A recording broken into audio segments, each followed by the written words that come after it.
Chapter 1 No. Get out of the way. Amidst the noisy chaos, a desperate call pulled a drifting soul from afar back into its body. In the next second, he suddenly opened his eyes. Where is this? Lynch rubbed his swollen head, looking bewildered as he scanned his surroundings. Wasn't I just watching Avengers Endgame? Why am I here? A prank? A kidnapping? Or am I dreaming? One question after another floated in his mind. But the continuous shouts, pleas for help, and the sound of explosions interrupted his thoughts. Lynch keenly sensed that his current situation seemed quite precarious. This is on a road? Is this a terrorist attack? Or some natural disaster? Before Lynch could observe more carefully, two rapidly approaching objects caught all his attention. It was a speeding car, and from the frantic shouts of the people inside, it was clear that the vehicle was out of their control. Compared to the car, the golden-red armored figure clinging tightly beneath it shocked Lynch even more. Iron Man? Lynch was stunned. That struggling golden-red figure being dragged along, leaving a trail of sparks, was none other than the famous Iron Man from the Marvel movies. And judging by the appearance of this Iron Man, it seemed to be the early Mark III. I crossed over? Just from watching a movie? Lynch's brain short-circuited for a second or two. Then he felt a chill run down his spine, and in a panic, he tried to get up, because at that moment, the out-of-control car was speeding towards him at 180 miles per hour, and the distance between them was less than 10 meters. This distance. In a moment of crisis, the brain always moves faster than the body. As Lynch dodged halfway, his mind began to mourn for himself. It's over a transmigrator dies in a car accident right at the start? Is it really that tragic? No. Now that I've crossed over, how far can a golden finger be? System? Golden finger? Grandpa? Ding! The Superman system has been loaded, and the Child Superman template is now available for viewing. Superman system? Wow, doesn't that make me invincible? As his thoughts flowed, the car had already approached Lynch. The people in the car had closed their eyes in terror, not daring to look at what was about to happen next. And beneath the car, Iron Man also cursed FK in frustration and pain. Even a giant silver-gray Iron Man in the distance paused to watch, curious about the upcoming tragedy. Everyone here thought that this unlucky young man was about to become today's sacrifice. But at the moment the system's prompt sounded, Lynch suppressed his impulse to flee, and his brain quickly calculated the best response. He took a deep breath. Everything in front of him seemed to slow down, allowing him to quickly lean forward, extend his hands in front of his chest, spread his legs, and crouch. Slightly. Then, an astonishing sound of friction suddenly erupted. In the astonished eyes of the onlookers, the car, like a wild horse that had lost its footing, actually slowed down and came to a stop after colliding with Lynch. It was Lynch. Everyone saw him with both hands braced against the smoking front of the car, with deep tire marks under his feet. The once chaotic disaster scene suddenly fell silent, and everyone looked at Lynch in shock, their expressions exaggerated. Although the battle with Iron Man happening today felt like a sci-fi movie, from a normal person's perspective, Iron Man at least belonged to the realm of understandable high technology, but this guy, look at what he did. He actually stopped a car traveling at nearly 100 miles per hour with his flesh and blood. Oh my God, is this boy sent by you to save us? A tall, blonde-haired, blue-eyed woman whispered in awe.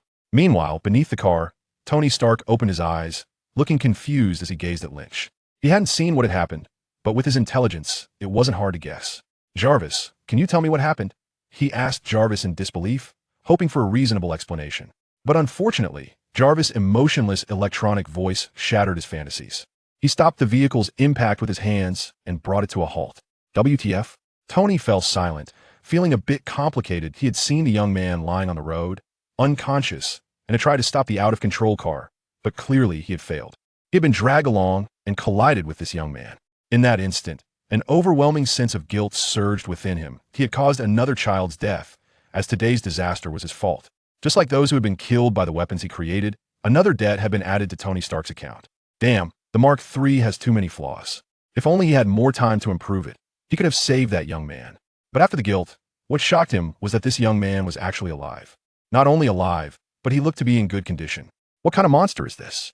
Is he a bionic robot? Or a superhuman experiment from some organization? Or perhaps a hidden superpower user? As Tony Stark's mind raced with guesses, his curiosity got the better of him, and he instructed his AI assistant. Jarvis, look up this person's information. Okay, search complete. No information related to this person found. None? Tony frowned and curiously asked, can Captain America do what he just did? According to known data simulation results, yes. After pondering for a moment, Tony couldn't grasp any clues. And at this moment, he could only let it go for now. He crawled out from under the car and looked at the tall, silver-gray Iron Man in the distance. There was still a problem to solve. He just hoped this guy wasn't another trouble. In the distance, seeing Lynch unharmed, Obadiah, Tony Stark's enemy, was furious. Where did this freak come from? He was ready to enjoy Tony's distress after failing to save someone. For Obadiah, anything that could strike at Tony was something he would gladly do. He was both jealous and resentful toward Tony. Jealous of his extraordinary, unparalleled intelligence, resentful of his selfish and reckless character. Why didn't he have such talent? Why could he easily possess everything he dreamed of? Why did he always have to clean up the mess every time Tony got into trouble? Every time he thought of this, Obadiah felt a mix of anger and hatred. But he kept everything buried deep inside, pretending to be cordial with Tony Stark, waiting for the opportunity. Finally, he waited for an excellent chance. As long as he got rid of that damn guy, everything would belong to him. Obadiah screamed wildly in his heart. However, after witnessing Lynch's astonishing performance, he couldn't help but be surprised. What is this guy? What kind of monster has appeared? But he was only slightly surprised for a moment before he quickly dismissed Lynch with a sneer. A monster? Even if it is a monster, at the end of the day, it is just a flesh and blood body. How can it compare to a real steel machine? His steel armor is not the garbage suit of that useless Tony. Since he has escaped once, I will personally smash you into a meat paste. Obadiah grinned savagely, controlling his iron giant Ironmonger stride towards Lynch. At this moment, Lynch was equally shocked. He slowly released the smoking front of the car, then gently closed his eyes, quietly feeling the power within him. This power was incredibly strong and abundant. It felt as if he could leap directly into the sky, and with one punch, he could shatter continents. That, of course, this was just an illusion. After suddenly gaining power, he was still far from that realm. Lynch clearly remembered the words childhood stage before the Superman template. System. Lynch silently called out, and a light screen appeared. Superman system. Current template. Childhood Superman 100, Adolescent Superman 0. Template exchange list. Adolescent Superman, Superman, Silver Superman, Golden Superman, Supreme Little Superman. Justice points. With just a glance, Lynch understood this simple system. The initial template was the so-called childhood Superman. From what he sensed, it seemed he could not fly, nor did he have heat vision, freezing breath, or X-ray vision. That he only possessed super strength, super speed, super intelligence, and so on. And through the so-called justice points, he could exchange for various advanced templates. Lynch did not continue to investigate this system because he was very angry at the moment. Just a little more. He was just a little bit away from being transported, starting off by getting hit by a car, just a little bit away, and he would have become the shame of all travelers. Glancing at the varied expressions of the bystanders, Lynch headed straight for Ironmonger. The current scene was very familiar to Lynch. It was the battle between Iron Man and Ironmonger from Iron Man 1. System, will I get justice points if I take down this guy? Lynch silently asked the system. You will. As he passed Iron Man, Lynch cast a curious glance at him, then accelerated towards the huge, ugly Ironmonger. Ironmonger, huh?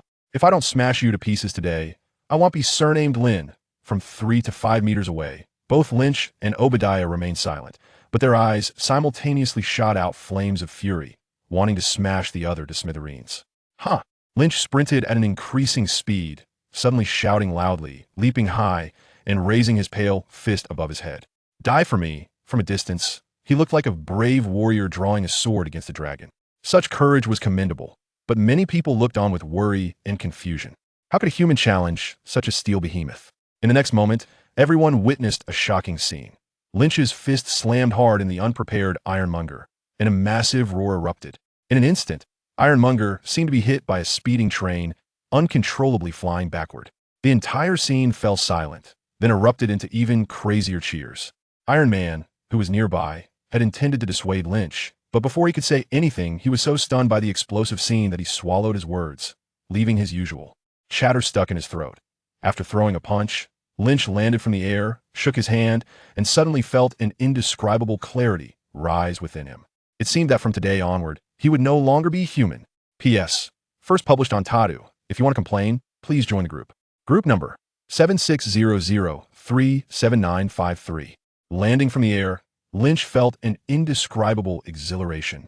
Just from this punch, Lynch vented all the negative emotions accumulated from his bizarre crossing, gaining the system, narrowly escaping death, and a series of experiences.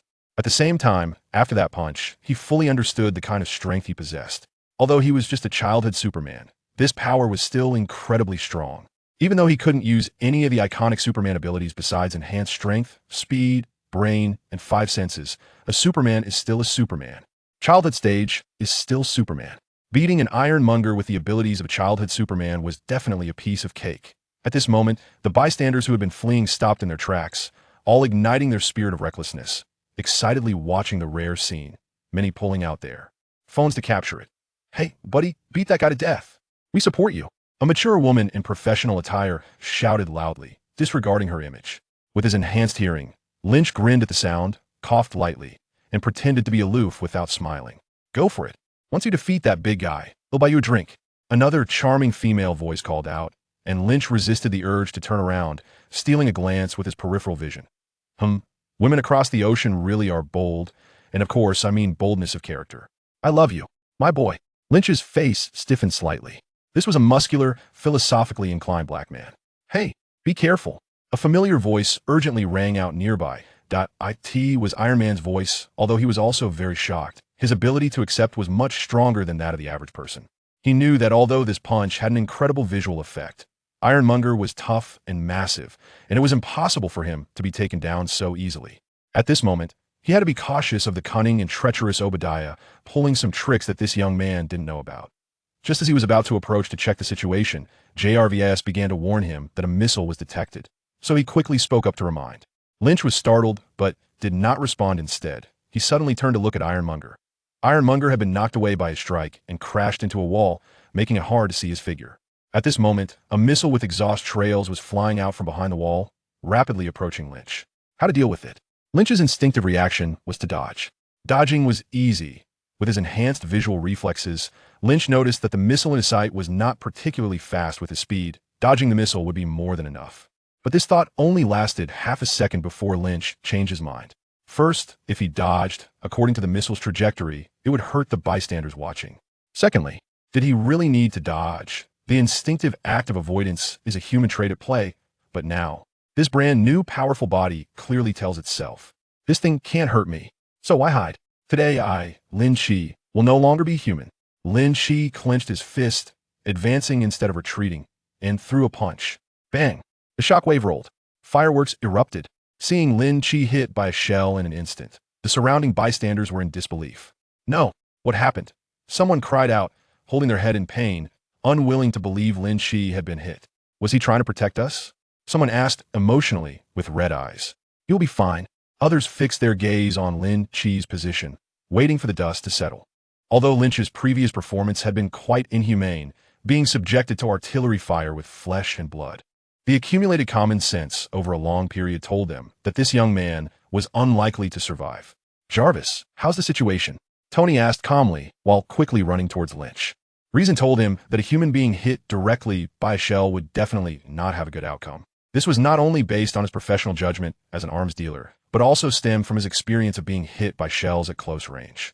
Yet, he had a vague intuition. This guy should be fine. "Sir, okay, you don't need to tell me. I can see for myself." Tony had a look of no longer being surprised on his face. "Are you okay?" "Not too bad. Tony Stark, we'll talk later. Let's deal with this guy first." Lynch frowned and waved his hand to disperse the thick smoke and fire, only to find his mood worsened again. Damn it, this guy actually fired at him. If he were a stunning beauty, it would be one thing, but he's just a greasy old man with a beard. This shot, while causing Lynch pain all over his body, didn't inflict much real damage. However, he was fine, but his clothes and hair were in ruins. At that moment, Lynch looked ragged, his hair frizzed out, and his exposed skin was a dark shade, as if he had just come from the battlefield. This was truly a minor injury, but highly insulting. "Iron Tyrant, huh?" Lynch clenched his fists in anger, suddenly took off running, and leaped forward, descending before it like a demonic god. Inside the giant Iron Tyrant, Obadiah's face turned red as the control system in front of him continuously beeped error messages. He gritted his teeth, filled with rage at Lynch's unexpected interference. He thought victory was in his grasp today, but he didn't anticipate this small hiccup from Lynch. Now, this small hiccup was trending towards becoming a big problem. "Damn yellow-skinned monkey, I'm going to kill you." He manipulated the Iron Tyrant and stomped down hard towards the weak and small Lynch standing in front of it. However, contrary to his expectations, it felt as though his foot had landed on the hardest stone, unable to advance an inch. "Increase the power. Crank it up to the max," he shouted. But despite the Iron Tyrant's overburdened operation, that foot still did not descend at all. Instead, to his astonished and furious gaze, it began to lift up bit by bit. Lynch calmly propped up the huge foot, leaned forward, and coldly said to Obadiah, "So you're the one they call Iron Tyrant, right?" He snorted, and with a strong push, he surprisingly sent Iron Tyrant tumbling onto his back, legs flailing. With a light jump, he landed on Iron Tyrant, raised his right foot high, and stomped down hard on the very foot that Iron Tyrant had just used to confront him. The heavy body of Iron Tyrant shuddered, emitting a mechanical wail of failure. "You want to blow me up, huh?" Lynch Fei threw a punch at Iron Overlord's shoulder, causing sparks to fly and the metal to dent. "You want to step on me, huh?" Lynch kicked again, and this time the Iron Overlord's right leg struggled a few times before completely going limp. "So you're a yellow skin monkey, huh?" Lynch punched Iron Tyrant's head, smashing half of it into pieces. "You want to kill me, huh?" He then stomped down on a large round circle on his chest, causing the entire Iron Tyrant to tremble. "No." Obadiah's face showed despair as he tried to control his arms to grab Lynch. Lynch was completely unfazed. Instead, he grabbed hold of the two massive mechanical arms. "I've got you. I'm going to kill you, you little brat." His face twisted in rage as he turned the power up to the maximum, trying to tear Lynch apart. "No, it's me who has you." Lynch sneered coldly, suddenly exerting force, grabbing both arms and jumping down, flinging the Iron Overlord away like a spinning top. Inside the Iron Overlord, Obadiah's face turned pale, feeling a bit dizzy for a moment.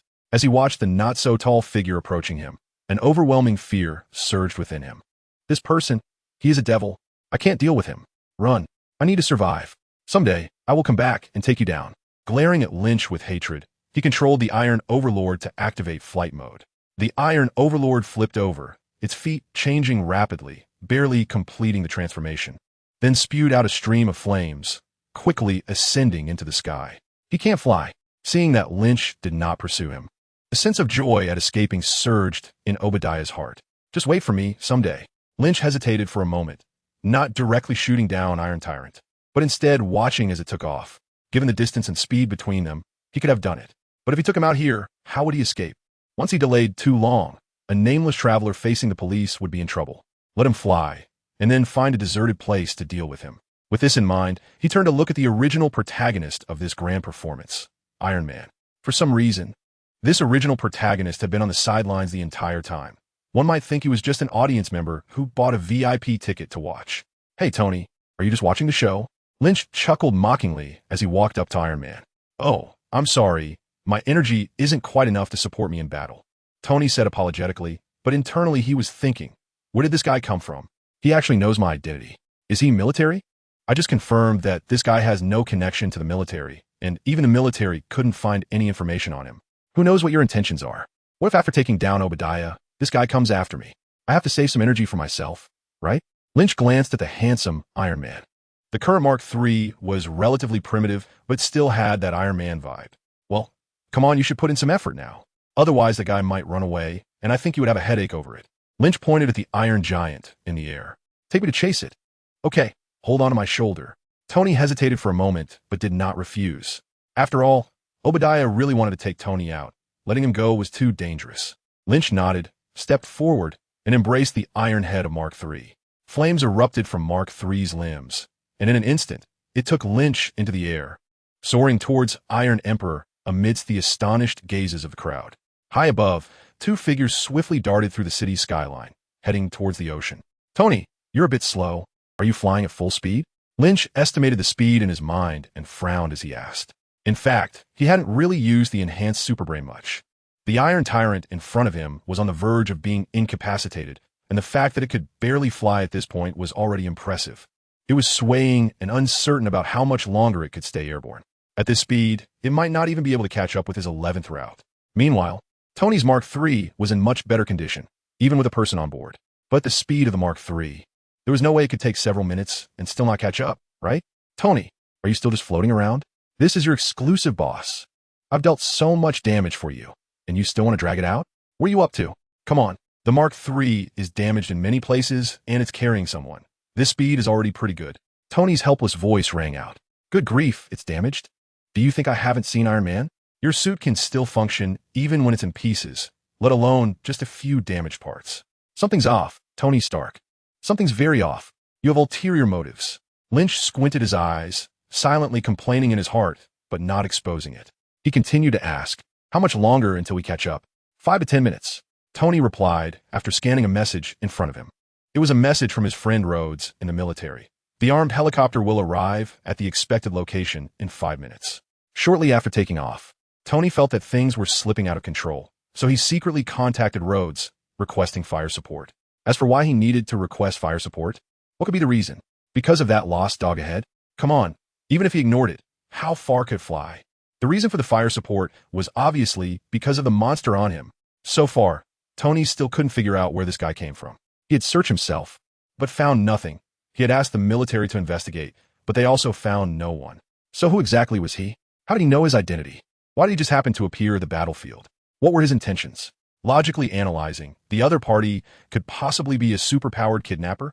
After all, everyone in the world knew he was rich. Or was he after his Mark III? Or maybe the arc reactor? After all, this seemingly inconspicuous little thing could very well be the key to opening the new energy era. Anyway, no matter how you put it, this guy couldn't just be passing by, right? What a coincidence that would be. Although the two of them were united against a common enemy right now, what about later? After Obadiah is done for, will he punch through my Iron Man suit and take me and the suit away? One must be cautious. He had experienced life and death at high speed a few months ago, and just recently, he was ambushed by Obadiah, almost losing his life. Thinking about these things, Tony felt a dull pain in his chest again. This time, there was no way he could let it slide. Regardless of whether this guy was truly a good person or a scheming villain, he had to be dealt with today. Okay, hurry up, otherwise I might have to leave. Lynch stared at the figure ahead and calmly said, "Leave? Kid, that's dozens of kilometers from the coastline. I'm not a kid, you can call me Lynn. Do you think I can't swim dozens of kilometers?" Tony was momentarily taken aback. Indeed, given the abilities this guy had shown, swimming dozens of kilometers didn't seem like a big deal. Remembering Lynch's inhuman performance, Tony couldn't help but feel a surge of curiosity, so he cautiously asked, "Lynn, who exactly are you? Are you serious?" "Tony?" Lynch chuckled lightly. "You really want to talk about this here and now?" "All right." Tony seemed to sense the awkwardness and fell silent. Lynch glared at the iron tyrant in front of him for a long time, as if he wanted to kill him with his stare. In fact, Lynch really did want to kill this guy. Or rather, he wanted to shoot him dead with his thermal vision. But clearly, Lynch failed. It shouldn't have been like this. Lynch murmured to himself. He just recalled that in a certain TV show or movie he had seen before, Superman used X-ray vision and heat vision when he was a child. Could it be a different version? Or did he gain his powers too recently? Or perhaps he hasn't been in the sun yet. Confused, Lynch closed his eyes and opened the system. Superman system current template. Childhood Superman 100, Young Adult Superman 0 template exchange list. Young Adult Superman, Superman, Magical Superman, Golden Superman, Supreme Little Superman, Silver Superman. Justice value, 139. Glancing over it quickly, Lynch silently thought, "System, why can't this childhood Superman use his abilities? He can't even shoot heat vision. Could he be a defective product?" The childhood Superman template has been 100 loaded. Theoretically, childhood Superman possesses all the superpowers of Superman, albeit at a weaker level, thus requiring training to develop. Please work hard, host. Well, what can I say to this explanation? It clearly states that the template is fine, the abilities are all there. It's just that you're not doing well. With some frustration, Lynch excitedly browsed the exchange prices for the subsequent Superman templates. Not knowing would be one thing, but seeing it left him shocked. Young Adult Superman template, 990,000, Superman, 99,999,000, Magical Superman, 199,999,000. After taking a glance, Lynch didn't dare to look further at his own justice value. He was afraid of a mental breakdown. Justice value, 139. This was the justice value he obtained from bravely fighting the Iron Overlord earlier. How is justice value obtained? Although Lynch had a rough idea, he still wanted to hear the system's official explanation. It is the value obtained through activities aligned with justice, including but not limited to fighting crime, helping others, and promoting justice. This, Justice Ambassador? Lynch felt a bit awkward for a moment. Although Superman was cool when he was beating up villains, the fact that he was often schemed against and betrayed by ordinary people was quite annoying. A god among men could actually be harmed by regular people. If Lynch were still an ordinary person, he might have been touched by Superman's magnanimity from that perspective. But now, with the Superman system and the authority of a god among men, how does he feel about Superman's actions? Weak, childish, and overly compassionate. Possessing the power of a god, yet being toyed with by ordinary people. What a humiliation. Lynch completely couldn't understand it. Even if Lynch considered himself a kind, upright, caring, and responsible young man, he absolutely could not tolerate the kind of grievances that Superman faced. Fighting evil is acceptable. Helping others is acceptable. Even sacrificing oneself for that cause is acceptable. But to ultimately be subjected to baseless framing, unfounded accusations, and criticism simply because one's power is so great that it instills fear in others is absolutely unacceptable. This kind of superhero, this Superman, anyone who wants to be that can go ahead. Lynch does not see himself as a perfect person. He can only accept repaying hatred with hatred.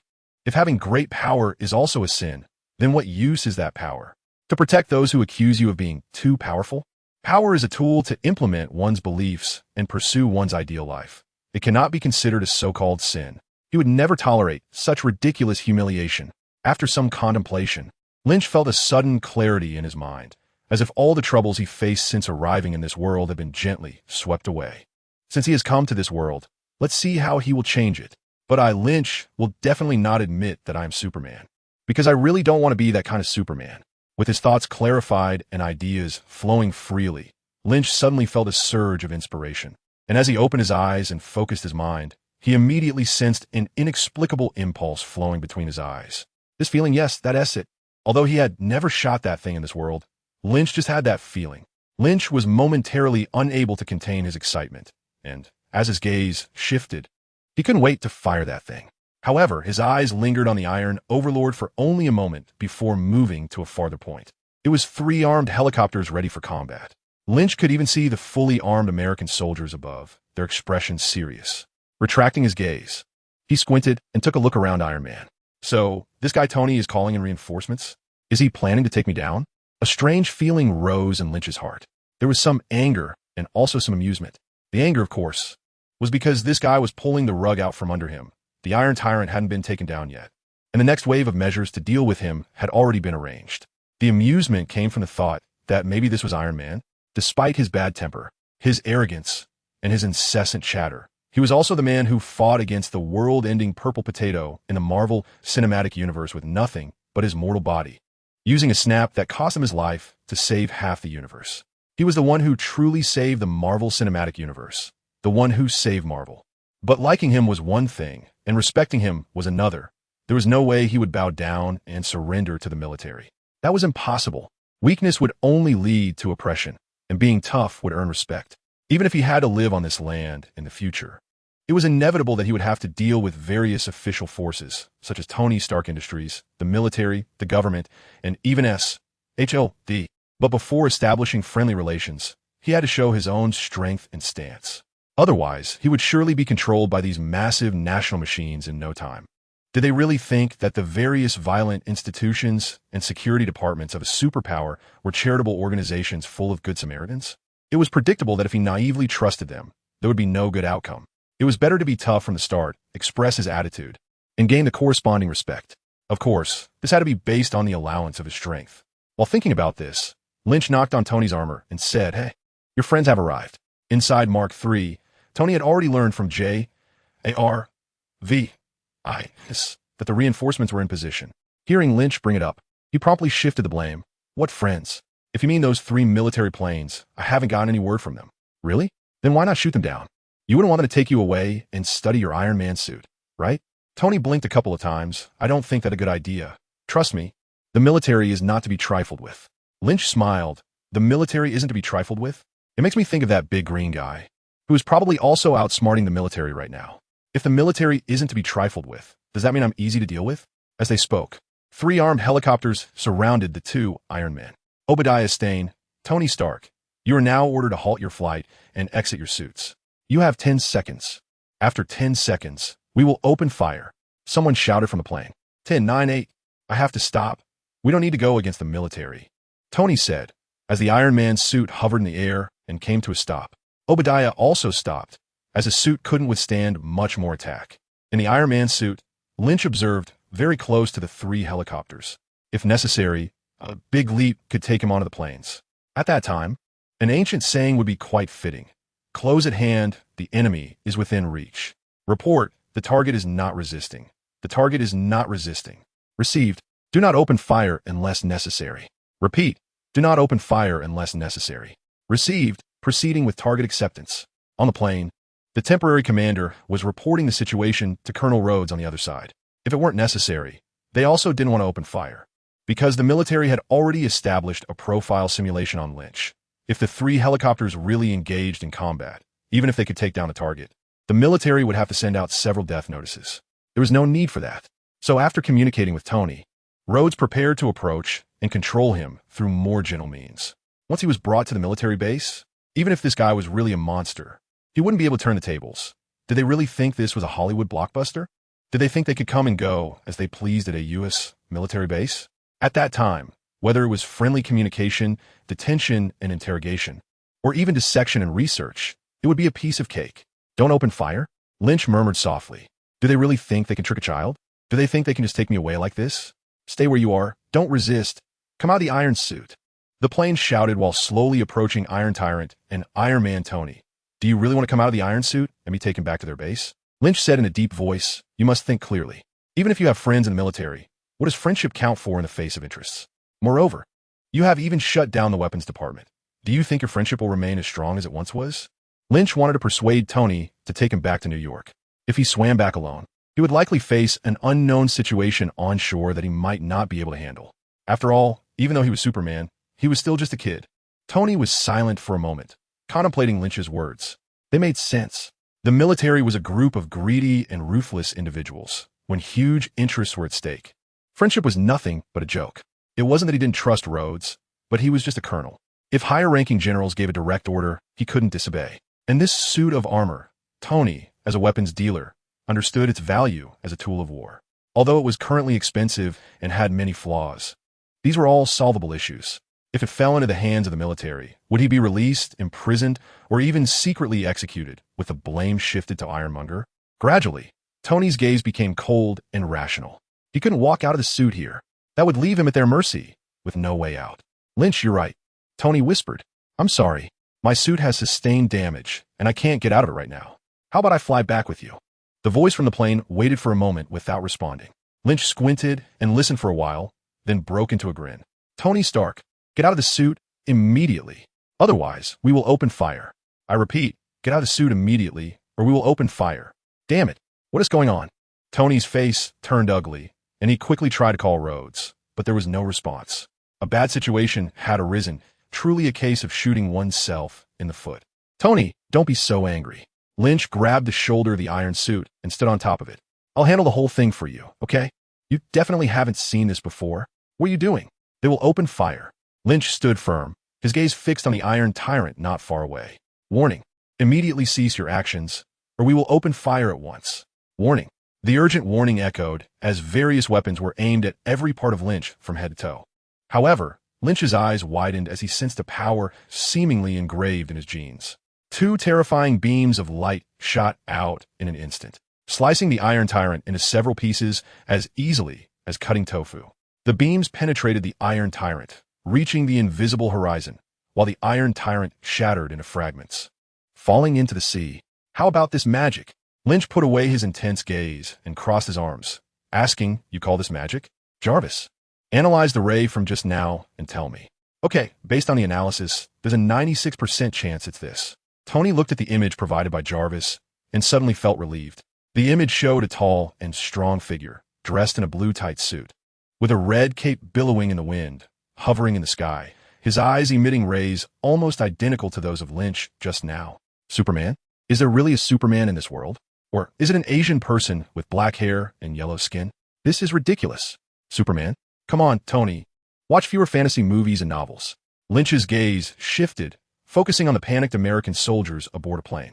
The intense scrutiny just moments ago had caused 3 aircraft to quickly increase their distance, although it had little effect in Lynch's eyes.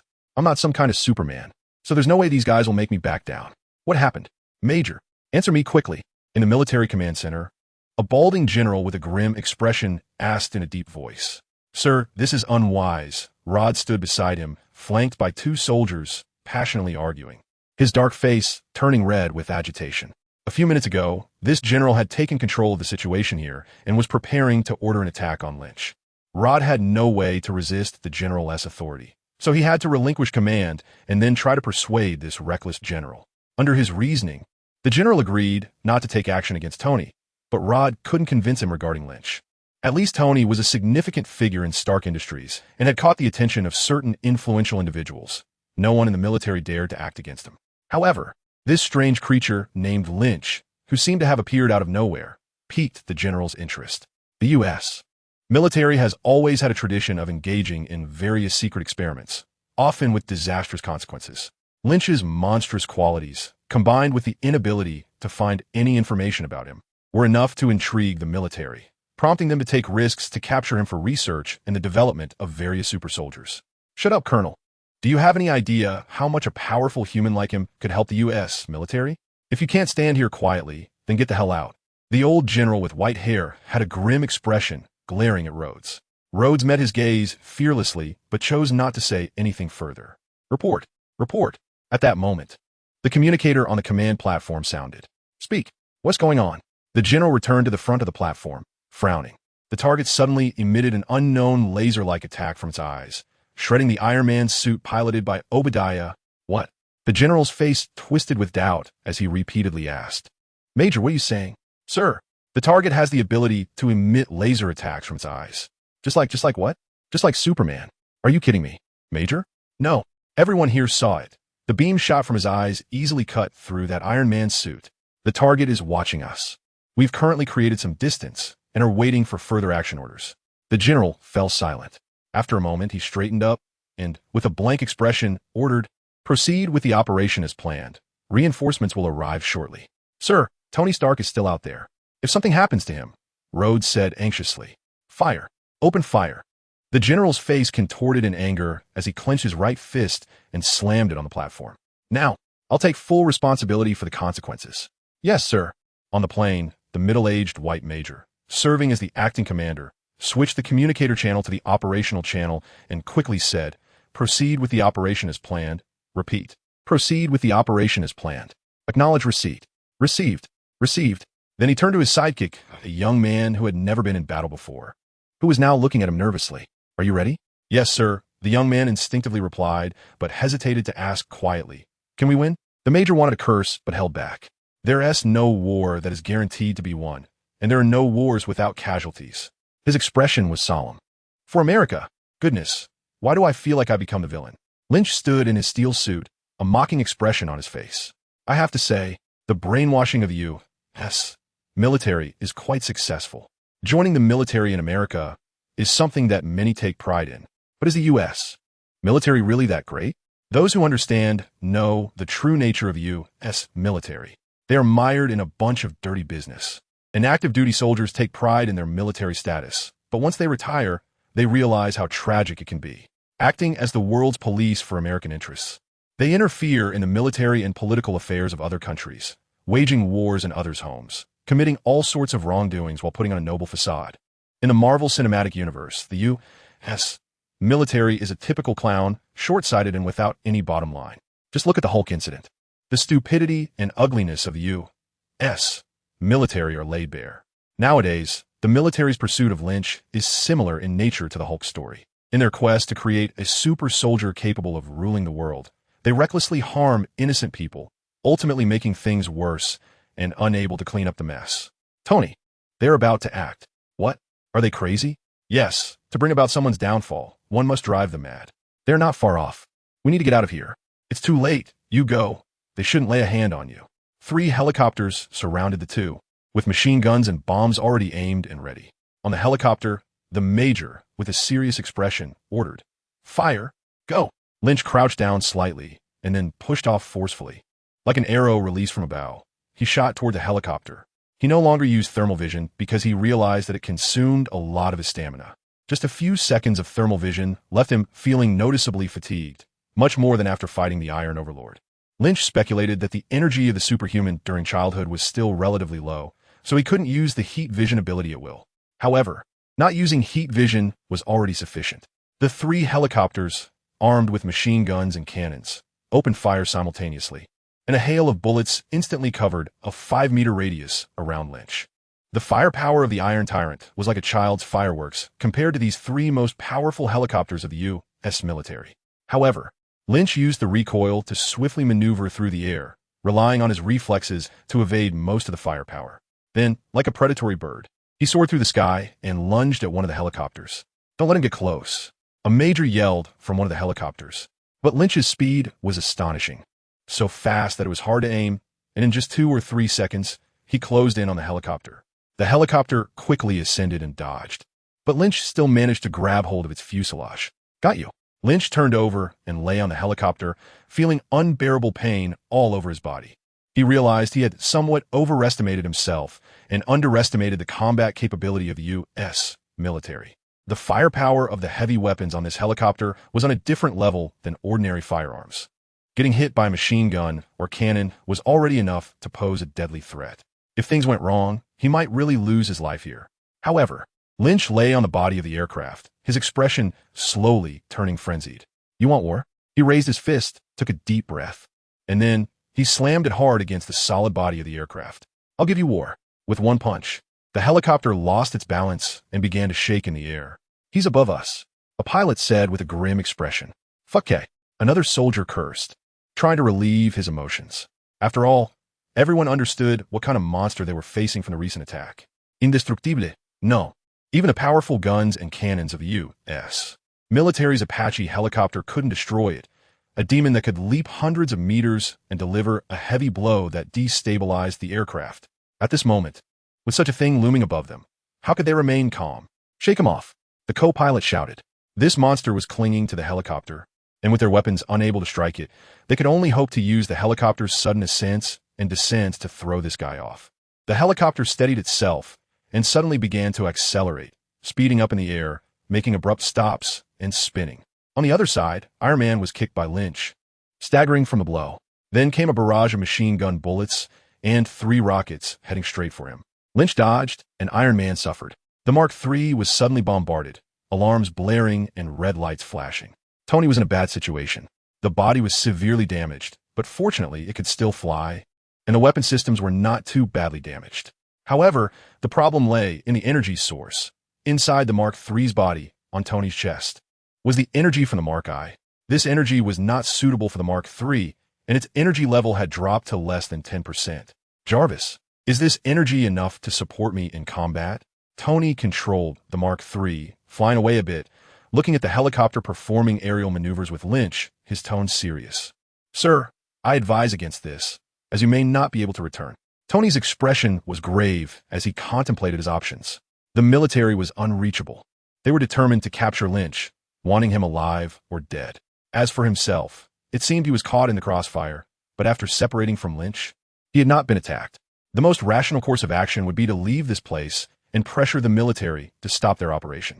But Tony pondered. They had already fired at him. Would they abandon this operation? If he left, would Lynch truly be safe? Strangely, a scene flashed through Tony's mind of Lynch blocking that missile. According to Jarvis's footage, he had chosen to face it head-on instead of dodging. Tony could guess the young man's mindset. To protect innocent civilians, he chose to take on the potential threat of a missile. At that moment, Tony was moved. It turned out he was not fighting alone, despite his cautious nature keeping him on guard against this powerful and unknown individual. Did he really want to let someone who had been fighting alongside him to protect others and combat evil be eliminated by the military without reason? No. Okay, I might not be able to go back today, but if I leave, Lynch definitely won't be able to return. He raised both hands, his elbows shifting. "Lynch, we have to go back to New York together today." 2 small missiles shot out from his arms with a whoosh. The steel-faced Mark III seemed to smile anthropomorphically in that moment. "Oh." Lynch laughed heartily, shouting in the air to vent his emotions. Strong gusts of wind swept past him, and the centrifugal force from the sudden change in direction couldn't shake him off the plane. He held tightly onto the aircraft's components, enjoying the thrill of flying at high altitude. "Go faster. This isn't enough power," Lynch shouted, punching the fuselage as if he were a passenger complaining about the taxi going too slow. "Damn it, we can't shake him off." The co-pilot, shaken by the punch, showed a look of despair. "Launch missiles at the target immediately. We will cooperate with you. Don't worry about us." Repeat. "Launch missiles immediately. Take that bastard down." The pilot shouted decisively, his tone firm. Launching air-to-ground missiles at the target meant including the helicopter in the attack range. If the missile hit directly, there was a high probability that both men would perish with the helicopter leaving only a slim chance of escape. Received. Missiles are launching. Received. Where the hell did that missile come from?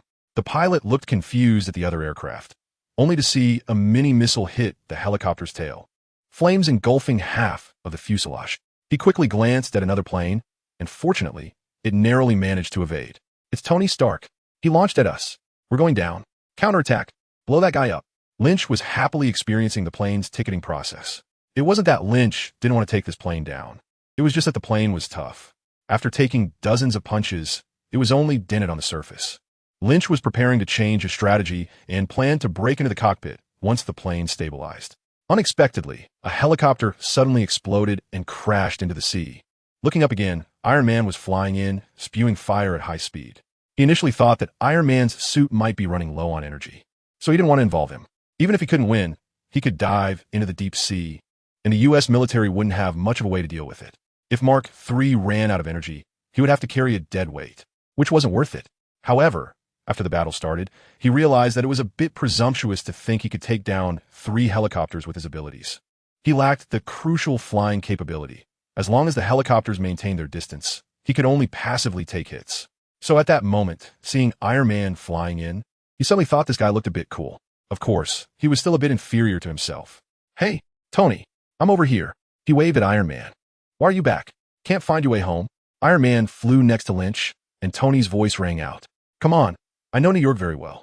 I was worried you wouldn't find the shore. Thanks. I'll treat you to a burger when we get back, but you'll have to pay. Come on. We need to get back to New York together today. Iron Man extended his hand, and Lynch grabbed it.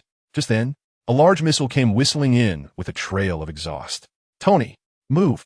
Lynch watched the missile flying towards him, his eyelids twitching. With this diameter, he couldn't handle it. Right? Relax. It's going to be fine. Tony teased while urging Jarvis. Maximum power. Hurry up. Energy at 9 and dropping. Energy at 8 and dropping. Iron Man suddenly accelerated, smoothly evading.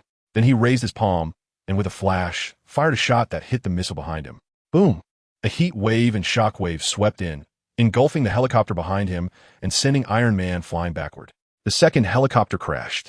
Lynch was gaping, covering one ear, and spewing incomprehensible flowery phrases. Goodness, with this kind of power, if he got hit now, the story would probably be rewritten as The Tragedy of Superman. But fortunately, he dodged, and the enemy was left with only one helicopter. Tony, are you okay? Lynch knocked on Iron Man's helmet and he shouted close to his head. I'm fine. Tony quickly scanned the information on his face. Just 2 bad news. What? Mark III is low on energy, and a fleet is approaching 3 kilometers away. Okay, relax, Tony. Lynch laughed. Can your Mark III dive? What? I mean, how long can you operate in deep water? 1 or 2 hours, what do you mean? Oh, the energy is depleted. The flames emitted by the steel suit gradually extinguished, causing Lynch to plunge headfirst into the sea. I got it. So, game over. Lynch's gaze shifted, staring at the surviving helicopter. 2 beams of heat vision shot out, instantly penetrating it. The last helicopter crashed. The 2 men fell into the sea.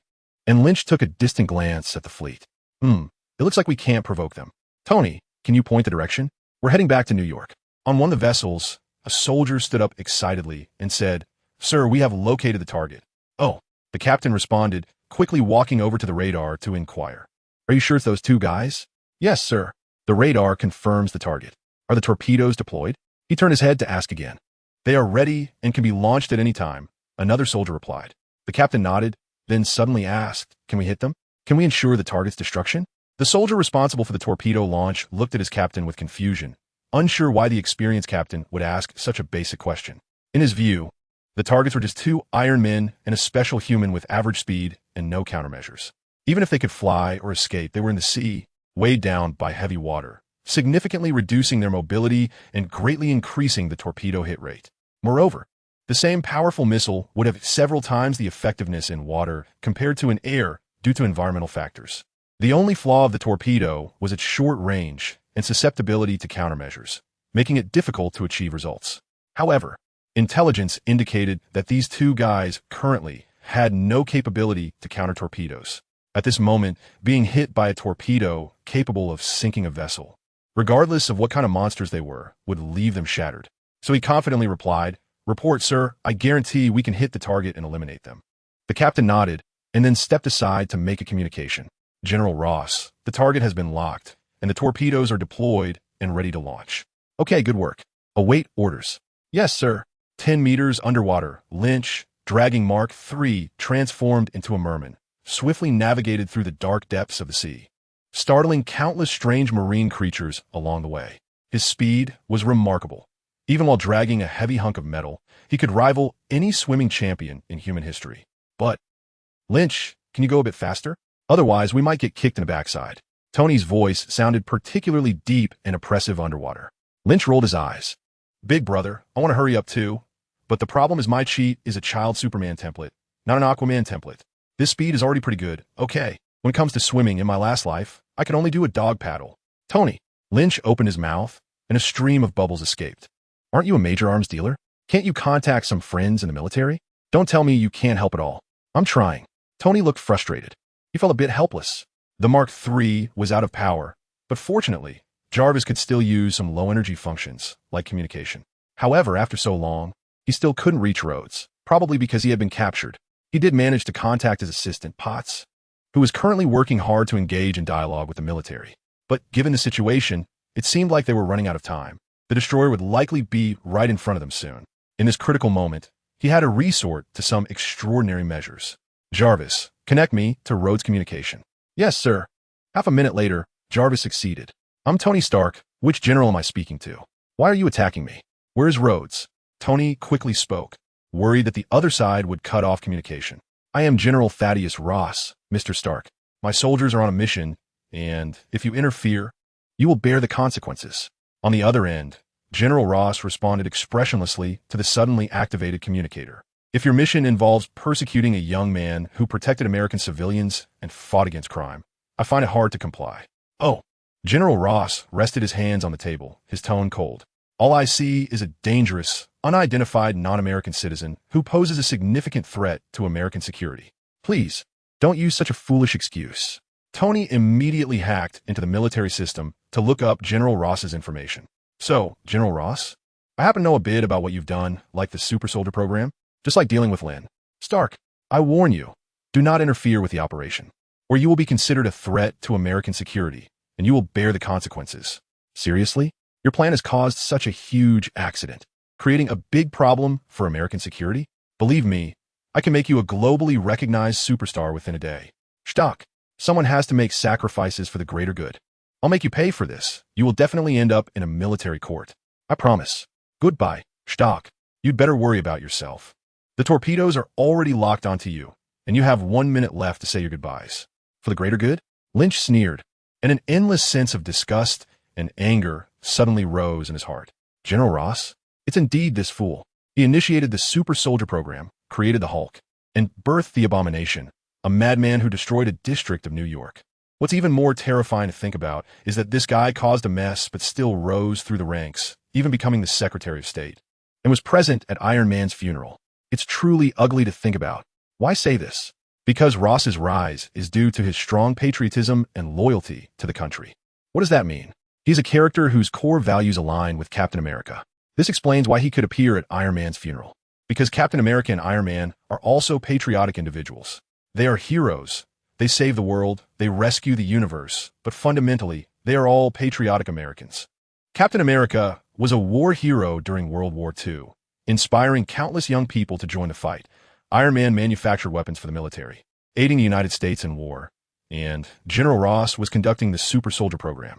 Even after the horrific Abomination incident in New York, he continued to rise because he acted in the interest of the United States. No matter how many tragedies he caused, he would not be punished. So when Ross talks to Tony about the big picture and American interests, Tony is left speechless. But just because of the big picture, should I sacrifice myself? What a joke. If sacrifice is required, why didn't Tony give up his Iron Man suit? Besides, I'm not even an American. The U.S. can do whatever it wants. Unless Thanos comes to snap his fingers, what does it matter to me if America gets destroyed? Lynch released the Iron Suit. He knew it was time for him and Iron Man to go their separate ways. Tony, they're coming for me. Lynch shook his head. You don't need to follow me anymore. Then he accelerated suddenly. He was trying to escape. A torpedo, such a deadly weapon. He didn't know if he could survive. The system can launch the torpedo now. Understood, Commander. A deadly torpedo silently pursued Lynch. Lynch turned around, his eyes revealing endless hatred. Bang! A dull shock wave spread out from Lynch as the epicenter. Is it over? Report. Target found. The target still has vital signs. The target is severely injured and unconscious. But not dead. Recovery in progress. Report. Found Tony Stark. Recovery in progress. Bring that guy back to the base. Throw Stark on the shore. Inside the military base, the lights in a laboratory suddenly turned on. A general in military uniform and researchers in white coats stood in front of a transparent cage, observing their new research subject. Inside the cage was Lynch, unconscious, with instruments all over his body. His eyes were tightly closed, his face pale, and his body was covered in blood, filled with shocking wounds. If he weren't still breathing and his heart still beating, everyone would have thought he was dead. In fact, no one expected that Lynch could survive. It was truly unbelievable that he could survive the explosion of a torpedo at such close range in the sea. The middle-aged man in a white coat standing next to the general pushed up his thick glasses and stared at Lynch with a fervent expression, murmuring, "He is more like a..." General Ross interrupted with some dissatisfaction. "I didn't come here to listen to your nonsense." He coldly glanced at this overly excited guy, feeling disdain in his heart. "Tell me, what exactly is this guy? Is it helpful for your research?" The man in white collected himself, turned around to fetch a report, and quickly said while browsing, "His muscles are stronger than any known Earth creature, capable of resisting bullets and missiles. There is some unknown part in his cells that stores energy. Although most of it is currently in a state of energy depletion, it means he can survive without eating or breathing." "So what is the conclusion?" General Ross stared at him. "Do you think he is a product of some laboratory or a result of random mutation and evolution?" No. The man in white raised his head, his gaze becoming fervent or even mad again. "This absolutely cannot be a product of some experiment. Nor is it likely a random mutation because he is too perfect, too similar to humans, completely like a higher human life form. He is like..." He hesitated, his voice gradually lowering. "A god?" General Ross saw through his thoughts and said directly, "Yes, sir." The man in white walked into the transparent cage, reaching out as if to touch Lynch in front of him. "A young god. Can gods be injured?" General Ross snorted coldly. "He is like a dead dog. Even if he is a god, he will be imprisoned and studied by us. There are no gods in this world. If there are, they should be made by us. Obeying orders. Study him well and see what use this god has for us." General Ross took a deep look at Lynch and turned to leave. "Rhodes, what the hell are you doing? Do you know I almost slept forever at the bottom of the sea?" On the shore, Tony, found by Potts and getting into his exclusive vehicle, finally contacted Rhodes. "Sorry, I didn't T1 it this way either. That guy's a madman. Obsessed with all kinds of dangerous experiments. He won't let go of this tempting guy." Rhodes looked helpless. After Ross left, he finally regained his freedom. "Stop talking nonsense. Tell me who can make that madman pay." "It's probably difficult, Stark. He has very solid connections in the military. You'll have to figure out yourself." "Damn." Tony slammed the communication device onto the seat, his eyes wide open, a surge of frustration rising in his chest. "Tony, look at this." His Pepper Potts handed him a tablet, which was playing a video. The picture was somewhat blurry and shaking, and the sound was very noisy and chaotic, but the content could barely be discerned. A human was running quickly, then leaping 3 to 5 meters high, punching a massive robot and sending it flying. Not far away, there was another Iron Man that was similar in size to the human. After the silver gray robot was sent flying, the entire venue went silent, followed by wild cheers. Then this figure blocked a missile. Tony's expression changed slightly, and he frowned, asking, "Why hasn't this video been cleaned up?" "It was supposed to be cleaned, but since it didn't come back, I had someone keep these videos." Potts looked at Tony with concern. Tony paused for a moment, then quickly swiped the tablet. Online, on TV programs and talk shows, everyone was discussing this matter. Almost all of New York knew that 2 heroes had appeared, defeating this giant silver-white Iron Man that was causing destruction in New York. They named the 2 Iron Man and Amazing Kid, discussing passionately who they were. Tony tossed the tablet aside, looking at Potts with warmth in his eyes. If Tony really fell into the hands of the military, then Potts' next move would be to unveil Iron Man's true identity and direct the blame toward the military, using public pressure to save Tony. "You're right. I have some clearer influences here. Continue to amplify the efforts. I want everyone to know who is protecting them, who the hero is." The car came to a stop. They had arrived home. Tony got out of the car, but saw a man with a surprising hairline walking toward him. He was in a suit, with a friendly smile. "I am Coulson, from the Strategic Homeland Intervention, Enforcement, and Logistics Division. I previously arranged to visit you." He extended his hand, and Tony was taken aback for a moment. Then his face showed surprise as he quickly shook Coulson's hand. "You came at just the right time. I happen to have something to discuss with you." Inside the laboratory, various experiments were being conducted in an orderly manner. Experiment 3-1, preparing to release current. Current is being released. Lynch's body trembled slightly, but he did not awaken. Some people in the laboratory felt a shiver in their hearts as they watched Lynch's body. After a series of experiments, they gradually understood just how powerful this guy, who could survive being hit by a torpedo and was imprisoned in a transparent cage, really was. If he awakens, can this cage contain him? His human appearance is merely a disguise. Or, as their lab head speculated, boss, is he really a god? A relatively senior researcher couldn't help but ask. For a moment, everyone felt it was absurd. The people present were all scientific elites with achievements in the field of life sciences. But at this moment, facing such a being, their materialism was significantly shaken. Is this being, with a human appearance, a deity from mythology? A more advanced, more powerful humanoid life form? I don't know, but I believe we will find out soon. Their head's gaze was deep, as if trying to see through Lynch. Are we trying to wake him up? Someone beside them exclaimed in shock, realizing what they were doing. Yes, I want to communicate with him. The middle-aged man in a white coat took off his glasses and looked around. We have collected enough data. You should already know what kind of existence this guy is. His expression gradually became frenzied, his tone persuasive. He is too perfect, too powerful. Don't you want to know what he really is? Just conducting experiments won't clarify this. Only by communicating with him can we get the answer. You also want to know if he's a god or a devil, right? Or perhaps the ultimate mystery of human evolution. Everyone fell silent. Who could refuse this?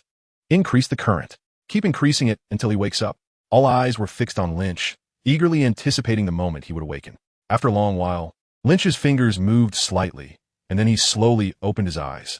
He surveyed his surroundings. His gaze turned to the mirror-like glass in front of him, directly staring at a group of fervent-looking white-coated men across from him. "It was you who imprisoned me?" Lynch had a long dream. He returned to the original world, and everything he had gone through felt like a wonderful, yet fleeting dream. He found himself back in that state of decadence, confusion, and frustration. Lynch was an orphan, but he wasn't one from the very beginning. His life was written by tragedy. An accident took away his father, but he did not give up on life.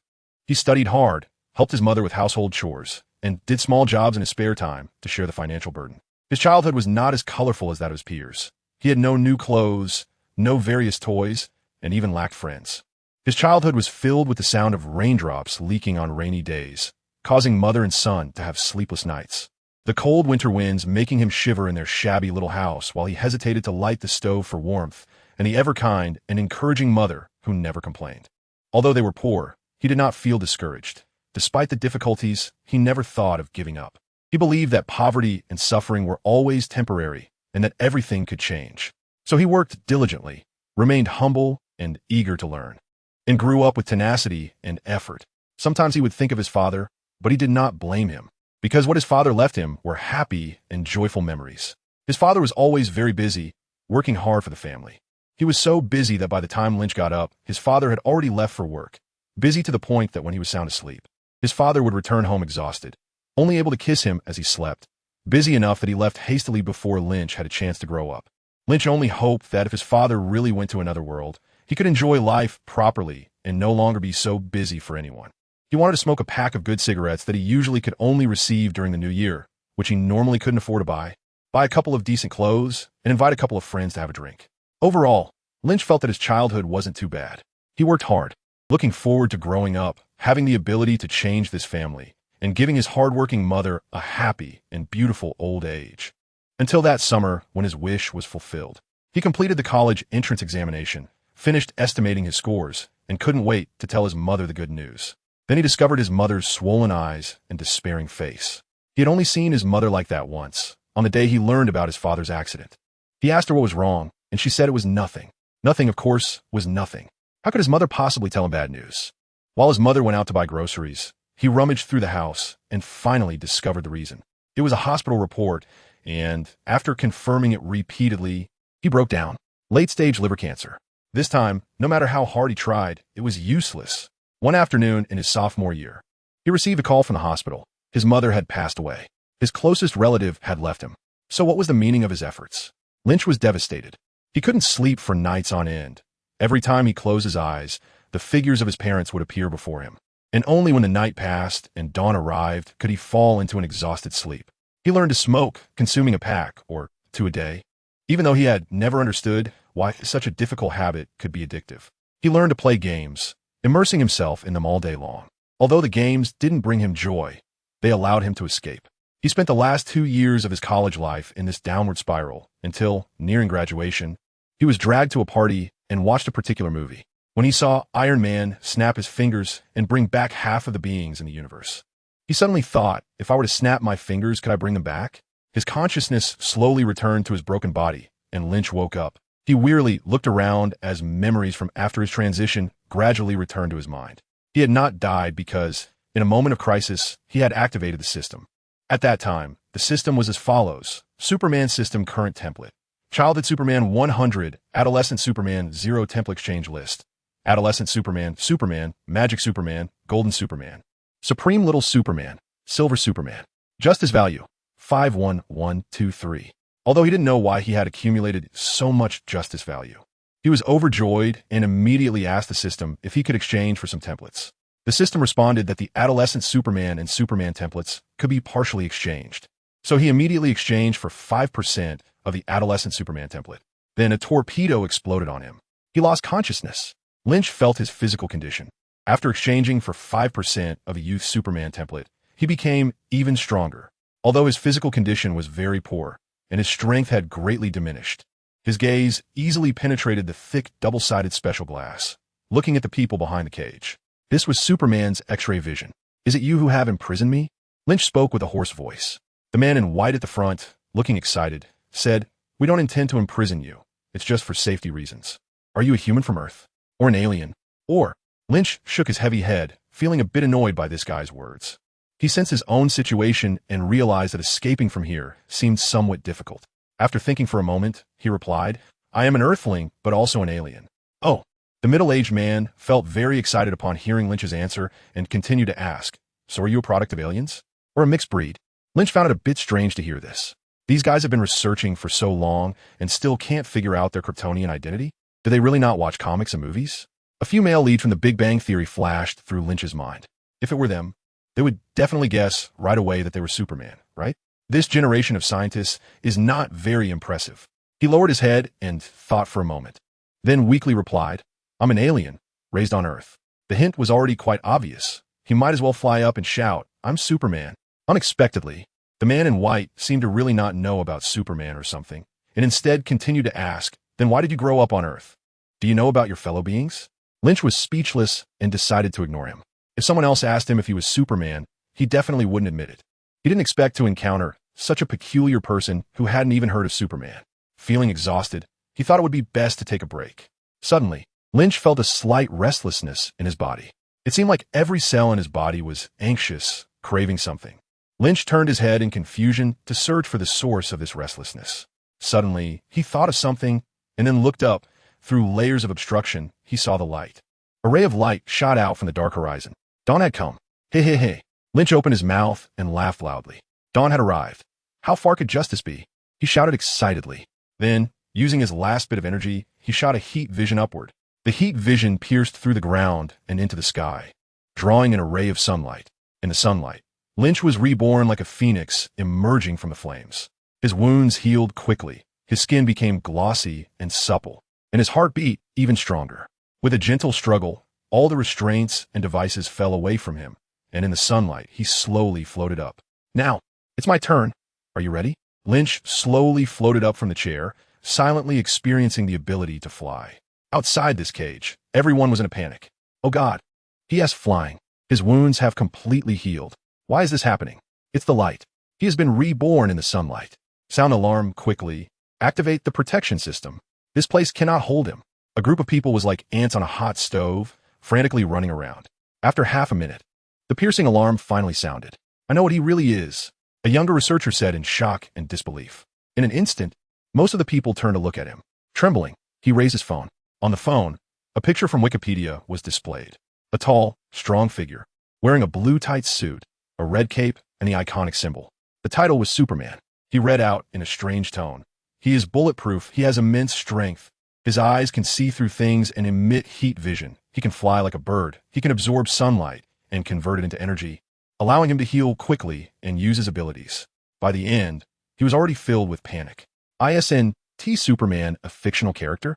The man in white seemed to have found the answer, but it was one he could hardly believe. Are you Superman? He murmured, stepping closer to Lynch, pleading for an answer. His thirst for knowledge overcame his survival instinct.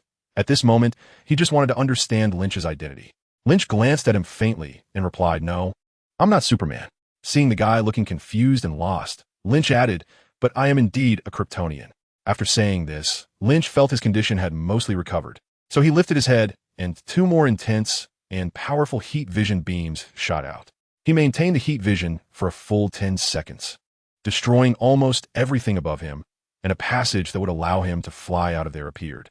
He then retracted the heat vision, twisted his body, and flew towards the sunny sky.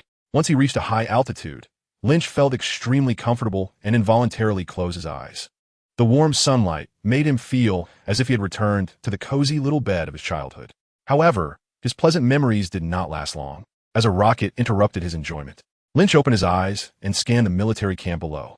It was a temporary military base, not very large, with possibly a few hundred personnel, and the most powerful weapons were just some small missiles. Looking at the somewhat chaotic soldiers below, anger and hatred brewed on Lynch's face. He had not forgotten that these guys almost killed him. If it weren't for his quick reaction, he could very well have become a cold experimental specimen in the lab at this moment. He merely glanced down, his heat vision striking a rocket, producing a brilliant firework display. Filled with endless rage and fury, the high-up Lynch spoke. "An eye for an eye. Are you ready to shed blood? Emergency assembly. Emergency assembly. Gear up. Emergency assembly. This is not a drill. I repeat, this is not a drill. What is that? Is there a problem in the lab? God, another monster. Don't panic," General Ross commanded, his face serious, as he hurried to the open area of the camp, instructing the soldiers nearby. "Get ready for battle," he shouted at the frantic soldiers. At this moment, a short, dark-faced officer ran out from the side and approached General Ross, saying, "Sir, what is that thing?" General Ross did not respond to his gaze, continuing to walk quickly while saying, "A newly discovered experimental subject, just captured today." "A new experimental subject?" A hint of dissatisfaction flashed in the short officer's eyes. "An unexpected situation has arisen? Do you need me to handle it?" General Ross remained silent, striding to the center of the open area, looking up at Lynch. He stared at Lynch for a moment without expression, then turned and gravely addressed the officer beside him. "Of course we need to, if you can." In the sky, Lynch leisurely watched the army lined up below. Lynch didn't strike first. He wanted these guys to understand what kind of existence they had provoked, so that in the future, no random cats or dogs would come and bother him. To establish his authority, he had to crush them with a proper and dignified force. "Ross, are you surprised to see me again?" A cold voice from above echoed down, giving General Ross's soldiers an unsettling feeling. Someone couldn't help but glance at General Ross, only to find his expression blank. "What do you want?" General Ross said stiffly. Lynch chuckled. "What else would I want besides your life?" General Ross was not surprised. This was not the first time he had dealt with such matters. Those who had suffered under his experimental programs all wanted his life. But he had never been afraid because he was loyal to his country, and his actions were devoid of any selfish motives. Even in death, it would be for the country, a noble sacrifice in his eyes. Everything came first for the nation, and the greater good was paramount. In the face of this, all personal gains and losses were insignificant. Therefore, he conducted those experiments, which others deemed inhumane or even anti-human, without any guilt, because if one day the country needed him to sacrifice himself, he would not hesitate to give up everything. "If you can," General Ross replied, standing tall. Lynch looked at the fearless Ross, feeling a sense of boredom for a moment. He realized that killing someone like Ross would not cleanse him of everything he had suffered. How could he make Ross receive the punishment he deserved? While pondering, Lynch noticed the familiar short officer beside Ross. At that moment, he came up with a plan. Lynch let out a cold snort, and two beams of intense heat suddenly shot out, directly aiming at Ross. "Fire! Counterattack!" an officer shouted. However, the beams of heat did not hit Ross. Instead, they drew a circle around him amidst the chaos. "If I wanna, I can kill you anytime." Lynch stood in the air, seemingly oblivious to the attacks falling upon him, like a deity or demon. In the sunlight, he smiled like a sunny boy. Yet everyone below felt a bone-chilling cold. "But not now, not here, that would be too easy for you." Lynch stared intently at that ugly face devoid of fear. "Before I fell unconscious, I vowed to make you die with endless regret and pain. Lynch's gaze shifted, and his eyes shot forth deadly heat rays. Let's give you a taste of it now. He gently turned his head, his heat vision sweeping across the military camp, reducing everything in its path, whether buildings or weapons, to charcoal. General Ross's soldiers were initially full of morale, retaliating with various weapons: rifles, machine guns, rocket launchers, and individual missiles. When they realized that their most powerful weapons couldn't harm Lynch at all, they broke down. Everyone dropped their weapons and desperately fled, trying to dodge those two death rays. In just a few minutes, no one dared to attack Lynch anymore. Large groups of soldiers huddled together, trembling in fear, raising their hands to signal their surrender. Lynch retracted his scorching gaze and spared the surrendering soldiers. The fiery glare did not kill many. Most who wanted to dodge were able to escape. Those who died under Lynch's intense gaze were all determined to take him down. Now, in the vast military camp, hundreds of soldiers had completely lost their will to fight. Lynch triumphed, defeating a fully organized modern army single-handedly. He slowly descended, wanting to return to the ground and admire Ross's reaction. Bang! Suddenly, a bullet struck his face. Lynch's eyelid twitched, and anger surged in his heart.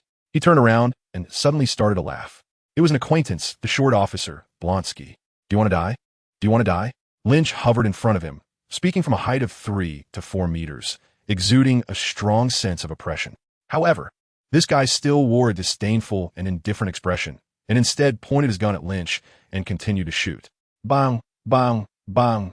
After emptying the magazine of his handgun, he tossed the gun aside with a provocative look. Is that all you've got? Is that your only ability? The bullets hit Lynch's face accurately, but everyone knew it was ineffective. The only result was to provoke Lynch, turning his previously playful demeanor into a cold, murderous gaze. It also showcased the officer's tenacious fighting spirit, which inexplicably reminded Lynch of that saying about continuing to fight even if one's limbs are broken in front of the enemy. This guy was not just breaking his hands, but could even suffer from shattering fractures all over his body. Lynch's perspective activated, and he saw the steel in this guy's spine. His name is Blonsky, who underwent General Ross's transformation and was injected with the same super soldier serum as Captain America. In a battle against the Hulk, he was kicked by Hulk and suffered multiple shattered bones due to his stubbornness. Subsequently, his spine was implanted with steel rods, and he was injected with gamma serum in Mr. Blue's lab in New York, transforming him into Abomination, causing chaos in New York. Abomination has gray skin, a grotesque face, and spikes all over his body, with a size and strength even greater than Hulk's, overpowering Hulk during their battles. Ultimately, due to plot requirements, he was defeated by the Hulk. This guy has faced defeat repeatedly, yet continues to fight, often confronting Hulk head-on, truly the #1 iron-headed character in Marvel. And now, this guy has a steel frame in his body, clearly having suffered multiple shattered bones from Hulk before. But just look at what he says. Is this it? Lynch is really something. The face slapping and this chain attack, it's not really damaging, but the humiliation is off the charts. I can't even handle this. Should I just go for a shattering fracture or something flashy? Lynch's gaze lingered on the fearless and even eager Ironhead boy Blonsky. You are very brave.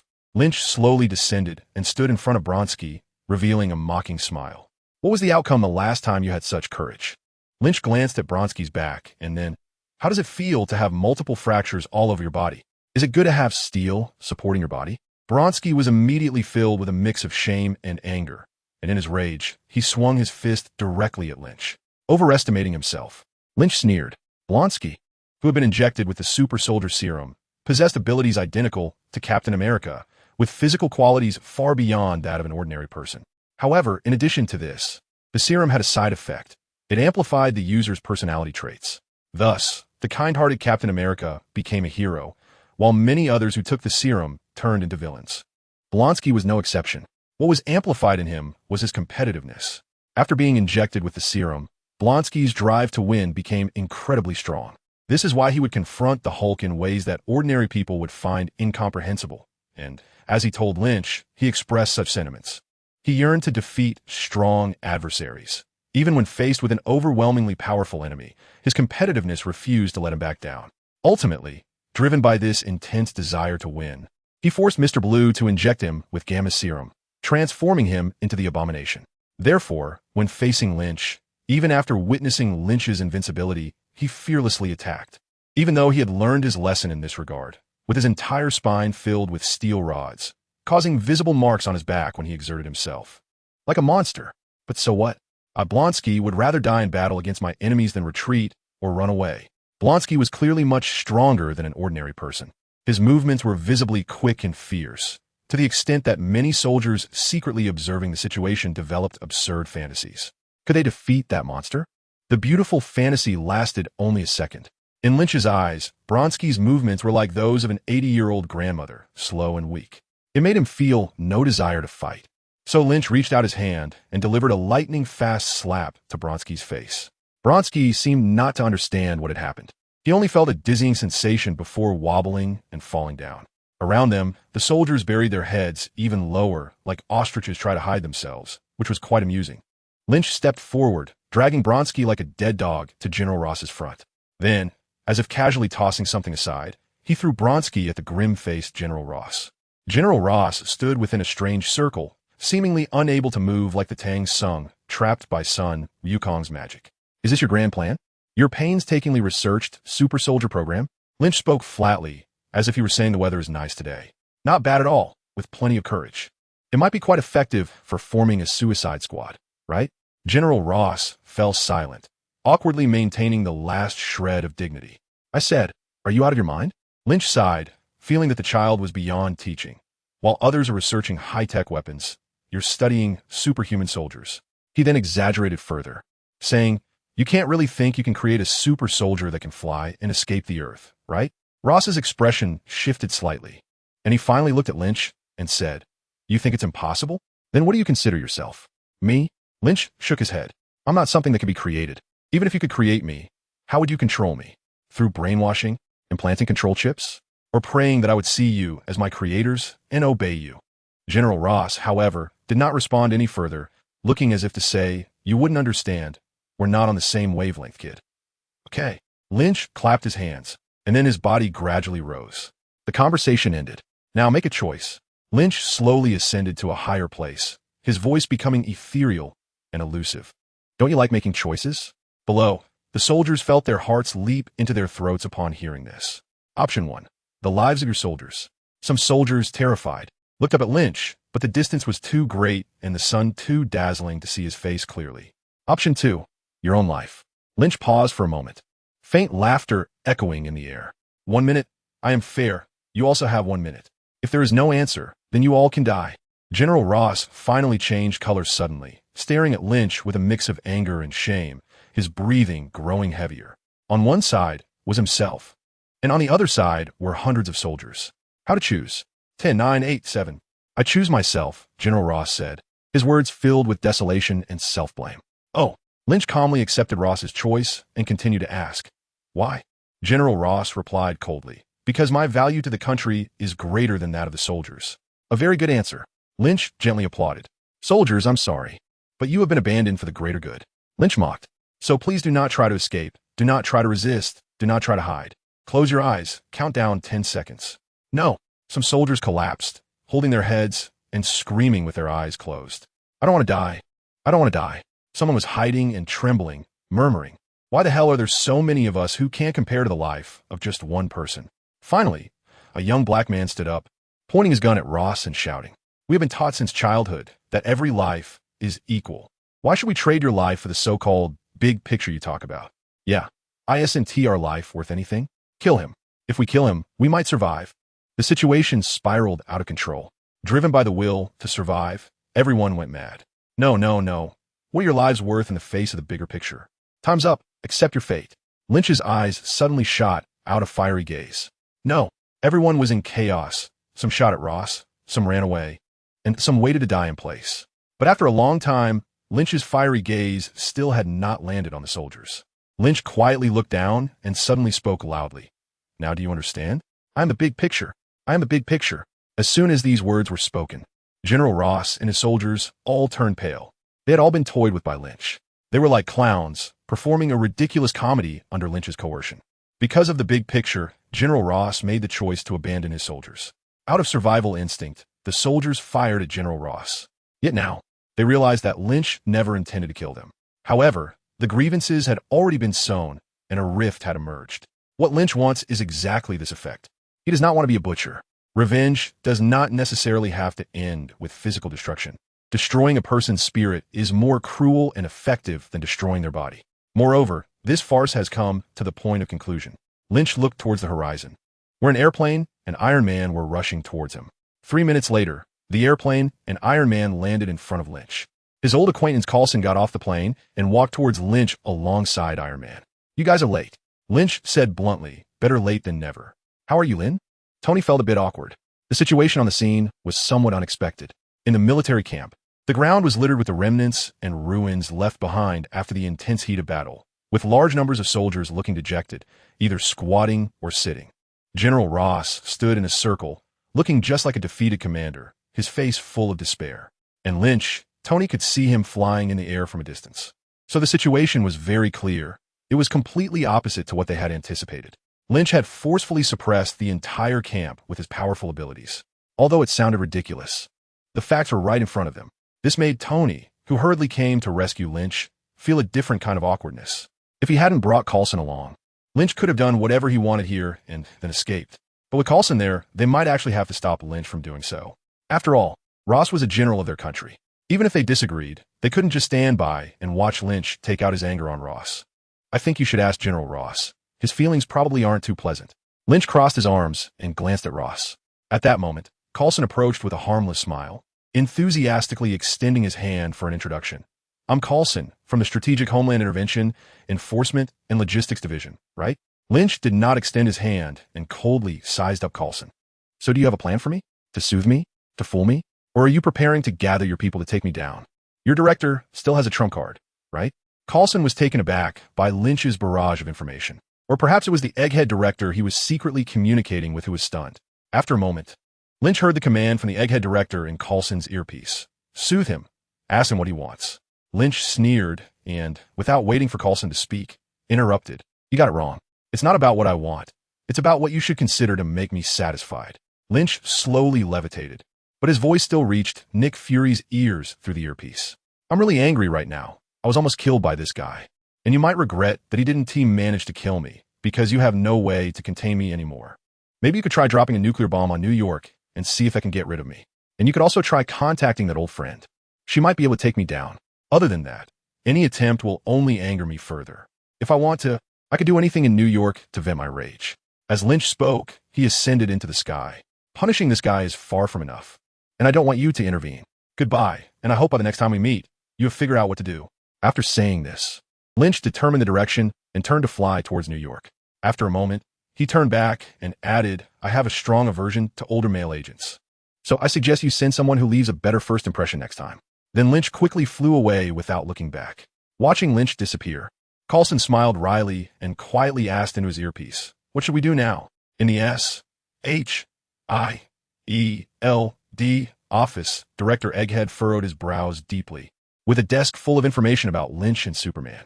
"First, handle that side, then come back to discuss the next plan." After hanging up the communication, he irritably pushed aside the documents on his desk and pulled open a drawer, rummaging around until he pulled out something. It was an old, outdated communicator. He hesitated while rubbing the small communicator, but after a long time, he put it back in its place, staring at the photo of Lynch on the desk. He muttered to himself, "It's not time yet." Coulson ended the communication and exchanged glances with Tony, both looking somewhat bewildered. How can he still fly? Coulson looked innocent. "Come on, how would I know? He couldn't fly before." Tony was also very frustrated. But after thinking about it, isn't it quite normal for Superman to fly? "All right, I still have to clean up this mess here. Are you going back? Then see you next time. I need to go back and get a good sleep. This day has been too crazy." In the lab, the man in a white coat had just finished talking with Coulson, and all the research materials regarding Lynch had already been taken by SHIELD. However, he didn't seem particularly upset or distressed. Once Coulson and his team left, he immediately went to General Ross's office and knocked on his door.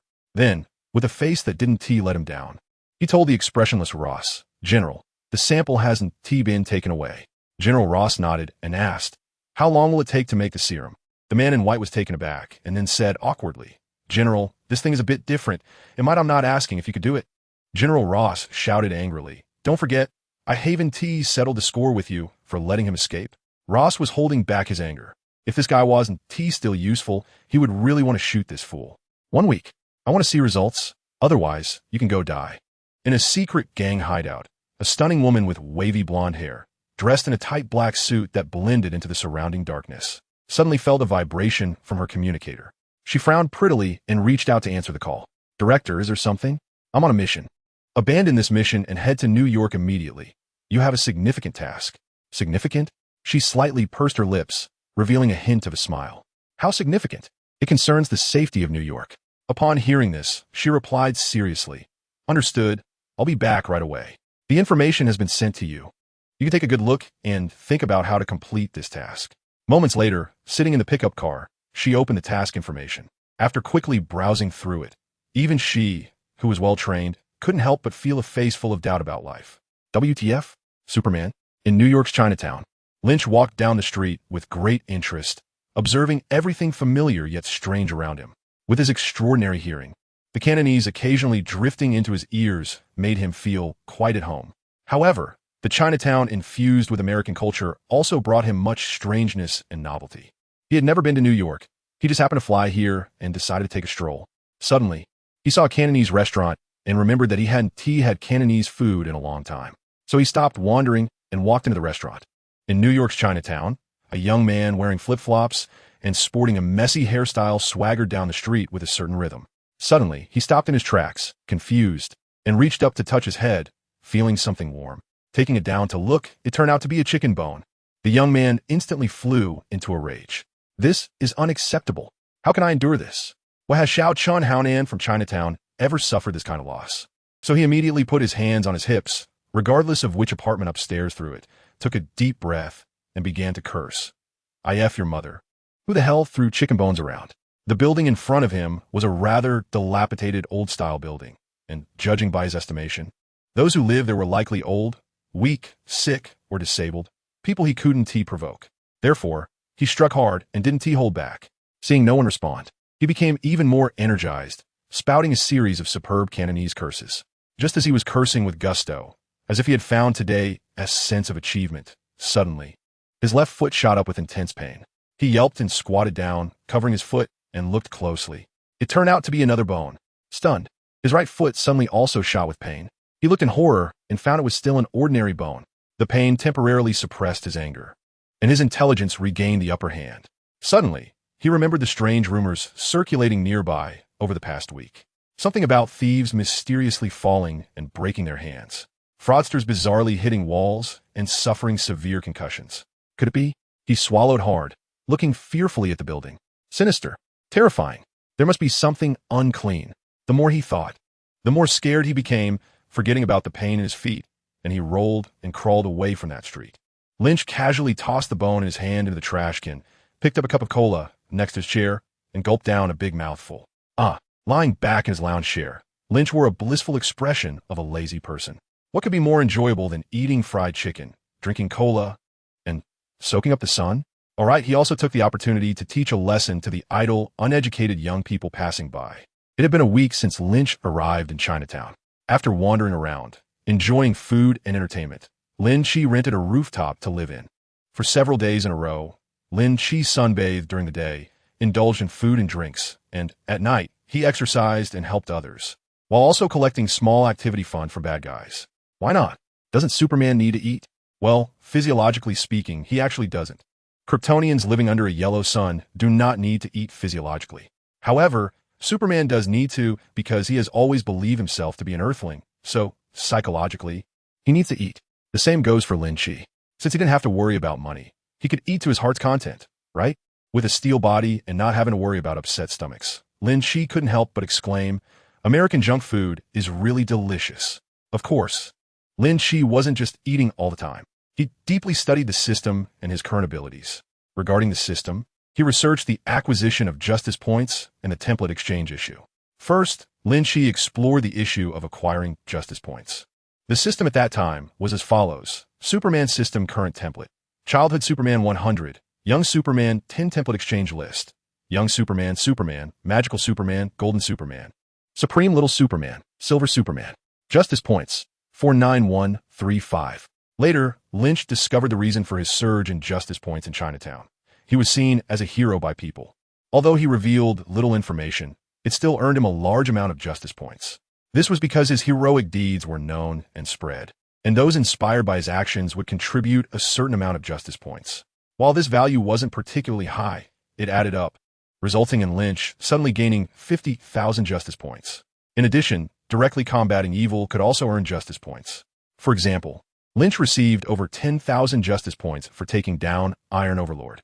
To Lynch's surprise, he also gained justice points for causing a ruckus at a military base. The system explained that Lynch was considered a persecuted victim, so the soldiers were seen as accomplices, and thus attacking them could earn justice points. Then Lynch tested how many justice points could be obtained from an individual. The result was that he could easily gain 1 or 2 points from person, but obtaining higher justice points was very difficult. For instance, after saving a hapless passerby who was nearly killed by a robber, he received the highest justice points from an individual, which was only 7 points. Moreover, acquiring justice points was mostly a one-time transaction, making it hard to repeatedly exploit. For example, if he gave a homeless beggar $10, he would receive 2 points of justice. The next time Lynch gave $10, he received no justice points at all. When Lynch was given $100, he only received 3 points of justice value in return. This means that a person's justice value can only increase, and if it decreases, it cannot generate justice value. Moreover, the total amount of justice value that can be given by all humans on Earth can be easily calculated.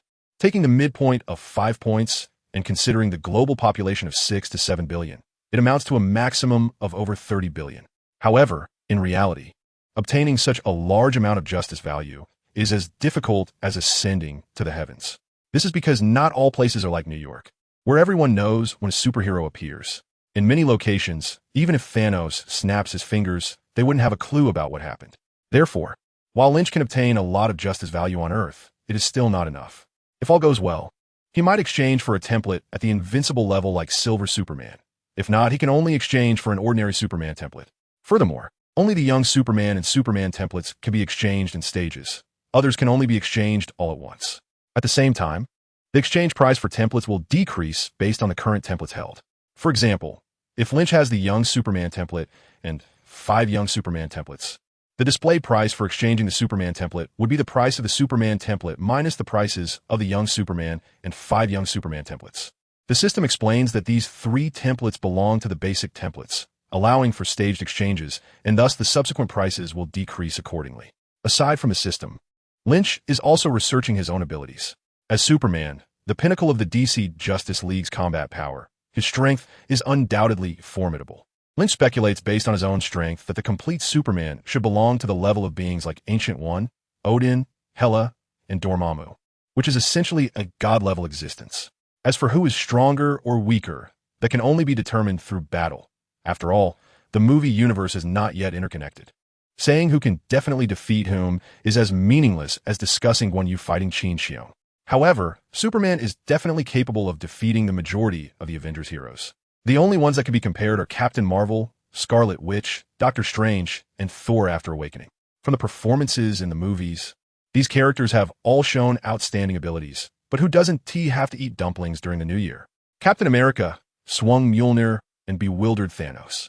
Therefore, Lynch feels that movies shouldn't be taken too seriously. Only actual battles count. Well, after basking in the sun for so many days, Lynch claims he is fearless. The reason why the big shots of this period are not showing up is also because they gradually realize their own strength. Under the yellow sunlight, Lynch feels that he is growing stronger every second. Strength, speed, endurance, senses, and brain.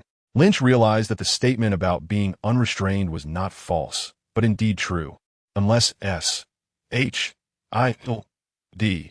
employed some lethal weapon that Lynch was not aware of. There was basically nothing on Earth, given its level of technology, that could pose a threat to him while he was in New York.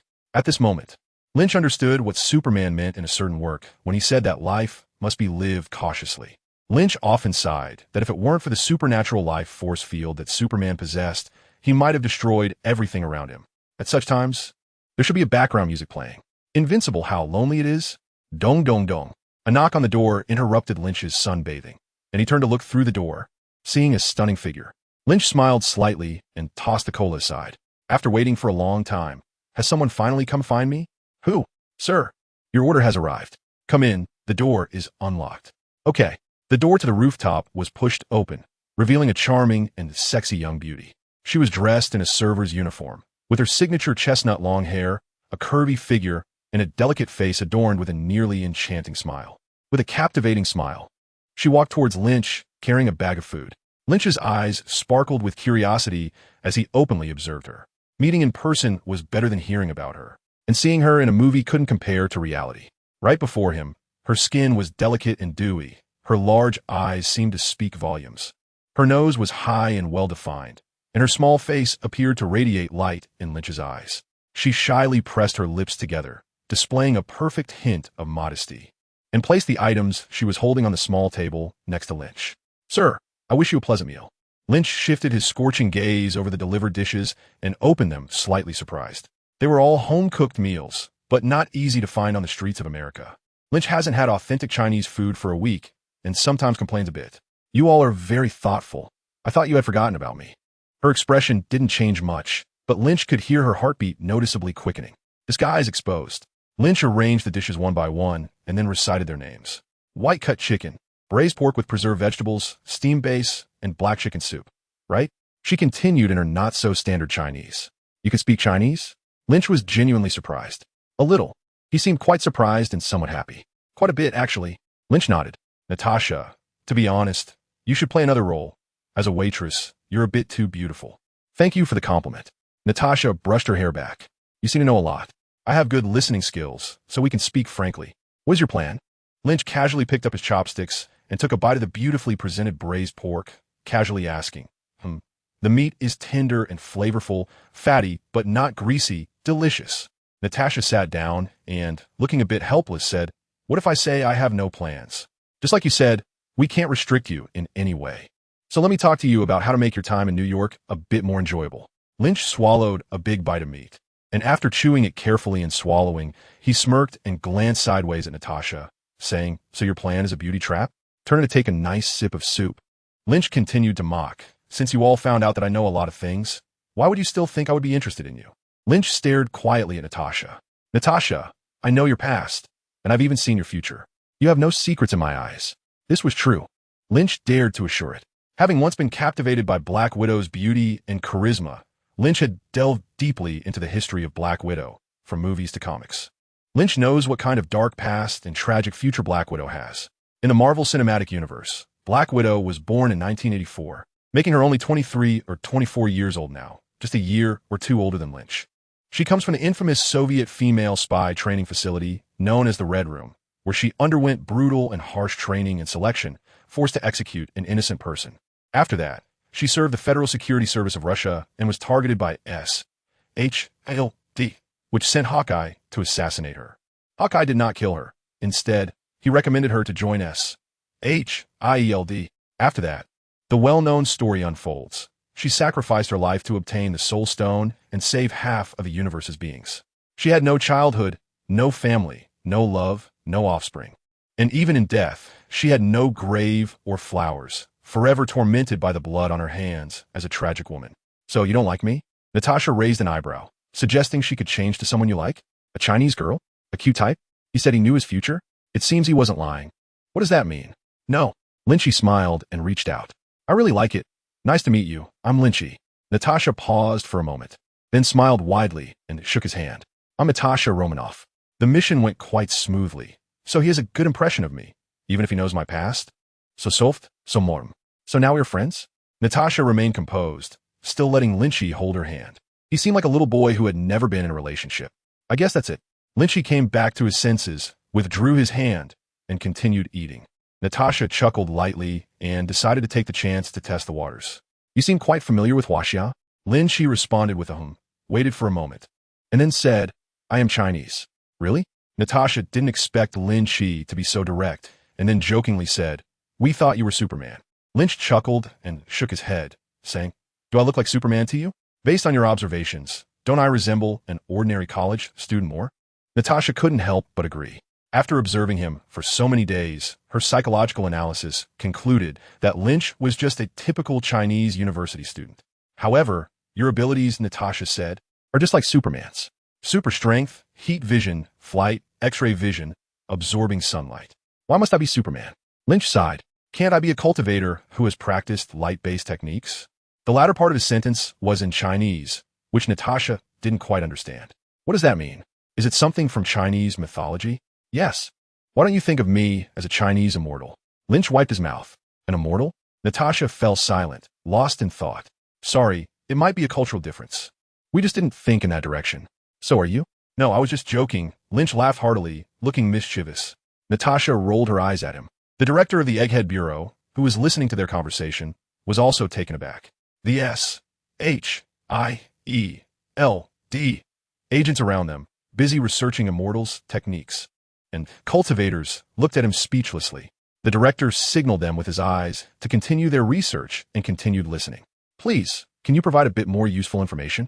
Natasha said with a pitiful expression. Otherwise, I won't be able to report back properly. Okay. Lynch finished his meal and sat up straight across from her. Do you want to hear the truth or a lie? Of course, the truth. Lynch's expression was serious as he cleared his throat with great gravity, then spoke in a low and suppressed voice. I am a traveler from a higher dimension. I know your past, present, and future. Natasha, or rather the team behind her, was processing Lynch's words. But how can that be fake? My real name is Hu Tuta. My dad's name is Hu Ingjun. My mom's name is Zhang Xiaoli. And I live in room 1001 of building 2 in Fando Garden. My real name is Hu Tuta. My dad's name is Hu Ingjun. My mom's name is Zhang Xiaoli, and I live in room 1001 of building 2 in Fando Garden. Lynch spoke in a Sichuan-accented Mandarin that left Natasha momentarily stunned, almost like he was rapping. Everyone has their own freestyle skills, right? Who knows if there really is a Hututu in this world? But who cares? He himself said it's fake, and if they really want to believe it, there's nothing to be done.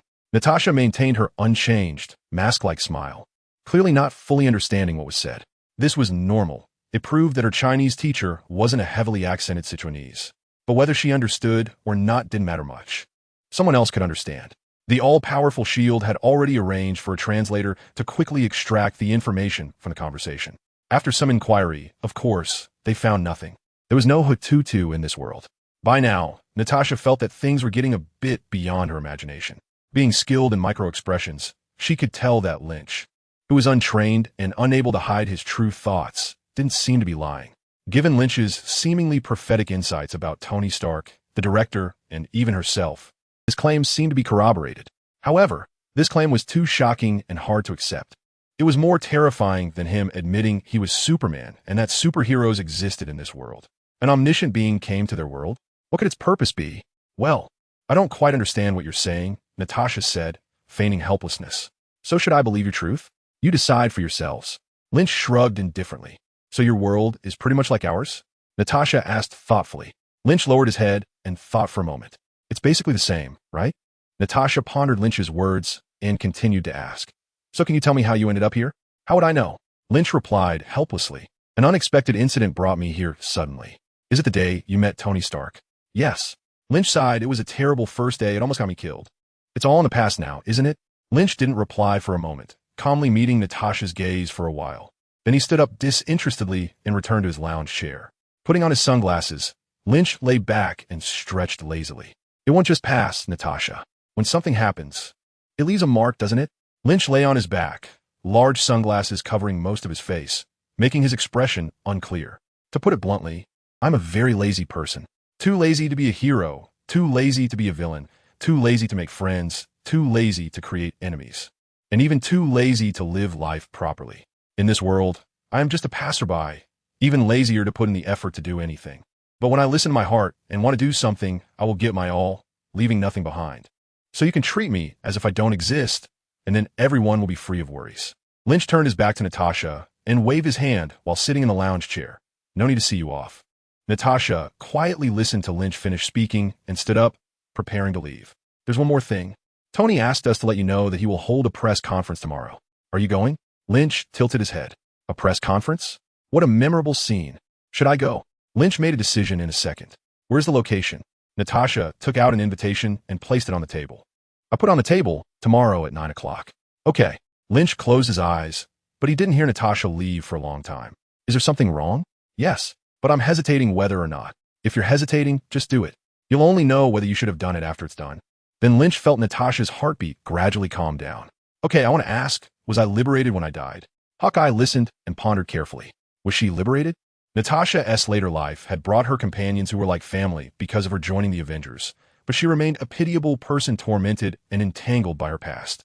Her body was modified, leading to her inability to bear children, which became a possible reason for her choice to remain unmarried and childless.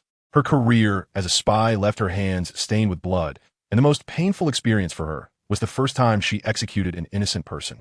However, Hawkeye felt that she should have found relief at the time of her death. Although she was unmarried and childless, without love, her performance when obtaining the Soul Stone undoubtedly indicated that the person Barton loved most was her.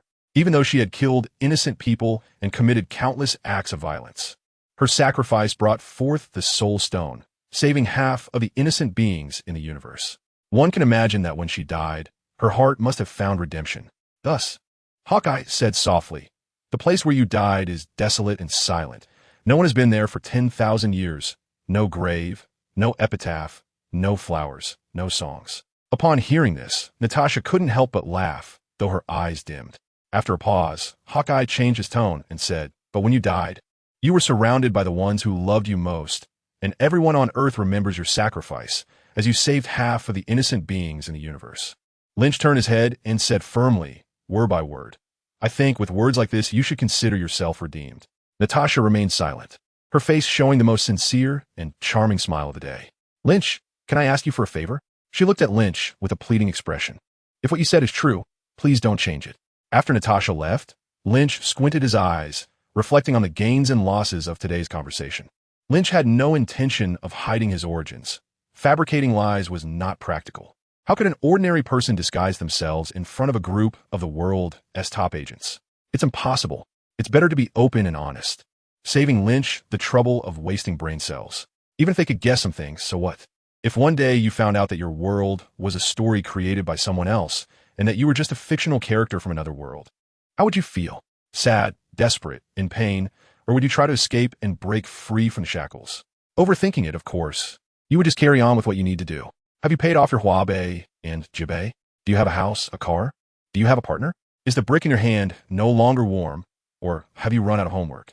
Even if you knew these things, what significance would they hold for the vast majority of people? Life itself is far more meaningful than these brain-teasing but trivial matters. Instead of worrying unnecessarily, it's better to put more effort into living. Moreover, even if we know these things, how could the people of this world pose a threat to us? The big shots who could pose a threat are bound by rules and constraints. Ancient One is only responsible for protecting Earth from the invasion of other dimensional demons and does not concern herself with human conflicts. What she plays is called defending Earth, not defending humanity. Odin, nearing the end of his life, finds it difficult to wield divine power and is focused on finding a reliable new king for Asgard. His attitude towards humanity is the same as Ancient One's. As long as you don't come to bother us outside the 9 realms, humanity can play however it wants.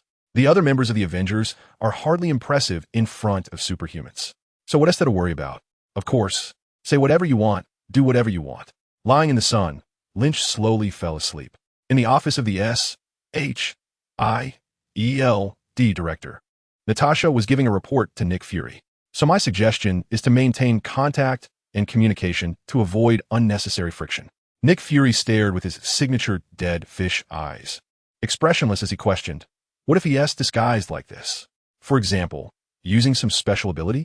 What if one day some foolish guy angers him, making him want to destroy this world? Or if something else changes his mind, what should we do? His tone and gaze were as cold as ice, each word pointing to the worst-case scenario. Are we holding a bomb and pretending it doesn't exist? Or are we just thinking about protecting the bomb and praying it never explodes? Natasha crossed her arms, looking at Fury, somewhat dissatisfied. So do we have to detonate in advance? Can we handle that? At least we can now. Fury slammed Lynch's file on the table, which documented Lynch's ability data from the time he appeared until now, while his abilities Haven T further enhanced. Fury, we should defend against and monitor threats, not just think about getting rid of them, Natasha frowned. That's exactly what I mean, so we always need to be prepared to deal with him. What kind of preparation? Like you said, you have a summoner that can call in an old friend who can take him down? Natasha said with skepticism, but you see, even if you really have such a thing, he knows it too, so why should we think it would definitely be useful? Fury's expression finally changed subtly. He shook his head and firmly told Natasha, I want to use that unless the Earth is truly doomed. The atmosphere gradually became tense as the two fell into an awkward silence. Nick Fury, with a face like someone owed him a lot of money, finally compromised after a long time. If you believe he won't pose a threat, then you can take him. Then, in an uncertain tone, he asked, "Can you tell me what Lynch meant by higher dimensions?" Natasha pursed her lips, silently responding with a look that said, "Do you think I understood? Okay. It seems we need to find a smart person to explain this." Fury's words sounded like a sigh of relief. "Is everything you said true? Did Lynch really say that?" In the video call, Tony, unusually serious, asked Natasha for confirmation. Natasha and Fury exchanged glances and nodded affirmatively. Okay, a bit unexpected. Tony blinked, silently digesting this sudden information. "So, you can understand?" Fury asked skeptically. "Come on, director," Tony proudly replied. "Why else would you look for me? Doesn't TSHIELD have experts in this area?" "Tony, I'm sorry, it's just because of confidentiality that we thought of you," Natasha smiled as she explained. "Okay, I understand. After all, we just met." Seeing that Tony was going off on a tangent, Natasha coughed to interrupt. "Can you explain this to us?" Tony's wise eyes scanned the two, then shook his head. "You can think of Lynch as a..." Tony tilted his head, thinking of an audience that has entered a theater. He might be very familiar with certain things and certain people, but undoubtedly, he is not omniscient. What? An audience that has entered a theater? Fury found it hard to understand Tony's metaphor. "Can you say it more plainly?" Tony didn't speak, but expressed a polite refusal through his expression. Fury also remained silent, just persistently looking at Tony. "All right, it's what you asked for." Tony conceded, stepping out of the video frame, and after a while, returned with something in his hand. He held the item up to the camera for the two to see. It was a Superman comic. What would happen if one day you accidentally entered Superman's world? Under Tony's profound gaze, the two finally understood. "You mean our world is a fictional work from Lynch's world?" The two, realizing this, found it hard to accept. From a certain perspective, that could be true. Tony nodded, "But for us, this is real, our world." "You mean?" "Yes, whether we know or believe it, it doesn't matter. Because it cannot be verified and cannot be escaped. So let it be. Instead of worrying, we might as well go have a drink. If this beautiful Natasha lady is willing." Tony suddenly turned playful. Natasha snapped back to reality from her silence, smiling at Tony. "Of course. If you don't mind that I have a nickname called Black Widow." Tony smiled awkwardly. "All right, director, Ms. Black Widow, I'll hang up now. I have some things to deal with. Thank you for your help, Mr. Stark, and I hope you can keep this matter confidential," Fury said seriously. "You know how astonishing this is. I will, so goodbye." After Tony finished speaking, he was about to hang up the communication, but then, as if remembering something, he looked up and seriously told the two, "Do not try to gain information about the future, because once you obtain information about the future, it will change, and it is likely to become worse. As I said before, let's forget about this matter." Natasha's heart skipped a beat at these words, and she didn't respond. Fury nodded and replied, "I understand. I'll pretend I don't know about this." Tony nodded in satisfaction and ended the call. Fury turned and shot a sharp glance at Natasha's face. "Have you, perhaps, already obtained some information?" On the other side, after ending the communication, Tony didn't go on to do other things. Instead, he sat down in a chair, tilted his head back, and closed his eyes and thought. My world. Is it really some comic book, anime, or some bizarre fairy tale, or strange legend in the eyes of others? How ridiculous. I even regarded Lynn as Superman. Am I the one who doesn't exist? So, how should I face Lynn next? The other party should know me very well, right? They must know all the embarrassing moments of my life, right? Maybe, what if I'm the protagonist of a comedy? I must have a great sense of humor, right? But it shouldn't be that way. I still remember the surprise and joy in his eyes when we first met. It was as if I was a child meeting Superman. So, I should be a positive character, a superhero? Possibly, maybe, probably. Can someone like me really become a hero? After pondering for a while, he suddenly stood up. G-A-R-V-I-S. I have an idea, simulated in C. Everyone received the official statement from Stark Industries about last night's incident. According to unverified reports, a prototype robot malfunctioned, leading to serious damage to the arc reactor. Fortunately, a personal bodyguard of Tony Stark used Stark's top-secret technology to avert the crisis. On the screen behind him, Rhodey was giving an official statement at a media press conference. Iron Man? Tony was chatting with Pepper while holding a newspaper with the big headline, "Who is Iron Man?" This name is interesting. He has a powerful ring. Although it's not entirely accurate, it's actually made of titanium alloy. But who knows how people will associate it? Pepper removed the Band-Aid from Tony's nose and tidied his appearance for his upcoming appearance.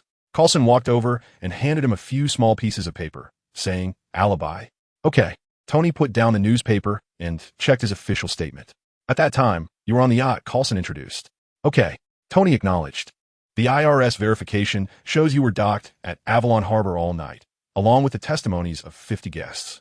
Pepper applied concealer to the bruises on Tony's face, and Tony looked down at the small pieces of paper and said, "Actually, I think it's better to say that only Pepper and I were on the island that night." As he spoke, Tony glanced at Pepper, but she ignored him, finishing her task and turned to walk away. "We can't fabricate." Coulson gently refused. "Fine, just read it as it is. No mention of Obadiah." Tony quickly skimmed through the few pieces of paper in his hand and then looked at Coulson questioningly. "And no mention of Lynn?" "No need," Coulson said. "We handled it. Obadiah is on vacation, and you know how poor the safety of small planes can be. But how do we explain the fabricated bodyguard?" Tony frowned. "I mean, how do we explain this weak link? It's not my first time doing this. As long as you follow the official statement, there won't be any problems," Coulson said calmly. Tony had no choice but to accept it for the moment, but what about Lynn? More people know him than know Iron Man. Everyone knows we fought side by side and left together. Tony looked as if he needed a positive answer from Coulson. Coulson then innocently used a pitifully forced expression and said, "You can choose not to answer those questions. Just make a statement about Iron Man. So you guys aren't ready for how to deal with Lynn, right?" "No," Coulson replied. "I don't know. This matter is not under my responsibility." After saying that, he seemed afraid that Tony would continue to pester him and turned to leave. "You only have 90 seconds. Pepper escorted Coulson to the door. "Agent Coulson, I want to express my deep gratitude for all the help you've provided," Pepper said earnestly. "It's my duty." Coulson smiled in response. "We'll collaborate again in the future. Your Strategic Law Enforcement Military Supply Department." Pepper frowned slightly, reciting the long and smelly full name of S.H.I.E.L.D. "Just call it S.H.I.E.L.D. Coulson laughed, then turned and left. "All right." Watching Coulson's back, Pepper turned to Tony with a light tone, saying, "It's your turn to make an appearance now." Tony followed up with a complaint. "You know, it seems that faking isn't that hard, even though I don't believe I'm Iron Man." Pepper held the suit while Tony put a piece of paper in his mouth to chew on, turning away to let Pepper help him put it on. "You're definitely not Iron Man." "No, I am." Tony mumbled back with the paper in his mouth. "You're not." "All right, whatever you say." Tony conceded. "But you know, if I were Iron Man and had a girlfriend who knows my secrets like you do, she'd definitely worry about me dying sooner or later. But she'd also be proud of me. She'd also be very conflicted because that would make her more attached to me." Tony turned to face Pepper. At this moment, he was still unaware that this prophetic statement would turn out to be true many years later. But perhaps his exceptional intelligence and extraordinary nature had already prepared him for this decision today. That's just who he is. Proud, sharp-tongued, a chatterbox, difficult to approach, and a bit petty. But these small flaws only make him more vivid and lively, highlighting his extraordinary wisdom and responsibility. "Oh, it seems I came at a bad time." At that moment, an apologetic voice came from the hallway. The two turned to look. "Lynn, you really came?" Tony said with surprise and joy. Then he gestured to Pepper to let them have some time alone. "How have you been lately?" "Of course." Lynch smiled. "Below, Mr. Stark has prepared a statement. But he will not answer any questions. Thank you." Rhodey spoke loudly, and the reporters sitting below, surprisingly, all aimed their devices at Tony Stark for a round of photos. Tony stood firm at the podium, his gaze sweeping over the various reporters below, casually saying, "Well, I haven't been in the spotlight for a few days." He looked down at his notes. "I guess I'll just read from the script. Some people speculate that I was personally involved in the incident that happened on the highway and the rooftop." Halfway through his statement, a young and beautiful female reporter sitting in the front row rudely raised her hand to interrupt. "Do you really think we would easily believe that a bodyguard appeared perfectly dressed in armor, while in fact, you usually—" "I know what you mean," Tony interrupted, forcing a fake smile. "It's fine to question the official statement, but you shouldn't make baseless assumptions and call me some kind of superhero." The female reporter wore a smug smile, as if she had caught Tony in a verbal trap. "I didn't say you were a superhero." "No," Tony said slowly, "that's good. It would be ridiculous if that were the case, too absurd." Tony explained to himself, "I'm not cut out to be a hero, clearly. I have too many character flaws and have done too many wrong things, which has a bad influence." Seeing that Tony was straying from the topic, Rhodey leaned in and whispered, "Just read from the script." "Okay, I know." Tony picked up the script again. In fact, he held the script, but the next words caught in his throat. He shifted his gaze and quietly looked at everyone in the room. The reporters, the security, Rhodey, Pepper, and Lynch. It's happening. A legendary scene is about to be born. Standing in an inconspicuous corner, Lynch felt a bit excited. Despite possessing superhuman strength, he didn't consider himself a hero. But the person in front of him was a true superhero, standing shoulder to shoulder with gods as a mere mortal. Today marked the first page of his widely known legendary chapter. How could Lynch not feel thrilled about such a moment? However, after a while, Lynch keenly noticed that something seemed off in the script. Why is Tony staring at me? Hurry up and deliver your lines. Tony had been staring at Lynch for a full 10 seconds, causing many people present to frequently glance over at Lynch. Can I really be a good superhero? He recalled the last conversation between the two of them. Of course, you're the best one. Since that's the case, Tony made up his mind internally, set the script down with a relieved expression, and said the classic line, "I am Iron Man." The crowd erupted. "Wait a minute, I have a big announcement." He spoke, and the venue suddenly quieted down. I have a superhero friend. I have a superhero friend, and I believe you all know him. The guy who appeared with me that day. Some of you call him the Amazing Kid. As Tony spoke, he became animated, his expressions lively. In fact, he was quite like Superman, incredibly strong, able to fly, and could shoot beams from his eyes. Superman? Are you joking, Mr. Stark? But the current information only indicates that he has immense strength and speed. The reporters were always impatient to hear the end of his speech. I'm not joking. He has abilities almost identical to Superman's, and I can vouch for that with my character. Tony patted his chest and continued to expose Lynch. Of course, he doesn't like being called Superman, probably because he is quite young, while Superman is a bit older. Many reporters laughed in agreement. So, I thought maybe we could call him. Tony pronounced the name with a sense of ceremony, as if reciting Iron Man's Super Kid. Mr. Stark, where is this Super Kid from? From the video. He seems to be Asian. Where did this superhero go afterward? How old is he this year? Does he have a girlfriend? The reporters at the scene eagerly rushed to ask Tony questions, and he, unusually accommodating, answered several questions. However, the questions began to stray further off topic. Okay, there are many questions I can't answer for him, but Tony elongated his tone and glanced at Lynch. Lynch lowered his head, feeling very anxious. Tony's flashy move made him want to jump out of the window and fly away right now. You, Tony, are such a jerk. I came to support your heroic debut, and you plotted to make me perform? I took you as an idol, helped you fight the Iron Tyrant, brought you home, and even just now, I was trying to motivate you and cheer you on, and this is how you repay me? Just this? It was one thing to be wary of me when we first met, but now you want to pull me into becoming a superhero together? How infuriating. One day, I will definitely knock some sense into you. Lin Xiao was filled with inner hatred while keeping an eye on Tony's movements with his peripheral vision, silently preparing to make a run for it. Don't look over here. Are you still looking at me? Lynch met Tony's gaze, revealing an expression filled with murderous intent. In fact, he was right here today. Tony was great at stirring emotions.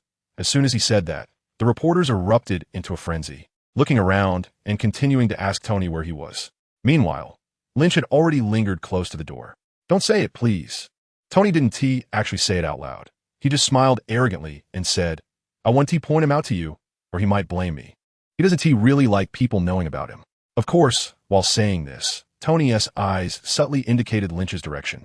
The professional ethics of New York reporters were not false. The clever and smart reporters had already followed the hint to find Lynch in front of them. Hey, are you the super kid? Can I interview you? Yes, here. I found him. The door was blocked. Lynch looked completely bewildered, helplessly being escorted by a group of excited journalists, as if they had just won a $5 million lottery from the entrance to the podium. If it were a group of villains, Lynch would have definitely struck back with a heavy punch long ago. But how could he bring himself to do that to this enthusiastic crowd of reporters? This was an experience he had never encountered before. Throughout his life, he had never faced so many passionate people at once. The largest audience he had ever spoken to was during his university campaign for student council. But even then, it lacked this kind of intense focus, this feeling of being surrounded and adored like a treasure. Although the gazes weren't entirely pure, there was admiration, curiosity, greed, and doubt. It was already enough to leave Lynch feeling overwhelmed. Standing on the stage, facing the reporters who were continuously firing questions, Lynch was so nervous that even swallowing felt cautious. At that moment, he really wanted to pull out the system and say, I'm done. I can't do this. Just let me go. Look, I'm still a kid. Please let me go fight crime instead. That's more suitable for Tony. Time passed for a few minutes in Lynch's silence, and the reporters in the audience gradually quieted down, not receiving any response. Say something, came Tony's somewhat gleeful voice from the side. Lynch gave him a terrifying death stare. Tony immediately shut his mouth. After all, this guy really could kill with a glance. Raising his head and straightening his chest, Lynch slowly began to speak. I actually don't know what to say. However, After starting to speak, Lynch unexpectedly calmed down. Tony was right. I have powers similar to Superman, but I am not like him. I can't guarantee what I can do for this city, this world, because I'm not ready for that yet. So I don't want to be discovered by everyone, and I don't want to hear anyone call me Superman. Maybe one day, I will wear Superman's outfit to save this world, but not now. Okay, now I want to be alone for a while. Goodbye. Lynch spoke more and more fluently, and then he finished in one breath. Taking advantage of the fact that no one had reacted, he quickly ran out of the venue. By the time the reporters chased him out, all they could do was raise their cameras and snap a few shots of Lynch flying away. Oh my God, can he really fly? Superman? One reporter flipped through the photos he had taken, exclaiming in surprise, Superman? Didn't he hear Stark call him Super Kid? Don't get the headlines wrong for tomorrow. An older reporter reminded. Why am I so afraid? Lynch silently asked himself in the air. Why am I so afraid of being seen as Superman? Being regarded as a superhero? Is it just because I dislike Superman's weakness and compromise? Or is it, at the same time, I also admire and long for Superman's greatness and nobility? That is a quality that Lynch believes he could never achieve. Lynch has always considered himself an ordinary person. He has a sense of justice, but it's not very strong. He has a dark side, but it rarely shows. Sometimes he can be self-centered, but most of the time he tries to avoid hurting others. That's who Lynch is. He admires the divinity of Superman while despising Superman's tendency to compromise. He exists between Superman and the villains. Therefore, he cannot accept that title. He cannot bear the meaning behind that name. He cannot, and does not have the ability to do what Superman is supposed to do. Tony is handling the various troubles arising from the self-revelation of his Iron Man identity with a clear mind. Although he is extremely busy, he is very happy because he knows that someone else certainly does not handle it as effortlessly as he does. Sometimes, happiness is built on the suffering of others. While humming a cheerful tune, Tony suddenly hears a rhythmic knocking sound behind him. Knock, knock, knock. He turns around, and the joy on his face gradually disappears. Outside his mansion, Lynch is hovering in the air with a gloomy expression, knocking on the glass of his floor-to-ceiling windows, as if he is tolling a death knell for him. Pepper, can my plane take off? Tony, we need to talk. Next time, Lynn. I really have something urgent to take care of. At a university, a young professor in a blue outfit just finished his class and walked downstairs to the teaching building. Excuse me, Dr. Stain? He hears a voice and looks up. A woman quickly approaches him. My name is Elizabeth Ross. He remembers this scholar. Dr. Ross? Someone wants to see you. Okay. A man wearing a hat walks over, lifts his head, and makes eye contact with him. Mr. Green? The man says.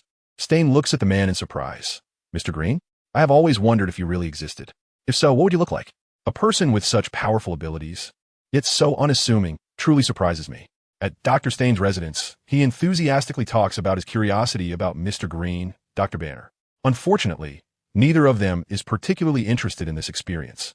So he changes the subject. It's not simple. Even if everything goes smoothly, if you inject the correct dosage after transforming, will you be permanently cured or just temporarily suppressed?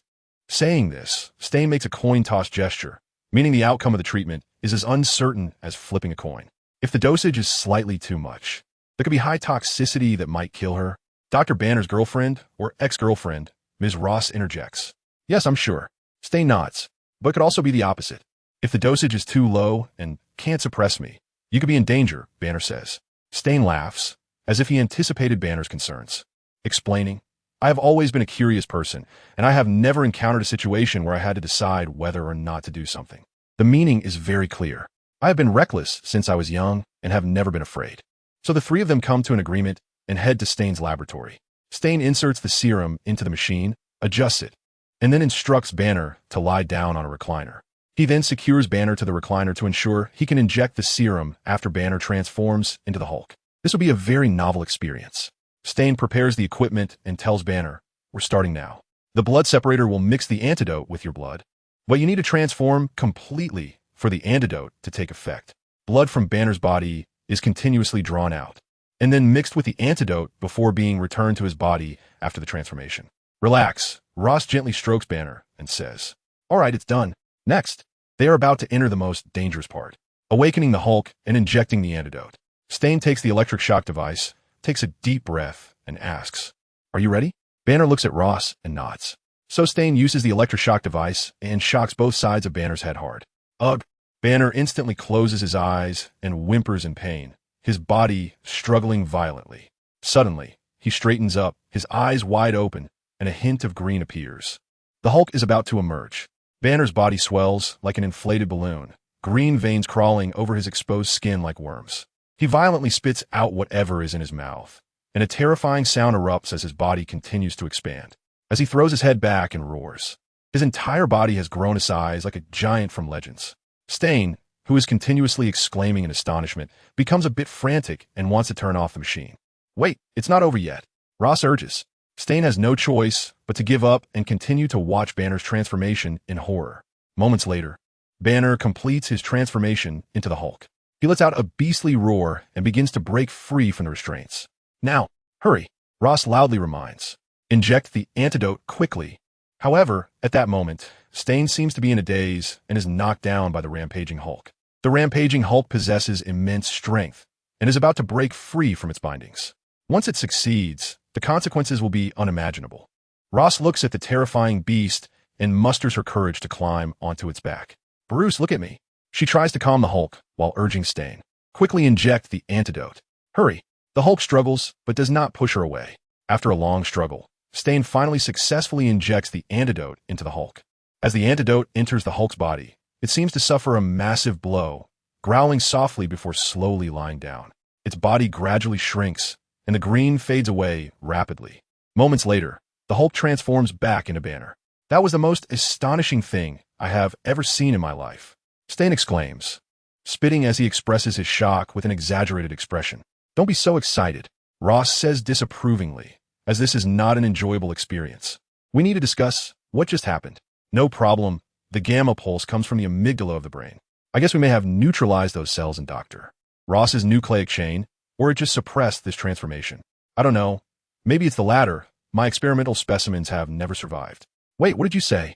Banner interrupts him. Experimental specimens? What experimental specimens? Follow me. Stern brought 2 people to a laboratory. The lab was filled with transparent glass cabinets, inside which were bags of blood. All of this was your blood. You didn't send me much, so I concentrated it and made more.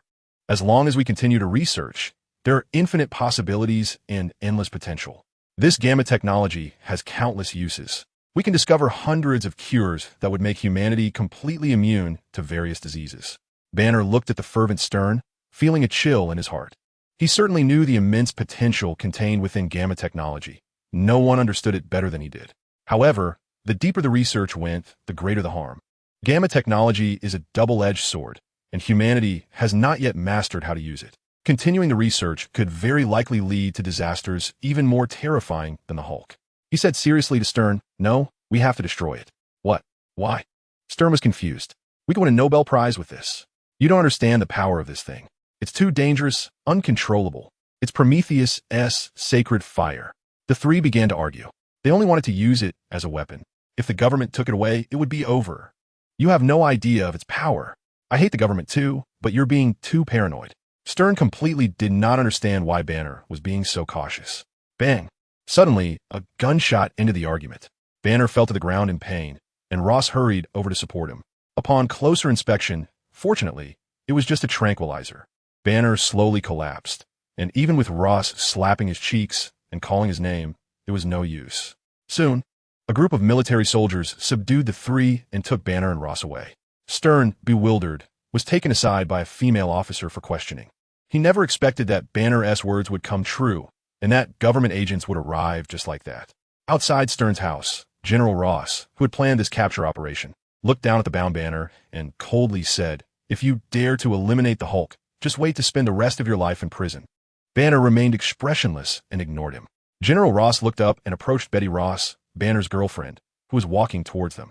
He reached out to stop Betty and gently called her name. But Betty just looked at him with hatred and said angrily, "I will never forgive you for treating him this way.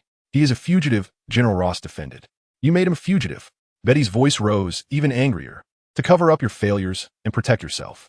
I refuse to be your daughter." After saying this, Betty turned and left to chase after Banner. General Ross had a grim face, but he was very excited inside. Banner had been successfully captured. How far could he be from eliminating Lynch? However, he did not notice that one of his good subordinates, Blonsky, had quietly gone missing. Time went back a few days. "General, the serum has been completed, but due to the scarcity of materials, only 1 dose has been produced." In General Ross's office, His chief researcher held out a small package and handed it to General Ross. However, I cannot guarantee its safety or effectiveness, the man in white hesitated to say. All right, you don't need to worry about that. General Ross opened the package and examined the serum closely. The serum was dark red, beautiful like agate, compared to its appearance. The power it might contain was even more captivating. Should we use on Blonsky? It could kill him, but in terms of success rate, he should be the most suitable candidate. No, General Ross shook his head. We have a more suitable candidate. After experiencing 2 failures with Blonsky, Ross was already very disappointed in him. He thought that big green guy, the Hulk, if it were used on him, he could definitely defeat Lynch, right? By injecting the Hulk with the serum, defeating Lynch, they could obtain more serum materials. Capturing the Hulk, injecting the serum, eliminating Lynch, this way, his long-desired ultimate soldier plan would be completely successful. And he would also completely wash away the shame brought upon him by the two. A fervor shone in General Ross's eyes. Bruce Banner, where exactly are you?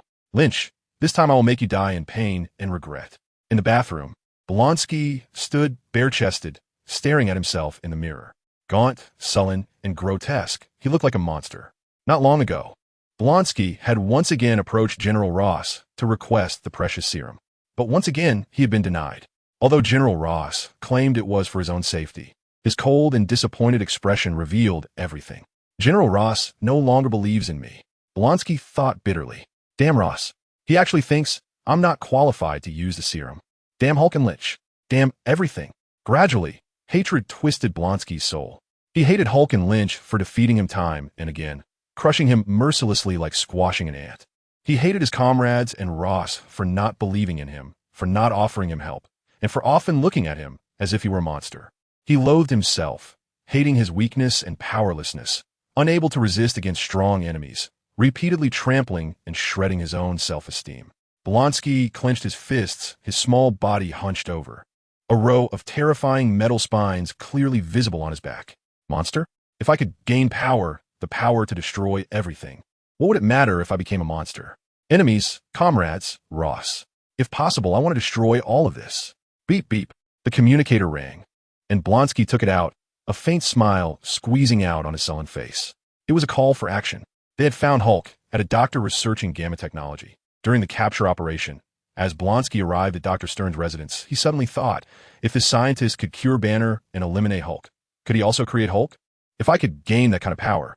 For a moment, the desire for power clouded Blonsky's mind, and he violated orders, rushing directly into the room where Banner and the others were. Seeing Banner, he couldn't suppress his inner rage, charging forward, shoving Ross aside, and grabbing Banner, roaring for him to transform into Hulk. But Banner was sedated and couldn't transform, so he could only angrily knock Banner unconscious. And his comrades came in to take Banner away. Then bang, a gunshot rang out, and Blonsky stood up behind his fallen comrade. Why do you always hit people? Stern asked frantically. Blonsky impatiently pointed his gun at his head. What have I done to anger you? Stern continued to chatter incessantly, oblivious. It's not what you've done. It's what you were going to do, Blonsky said coldly. I want what you extracted from Banner. Stern looked Blonsky up and down, gradually realizing something. It looks like you've injected something. I want more. You also saw him transform into Hulk. Yes, it's perfect like a god, Stern said with a look of obsession and admiration. I want to become like that. I want you to turn me into that. I don't know what you have inside you. Mixing it together could turn into. Stern hesitated. Disaster. Blonsky's anger flared, and he suddenly grabbed Stern and lifted him above his head. I didn't say I disagree. Stern, suspended in the air, struggled to breathe, saying, I just need your consent. And you've agreed. Stern compromised. A few minutes later, in Stern's laboratory, Blonsky lay in a chair as Stern inserted a vial of Mr. Green's 1456 potency blood into the machine and activated it. As the machine operated, the blood entered Blonsky's body. A green hue quickly emerged from Blonsky's body, growing brighter and brighter. The green light illuminated the room, causing the machines to malfunction despite Stern's attempts to control them. Blonsky roared as the gamma power mixed with his inner negative emotions made his body swell rapidly, grotesque spikes growing from within. Moments later, a monster, gray-green all over, with a row of massive spikes on its back, emerged, even larger and stronger than Hulk. It casually knocked Stern to the ground, letting out a coarse, deep laugh. It was named Abomination, a terrifying existence more powerful and perfect than Hulk, filled with hatred for everything in the world. Unlike Hulk, It was not low-witted and brainless, but possessed human intelligence perfectly. Therefore, its heart was filled with hatred for everything, just like its name. It hated Hulk, hated Banner, hated Ross. It hated everything that brought it pain and anger. This time, with such power, it vowed to destroy everything it loathed. Soon, Abomination burst out of the laboratory, unstoppable wherever it went. It ruthlessly slaughtered its former comrades in a rage, tossing cars aside like toys, its massive, resilient body smashing everything that obstructed its path. Its terrifying leaps making it elusive, flying and disappearing.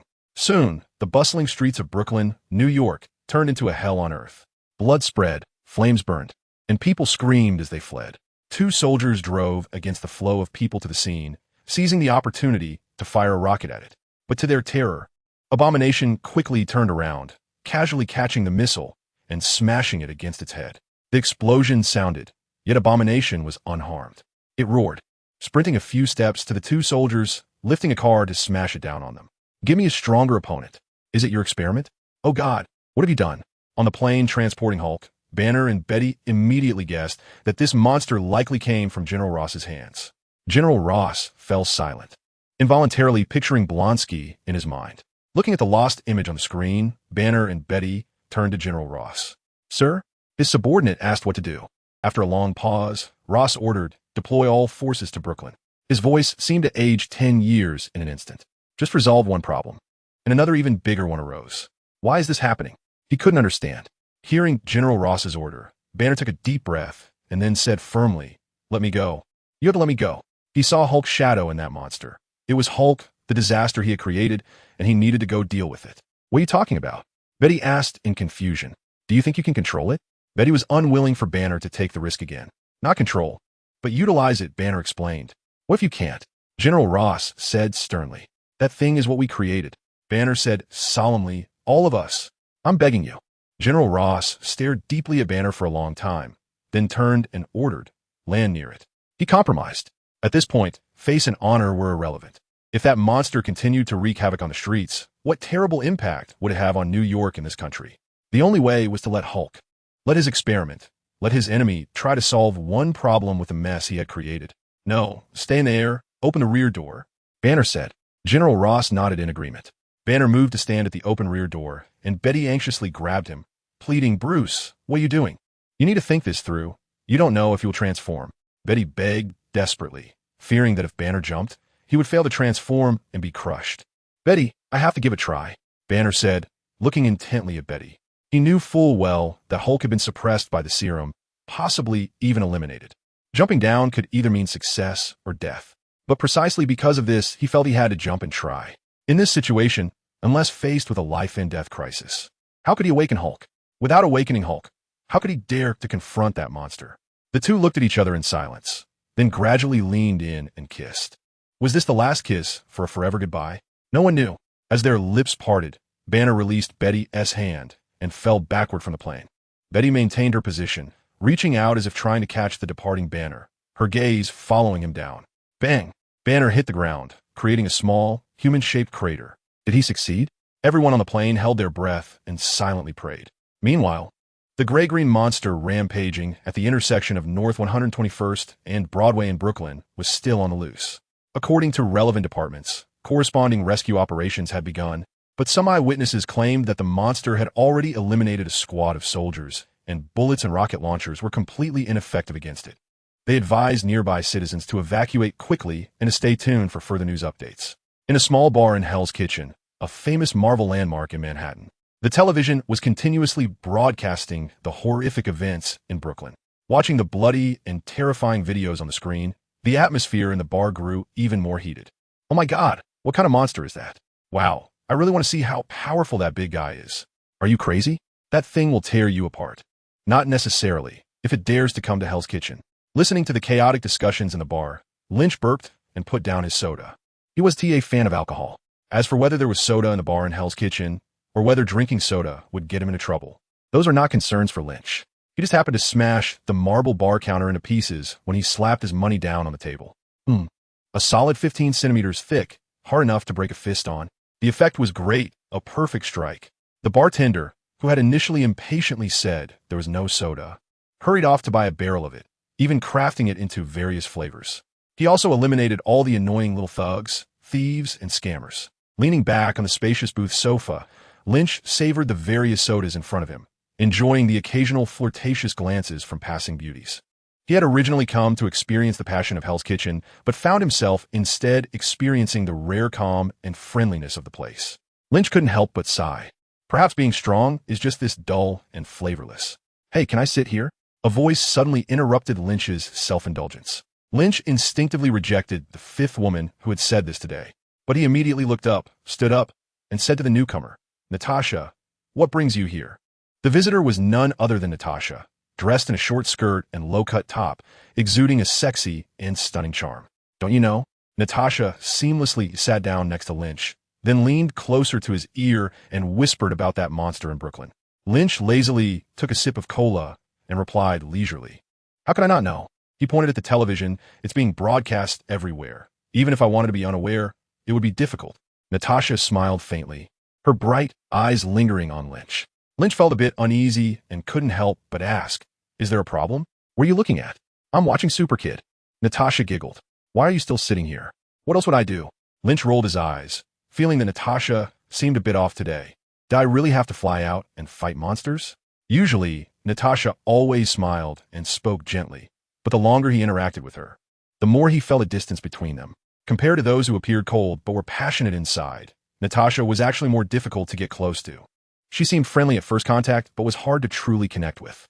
However, today, Lynch sensed that the distance between him and Natasha seemed to have narrowed significantly. Even so, Lynch's answer was still a firm no. "No, I can't, dame. I'm not working here. Why do I have to step in when something goes wrong?" "Why?" Natasha took a sip of her Coke. "Can you tell me the reason?" "First, this thing was created by Ross, and I said I wanted him to die in regret and pain. Second, this matter has nothing to do with me, and I'm not interested. So why should I intervene?" Lynch replied. Natasha sighed and said softly, "The culprit is Ross, but the innocent citizens pay the price." "Why do you say it has nothing to do with you? Do you know how many people are asking where their superheroes are?" "Yes, Brooklyn needs superheroes. New York needs them, but there are many more people in the world praying to the gods. Who should I listen to? Do you know how many people pray every day for your destruction?" Lynch replied stiffly. Natasha was at a loss for words. She fell silent for a long time, then put down her cup and stood up. "All right then, enjoy yourself. I have to go risk my life with this guy." With that, she turned away, looking hurt. Lynch immediately broke down, looking at Natasha's back, and couldn't help but chuckle. "All right, you win." Lynch felt helpless. In fact, someone had already taken action, and if all went well, they would resolve this matter. Natasha returned, puzzled, and asked it, "You mean Brooklyn, the land of the abomination?" Suddenly, the deep pit created by Banner shook, and a green hand fiercely emerged. It was the Hulk. Banner succeeded. The crowd on the plane couldn't help but cheer. The Hulk climbed out of the pit, tearing away the tattered pieces of clothing hanging from him. He let out a roar towards the distant abomination. "Hulk, attack! Hulk!" The abomination turned back, whispering in hatred. Great! The intense competitiveness and the almost igniting hatred made him ecstatic to see the Hulk. Having transformed into a monster to gain such power, he desperately needed a real victory, a true revenge to soothe his frenzied soul. Hulk, that guy who kicked him into a useless state. He must repay everything he has suffered double. The abomination eagerly rushed towards the Hulk. Meanwhile, the Hulk also glared fiercely, gradually tearing off the bothersome pieces of clothing, roaring as he accelerated towards the abomination. In just a few breaths, the two gamma monsters converged. At once, both leaped high, raising their fists filled with explosive power, and struck each other fiercely. With a bang, a visible shockwave erupted between them, shattering nearby lights and glass. In the clash, the taller, stronger, and well-conditioned abomination clearly gained the upper hand, sending the Hulk, affected by the serum, crashing to the ground. Then, taking advantage of the Hulk's collapse, the abomination seized his body and threw him violently away. The Hulk flew through the air like a baseball thrown out, unable to control his massive body, landing dozens of meters away in front of a police car. He lay on the ground, shaking his dazed head, struggling to get up, but stumbled and fell again. The abomination followed closely, triumphantly stepping through the flames, emitting a low, terrifying laugh, teasing the Hulk. "Come on." The Hulk glanced at the abomination, seemingly aware that he couldn't fight him with just his body, and looked down at the police car. So he smashed his fist into the police car. splitting it in half like cutting a watermelon, and wore the halves like boxing gloves. The abomination rushed in front of the Hulk, throwing a punch, but the Hulk, with the police car gloves, caught him off guard, forcing him to take 2 steps back. The Hulk, seizing the moment, threw a left punch, then a right punch, and finished with an uppercut. The abomination was knocked down, and the Hulk sat on him, his huge fists raining down like a hurricane, striking the abomination's resilient body without pause. But it is well known that New York police cars are the most fragile things, suffering countless damages each year. Therefore, after a few punches, the police car gloves in the Hulk's hands turned into fragments on the ground. The Hulk threw 2 punches at the abomination's ugly face, only to find that his small fists seemed unable to harm the abomination at all. The abomination spat, mockingly saying, "Is that all you've got?" It was exactly what Blonsky had said to the Hulk that day. But unlike that day when he was kicked into a state of shattered bones, this time, he had the right to say those words. The Hulk roared in anger, clenching his fists to give the abomination a lesson, but the abomination grabbed him and kicked.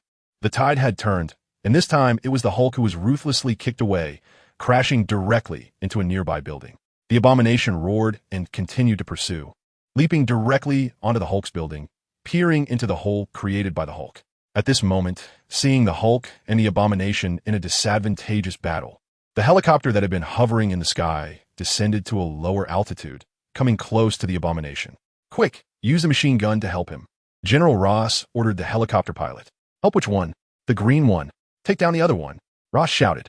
The helicopter immediately unleashed a stream of gunfire, a series of bullets striking the abomination. The abomination, in pain, turned around and saw General Ross in the helicopter, instantly furious. "Ross!" It roared towards the bullets, deciding to take down Ross first before dealing with the Hulk. The abomination climbed up the building to the roof, leaving a trail of pockmarked marks. The helicopter quickly followed the abomination into the sky, bullets raining down on the rapidly running abomination. The abomination pretended to flee, leading the helicopter to chase it across the rooftops.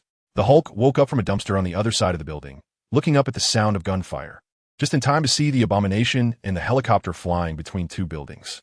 The Hulk let out a low growl and anxiously jumped onto the house in front of him, quickly climbing up to chase after the abomination and the helicopter. "Keep firing," General Ross commanded the pilot loudly. The abomination suddenly stopped, coldly glanced back, then changed direction, charging towards a helicopter that continued to fly forward, leaping to grab the helicopter. The Hulk, seeing this, immediately accelerated and jumped as well. The abomination's massive body stretched freely in the air, just like its joyous heart at that moment. "Ross, I finally got you." But what didn't he expect was that the Hulk leapt over from the side, grabbing it and pulling hard. The abomination instantly sank, barely grasping the frame of the helicopter, while the Hulk seized the abomination's body. The 2 gamma monsters hung precariously on the shaking helicopter. The Hulk fiercely squeezed the abomination's flesh, while the abomination retaliated, raining punches onto the Hulk. Finally, unable to withstand the pain, the Hulk abruptly released his grip, but immediately pulled the abomination hard again. This pull made the helicopter violently shudder, wobbling towards a water tank on a building. The abomination and the Hulk crashed into the water tank together, causing the helicopter to finally lose control, bearing an unbearable weight. The helicopter spun down to the ground with the 2 monsters. The weakened Hulk rose weakly after landing, worry etched on his face as he looked at the crashing helicopter. But the abomination did not give him a chance to keep watching. It stood on the helicopter, wiping the blood from the corner of its mouth, and charged at the Hulk with a hiss. The Hulk withdrew his gaze, looking weakly at the lively abomination. At this moment, due to the serum's influence, he was in a peculiar state, possessing the Hulk's strength while also retaining some of Banner's thoughts. Therefore, he wanted to protect Betty. He wanted to defeat the abomination. Even though he felt completely weak, a strange fatigue washed over him, as if telling him, "Sleep, and everything will be fine." No, he must pull himself together. He could not lose. In the Hulk's simple thoughts, this was a battle he could not afford to lose, even at the cost of his life. He forced himself to shake off the fatigue, his face contorted with a beast-like ferocity. In the blink of an eye, the abomination's hateful fist was already coming at him. Hulk raised his fist to block, but he couldn't withstand the abomination's power at all. Once again, Hulk was sent flying by the abomination, and this time, he was finally nearing his limit. The abomination pinned Hulk against the wall, its spikes deeply embedded in Hulk's body. "You don't deserve this power. Watch her die right in front of you." The abomination whispered maliciously into Hulk's ear, its face close to Hulk's pained visage. "Hulk, take this down." Suddenly, General Ross's voice accompanied by a shadow appeared next to Hulk. Time rewound to when the helicopter crashed. Within the dark helicopter, Betty was the first to wake up. Dad! Betty crawled to General Ross's side. Are you okay? Let me help you. Ross, in pain, was helped up by Betty. I'm fine. We need to get out quickly. With that, General Ross and Betty struggled to move to the open cabin door. At that moment, Hulk was being firmly pinned against the wall by the abomination, his body impaled by the spikes, continuously emitting cries of anguish.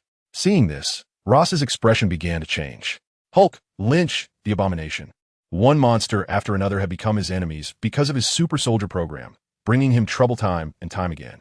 Hulk and Lynch's incidents were intentionally kept hidden from the higher-ups, but this time, the reckless abomination was rampaging in the streets of New York, directly tearing apart the fragile harmony Ross had maintained for so long. Ross couldn't help but wonder, had he really made a mistake? Was the super soldier program truly without a future? Or was it that the methods he deemed unimportant had gone awry? Hulk was wrongfully accused and forced to flee, while Lynch was forcibly captured by him, leading to the destruction of the military base. Perhaps the sacrifices he believed should be made for the country and the selfless contributions that required no justification were not recognized by everyone. Now, it was time to make a decision. Ross thought of that serum. Before taking action, he didn't know why he had brought it with him. Now, Hulk was clearly unable to contend with this more powerful monster. If Hulk was killed, the next to die would be himself and his daughter, and then New York. If he used the serum on Hulk, there was a good chance of success. This way, they could defeat this monster and avoid all the tragedies.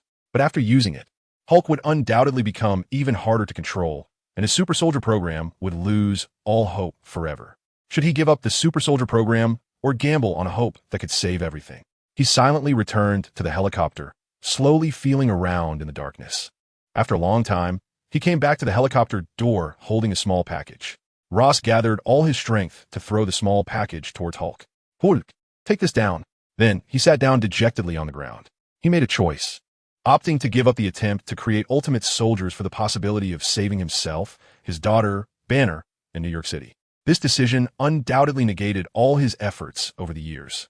It rejected his endurance, his painstaking efforts, and all the evil things he had done. The small package arced through the air and landed beside Hulk. The abomination, possessing complete intelligence, immediately guessed what was in the small package and increased its grip. Damn, Ross. Not willing to let me use the serum, but giving it to this mindless monster? What right does it have? I am a perfect soldier. The abomination seethed with rage, its spikes digging deeper into Hulk's body. Hulk howled in pain, like a wounded beast. His still-dazed mind didn't quite grasp the meaning of Ross throwing the small package. So he looked in the direction of the helicopter in confusion. What came into view was Betty S.'s expression, worried and on the verge of tears. No, I can't let her be sad. I can't let her be upset.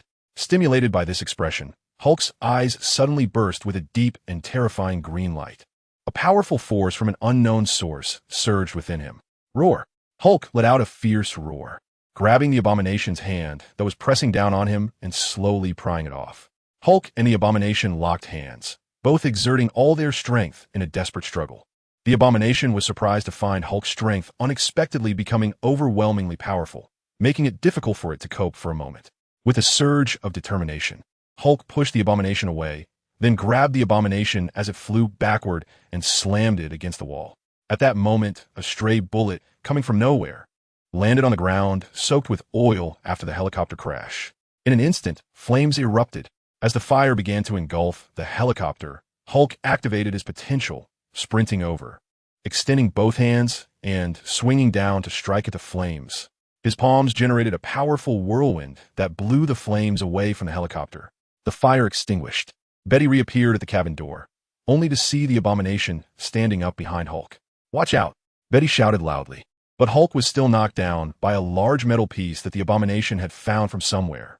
Hulk fell to the ground, struggling to get back up, but the abomination dragged the metal piece down onto Hulk again. This time, Hulk lay on the ground, unable to rise for a long time.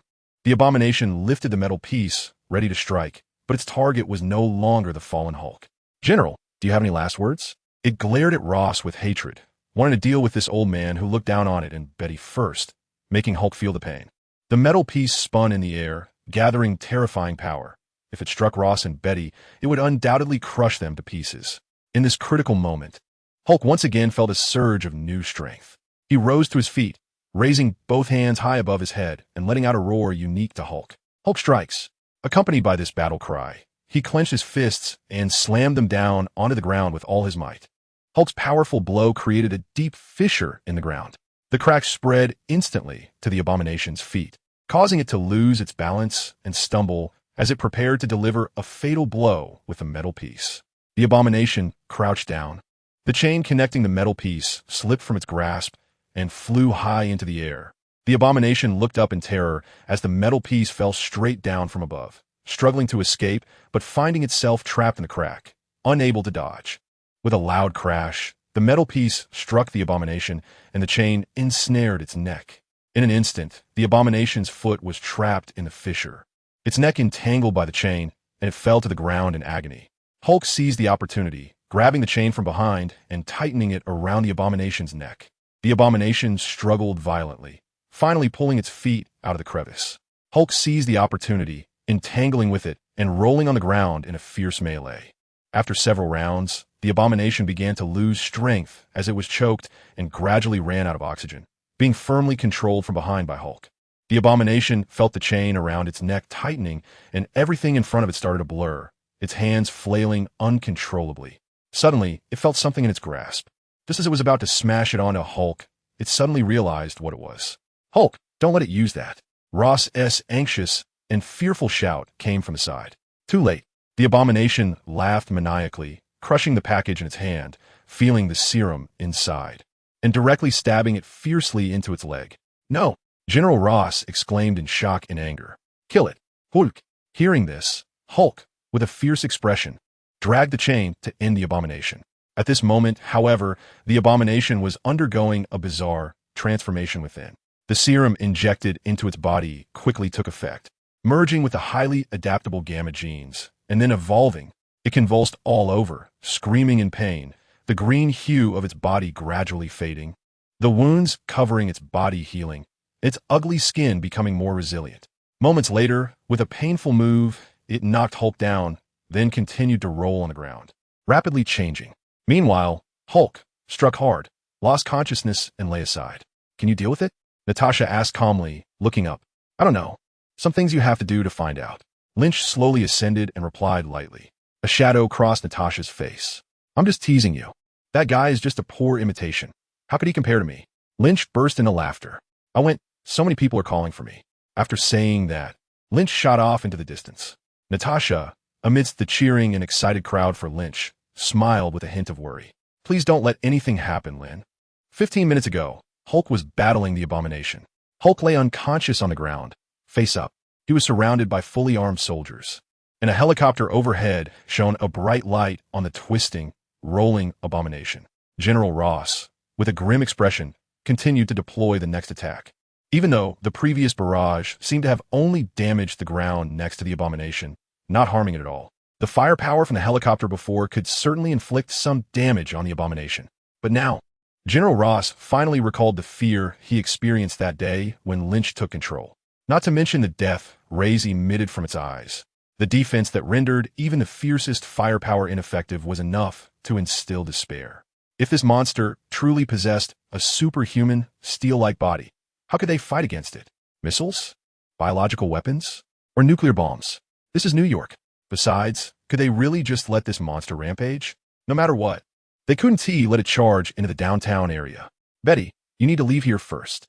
General Ross ordered someone to escort her away. "Dad?"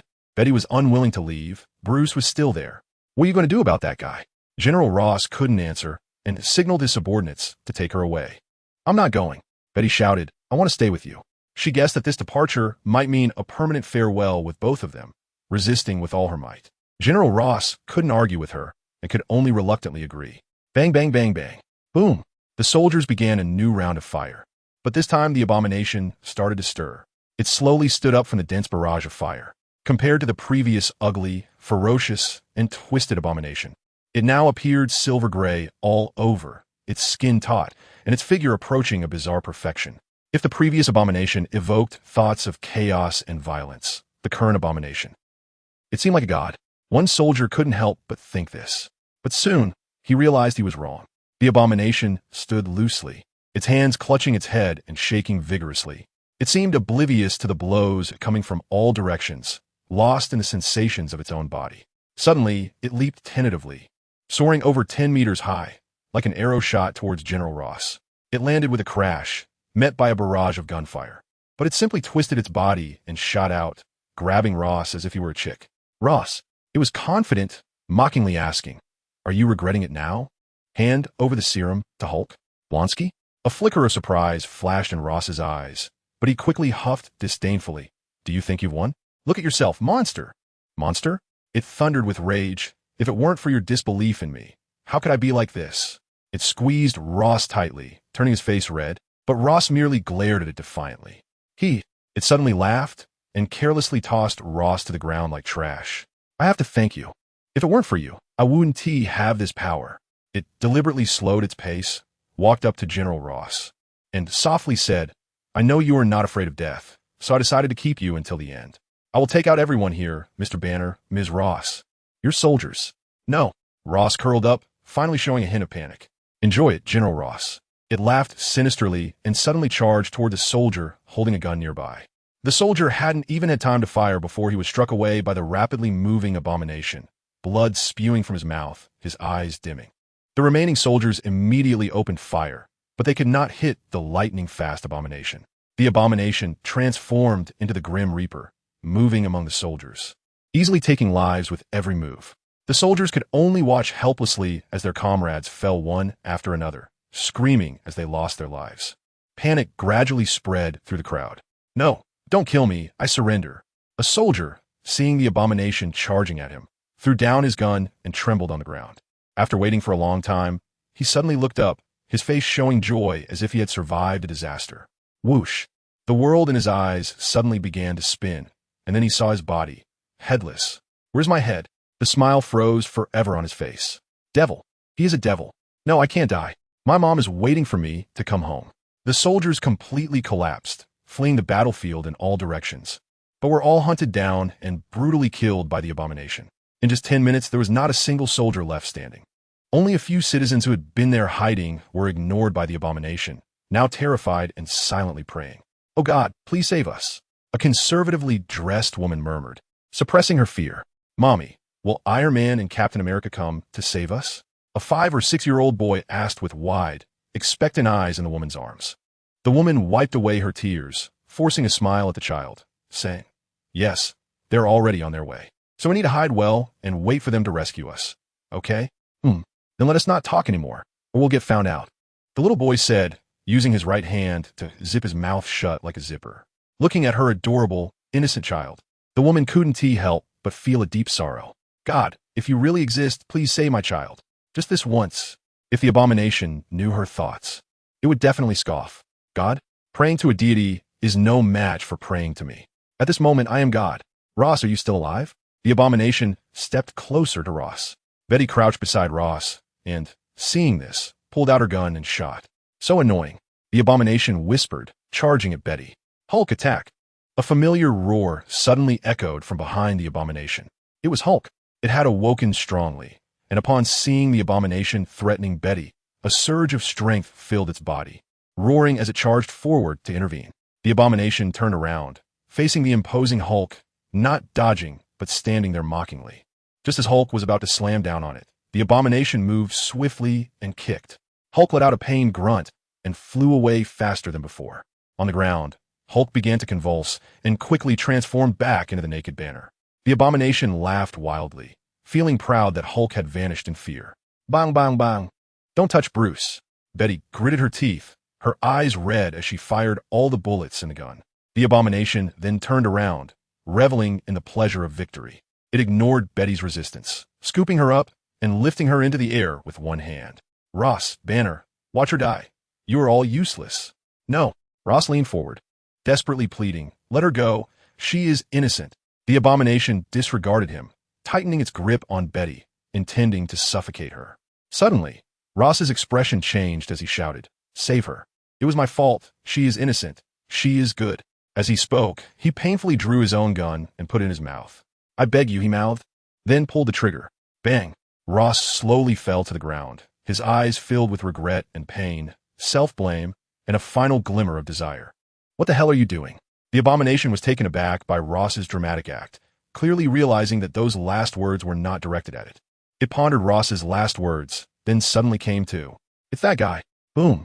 A thunderous sound like a comet crashing to Earth suddenly resonated around the abomination, knocking it down with an attack that came from nowhere, and Betty vanished from its grasp. Its legs were deeply embedded in the ground, its hands weakly supporting itself. Head bowed, looking from a distance as if in reverence to someone. You're looking for death. The abomination looked up at the young man before it, unable to suppress the anger and fear bubbling up inside. Lynch set aside the Betty in his hand and walked slowly to the abomination. He originally didn't want to get involved in this battle. After all, the abomination was a mess created by Ross, and it was just right for it to take down Ross to avenge the last arrow. Moreover, this matter had nothing to do with Lynch. He didn't need to act like a corporate slave and jump into trouble. He was unwilling to take the lead. Just like in a storyline, Hulk should be able to defeat the abomination, as every villain has a corresponding hero to deal with them, unless a villain was connected to Lynch, causing a plot twist where the hero couldn't fight back. Only then would Lynch step in. Otherwise, there were too many villains in the Marvel Cinematic Universe. Even if he had 10 hands, he couldn't handle them all. So he really didn't want to participate in the passionate brawl between the two monsters. It was too undignified. However, Ross was indeed a master of creating bosses, as he somehow managed to produce a serum that enhanced the abomination's abilities using some materials he left behind. In this way, although it was still Ross's fault, it was time for Lynch to take action. First, this matter was related to him, although it wasn't his original intention. The enhancement of the abomination ultimately concerned him. Second, this guy was already unstoppable. In the original plot, Hulk had to rely on plot armor to defeat the abomination. And with this new enhancement, the weakened Hulk in the movie wouldn't be able to contend with the abomination at all. Allowing this guy to rampage could lead to him causing chaos in New York until dawn, given his abilities. With Tony out of town, Lynch had to intervene. After all, it was December 2009, and the plot hadn't unfolded yet. If New York was destroyed, who would he complain to? Third, such a powerful and deliberately destructive abomination in New York could also provide a significant amount of justice points, which Lynch naturally wouldn't pass up. As he passed by the unblinking General Ross, Lynch reached out and closed his eyes. Although there was enmity, the dead should be respected. He should have recognized his mistakes. Facing death for the safety of New York. When he committed suicide, the hatred had already dissipated.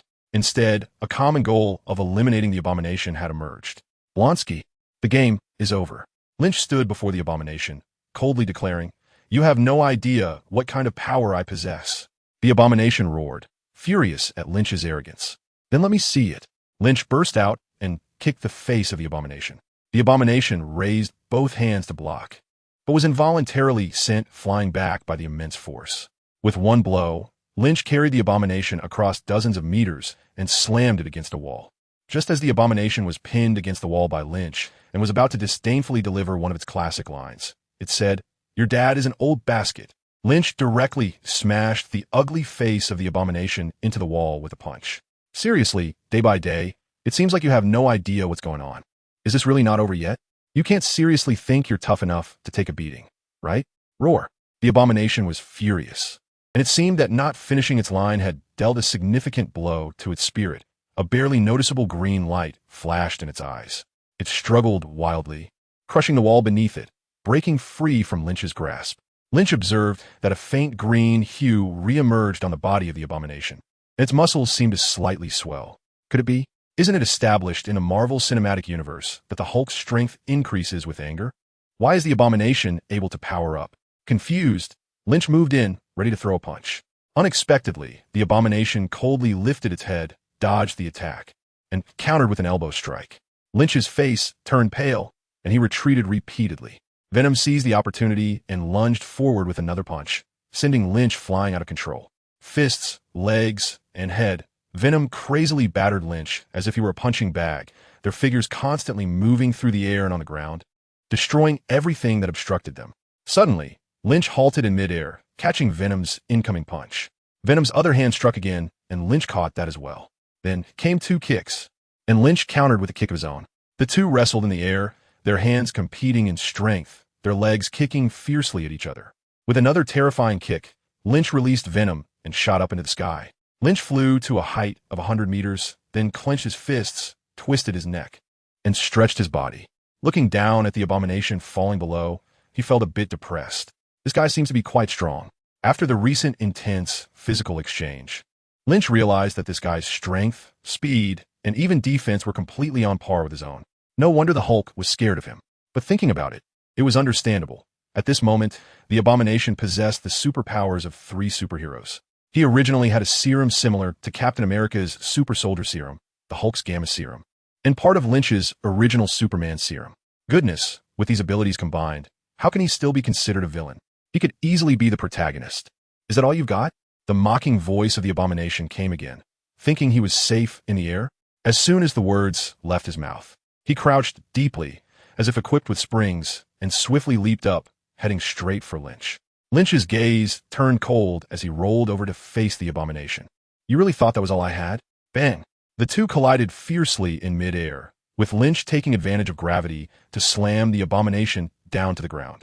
He pinned the abomination firmly to the ground, his seemingly small fists raining down blows on its face, causing the earth to crack continuously.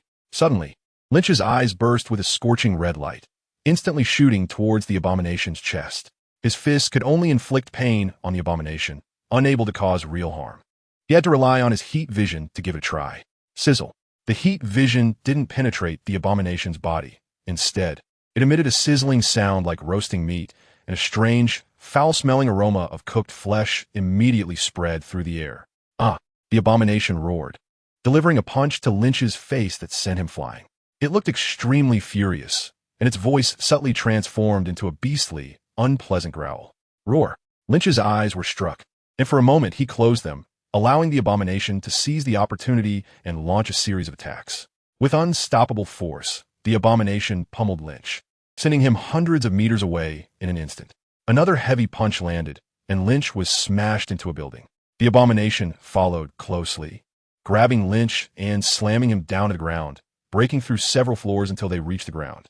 Roaring, it pressed Lynch down as if to demonstrate its power, roaring at Lynch, who furrowed his brow and squinted his eyes. Lynch suddenly coughed, spitting a mouthful of blood-tinged saliva onto the face of the nearby abomination.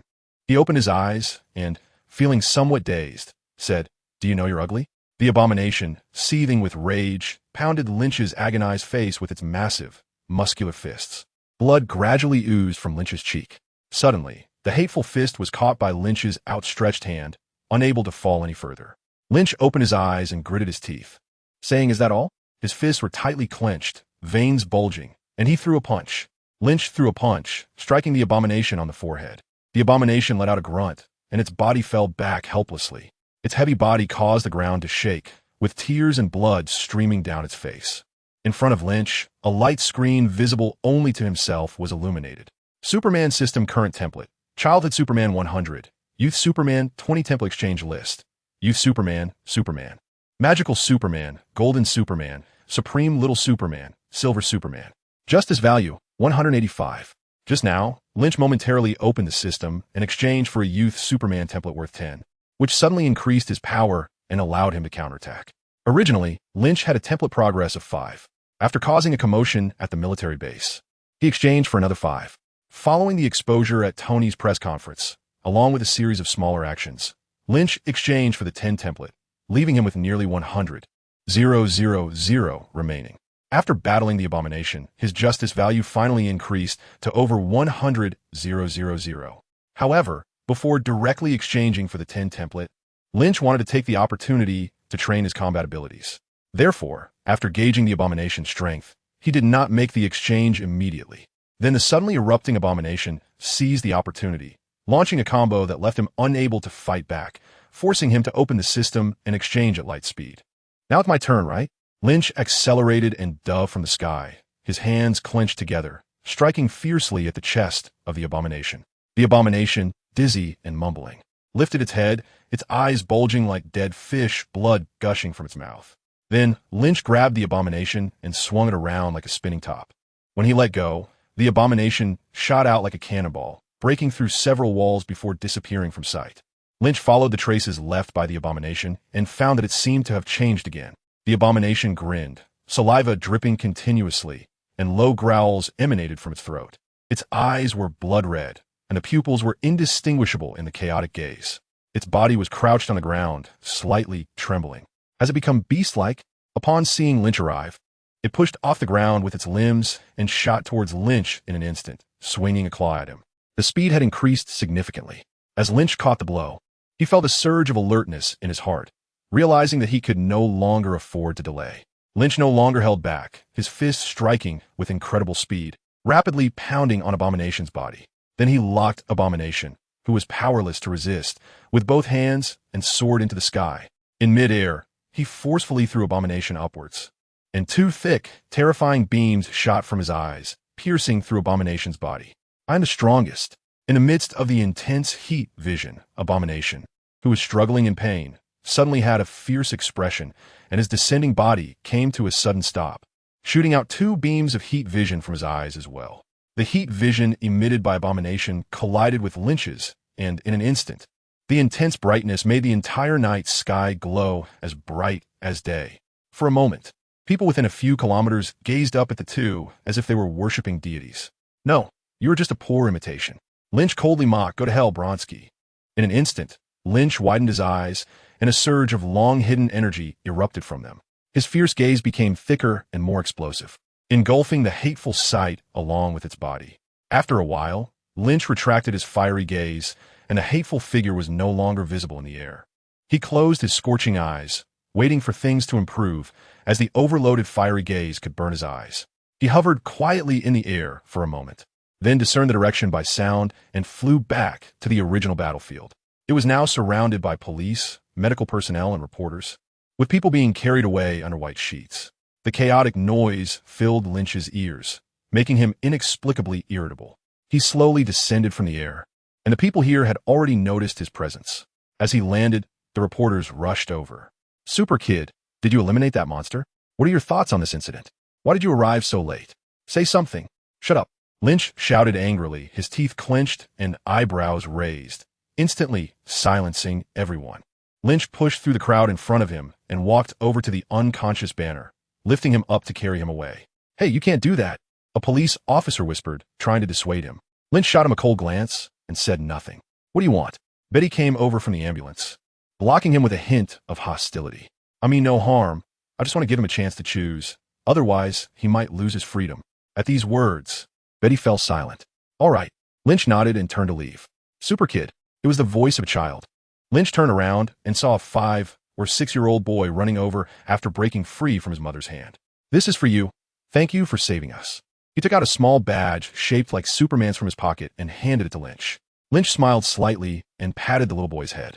"Thank you. But I'm not Superman." "I know, you're Super Kid," the little boy replied with a knowing expression. "All right, good boy. Hurry back now." "Okay." The little boy joyfully bounced back to his mother. Lynch picked up Banner and took off. "Super Kid, will you show up again next time?" "Bang, bang, bang. Come in." Natasha pushed open the rooftop door and walked in. Lynch lay on the chair, his hands propping up his head, gazing at the stars in the night sky. "Can't sleep again?" Natasha asked softly as she sat beside him.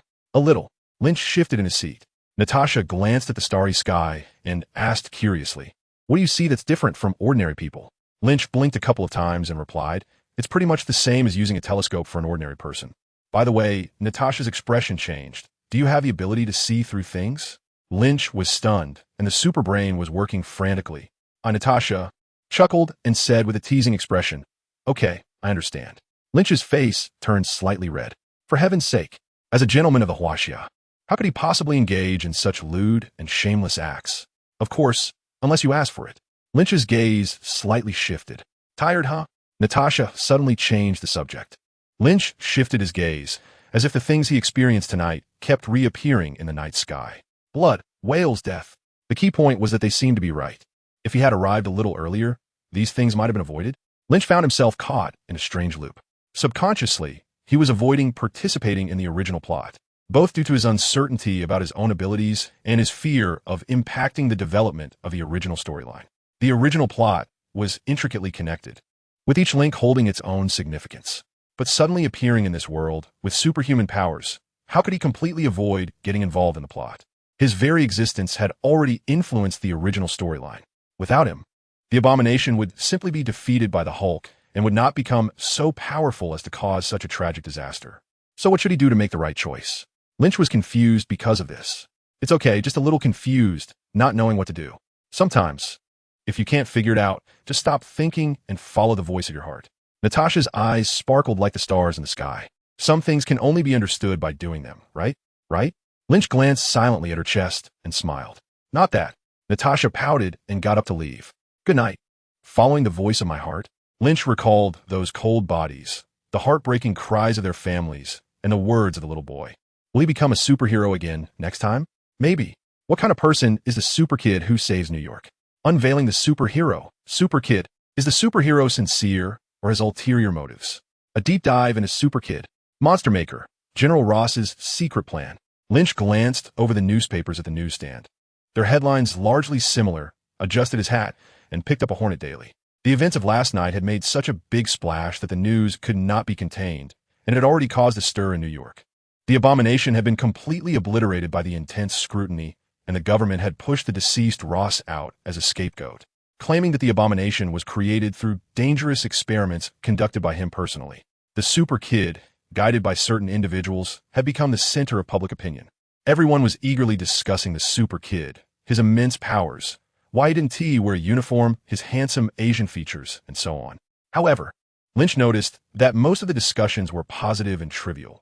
They didn't talk about where Lynch came from, why he had suddenly appeared, and there was no deliberate attempt to seek him out. One must understand that given the ethics of New York journalists, if such an unknown superhuman truly existed, they would surely swarm like vultures smelling blood, digging deep to uncover all information about his identity. Lynch suspected that SHIELD intervened to stop these guys from probing into him. As a result, reporters praised Super Kid in various reports to the point that Lynch himself felt embarrassed. Their intentions were quite clear. They wanted to use the identity of Super Kid to promote themselves as superheroes. This way, if Lynch were to encounter any more trouble, he would certainly not act against those who cheered for him, right? However, Lynch was also pleased with this outcome. This battle, along with the wave of publicity, had already increased his justice points by over 200,000. In addition, Lynch also avoided many potential troubles. Lynch is not like Superman. He does not deliberately hide his identity. Speaking of this, Superman is indeed a master at concealing his identity among superheroes. As the saying goes, the greatest concealment is in plain sight. Superman never covers his face, yet no one recognizes him. The explanation given in the comics is that Superman deliberately disguises himself. When he works as a reporter at the newspaper, he uses his hairstyle, demeanor, and actions to disguise himself as a timid, clumsy, foolish guy. Coupled with the stark contrast of Superman's lofty, godlike status, when people see him at the newspaper, they only think, this guy looks a lot like Superman. But no one suspects that this ordinary person is Superman. Lynch was too lazy to put on such a disguise. After his battle with the Iron Tyrant, some vague images of him had already circulated, but the impact was still minimal, and after a few days, the forgetful citizens of New York had almost forgotten about it. Then, after being exposed at Tony's press conference, Lynch had to wear a hat and mask whenever he went out. However, since Lynch slept during the day and roamed at night, coupled with his keen senses and quick movements, he had not experienced what it was like to be a big star in New York. But after multiple witnesses and the significant impact of the loathed incident, for now, no one was bothering him due to certain connections. In the future, it's hard to guarantee that some fame-seeking crazy reporters won't come looking for him. He might not be able to stay in Chinatown for long. As many people here have seen his face, Lynch leisurely returned to the rooftop. With Ross dead and hatred completely eradicated, Lynch felt a long-lost sense of ease. It was now December 2009, and according to the timeline, the next plot in this world was Iron Man 2, which wouldn't unfold until next year. For the time being, there were no villains popping up to threaten world destruction, allowing him to enjoy life in peace. So, where to go? Should he have Tony arrange a place for himself? It seemed like Stark Tower wasn't completed yet. Or maybe he could let SHIELD handle it. Forget it. If Hydra actually set up a place for him, who knows if it would attract Hydra? Or, Lynch held up the newspaper in his hand and suddenly noticed a piece of information. The owner of the house where the monster first appeared, Dr. Samuel Stern, mysteriously disappeared. Dr. Stern? Mr. Blue? No, it's the big boss. Lynch suddenly thought of the character from the movie who, after creating Abomination, collapsed on the ground with a strange smile and a swollen head. How could he have forgotten about him? In the comics, the leader and Abomination are opposites, both being Hulk's archenemies. Corresponding to Abomination's strong survival instinct, this guy has an equally strong thirst for knowledge. Like Abomination, He gains superpowers from gamma radiation. He possesses a powerful intuition, computational thinking, information storage, and logical and philosophical structure. His intelligence can be considered almost limitless in potential. Theoretically, he can surpass normal human cognitive abilities to acquire knowledge and understanding, mastering every specialized subject in the world and fully grasping concepts beyond his environment. In the Marvel Cinematic Universe, although he doesn't appear later, the film has already left clear hints. He is seen bloodied on the ground, with gamma serum from shattered equipment touching his head, causing it to start swelling strangely, just like Hulk and Abomination's transformations. How many superpowers he gained in this world compared to the comics remains unknown, but based on his portrayal in the movie, this character is very faithful to the comics. He shows a strong curiosity and is completely unafraid of danger. Although he doesn't appear in subsequent films, this doesn't mean he hasn't done anything bad afterward. In the comics, after his head transformation is complete, he gathers a team to steal the world's scientific secrets. This guy's gone missing. Somewhat careless, huh? Lynch silently thought. For Lynch, these intellectually inclined guys are more difficult to deal with than those villains who rely on brute force. After all, having exchanged for the 50 young Superman template, Lynch is not afraid of hand-to-hand combat. But when it comes to playing schemes and engaging in intellectual battles, Lynch really can't compete. He needs to find him. If he lets him hide and develop in silence, who knows when he might jump out and come up with a plan to destroy humanity. Although he only has a strong thirst for knowledge, there will eventually come a day when Earth's technology can no longer satisfy him. At that time, will he want to unify the world, eliminate all wars between nations, and gather the manpower, resources, and intellect of the whole world to develop technology? For a character who cannot be explained by common sense and is governed by some force, making such a choice seems reasonable. Thinking of this, Lynch took out his phone, wanted to call Natasha and let S.H.I.E.L.D. handle matter. But then he thought, the big boss seems to have exceptional intelligence and possesses some kind of intuition. If S.H.I.E.L.D. gets involved, could it possibly alert him? Alas, it looks like he has to take action himself. Sensing that there seemed to be no one around, Lynch launched himself and flew towards the battlefield from yesterday that he remembered. Inside a room piled high with clutter, Dr. Stern, or the big boss, was curled up in a corner with a pained expression. His head was swelling upwards, looking like a large winter melon from a distance with bloodstains on it, constantly expanding and contracting like a squeeze balloon. This was his home's basement. When the abomination ran out of the lab, he discovered that he had also mutated due to exposure to gamma radiation. He didn't want to be captured by the government. He was more interested in exploring the changes happening to him. So he took advantage of the chaos to hide in this secret basement. After several hours, he realized he had undergone an unimaginable transformation. Contrary to what he had expected, he hadn't turned into a monster like the Hulk or the Abomination. Instead, his brain had evolved. He felt his thinking speed increasing wildly. Problems that used to take him hours to calculate could now be solved in an instant. There were also some abilities he couldn't quite understand, which he couldn't articulate without experimental conditions. However, this evolution did not come without a cost. His head had irreversibly grown larger, and his skin was turning into the green of the Hulk and the Abomination. At the same time, the increased thinking speed meant a significant increase in brain energy consumption. As soon as he started to think, his head would start to hurt, and his body would grow weaker. Thus, he could only stop thinking, clear his mind, and force himself to sleep. Once the police and others left his home, he could quietly return and contemplate his next plan. The sound of the door creaking suddenly echoed in the silent basement. He jolted awake. Then, he saw the figure of a young man. "Dr. Stern, are you okay?" Lynch observed him and greeted him. "Who are you?" He propped himself up against the wall, covering his head as he looked at Lynch, quickly analyzing Lynch's appearance, clothing, demeanor, and actions in his mind to determine his identity and intentions. He then reached some conclusions. Confident, cautious, non-government personnel, knowledgeable about my information. Lynch also guessed something after observing Sten. This guy seems to be in bad shape, doesn't he? Is he still in the process of mutation? Should we just take him out? Do you feel any changes in your body? Sten supported his head, feeling some pain, and weakly said, "My brain has mutated and my thinking speed has increased a lot." He was not lying, because he deduced that lying would not bring him any good. This guy obviously had control over some of his information and showed a hint of murderous intent before speaking. He had a gut feeling that if he lied, he would likely be in trouble. "What are your plans?" Lynch smiled and said. Stein was taken aback for a moment, then quickly replied, "I want to hide and continue my research on Gamma." Lynch frowned. The script was different from the comic. Was it due to the adaptation of the movie universe? Or was he lying? "I'm not lying. I just want to do some research and don't want to be caught by the government and become their research specimen. Stein seemed to see through Lynch's thoughts and added, "Can you help me?" Lynch propped his hand and gazed at Stern, saying, "Your abilities are too strong, and your thirst for knowledge is too intense. How can you ensure that you won't pose a threat to this world in the future?" Stern quickly replied, "My mutation isn't that powerful. I can only maintain my thinking for a short period before I have to stop, due to severe pain." As he spoke, he made a painful expression and continued, "I have no interest in this world. I crave knowledge and the unknown. As long as there are things to study, I won't cause any harm." Lynch nodded subtly. This guy has quite a strong will to survive, and his intelligence is high as well. But still the same problem, with such high intelligence. If he continuously absorbs knowledge, will he eventually reach a level where he could easily destroy the world?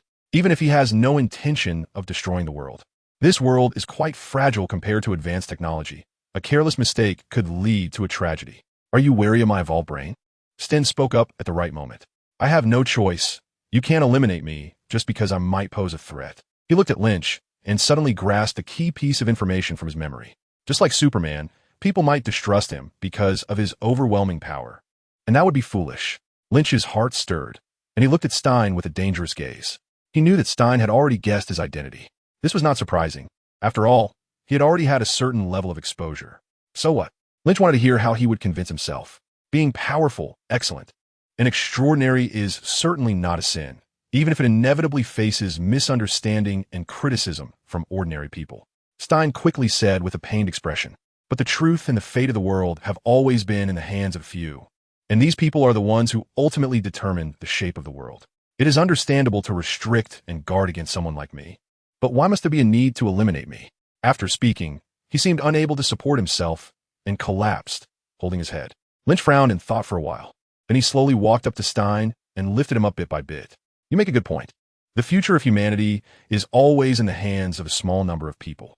However, greatness is born from the ordinary, and excellence is highlighted because of the common. Ordinary people are the mainstay of this world. For their safety, I can only put you in a difficult position." In the end, he said, "Actually, I used to be an ordinary person too." As he spoke, Lynch's eyes began to redden, and an astonishing heat started to radiate from him. "No, Stein," with a face full of despair, covered his head like a pitiful, big-headed doll. Two terrifying beams of heat shot out, piercing through the basement walls. Half an hour later, Lynch looked at Sten, who was wearing a ridiculous long hat next to Natasha, and couldn't help but chuckle. However, he held it back. After all, it was impolite to mock others in public. He said directly to the two of them, "This guy Sten's brain has mutated, and his curiosity is. You need to observe him closely." Natasha glanced at Sten and said with a slight smile, "It's okay. We have experience with this kind of situation, and we happen to be short on researchers." Lynch hesitated for a moment. He did not kill Sten. After all, this Sten did not pose much of a threat. The earlier action was merely an attempt to test whether Sten was hiding any abilities. The result was clear. It was uncertain whether it was due to his poor condition or that this world's version of him had evolved poorly. Aside from the enhanced speed of thought, he had no other powers, and he showed no reaction even when facing death. In this case, the threat posed by the big boss was indeed greatly reduced. So Lynch spared his life. However, there was no other place to put him, so he could only hand him over to S.H.I.E.L.D. But the infamous Hydra within S.H.I.E.L.D. would be a perfect match if they got in touch with Dr. Sten. Therefore, Lynch hesitated on whether to reveal that S.H.I.E.L.D. had already been infiltrated by Hydra. After thinking for a long time, he felt it was not the right time, so he could only say, "Regarding Dr. Sten, it's best to keep it between us. Don't let others know. Perhaps you can tell your director and ask if the plan needs someone like Dr. Sten. In fact, you could talk to him yourself. He has been wanting to have a face-to-face conversation with you." Natasha replied. Lynch pondered for a moment and nodded, saying, "Okay, let's set a location. See you in a bit, at the Western restaurant." Lynch was immediately captivated by a shiny bald head as he entered the room, its reflective surface comparable to a navigation device. He walked straight towards it. Upon reaching the table, he saw Fury in his classic black suit, wearing an eye mask, with a serious expression as he leaned on the table with both hands. Beside him, Natasha, dressed in a short skirt with alluring long hair, leaned against her chair, looking relaxed. "Hey," Lynch spoke up and sat down across from him. Fury looked Lynch up and down and greeted him with his quite magnetic voice. "Lynch, it's finally nice to meet you." Natasha nodded, but said nothing. Lynch picked up the cup in front of him and took a sip of water, waiting for Fury to continue speaking. I heard you sent us a different kind of scientist? Fury observed the situation and then said, yes, but that guy's a bit troublesome. Lynch spoke bluntly. What's the trouble? Fury asked. Putting down his cup, Lynch organized his thoughts before replying. His brain has undergone mutation. In addition to the increased thinking speed I've mentioned, he may also have abilities like mind control, enhanced intuition, and telepathy. Hearing this, Fury and Natasha exchanged a glance. Is it uncertain? Lynch shook his head. Can you handle it? Of course, that's what we do. Fury seemed a bit displeased with Lynch's doubt and responded in an undoubted tone. Lynch thought about the S-H-I-O-D that had been corroded by Hydra, full of wounds and problems, and didn't know how to start, so he could only give a worried glance. Fury, of course, could read that look and asked, somewhat puzzled, is there a problem? After hesitating for a moment, Lynch could only give a vague answer. Director Fury, sometimes it's best not to be too confident about S-H-I-L-D. Danger is already close. Lynch didn't know whether to tell him that S-H-L-D had been infiltrated by Hydra. If he didn't tell him S-H-L-D might not have been as severely compromised at this point. It should at least be better than when it all exploded, theoretically making it a better time to act now than later. If he did tell him, the storyline would change, and who knew if Fury would be directly assassinated by Hydra. After all, not every overt assassination in movies ends with the target surviving. Moreover, the protagonist of this storyline, Captain America, was still frozen in ice. Without a powerful protagonist, Fury would likely struggle to confront Hydra. Anyway, Lynch felt this matter was quite precarious. Fury, however, nodded, then looked a bit puzzled. I know, that's why I'm preparing that plan, as you know. Lynch shook his head, indicating that you got it wrong. Fury finally realized that they seemed to be talking about different things. What do you mean? Lynch thought for a moment and asked, if there were a crisis that could cause S-H-I-E-L-D to disappear, would you take the risk of likely dying to save it? After asking, Lynch felt like he was talking nonsense. Sure enough, Fury was a bit surprised, but then he answered without hesitation, of course. I can't let it be destroyed on my watch. All right, Lynch stood up. You chose this yourself. He walked over to Fury, suddenly reached out, and took an invisible earpiece from his ear, crushing it. What are you doing? Fury asked, puzzled, but he didn't show any anger. He knew that if Lynch wanted to deal with him, he wouldn't need any flashy tricks. Lynch leaned in close to the two and whispered, the enemy is inside. Fury's eyes instantly sharpened as he stared at Lynch and asked quietly, are you saying there's an enemy lurking within us? H-L-D? Lynch replied with a strange look, then continued, no, I should say that S-H-L-D has already been taken over. You need to be careful. After saying this, Lynch walked back to his position. Fury across from him quickly regained his composure, his expression returning to normal. He treated the previous conversation as if it had never happened and changed the subject, asking, how have you been during this time? Lynch glanced at him and thought to himself, you really know how to ask the obvious. Well, you should know better than I do. That's good. How are you getting along with Natasha? Somewhat puzzled, Lynch shot a glance at Natasha and replied, not bad. So, Natasha won't be going out on missions anymore? Fury promised without much thought, if that's what you want. Lynch smiled slightly, but didn't respond. Understanding Lynch's meaning, Fury continued to ask, what are your plans next? Plans? Lynch had an expression that said, are you kidding me? And unhappily replied, didn't you plan everything for me? Superhero super kid. Fury shook his head, seemingly disapproving of Lynch's statement. This is your choice. Well, I might not make the same choice next time. Fury fell silent for a moment. After thinking, Lynch finally gave an answer. I plan to stay in Hell's Kitchen for a while. Hell's Kitchen? Fury seemed unfamiliar. The one in Manhattan? Yes. Do you need anything? Like money or a place to stay? No. Lynch shook his head. I can handle those. If I need anything, I'll let Natasha know. Okay. Fury paused for a moment. Do you think that Dr. Stein can join that program? He asked tentatively. Lynch's eyes moved slightly, and he thought to himself that the main topic had arrived. I don't know, I just feel that you might need it. Fury continued to ask, I want to hear your thoughts on that plan. Lynch looked at Fury, and scenes from classic moments flashed in his mind. The Battle of New York, the Avengers assembling, being provoked into division by Loki, and finally fighting together against the Chitauri army that descended from the sky. Ultron's world-ending plan, the Avengers joined by new faces, battling against artificial intelligence and shattering the continent of Sokovia. Thanos' arrival, the Avengers facing a crushing defeat, half of all life in the universe erased, heroes scattered. The final battle, the Avengers reassembling to face enemies that transcended time, saving the half of life that had vanished. What do you think of the Avengers? Without the Avengers, what is left of the Marvel Cinematic Universe? Of course, it deserves a shout-out. A very visionary plan. Lynch answered realistically. Even if your potential adversary is me right now, I have to say that this plan is great. Lynch shrugged and said nonchalantly, "Oh." Fury was somewhat surprised. "Are you that sure?" "Of course." Lynch looked confident, thinking this might be the most correct decision you have ever made in your life. Fury had a strange expression upon hearing this, but he didn't say much more. "All right, I'm leaving now. Let's talk more next time we meet." Lynch felt that they had talked enough and stood up to leave. "I'll see you off." Natasha also got up.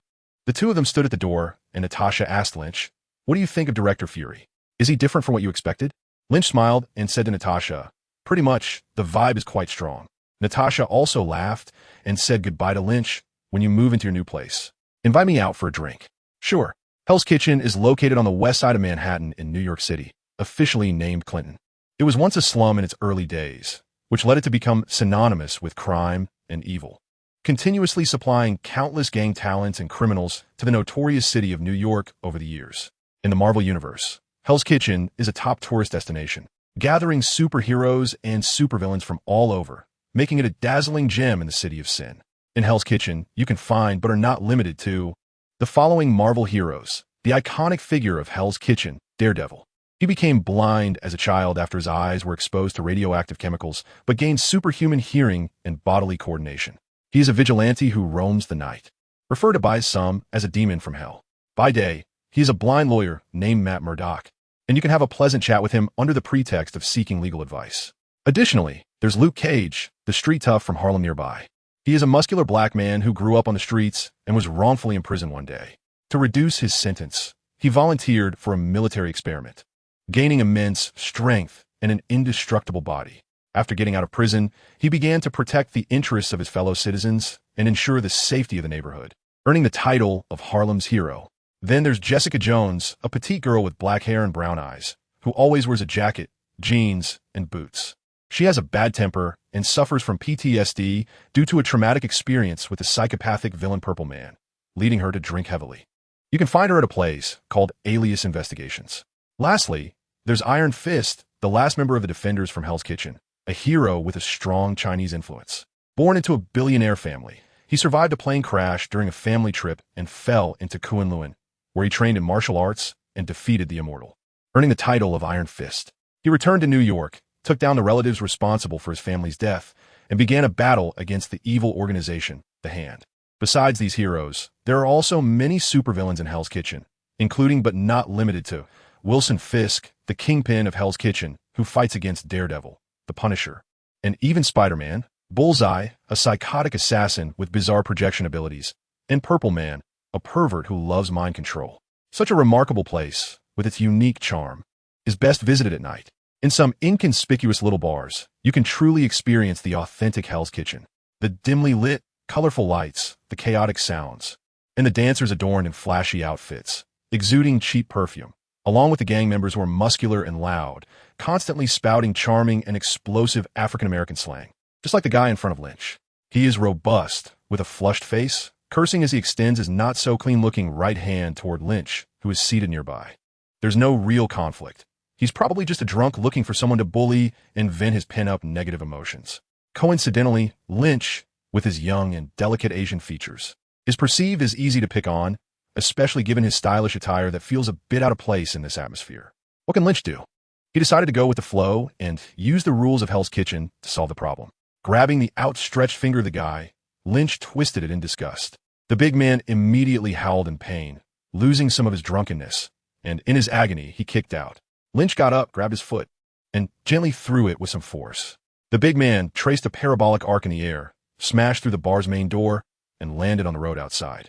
After clapping his hands, Lynch sat down, and the surrounding air suddenly became much quieter. The malicious laughter and prying eyes around him retracted significantly in an instant. Lynch adjusted his sunglasses on his face, took a sip of his Coke, and found it somewhat bland. He had been in Hell's Kitchen for 2 days, but Lynch had yet to encounter a superhero or an interesting villain. Just a bunch of annoying, foolish little guys, and dealing with them was quite tiresome for Lynch. Outside, a drunken man groggily got up, cursing as he walked away. Lynch originally wanted to leave, but upon hearing that the other party didn't seem particularly convinced, he decided to go back and call someone to deal with him. So he sat down again. How could one not cause trouble while mixing in Hell's Kitchen? The bigger, the better. 15 minutes later, Lynch finished the coke in the blanket and walked out. Outside, a drunk man led 3 or 4 companions, blocking his way aggressively. It's this kid, the drunk man panted, pointing at Lynch with a face full of hatred. The leader, not tall or strong, had a fierce expression. Russian gang? Lynch muttered to himself. These guys have very obvious physical characteristics. You're done for, kid. Without further ado, the leading Russian directly pulled out a tubular object and charged ahead, while the others quickly surrounded him. Lynch twisted his neck and stood still. Facing several big men holding weapons, he simply dodged nimbly and then delivered a powerful punch. In a moment, a few of them fell to the ground. Don't come over. The drunk had completely sobered up. Watching Lynch approach with a half smile, he threatened weakly. It's okay. I'm quick. You'll only feel a moment of pain. Lynch had a sincere expression as he extended a white, tender fist. You fucking D. Unexpectedly, the guy seemed to think Lynch was going to kill him, and with a fierce look on his face, he pulled out a small handgun and opened fire. Bang, bang, bang.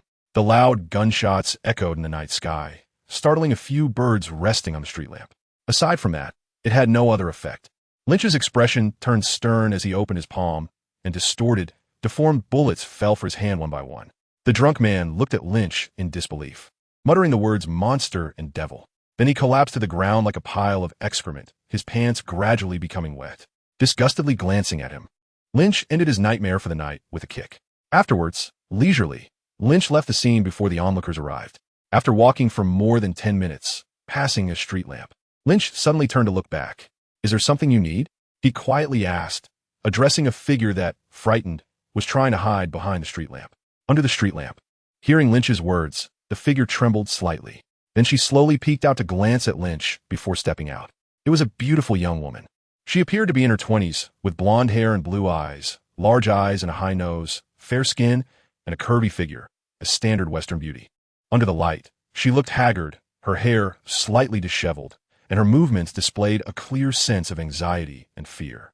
But none of this was the focus. The focus was, Lynch knows her. Is there something wrong? Is there anything I can help you with? Lynch smiled, wanting to make full use of his youthful handsomeness to express his friendliness. She lowered her head, hesitating with a look of anxiety as she opened her mouth. But after saying one word, she became tangled up, unsure of how to continue. It's okay. You can take your time. Can you tell me your name first? Lynch speculated about her situation while guiding her to speak. This time she answered, You can call me Karen. Karen. Lynch thought to himself that he was indeed not mistaken. Okay, my name is Lynn. Have you encountered any difficulties? Lynch walked towards Karen while speaking. No, thank you, I still can't say. Who knew that Karen's mental state seemed to be very poor at that moment?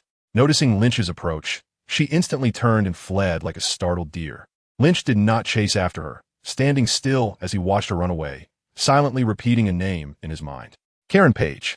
Karen ran all the way home, sitting at the door and gasping for breath, as if she had just escaped from death. During this time, she had been in a state of anxiety and panic. She seriously suspected that she was being watched and that someone even wanted to kill her. This was not paranoia. It was based on facts and reasons. She suspected she had discovered her boss's secret, and thus she was to be silenced. Not long ago, during a report to her boss, she, as the company accountant, inadvertently overheard her boss's phone call outside the door, revealing significant issues with the company's accounts. Out of curiosity, she conducted a series of investigations and saved the information. Soon, her boss approached her for a conversation, but sensing something was amiss, she lied to deflect. After the conversation, she halted her investigation and sealed the information away. The reason was simple. She just wanted to make a living and avoid trouble. However, thinking the matter had passed, she gradually felt something was off. At the company, on her way home, and even lying in her house, she felt as if she was being watched. Tonight, she bravely ran outside to see if someone really was monitoring her, and indeed, she saw a shadow disappear. This escalated her anxiety and fear to a peak. She couldn't bear to stay at home any longer and hurried to a crowded place. Walking down the street, she initially thought about calling the police, but after a long deliberation, she abandoned the idea. She didn't know how to explain things to the police. Should she present the evidence against her boss? There was no need for that. She wasn't a police officer or a superhero, just a woman barely making a living through hard work. After wandering the streets for a while, she still didn't dare to go home and then saw Lynch dealing with a few guys from a distance. At that moment, for some reason, a crazy thought surged in her mind. He is so capable. He should be able to help me, right? She was so frightened that encountering Lynch felt like a drowning person seeing a lifeline, desperately wanting to grab hold of it. So, she quietly followed behind Lynch. However, after following him for a long time, she didn't dare to speak up. How could she tell him? My boss wants to kill me. Can you protect me? Who would believe that? Why would he help her? Besides, who knows if he was a bad person? Just as she hesitated, she heard Lynch's voice and quickly hid behind a streetlight. Looking at Lynch's younger face, Karen felt she was truly insane for thinking of such a terrible idea. Randomly finding someone on the street to protect herself? So, she sprinted back home. Sitting at the door, she kept reassuring herself. It's okay, Paige. Tomorrow just confess to your boss. Nothing will happen. Just then, Karen suddenly heard a faint sound. She knew it was made by an inconspicuous iron piece in the corridor. The corridor was dimly lit at night, and if one was not very familiar, there was a high chance of bumping into that thing. She couldn't help but cover her mouth, her face displaying sheer terror. Someone was coming. Not a resident, but someone from outside. She slowly crouched down, her ear pressed to the ground, praying it was just a mouse or a cat that bumped into it. Then she heard slow, heavy footsteps. Thud, thud, thud, like the tolling of death's bell. Karen bit her lip tightly, tears streaming down her face. Is someone here to kill me? The rhythmic footsteps drew closer and then stopped. Has he arrived? Karen stood up and peeked through the peephole. Under the orange light, it seemed there was no figure in front of the door. Karen felt a little more at ease, thinking she might be overly suspicious. Just then, a fierce face suddenly blocked the narrow peephole. Then came the mechanical sound of the door lock turning. In Karen's horrified gaze, the door slowly opened. No, she screamed and ran towards the room, but clearly, the malicious man was quicker. He lunged at her, pinning her down, stuffing something in her mouth to prevent her from screaming. Then he grabbed her flailing hands with his left hand, pressed her back with his knee, and swiftly drew a silenced pistol from his waist, aiming it at Karen's head. No, don't kill me. Karen struggled with all her might, letting out muffled cries in desperation. She felt hopeless and couldn't help but start regretting. She regretted getting involved, realizing she was just an insignificant employee.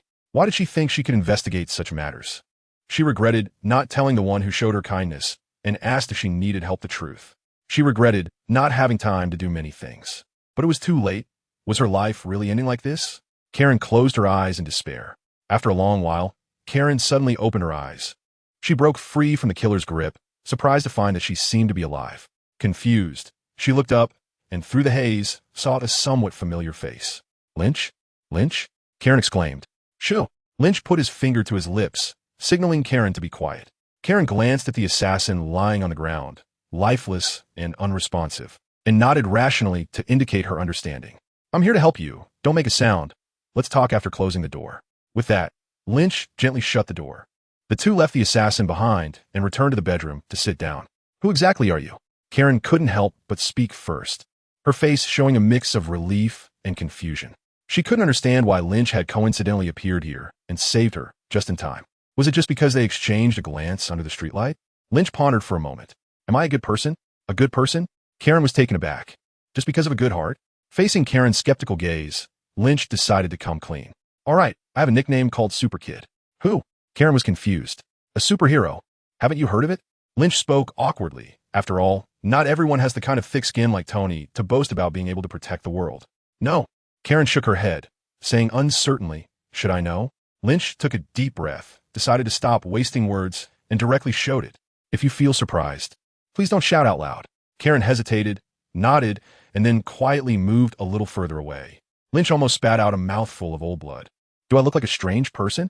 It seems so. Indeed, a bit. If someone told me they were an Ultraman from the Land of Light in the M78 Nebula with some weird name, I would probably keep my distance from them. Just kidding. I'm a man who believes in light. Lynch was lost in thought as he pulled out a cigarette. Holding the cigarette, Lynch's eyes slowly began to shine. Two small beams of heat precisely landing on the tip of the cigarette. In an instant, the tip flickered and started to burn. Withdrawing the heat beams, he stuffed the cigarette into his mouth and took a light puff, causing his body, still in a seated position, to gradually float up. Karen stared wide-eyed, her expression almost dropping in shock. Is this magic? Karen couldn't believe it. No, I can fly and emit rays. Is it for a performance? No, it's to eliminate enemies. Didn't you see the news from earlier? The monster in Brooklyn was taken down by me. Lynch felt quite helpless. Karen seemed to have finally recalled some major news from before, and with a look of surprise, she examined Lynch and said, Are you that little superhero? Lynch was silent for a moment. Yes, I am. Now, can you tell me what happened? Karen thought for a moment, and then slowly began to narrate. 10 minutes later, Karen stopped speaking, and Lynch rested his chin on his hand, deep in thought. Karen Page was one of Lynch's favorite female characters in the Marvel Universe from his previous life. Her popularity was only second to Natasha, Wanda, Jessica, Carter, and others. She appeared in the Marvel Universe's Daredevil series, where she was framed for the murder of her colleague after discovering criminal evidence against Wilson Fisk. She was rescued by Daredevil Matt and later became an assistant at Matt's law firm. She was beautiful, had a great figure, and had a romantic relationship with Matt. Even after Matt was presumed dead, she continued to pay the rent for his apartment. However, they did not have a happy ending because Matt's ex-girlfriend, Elektra, returned later in the story. What do you call this situation? It's called when an ex comes back, the current one loses. Enduring the hardships of life and love. She truly is a tragic woman. The current situation is similar, yet different from the original storyline, but it can be confidently said that this matter is closely related to Fisk. It's easy to see that Fisk is said to be involved in 40 of the criminal activities in America. If something happens in Hell's Kitchen, how could it not be related to him? If I want to help her solve the problem, I must confront Fisk. I definitely want to help, after all. How could I turn a blind eye to a beautiful woman like her being persecuted and assassinated by dark forces? Confronting him is also necessary. After all, I can't visit Hell's Kitchen without facing its ultimate villain, right? But how to help and how to confront him still needs some thought. It's not possible to just fly to Fisk's house and roast him with a couple of heat rays. Because in Lynch's impression, Fisk is a relatively restrained supervillain. If categorized by game factions, he would probably be considered lawful evil. Unlike other supervillains who want to destroy the world at the drop of a hat, he focuses on the development of his illegal business and confronts various superheroes for that purpose. In some ways, he represents a certain order, while superheroes create chaos. Although this order is dark, it's still better than chaos. He had an unfortunate childhood. His father often resorted to violence against him and his mother. Later, he had a happy family with a beloved partner and children, finding a sense of belonging. He possesses incredible strength among ordinary people. His seemingly overweight body is actually mostly muscle. With this terrifying physique, he has left behind impressive records, such as fighting Spider-Man and overpowering Captain America. All of this was achieved through hard work and relentless effort. In this regard, he is more inspirational than many superheroes who suddenly gain superpowers. After all, not everyone has the luck to mutate, nor does everyone have the money to play with technology. But hard work is something everyone can achieve. And Wilson Fisk is a prime example, a perfect model of an ordinary person rising against the odds. Of course, this is not to encourage everyone to become gangsters or commit crimes, but the spirit of striving, working hard, and fighting is worth learning. Therefore, Lynch believes that easily eliminating Fisk's physical form would be too insulting to his efforts. When it comes to confronting Fisk, we must mention Daredevil, Matt Murdock. He is the other side of Fisk. Although he also had a poor childhood, his father left him many valuable things. He suffered an accident in his childhood that left him blind, but enhanced his hearing and coordination. Through hard training, he gained impressive abilities. After his father was murdered, he worked hard to study and got admitted to Columbia University, becoming a lawyer who fights crime during the day and punishes evil at night as Daredevil. He lived a free-spirited life, had many girlfriends, but no real home. He is Fisk's arch-nemesis. Fisk is not only the murderer of his father, but also the source of evil. So, to deal with Fisk, Daredevil must definitely be involved. The key question is, how do I find him? Lynch pondered for a long time before instructing Karen. Tomorrow, you will report to the police that you were attacked last night, and a man in black saved you. Karen looked confused and asked why. What if they asked me why I was attacked? Just say you don't know anything, Lynch continued. Then, if a blind lawyer named Matt Murdock comes to question you, tell him I'll be waiting outside the police station for the devil of Hell's Kitchen. Karen hesitated and nodded. You should get some rest. I'll be leaving now. With that, Lynch prepared to slip away. Lynch. Karen grabbed his hand. There's a body in the room. I'm scared. Can you stay? Lynch frowned. Well, I'll sleep on the floor. Do you have a blanket? Yes, I'll get it for you. In the dark, sounds of rustling came from the bed. After a while, Lynch felt a warm body join him under the blanket. What are you doing? The words were cut off and turned into a whimper. After a moment, it transformed into a heartbroken, intoxicated sound. Miss Karen Page, I'll ask you one more time. Are you hiding something about what happened last night? In the police station, a white officer leaned on the small table, his expression serious as he spoke to Karen. Karen looked slightly nervous, but much better than the night before. She chose to trust Lynch and replied, "No, I've said it many times already. I was sleeping, someone tried to kill me, and a man in black saved me. That's all I knew last night. Can you help me find a lawyer?" The white officer exchanged glances with another black officer and walked out. At the door, the black officer said to the other, "Do you think she's lying?" The other white officer nodded, his sharp gaze retracting as he said affirmatively, "She's definitely hiding something. Why was she targeted for murder? Who saved her? She probably knows all of that. She's too calm. She doesn't seem like someone who just survived an attempt on her life, completely unaware." "Yeah," the black officer chimed in, "but the deceased did look like a professional hitman. Silenced pistol, night gear, gloves. I feel like we're in trouble." He shook his head and fell silent for a moment. "I'll go find a lawyer." The black officer turned to leave, while the white officer remained, watching Karen in the interrogation room, his gaze gradually growing colder. Fugue, fugue, fugue. A phone rang, waking the man sleeping in bed. He fumbled for his phone and answered. "Hey, good morning, handsome." A teasing voice came from the other end. "What time is it?" He rubbed his head, noticing some bruises on his face. "You need to get up. We have work to do today," the voice reminded him. "What happened?" He moved his body, accidentally hitting a sore spot, grimacing slightly. "What is that noise? Matt, do you have someone else in your bed?" The voice on the other end became more cheerful. "Let me guess, who is it? That lawyer's assistant?" "Never mind, I don't want to know." Matt got up, his strong muscles marked with bruises, smiling, and didn't argue with his good friend Fugue. He didn't want his good friend to know what he had been doing at night. For Fugue, misunderstandings were much safer than the truth. "Come on, Fugue. Let's talk about that case you mentioned." Matt reluctantly shifted the topic. "All right, it's a poor beauty." Fugue, a short and slightly overweight man on the other end, said as he turned and pulled aside the blinds of the interrogation room, looking at Karen sitting inside. "Can you promise me one thing?" Fugue asked with a smile. "What?" "When you talk to her, tone down that damn charm of yours." "Oh, is she pretty?" Matt laughed heartily. "Yes. Seeing her makes me feel young again." "Okay." Matt laughed as he began to freshen up. "Can we talk about the case now?" "She was murdered at home, and the killer appears to be a professional hitman." Fugue said quietly. "What?" Matt frowned. "What happened next? Why did the hitman fail?" "That's the strange part. She claims a man in black saved her." "A man in black?" Matt stopped his movements, looking surprised. "I'll be there in 10 minutes.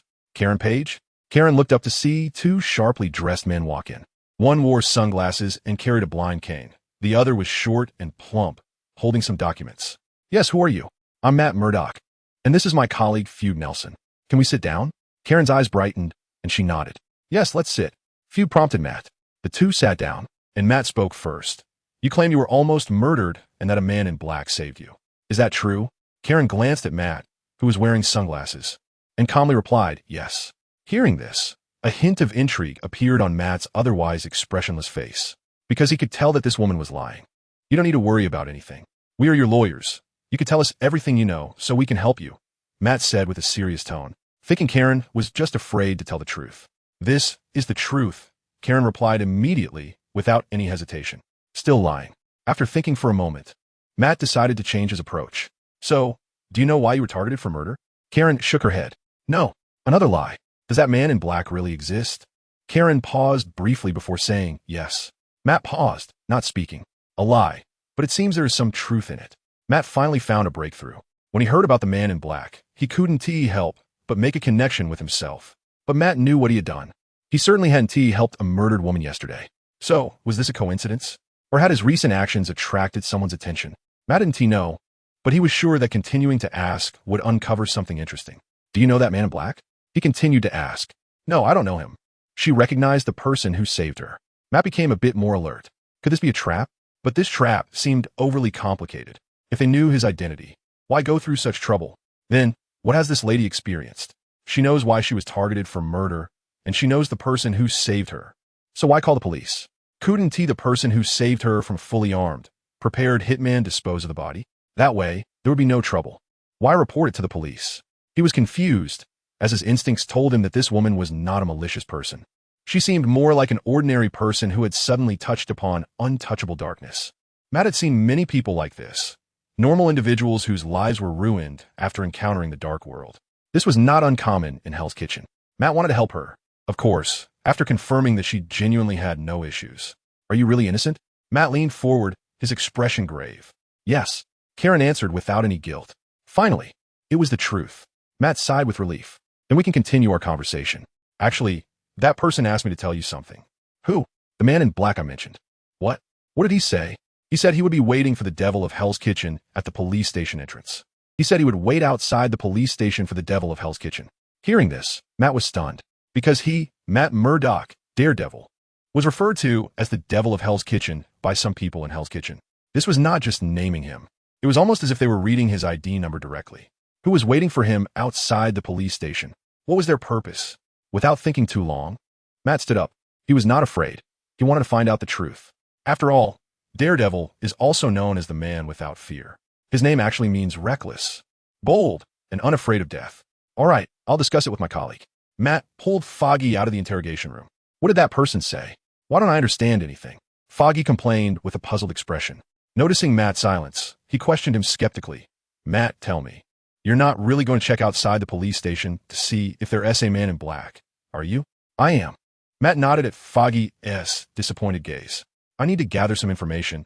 You stay here and keep an eye on her. I'll be back soon. After saying this, without giving Foggy time to react, Matt turned and left. The devil of Hell's Kitchen? Foggy looked at Matt's figure and chuckled inwardly. Who would use such a funny nickname? A theater actor? Matt arrived at the police station entrance, standing quietly with his head held high. It looked like he was basking in the sun, but in reality, he was listening. The entrance of the police station was a road with continuous traffic and pedestrians coming and going. The sounds coming from all around were captured by his super hearing, forming a radar-like image in his mind. This was his ability like a bat. His hearing was his vision, and sound was his image. Of course, this image could be deceived. Just like now. Hey, Matt. I've been waiting for you for a long time. A voice suddenly came from his left, but there was no image of the sound's source in his mind. No breathing, no sound of blood flowing, no heartbeat. Not even the various sound reactions that would occur from the person making the sound, or the air blowing past that person's voice. In Matt Murdock's world, this person simply did not exist. Or perhaps a ghost, or some other kind of spirit. Matt showed a startled expression and asked towards the direction of the voice. Who are you? Lynch smiled slightly and then freed himself from the constraints of his life stance. Daredevil's abilities were completely suppressed by him. His superpower lay in his extraordinary hearing and keen sense of smell. The superhuman life force field could control the propagation of sound around him, allowing him to vanish into thin air in front of Daredevil. To Lynch, Daredevil was truly blind. However, he was just teasing a bit, wanting to see the surprised expression on Daredevil's face and to take the initiative on their first meeting. My name is Lynch. Can you feel me now? Lynch smiled. In Matt's mind, he finally formed a rough image of Lynch. But are you human or something else? Matt questioned in disbelief. His superhuman hearing could detect the power within Lynch's body. That strong and robust heart, that blood as heavy as mercury. This is not something a normal person could exhibit. Yes, do you remember the big news in Brooklyn a while ago? Remember you were that superhero? As a lawyer familiar with various hot news topics, Matt finally understood. Right? Let's talk somewhere else. A CAF. Lynch kept staring at the calm Matt, to the point that even Matt, who noticed this, couldn't help but frown. Lynch, who had no particular thoughts about men, found nothing strange about him. Mainly, he was surprised by his appearance. He looked too much like the Batman from the Justice League version. Originally, Lynch thought that based on the direction of this storyline, this Daredevil would resemble the one from the series. But upon meeting him, he realized that he looked more like the movie version. The resemblance was inevitable. After all, the actors for the Justice League Batman and the movie Daredevil were the same person. In the Marvel Universe, how could Lynch, who possessed the Superman system, not be excited to see Batman? Lynch almost wanted to grab the old man's hand and shout, "Sir, I'm suffering here." Unfortunately, Daredevil is not Batman, even though they share so many similarities. Counting on his fingers, both of them are basically ordinary people who lost their parents at a young age and gained remarkable strength through their own relentless efforts. If we say both have superpowers, Batman might have a close affinity with bats, while Daredevil possesses abilities similar to bats' echolocation. Both adhere to a no-kill principle. Batman believes that unrestrained violence will not bring peace, while Daredevil, a devout Catholic, believes that no one has the right to judge others, and therefore, one cannot arbitrarily take another's life. There is no need to elaborate on other costumes, story tones, etc. Those who understand will know that the similarities are very high. So, what's going on with this matter? Matt spoke first because he felt that Lynch was a bit unreliable. Although he had already acknowledged Lynch's identity, Karen discovered a secret, and therefore someone wanted her dead. Lynch explained the whole matter clearly and concisely. Matt was not particularly surprised and continued to ask, "Whose secret?" Lynch glanced around and lowered his voice. Have you heard Jim Bing? Matt turned his head slightly, a bit surprised. I know him, the crime lord of Hell's Kitchen. Lynch hummed. It seems that the Night Devil already knows about Kingpin. Then you should know that the one you have been fighting against all along is him. Matt looked up, silent for a while. Yes, just a little thought makes it clear that the greatest enemy he has been combating against evil is, of course, the source of evil in Hell's Kitchen, Kingpin. Behind this matter, it is very likely that he is involved. Lynch said word by word. Are you sure? Matt frowned. My hearing is better than yours, Matt, and my eyesight is just as good as my hearing. Lynch spoke self-importantly. Well then, what do you want to do? Matt asked with interest. He had always been keen on fighting crime. Leaning forward, Lynch elaborated, help Karen get the crucial evidence. Then prosecute Kim and lock him up for a few years. Upon hearing this, Matt's expression turned serious as he slowly shook his head. It's not that simple. I know he has people all over Hell's Kitchen. He's the one in charge here. Lynch interrupted him and said, That's why I came to find you. You're familiar with Hell's Kitchen, aren't you? Leaning back, Lynch's gaze drifted into the distance as he began to explain in a somber tone. You and he are natural enemies. He took away your most important person and will continue to take people from you if you don't make up your mind to deal with him soon. Just give up your activities. What do you mean? Matt asked, somewhat confused. Maybe you found out a bit. Your father was murdered for not cooperating in fixing fights. And that person was one of Kingpin's men. Lynch stared at Matt, speaking each word slowly. What? Matt's face changed dramatically. His father's death was a huge blow to him. He could never forget the memory of such a strong, resilient person who had guided him through a world where he couldn't see the light, lying in his arms. Silent and cold. Are you sure? Matt's voice sounded cold and suppressed, like a demon from Hell's Kitchen. Yes. Lynch answered briefly. In front of Daredevil. There was no need for too much explanation. Truth and falsehood had nowhere to hide. Go get Karen out of the police station. There might be some people from the new there, and I will come find you. Matt silently acknowledged this with a blank expression, then quickly got up. So what are you doing all this for? He asked Lynch coldly before leaving. Just to find some fun. Lynch smiled slightly and replied, I thought you would say justice. Daredevil chuckled coldly and turned to leave. Matt, what's wrong? Foggy asked with concern as he saw Matt approaching with a gloomy expression. It's nothing, I've figured this out. Let's get Karen out of the precinct first, Matt said, suppressing his emotions and pulling Foggy to find someone. My client has no suspicion. Why can't she leave?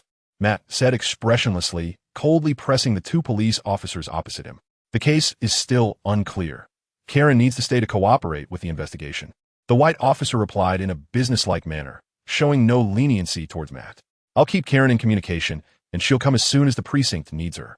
Matt continued to argue.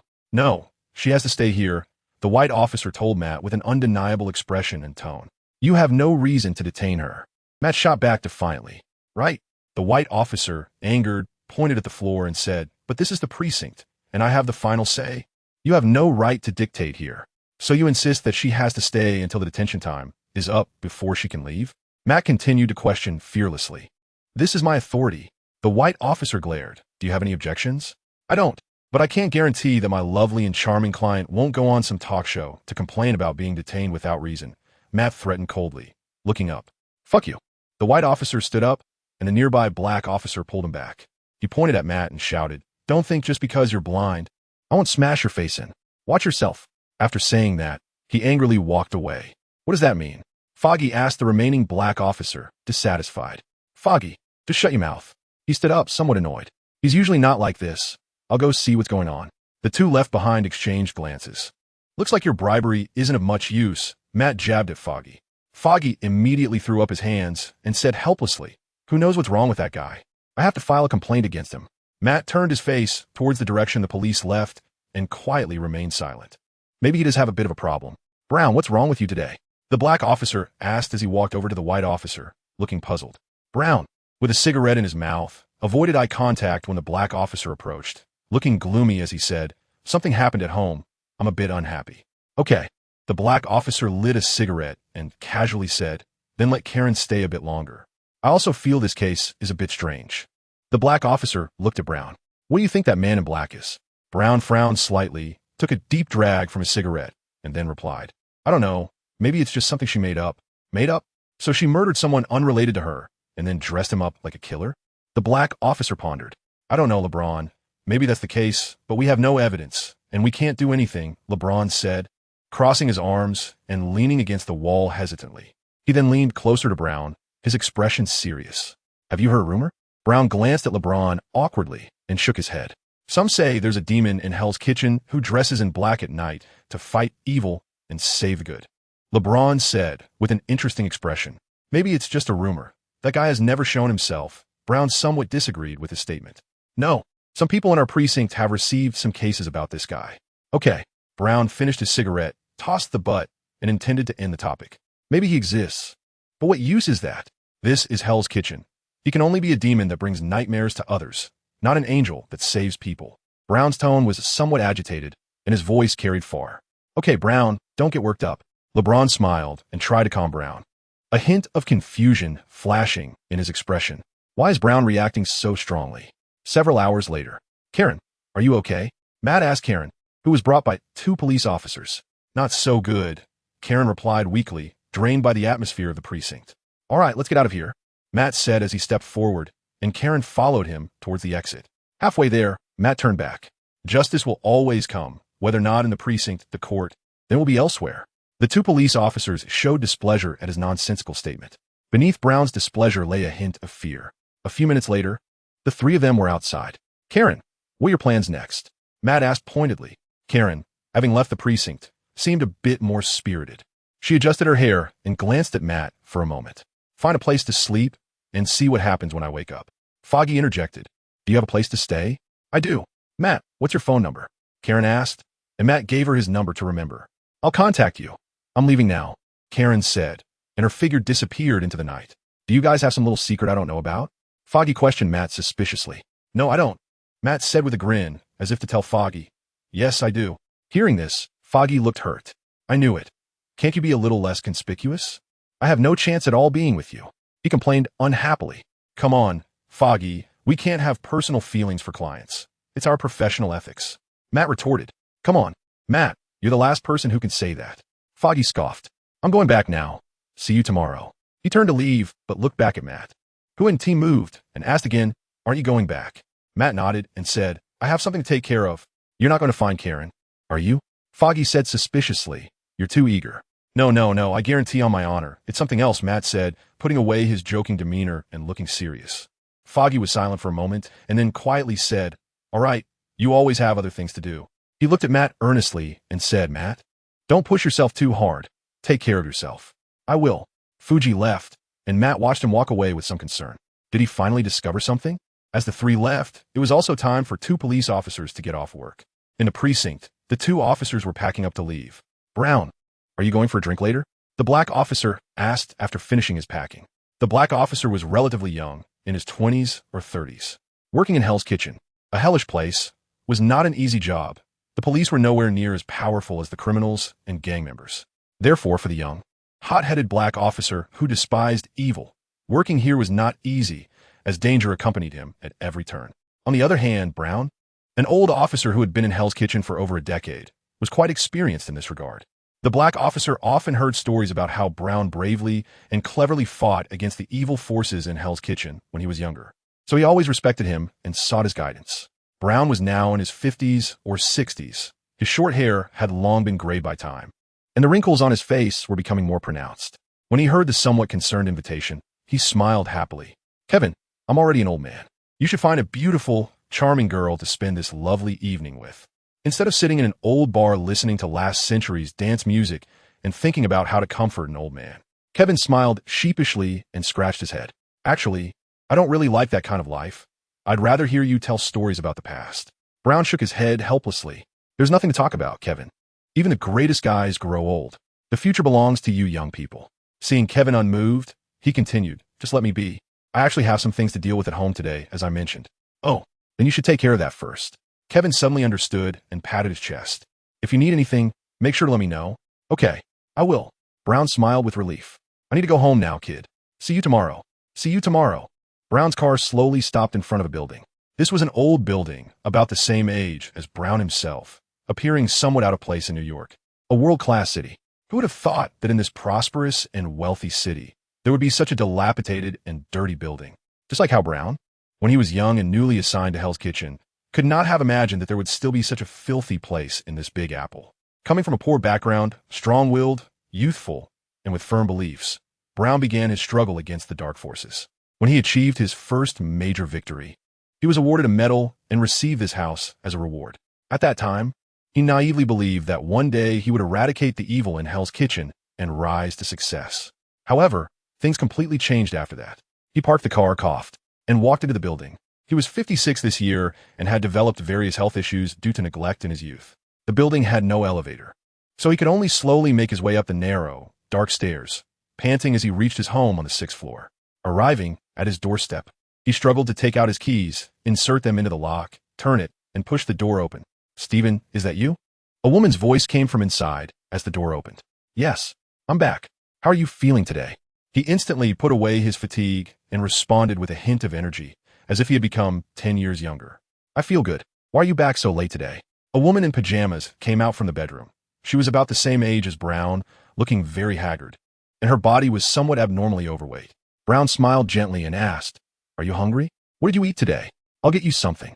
The woman shook her head to decline, somewhat pained, and said to Brown, "Don't tire yourself out too much. You're getting older. Let the younger ones handle the work." I know. You should lie back down and rest." Brown took the woman back to the bedroom, helping her to lie down. The woman sighed and said, "Don't be so stubborn. It's always like this. Don't blame me if I stop taking care of you in the future." Hearing this, Brown's cheek twitched for a moment. Then he forced a smile and said, "How could that be? You have to take care of me for a lifetime. I can't anymore. I don't have much time left." The woman's voice gradually lowered. "Don't say silly things, Penny." Brown stroked her face. "Everything will be all right. I know. I've always believed in you." In the living room, Penny fell back asleep, and Brown quietly got up to smoke in the living room. The fan above Brown spun, creaking and making noise, further aggravating his mood. One cigarette after another burned out, just like the years that Brown had spent. In front of him was a pile of medicine boxes. These were all medications for Penny's diabetes, most of which were already empty. This dilapidated, cramped house, with no elevator or air conditioning, was supposed to be just a starting point in his beautiful life, but it ultimately became the end. Since acquiring this house, he continued to fight crime vigorously. However, gradually, he noticed something was wrong. The criminals began to be on guard, and he frequently failed. He waited for years in the precinct for a promotion. But those who got promoted were all sycophants, lazy people. Later, his wife developed diabetes, lost her job, and had to bear long-term medical costs. And just like that, over a decade passed, and he finally understood that in Hell's Kitchen, justice should not exist.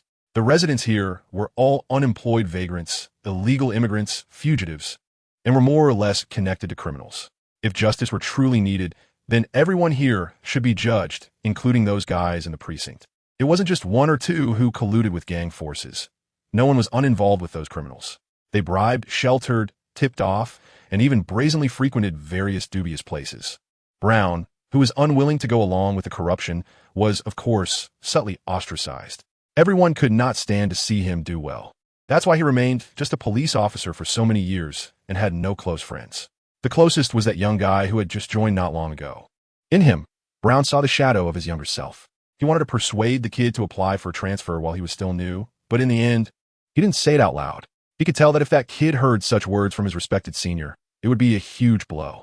Another cigarette burned out, and Brown instinctively reached for the cigarette pack, only to find it empty. And he had no money to buy more. Medicine costs money. Life costs money. Everything costs money. What is more important, life or justice? Brown spent most of his life pondering a question, and tonight he found a different answer. He took out his phone and dialed a number. "Hello," said a voice in a church confessional. It had been a long time since he last confessed. Matt took off his sunglasses and began to speak to himself. "When I was little, my dad would bring me to this church." He slowly started to recall the past. He was a traditional boxer with more losses than wins, ending his life with a record of 24 wins and 31 losses. At this point, he excitedly blurted out, "But he was tough. God, he was tough. Watch your language." The priest reminded him from his side. "Sorry, father." Matt calmed himself and continued. His former opponents said hitting him was like hitting an oak tree. He described his father in detail, as if that strong, towering man had reappeared before him. When he was outmatched, my dad's strategy was to let his opponents hit him until they broke their hands. Matt paused for a moment, a genuine smile appearing on his face. "He was never knocked out, my dad." He continued, "Of course he was knocked down, but he always got back up. Even when he lost, he always stood firm. But sometimes he took a beating." Matt's voice lowered. Then he suddenly erupted. He shifted topics. "My grandmother. She was a devout Catholic, very reverent of God. You'd like her. She said, be careful of the men from the Murdoch family. They have inner demons. Sometimes you can see it. Matt's gaze grew colder. Just like in a boxing ring, his expression suddenly turned icy. He began to walk forward slowly, hands at his sides, as if unafraid of anything. His opponent saw his expression and wanted to flee. My dad would trap his opponents in the corner and unleash his inner demons. Unbeknownst to him, tears began to silently fall from Matt's eyes. I didn't understand it then. I couldn't grasp his feelings deep down, at least not at that time. Matt finished speaking and fell silent. Do you understand now? The priest responded. It might be easier if you tell me what you did. Matt put on his sunglasses. I'm not here to confess my sins, Father, but to ask for your forgiveness. His face returned to an expressionless state. For what I'm about to do. In a small alley, Brown, wearing a mask and a hat, cautiously surveyed his surroundings. He was waiting for someone. Soon, a middle-aged man with a bizarre appearance and an arrogant demeanor walked in. Brown? He looked at Brown and said, Where's the stuff? Brown cautiously observed the man and shook his head. Where's the money? The man's voice was hoarse. It's here. The middle-aged man sneered. Aren't you supposed to be tough? I heard you're the only tough guy around here. Why are you behaving now? He mocked proudly, tossing a plastic bag to Brown. Where's the stuff? Brown ignored the man's taunts, took the bag, and tore it open to take a look. After confirming the money was fine, he pulled out a file from his pocket and handed it over. Why do you want to take this woman down? He couldn't help but ask while the man checked the documents. The man frowned and coldly replied, That's none of your business. Akop. Brown replied in a low, serious tone. Upon hearing this, the man laughed as if he had heard the biggest joke. Yes, you're a cop. He clapped his hands, pointing at Brown mockingly. A good cop colluding with the gang and selling out others. Brown's veins bulged, and he suppressed his urge to draw his gun, saying through gritted teeth, Just this once. Be careful from now on. Just this once? The middle-aged man sneered. After this, there will be a second time, a third time, you know that? Brown, some things only happen 0 times or countless times. He continued with disdain. Or do you think that once you take the money, you can still be a good cop? He laughed arrogantly. You need to remember that your leverage is already in our hands. Stay away from me in the future. Fuck off. Brown, furious, drew his service weapon and pointed it at the man, saying angrily, Show some respect. You piece of shit. Huh. The man showed no fear and even leaned closer. Go ahead, shoot me. Let's see what happens. Brown's hand trembled along with his face, but he still didn't pull the trigger. He no longer had the courage to shoot like he did in his youth. Time had eroded his fighting spirit and ideals. He was no longer that passionate young man charging forward. Life had crushed his backbone, and in his old age, he had decided to let go of his convictions to give his wife a peaceful and happy later life. The man sneered and turned to leave. Just then, a shadow suddenly flashed by. The man let out a muffled grunt and collapsed to the ground. Who are you? Brown aimed his gun at the figure in black, feeling a wave of panic rise in his heart. I am delayed justice, the figure in black spoke. It was him, the demon of Hell's Kitchen, the devil punishing all evil. Having spent years in Hell's Kitchen, Brown certainly knew the rumors were true. In fact, he used to admire this guy's actions. Even though it was shameful for a cop to have a good impression of a vigilante, it meant someone was doing what they should be doing. But this was Hell's Kitchen, and the police's justice could not unfold on this sinful land. Only a demon could punish evil. But now, Brown only felt a chill run through his body. Because he had forsaken the justice he had upheld for most of his life, and stepped into darkness from which there was no return. Bang, bang, bang. Brown fired his gun. He had to take this guy down. He couldn't fall here. His wife was still waiting for him at home. But the daredevil reacted quickly, dodging a few times and closing in on Brown. With a thud, the now older Brown was knocked down by the daredevil. What are you doing? Brown gasped, asking. The daredevil bent down, his voice low. Tell me, who are you working for? I work for money. Who? The daredevil punched Brown fiercely. Brown let out a scream, his expression complicated. I can't say. You know, this place is full of his people. Brown finally spoke slowly. King of Hell's Kitchen? Wilson Fisk? Yes, Daredevil said, slapping his palm against old Brown's neck. With a muffled grunt, Brown passed out. The next day, knock, knock, knock. Matt knocked on the door of a high-end apartment. This was the address Lynch had given him. Listening to the sounds coming from inside, Matt's expression gradually became strange. After a while, the door opened. Karen? Matt asked uncertainly. Yes, Matt. Come in. Karen greeted him lazily in her loose pajamas. After a while, Lynch, Matt, and Karen sat at a table, starting to discuss their next plan. Karen, where did you put the files? Lynch yawned and asked. Karen, with 2 big dark circles under her eyes, shot Lynch a glance. I copied the data onto a USB drive, and it's now at the company. Lynch nodded and then said, First, we need to get the information.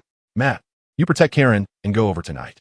Matt tilted his head, looking somewhat confused as he faced Lynch and asked, "Why isn't it you going?" Lynch shrugged his shoulders, looking innocent. "I didn't say I wouldn't go.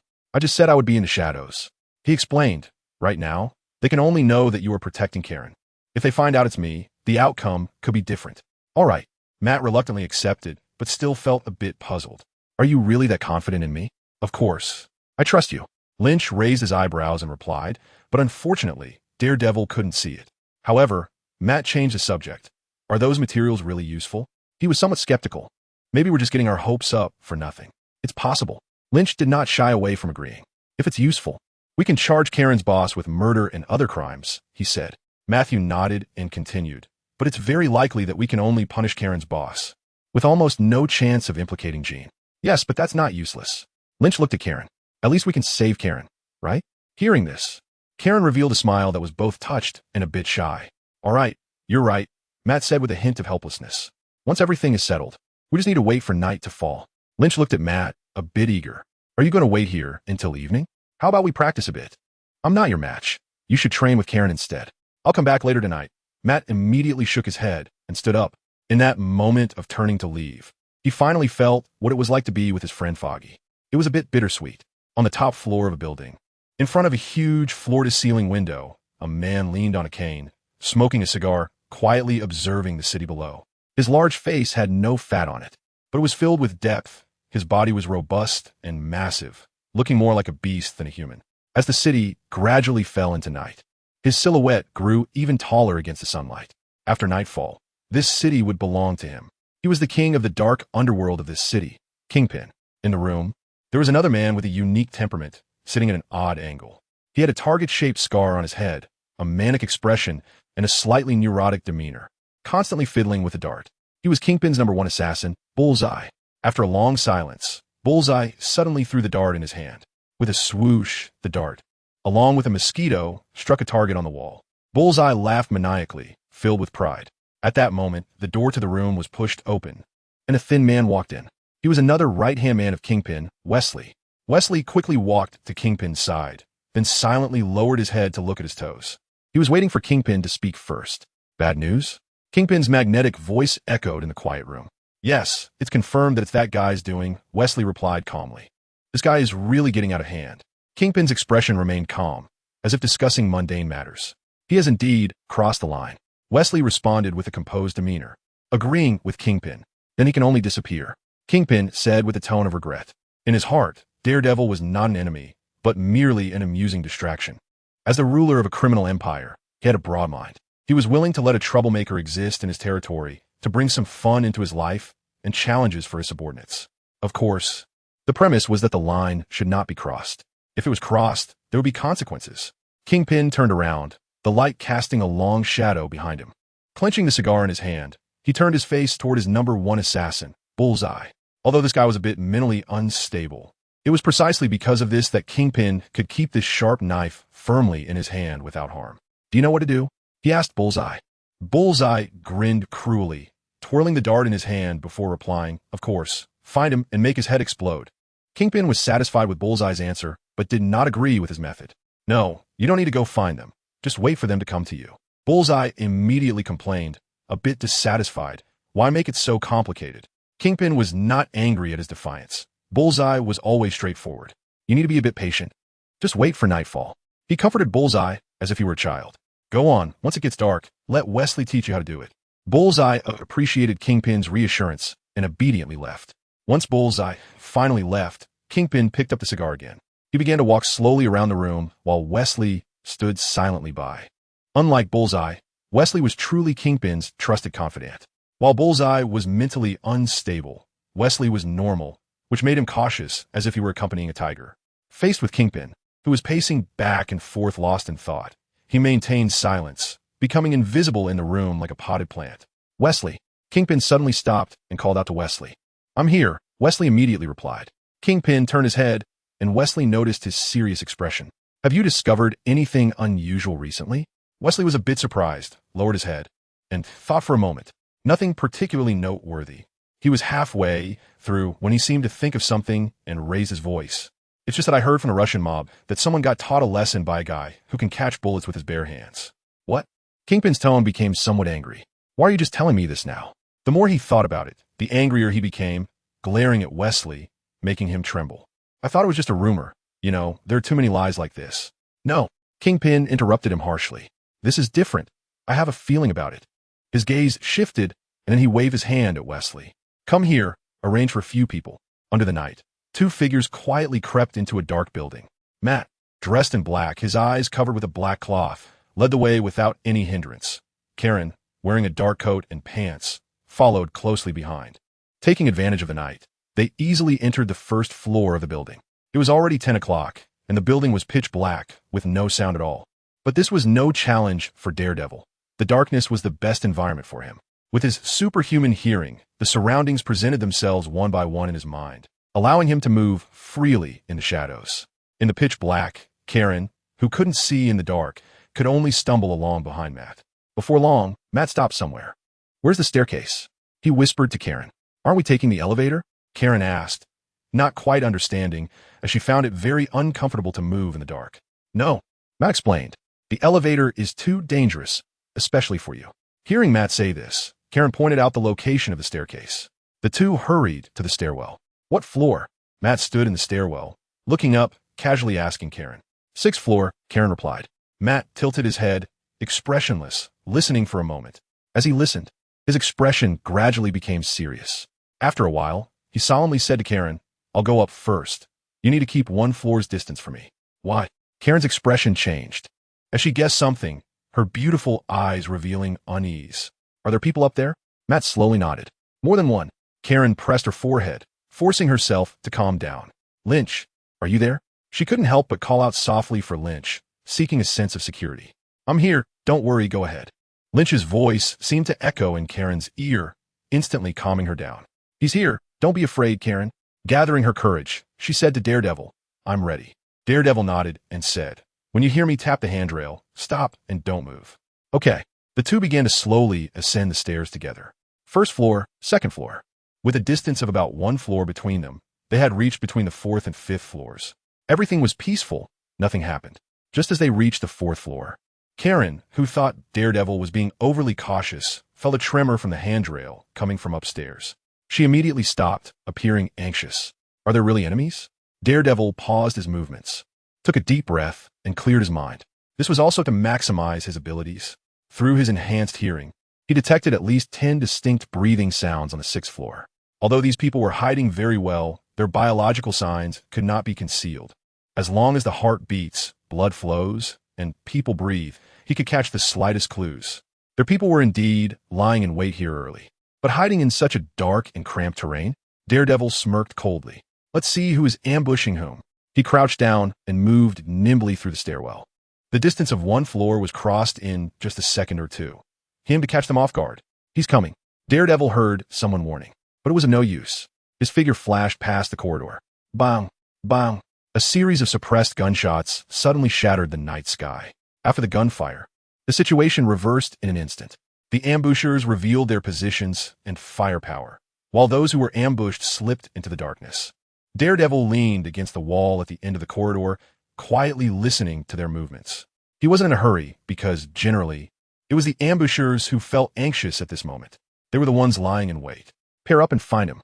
Sure enough, it wasn't long before they began to emerge from their hiding spots to search for Daredevil in the dark. The opportunity had arrived. Daredevil casually leaned against the wall, waiting for the two nearby to approach. Those two should be wearing bulletproof vests, tactical helmets, and holding carbines, equipped very well. But it is well known that, generally, well-equipped characters are usually weaklings. True strength comes from those who wield fists, hammers, axes, etc., and dive right in, such as Lynch, Thor, Captain Marvel, Hulk, and so on. In Daredevil's eyes, these two guys were also weaklings. The two approached Daredevil gradually using infrared thermal imaging goggles. The distance was closing in little by little. Their hearts began to race as a figure started to appear in their goggles. D3 detected a potential target. Repeat, D3 detected a potential target.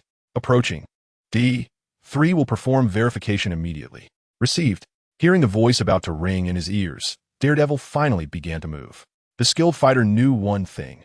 At this distance, A punch is faster than a bullet. Whoosh! He burst out of the darkness, his speed unyielding. Fire! Bang! Bang! The exclamations and gunfire lasted only 2 seconds before both men fell silent on the ground. Daredevil turned his head and moved a bit.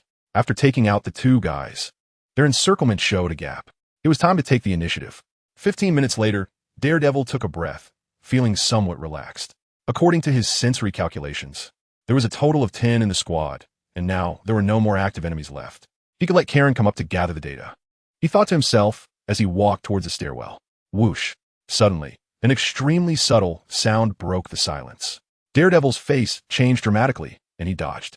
A dart, moving at breakneck speed, barely skimmed past his face, embedding deeply into the adjacent white wall. Who? The cheek of Daredevil was cut, blood dripping steadily. But the more troublesome part was that he couldn't sense the sound that person should have made.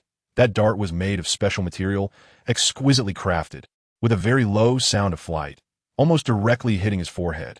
Another one who knows his abilities? Daredevil leaned against the wall expressionlessly, letting the blood drip from his face, focusing intently on sensing all the sounds around him. He didn't feel despair. Monsters like Lynch were always rare. This guy couldn't possibly be completely silent. At that moment, a figure in special uniform, with a crazed expression, stepped out from the side, quickly spinning several throwing knives in his hand. Using the goggles on his face, he locked onto Daredevil again. He raised his hand, and one dart after another silently shot towards Daredevil not far away. Here it comes. Daredevil's spirit lifted, and his body began to evade rapidly. His body twisted at unnatural angles, dodging one dart after another. But the last dart shot toward Daredevil's head at a speed exceeding the previous ones. He couldn't dodge it. A chill ran down Daredevil's spine. The target's eyes revealed a smug yet cruel smile, as if he had already envisioned Daredevil's tragic death. But an instant later, his expression changed.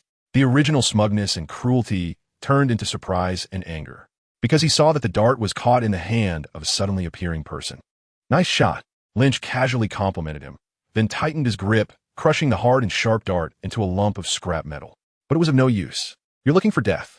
The neurotic target, provoked by Lynch, went into a frenzy, not thinking about the strange behavior Lynch had displayed, and quickly pulled out one weapon after another from his body, throwing them out rapidly. Lynch floated in the air, watching the target go wild with a blank expression. 2 beams of intense heat suddenly shot out, swiftly spinning around the room, turning all the aggressive flying projectiles into ash. Withdrawing the heat vision, Lynch quickly took down the target eye. Now tell me. Lynch hovered in the air, looking down at him, and said coldly, "Where is Jean Bing?" Inside newspaper office, a middle-aged reporter wearing a tacky beret and old-fashioned glasses was sorting through materials on his desk. These materials were cases and news about a demon from some Hell's Kitchen. He had been tirelessly pursuing that legend. Beep, beep, beep. The phone on the desk rang, and he casually picked it up. "Hello, what is up?" "Yurik, I have something I think you'll be very interested in." Yurik set aside the materials and whispered into the phone. "What is it?" "Don't mess with me again. You'll find out when you come over." The person on the other end didn't say much more. After hesitating for a second, Yurik agreed. "Hey, buddy." Yurik slapped a $100 bill on a chubby guy who was working and added, "It better be something good, Kobe." Kobe turned his fat face around, still chewing gum and blowing a bubble. He took the money and confidently promised, "You know my Yurik, I'll always show you good stuff." Saying this, he stood up and led Yurik to a room. Kobe put on white gloves and then said somewhat seriously to Yurik, "Are you ready to see something really, really cool?" Yurik urged impatiently, "Hurry up." "Okay," Kobe responded, lifting a white cloth in front of him. A special stick or cane. It was short, with a black-red body and silver-white ends, one of which had 2 small wings. The wings were serrated and looked very sharp. But Yurik just glanced at it and shook his head, extending his hand to Kobe, saying disappointedly, "Give me my money back." Kobe, looking innocent, argued, "Come on, man. I'm throwing gold at you. Isn't this thing interesting?" Yurik remained unmoved, saying, "I've seen this before. You can't trick me." Kobe helplessly continued, "All right, but you definitely haven't seen this." He picked up the stick, retracted the blades on both ends, and gently twisted one end of the stick. The stick instantly extended, almost poking Yurik in the face. Seeing that Yurik finally showed some interest, Kobe said, "You said to watch out for strange things, right?" Yurik examined the transformed stick closely, gradually falling into contemplation. "This thing is really strange, right?" Kobe smiled and said, "Looks like today I'm getting the money." But unexpectedly, Yurik, with a deep gaze, stroked the stick and murmured to himself, You have no idea what this thing represents. At this moment, his inner excitement was indescribable. After such a long search, he had finally found that guy in Jean Bing's office. So, you all just watched him take the person away? Jean Bing, with a cigar in his mouth, scanned the several downcast subordinates in front of him with cold eyes. Having failed their mission and even watched the target being taken away, none of them dared to speak up at this moment. Knowing Jean Bing's brutality, they feared being singled out as scapegoats. Wesley, do you know? Jean Bing suddenly spoke to Wesley beside him. In ancient times, subordinates who failed their missions would commit suicide out of shame for not being able to face their boss. He took a deep puff of the cigar, making the tip glow red. Exhaling a puff of smoke, he suddenly reached out and grabbed one of his subordinates by the throat. Then why don't you go die? The subordinate struggled in fear, his hands and feet flailing against Jean Bing's strong arm. But the size difference made his punches and kicks as ineffective as a 3-year-old hitting an adult, a joke. Jean Bing held him up, watching as the subordinate slowly lost his vitality. Then, like tossing away garbage, Jean Bing threw the subordinate aside and swung his cane at the next one. These subordinates dared not resist or run away. Only able to display despair as one by one, they were brutally killed by Jean Bing. 3 minutes later, Jean Bing set down the last subordinate's corpse with a look of satisfaction. Wesley, handkerchief.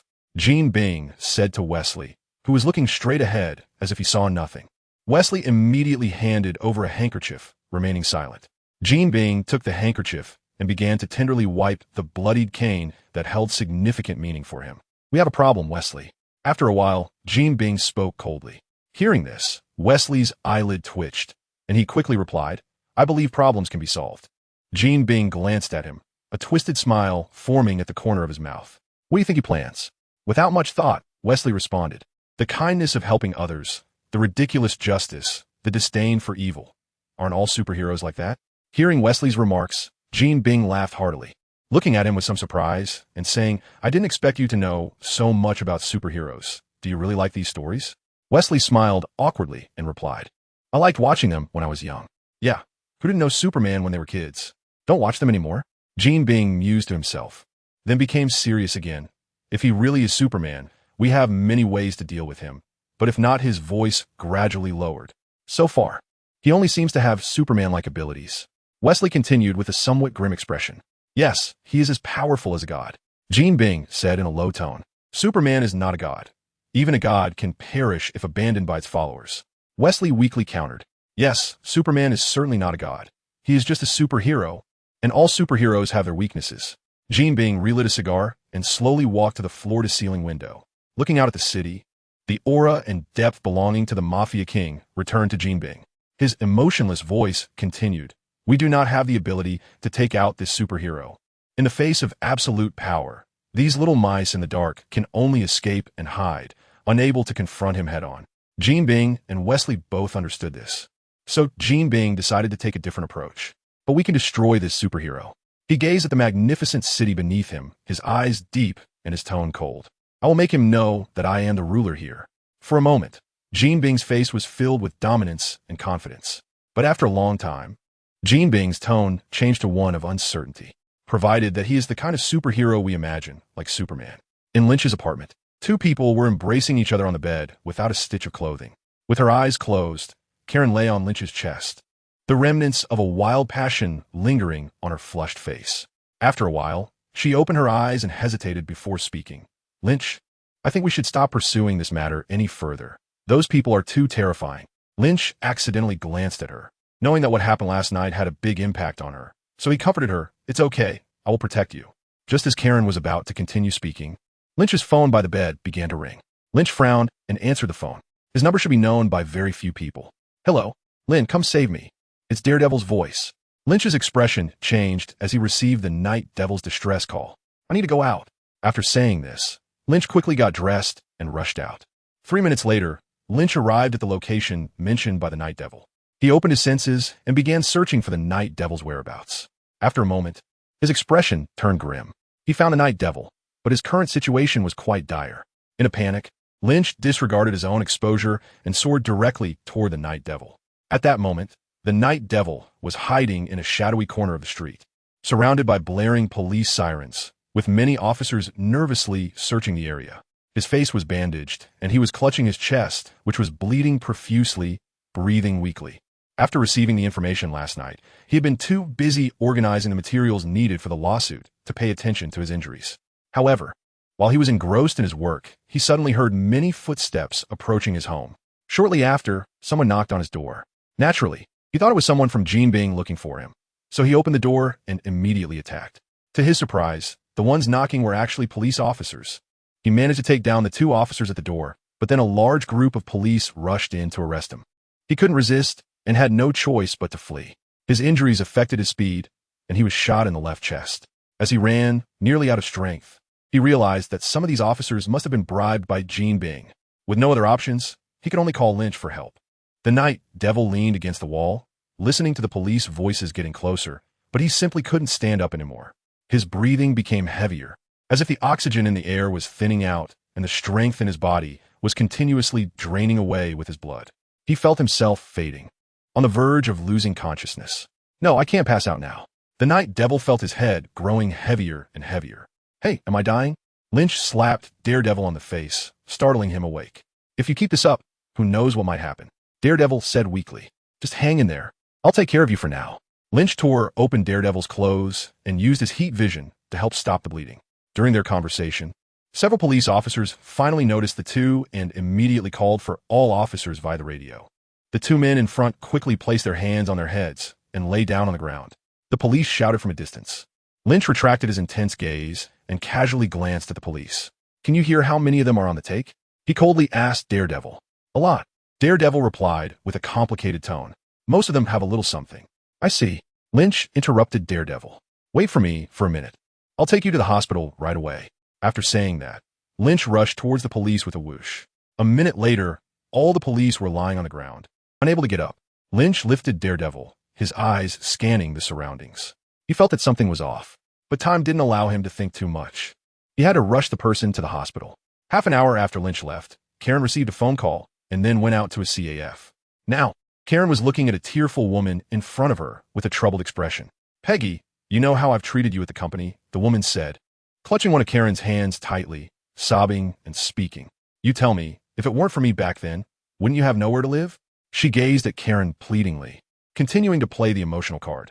If you really want to sue the boss, this company is finished. We will all lose our jobs. What benefits will we get then?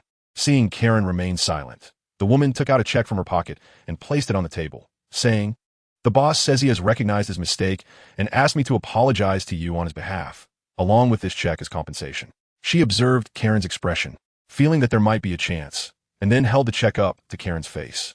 Peggy, look at this. This is a $5 million check. How long would you have to work to earn $5 million? Karen's expression shifted slightly as she picked up the check to take a look, then put it down again. Listening to the woman's incessant chatter, Karen's heart began to waver. In fact, she didn't want to pursue things any further. She didn't have much of a quest for justice, unless disaster struck her personally, because she was just an ordinary person, a woman who could barely maintain her dignity in New York. The pursuit of justice was a high-level spiritual aspiration meant for those who could afford to be well-fed and warm. What she wanted was always just a stable and peaceful life. And now, with Lynch entering her life, that stability and peace had been forever shattered. Should she continue or give up? In the end, she picked up that check. Yurik, come my office. Hearing the supervisor's call, Yurik walked into the supervisor's office. Are you still investigating that Daredevil? The supervisor asked directly. Yes, and recently I have new findings. Yurik said excitedly to the supervisor. Forget it. The supervisor waved his chubby hand, a sly smile on his face. We already have it. He slapped a file bag on the table. Yurik opened the file bag in confusion, and his expression changed dramatically after glancing inside. What does this mean? Yurik looked incredulous. Inside the file bag were all photos of the police pursuing Daredevil and Lynch taking out the police. Daredevil and Super Kid battling the police. Surprised? The supervisor chuckled coldly. No matter where this came from, since you know Daredevil better, you can write this piece. He stood up, patted Yurik, and encouraged him with expectation. I believe you can write it well. I want to see this report in 2 hours. Yurik's eyes widened, and he foolishly opposed. This must be fake. They wouldn't do these things. There must be some mistake. The supervisor shook his head, looking profound, and said, Truth or falsehood has nothing to do with us. We only care about sales. Seeing Yurik's strange reaction, he took back the file bag from Yurik's hands and placed it on the table. Yurik, if you don't write it, someone else will. You choose. After saying that, the supervisor comfortably leaned back in his chair, watching Yurik. Fine, I'll write it. At a home of an unknown nurse. Lynch put down his phone and glanced at Matt, who was still sleeping on the bed, his brow furrowed as if he were still fighting in his dreams. Not wanting to disturb him, Lynch pushed open the bedroom door and stepped outside, where he saw a woman tidying up the room. Claire, tell Matt when he wakes up that this matter is over. Karen has already given up. Okay. After Lynch finished speaking to the woman, he walked out on his own. Yes, Lynch had just received a call from Karen. She said she had received financial compensation and did not want him to pursue the matter with Daredevil any further. She had backed down. Lynch was not particularly surprised because he knew Karen was a very normal woman. A truly ordinary woman living in this world would retreat and give up due to pressure and difficulties. It seemed abnormal to think like them, who had no life beyond fighting and killing, with their minds constantly revolving around punishing evil and upholding justice. A normal person would consider their own life. What to eat today, where to go for fun tomorrow. Therefore, Lynch could understand Karen's decision to give up, who among normal people doesn't have to worry about daily necessities, rent, and utilities. The energy spent on risking danger for these matters could be better used to start a new life with money. However, understanding did not equate to acceptance, and Lynch felt uncomfortable. Karen's decision to give up meant parting ways with Lynch and Daredevil, signifying that his rescue efforts and Daredevil's injuries were in vain. No, at least it allowed Karen to have a new life. Thinking this way, Lynch's original intention could be considered achieved. But, as he wandered aimlessly down the street, Lynch suddenly felt a wave of frustration. With his keen senses, he could clearly hear the people around him discussing something. The story about Jean had stirred up trouble with the police, and everyone in Hell's Kitchen was cursing and rejecting them. Walking openly on the street, the piercing, inscrutable gazes felt like knives slicing across Lynch's face, and whispers seemed to surround him, condemning him. Monster, butcher, yellow-skinned monkey. Lynch once again felt a sense of alienation from the world. This estrangement was not caused by any country or region, but rather by the absence of familiar people around him. Although Lynch's personality fluctuated between being warm and cold, he still cared deeply for those he knew. The classmates and friends who had helped him, as well as the anime and novels that had provided him with spiritual encouragement, were all missing from this world. To this world, he was just an outsider, an unnecessary person. A cold wind blew, and Lynch tightened his clothing. He wasn't afraid of the so-called physical cold, but this chill came from within his heart. Unbeknownst to him, Christmas had arrived. The streets of New York were already adorned with Santa Clauses and colorful lights, creating a strong festive atmosphere. A couple walked by, tightly embracing each other, their faces radiating happiness and tranquility as they countered the coldness of the world. Lynch's gaze gradually drifted away. Once upon a time, did he also have such beauty? Those past memories surged uncontrollably from the depths of his mind. The glance during the class division in high school was their first meeting. The all-night chats, after exchanging contact information, were their first acquaintance. The first time they strolled through the small town in the biting winter was their first encounter. In college, the two finally came together. In every sleepless night filled with twists and turns, in every moment of despair and breakdown, she was always by his side. But then, everything slowly changed. She was just an ordinary girl, longing for a beautiful and stable happy life like all girls do. Just like Karen, women's desires have always been different from men's.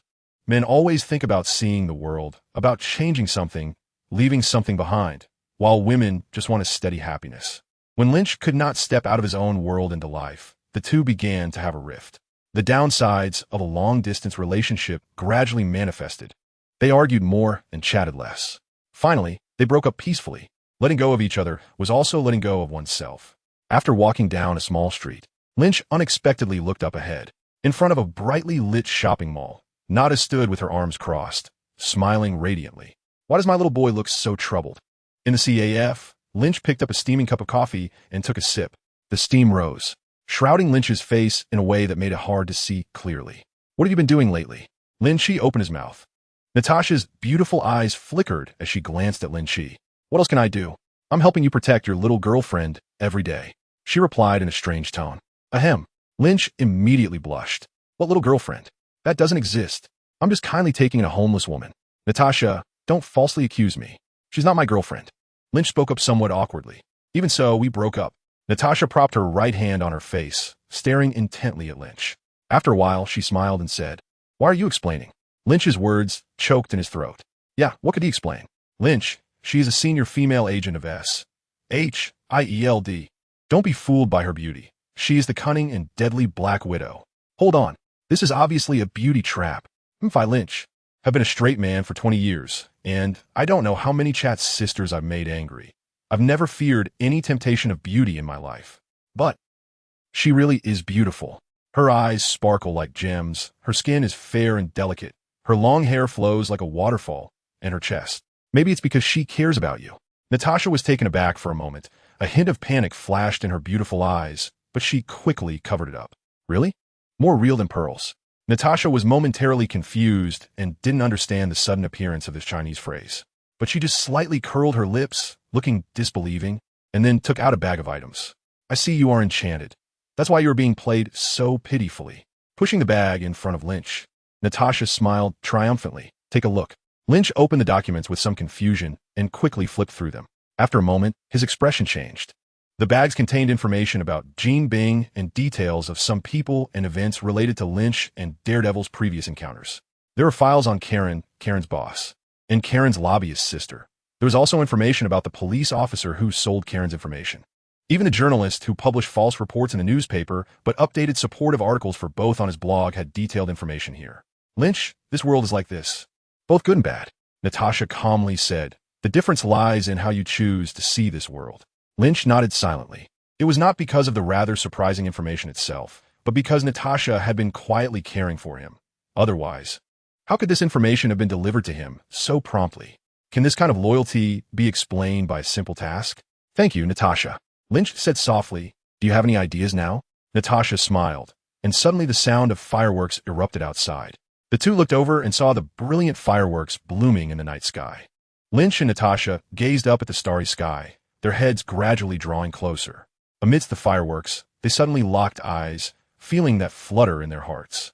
They couldn't help but close their eyes and naturally kissed each other.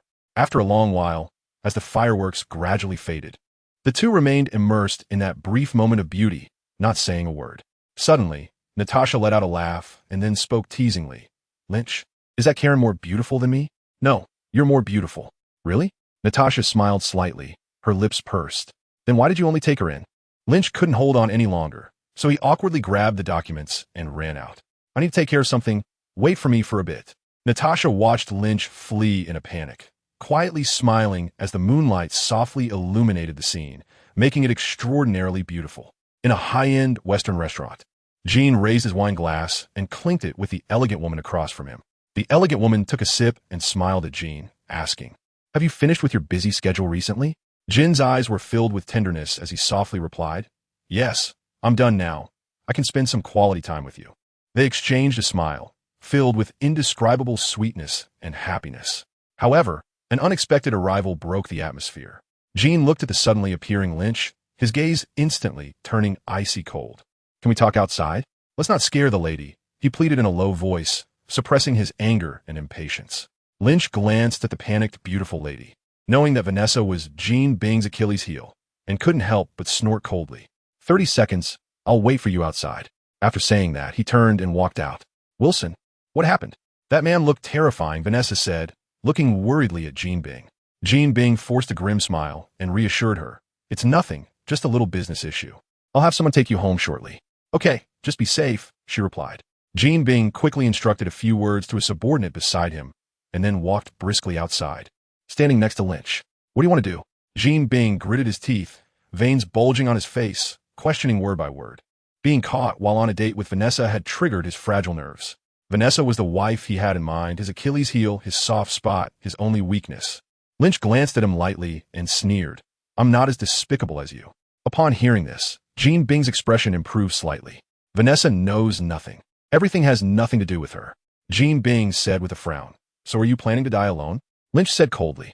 Jin's expression darkened as he sneered. You can't kill me. I control this place.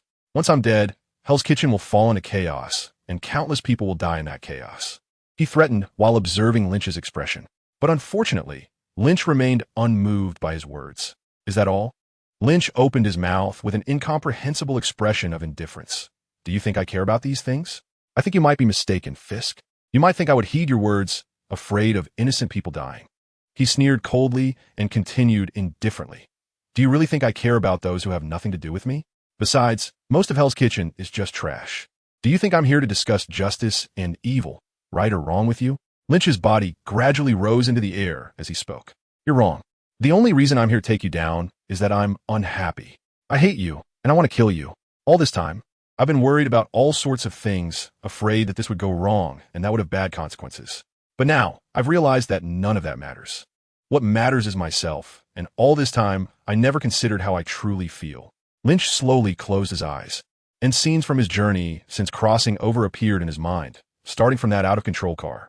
The battle against the Iron Overlord, being hunted by the military, being studied in a laboratory, getting backstabbed and exposed by Tony, enduring hateful beatings, and now being schemed against by Jean Bing. Each instance was a harm to himself, each filled with deep malice. If it weren't for the system, he would have been gone long ago. After all this time, he hadn't enjoyed a single day of the decadent life of capitalism. It was all because he thought too much and worried too much. Even when crossing into another world, he couldn't help but consider others, always anxious, always fearing that this world would become worse because of him. If that were the case, what was the meaning of living again? What purpose did the crossing serve? In this world, he should act recklessly, without any scruples.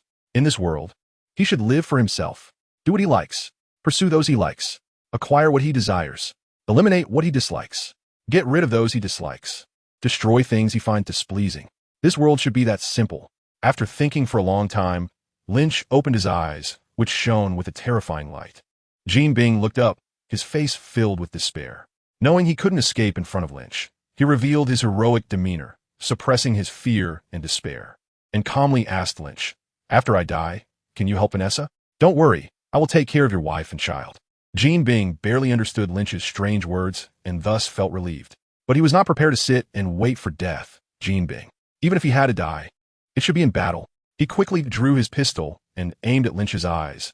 Then, with agility that belied his physique, dodged the heat vision and ran to leap onto a billboard to pounce at Lynch. Yet Lynch merely floated coldly in the air, not even bothering to blink. As Jean Bing's dramatic pounce descended, a glimmer of joy appeared on his desperate face. Then he saw the light. On the other side of the light was his beloved, kind mother, and his gentle, understanding fiancée, Natasha.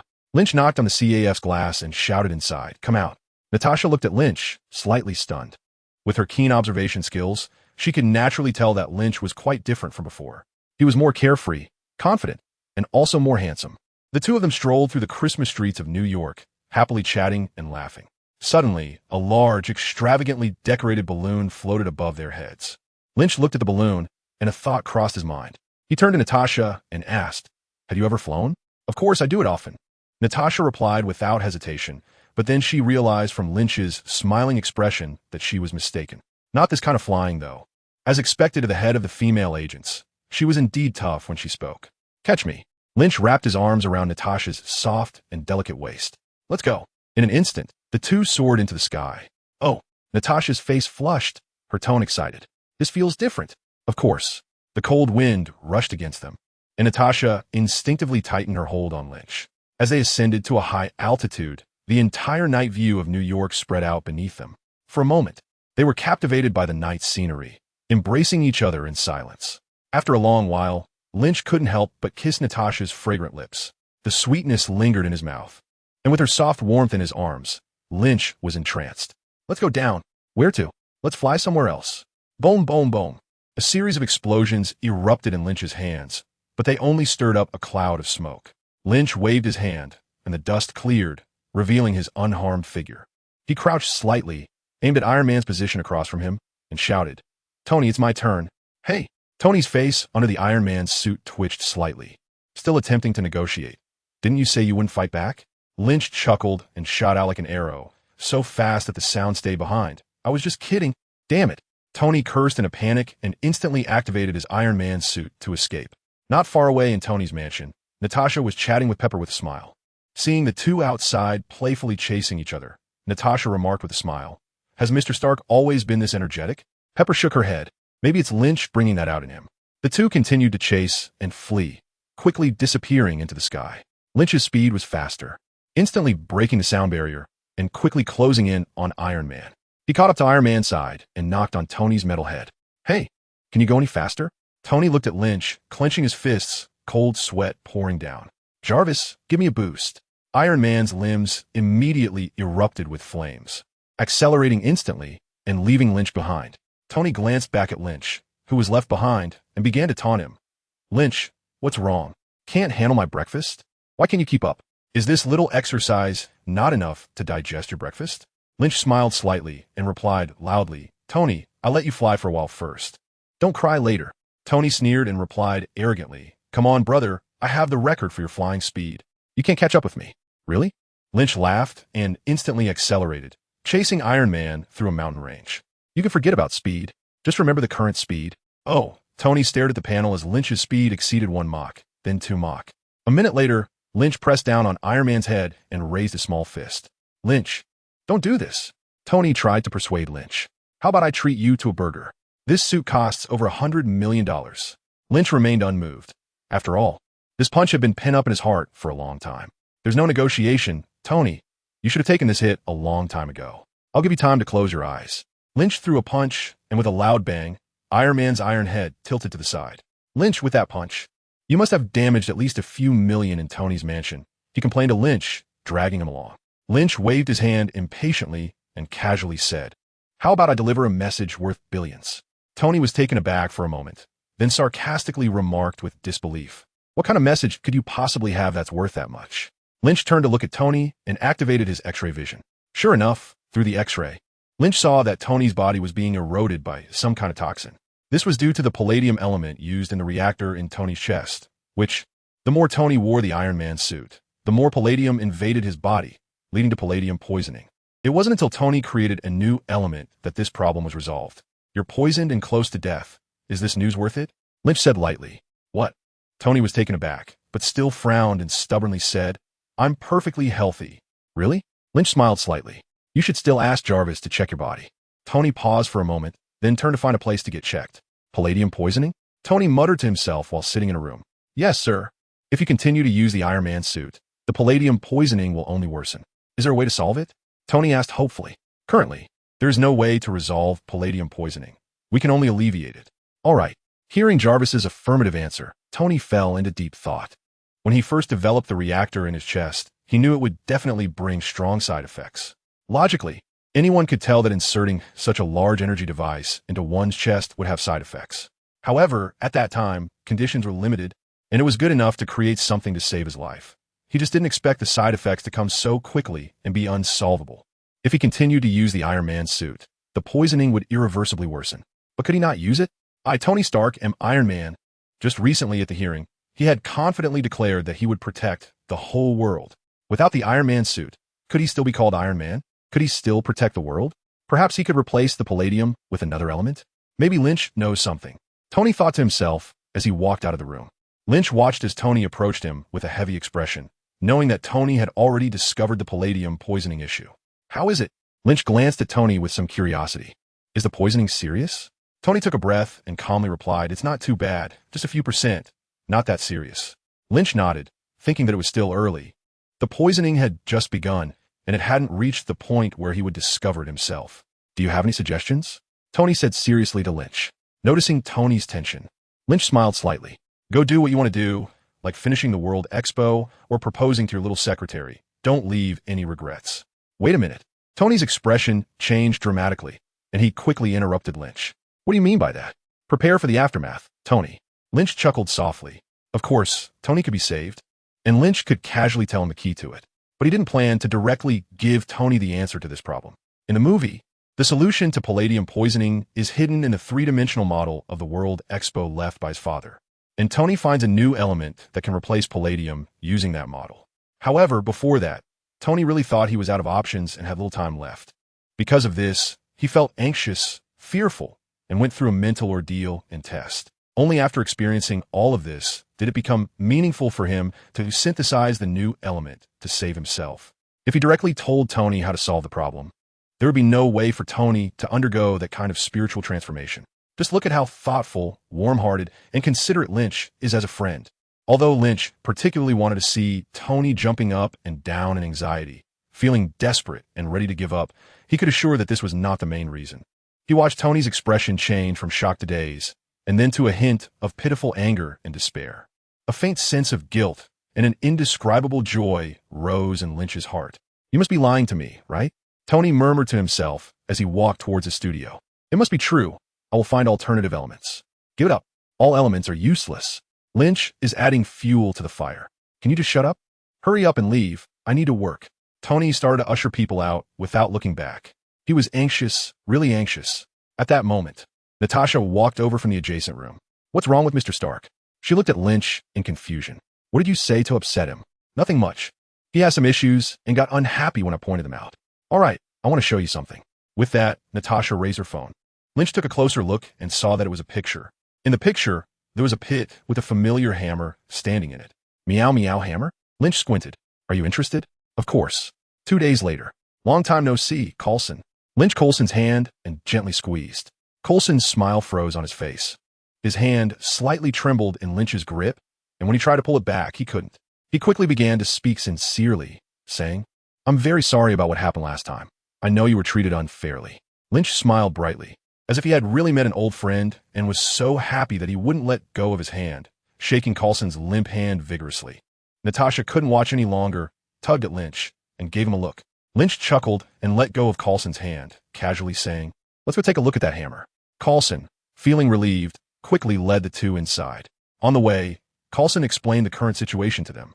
A week ago, SHIELD discovered this strange hammer, sealed off the area, and established a military exclusion zone nearby. Prior to this, the Meow Meow hammer had already been in the area for some time. The hammer attracted a lot of attention from nearby citizens, many of whom came to try various methods to pull it out, but none succeeded. Because of this, SHIELD became interested in the Meow Meow hammer. Currently, research on the hammer had hit a deadlock, as some observers even suggested that it might be the mythical Mjolnir. The appearance of a mythical object brought a significant impact to SHIELD, and everyone was speculating and discussing whether this thing was indeed Mjolnir. But no one had solid evidence. Thus, Fury thought of Lynch, and to his surprise, Lynch was very interested in it. How could he not be interested? This was a divine artifact. In a Marvel Cinematic Universe, only 2 types of people can lift this hammer. One type is powerful individuals, like the goddess of death, Hela, who casually crushed the Meow Meow hammer with her bare hands, showcasing her god-level power. Besides her, beings like Ancient One and Odin should also be able to destroy the Meow Meow hammer effortlessly. The second type consists of those who have certain qualifications, individuals recognized by the Meow Meow hammer. For example, in the cinematic universe, Thor, Captain America, and Vision. In the comics, even Thor's girlfriend, the female Thor, Valkyrie, and even Natasha have lifted the Meow Meow hammer. Lynch certainly wanted to try and see if he could lift Mjolnir. From the current situation, Lynch speculated that Thor had not yet arrived to attempt to lift the hammer. When the time comes, he could lift the hammer and wave it in front of Thor, just to see how anxious or angry he would be. After not walking far, a few people arrived at the heavily surrounded Mjolnir. The hammer was embedded in the stone, looking quite mysterious. People were coming and going around it, analyzing and studying Mjolnir. Lynch rubbed his hands and walked straight over. "Lynn, what are you going to do?" Coulson shouted, but did not stop him. They had originally invited Lynch to see what the origin of this strange hammer was. Lynch stood in front of the Meow Meow hammer, looking around. "Coulson, get everyone here to move away. Can you lift it?" Coulson asked. "If there's a chance to lift it, it might be dangerous, so you need to get them to step back a bit." Lynch answered honestly. Coulson had no choice but to organize the crowd to disperse. A few minutes later, only Coulson and Natasha were left standing at a distance. Coulson made an okay hand gesture, and Lynch took a small horse stance, taking a deep breath. "System," he silently recited in his mind, and a light screen jumped out in front of him. "Superman System Current Template. Childhood Superman 100, Youth Superman 60 Template Exchange List. Youth Superman, Superman, Magic Superman, Golden Superman. Supreme Little Superman, Silver Superman. Justice Value, 101185. After taking down Kingpin and dealing with some more unruly characters, Lynch's justice value had increased significantly. And then he exchanged for the 10 template, accumulating another wave of justice value since then. Exchange for the 10 template. The light screen flashed, and the values changed. Superman System Current Template. Childhood Superman 100. Youth Superman 70 Template Exchange List. Youth Superman, Superman, Magic Superman, Golden Superman, Supreme Little Superman, Silver Superman. Justice Value, 30185. Closing the system, Lynch grasped the hammer handle, gently lifting it. The meow meow hammer remained completely still. Lynch was not surprised at all. He never felt he had any so-called qualifications. With a focused gaze and his body tense, Lynch prepared to lift the MJ-Mjolnir again. This time, he was determined to forcefully lift the hammer. His intention for coming here was to forcibly lift this divine artifact. In his previous life, he had seen online that one needed at least a celestial-level strength to lift MJ-Mjolnir, and someone like Hela, who could crush MJ-Mjolnir, was definitely a powerhouse among celestial beings. After all, MJ-Mjolnir had an extraordinary origin, forged from a dying star, containing endless divine power, and could be considered a divine artifact. In the movies, Thor was once referred to as the god of hammers before he awakened, largely because from the film's portrayal, he relied too heavily on this artifact. It could be inferred that lifting MJ-Mjolnir would essentially grant one the top-tier strength in the Marvel Cinematic Universe. By lifting the hammer, he could have a rough estimate of his own strength. Lynch's inhuman power gradually exerted itself on this artifact, causing the ground beneath his feet to first give way, sinking piece by piece. But the meow meow hammer remained unmoved, as if it were rooted in stone. "Drink up!" Lynch shouted loudly, his eyes wide and his expression fierce, as he exerted all his strength to lift the meow meow hammer. "Give it to me!" Lynch roared inwardly as the hidden power within him quickly revived. As he exerted his strength, the ground began to tremble slightly, prompting Coulson and Natasha nearby to move further away. God, how is he making such a commotion? Coulson marveled while recording the scene of Lynch lifting the hammer. Natasha smiled knowingly and said, "He's always been like this." In the arena, Lynch's face turned red as he began to feel a bit troubled. The movie said that for those who are not worthy to lift the hammer, its weight is infinite. This statement is, of course, an exaggeration, as it is too idealistic. But there is no doubt that the weight of Mjolnir is indeed substantial. With the template of a 70-year-old Superman, Lynch could easily lift hundreds of tons, let alone a few tons of trucks. Yet at this moment, he was exerting all his strength, and Mjolnir remained immovable, letting out a breath of frustration. Lynch slowly eased his strength and began to float in the air. He prepared for one last attempt. Limited by the ground environment, Lynch found it difficult to exert his full power here. Instead, he could rely on the biofield in the air to use all his abilities to unleash maximum strength. Stabilizing his body in the air, he activated the energy hidden within him, feeling the enormous power continuously surging forth as he gripped the hammer handle once more. "Lift for me!" Lynch let out an angry shout, his hands bursting with visibly prominent veins, as an incredible force was transmitted to the MJ-Mjolnir. Staring intently at the MJ-Mjolnir, Lynch internally shouted, "Move!" In the distance, the two onlookers were also fixated on Lynch's actions. 1 second, 2 seconds. As Lynch's power gradually increased, the MJ-Mjolnir finally trembled slightly, and slowly, amidst the astonished gazes of the three, it began to lift off the ground. Under the watchful eyes of Lynch, Natasha, and Coulson, the MJ-Mjolnir was slowly raised off the ground. Just as Lynch was secretly delighted, a figure suddenly appeared beside him. Lynch was taken aback at first, but then realized the identity of this person. "Who are you? When did Midgard have such a powerful being?" the figure exclaimed in surprise. Lynch turned around with a hammer in hand and carefully scrutinized the uninvited guest. He was dressed in a well-tailored suit, and his effeminate face was now showing unmistakable shock. "Loki, the god of mischief from Asgard. I'm the god who sleeps in Midgard. You can call me Lynn." Lynch smiled and replied. The one who came was none other than Loki, the god of mischief, the brother of Thor, the son of Odin, the ruler of Asgard, who first appeared in Thor. In the storyline, Loki had taken the throne after Thor was exiled and Odin fell into a deep sleep. Moreover, after Thor failed to lift Mjolnir, Loki told Thor that Odin was dead and their mother forbade Thor from returning to Asgard. Not only that, after discovering Heimdall's duplicity, Loki sent the Destroyer, a warrior from Asgard, to hunt down Thor and colluded with the Frost Giants to invade Asgard. In the end, Thor regained the recognition of Mjolnir at the cost of his own life, was reborn in a storm of thunder, restored his divine power, defeated the weakened Destroyer, eliminated the Frost Giants, stopped Loki from destroying the Frost Giant realm, and ultimately caused Loki to give up on himself and fall into a dark abyss. As a result, Loki encountered Thanos, became the vanguard for the Purple Potato, and tentatively launched an invasion of Earth, leading to the Battle of New York in the Avengers. Therefore, the plot of Thor had far-reaching effects, and Lynch was quite interested in getting involved. The god of mischief, Loki? Just watch me fool you. Upon hearing Lynch's self-introduction, Loki was visibly taken aback. He did not believe Lynch's words, as he had never heard of such a deity from Midgard.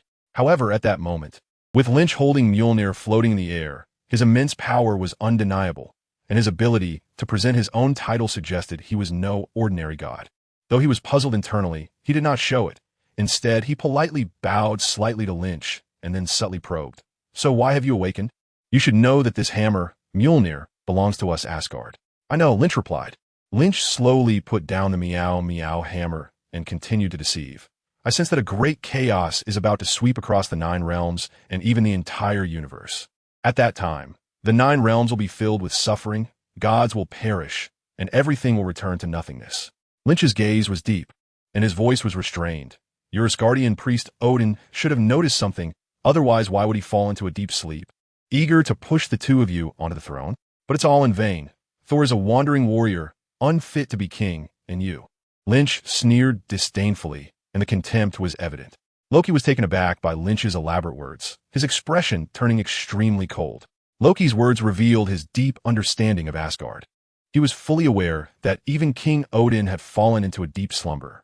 It is known that no one in all of Asgard, or at least very few, knew that Odin was merely sleeping and not dead, as everyone believed. Yet, he claimed that he and Thor were unworthy of the throne. Thor, that fool, was a lost cause. At his age, his mind was only occupied with mindless action. If he were to inherit the throne, Asgard would surely be destroyed in war within a few years. But how could I, Loki, the god of fire and mischief, the god of evil and deceit, not be worthy of the throne, just because I am a foundling, actually of frost giant blood? That is why Odin has always favored Thor. Even though he is so reckless, so prone to trouble, so foolish, I must seize the throne. Even if Odin does not grant it, I will take it by force. I, Loki, will show everyone who is truly worthy of being the king of Asgard. Loki roared in his heart, but did not show it outwardly. He only coldly said to Lynch, the affairs of Asgard are not for others to meddle in. Midgard's gods? I have never heard of a god like you from Midgard.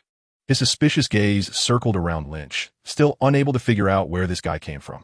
Lynch chuckled softly, and with a movement, he instantly appeared behind Loki. He placed a hand on Loki's shoulder and leaned closer to whisper in his ear, Do you want to give it a try, little guy? A flash of anger crossed Loki's face, and a sharp dagger suddenly appeared in his hand as he stabbed backward without a moment's thought. Lynch shook his head gently, grabbing Loki's frail wrist, and sighed, so weak. Not only weak, but also stubborn. As a mage, Loki charges into battle with a dagger, truly a melee mage. A mage should be casting spells from the back, not rushing in for close combat. Does he really think everyone else is weak? At this moment, Loki is still too young. It wasn't until Loki got thrown around by Hulk that he finally realized the cruelty of the world, transforming into a master of escape. Too scared to engage in melee. Now, Lynch plans to let this mischievous second princess experience the harshness of the world a bit earlier. Lynch grabbed Loki's hand and forcefully swung it, causing Loki to lose control of his body and crash heavily to the ground. Loki was a bit dazed from the fall, probably thinking to himself, Who am I? Where am I? Lynch grabbed Loki and threw him again, sending Loki flying once more. Thud. The ground shook from the impact. Natasha and Coulson, standing nearby, were both puzzled, curious about what had prompted Lynch to engage in such a passionate physical fight with this strange newcomer. Strongman wrestling? Asgard? Midgard? Loki? Odin? Coulson looked at Natasha with a confused expression. Do you know what all this is about? Natasha shook her head, equally bewildered. It seems related to mythology? Isn't Loki the name of a deity in legend? She glanced at the battered Loki, still very confused. But this god seemed a bit too. Let go of me. Loki yelled angrily while lying on the ground. I am Odin's son, the god of mischief. Lynch curled his lip. I know. He grabbed one of Loki's feet with one hand, hanging Loki upside down in the air, recreating a classic scene. The son of Odin, after all. Lynch slammed down hard. The brother of the thunder god. He retaliated with another slam. The god of deception, right? With one last throw, Loki lay on the ground with a dazed look in his eyes, mumbling repeatedly, You can't treat me like this, I am a god.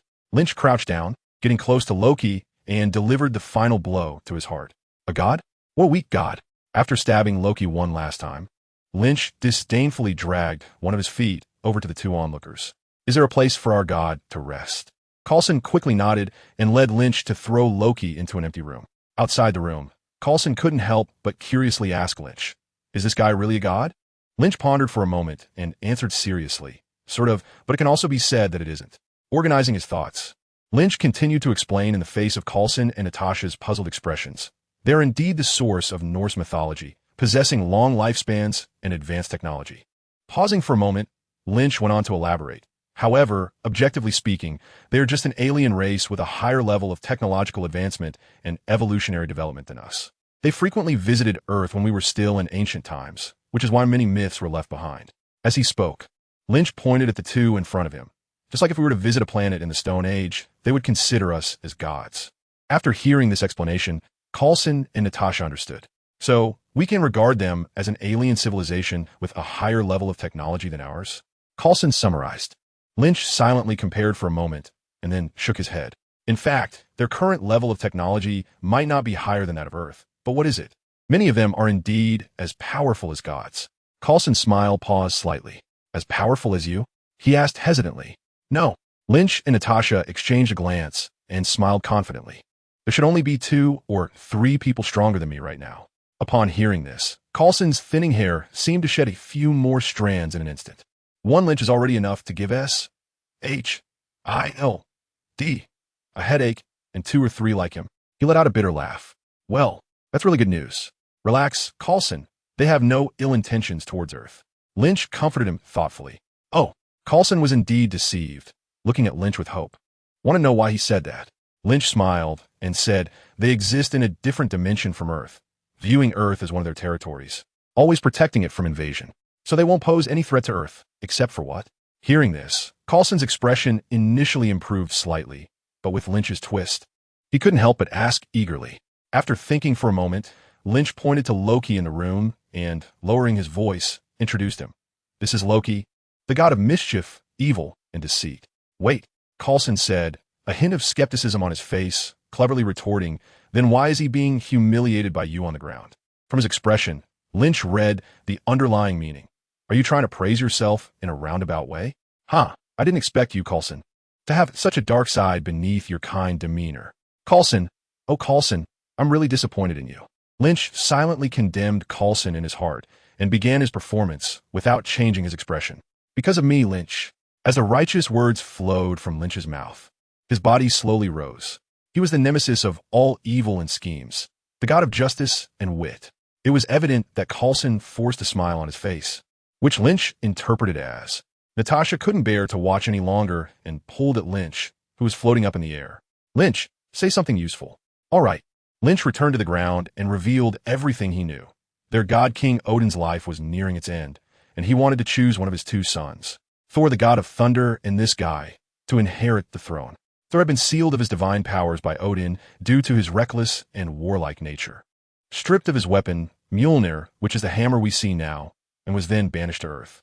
His brother Loki, this unfortunate guy, took advantage of Odin's slumber to seize the throne and came to Earth to undermine his brother, ensuring Thor could never return to their realm. Seeing that Lynch didn't seem to be joking, Coulson and Natasha exchanged glances and fell in a deep thought. God King Odin, Thor the god of thunder, Loki. These figures are all renowned deities in Western European mythology. Now, they really appeared in this world, and they are not far from their mythological counterparts. According to this logic, what about other figures from mythology? Do they exist? What about those beings that represent disaster and destruction in myths? Are they real too? Just thinking about it gives one goosebumps. Lynn, do these gods really have the powers described in legends? Coulson's tone was heavy, and his expression rarely serious. Well, feeling quite uncomfortable with Coulson's seriousness, Lynch stopped joking and thoughtfully replied, King Odin is very powerful, much stronger than I am at his peak. He once led an army to conquer the 9 realms, and Earth is one of them.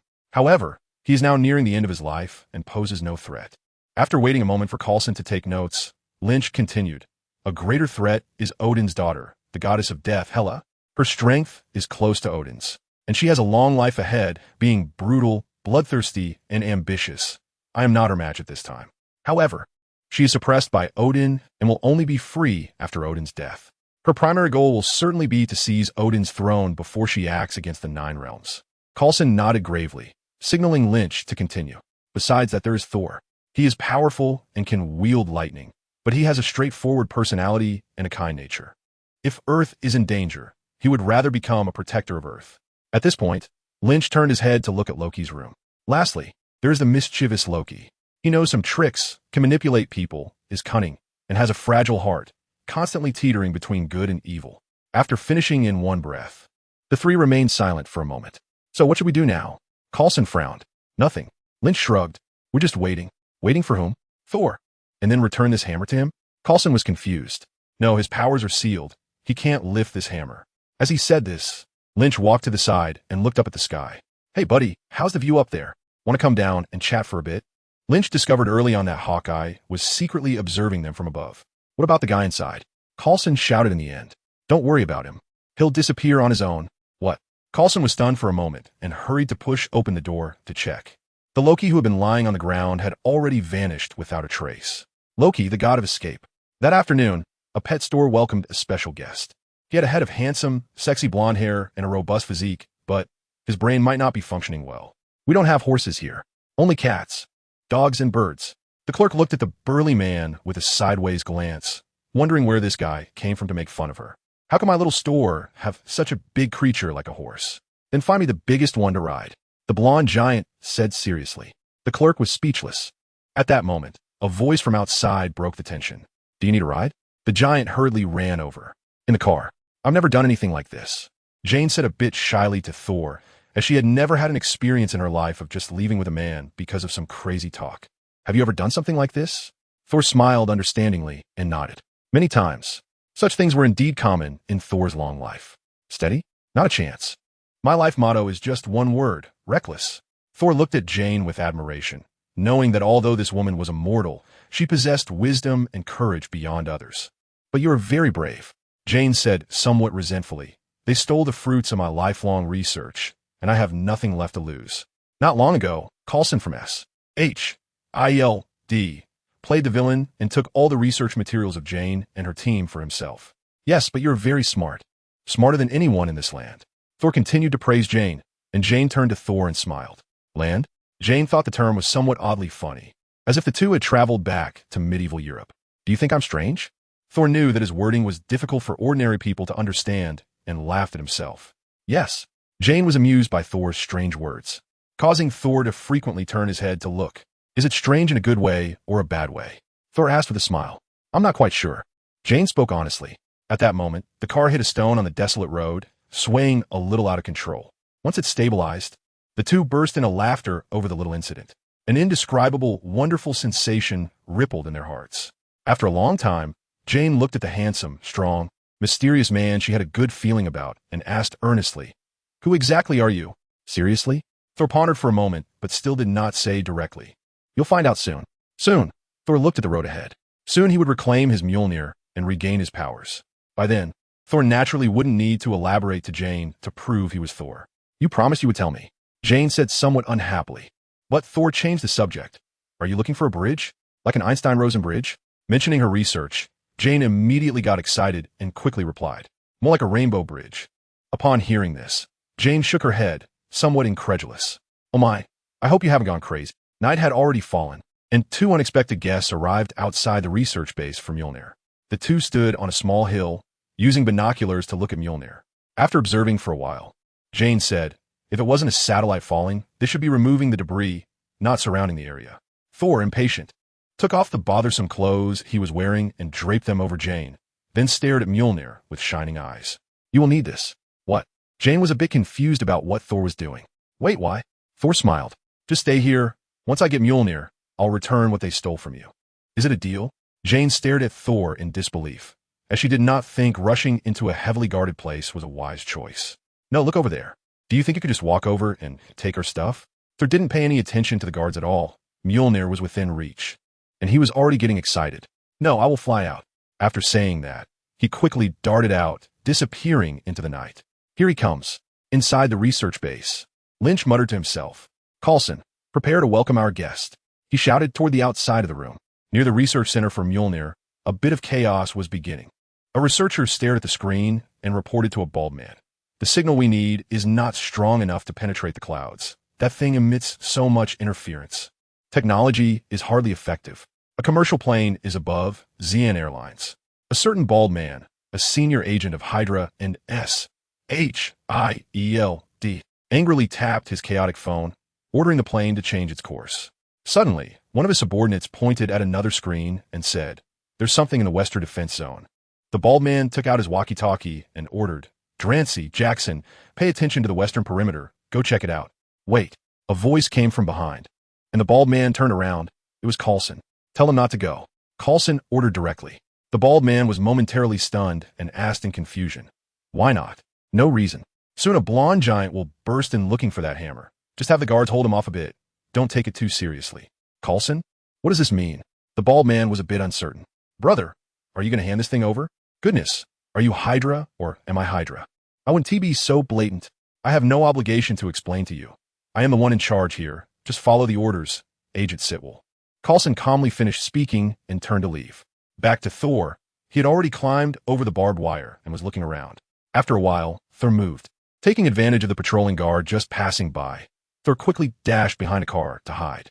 Then he kept using the same trick to approach the white tent setup around Mjolnir. With a quick move, Thor dashed inside. As soon as he entered, he collided head-on with the guard. "Who are you?" The guard asked cautiously and immediately began to report. "Target detected at the entrance." Thor charged in with a massive fist, taking down the target with a punch followed by a body slam. The entire research base erupted with urgent alarms, and a large number of guards began to gather. "Don't shoot, I repeat, don't shoot. Just hold him off a bit. Bring him to the hammer." Cole continuously relayed orders over the walkie-talkie while waving to Hawkeye above him. "Are we really going to do nothing?" "No need. We'll just watch." Just as Coulson finished setting up, a terrifying thunder rolled through the sky, and the rain intensified. Researchers rushed over to report, "That thing is emitting a massive electromagnetic wave. The system can't handle it." Looking at the increasingly chaotic instrument screens, Coulson couldn't help but murmur, "My God, is this guy really Thor?" Dodging wave after wave of guards, and taking down obstacle after obstacle, Thor excitedly looked toward a corner. He could feel it. His Mjolnir, his divine power, was so close. Picking up speed as he rounded the corner, Thor's excitement turned into confusion, then sadness. His smile faded gradually as he approached the pit, kneeling down to gently touch the spot where Mjolnir once was. Yes, it should have been here. The hammer that no one could lift had mysteriously vanished. All that remained was a dented mark proving it once existed. "Where's my hammer?" Thor couldn't help but cry out in despair, looking up to the sky. "Young man, are you looking for a hammer?" A crisp voice suddenly rang out beside Thor, startling him as he turned around. Then he saw an unforgettable scene. The Mjolnir, which he cherished as his own, was now being held aloft by a smiling young man. Floating in the air. "Why is Mjolnir in your hands?" Thor glared at Loki with fury. "How can you lift it?" Lynch smiled harmlessly, lifting the meow hammer and weighing in his hand, then casually switched hands. Seeing Thor's eyes turning red with anxiety, almost bleeding, Lynch slowly spoke. "Thor, the god of thunder, don't worry. I don't have the so-called qualification to lift Mjolnir, nor have I gained your divine power. I'm just forcing myself to lift it." "What?" Thor was even more astonished, completely disbelieving Lynch's nonsense. He glared at Lynch and said, "This hammer, Mjolnir, holds the Odin power left by my father. For those who are unworthy to lift it, its weight is infinite. How could you possibly lift it?" He furiously thought of a reason. "You must have used some despicable means to break my father's seal." Lynch curled his lips, thinking to himself that you won't give up until you hit rock bottom. "Go ahead and try it." As he said this, he moved his body and returned the meow hammer to its original place. Thor stared intently at Lynch as he put down the meow hammer, then took a direct step forward to carefully inspect his precious hammer. Standing in front of the meow hammer, Thor looked overjoyed, gently caressing the hammer as if it were a long-lost old lover. Lynch looked at Thor with a disgusting, infatuated expression, and he couldn't help but understand why the god of thunder broke up later. Goodness, the third party in the relationship is that meow hammer? Suddenly, he gripped the meow hammer tightly, roared with all his might, and pulled with all his strength. But he only saw his face turn red, veins bulging on his neck and arms. Yet the meow hammer remained unmoved. Huge raindrops fell on him, drenching his entire body. After a long time, he dejectedly let go of the meow hammer and howled at the sky in despair. "Why?" Kneeling before the meow hammer, Thor bowed his head, tears mixed with rain rolling down. He knew he had lost the qualification to lift Mjolnir. At the same time, he had also lost his identity as the god of thunder and became a mere mortal. Hey, is this how you give up? Lynch Fei said. I can't just interrupt. Can I? This Thor, a muscular tough guy, is shedding tears here. Who can withstand that? Whining and sobbing can't compare at all. Hearing Lynch Fei's voice, Thor suddenly remembered that there was a strange guy next to him. He snorted and pouted as he looked at Lynch Fei. Who are you? I'm here to help you.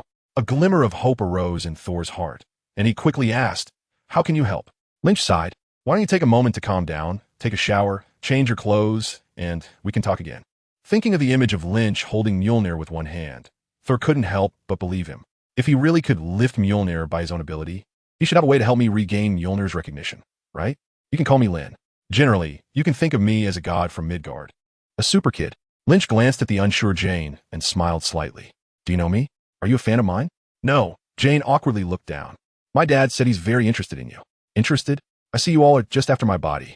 Lynch snorted coldly, ignoring Jane, and turned to continue persuading Thor. I know you were sealed to divine power by Father Odin and banished from Midgard, but you don't need to worry too much. Wait, why haven't I heard of a god like you being here? Thor, who appeared rough and reckless, was actually quite intelligent as the Prince of Asgard. It was just his personality that led him not to use his wisdom, preferring to solve everything with a hammer and axe. At this moment, there was a glimmer of wisdom in Thor's eyes, as if his penetrating gaze could see through Lynch's heart. You Asgardians are too closed off. I've only recently arrived in this world, so you may not be aware. Okay, how can I regain Mjolnir's recognition and restore my divine power? The wisdom in Thor's eyes vanished, and he became anxious. His current situation was akin to being unilaterally declared broken up. Want to find a chance to win back his beloved. Once you pass your trial, you will naturally be able to be reborn. Lynch pretended to be profound and said, What test? If I say it, then it's not a test. Saul was left speechless, thinking to himself, Isn't that just nonsense? Saul, you must change. Lynch quietly watched the despondent and sad Thor. Your father is aging, and once he passes away, disasters will follow one after another. The rebellion in the 9 domains will be relentless, and your sister will escape from her predicament. Then, even greater disasters will sweep across the entire universe. What? Thor exclaimed in surprise. How do you know? Can you foresee the future? Yes. Do you know what I have seen? Lynch's gaze pressed closer and closer, and Thor dared not meet it, lowering his head. I saw the ancient language become reality. Asgard reduced to ruins, your people displaced, all your lovers taken away one by one, and in the end, you wandered the starry sky alone. No, Thor shouted in grief and anger. I cannot let this happen. Lynch simply stared at him calmly. Is that all you've got right now? He shook his head. With all due respect, you can't even beat my girlfriend.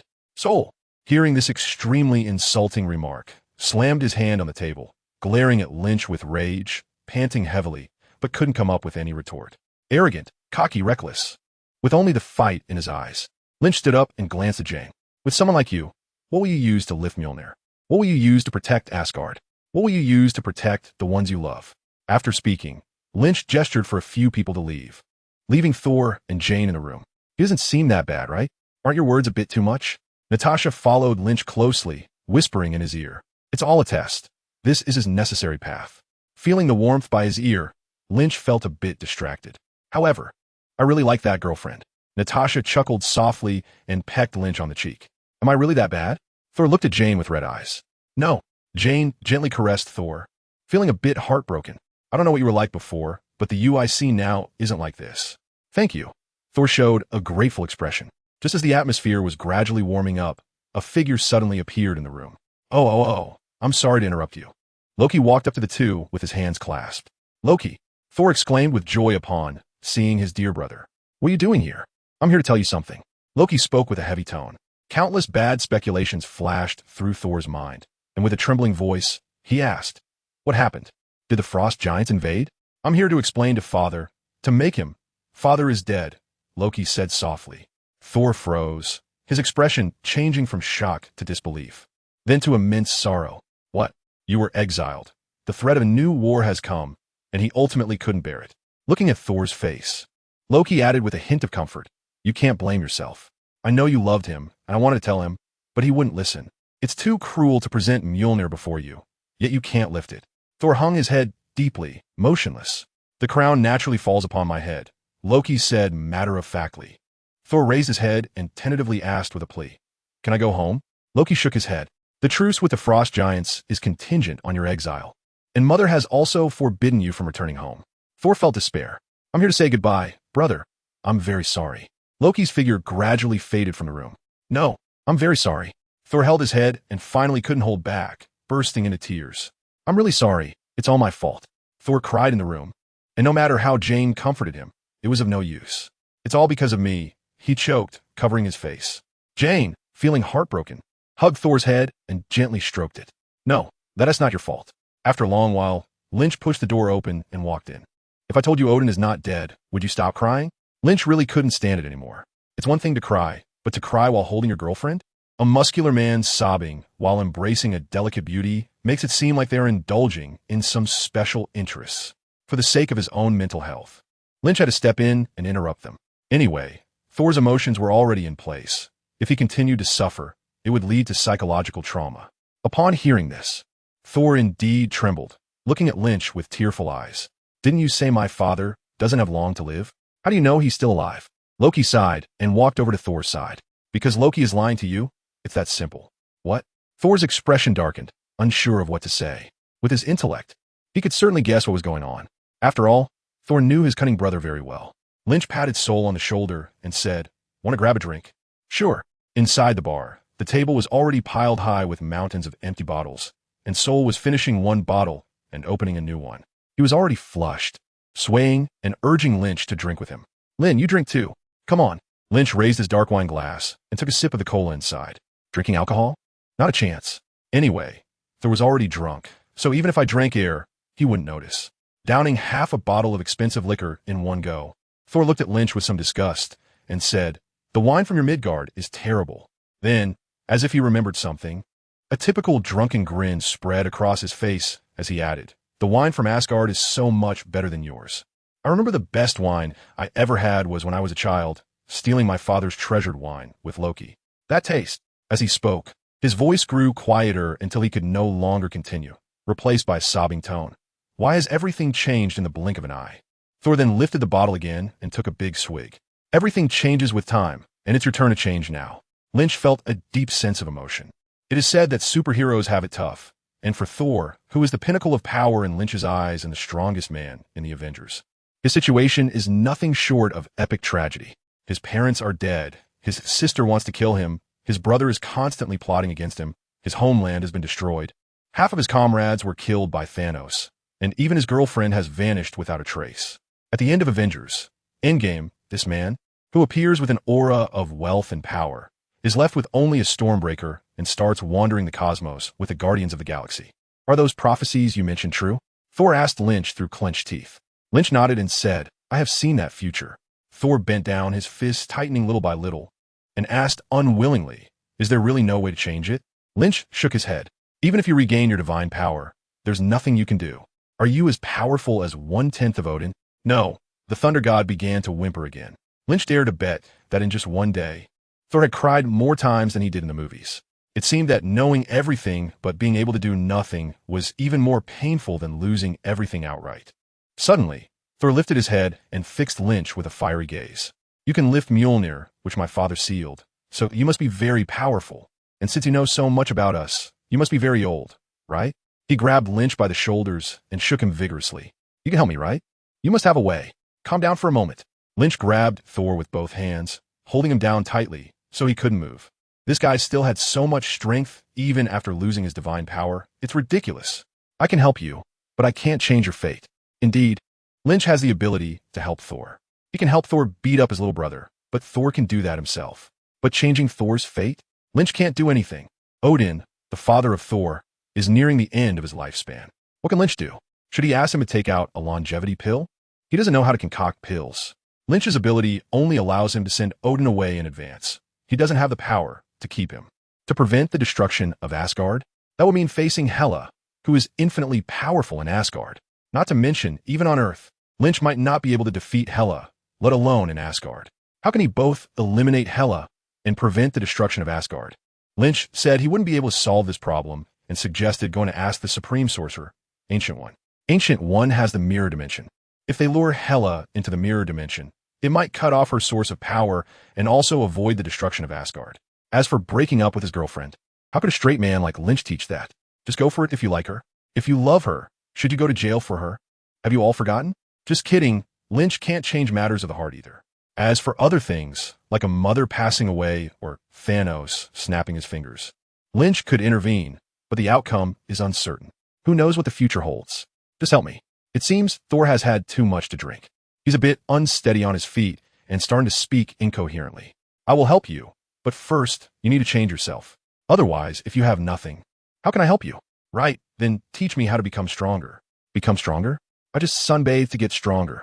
Can you learn that? I have a built-in system, but you don't. No, I can't do that. I know, Thor said, swaying back and forth. You don't want to teach me because of you and me. It doesn't matter, right? Don't think that a drunk person has no logic. In fact, a drunk person can be quite logical, and Thor was clearly pinpointing Lynch at this moment. Then, he wobbled and suddenly knelt down on the ground. With a face twisted in emotion, his red eyes filled with tears, he solemnly declared, I, Thor, Prince of Asgard and God of Thunder, hereby swear to serve you for life, as long as you promise to change my fate. Lynch was confused. What is Thor doing? Such a proud and powerful being, named after a god, is kneeling and swearing to be my servant? A servant? A man? A male servant? No, this is too disgusting. Please get up. Lynch quickly grabbed Thor and threw him onto the sofa. Thor, still unwilling to give up, struggled to get up and tried to come at him again. Oh my goodness. A god over 1,000 years old kneeling before him. That must really shorten his lifespan. With no other choice, Lynch had to hold Thor down and reluctantly agreed to his strange request. Just consider me your disciple and treat me as your teacher. Lynch didn't know how he managed to do it, but he somehow coaxed Thor to sleep. Not long after, Thor, who had received Lynch's promise, slowly fell asleep. With no other options, Lynch made a call to send Thor to Jane's house. Looking at Thor lying on Jane's bed, Lynch sighed quietly. Good disciple. The master can only help you this far. Asgard. In a room, four neatly dressed warriors from the celestial palace were gathered together. A big man with a worried face kept pacing back and forth, while a stout man with a bloated face was stuffing food into his mouth. Suddenly, the pacing man angrily stopped in front of the stout man and knocked the plate filled with food out of his hands, shouting at him, Our dear friend has been exiled. Loki has taken the throne, and the realm of Asgard is facing war, yet you can still eat 4 wild boars, 6 chickens, a large piece of beef, and 2 barrels of strong beer. This is so embarrassing. Don't you care at all? The stout man stood up angrily and shouted back at the big man. Don't think just because I'm a big eater, I don't have feelings. Enough of your arguing. The only woman among the 4 shouted loudly. Saying this, she and another Asian-looking warrior pulled the 2 apart. We know what to do, she whispered to the others. We must leave quickly, said the Asian-looking warrior. The 4 looked at each other. We need to find Thor, he continued. The big man said worriedly, This is treason. The stout man replied defiantly, Who cares about treason? This is a suicide mission. The female warrior just quietly looked at her companions. It would do the same for us. The 4 fell silent. Indeed, if they encountered such a situation, Thor would definitely come to find them and help them without hesitation. Suddenly, the stout man seemed to think of something, covered his mouth, and whispered, We need to be quiet. Heimdall might be watching us. Just then, as if summoned, the door to the room was pushed open. A soldier walked to the door and said to the 4, Heimdall wants to see you. The 4 exchanged glances. After a long time, the stout man said, We're done for. You dare to rebel against Loki, our king, not keeping your warrior's oath and committing treason to save Thor? Heimdall stood above, speaking coldly. Yes, the female warrior answered without hesitation. Good. To everyone's surprise, Heimdall did not continue to punish them, but walked down. So will you help us? The female warrior asked Heimdall. Her heart stirred. Heimdall walked past them, heading out of the hall. I am loyal to the kingdom and cannot open the Bifrost for you. Saying this, Heimdall left. This guy is pretty tough to deal with. Isn't he? The big man remarked, somewhat surprised. So what do we do now? The stout man had no ideas. The female warrior looked at Heimdall's back with some confusion. Heimdall did not punish them, but he also did not help them. So what did he really mean? Could it be? She turned her head to look up. Sure enough, the sword that controls the Bifrost was still stuck in place. Look, she excitedly patted her companion's shoulder, urging them to look in the direction of the sword. We can set off. Saying this, she walked forward, and the other companions stood around her. As they activated the great sword, the 4 of them suddenly transformed into a beam of light shooting away from Asgard. A flash of light passed, and the 4 found themselves standing on a mysterious pattern in a desolate wilderness. So, have we arrived? The stout man looked around in confusion. It should be. The female warrior surveyed their surroundings. Let's go this way. The four began to head in the direction where Thor was. After a while, a small town appeared in front of them. Ignoring the strange looks from the surrounding people and the exotic scenery, they rushed towards Thor. Finally, they saw Thor in front of a glass door. The four eagerly approached and knocked on the glass, shouting in unison, "Found you!" Thor turned his head, surprise spreading across his face. They excitedly embraced each other, then looked at one another. "You really came?" Thor said excitedly. "Really? What does that mean?" the female warrior asked, somewhat confused. "Nothing. How's my father now?" Thor asked with a long-lost smile. "Your father has fallen into slumber again." Thor nodded as if he expected this. "Who are you people?" Jane asked in astonishment. "My friends," Thor said with a smile. Lady Sif and 3 warriors. The stout man also smiled at Jane. "This is Jane. And this is Lynch." Thor introduced the 4 warriors to Jane. Lynch smiled slightly to show friendliness. "So why are you here?" Thor asked with some confusion. "We are here to take you home," the strong man said excitedly to Thor. "I can't go back right now." Thor's expression darkened. "I was exiled by my father. And Loki occupies the throne. This is all Loki's scheme. You must go back and reclaim your throne," the strong man said unwillingly. "Guys, let's skip the small talk. A big guy is coming soon." Lynch spoke up from the side. Thor, who had originally wanted to say something more, shook his head and turned to Jane and Lynch, saying, "Why don't you 2 leave first?" Not long ago, Lynch had informed him about the arrival of the 4 warriors of the Celestial Palace. Of course, the Death Destroyer had come along with them. The Death Destroyer is a formidable entity. Odin had once worn it to fight against the God Squad. The God Squad consists of super beings of individual levels, and Odin relied on the Death Destroyer to combat them, which shows its power. Although it was portrayed weakly in the movie, it must be said that was due to the plot requirements. First, the Death Destroyer was being controlled remotely by Loki, making it a weak master with no driver. Second, Thor defeated the Death Destroyer using lightning, but did not destroy it. So Lynch told Thor that he wouldn't help him fight against it. This is his test. How can one progress without taking hits? How can one be reborn through a bolt of lightning without being beaten to death? If Lynch knocked the Death Destroyer down with 1 punch, would Thor still have a chance to fight? Therefore, Thor wanted Lynch to take Jane away to avoid any accidental harm. "I'm not leaving," Jane insisted, lifting her chin defiantly.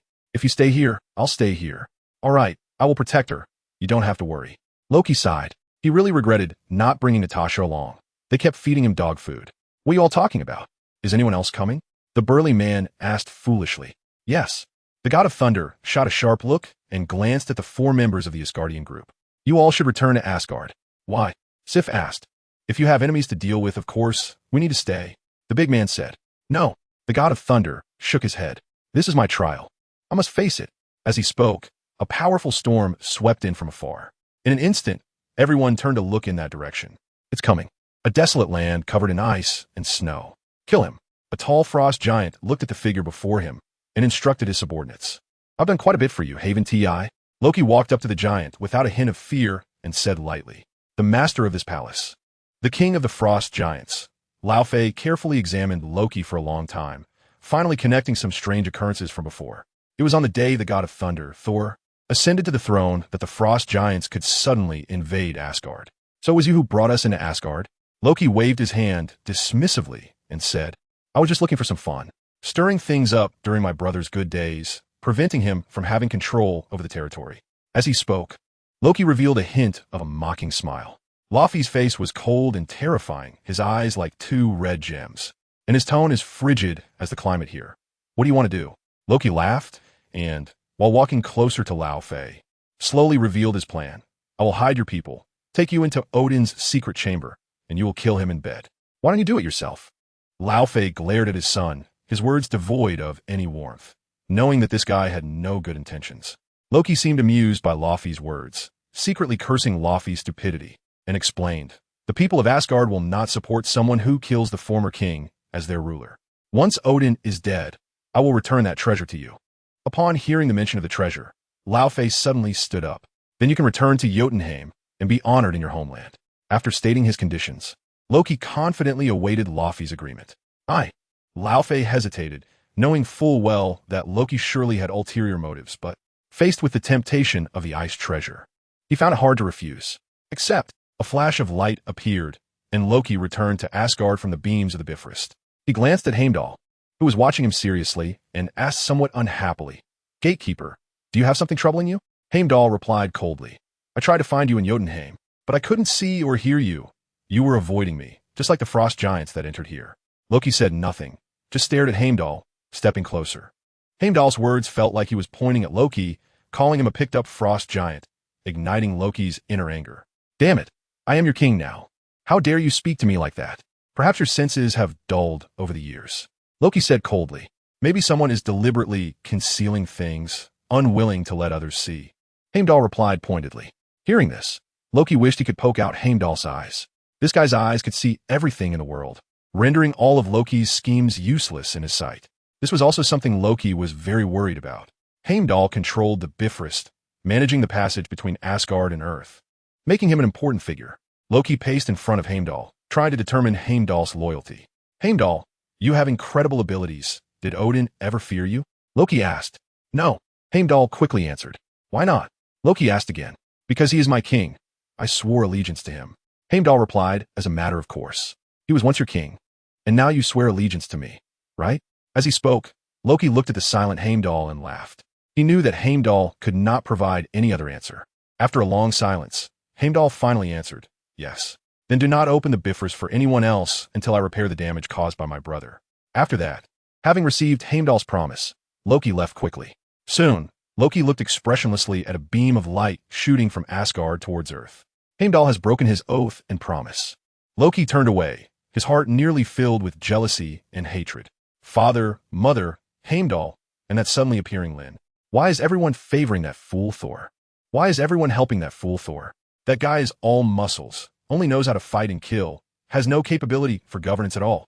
That guy is arrogant and conceited, lacking any noble qualities of an Asgardian heir. Why does everyone betray me? Why does no one believe me? In terms of talent, I am clearly more qualified to be the king. I could easily deal with all enemies, reconquer the 9 realms, and let all the people live good lives. Just because I was picked up and am actually a frost giant? Then I will do what a true frost giant should do. Let us see who can truly save Asgard. As for that guy Thor, since you refuse to live as a mortal in Midgard, then you can die. Scourge, to whom do you pledge your allegiance? Loki quietly asked the black-armored warrior who bowed before him. Scourge stood up, first offering a flattering smile, then sincerely replied, of course to you, the new king of Asgard. As he spoke, he slightly bowed his head in respect. Loki's eyes, capable of seeing through people's hearts, lingered on Scourge, the corner of his mouth curling into a hint of a hypocritical smile. He could see the deceit in Scourge's heart, but given the current situation, it seemed there weren't many choices left, because there were not many people he could trust. After a moment of silence, Loki changed to a satisfied smile and said to Scourge, are you willing to do something for me? Scourge eagerly responded, of course, it would be my honor. Thor has been driven out by Odin, harboring resentment and plotting rebellion. His 4 companions have already fled from Asgard to Midgard. Loki said resentfully, then looked at Scourge with eager eyes. Are you willing to kill these traitors for me, for Asgard?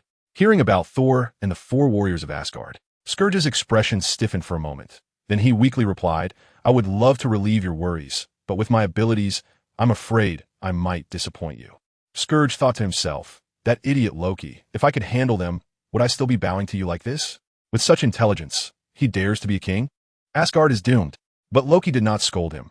He merely smiled slightly and waved his hand gently. A tall figure walked out from the darkness beside them. Scourge looked over curiously. Is this the weapon of destruction created by the former king? He stared in shock at the tall, silver robot before him, unable to believe his own eyes. Yes, Loki said, glancing at him lightly. Do you have confidence now? Scourge still looked incredulous, puzzled as he turned to Loki. But with the power of this thing, it could take them all out without a person, right? No, Loki's expression changed, and he said harshly, there's a troublesome guy, so I need you to use it. Facing Loki's fierce gaze, Scourge knelt down and shouted, I will complete the mission. Just don't let my brother come back. Destroy everything. It's coming. Lynch saw the destroyer slowly advancing from one side of the town, its eye beams firing powerful energy attacks that obliterated everything in its path. Let's go. Bostag, the largest of the warriors of Asgard, patted his belly and charged forward. The others exchanged glances and followed suit. Outside, the group looked at the approaching destroyer, their faces filled with surprise. Thor turned to his 4 companions, placing his hands on their shoulders, and said seriously, I must tell you, my friends, I am just a mortal now. If you choose to stay, I might endanger your lives. Come on, Thor. We're not afraid of treason. Are we afraid of death? Laughed Vandal, a burly man with the same golden hair. That's right, let's go. Hogan, who had an Asian face, unusually showed excitement and shouted loudly. Thor looked at his four companions, touched, and nodded. Go ahead, I will protect them well. Lynch also softly assured from behind. Thus, the five no longer hesitated and rushed towards the destroyer together. You draw its attention. The female warrior Sif turned to the side, looking for an opportunity to strike decisively. The remaining few exchanged glances, then simultaneously looked at the sturdy and tough Volstagg, silently formulating a battle plan. Bang! The destroyer's head turned, and a destructive attack blew a small gas station by the roadside to ruins. Amid the smoke and flames, it slowly but surely approached the few in front. For Asgard! In an instant, Volstagg shouted as he ran from a distance, accelerating madly. The other three took their positions along his running path, and, at the moment Volstagg reached them, they all struck together, hurling him like a cannonball towards the destroyer. Volstagg shouted loudly, raising his axe high. The immense weight and incredible speed brought by his several hundred pounds of mass reached the destroyer in an instant. But the destroyer merely waved its hand lightly, swatting Volstagg away like a fly and sending him crashing onto a car. Even though Volstagg was robust and had the highest damage resistance among the four, the heavy blow left him severely injured and unable to move for a while. The destroyer wasn't going to give him a chance to catch his breath. It stepped forward, its armor plates quickly opening, and its whole body began to glow as a beam of destructive energy was about to shoot out and take Volstagg away. At that moment, a figure holding a spear leaped down from a nearby rooftop and thrust the spear fiercely into the destroyer's body. The yellow light on the destroyer suddenly extinguished, and its body was pushed down by Sif, becoming immobile. Is it resolved? Vandal asked uncertainly. The destroyer immediately provided an answer. Its body slowly began to change, the armor plates rotating and moving, eventually turning its head and arms to face backwards. Its head now aimed at Sif, and a blazing beam of light shot out in an instant. Sif nimbly jumped off the destroyer's body, dodging the terrifying strike. Go, go, go! Vandal and Hogan shouted quickly as they rushed forward to drag Volstagg away, while the fallen Sif also turned and fled. The destroyer immediately fired a terrifying energy attack at the fleeing group, and wherever the beam passed, explosions ensued. Flames and explosions consumed everything on the street, and the barely escaping few were all knocked to the ground by shockwaves and debris. The destroyer, moving at a leisurely pace, walked through the smoke and fire toward the struggling four from the palace, its face armor plates beginning to change once more. Enough! The Thunder God shouted, gripping a small axe he had picked up. Your target should be me. He raised the axe and looked up at the destroyer, knowing that Loki was controlling this creature and could hear his words. Give me a moment. The destroyer stopped its attack, standing still facing the Thunder God. The Thunder God walked over to the four from the palace, helping them up one by one. You all go organize against Loki and Asgard. He supported several people, his expression heavy. No, we fight together, Vandal said unwillingly. You've already done your best. The Thunder God patted everyone on the back. Standing up was a struggle for several of them. Then I want to die like a warrior. Today's story will surely be passed down through generations. Sif was very excited. You must live and tell the story to your children. The Thunder God said seriously to the group. What about you? Hogan asked with concern. Don't worry. I have other plans. The Thunder God smiled, as if he really had a solution. Just as he finished speaking, the destroyer fired another beam of destruction beside the group. Go, go, go. The Thunder God shouted loudly, and the four from the palace could only support each other as they began to retreat. Meanwhile, he gently threw the axe down and walked towards the destroyer with a complex expression. The Thunder God finally understood what the trial was and recognized the mistakes he had made in the past. Brother, no matter how I wronged you, no matter what I did to anger you, regardless of whether I led you to all of this today, I apologize. As the Thunder God spoke, memories of the years spent with Loki began to surface in his mind. Loki had always been mischievous, playing tricks on the Thunder God, but he had never taken those small matters to heart. However, at some point, the Thunder God began to struggle to understand his brother. An invisible barrier gradually formed between them. In the past, he didn't understand, nor did he want to understand this barrier. But everything he experienced in Midgard slowly made him realize he had made many mistakes. So even when Loki resorted to usurpation and even attempted to kill him, the Thunder God was willing to believe it was due to his past mistakes. His arrogance and indulgence had led the cunning Loki down the wrong path. And all of this should be borne by me as the older brother. I have the responsibility to guide him back to the right path. But these people are innocent. Killing them will not bring you glory.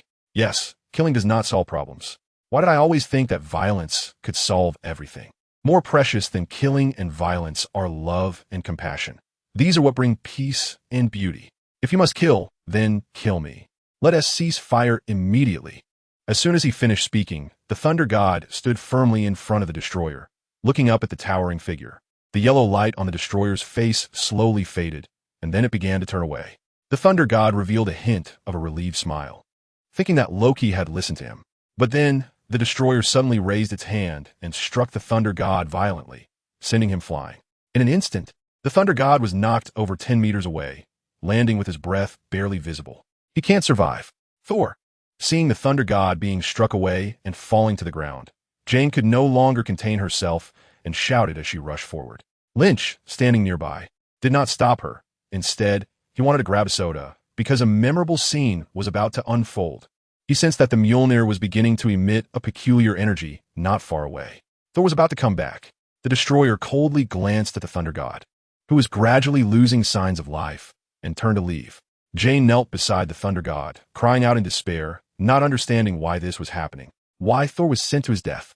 At that moment, due to his arrogance and indulgence, Thor, who had been sealed his powers by Odin and banished from Midgard, experienced various trials on Earth, being treated as a mortal, meeting Jane as a partner and human friend, fighting alongside comrades, seeking guidance from Lynch to reform, and offering his life to save everyone. He had finally completed the transformation that Odin hoped for. He had finally passed the trial. As Odin slumbered, a tear slowly trickled from the corner of his eye. The Thunder God seemed to hear once more the curse his father had uttered in a fit of thunderous rage. Whoever wields this hammer, if deemed worthy, shall possess the power of Thor. In the deep pit where the Meow Meow hammer was located, the researchers on site were anxiously sweating, busy dealing with the sudden strong energy reaction from the hammer. Dark clouds began to gather above the Thunder God's head. In an instant, the Meow Meow hammer sensed its master's call from the void and broke through all obstacles, soaring into the sky. It has come. It is here. The Meow Meow hammer, carrying lightning and brilliance, is set to bring the Thunder God back to the world. What is that? Jane's friend and assistant, the lovely Daisy, pointed dumbfounded at the object, leaving a long arc in the sky. Yes, back, Sif said excitedly, responding with an inexplicable anticipation. Jane, danger, get down. Jane's father, Eric, shouted worriedly. Hearing the voice, Jane looked up in surprise towards the horizon. Lynch suddenly appeared beside Jien and pulled her aside. Lynn, what happened? Jien seemed to have guessed something and asked Lynch excitedly. Lynch smiled faintly and replied, Thor has passed the test and will regain his divine power. Aren't you curious if he's really a god? You'll know soon. As he spoke, the Meow Meow hammer struck down with lightning speed towards the unconscious god of thunder. Suddenly, Thor reached out a hand and firmly grasped the hammer. Amidst the dazzling lightning, his aura began to rise gradually, and pieces of armor coalesced around him. The destroyer and Loki seemed to sense something, turning around suddenly, and amidst their uncertainty, a destructive attack began to brew rapidly within them. But before they could unleash this attack, the Meow Meow hammer flew out from the lightning and slammed them down to the ground. My goodness! Jien looked at the god of thunder emerging from the lightning, her face filled with shock. Her father, Eric, and her friend, Daisy, wore similar expressions. Loki had already anticipated this and smiled. In terms of appearance, Thor was quite impressive. With a loud bang from the sky, here comes the mighty one. On the spectacle front, this disciple had done a splendid job, not at all inferior to the dazzling light of Lincoln himself, as he proclaimed his dominance on the ground. Dressed in the armor of Thor and adorned with a red cape, Thor soared into the sky, swinging his hammer like a juggler and creating a small tornado. The storm lifted the destroyer into the air, and Thor seized the opportunity to strike the destroyer with powerful blows from his hammer. The destroyer unleashed a beam of destruction, but Thor raised Mjolnir to meet the beam and hammered down from above. Boom! A tremendous shockwave swept the surroundings, and the destroyer was slammed to the ground by Thor's strike, remaining silent thereafter. In the celestial palace, a gloomy-faced Loki smirked and softly said, Now is the time. On Earth, Thor descended from the sky, triumphant with Mjolnir in hand. He had passed the test and regained the recognition of Mjolnir. He had restored his divine power. Unable to contain his excitement, he walked towards everyone. Is this your usual attire? Jane pretended to be calm as she carefully examined Thor. Not far off. Thor smiled gently and nodded at Lincoln. Then he looked at his companions and said, "Let's go to the Bifrost. I need to find Loki." Just then, a few vehicles approached, and Coulson came over with his team. He wore a wry smile as he re-evaluated Thor. "Another god. Thor, your outfit is pretty cool." Thor replied solemnly, "Son of Kal, we fight for the same goal, to protect this world. Please do not hinder our actions." "Okay." Coulson glanced at Lincoln out of the corner of his eye and nodded in agreement. "It's not over yet." Lynch suddenly spoke. Upon hearing this, Thor immediately sensed something and looked in a certain direction. The destroyer, which had been knocked to the ground by Thor and was motionless, had somehow gotten back up, and a beam of destruction even thicker and more terrifying than before was already coming towards them. My God, there's no way to dodge it. A wave of fear surged in everyone's hearts.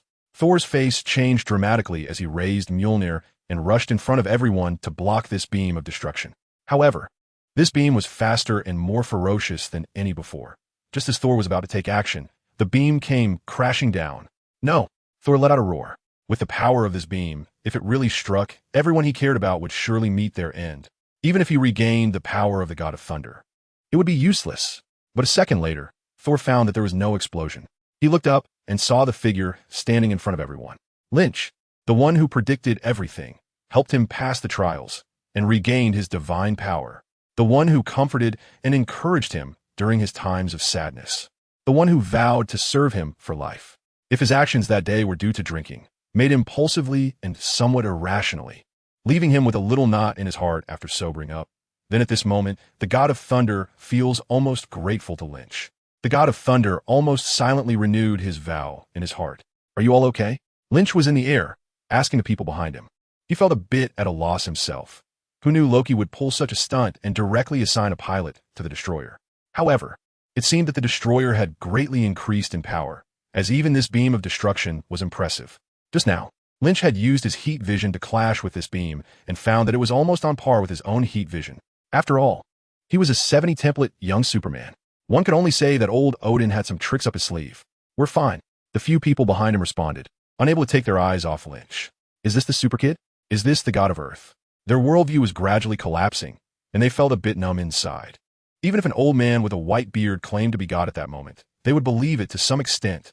"Loki!" Thor shouted, swinging his hammer and charging towards the destroyer in a flash. But he was quickly sent flying back at an even faster speed, just like Volstagg. Following that, another beam of destruction followed closely behind, and Lynch hurriedly blocked it. "Thor, leave this guy to me. You all go ahead to the teleportation point at the Rainbow Bridge." Lynch looked at the starry-eyed Thor and said, "Destroyer? I've heard this thing is indestructible and immune to physical damage. It sounds like a good punching bag. Lynn, you're on your own." Thor struggled to stand up, wanting to fight alongside Lynch. "Don't worry about me. It's just a weapon." Lynch smiled faintly, and then his figure disappeared from everyone's sight. Bang! A loud noise came from the distant destroyer, which was suddenly kicked away by Lynch, who had appeared behind it like a broken sack. The destroyer rolled through the air for quite a distance before regaining its balance, and a destruction beam was fired with a thunderous roar. Lynch couldn't be bothered to dodge. He directly faced the challenge, and two intense beams of heat shot out. Boom! An incredibly strong explosion erupted instantly, sending everything around flying. "Let's go." Thor got up, ready to take everyone away. "Is he okay?" Jin asked with some concern. Thor looked back at the two fighting and reassured, "It's fine. It's too dangerous for you to stay here. I'll take you away." So the few people present began to help each other and retreat. In the arena, Lynch's heat vision and the destroyer's beam were locked in a standoff for a second. Lynch's eyes widened, and two beams of intense heat instantly strengthened, engulfing all of the destroyer's attacks and crashing into its body. The destroyer was blown away once again, landing heavily on the ground, but simply brushed off the dust from its body and quickly stood up again, its armor shifting as if it was completely undamaged.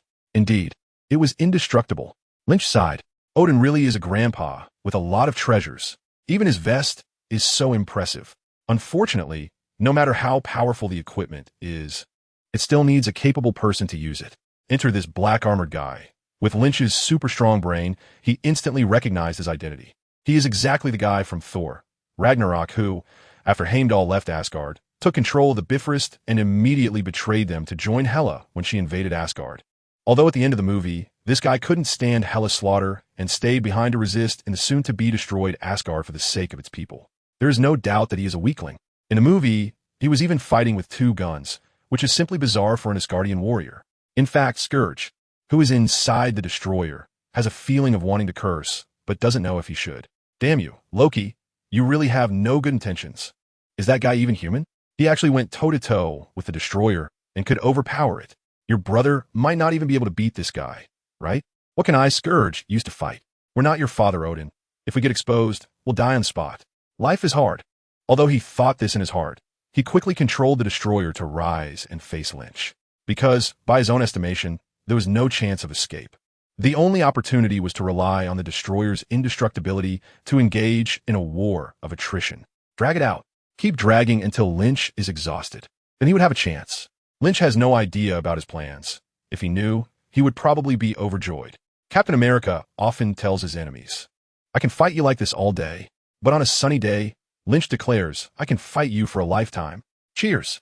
Lynch's powerful punch slammed into the hard shell of the destroyer, creating a deep pit in the ground as the destroyer trembled from the impact.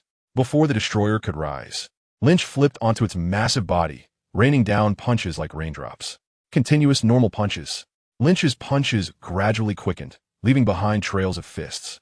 As the destroyer was slowly hammered into the ground without showing any signs of damage, Lynch began to increase his strength. The power that he usually suppressed and held back was being unleashed bit by bit, pouring out without reservation onto this perfect punching bag. Bang, bang, bang, bang, bang. It was as if one meteor after another was crashing into the earth, with waves of immense power being transmitted through the destroyer to the ground, causing tremors akin to an earthquake. What happened? The onlookers who had moved away felt the unusual tremors of the earth and turned back to look in Lynch's direction. Who exactly is he? Why is he so powerful? Vostag touched his chest, saying in shock, "Could he be a priest hidden in another dimension of Midgard?" Sif also spoke in astonishment. By their long-lived experiences, Lynch could indeed be considered extremely powerful, certainly worthy of being regarded as a strong being among the gods. I don't know either.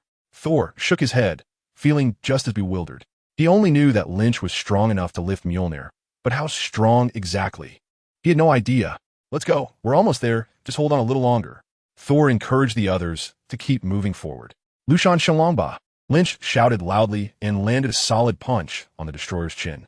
Then the destroyer was instantly sent flying like a rocket, ascending directly from a pit several meters deep. Lynch quickly caught up, clenched his fists, and struck fiercely at the destroyer's stomach. The destroyer changed direction again, and with a whoosh, plunged directly into the ground. In the air, Lynch didn't chase immediately, but instead twisted his neck. Refreshing. Lynch hasn't encountered such a tough thing in a long time. Ever since the progress of the exchange template has rapidly increased, the number of sunny days has also been increasing. Lynch gradually felt that all the enemies in the world had become dull. Who could take a punch from him? Isn't it true that all the villains on Earth are trash? Nobody would disagree, right? That's why Lynch eagerly wanted to join in on the fun with Thor. Although Thor's fighting power was a mystery, at least his father was a big shot, and he had an unbeatable villain sister. Shouldn't he make some connections? Otherwise, would he really want to fight alongside Tony against Whiplash? Tony didn't feel embarrassed, but Lynch did. Just look at how durable one of Odin's casual weapons is. How strong must he be? Although he was running out of time and couldn't easily use his power, wasn't this just perfect? If it were the peak Odin, Lynch would be running away. Just like Lynch never thought about seeking out the Ancient One. That guy controlled the time stone and could see the past and future. So he must have already noticed something odd about Lynch. But Lynch couldn't figure out what kind of future the Ancient One saw. Was it his future? Or the original future of this world? Regardless, after Lynch's appearance, the Ancient One must have sensed something and even understood Lynch's background. He just didn't know how Lynch got here, unless Lynch revealed it himself. Otherwise, the Ancient One wouldn't know about the system. So Lynch felt a bit guilty and didn't dare to seek out this supreme sorcerer who could easily be found. It would be one thing if the Ancient One didn't come looking for trouble. Why would he go knocking on the door himself? Lynch wanted to live a little longer. That being said, after warming up, Lynch was ready to take down the destroyer. The sooner he finished, the sooner he could head to Asgard. With Marvel in town, how could he not check in at the Asgardian palace? If he waited too long, there might not be a place left. While pondering this, Lynch's eyes ignited, and 2 terrifying beams of heat surged forth. In an instant, the destroyer was engulfed by the heat vision. However, after a few seconds, Lynch frowned. He saw that the destroyer showed no signs of melting or burning. It seemed the heat vision wasn't powerful enough. What to do? Withdrawing the heat vision, Lynch's superbrain quickly churned. After a moment, He thought of a power he hadn't yet used in battle. The freezing breath. Its primary function was to instantly freeze Kola. Its frequency of use was comparable to igniting with heat vision. But Lynch had never used it against an enemy before, because in terms of power, the heat vision was more direct and domineering. With a glare, everything turned to ashes. But at this moment, if the heat vision wasn't effective, the freezing breath could just as well restrain it. With this in mind, Lynch suddenly took a deep breath. Whoosh! A gust of cold wind howled out from his mouth, turning everything it touched into frost and ice. The destroyer, which had just endured a hell of molten lava, was instantly transformed into a massive ice sculpture. Lynch maintained his breath for a few minutes, transforming the surroundings into a bizarre world of ice and snow. I warn you not to come out, or I'll keep hammering you, he casually warned the destroyer. Being frozen and unable to move, Scourge would definitely nod vigorously otherwise. Goodness, this devil can finally let me off. With each punch, Scourge was afraid the destroyer couldn't hold on and that he would take a hit and die on the spot. Being frozen is fine. It's just cold. At least there's no danger. Scourge silently vowed that even if the ice melted, he would pretend to be a frozen statue and not move at all, estimating that this guy wouldn't dare to come out on his own. Lynch looked up a few times and then flew toward the teleportation spot at the Rainbow Bridge with peace of mind. Time rewound to a few hours earlier. Loki returned from some darkness and collided head-on with Heimdall, who had been waiting for a long time. Heimdall, wielding a giant sword, blocked Loki's path with a hostile gaze and asked, "Loki, tell me, how did you bring the frost giants to Asgard?" Loki stopped, his expression calm as he replied, "Do you think the Rainbow Bridge is the only way into Asgard? Even you can't see all the pathways between the two worlds." As he spoke, his gaze turned icy. "But I no longer need it. I am now the king. You have been stripped of your duties as the gatekeeper for committing treason. You are no longer a citizen of Asgard. Then I no longer need to obey you." As soon as he finished speaking, he suddenly turned around and swung his giant sword at Loki. For Heimdall, it didn't matter who inherited the throne. That was Odin's prerogative. But Loki brought the frost giants to Asgard. What did Loki intend to do? Bring his kin, who have generational grudges against Asgard, into Asgard? This is an invasion, and it is an invasion led by someone who has seized the throne of Asgard. If Loki is not stopped, Asgard will be doomed forever. If Loki were merely vying for the throne as Odin's second son, then even if he had ulterior motives and impure bloodlines, Heimdall would hardly care. But if Loki aims to lead his kin to invade Asgard, Heimdall would never allow it. Thousands of years ago, Heimdall had already sworn, "I am the gate of Asgard, and I will block all invaders." Loki watched the sword, but the cunning and scheming Loki had already anticipated this. Calmly, he pulled out an item and pointed it at Heimdall, unleashing a surge of cold air. Unprepared, Heimdall was instantly caught off guard, a sword thrusting before Loki's face but unable to move any further, his entire being turned into an ice sculpture. At this moment, Loki's skin on his face and hands had changed to a grayish color, resembling that of the frost giants due to using the frost giant clan's treasure, the icebox, making him look very eerie and unsettling. Seeing Heimdall immobilized, he coldly smiled and slightly moved his hands to put away the icebox. "Finally, no one can stop me. I will kill anyone who stands in my way. I will become the true king of the 9 realms." After the destroyer was frozen into an ice sculpture by Lynch, Loki angrily poked it twice with his staff. "Loki, it's that Loki again. Damn guy, I will make you pay with your life." He turned and faced a group of frost giants, expressionless, and said, "Welcome to Asgard. Where's Odin?" The leader, Lynch Fei, brightened his eyes. He had been waiting for this day for a long time. "Follow me. Heimdall, take us back to Asgard." Standing on a strange pattern, the god of thunder shouted loudly to the sky. The others looked up in anticipation, and Loki curiously examined the pattern. "Heimdall?" The god of thunder called out several times in confusion. "Heimdall should be able to see us here, right? Why hasn't he activated the Rainbow Bridge yet? I have passed the trial. Can I return to Asgard yet?" Heimdall, far beyond the Earth dimension, in Asgard. The ice sculpture of Heimdall had sensed the call of the god of thunder and was struggling desperately. After a long time, a crack finally appeared in the ice sculpture. Within seconds, Heimdall broke free, killing several nearby frost giant guards in succession. Then he staggered to the place where the Rainbow Bridge was activated, plunged his sword into it, and activated the Rainbow Bridge.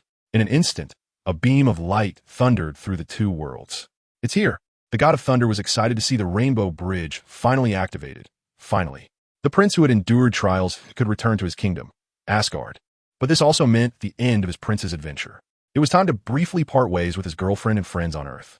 He walked over to Jane, embraced her, and said softly, "I have to return to Asgard to resolve this matter, but I promise I will come back for you." Looking at Jane, who gazed at him affectionately, he added, "It's a promise?" Jane simply replied gently, "Okay." Then the two shared a passionate kiss together. "Is it done?" Lynch stood outside the circle, anxious and rudely interrupted. Thor smiled, then glanced at his Earth friends. "Goodbye, my friends," he said, and with that, he took Lynch and the warriors of the Celestial Palace into the glowing circle of the Rainbow Bridge. Lynch only felt a huge pulling force coming at him, instinctively wanting to resist with his life force field, but quickly realized there was no need to resist. In the blink of an eye, they had crossed space and dimensions to arrive at the legendary Asgard. As the light faded, they saw Heimdall lying on the ground along with a frost giant. The Jotun? The frost giants have invaded again? The expressions of the warriors of Asgard changed drastically, and before they could understand the situation with Heimdall, they engaged with several frost giants. There were only 7 or 8 frost giants that intruded here, and 2 of them chose to attack the seemingly weakest Lynch. Facing the tall and ugly frost giants, Lynch directly used 2 beams of heat vision to silently obliterate their bodies. However, there were quite a few of these frost giants. By now, chaos had erupted in Asgard, and battles were taking place everywhere. The group's strength exceeded that of ordinary frost giants, and they ended the fight in 3 minutes, then gathered in front of Heimdall. They had gone to Odin. Heimdall sat leaning on his sword, his always expressionless face now showing a hint of fatigue. "Lynn?" Thor looked at Lynch. "Lead the way." Lynch spoke up. Since they were already here, they had to smash the giant king. Thor nodded, swung the hammer fiercely, and his whole body was propelled forward, flying into the distance. Lynch quickly caught up, his eyes constantly emitting intense heat as he cleared the frost giants encountered along the way. In a moment, the two arrived outside Odin's residence. "Quick, get inside." Hearing the sounds of fighting from within, Thor rushed in and saw Lynch Fei holding an ice spear, ready to strike at Odin. No, Lynch Fei had made his move, and the ice spear fiercely plunged toward Odin. Bang! Lynch grasped Lynch Fei's hand, but just enough to allow him to dodge, creating a slight distance. This distance caused Loki's meticulously planned scheme to fail.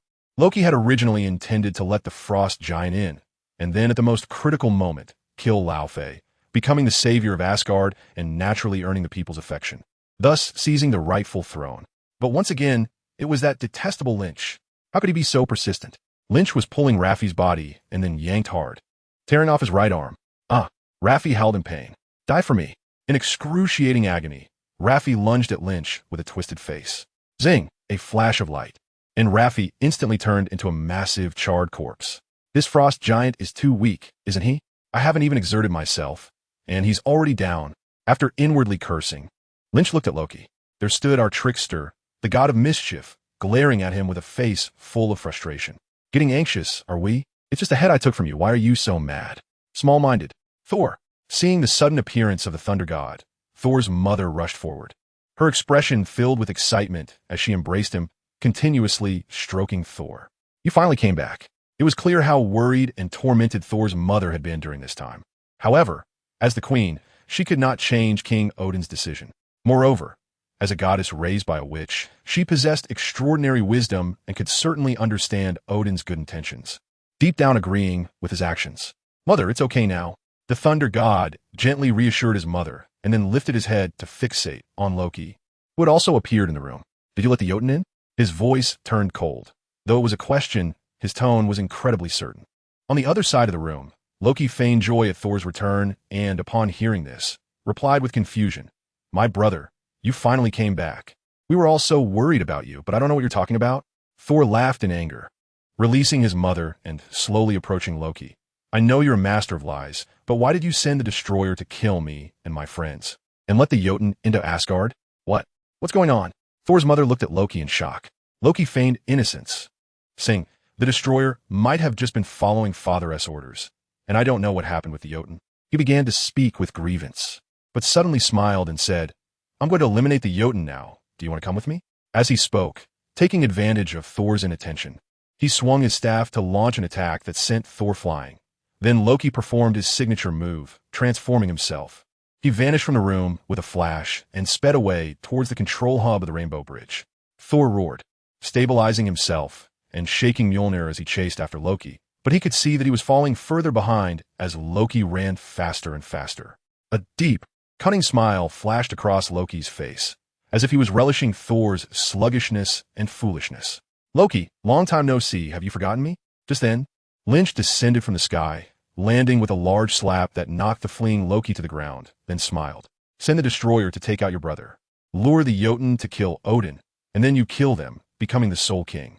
Crouching down, Lynch mockingly said, "You're quite good at playing imperial politics.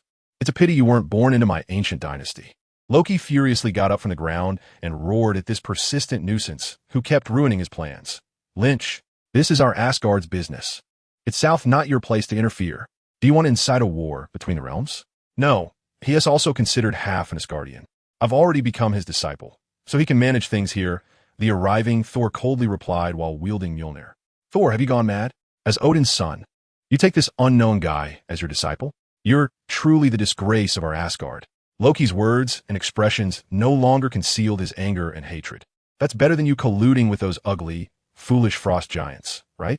Aren't Asgard and the Jotun sworn enemies for generations?" Lynch feigned confusion and then seemed to suddenly realize. "It looks like you were originally just a picked-up frost giant, right? Oh, then it's nothing. Well done. Shut up." Loki, furious and embarrassed, directly pulled out a blue and white box and pointed it at Lynch. It was indeed the most precious artifact of the frost giant lineage, the ice crystal box. Holding the ice crystal box, Loki, as a frost giant, instantly turned pale and unattractive, and without hesitation activated the artifact. A cold wind immediately howled towards Lynch. Lynch let out a grunt, thinking to himself, "I'm not afraid of this. The icebox. My heat vision's fire attribute isn't countered by your ice attribute." With a push of his hands and a glare, two beams of heat vision boldly met the cold wind.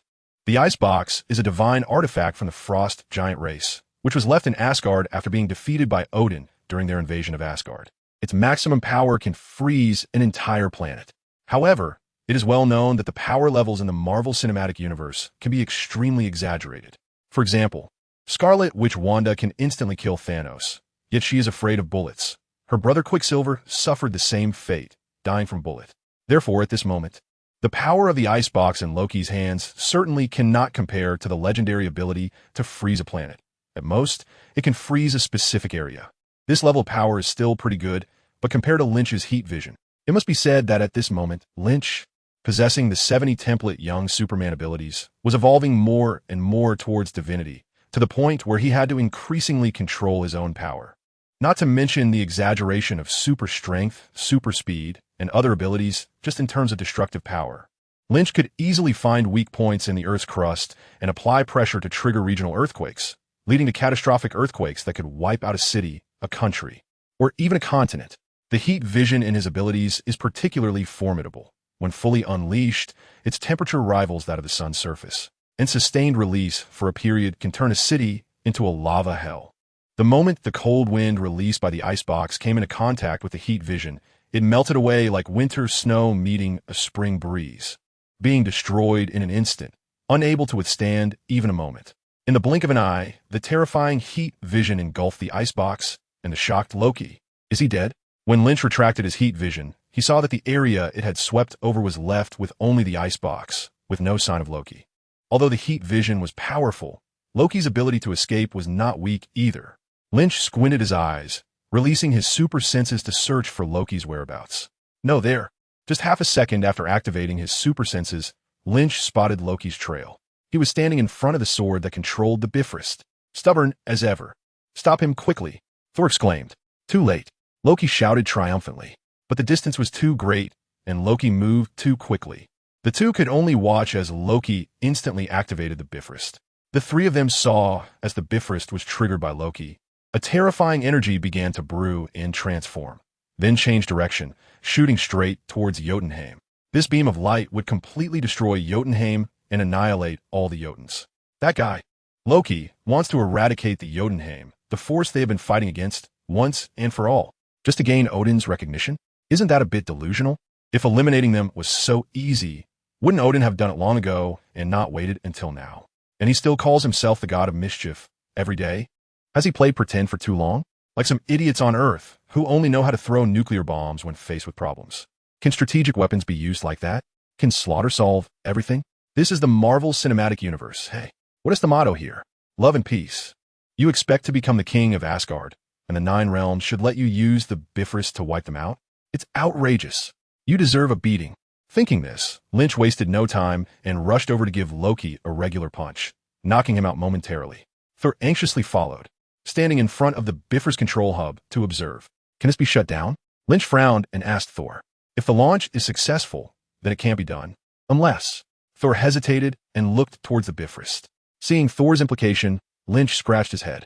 According to the storyline, the next step should be Thor destroying the Bifrost to prevent the destruction of Jotunheim. Thus, Thor would complete his perfect transformation from a brash warrior to a compassionate king. But, if the Bifrost is destroyed, how will my buddy get back to Earth? Although Asgard has other dark magic for transportation, who knows if they are reliable? What if it takes 10 to 15 months to prepare?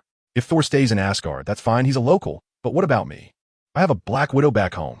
Even if she doesn't go looking for other men like Jane did when her boyfriend went missing for a long time, it certainly wouldn't end well for me, right? Don't be impulsive. I need to try to find another way first. Lynch hurriedly spoke to stop Thor, trying to see if there was another way to prevent the Rainbow Bridge from destroying Jotunheim. As he floated in the air, he noticed Thor gradually calming down and let out a quiet sigh. These two brothers, why can they only cause destruction? One is initiating the destruction of the Rainbow Bridge, while the other is directly trying to ruin it. In midair, Lynch carefully observed the Rainbow Bridge while quickly analyzing it calmly. After a moment, he reached a conclusion. This thing is advanced technology, no doubt about it, and I can't understand it. What can I do? I feel hopeless too. My system doesn't come with Kryptonian technology. You say I have a super brain? I studied foreign languages in college, and haven't even learned advanced mathematics. I've been here for a while, and I've learned various foreign languages quite authentically. What I can observe is that there are only two ways to prevent the Rainbow Bridge from destroying Jotunheim. 1. Destroy the Rainbow Bridge, as per the original story. 2. Make the light beam of the Rainbow Bridge deviate or cancel out. But, judging by Lynch's feelings, the energy contained in this beam of light is immense. If he were to confront it head-on, it could easily tear him apart. However, on second thought, it seems that complete cancellation might not be necessary. A slight deviation might suffice. That could be worth a try. So, Lynch held his breath and focused. And two thick heat beams instantly struck the light beam of the Rainbow Bridge directed at Jotunheim. The light beam emitted by the Rainbow Bridge was disturbed by the heat beams, immediately losing its original stability, and the beam, containing infinite energy, began to visibly fluctuate. But it seemed that the power of Lynch's heat beams was limited. After just a few breaths, the Rainbow Bridge regained its calm, still steadily outputting in the original direction. The force wasn't enough. He needed to increase it. Lynch, ignoring the burning sensation in his eyes, frantically strengthened the power of his heat vision. As a result, the two beams of heat vision gradually thickened, their aura becoming even more terrifying, and their color changed accordingly. But at that moment, what are you doing? Do you know that using energy to attack the Rainbow Bridge like this will cause it to lose its target and shoot off to an unknown place? If it hits the Midgard, you guys in Midgard are done for. Loki, who had awakened at some point, looked at Lynch as if he were an idiot, sneering repeatedly as he spoke. What? Is what he said true? Lynch's eyes were blood red, as the high power output made them endure an unbearable heat. If he didn't operate carefully, it might even cause an explosion in Asgard. Thor's face was serious, and the Mjolnir in his hand began to dance again. Right now, there was only one way. Was there really no way to defy fate and change the course of the Rainbow Bridge?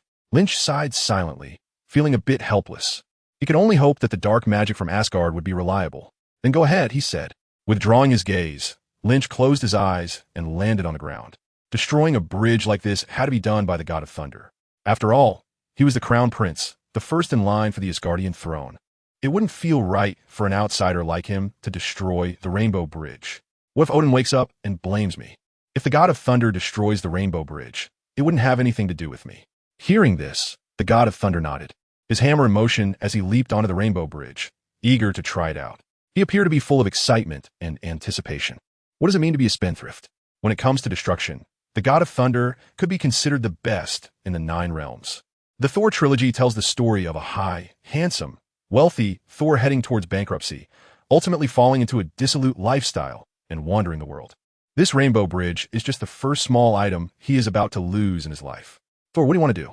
Loki, noticing the conversation between the two and Thor's strange actions, immediately reacted and questioned incredulously. "You can't destroy the Rainbow Bridge." Loki shouted hysterically. "I can." The god of thunder replied resolutely as he swung his hammer. "I must do this." Boom. The meow meow hammer struck the Rainbow Bridge, causing a slight tremor. But the bridge surface remained undamaged, clearly indicating that the god of thunder's strength was still lacking. "No." Loki, gripping his scepter, pointed at Thor from a distance, unleashing an energy attack that sent Thor flying. Lynch closed his eyes, seemingly overwhelmed by the scorching heat of the gaze that took away his senses, showing no reaction to Loki's antics. In reality, Lynch was deliberately ignoring him. If he kept Loki in check, how could he let him fall into the original Dark Abyss? If he didn't fall in, who would take the lead as Thanos' right-hand man and lead the Chitauri army to attack New York? No attack on New York. How did Lynch gain justice points? A complete template Superman costs over $1 billion. Besides the New York battle, Lynch couldn't think of any other time to earn so many justice points. So, Lynch actually wished Loki would make the scene a bit bigger. Bring more people over to farm justice points. Even without mentioning justice points, this part of the plot is quite important. In the entire Marvel Cinematic Universe, Loki falling into the abyss leads to the subsequent New York battle and Thanos serving as a crucial link. If he intervenes recklessly, who knows what kind of troublesome characters Thanos will send to Earth? Ronan? Or his subordinates, the Black Order? The newly united Avengers might not be able to handle these powerful beings who have roamed the universe for years.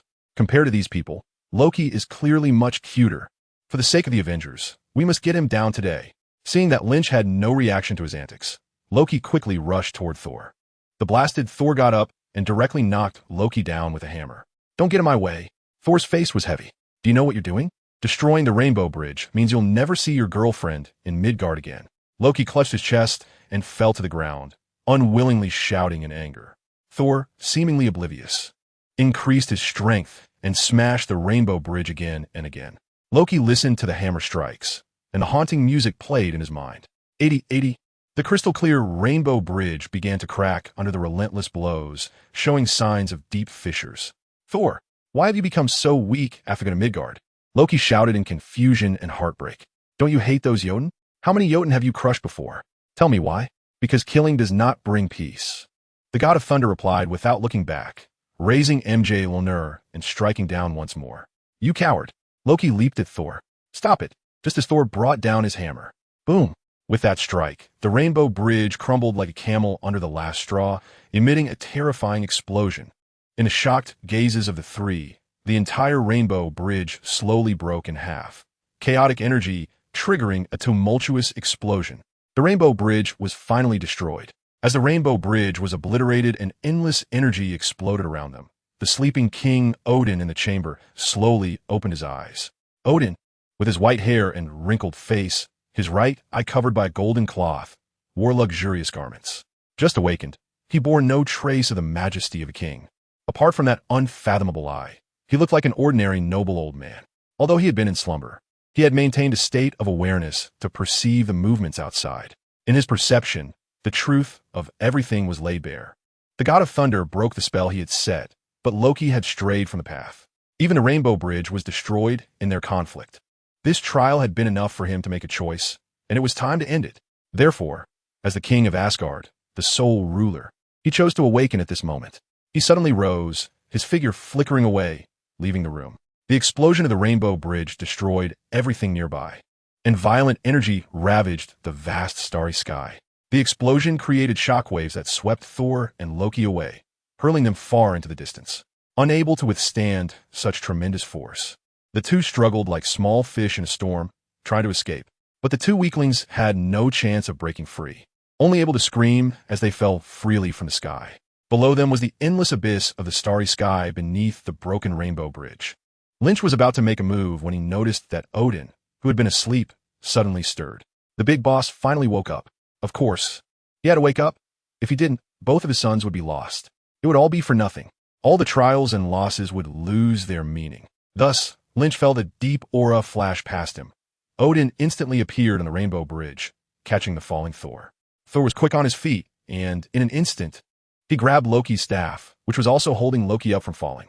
"Father," Loki exclaimed, looking up at Odin, very excited. "I can eliminate the frost giants. For Asgard. For you." He looked at Odin with joy, longing for a rare acknowledgement from him. Looking back at his actions, he was merely a childish boy who, out of jealousy for his brother and concern for his mixed heritage, wanted to prove himself due to his father's favoritism. He hoped to earn his father's true recognition. But Odin did not show a kind smile to comfort this poor little son. He merely looked at Loki with a blank expression. He was disappointed in Loki. After all that had happened, Odin realized that Loki's character was indeed difficult to correct, deceitful, cunning, selfish, and cowardly. He had once held some hope for him, but now it seemed that although Thor was not particularly suited to be a king, he was undoubtedly more suitable than Loki. After a long silence, he spoke in his aged voice. "No, Loki, you are wrong. Your actions are not right." As the supreme king of the gods, Odin would not feign comfort to Loki. Right is right, and wrong is wrong. As the king of Asgard, he naturally had to tell his children the truth. Doing right has rewards, and doing wrong must be corrected. Upon hearing Odin's words, the originally excited and eager Loki felt as if he had been struck hard, his gaze gradually losing its luster. Did I do something wrong? Why can't you acknowledge me even once? Is it just because I am a frost giant? With a lost soul and a heavy heart, Loki released his grip on Thor and allowed himself to fall into the abyss. If that's the case, then what's the meaning of living? Let Thor inherit the throne and lead Asgard. No, Loki, no. Odin and Thor exclaimed simultaneously. Odin felt a bit surprised and saddened. He didn't expect that his cunning and cowardly little son would be so resolute after hearing his criticism. Odin couldn't understand why a single reprimand could lead to Loki giving up on life. Was there a misunderstanding between them? It seemed that he had shown too little concern for him. Reflecting inwardly, Odin realized that he was not very good at educating his children. Otherwise, after thousands of years, both sons, the candidates for the throne of Asgard, would not be so inadequate, especially Loki, who, for various reasons, had not received much affection from Odin. Instead, he was very close to his mother, Frigga, obeying her every word, and most of his magical abilities came from her teachings. Perhaps he had been too strict with Loki? Thor looked at Loki disappearing from sight, his expression filled with deep pain and sorrow. He treated Loki like a true brother, with sincere feelings. Even after learning that Loki was a frost giant, even after Loki had done so many reckless things, Thor did not harbor resentment towards him. As an older brother, he had an infinite tolerance and strong desire to protect his younger brother. Now that Loki had fallen into the abyss, with his life hanging in the balance, and he was powerless to help, Thor was, of course, heartbroken. His mind involuntarily recalled Lynch's prophecy. Could this be the beginning of his tragic fate? If he could, Thor would willingly take his place, allowing himself to fall into the depths of the world tree. Meanwhile, as the two were lost in their different reflections and sorrows, one person felt it was unnecessary. Even as Loki fell, a classic line automatically played in his mind. "I will definitely be back." Lynch eagerly anticipates the day when Loki returns with the Chitauri army in high spirits, along with the expressions of Thor and Odin. However, will the plot develop along the original path? After witnessing his own power, how will the wise second princess Loki stage his triumphant return? If it's just the same level of Chitauri army as in the original storyline, Lynch, with his heat vision, believes dealing with them would be as simple as playing a shooting game. With a straightforward moving beam, he can take down the descending army. If Loki understands this, he will surely find a way to solve his own problems. It's just a matter of what tricks he will come up with. Nevertheless, soldiers come to block, and water comes to cover the land. Lynch is fearless. After a moment of contemplation, Odin lifted the thunder god and then looked towards Lynch in the distance. Noticing Odin's gaze, Lynch smiled slightly, took a few steps, and approached the two. "This is Lynch. He comes from Midgard and has helped me a lot." The thunder god introduced. "I know," Odin replied calmly. "Greetings to you from Odin, the priest of Asgard." Lynch smiled and slightly bowed to Odin to show his respect. Although this big shot was nearing the end of his days, he was still the lord of the 9 realms. A dead camel is still bigger than a horse. Upon hearing this, Odin replied kindly, "Traveler Lynch, who has come from afar." He gazed at Lynch, and it seemed as if stars were born and destroyed in his single eye. "Hello, a traveler from afar?" Lynch felt a stir in his heart. Could it be that he was indeed a big shot? He was actually able to guess a bit about his background. "Let's go in and talk." As he spoke, Odin slowly walked ahead. Inside the resplendent and grand palace, Odin sat high upon the throne, while Lynch and Thor stood below. "Thor, you've done well during this time." Odin praised, his tone filled with satisfaction, like an old father seeing his child grow up. Upon hearing this, the god of thunder smiled calmly and shook his head, saying, "I used to be too willful." Odin nodded and continued, It's great that you can grow. I can rest assured handing Asgard over to you. You will become a wise king." Thor paused for a moment and said, "Father, there is no wiser ruler than you, nor a better father." After a brief pause, Thor hesitated to speak, worry etched on his face. "Don't worry, I can hold on for a while longer," Odin said, seeing through Thor's thoughts with a natural expression. "I will hold on until the day you can take the throne of Asgard." Hearing Odin's promise, Thor's expression improved slightly. "All right, you can go and talk to your mother now." "Okay." Thor respectfully bowed, glanced at Lynch, and exited the palace first. Lynch calmly looked ahead, waiting for Odin to speak. "Is it okay if I call you this?" Odin casually replied, his tone as calm as chatting about everyday matters. "Of course." Lynch replied naturally. "I heard that Thor swore to follow you." Odin chuckled lightly. "If Thor gets into trouble, you wouldn't just stand by and watch, would you?" Lynch was taken aback for a moment, then quickly realized what was happening. Goodness, is Odin trying to find a stepfather for Thor? But taking care of a thunder god? It doesn't seem like a big problem once he develops. After all, he just discovered that his justice value had increased by over 100,000. Perhaps it won't be long before he can exchange for the young Superman template. Of course, with this confidence, Lynch replied casually. Odin was a bit surprised by how easily Lynch agreed, then smiled kindly. "Of course, Asgard will reward you for your help." "Oh." Hearing about the reward piqued Lynch's interest. "There are plenty of good things in Asgard's treasury. What can you give me?" "Anything in the treasury." "Anything? Then I won't be polite." "The icebox." Lynch spoke up. "The frostbox can emit cold air, which might enhance the freezing breath. Although he wasn't sure if he could use it, why worry about that? He would deal with it when the time came." Odin, sitting high on his throne, did not hesitate to raise his hand and toss an object, which Lynch caught. It was the supreme artifact of the Frost Giant clan, the frostbox, that had previously fallen to the ground and been picked up by Odin. "This thing is of no use to us, and its owner is destined to suffer endless troubles from the Frost Giants." Odin was also straightforward about the troubles of the frostbox. It didn't matter. Their king had already died at my hands. Lynch certainly didn't mind the trouble. After all, it was just a frost giant. "Is there anything else?" Odin continued to ask. The shrewd and cunning Odin understood well the principle of being at a disadvantage when asking for favors. And he couldn't wait for Lynch to ask for more treasures. The eternal flame, the infinity gauntlet. Lynch no longer held back as he expressed his demands. The eternal flame made its appearance in Thor, Ragnarok, where Loki, realizing he could not confront Hela, used the eternal flame to awaken Surtur, who had been sealed within Odin's crown. With the eternal flame, Surtur transformed into a towering, terrifying fire demon, wielding an enormous twilight sword, and effortlessly destroyed Asgard, ultimately seemingly perishing alongside Hela, making him a fierce character that triggered Ragnarok. Similar to the icebox, Lynch wanted to see if this item would be of any help to his thermal vision. As for the Infinity Gauntlet, there is indeed one in Odin's treasury. Moreover, in contrast to Thanos' left-handed Infinity Gauntlet, this one is for the right hand. Although in Thor, Ragnarok, Hela looked down upon the gem-encrusted Infinity Gauntlet in the treasury. Even calling it fake, many assumed it was just a useless replica. However, after some contemplation, Lynch believed that the gauntlet was genuine. The term fake likely referred not to the gauntlet itself, but to the Infinity Stones on it. It should be noted that Hela scoffed at the individual Infinity Stones, merely commenting that they were decent. This was undoubtedly due to her immense power, so great that she did not fear individual Infinity Stones. Thanos' Infinity Gauntlet was created by forcing the Dwarven race, a subordinate race of Asgard, to forge it. From this perspective, the gauntlet is very likely to be real. The truth may even be that long ago, the powerful Odin, who conquered the 9 realms, took notice of the rumors about the Infinity Stones and crafted this Infinity Gauntlet in hopes of collecting them, but ultimately abandoned the idea for other reasons. After hearing about the legend of the Infinity Stones, Thanos tracked down the existence of a gauntlet capable of wielding them, following leads to the Dwarven race. Therefore, this Infinity Gauntlet has a high probability of being authentic, possibly even crafted long before Thanos' left-handed gauntlet. "Oh, the Infinity Gauntlet?" Odin was somewhat astonished. "You know about that rumor?" He curiously asked Lynch. "Yes." Lynch does not shy away and openly admits, "I want to see the power of the Infinity Stones. Having the Infinity Stones will bring disaster to oneself.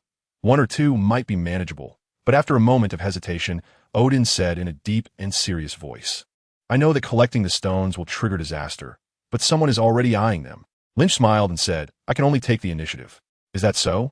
Odin remained silent for a long time, looking slightly confused, and said, I'm increasingly unable to see what will happen in the future, am I? After pondering for a moment, Lynch reflected on Odin's words. The original future of the Marvel Cinematic Universe had already been altered by him. So is that why Odin sensed the chaos of the future? What can you see? Odin stood up and walked towards Lynch. His steps were slow, and his single eye was filled with concern.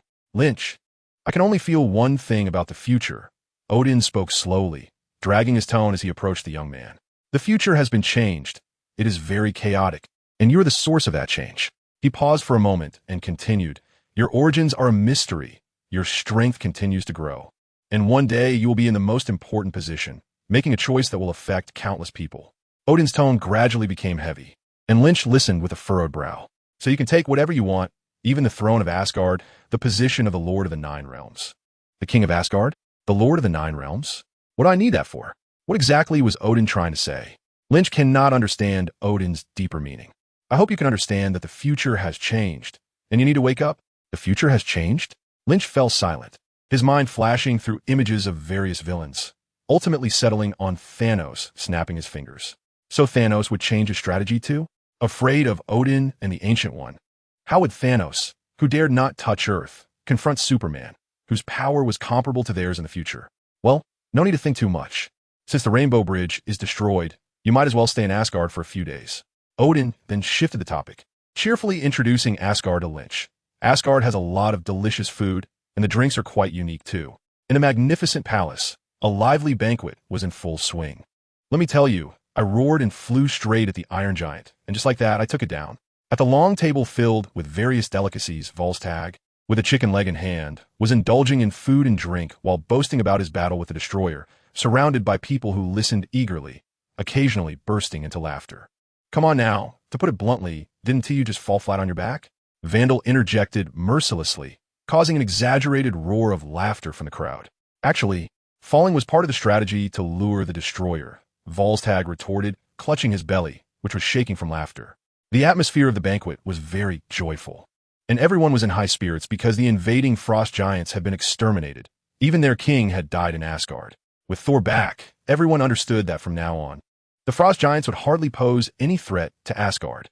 My friends, everyone turned to the speaker and saw Thor rising with a wine glass in hand. The god of thunder raised his glass, scanning the crowd with a smile, and then solemnly said, we must thank a guest who has come to Asgard for the first time for helping us solve the invasion of the frost giants. My master whom I have recognized in Midgard, Lynch. He lifted his glass towards Lynch, who was sitting nearby. Let's raise our glasses for Lynch. Everyone lifted their glasses, looking at Lynch with sincere smiles. To Lynch, Thor shouted, downing the contents of his glass. To Lynch, the attendees echoed enthusiastically, drinking the fine wine. Lynch, watching the justice points continuously flashing on the system, also smiled and raised his glass for a sip. Of course, it contained a unique Asgardian alcoholic beverage, with a low alcohol content and an unknown fruity and floral flavor that was much stronger than the taste of alcohol itself. It was sweet and sour, quite intoxicating, and Lynch had already downed 2 large cups. This was also because people kept coming over to chat and drink with him, including several beautiful Asgardian girls with charming figures. Odin and Thor did not hide Lynch's achievement of defeating the Frost Giant King. Instead, they boasted about his mysterious power. Everyone was very interested in Lynch, the mysterious, powerful, and young guy from Midgard, as his quiet demeanor made it hard to associate him with such strength. It was a striking contrast. Naturally, many young and beautiful Asgardian ladies were curious about Lynch and wanted to get to know him, seeing the delicate girls down their drinks in one go. How could Lynch just take small sips? However, he had no intention of having deep conversations with these seemingly youthful, vibrant, and exotic beauties. Asgardians had extremely long lifespans, averaging thousands of years. These girls who looked like they were in their teens or 20s might have lived for 1,000 or 800 years. They could be my great-grandmothers. I'm still a kid. However, it seemed that Asgardians had a body density 3 times that of Earthlings, and their physical quality was incredibly good, seemingly better than Natasha. Ah, how vulgar. Lynch cursed inwardly, but his eyes caught sight of Thor getting up. He was holding a drink, looking sullen, and walked to a corner where no one was around to drink alone. Lynch, who understood Thor's mood clearly, knew that the kid was about to drown his sorrows in alcohol. Most of the Asgardians present were unaware of the background of the Frost Giant invasion. They only knew that in the end, with the joint efforts of Thor, Lynch, and the 4 warriors of the Valkyrie, Asgard had defeated the invading enemies. Seeing Loki fall into the abyss, with his life uncertain, and having destroyed the Rainbow Bridge with his own hands, not being able to see his girlfriend on Earth again, Thor's frustration and anger were understandable. At this moment, Lynch certainly couldn't just stand by and watch. After all, he was both a master and a father figure. It was truly worrisome, having to help you fight and also provide psychological counseling. Lynch sighed and resolutely apologized to the beautiful women surrounding him, then made his way to Thor's side. If I tell you 2 good pieces of news, will you go back happily to drink? What good news? Thor burped, looking at Lynch with a tipsy gaze. In his thick eyebrows and big eyes, there was a glimmer of hope. He still trusted Lynch's words quite a bit. Lynch stood in front of Thor and said casually, "First, Loki is not dead." Huh? Upon hearing that Loki was not dead, Thor's eyes immediately brightened. Really? Of course. Otherwise you can go ask your mother right now. Lynch knew that Thor's mother was also aware of Loki's state of life and death. But she just hadn't told Thor yet. So where is he? Can we bring him back? Thor asked impatiently. I promise he is not in danger. And when the time comes, he will return. Seeing Thor so eager to see Loki, Lynch couldn't help but sigh. You will definitely see him again. But it might not be the way you imagine. When you meet, your brother Loki will descend with a fearsome army of Chitauri and wreak havoc in New York. And you will be wielding your hammer to fight against your beloved brother to protect the Earth. He is not dead. He is not dead, Thor happily muttered to himself, reassured by Lynch's promise. And what is the second piece of good news? Of course, it's about your little girlfriend. Lynch smiled and said, Jane? Thor's expression fell. After all, he had just established a relationship with Jane before leaving and promised to find her soon. And what happened? He ended up smashing the Rainbow Bridge to pieces. Without the Rainbow Bridge, how could he meet Jane? It's destroyed, and now I can't see her. Observing the changes in Thor's expression, Lynch chuckled. You seemed quite pleased smashing the bridge. Why didn't you think of this back then? You sacrificed your feelings for a truth you identified with? Should I say that even great-hearted men can't escape a setback? Luckily, there's me, old Lynn. The Rainbow Bridge can be repaired. What? How to repair it? Thor looked confused. The cosmic cube, Lynch whispered. However, Thor furrowed his brow and thought for a moment, finally remembering what it was. Isn't it in the Midgard? So we can just go get it. Thor looked at Lynch in confusion, his expression seeming to ask Lynch, are you stupid, or am I? The Bifrost is destroyed. How can we go get the Tesseract in the Midgard? Unexpectedly, Lynch, who seemed to know nothing, rolled his eyes. Of course it's you who is stupid. Living for over 1,000 years and still knowing nothing. What a waste. Dark magic. You as Guardians have a kind of dark magic that can be used for teleportation. Loki helplessly explained to Thor. Really? How come I didn't know? Thor remained confused. Can I really lie to you? Just ask your father tomorrow, and you'll find out. With a bit of desperation, Loki ended the topic. After giving Thor some psychological counseling, Loki felt a headache coming on. Seeing that Thor's mood had improved somewhat, Loki pulled him towards the long table. Come on, let's go back and enjoy your drink. That day, Thor brought Loki to a special place in Asgard. This is our treasury in Asgard. What do you want to see first? Thor asked, turning to Loki as they descended into a spacious area. Loki didn't respond and activated his supervision, curiously observing everything around him. They were in a somewhat spacious hall, with various treasures displayed individually on either side. At a glance, Loki didn't recognize most of the treasures, but there were many that looked familiar. For example, the object closest to Loki. Lynch moved and approached the treasure. It was an obviously incomplete ancient stone tablet, covered with unknown inscriptions and patterns. Lynch knew that this thing was called the Monument of Life. The Monument of Life originated from the Atlantis civilization, and it contains some kind of life evolution equation. By cracking this equation, one could achieve the ultimate evolution of life, gaining infinite power and boundless wisdom. Filled with curiosity, Lynch approached the stone tablet and gently touched it, but nothing happened. Judging by its appearance and feel, it was just an ordinary stone tablet. Lynch was not surprised. After all, he never had any illusions about these things. Are you interested in this? Thor asked curiously. If you like it, take it. My father allows you to take whatever you want. Shaking his head, Lynch walked toward another treasure he recognized. A large sphere resembling a giant eyeball. This thing was more interesting than the Life Stone, called the Eye of the Sorcerer, an artifact used by sorcerers and wizards for magical divination. It not only possessed abilities similar to mind control, but could also erase illusions, darkness, and even foresee the future to some extent. It had some of the powers of the Time Stone and could slightly counteract the Reality Stone. If this thing truly had powerful settings, it could indeed be considered a divine artifact. But Superman doesn't use magic. The most ridiculous part was that his heat vision and freezing breath didn't count as magical damage. Unless Lynch exchanged for the template of a magical Superman, he couldn't use magical divination methods. Naturally, Lynch could only satisfy his curiosity by looking at this thing. After examining the eye of the sorcerer, he continued to move around, coming to another magical artifact. This item looked like a clock, with a glowing face showing hour and minute hands. It was the famous Eye of Agamotto, Dr. Strange's, the legacy artifact of all the supreme sorcerers, including the Ancient One, a supreme artifact that could see the future and manipulate time. Of course, the one here was a replica, or rather, it did not contain the Time Stone.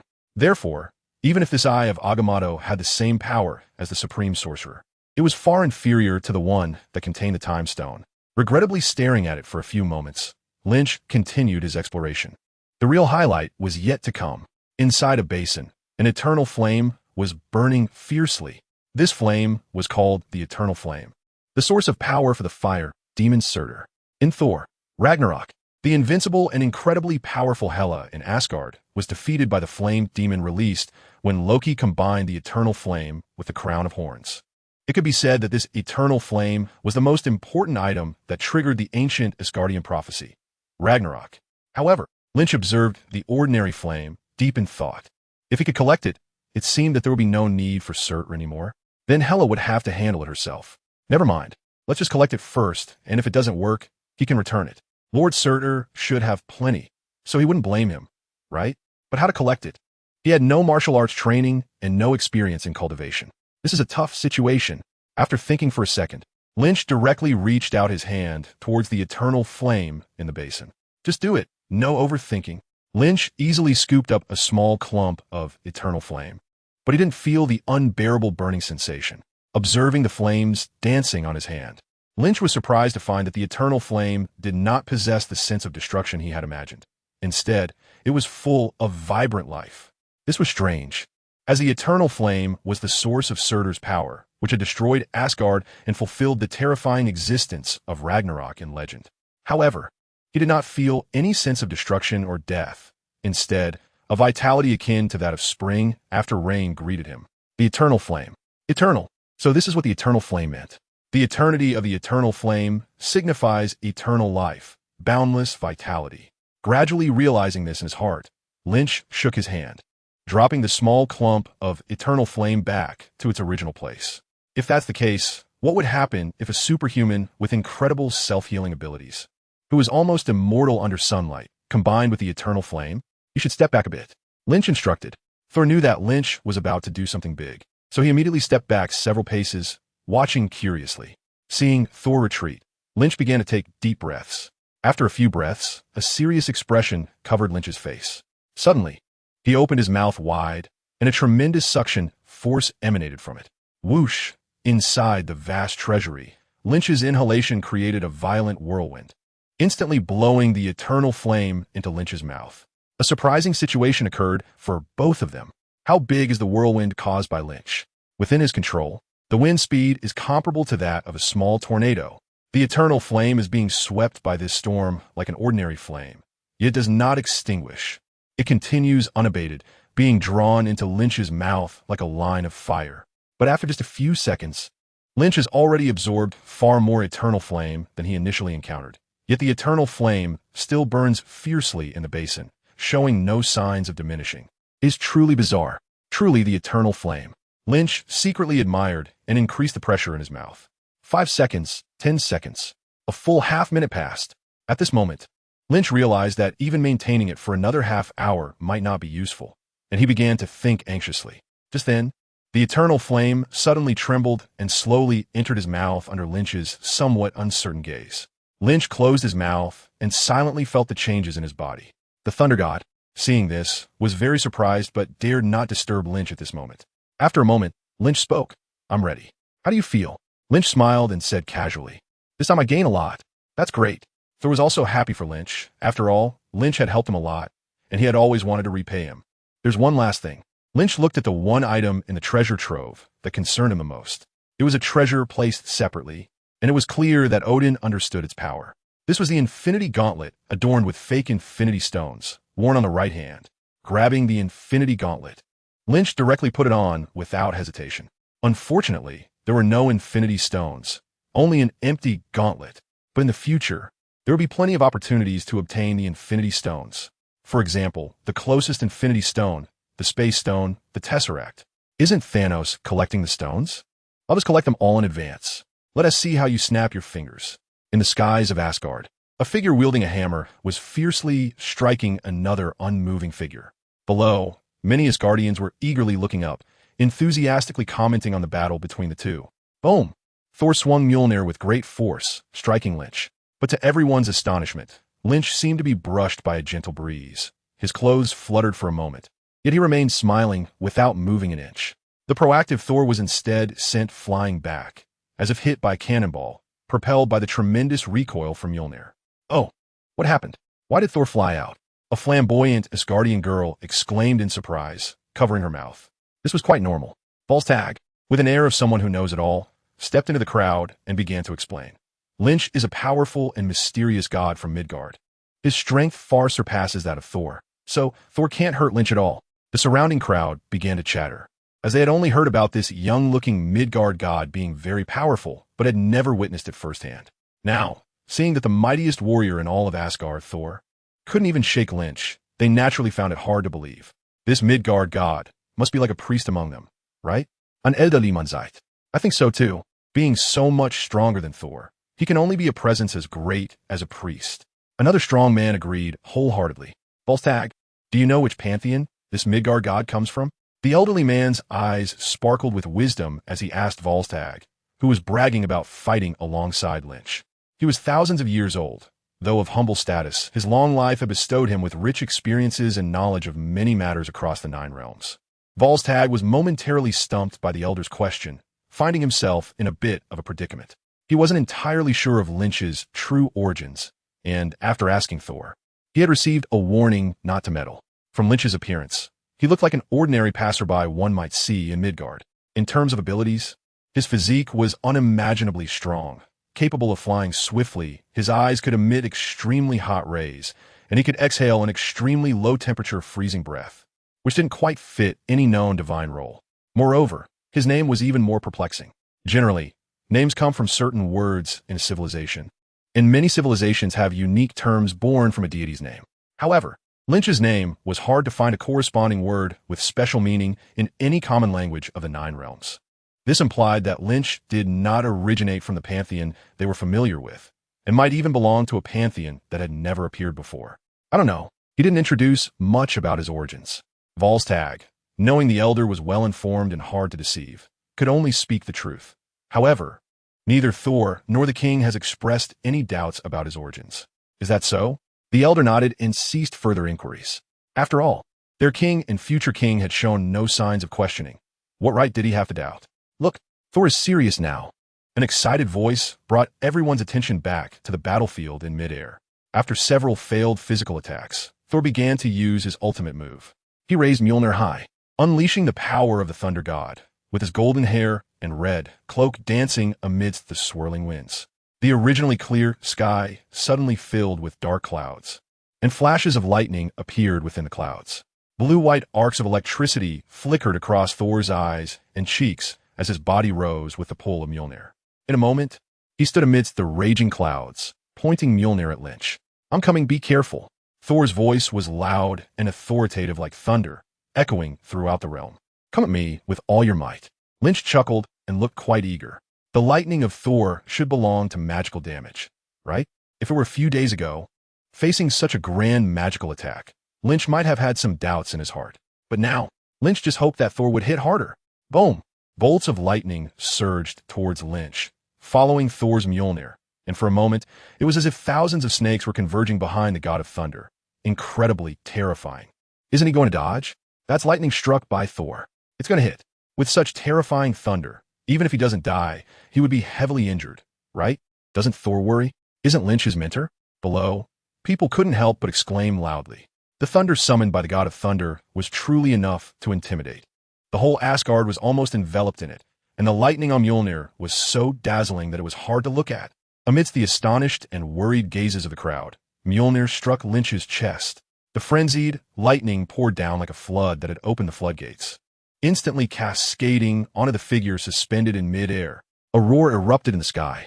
A brilliant light, as dazzling as a small sun, flickered and danced in the air. Many people screamed, covering their ears, closing their eyes, and crouching down with their mouths open. A question rose in everyone's hearts simultaneously. Is Lynch still alive? The answer is yes. He is quite happy to be alive. After the explosion ended, the sound faded and the light dissipated. Looking at Lynch in the sky with a joyful expression, one Asgardian after another became dazed. Lynch closed his eyes, unable to help but let out a captivating sound. Feeling the current coursing through his body, he comfortably stretched his limbs. He had not sustained any injuries, not even losing a single eyebrow. The Thunder God's ultimate magical attack did not harm Lynch. Instead, it gave him an inexplicable sense of comfort. Lynch had to admit that the Thor brand electric therapy was indeed effective. A bit of shock, and his whole body felt comfortable and relaxed. Are you all right? Thor, wielding the meow hammer, frowned. Although he felt frustrated that his full strike couldn't cause any harm to Lynch, he was more worried about Lynch developing any problems from the electric shock. After all, Lynch had a close relationship with him, and the stronger Lynch was, the happier he was. But what was with that indescribable expression on Lynch's face? Thor thought to himself, does Lynch have any special hobbies? Scary. I'm good. As he spoke, a light curtain appeared in front of Lynch Fei that others could not see. Superhero System Current Template. Childhood Superhero 100. Youth Superhero 100. Superhero Template 0. Template Exchange List. Superhero, Magic Superhero, Golden Superhero, Supreme Little Superhero, Silver Superhero. Justice Value 30201. On the system page, the exchange degree of the Youth Superhero template had astonishingly reached 100. And this was precisely the reason why Lynch Fei had the confidence to take on Thor's powerful move. Along this journey, Lynch Fei defeated Loki, accepted Thor as his disciple, defeated the Destroyer, and killed the Frost Giant King Lynch Fei. With multiple events accumulated, Lynch Fei had amassed enough points to exchange for a complete youth superhero. So after the banquet, Lynch Fei made the exchange. From that moment on, Lynch Fei took a significant step towards becoming a complete superhero, and his overall strength rose dramatically. At this moment, Lynch Fei could be simply referred to as the youthful version of Superman. After completely exchanging for the youth superhero template, Lynch Fei could clearly sense that his abilities had advanced to a new threshold. This state was similar to when he first arrived in the Marvel world and obtained the childhood superhero template. After simple analysis, Lynch Fei discovered that almost all of his original abilities had evolved to an astonishing degree. In terms of strength, he could easily lift objects weighing over 1,000,000 tons, with an unknown upper limit of strength. In terms of speed, he could effortlessly accelerate to 10 Mach in 1 second, with an unknown maximum speed. In terms of defense, Thor's magical moves could only tickle him, and various firearms on Earth had basically lost their effect. Only strategic-level missiles might pose a threat. Visually, he could spot a tiny flying mosquito at the end of the sky. Audibly, he could hear the faint sound of a butterfly flapping its wings thousands of miles away. His self-healing ability and stamina under yellow sunlight were nearly limitless. The complete youth superhero template seemed to be more powerful than Lynch Fei had expected. This made Lynch Fei more certain that this great superhero template was definitely not the weakest Superman from the movie version of the Justice League, Steel Body. Long before he exchanged for the youth superhero template for the first time, Lynch Fei began to speculate which version of Superman the system's normal superhero template actually was. Because even the normal Superman has various versions. Bronze Superman, Black Iron Superman, Golden Superman, Silver Superman, and so on. These versions are all normal Superman from different periods. But their combat power varies greatly. If we include live-action movie versions, live-action series versions, animated versions, etc., the normal Superman versions are too numerous to count, with strengths ranging from below the Godfather to varying levels in the multiverse. If we rank the more influential versions, Golden Superman is greater than Silver Superman, which is greater than New 52 Superman, which is greater than Modern Superman, which is greater than the Justice League, Steel Body version of Superman. When Lynch Fei first obtained the system, he once thought that the superhero template was the live-action version, specifically the Justice League, Steel Body version of Superman. Because he had also crossed over into the live-action Marvel Cinematic Universe, it seemed reasonable for the system to give him a Justice League movie version template, right? But as the template exchange progress increased, Lynch Fei gradually discovered that the complete superhero template of the system did not seem to be the Steel Body version of Superman, which was mocked as the weakest Superman. it should at least have the strength between modern Superman and New 52 Superman in the comics. Now, having exchanged for the youth template, Lynch Fei could almost be certain that the system's template was either modern Superman or New 52 Superman, because through comparative calculations, Lynch Fei easily found that just by completing the youth Superman template, he could already rival or even surpass the steel body version of Superman. Not to mention these exaggerated basic qualities. More importantly, Lynch Fei accidentally discovered that he had gained a new ability. That day, when he collected the Eternal Flame in the treasury, Lynch Fei, in his anxiety, suddenly used a new ability, which allowed him to collect the Eternal Flame in one go. And this new ability, Lynch stood in the air and suddenly looked at Thor, who was swinging a hammer beside him. As Lynch glanced at him, Thor furrowed his thick brows, feeling an inexplicable chill. Just as his brows knitted together, his body uncontrollably started to move. What is happening, Lynn? Seeing himself being pulled inexplicably toward Lynch, Thor asked. It's nothing, don't worry. Lynch happily used his new ability to control Thor's movements, even going so far as to make him roll in the air. This is Lynch's newly acquired, or rather, newly developed ability, psychic power, or telekinesis. This ability is not something Superman lacks, but rather a power hidden within Superman's character that hasn't been clearly expressed. Speaking of Superman's psychic power, willpower, and telekinesis, one must mention his bioelectric field. Superman's flying ability and his capacity to catch high-speed moving objects without damaging them are actually manifestations of his bioelectric field. The bioelectric field is fundamentally supported by Superman's incredibly strong psychic power. In certain versions, Superman's abilities also imply the concept of psychic power. For example, Superman can instantly hear sounds from incredibly long distances, like when Lois calls for help from the other side of the Earth. He can hear it immediately. However, sound travels at a certain speed, known as the speed of sound. Therefore, if we consider the distance in terms of sound propagation, it should take Superman a long time to hear it, unlike a regular person who hears it at close range. So the reason Superman's super hearing can pick up sounds from such long distances is likely related to his immense psychic power. Similar manifestations can be seen in many situations Superman has experienced. However, in conventional power settings, this ability of Superman has not been developed or expressed. This is certainly reasonable, as Superman's powers, according to the editors, are limitless. In works with limited space, it is natural to highlight Superman's most representative abilities while omitting most of the others. Nevertheless, in Lynch's view, the significance of acquiring this ability is immense. Having this psychic power to use externally means that more similar abilities can be developed in the future, such as mental control, memory reading, and hypnosis. At that time, Lynch would like to ask, who says I can't do magic like Superman? My heat vision and freezing breath can be counted as physical attacks. But should this specialized psychic ability of wizards and sorcerers also be defined by science and classified as physical? Oh, you've learned to control psychic power? Thor, who was controlled by the psychic power and brought before Lynch, said somewhat unexpectedly, what do you mean? You could do it too? Lynch was taken aback. Of course. Let go of me first. Thor laughed heartily, and Lynch retracted his mental energy. Then something surprising happened. Without Lynch's mental energy supporting him, and without swinging the Mjolnir, Thor surprisingly stood steadily in the air without falling. Can you fly? Loki looked puzzled, because in the movie, Thor seemed to only be able to fly using Mjolnir in the early stages, clearly lacking the ability to fly on his own. But what is going on here? Oh my gosh, Thor is flying. Of course. Thor laughed proudly. Isn't this a simple thing? Wait a minute. If you can fly, why don't you fly every time you fight? Is bouncing around just more fun? Lynch, filled with confusion, released his mental power. After a moment of probing with his mental energy, he suddenly understood. The Thor in the comics flew using flight magic. However, the one before him clearly did not know any magic. The reason he could fly was actually the same as Lynch's. Mental power. Thor used his mental power to control the wind and lift himself, achieving flight. Knowing the reason Thor could fly in the air, Lynch's mind began to connect images related to Thor's flight, ultimately reaching a suitable conclusion. In the movie, the reason Mjolnir appeared whenever called, could fly from afar, and could carry Thor while flying, was all due to Thor's mental power.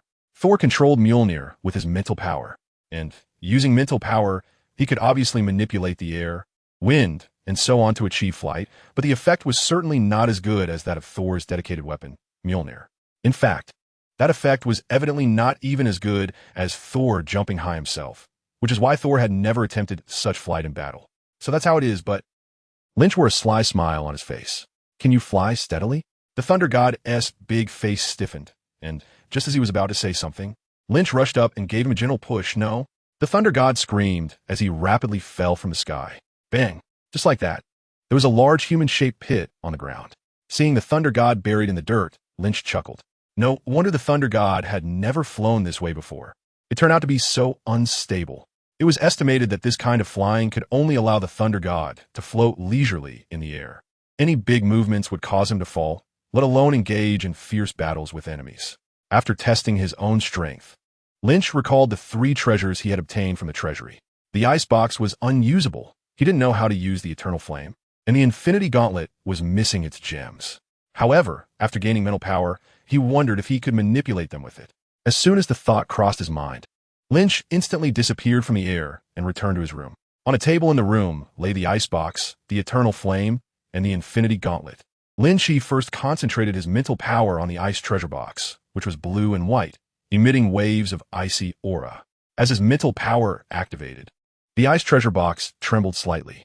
As Lynch's mental power grew stronger, the frequency of the box's shaking increased, swinging wildly as if it had a tiny motor inside. After a long while, the ice treasure box finally stopped trembling and gradually quieted down. This won't do. Does this thing only respond to bloodlines? Lynch shook his head and ultimately gave up on forcibly using the frost box. This treasure of the Frost Giant clan seemed to require the bloodline of a frost giant to be usable. The mental power Lynch had just unleashed was already quite terrifying, and he even doubted that continuing would damage the item. Since he couldn't activate it this way, he had to give up. If he kept pushing, Asgard might have to endure the winter. Next was the Eternal Flame, which Lynch was even more interested in. After all, this was a treasure that had truly made a splash in the movie.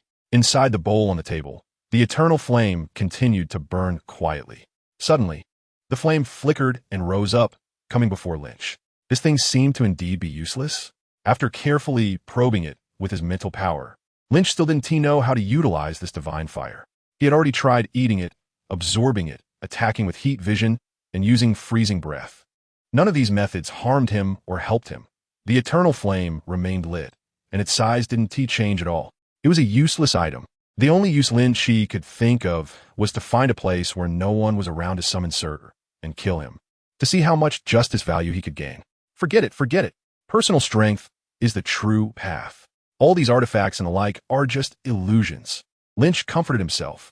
Casually putting the Eternal Flame back into the basin, he extended his right hand and then smiled. With this, it wasn't a loss. The enormous infinity gauntlet fit on a Lynch's right hand, and he made a snapping gesture. With the Infinity Gauntlet, he also had the means to wield the Infinity Stones. In the Marvel Cinematic Universe, the Infinity Stones are the most powerful treasures. Most heroes and villains have some connection, whether deep or shallow, to the Infinity Stones. And some even derive their powers from a specific Infinity Stone. To unleash the power of the Infinity Stones, the Infinity Gauntlet is the strongest treasure in the Asgardian treasury. After playing with the Infinity Gauntlet for a while, Lynch finally set it down. The gains from this trip to Asgard were now considered complete, and next, Lynch looked into the distance, where the direction of Earth lay. Unfortunately, even with his vision, he couldn't penetrate the dimensions of the 2 worlds to see Earth directly. It was time to go back to Earth. This transport wasn't as stable and easy as the Rainbow Bridge. Heimdall, the giant in golden armor, had a blank expression, gripping the rainbow, sword backwards, and carefully instructed the 2. You need to be prepared. After the transport ends, you may feel quite uncomfortable. But with your physical strength, it shouldn't be a big problem. All right, we understand. Let's get started quickly. The God of Thunder's face was filled with tension and anticipation, making Lynch think he was about to rub his hands together in anxiety. Is it really that urgent? It's only been a few days since we last met. No wonder he ended up being dumped in the end. Are you ready? Heimdall asked directly without saying more. We're ready. Both of them replied. Father of the gods, please grant me dark magic.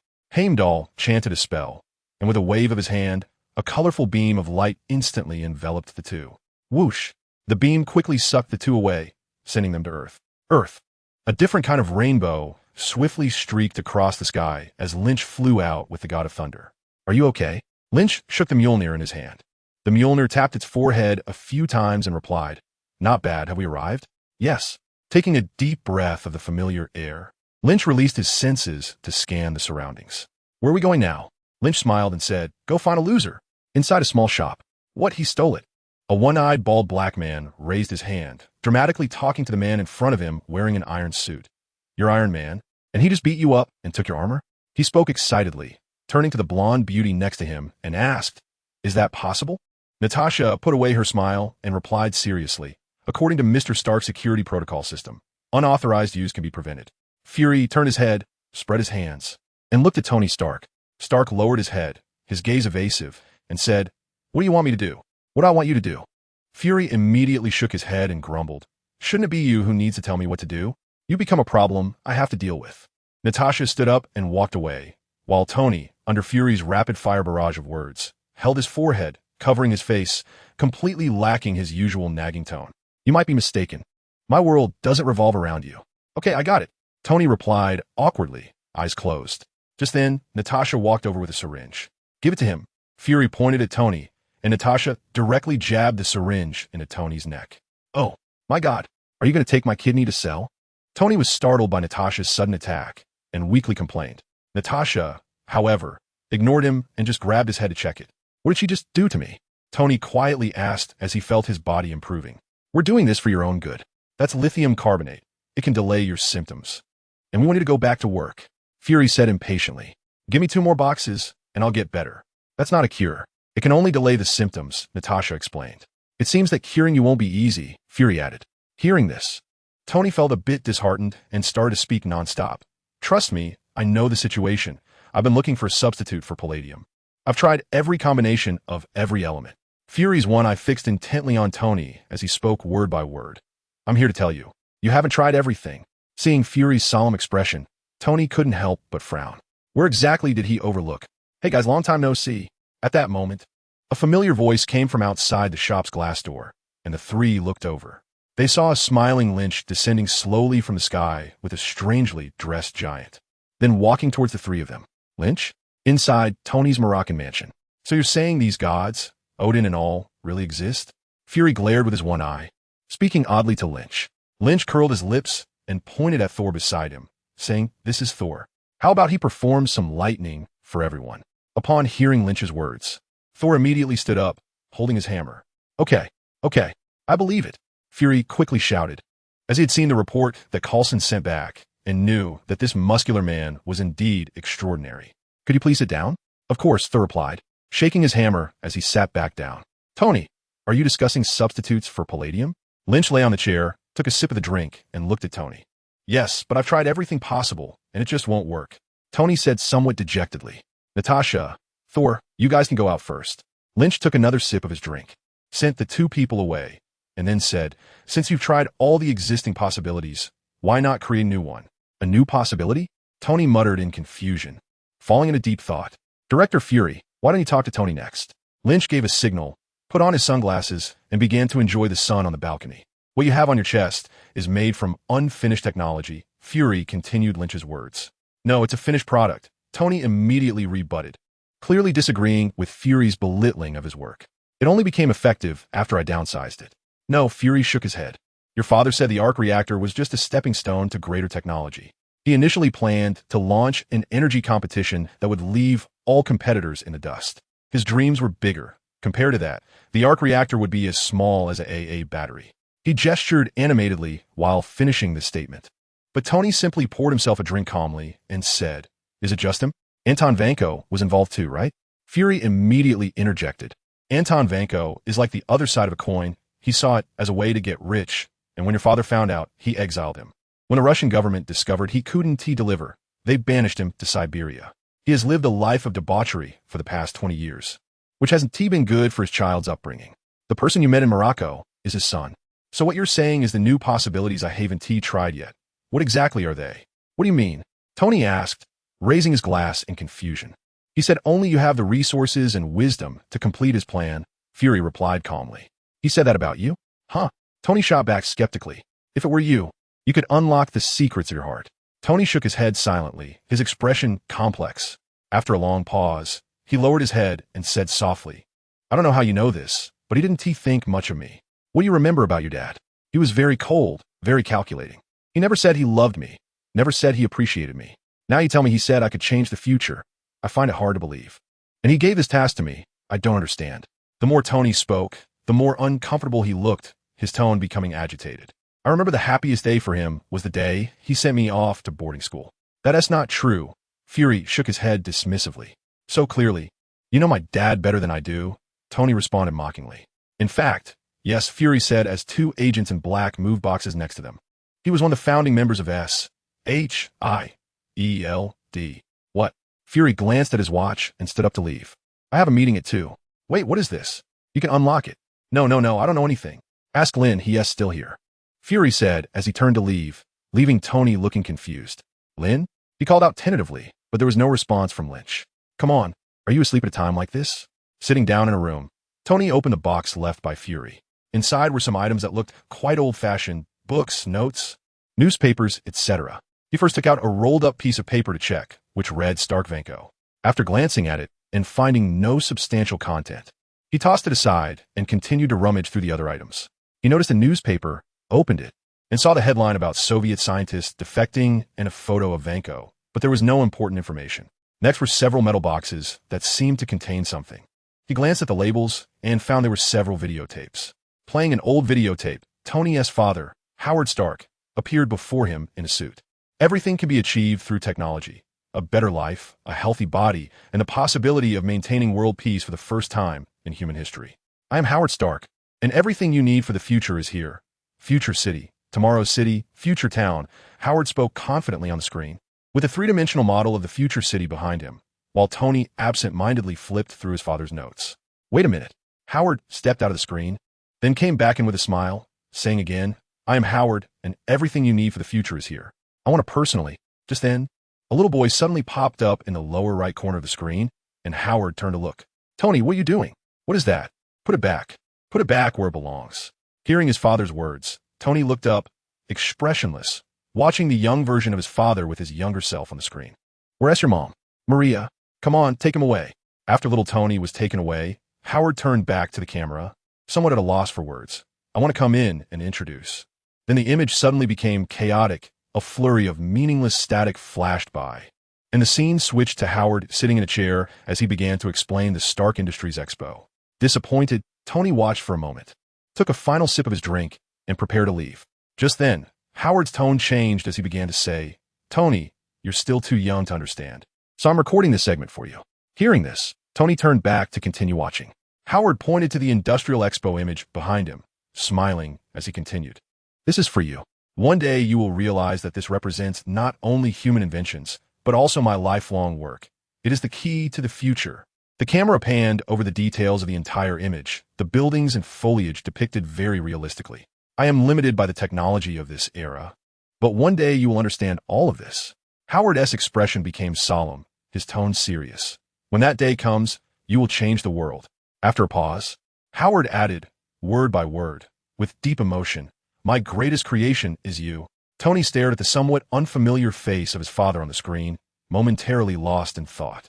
In his memory, his father had never spoken to him with such care, let alone offered such affirming praise. Regarding family, Tony had rarely brought it up himself. Throughout his upbringing, his father never gave him any recognition or praise, even though he had been exceptionally gifted and far superior to his peers since childhood. Later, his parents died in an accident. This was a pain he could never let go of. In later events of the film, Tony even created a new technology to help him forget this painful memory. However, at this moment, Iron Man suddenly realized perhaps he really didn't know his father well. Tony returned home, and Coulson took Thor to find his girlfriend, Natasha. At the entrance of Tony's mansion, the group prepared to split up. So, where are you going? Tony in a luxury car is wearing sunglasses, looking at Lynch. Me? Lynch revealed a mysterious smile. I'm going to the Arctic Ocean to fish for an old popsicle. What? Tony doubted he heard it wrong. What does that mean? You know when I get back. Lynch's body slowly rose, taking Natasha beside him along for the lift. Oh, so you've unlocked the two-player mode now? Tony exclaimed in surprise as he took off his glasses, clicking his tongue in amazement. That's pretty cool. See you later. Lynch laughed heartily, and amidst Natasha's exclamation, the two instantly transformed into a small dot in the sky. I think it would be safer if we drive. What do you think? Coulson asked Thor with a friendly smile and a sincere tone as he watched the two quickly disappear from sight. Then let's drive. I don't know the way, Thor replied, having no objections since he wasn't particularly fond of flying with a man in the air. Natasha tightly wrapped her arms around Lynch's waist, her expression starting to become somewhat uncontrollable and stiff. As a seasoned and well-trained exceptional agent, managing her expression was definitely a basic skill. Generally, she could effortlessly portray happiness, anger, sadness, and more, even more dramatically than an actor. However, that was unless she encountered a situation like this. Feeling the turbulent, powerful airflow slicing through the air nearby like a knife. Everything around her blurred into indistinct shadows due to the high-speed movement. One thought remained in Natasha's mind. I want to get off this thing. This is not what you said about whether I want to fly together. Taking you to see the horizon and the sky meeting the water. Is that okay? Are you all right? Lynch noticed that her complexion was off and asked with a hint of confusion. He found Natasha's behavior quite strange. Clearly, there was a biological force field protecting her, and her speed was under control. So why did she still have such an uncomfortable expression? Was it because the sky wasn't blue, the sea wasn't clear, or the air wasn't to her liking? Women are really hard to please. Do you think I'm great? Natasha gritted her teeth and said, while forcefully pinching Lynch's waist. But unfortunately, with Lynch's physical strength. Oh, Natasha's expression became even uglier. Can't you just let me pinch you properly? It's my fault. It's all my fault. Lynch decided not to reason with women. Only foolish, stubborn men would do such a thing. How could someone as experienced as me make such a basic mistake? Natasha closed her eyes and calmed her emotions. Can't be angry. Need to control myself. How much longer until we arrive? 5 minutes. Lynch replied immediately. You said that 5 minutes ago. Natasha seemed a bit overwhelmed. This time it's for real. Isn't it because I slowed down seeing you in distress? I could have reached in 10 seconds by myself. Women really affect my journey through the world. Okay, what exactly are we going to do? Natasha decided to drop the matter and change the topic. Do you remember that someone went missing here 70 years ago? Lynch kept them in suspense. 70 years ago, Natasha murmured to herself, slowly pondering. 70 years ago, the Arctic Ocean missing. These terms gradually connected in Natasha's mind, and then a sudden realization struck her. Captain America? Natasha was utterly shocked. He didn't die? Lynch smiled with relief, realizing that Natasha was quite quick-witted.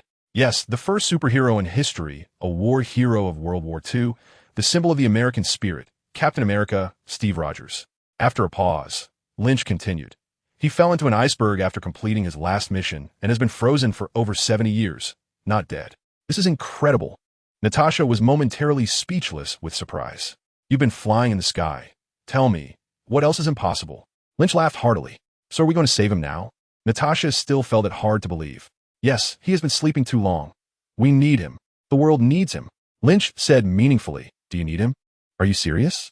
Natasha couldn't understand. With the abilities displayed by Lynch, he was still talking about needing Captain America? Could 100 Captain Americas stand against Lynch? The answer was probably still no. And what about Iron Man, the Hulk, or even the newly emerged Thor? Which one could Captain America deal with? This era is no longer the technologically backward World War II. New things are constantly emerging, and even ordinary criminals armed with high-tech weapons can cause massive destruction. Natasha was very skeptical about what Captain America could do if he reappeared in this era. Was he supposed to make a comeback as an idol? Of course. He is Captain America. Lynch seemed to see through Natasha's thoughts and said with a smile, don't underestimate them. Natasha remained silent.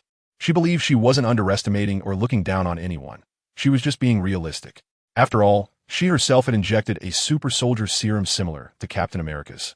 And when facing these strange beings, she often felt a deep sense of helplessness. Sometimes she would pessimistically think about how terrifying the future of the world would be if more beings like them appeared. It was almost unimaginable. It's okay, I'm here. Lynch reached out and gently stroked Natasha's smooth hair, quietly comforting her. Natasha smiled warmly, her mood calming down. I know, if he is here, the world will be a better place, right? We've arrived. The two floated in the air, with an endless world of ice and snow below them. Lynch activated his supervision and X-ray vision, carefully searching for the figure of Captain America. Standing in the center of the iceberg, Lynch could see a hair strand from miles away with clarity. Scanning the nearby ice and snow and the ocean below, Lynch did not find Captain America. He slightly turned his head to look further afield. A few seconds later, Lynch's eyes lit up. Found him. With Natasha, Lynch quickly flew to a massive iceberg. Through his X-ray vision, Lynch saw Captain America, who had been sleeping for 70 years, inside the iceberg. His eyes glowed red, and two thin beams of heat vision shot out as Lynch carefully began to slice open the iceberg. The heat vision continuously moved, cutting through the massive iceberg, and finally, a crystal-clear block of ice was controlled by his mental power and floated in front of the two. Without medical equipment nearby, Lynch was worried that Captain America might wake up from the freezing with some issues, so he decided to take both the person and the ice away together. Wow, it's really Captain America. I've seen his photos, Natasha exclaimed in amazement. Could I possibly deceive you? Lynch chuckled, then began searching for another item, the cosmic cube. However, after a few minutes, Lynch frowned slightly. He had thoroughly scanned the surrounding area for miles with his super strength, but there was no trace of the cosmic cube. At this point, he began to doubt whether the information he had known before was incorrect. Lynch activated his superbrain, quickly recalling and analyzing clips from movies he had seen before, and ultimately came to a conclusion. The cosmic cube was indeed not where Captain America was asleep, but in SHIELD. Decades ago, Howard Stark, Tony Stark's father, must have salvaged the cosmic cube for research, and it had remained in SHIELD for over 70 years. At this point in time, it should just be when Fury handed the cosmic cube over to Dr. Eric Selvig for research in Thor. Afterward, the cosmic cube was used by Loki to summon an army, and it was ultimately obtained by Thanos. With this thought, Lynch flew closer to Natasha and embraced her. Let's go. A curveball flew past the batter, and the Dodgers tied the score at 4-4. The audience knew that all he had to do was swing the bat to end the inning. An annoying commentary seemed to wake the man sleeping in bed. He moved his heavy eyelids. Then, he opened his eyes and stared blankly at the white ceiling in front of him. After a while, he suddenly sat up, confused as he surveyed his surroundings. A white room, an iron bed, a spinning fan. Is this a hospital room? He silently thought. But a sense of inexplicable fear and unease rose in his heart. Everything around him was ordinary, yet he felt that something was off. Suddenly, he turned his head sharply, staring at the object that had been making noise, momentarily stunned and speechless. It was a radio. Just then, the door swung open. A woman dressed in a way that felt perfectly in place for the World War II era walked in. Good morning. The woman smiled and greeted him, glancing at her watch. Or is it good afternoon? Where am I? The man asked softly. In a hospital room in New York. Today's game was so exciting. The radio continued to play a recording of a baseball game, and the man frowned slightly as he looked out the window, then asked the same question with a heavier tone. Where exactly am I? The woman laughed in confusion and replied, I don't know what you're talking about. I know that game took place in May 1941 because I was there. The man's voice was low and deep. The woman's smile gradually faded. She realized that their preparations had a flaw. This man had already sensed something was wrong. The man stood up, took 2 steps closer to the woman, and asked harshly, I'll ask you again, where am I? The woman calmly pressed a small button in her hand and soothingly said, Captain Rogers. Who are you? The door was pushed open, and 2 armed men in black rushed in. Captain America no longer hesitated. He kicked the 2 threatening intruders and rushed out of the room in one breath. Outside the door was a spacious hall. The style and design of the hall made Captain America pause for a moment, and his unease quickly magnified. Captain Rogers, wait, the woman shouted, but Captain America ignored her and continued to flee in one direction. All units, be alert, we have a situation. The woman raised a walkie-talkie, and her voice echoed throughout the building. The man dashed in the corridor outside, seeing people in black suits with unusual styles coming and going. Hearing the woman's voice, they all rushed towards Captain America the moment they saw him. Captain America continued to run outside, confused and anxious, until he finally burst out of the building. Outside on the street, he stared blankly at the cars driving by and the surrounding skyscrapers, bewilderment and unease driving him to keep running. Finally, Captain America stopped at an intersection. He looked up, bewildered, surveying this unfamiliar world. Steve Rogers. He turned around to see a young man falling from the sky. Hello. A few black cars pulled up right in front of him, and a one-eyed bald man stepped out of one of the cars. At ease, soldier. Ice. Create a digital model. I need an operational projection. Tony instructed is. As he supported himself on the 3-dimensional map left by his father. SS blue light scanned the entire map and then formed a projection. 1974 Stark Industries Expo Model scanned. SS emotionless mechanical voice rang out. Tony held up the entire projection and walked aside. How many buildings are there, including the Belgian waffle stand? Is asked meticulously. I'm just asking, show me. Saying this, Tony pushed the projection forward. He snapped his fingers at the projection, and the entire image stood up and rotated. Standing in front of the projection, Tony examined it carefully, muttering to himself, "What does this look like? Kind of like an atom. The nucleus should be here." Tony pointed to the central circular building and thought for a moment before saying, "Highlight the large sphere." Then he grabbed the circular building with one hand and pressed it together with the other, creating a large sphere. "Remove the walkway. Throw it all away. What do you want to make, sir?" "I want to discover, correct that. I want to rediscover a new element." Looking at the projection in front of him, Tony continued to wave his hand and instructed, "Remove the landscape, bushes, trees, parking lot, exits, entries." As each unnecessary structure was removed by Tony, the projection became simpler and simpler.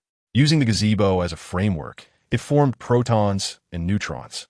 The projection kept changing until it finally transformed into a perfect new element. Staring blankly at the new element in front of him, Tony suddenly clapped his hands, and the projection of the new element instantly grew larger, enveloping him within it. He looked at the star-like scenery before him and gradually began to smile. "You've been dead for 20 years, and you still want to teach me." Tony clapped his hands again, and the new element instantly transformed into a small ball in his hand. "The new element you discovered should be able to replace the palladium you're using." "JARVIS," Timely reported. "Thanks, Dad." Tony stared at the small ball and muttered to himself, "Unfortunately, it can't be synthesized." JARVIS poured cold water on him. "Uh-huh." Tony nonchalantly hummed in response, then took out his phone. "Lynn, I figured it out." "Really? Then congratulations. Let's celebrate later. I have something to do." After hanging up the phone, Lynch walked up to Captain America. "I told you, your little tricks won't fool Rogers." Lynch was somewhat gleeful. After all, it was quite amusing to see SHILD stumble over such trivial matters. Fury spoke to Captain America without changing his expression. "I'm sorry for putting on that terrible show, but it will take some time for us to provide you with the details." "What details?" Captain America panted slightly, the unease in his heart reaching its peak. "You've been asleep for a long time, Captain, almost 70 years. It was this gentleman beside me who rescued you from the ice," Fury said calmly. Upon hearing this answer, Captain America was not overly shocked. He simply looked around at this future world with a complex expression, remembering a promise. "Are you okay?" "I'm fine." Captain America looked up into the distance, finally revealing a hint of sadness. "I just missed a date." Finally gathered together, Lynch thought to himself, Iron Man, the Hulk, Thor, Black Widow, Hawkeye, Captain America. The original Avengers were now all ready, while Tony was happily busy creating his new element. Two guys who conspired against him out of hatred were plotting his downfall. "Hey, Ivan." On the green grass, a man in a golf outfit had just answered a phone call. "I'm with Senator Stern, and I want him to see the Iron Soldier." He was Justin Hammer, who viewed Tony Stark as his lifelong enemy. Always living in the shadow of Iron Man, Hammer was in the same industry as Tony, running a weapons company. But both his company's strength and his own intelligence were overshadowed by Tony, which is why Iron Man had never taken him seriously. The so-called peers are rivals, for years. Hammer had always seen Tony Stark as a thorn in his side, even after Tony closed the weapons division of Stark Industries and stopped selling arms. He developed the Iron Suit and became a more remarkable superhero, which only made Hammer feel more ashamed and hateful about the widening gap between them. Therefore, when Hammer saw Iron Man attacked by Whiplash in Morocco, he keenly realized that his opportunity had come. Hammer used his connections to rescue Whiplash, Ivan Vanko, and reached a cooperation with him, hoping that Ivan would create a superior Iron Soldier compared to Tony's Iron Suit, which could then be sold to the military, thus proving he was better than that bastard Tony Stark. This was what Hammer desperately wanted to accomplish, defeating Iron Man in his strongest field and then mocking him in front of his face. What a lovely thought. Some scoffed at Hammer's childish behavior because his enmity with Tony Stark, or rather the Stark family, was irreconcilable. Nothing short of killing him would suffice to appease the deceased father. And that person was Whiplash, Ivan Vanko. The Iron Soldier isn't ready yet. On the other end of the phone, Ivan, busy in the lab, said flatly, "What does that mean?" Hammer stepped aside, somewhat displeased. "I can only show, not demonstrate." Ivan explained impatiently. "What's the difference?" Hammer felt that Ivan was underestimating his intelligence. Otherwise, why was he typing with him? "Show, can't fly, can't fire. Wait, what can you make them do?" Hammer was genuinely confused about what Ivan had transformed his Iron Soldiers into. "I can make them salute." "Salute?" Hammer was somewhat irritated, questioning in a harsh tone, "What do you mean, salute? What the hell do you mean? This isn't the deal we agreed on." "Ivan, You promised to make me the iron armor, then said you would make the Iron Soldier. Buddy, everything will be fine, Ivan calmly reassured him. This isn't what I want. As Ivan casually hung up the phone, Hammer's voice abruptly stopped. With a sneer, Ivan turned back to continue his work.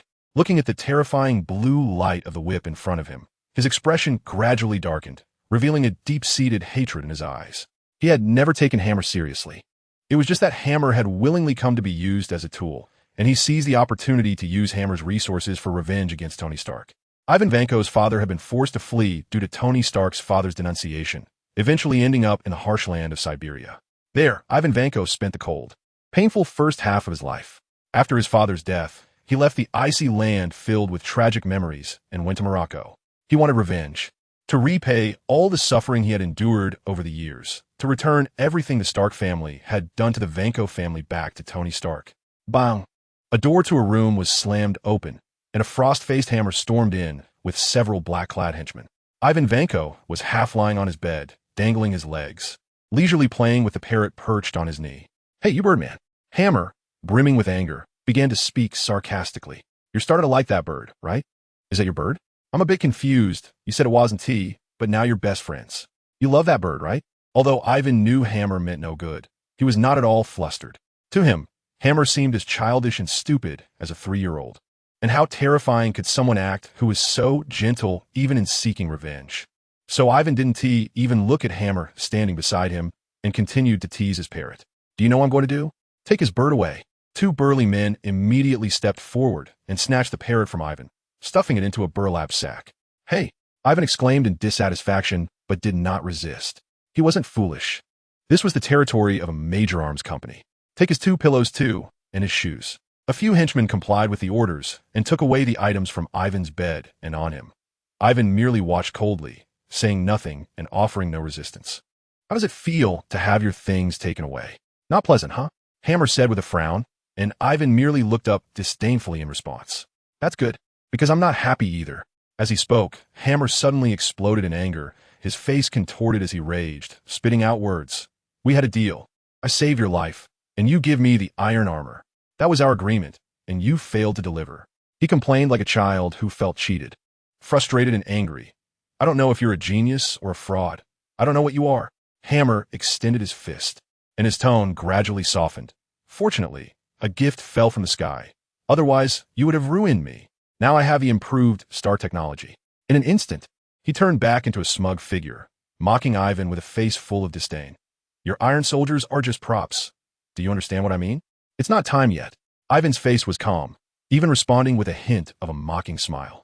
Hammer was infuriated by Ivan's demeanor, shouting word by word. Maybe you still don't understand the situation, but I don't speak Russian. Perhaps feeling that he had lost his composure, he straightened his clothes, calmed himself, and pointed at Ivan with a victorious pose, saying, I'm going to the expo, and maybe I'll even score a date. Then he pointed to the 2 big men in black beside him and warned Ivan, these are your 2 babysitters, don't provoke them. After that, Hammer glared at Ivan menacingly and threatened, when I come back, we'll renegotiate the contract terms. If you can't do what you said, you'll end up like before, dead. Understand?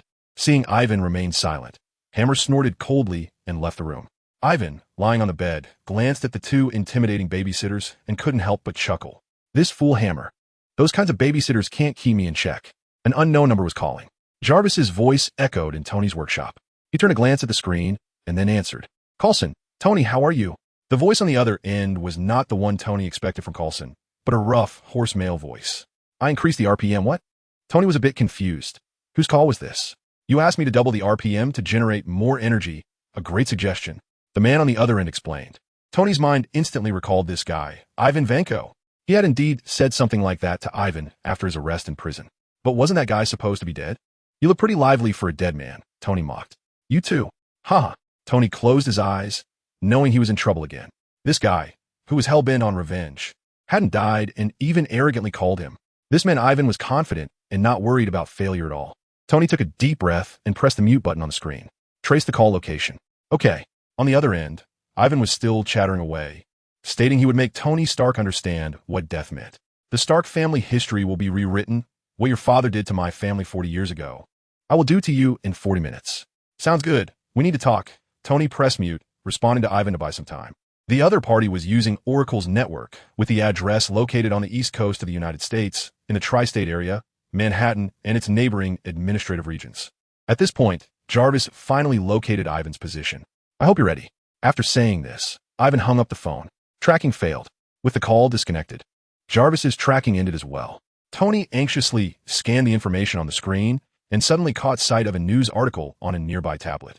It was a news piece about the Hammer Industries Expo, and Tony felt he had found a breakthrough, quickly skimming through the important details. "So it's you, kid?" Tony pieced together the situation in his mind. It must have been that loser Hammer who saved Ivan. The two of them, two peas in a pod, joined forces to go after him. Understanding the situation, Tony immediately looked at the newly created element beside him. Without hesitation, he walked over and inserted the new element reactor into his chest. The reason was simple. His Pepper would be attending that damn Hammer Industries Expo tonight. Those shameless bastards were bound to go after Pepper, right? He had to save her. "Sir," Jarvis's reminder was interrupted by Tony. "Just run the tests." "Yes. The reactor with the new element hasn't been tested yet. No one knows what the consequences of using it rashly would be. We're not sure what adverse reactions might occur." "I don't want to hear it." Jarvis, assemble the suit immediately. Tony's face changed drastically as he inserted the new reactor, making strange noises in his mouth. "Tastes like a mix of coconut and metal." Outside the venue of the Hammer Industries Expo, a business vehicle stopped outside, and Pepper and Happy stepped out. "I'll park the car here." Happy, always in a suit, stood at the car door and said, "Thanks, Happy." Pepper, in a fiery little dress, twisted her waist and walked up the stairs leading to the venue. Inside, the place was already crowded, with many people holding wine glasses gathered in small circles chatting. Justin Hammer's showcase was about to take place in the main hall. Upon hearing the announcement, the guests began to enter the main hall and take their seats. Before everyone was a huge screen displaying the logo of today's host, Hammer Industries. Accompanied by light and comical music, Hammer, believing he was the most stylish one today, twisted his body and stepped lively to the microphone amidst applause. "That's more like it. Welcome." Looking at the sea of guests below, he proudly continued, "Ladies and gentlemen, for a long time, our country has risked the lives of brave soldiers in battle. Then Iron Man appeared, and we thought no one would die anymore. But he refused to publicly share advanced technology. That's unfair, incorrect, and such a pity." Hammer lamented Tony Stark with a face full of regret, causing Pepper in the audience to frown. However, that was still a great invention, making headlines all over the world. But today, my friends, the troubles for major newspapers are about to begin. Their ink is about to run out. He flashed a mysterious smile and then had two staff members remove the podium in front of him. "Ladies and gentlemen, today I will introduce you to the U.S.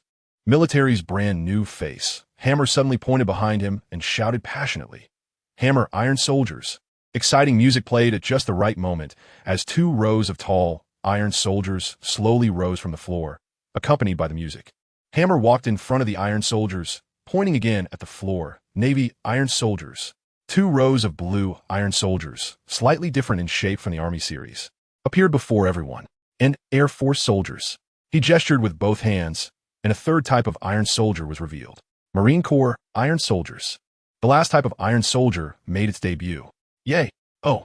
Hammer excitedly stood among the Iron Soldiers, basking in the applause and astonished gazes of the audience. They are much better than cheerleaders. Although this is revolutionary technology, the battlefield still needs real soldiers. Ladies and gentlemen, I am honored to introduce the first prototype, the Comprehensive Threat Response Combat Armor, and its pilot, Air Force Colonel James Rhodes. A dazzling special effect music suddenly played, and the lights quickly focused on the center stage, revealing a different Iron Man. What? Pepper in the audience was shocked. Why did Rhodey come here? And became a product of Hammer? She couldn't understand. On stage, War Machine, Rhodey raised his hand in salute amidst a wave of applause, and the armored soldiers behind him also saluted in unison. Hammer followed suit, dramatically saluting and confidently declaring, "Hammer Industries reporting to America and its allies." Just then, the sound of an object cutting through the air suddenly echoed, and everyone looked up. A gold and red-painted Iron Man flew through the night sky with flames and landed on the stage. "It's Iron Man." Oh! The crowd erupted. Everyone stood up, applauding and cheering for Iron Man's entrance. They all thought this was a little surprise arranged by Hammer Industries, but a few people on stage clearly did not think so. "We're in trouble." Tony walked directly towards War Machine. "Tony, there are civilians here. I'm under orders. Don't start a fight here." Rhodey thought Tony was here to cause trouble. After all, this suit was borrowed from Tony's house, and had undergone a series of modifications. Tony approached War Machine and waved to the people in the audience. Waved to them. Rhodey didn't know what was happening, but it was best not to fight here, so he obediently waved back. Everyone is in danger. We need to find a way to get them out. You have to trust me now. While calming everyone, Tony was communicating with Rhodey inside the armor. I tried, and I got beaten badly at your house. Rhodey ruthlessly exposed Tony's past failure. Not bad. I think he collaborated with Vanko. Ignoring Rhodey's sarcasm, Tony said very seriously. Hearing Vanko, Rhodey paused for a moment and then asked in surprise, "Is Vanko still alive?" "Yes." Seeing that Rhodey seemed to believe him, Tony walked towards Hammer. "Where is he?" "What? Where is Vanko?" Hammer was a bit shocked. "Who? Tell me." Tony raised his voice. Hammer was flustered, thinking how did this bastard find out about Vanko, and changed the subject. "What are you doing here, brother?" Oh. Just as Tony was about to force Hammer to comply, Rhodey behind him started to panic. In War Machine, a series of red warning messages flashed rapidly in front of Rhodey. Tony turned around, and with a click, the machine gun on War Machine's shoulder aimed at Tony. "Is it you?" "Not me. Not me." Immediately, all the armored soldiers raised their weapons and aimed at Tony. "I can't move. I'm locked out. Get out." The whole system is under his control. Iron Man immediately dodged into the air. "Let's fight outside." Before he finished speaking, Iron Man had already flown far away. Dozens of armored soldiers opened fire, bullets chasing Iron Man as he sped away.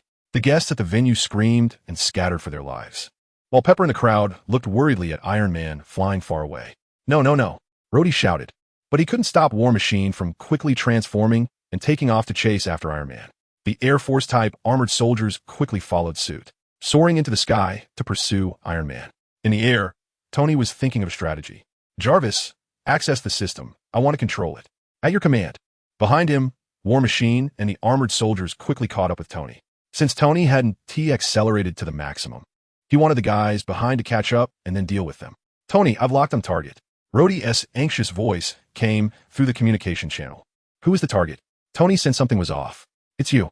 Done. The machine gun on War Machine's shoulder instantly unleashed a dazzling tongue of fire, and Tony immediately began performing aerial acrobatics, dodging bullets by twisting and turning. "Tony, I'm right behind you." Rhodey suddenly accelerated, and the distance between them quickly closed, the machine gun almost poking Iron Man's backside. Tony hurriedly sped up to evade. Their figures brushed past a building, the bullets shattering the glass and causing the party inside to scream in terror. Thus, Tony kept circling around with War Machine and a bunch of armored soldiers, hoping Jarvis could breach the enemy system. "What's the situation, Jarvis?" Tony inquired, unable to reboot remotely. Hearing this, Tony's heart sank slightly. Bang, bang, bang.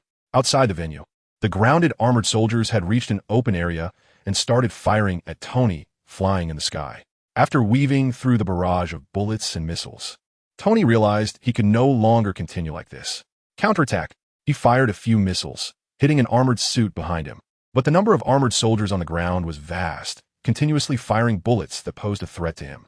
"I need to change locations," he thought to himself, and quickly flew away from the venue. "There are many armored soldiers chasing you," Rhodey reminded. "The further we are from the venue, the better." Tony flew away with War Machine and the armored soldiers.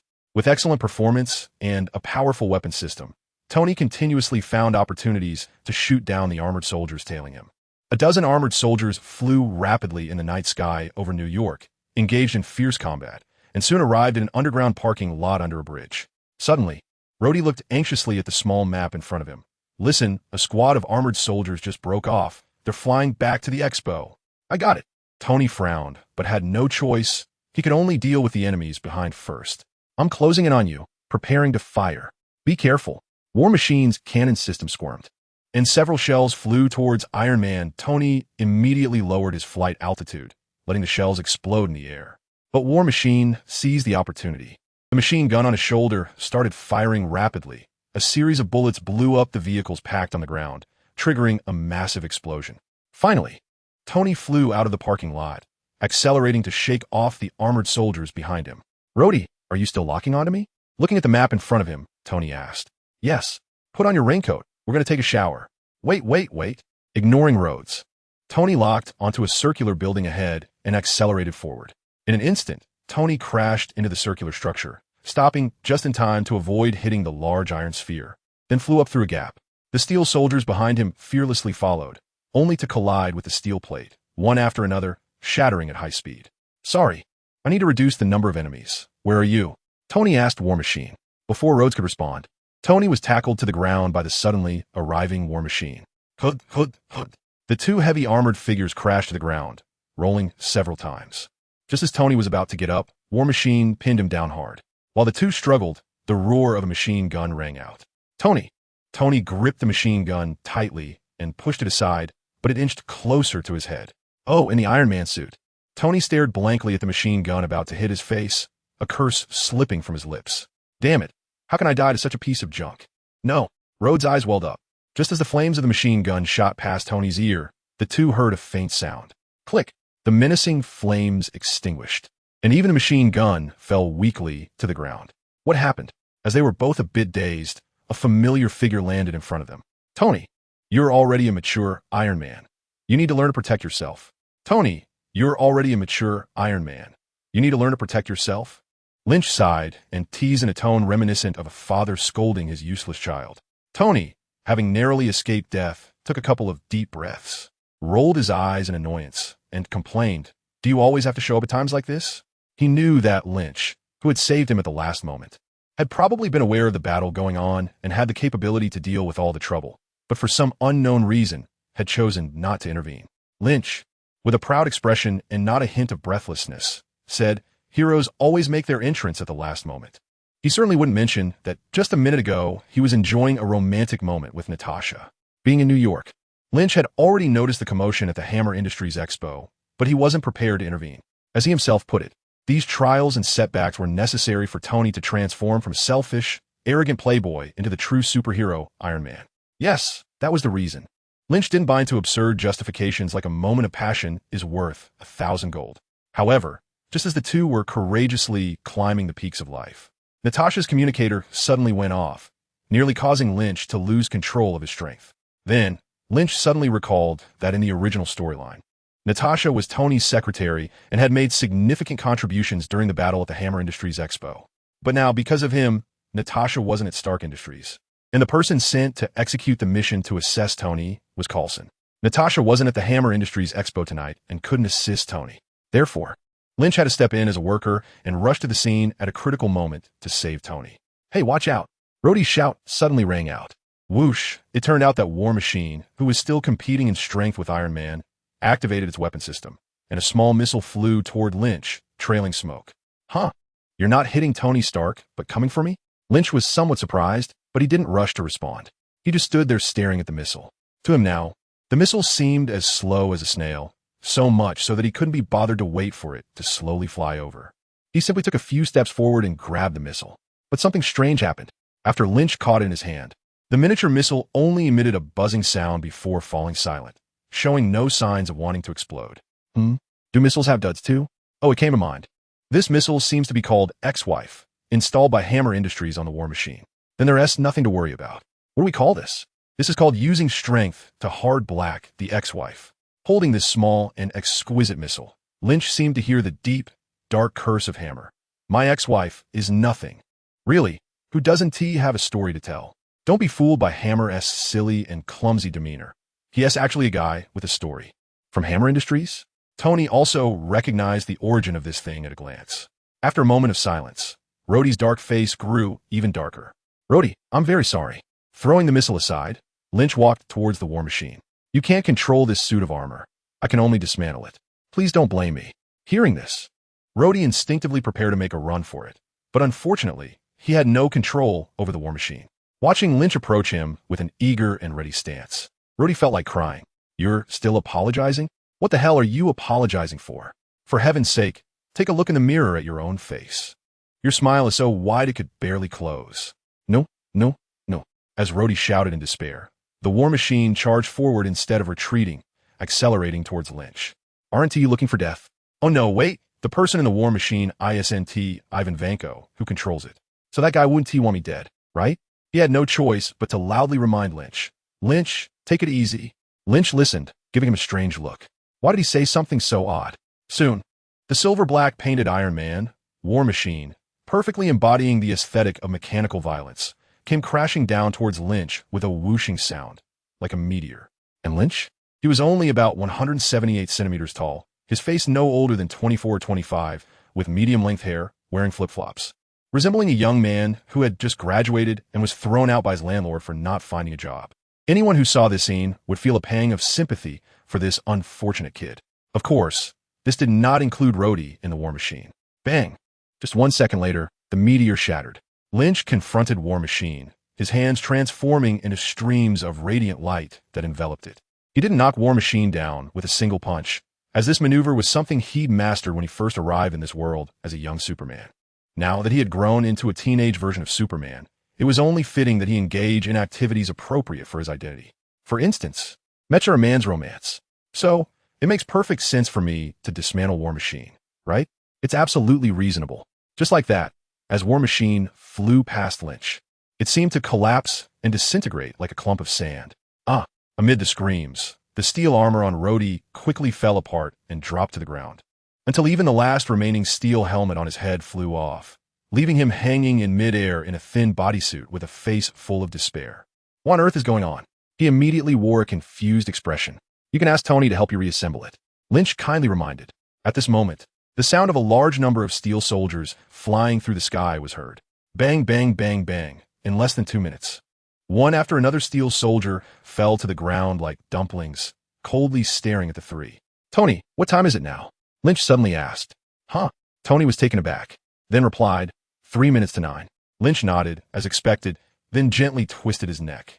Do me a favor, he said, looking at the encroaching iron soldiers, addressing Tony. What? Tell me half a minute before. I promised Natasha I'd be back by 9. Okay.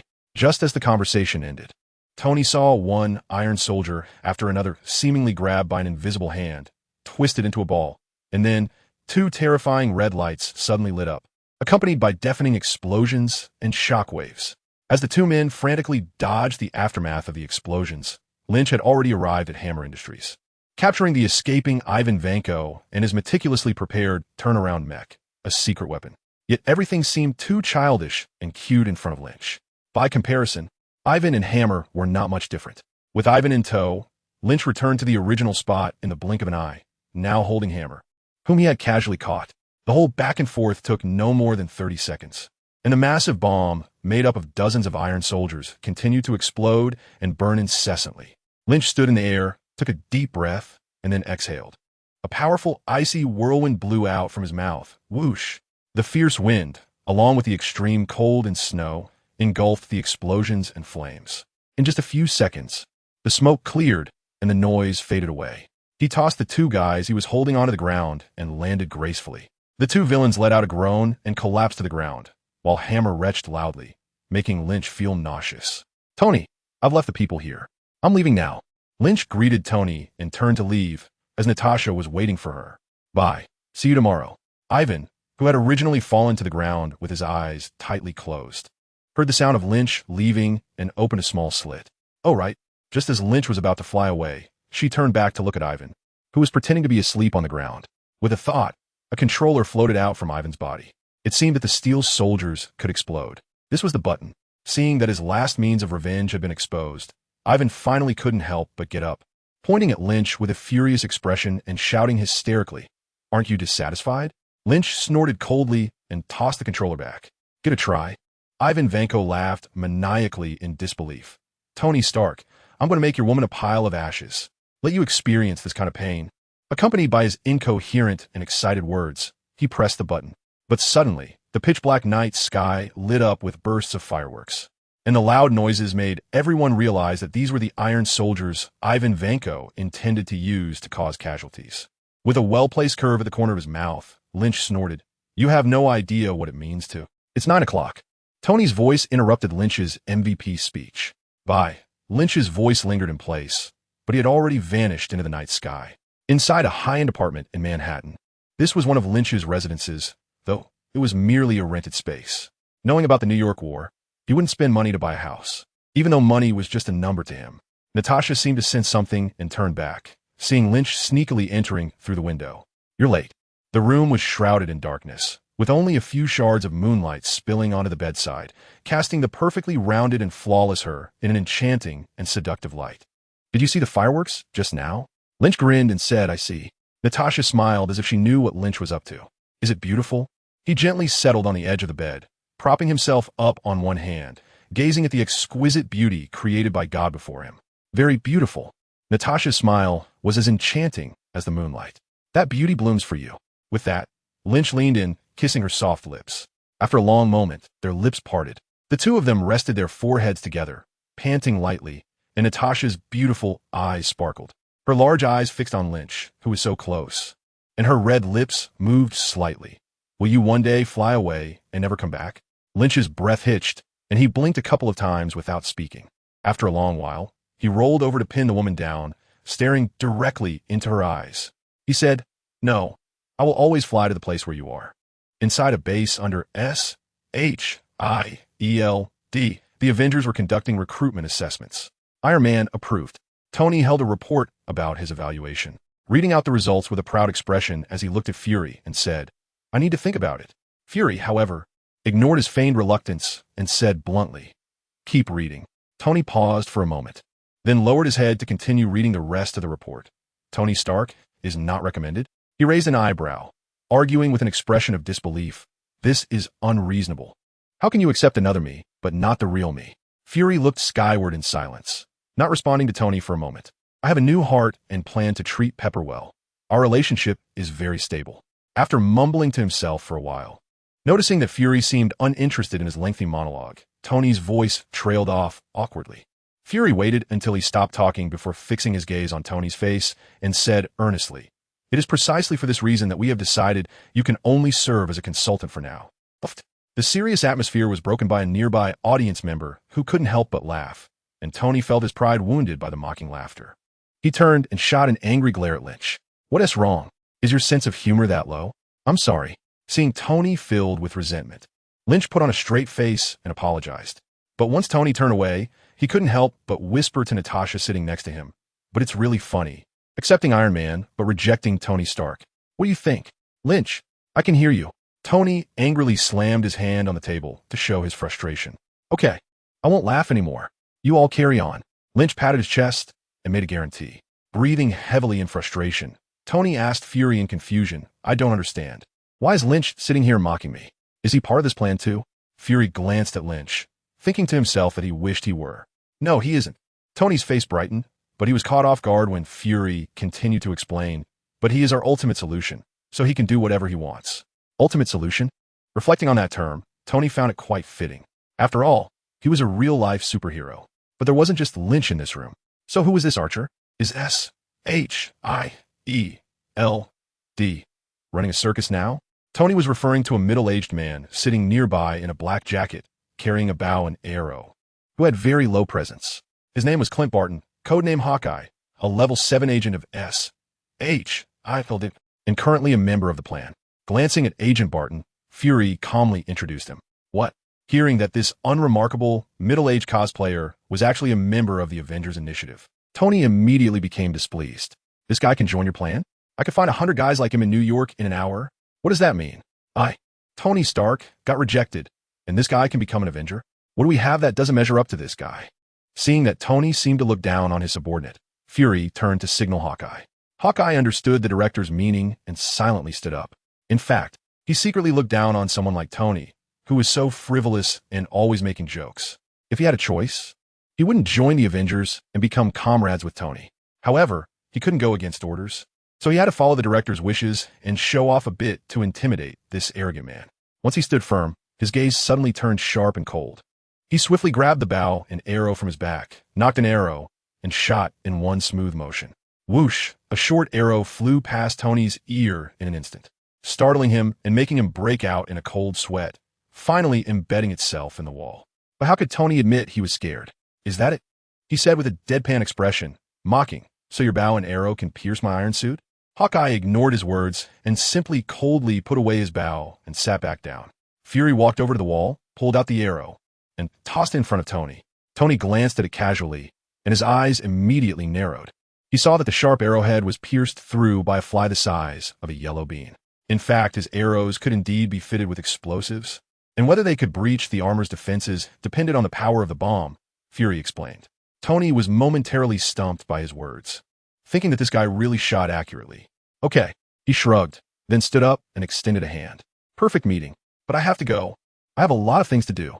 Fury and Tony shook hands, and Tony quickly pulled his hand back. In fact, you can't afford to pay me, so there's no need for any evaluation. It was clear that Tony was still quite unconvinced. Okay, goodbye. Fury remained calm, not taking Tony's little tantrum to heart. Goodbye, Lynch. Are you staying? Lynch nodded and said, I still have some things to discuss with Director Fury. Okay, Tony replied without even looking at Hawkeye and swaggered out. When the sound of Tony's luxury car starting up echoed outside, Lynch turned to Fury and asked, So, do you have any candidates? Fury was taken aback, thinking to himself, doesn't this kid know who the Avengers are? Do you have any recommendations? I've already found some for you. Lynch chuckled. Upon hearing this, Fury frowned and pondered for a moment. He mentally counted the people Lynch had come into contact with one by one. Tony Stark, Bruce Banner, Natasha Romanoff, Matt Murdock, Steve Rogers, oh right, and that alien with the hammer. This lineup could all be considered candidates, except for the last one, including that hammer-wielding guy. Obviously, he had never considered Thor as a potential candidate for the Avengers Initiative.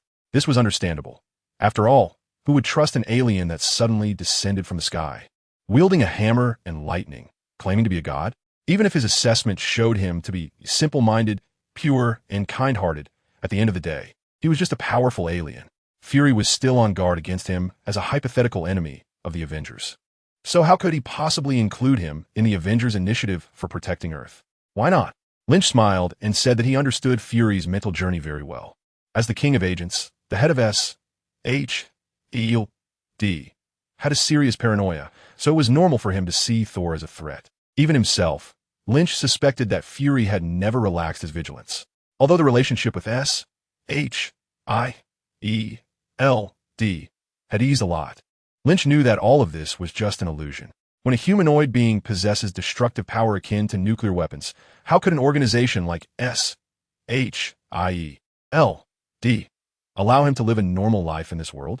The way of handling problems had simply changed, from eliminating threats to controlling them.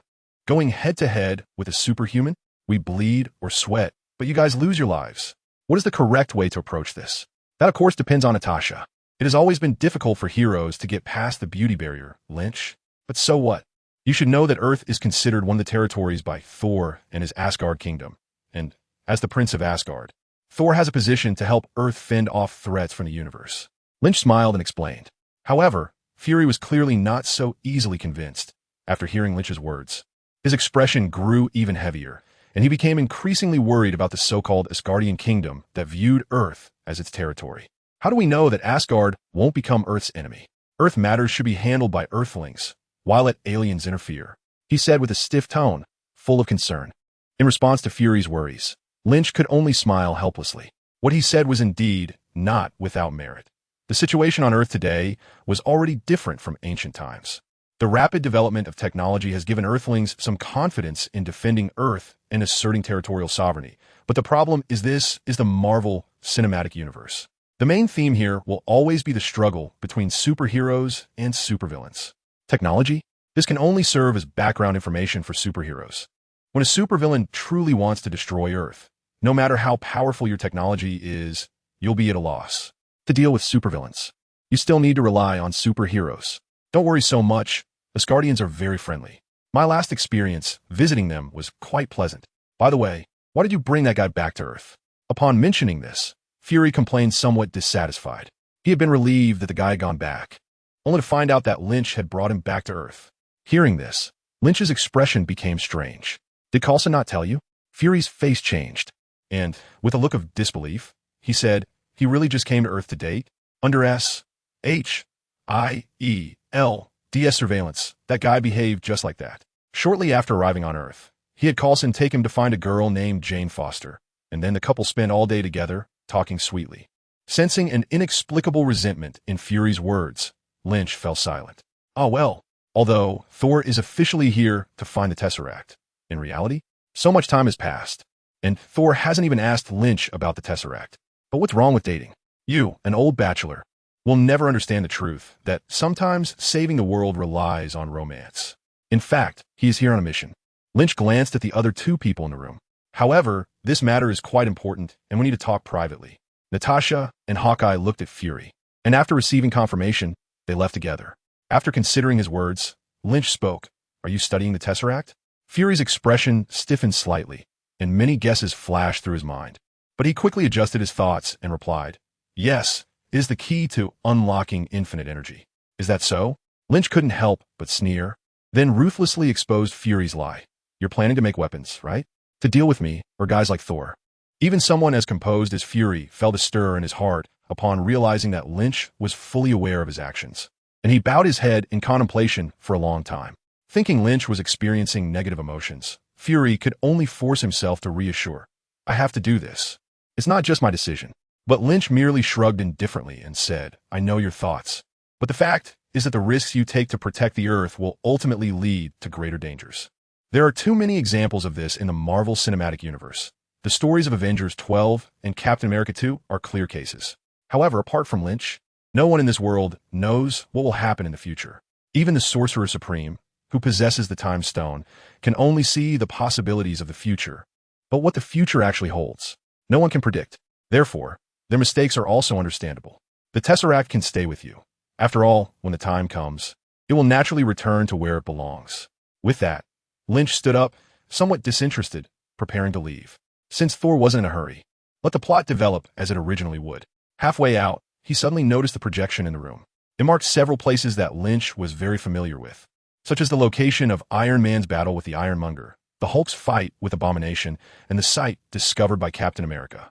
Interestingly, it also represented the yet-to-appear Black Panther's Africa, Wakanda, and a location for an Atlantic earthquake. Black Panther will come out eventually, but the Atlantic earthquake is an Easter egg that the Marvel Cinematic Universe hadn't fulfilled even by the time Lynch crossed over, representing Marvel's Namor, similar to DC's Aquaman. Have you been here to investigate? Lynch asked with great interest. Have you been there? Yes, but nothing special, Fury replied calmly. Really? Does that mean there's no Namor in this world? Feeling somewhat disappointed, Lynch bid farewell to Fury and left with Natasha. In the room, Fury contemplated Lynch's suggestion and then looked at the projection, a question arising in his mind. Could there be a guy from the Avengers plan over there? I really know him. In a classroom, a small boy who looked about 8 or 9 years old puffed out his chest and shouted earnestly at his classmates. However, the few classmates with unfriendly expressions clearly didn't believe him and mocked the little boy with laughter. Come on, Peter, I could say Iron Man is my neighbor. A much taller boy stood up with a contemptuous look and loudly ridiculed him, drawing the attention of the surrounding classmates. The boy noticed the curious gazes of his classmates and seemed to be encouraged by something, saying even more confidently, You've been talking for so long. How about showing some evidence? Isn't today your birthday? Let him come and congratulate you on such an important day. Everyone turned their eyes to Peter, as they were also very eager to see the superhero Peter often mentioned. But Peter just lowered his head, his face flushed, unable to say anything. I told you he was a liar. I knew it all along. The tall boy, seeing Peter too scared to speak, stepped forward and pushed Peter harshly. Everyone listen up. Peter Parker is a complete liar. At this moment, the unfriendly murmurs among the classmates gradually began to rise. A liar? Has Peter learned to lie too? I knew it long ago. How could that coward Peter know Super Kid? Exactly. I've never heard of Super Kid having any friends besides Iron Man. Peter is really stupid. How could he tell such a ridiculous lie? Isn't it normal? Who doesn't care about their reputation? After ridiculing Peter, the tall boy enjoyed the attention from his classmates and proudly left with a few followers. The bell for class rang, and the surrounding classmates gradually dispersed. In the classroom, only a small boy with his head down and tears streaming down his face was left. He took a deep breath, wiped the tears from his face, and sniffled as he ran to the next classroom. Entering the classroom, Peter sat down facing some classmates' odd looks, took out his book, and pretended to be nonchalant. A classmate next to him nudged him and asked, Peter, are you okay? Peter felt a lump in his throat but bit his lip hard to keep the tears from falling. And after a while, he replied, I'm fine. But how could he be fine? He felt very wronged inside because he really knew that superhero. Until today, he still vividly remembered every moment of meeting Super Kid. It was a few months ago when his aunt took him to the Hammer Industries Expo. That night at that place, he met Super Kidlin. The expo was crowded. The atmosphere was great, the drinks and snacks were delicious, and Hammer and the Iron Soldier's appearance was also very impressive. However, in his heart, none of these could compare to the two superheroes that followed. Because Hammer and his Iron Soldiers were the bad guys, while Iron Man and Super Kid were the heroes. When Iron Man swooped down from the sky onto the stage, everyone couldn't help but stand up to applaud and cheer for him. This included little Peter Parker, who at the time was so short that he excitedly asked his aunt to lift him up so he could see what Iron Man looked like up close. Like everyone else, Peter thought Iron Man was a big surprise prepared for the Hammer Industries Expo. After all, the Iron Soldiers looked just like Iron Man's copies. So it was only natural for Iron Man to show up, right? However, little Peter didn't expect that this big surprise would soon turn into a big scare. After Iron Man greeted everyone, the war machine next to him suddenly pointed its gun at Iron Man. Then, Iron Man quickly flew away, and a row of Iron Soldiers chased after him. They opened fire without considering the ordinary people in the venue, and the entire hall instantly turned into a hellish scene. The roar of gunfire mixed with people's screams echoed in the night sky, and flames and blood stained the entire crowd. In front of the indiscriminately firing Iron Soldiers, the unarmed, formally dressed people could only frantically scatter to escape. Among the crowd, little Peter ran out with his aunt, but the panicked crowd scattered them. Faced with all this horror, young Peter wasn't that scared. His thoughts were simple. Heroes would definitely defeat the bad guys and save everyone. Even though the battle between Iron Man and the Iron Soldiers affected so many ordinary people, it left Peter with a slight grievance against this superhero. That day, Peter was wearing a Super Kid fan outfit, as he preferred Super Kid over Iron Man.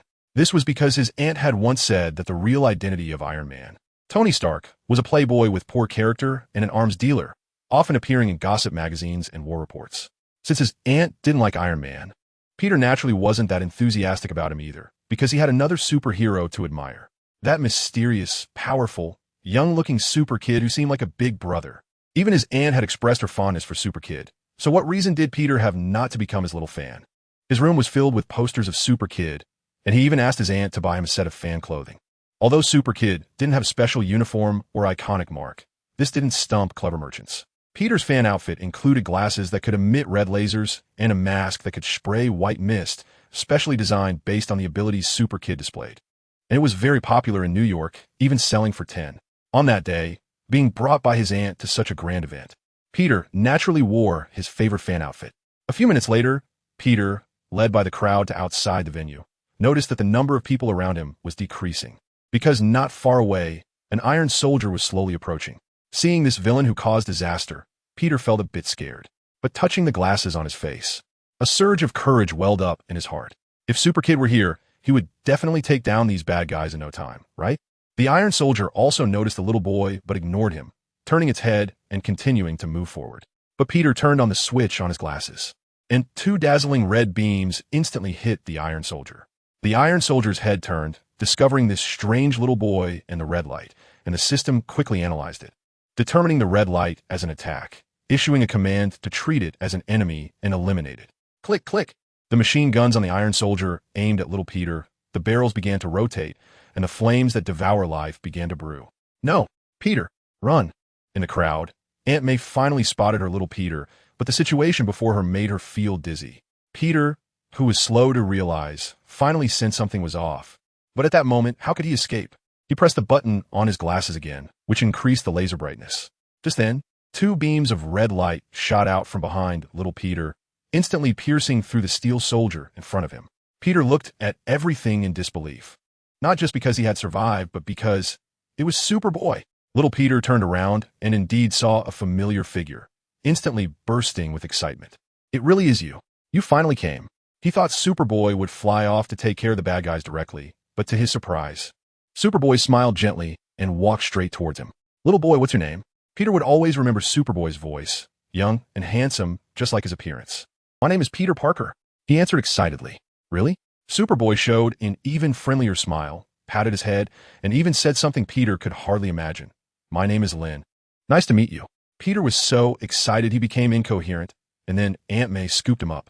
Are you okay? Aunt May asked with a trembling voice, carefully checking his body to make sure he wasn't hurt. Then she gratefully looked at Superboy and said, I really don't know how to thank you. It's okay.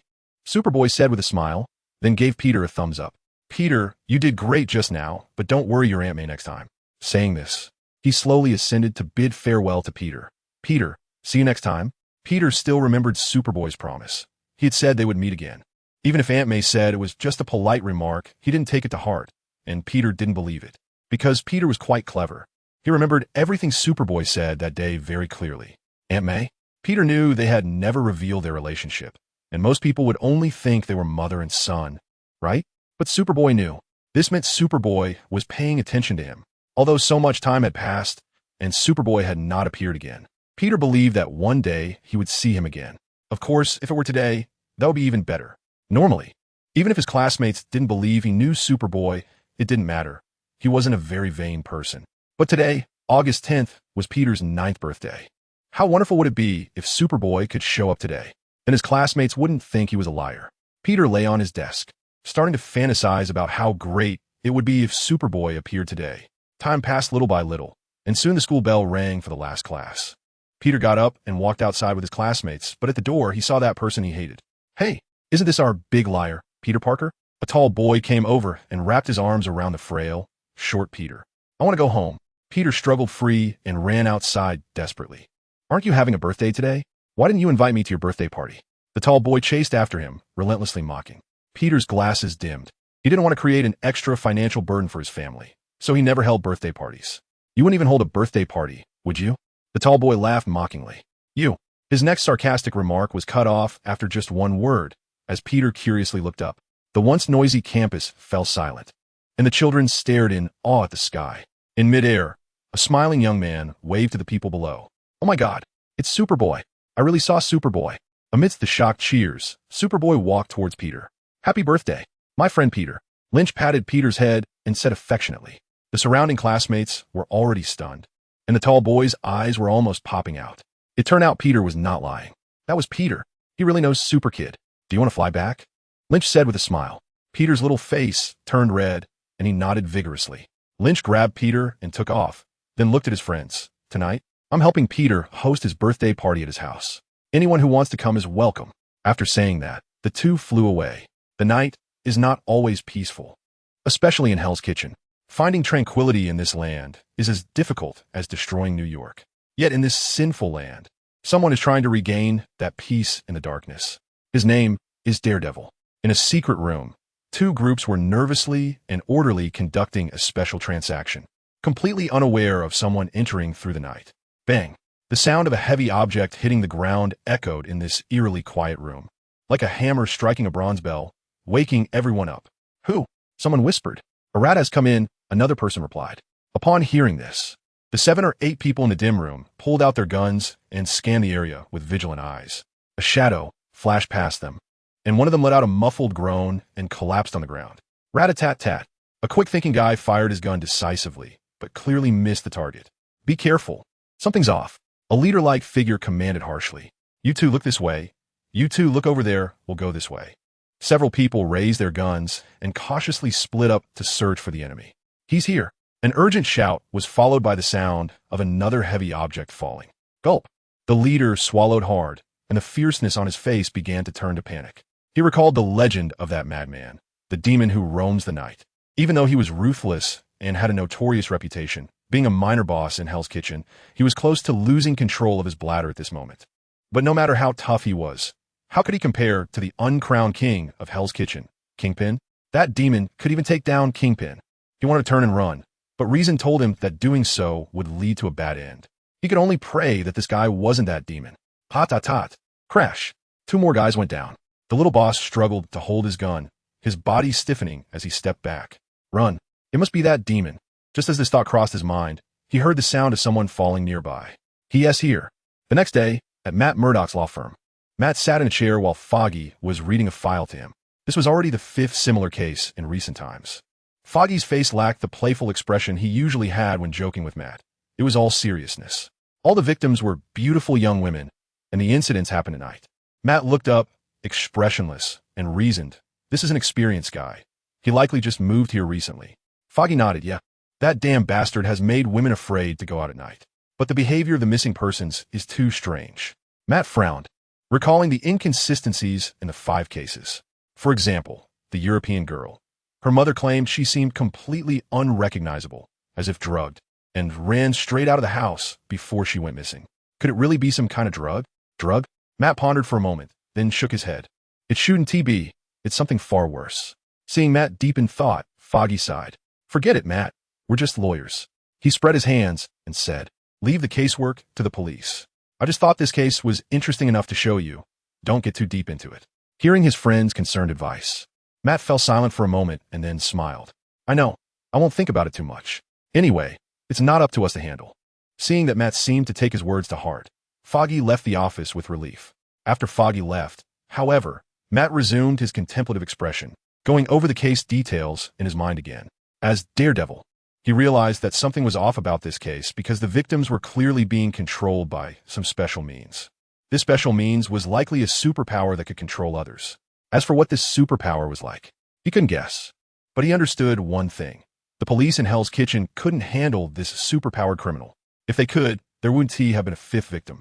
However, he had never had any expectations of the police. What can you expect the Hell's Kitchen police to do? At least they didn't rob you. If the police couldn't handle it, then it was up to Daredevil. Hell's Kitchen is now the territory of Daredevil. Since that day, when Lynch killed Kingpin in the restaurant, Hell's Kitchen has been thrown into chaos. Countless gangs, big and small, have emerged to seize the legacy left by Kingpin, all eager to become the new king of Hell's Kitchen. But none succeeded because of Daredevil's presence.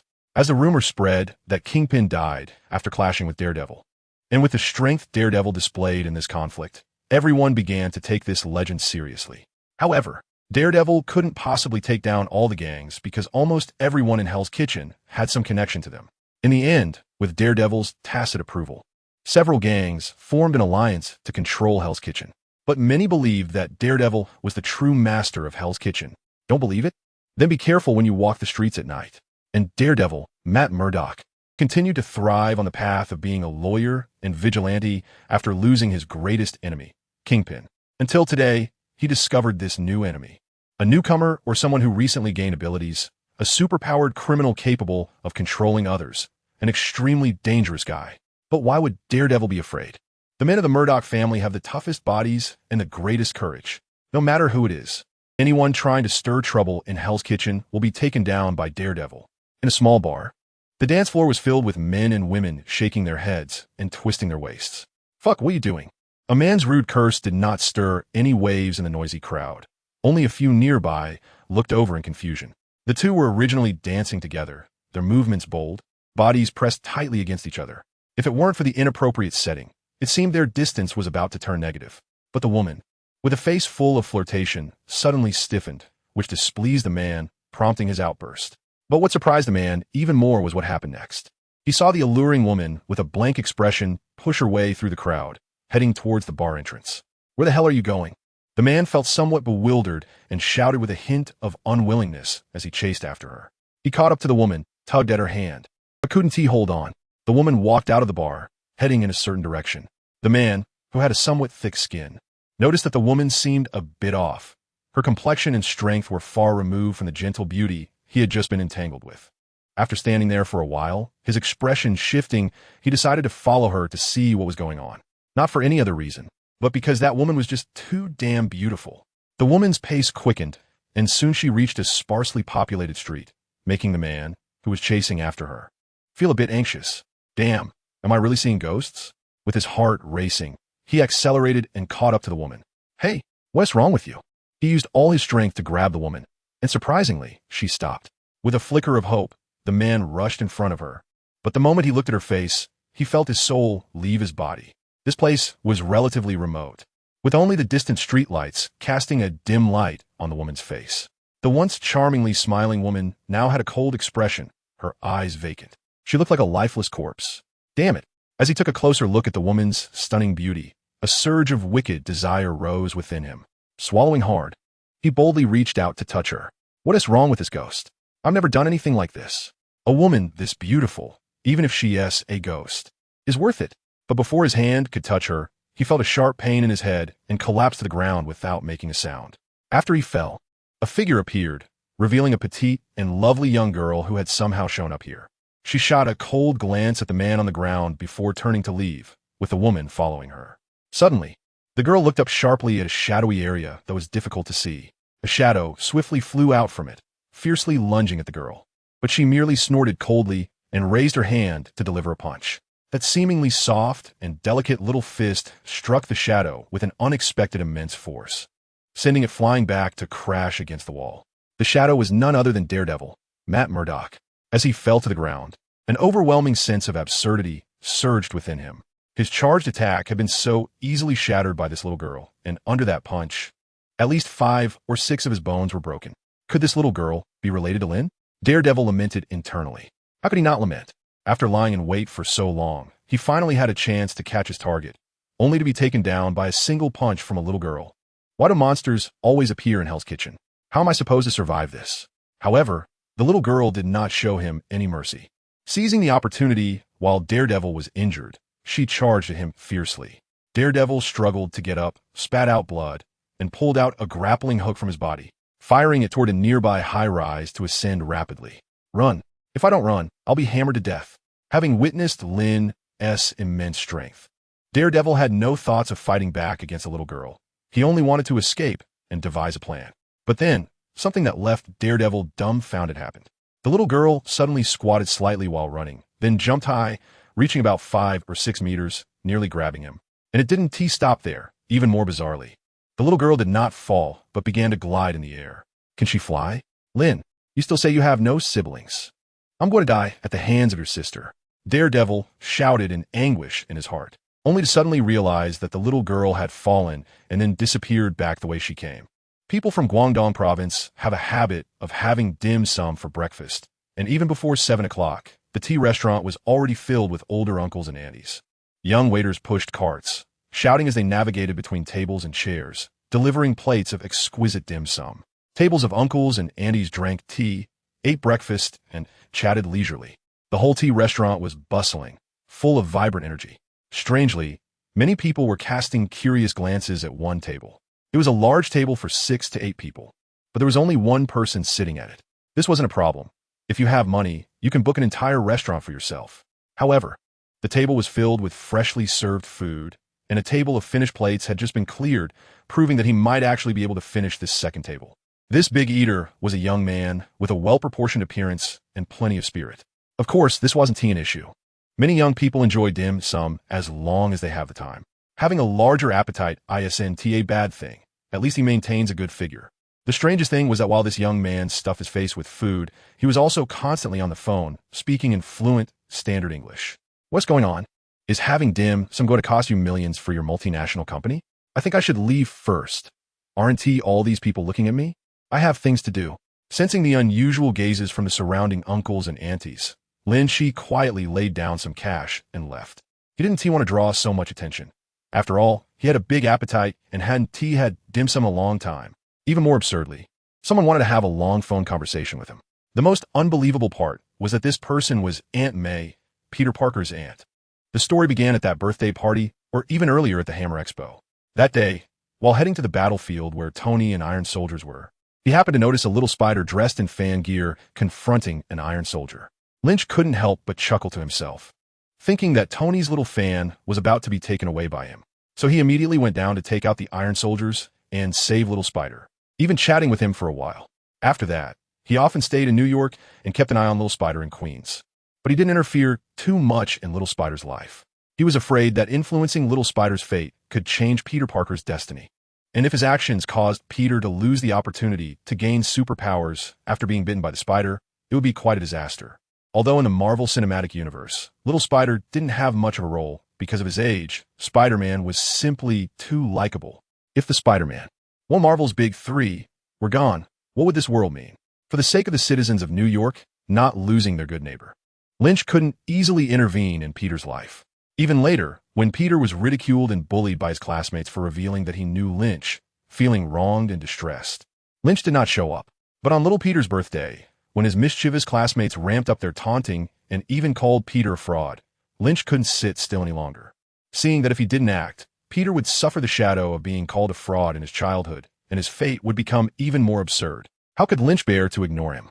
What if this led to Peter turning dark? So Lynch decided to throw caution to the wind regarding the butterfly effect and decided to make Peter happy for once. That day, Lynch flew directly to the school, helped little Peter show off, and let him regain respect in front of his classmates. Back at home, Lynch even threw a birthday party for little Peter, making it the most unforgettable birthday for him. Before leaving, Lynch made a pact with little Peter to become a hero when he grew up, but they would only meet once a year at most during his childhood. Lynch originally thought that his connection with little Spider had temporarily come to an end, but unexpectedly, his connection with Aunt May began. Worried that little Spider might encounter difficulties, Lynch left his phone number with Aunt May And the next day, he received a call from her. At that moment, he wondered if, after Peter got to know him, he would start to become the protagonist and have endless troubles from a young age. But in the end, he couldn't help but sigh that he was still too young. Lynch chatted with Aunt May for over 10 minutes. Every time he asked her if she had any difficulties or problems, Aunt May skillfully diverted the topic. From start to finish, she talked to him about her age, what she liked to eat, whether she had a boyfriend, and what kind she liked. By the time he hung up the phone, Lynch suddenly realized he had been tricked. This woman had ulterior motives. I treated you like an elder, and you were actually lusting after me. Sure enough, women are all big pig trotters.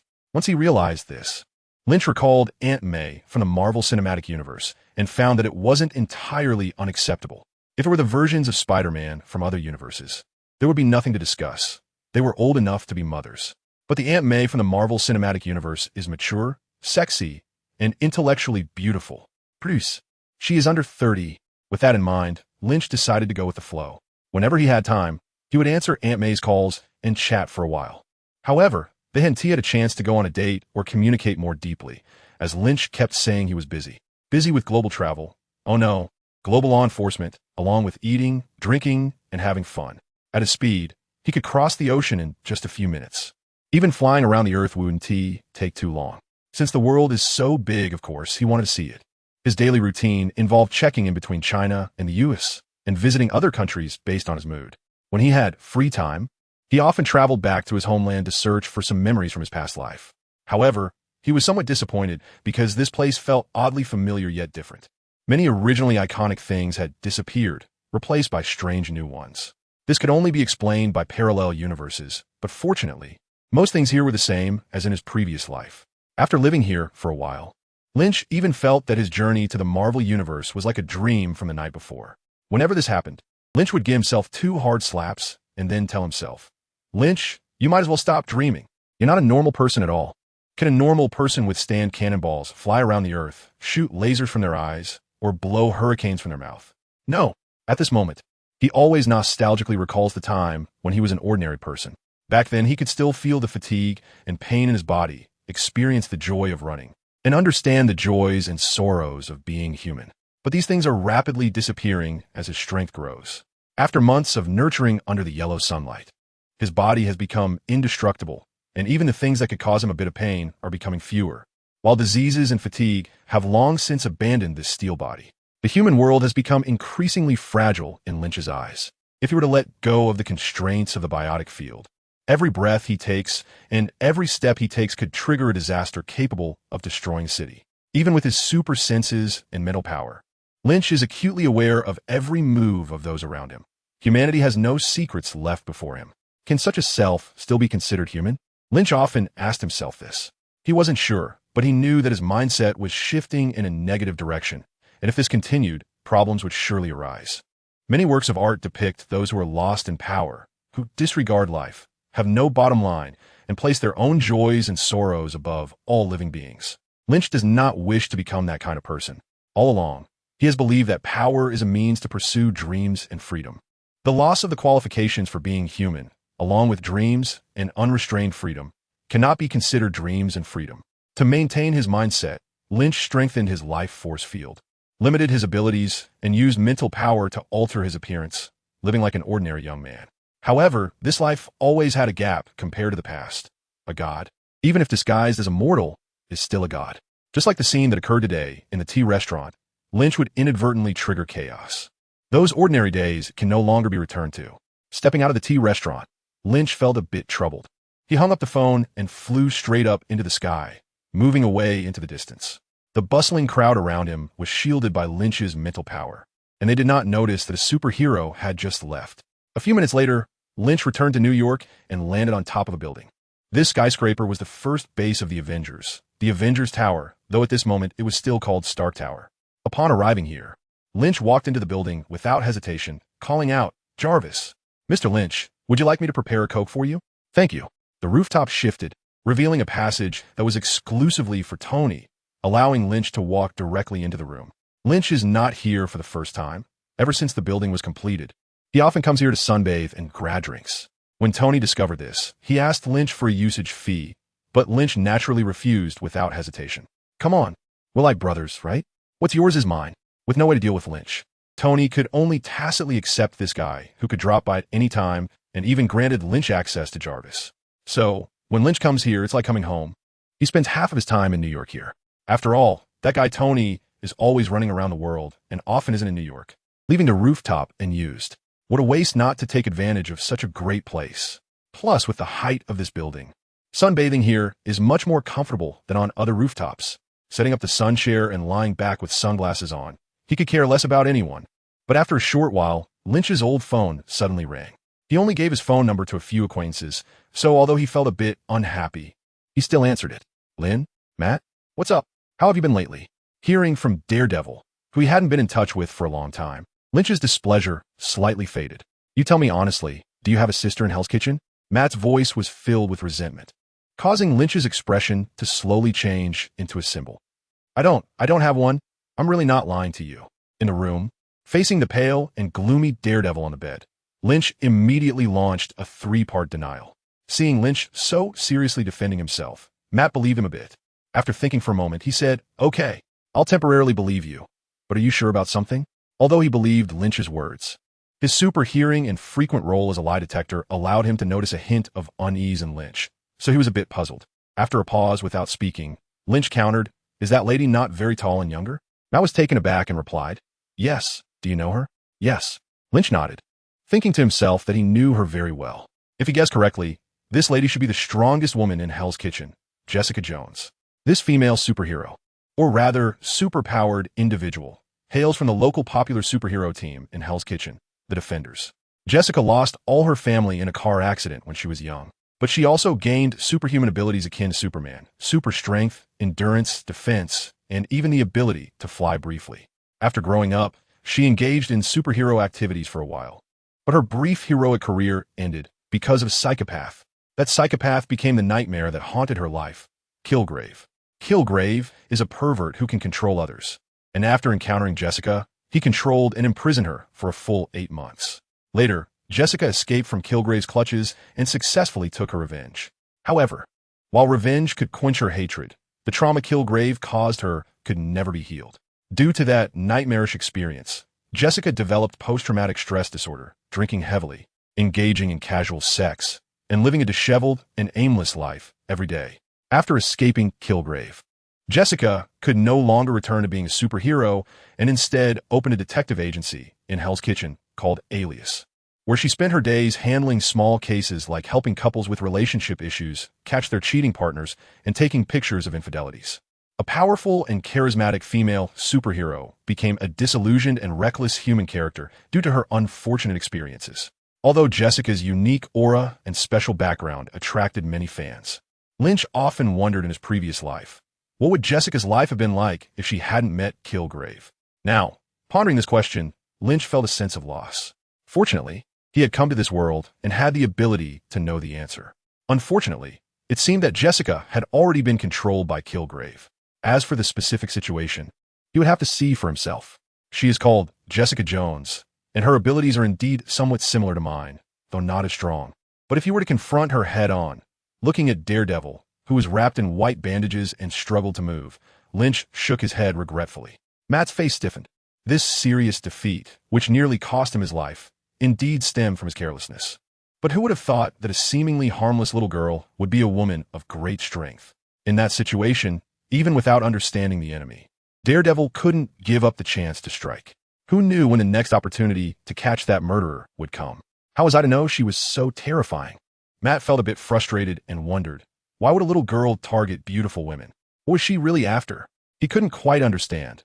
Before discovering Jessica, he had always thought the perpetrator was a man because the victims were young and beautiful women. Could this girl be a lesbian? Seeing Matt's expression gradually turn strange, Lynch guessed he might be thinking of some odd things. Keep your thoughts pure, Matt. He scolded sternly and continued. That's because Jessica was controlled by a psychopath named Kilgrave. He is the real perpetrator. Upon hearing this, Matt successfully connected all the clues in his mind and finally understood. But he was even more astonished, asking with a strange expression. So this pervert has the ability to control others, but only thinks about using it to control women to satisfy his physical needs? He frowned, truly unable to understand Kilgrave's thought process. It was said that he was a pervert. If his mind were normal, how could he be called a pervert?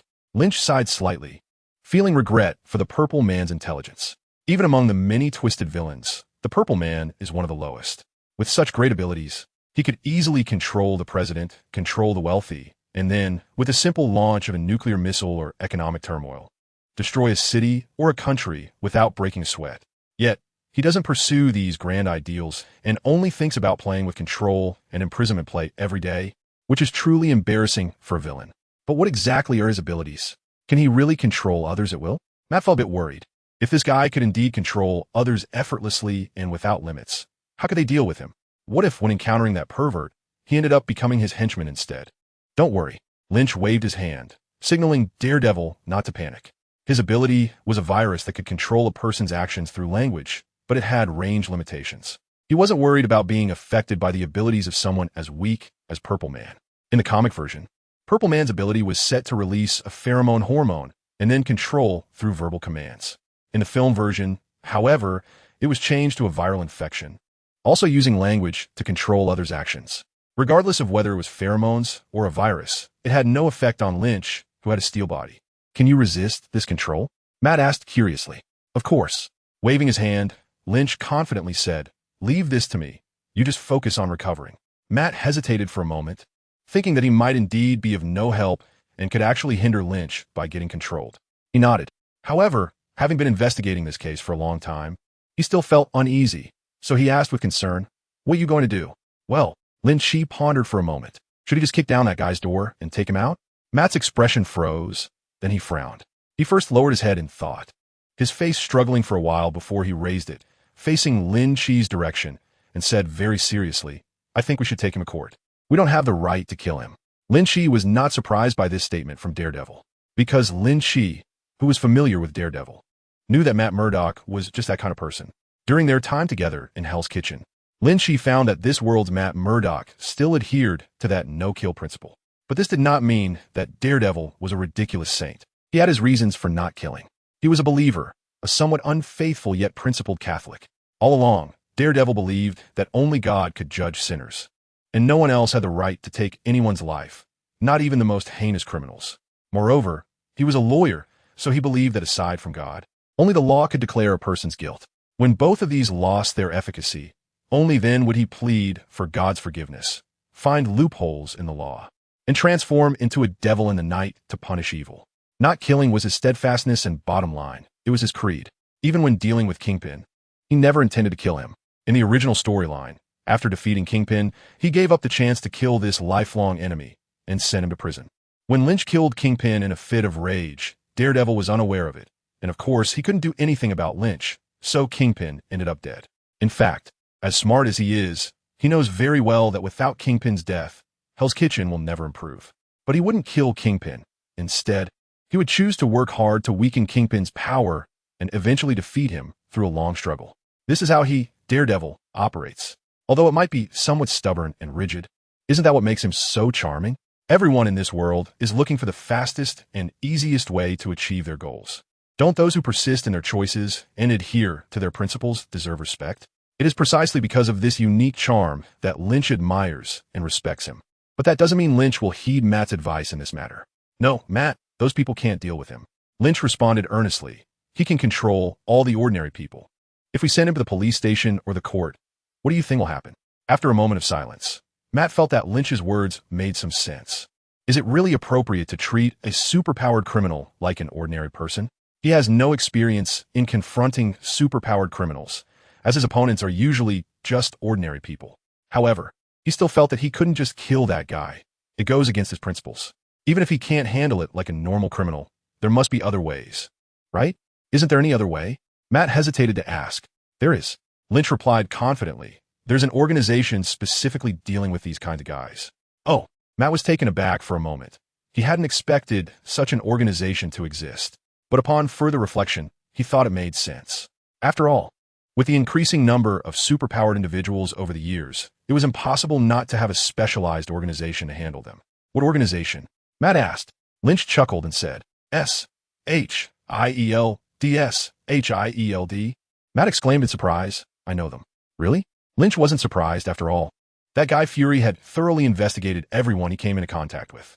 The currently somewhat inexperienced daredevil found it hard to keep any secrets in front of the ever-watchful S. It was just unclear whether that Guy Fury would really invite Daredevil to join the Avengers. It's good to know that they have extensive experience dealing with superpowered criminals and can directly hand them over afterward. That works. Matt felt that this arrangement was quite suitable. After all, he was just an underground vigilante, better suited to dealing with ordinary people, while leaving the superpowered criminals to the professionals was more appropriate. You take care of your injuries, I'll be on my way. I'll let you know if there are any developments. Lynch said goodbye and prepared to leave. When he reached the door, Matt's somewhat strange voice rang out again. Are you leaving on foot? Yes, why? Lynch felt a bit strange.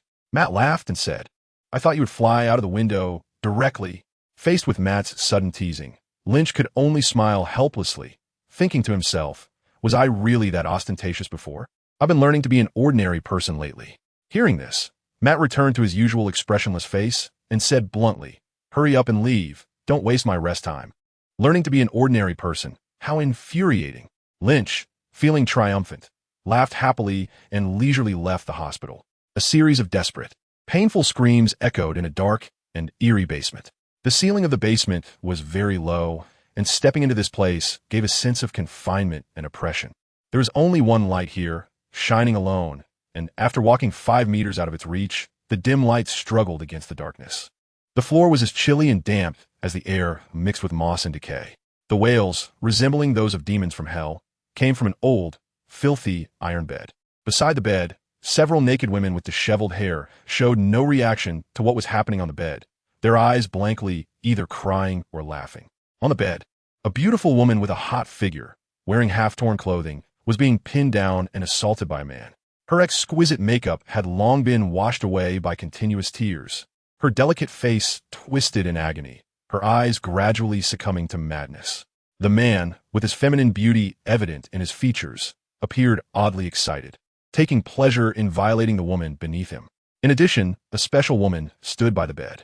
She was not very old, fully dressed, her eyes fixed on a man on the bed, filled with deep hatred and profound guilt. As time passed, the screams of the woman on the bed grew softer, eventually stopping altogether, as if she could no longer endure such torment and had fainted. The man continued for a while longer before stopping. Seemingly bored by the lack of response, he got up with an unpleasant expression and kicked the battered woman off the bed, as if disposing of a piece of trash. Then, he looked at the young girl by the bed, a sickening fake smile appearing on his face, and said, Jessica, do you want her? Upon hearing this, Jessica's face was filled with unhidden hatred and disgust, her tone icy as she replied, Want her? Yes, I want to kill you. The man's expression darkened immediately at her words. He snorted coldly and sneered, You can try. Jessica did not retort, glaring fiercely at the man she wished to torture to death. Of course, she had tried before. Just a week ago, when she was first captured, she had attempted it. But unfortunately, it had failed. This guy who called himself Zebediah Kilgrave could control others with just a word. And even she, with her extraordinary strength and ability to fly, was not immune. When she was brought to this basement and saw the several women beside the bed, their bodies in a pitiful state and their minds already broken, she realized the extent of the perversion she was dealing with. She thought she would also suffer at his hands. So she seized the opportunity to attack Kilgrave while he was speaking. Unfortunately, although she was strong, she was too slow. With just one sentence, Kilgrave took away her control over her body. Fortunately, it seemed Kilgrave did not intend to force himself upon her. Unfortunately, she had to face an even more unbearable experience. Kilgrave made Jessica assist him in capturing women, bringing them to his lair. Even while he was assaulting others, he forced Jessica to watch. Today, this was the second woman Jessica had brought here, and as she watched the woman she had delivered to this hell gradually fall apart, her own mental state began to crumble as well. The inability to forgive herself and the overwhelming shame repeatedly washed over her fragile and kind heart. Because this woman's misfortune was brought by her, Jessica. Moreover, Kilgrave had said that if she willingly offered herself, he would release everyone here and would not do such things in the future. At first, Jessica scoffed at his promise and did not consider it all, but now, looking at the beast-like women here, her psychological defenses began to crumble under the ever-expanding guilt and shame. You're a superhero, Jessica, she silently shouted in her heart. You should save them, not be this pervert's assistant and join him in victimizing the innocent. Be brave. You can do it. No, I can't. Think about why you decided to become a superhero. Think about Superboy. If it were him, he would definitely make sacrifices to save others, right? Such a mental struggle occurred in Jessica's mind every moment as she hesitated between the choices of sacrifice and resistance. Initially, inspired by the superhero Superboy, who was famous in New York and encouraged by her best friend, Jessica finally made up her mind to put on her uniform and start her superhero activities. In the past, she always thought her abilities were a curse because on the day she gained her powers, she lost everything that was most important in her life. But the emergence of Superboy changed her perspective. When she saw that young superhero defeating the suddenly appearing gray-green monster and saving the citizens on a news program, she finally realized what she should do, because she was as young and strong as Superboy and could fly. Later, Jessica secretly collected all the information she could find about Superboy. In her mind, Superboy's image gradually became more vivid. The first appearance of Superboy can probably be traced back to before the gray-green monster appeared. There had been reports from the military that Superboy first appeared in a laboratory run by General Ross's subordinates, who had created the monster. Therefore, many speculated that Superboy was a product of some experiment or accident. Jessica firmly believed this theory because Superboy was different from Iron Man. He always acted alone and did not like to interact with people. This suggested that Superboy's background might be similar to hers, Jessica's. An unexpected disaster took away everything from Superboy and gave him the superpower to fly and escape. But Superboy did better than Jessica. He had defeated the gray-green monster, the Iron Legion, and even taught a terrifying Iron Mecha lesson in Mexico, saving many lives. And what about me? The more Jessica learned about Superboy, the more ashamed she felt, because she had always hidden her superpowers, even feeling ashamed of them, afraid of other strange looks, let alone using this ability to help others. What about Superboy? He was also so young, looking so innocent, yet had saved so many people. She needed to learn from him. Inspired by Superboy, Jessica finally made the decision to start her superhero activities after being persuaded by her adoptive sister, Tracy. During the initial phase, due to her powerful abilities, Jessica easily dealt with some petty criminals in Hell's Kitchen, which gradually gave her a sense of accomplishment as a hero. However, she didn't expect that so soon after her debut, she would encounter a difficult opponent like Purple Man. With just a single sentence, Jessica became Purple Man's puppet. This twisted individual had a mind completely devoid of legal and moral considerations, reveling in the control he exerted over others. Yet, upon meeting Jessica, a unique superpowered individual, he developed an even stronger desire for control. Purple Man didn't just want to overpower Jessica. He wanted a deeper, more profound psychological grip on her. He yearned for Jessica to accept his pathological love and to wholeheartedly submit to him, wanting to find solace for his restless soul in her. Thus, Purple Man coerced Jessica into capturing innocent women and violated them in front of her. He knew that the kind-hearted and innocent Jessica would eventually be overwhelmed by her foolish guilt and remorse, willingly becoming his lover. Purple Man, well-versed in this manipulation, patiently awaited that day, like an old hunter waiting for prey to come to him. He understood that this was the perfect moment to launch his attack on Jessica. Suppressing his impatience and anxiety, he approached Jessica with a feigned smile, gently stroking her delicate skin as he whispered, "Can you really bear to see them suffer because of you?" His voice was seductive, like a devil tempting humans to sell their souls. Enduring the intense disgust of being touched by Purple Man, Jessica glared at him, saying, "You did all this. You pervert, you madman. Is that so?" Purple Man's smile was meaningful as he pinched Jessica's face, forcing her to meet his gaze, and then spoke slowly. "Does it really have nothing to do with you?" Faced with Purple Man's oppressive questioning, Jessica fell silent. Seeing this, Purple Man felt a thrill of joy inside. He knew Jessica was beginning to waver. "You can save them, and you should save them." He leaned in closer to Jessica's ear, continuing to attack her psyche in a soft voice. "Aren't you a hero?" As he spoke, Purple Man pointed to the row of women by the bed, saying, "Look how pitiful they are." Jessica's gaze involuntarily shifted to those people. She had always been too afraid to confront these unfortunate souls, because Jessica truly could save them. But in exchange, she would have to surrender herself to the devil. This was not an easy choice for anyone to make. Purple Man mentioned that some of them had been here for nearly a month, and the ones who had been here longer were already dead. His abuse had driven them in a mental breakdown, and, one by one, they had succumbed to madness. They were all naked, relying on instinct to survive by eating the leftovers on the floor.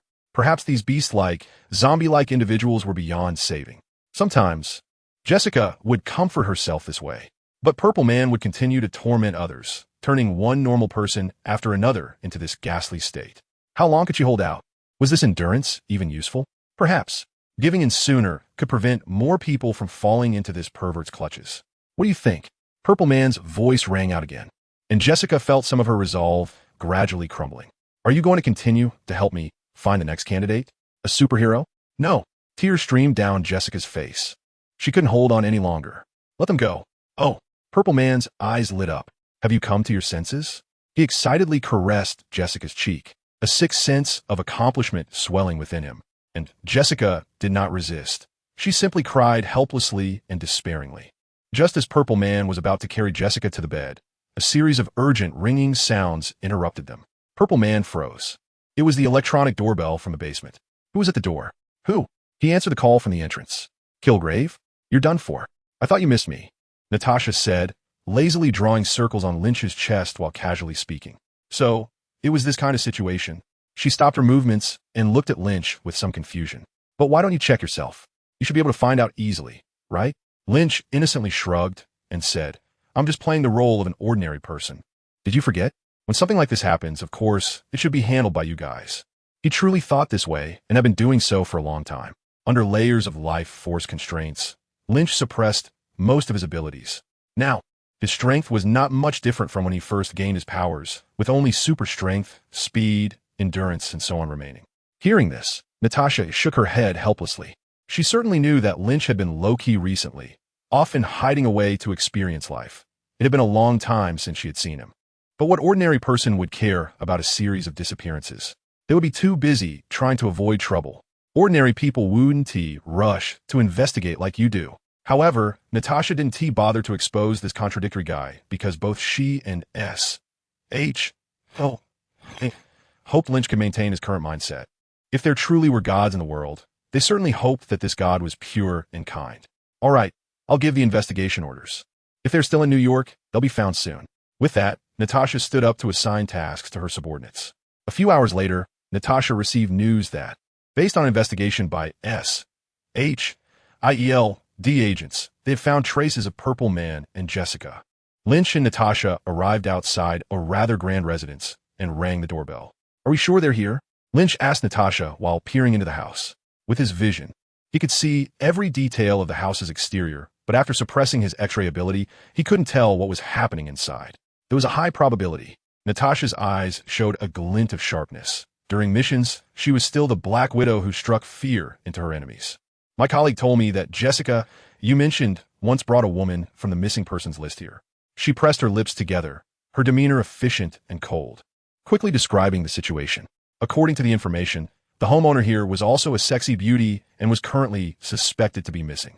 TSK. Since Natasha says so, it must be true, Lynch mused, a bit exasperated. This purple person was indeed too eager. It seemed like every beautiful woman was someone they wanted to control. Truly a perversion. Just as he was about to speak, the doorbell stopped ringing. The intercom on the door was activated, and a muffled sound of a woman's crying could be faintly heard from within. Who is it? Lynch's expression darkened instantly. With his hearing, he immediately heard the woman's cries. However, that wasn't the reason for his change in demeanor. It was the fact that he could hear several heartbeats and breaths from the sound of the call. This indicated that there were several people in the place from which the woman's piercing cries were coming. Who else could it be here besides the Purple Man? After exchanging a glance with Natasha, Lynch confirmed that this was indeed the place they were looking for. With a grim expression, he leaned close to the intercom on the door and said coldly, Kilgrave, you're finished. With that, Lynch kicked the door open and rushed inside. As he reached the door, Lynch paused for a moment, waiting at the entrance. He heard a series of hurried footsteps coming from inside. Someone was approaching. Click! The door opened to reveal a small figure, as Lynch had expected. Jessica Jones? Seeing the soft yet youthful Jessica, Lynch couldn't help but sigh inwardly. She looked terrible, with red eyes and tear-streaked cheeks, clearly brought here under control to confront him. In the end, the Purple Man had harmed Jessica. At that moment, when Jessica saw Lynch, her controlled body trembled slightly, her pupils dilated rapidly, and the tears that had been interrupted by the Purple Man's influence began to flow freely again. Super. He has come. Am I saved? Though countless thoughts raced through her mind, Jessica, under the command to kill the intruder given by the Purple Man, had no choice but to viciously lunge at Lynch. Thud! Lynch, unable to dodge, took Jessica's punch squarely in the chest, and due to his suppressed physical abilities, he involuntarily took a step back. That hurt quite a bit. Lynch muttered to himself and immediately grabbed Jessica's shoulders with both hands. Jessica, caught by the shoulders, struggled fiercely and elbowed Lynch in the face. Hiss! This time, Lynch finally grimaced, thinking that Jessica's strength was a bit much. He remembered that in his previous life as setting, Jessica's strength was only a few tons, and in the film version, she was even weaker, lacking any standout scenes. Of course, generally speaking, this situation could be blamed on the film's budget constraints. After all, pulling off big scenes requires money. As a third-tier character in Marvel, Jessica obviously didn't have the capability to create such earth-shattering scenes in her solo series. Moreover, the Jessica in the series was deeply troubled by post-traumatic stress disorder and hated her superpowers, so her diminished strength was understandable. Without thinking too much, Lynch crossed his arms and pulled her tightly into his embrace from behind, firmly controlling her. With her body restrained, Jessica could only attack Lynch from other angles. She lifted her foot with all her might and stomped on Lynch's foot. Oh! With a cry of pain, Lynch, somewhat annoyed, clamped both of Jessica's feet with his legs. This way, Jessica was completely pinned down by Lynch and unable to move. However, what troubled Lynch was that, even in this situation, Jessica turned her head to try to bite him. Although he knew that Jessica was also being controlled and not acting out of her own will, Lynch was still somewhat irritated. How long had it been since he had taken such a heavy hit? There was no choice. Lynch could only press his head against Jessica's head. Natasha! Lynch shouted at the door. Bring over the things you use to tie people up. Okay. Natasha, who was watching from outside, replied and then went out to get the items. Lynch pressed closely against Jessica, quietly waiting for Natasha. After a while, Lynch glanced at Jessica with some confusion. Do you know me? He asked, puzzled. When they first met, Lynch noticed that something was off with Jessica. At the moment she saw him, her expression, pupils, heartbeat, and so on all showed subtle changes. However, at that time, Lynch didn't think much of it, assuming Jessica was just surprised to see someone intruding. But after being subdued, Jessica's expression changed noticeably again. It seemed like she had something to say to him. Upon hearing Lynch's words, Jessica's eyes darted slightly, as if responding to something. If yes, look to the left. If no, look to the right. Jessica's eyes immediately glanced to the left, indicating affirmation. Seeing her behave this way, Lynch was not surprised. His appearance was already known to everyone in New York. It's good that you know me. I'm here to save you. Don't be afraid. Lynch comforted her with a few words, but unexpectedly, Jessica desperately looked to the right, as if signaling something. After pondering for a few seconds, Lynch realized. Let me go. This time, Jessica looked to the right. So, she was worried about me. Lynch chuckled silently. Don't worry, that guy can't control me. Jessica stopped moving her eyes around and stared intently at Lynch. After waiting for a long time without seeing Natasha return, Lynch couldn't help but start to worry. Could it be that Natasha encountered the Purple Man? Just then, Lynch heard footsteps approaching. Bang! As he was about to turn around, he suddenly felt a pain in his back. A grim male voice came from behind him. Am I done for? Soon, the Purple Man's disgusting handsome face appeared in front of Lynch. He smiled smugly, raising the gun in his hand and aiming it at Lynch's head. You're pretty good, being able to fight Jessica for so long. The Purple Man laughed maniacally, pressing the gun barrel against Lynch's skull. Tell me, is your head wearing a bulletproof vest? Lynch simply looked at the Purple Man with a strange expression, a question rising in his mind. Is this guy a primitive man? Can't he recognize me? Unlike the calm-minded Lynch, Jessica was extremely anxious at this moment. From her perspective, although she didn't know why Lynch was able to tie with her today, this level of ability clearly couldn't withstand a gunshot to the head. I'm going to kill him. No, I have to save him. I want to. The Purple Man laughed arrogantly as he pulled the trigger. Bang, bang, bang. No, the gun went off. And at the same time, Jessica's loud shout was heard. The smoke curling up from the handgun dissipated, and the three people present fell into a strange and awkward silence. Lynch looked at Jessica with some surprise. He didn't expect Jessica to break free from the Purple Man's control at such a moment. In the original storyline, it took Jessica 8 months to accidentally escape the Purple Man's mental control and flee from his grasp. The Purple Man, on the other hand, looked at Lynch, who was lively and unharmed, with a shocked expression, a thread of fear rising in his heart. But this fear lasted only a fleeting moment before he felt a surge of joy. The Purple Man had never intended to control Lynch before, as he wanted to personally kill this rude intruder for revenge. Upon realizing that even a handgun couldn't harm Lynch, the purple man immediately changed his mind. He wanted to control this invulnerable guy. He would make an excellent bodyguard. In the end, Jessica looked relieved. Her thoughts were simple. Great, he's okay. Are you all right? Free from control, Jessica could finally speak, and she eagerly asked Lynch. I'm fine. Lynch smiled faintly, then looked at the purple figure, his expression turning cold. So, let go of Jessica, Lynch said in an icy tone. What other tricks do you have? Hee hee. The purple figure looked at the two in front of him and laughed sinisterly. Although he didn't understand why Jessica was suddenly able to break free from his control. It didn't matter because he was very confident in his abilities. He only needed to give one more command, and these two superhumans in front of him would become his puppets. From then on, where in the world would he not be able to go? You all get down. The purple figure laughed maniacally, loudly shouting his command, and then eagerly watched the two. Jessica, indeed, crouched down as he wished, but Lynch charged towards him without saying a word. Block him. Jessica. The purple-skinned man, in a panic, kept retreating and hurriedly issued commands to Jessica. He was shocked and confused, completely unable to understand why his abilities were ineffective against Lynch. In his decades of life, this was the first time he encountered someone immune to his powers. Jessica, who received the command, immediately got up and launched a surprise attack on Lynch from behind. Lynch, who missed the chance to capture the purple-skinned man, felt secretly frustrated but had no choice but to turn back and fight Jessica again. Lynch knew that Jessica breaking free from control didn't mean she wouldn't be controlled again. Her freedom was probably only temporary. He remembered that the only way to render the purple man's powers ineffective was to stop him from speaking or to administer a certain anesthetic. Without the means to do either at the moment, he had no choice but to confront Jessica head-on. After exchanging blows with Jessica for over a dozen rounds, Lynch finally understood why she was so fierce. Once controlled, her body seemed unaffected by mindset, emotions, or other mental factors, allowing her to perform beyond her normal capabilities.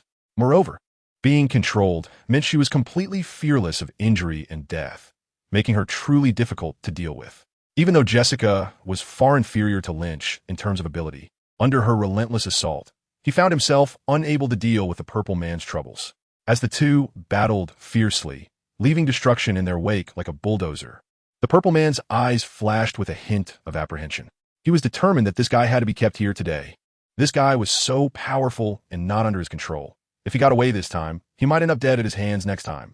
The two were moving at incredible speeds, and in just a few seconds, the room was in shambles. As Lynch's movements grew larger, Jessica gradually fell into a disadvantage, as the gap in their true abilities was simply too great. With a roar, Lynch pinned Jessica down, and despite her desperate struggles, she couldn't break free. The purple man, seeing this, began to sweat slightly. He couldn't intervene in the battle between these monsters, and could only hide and watch. The situation looked quite grim. Just as the purple man was desperately pondering a countermeasure, a woman dressed in a tight black uniform appeared at the door. It was Natasha.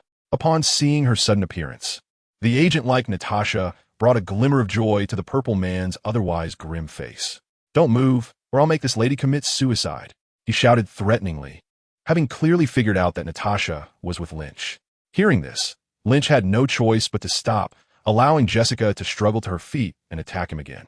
Natasha, really, why did you have to come at this time to cause trouble? The purple man, seeing Lynch stop, felt a surge of joy and quickly ordered Natasha. Come here. Natasha immediately stiffened, uncontrollably moving toward the purple man Kilgrave. Lynch endured Jessica's frenzied attacks, his expression dark.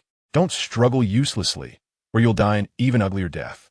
Oh, as he looked at Natasha approaching him, the purple-skinned man revealed a morbid smile. Tell me, how are you going to make me die? Saying this, he even gazed at Natasha with wide eyes, filled with excitement. To his surprise, the woman who came to trouble him was unexpectedly stunning. What a sexy and captivating woman. He laughed wildly and reached out his right hand to touch Natasha's face.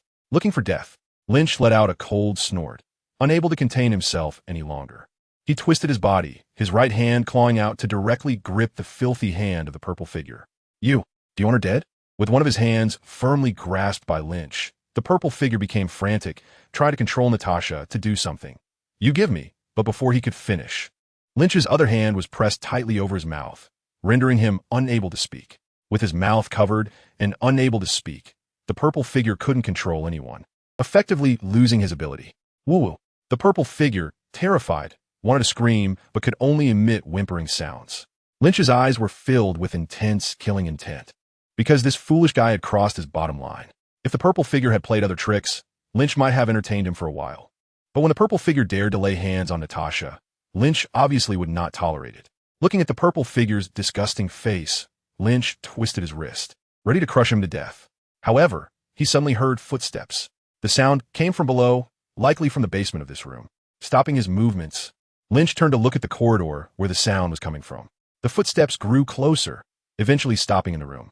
Its owner was a woman covered in bruises, her expression dazed. From her appearance, one could easily imagine the terrifying thing she had gone through here. And there should be several others like her, sharing the same breath. Still in the basement, Lynch gave a bitter smile and let go of the purple person in his hand. He felt a bit sad and frustrated because he knew this woman.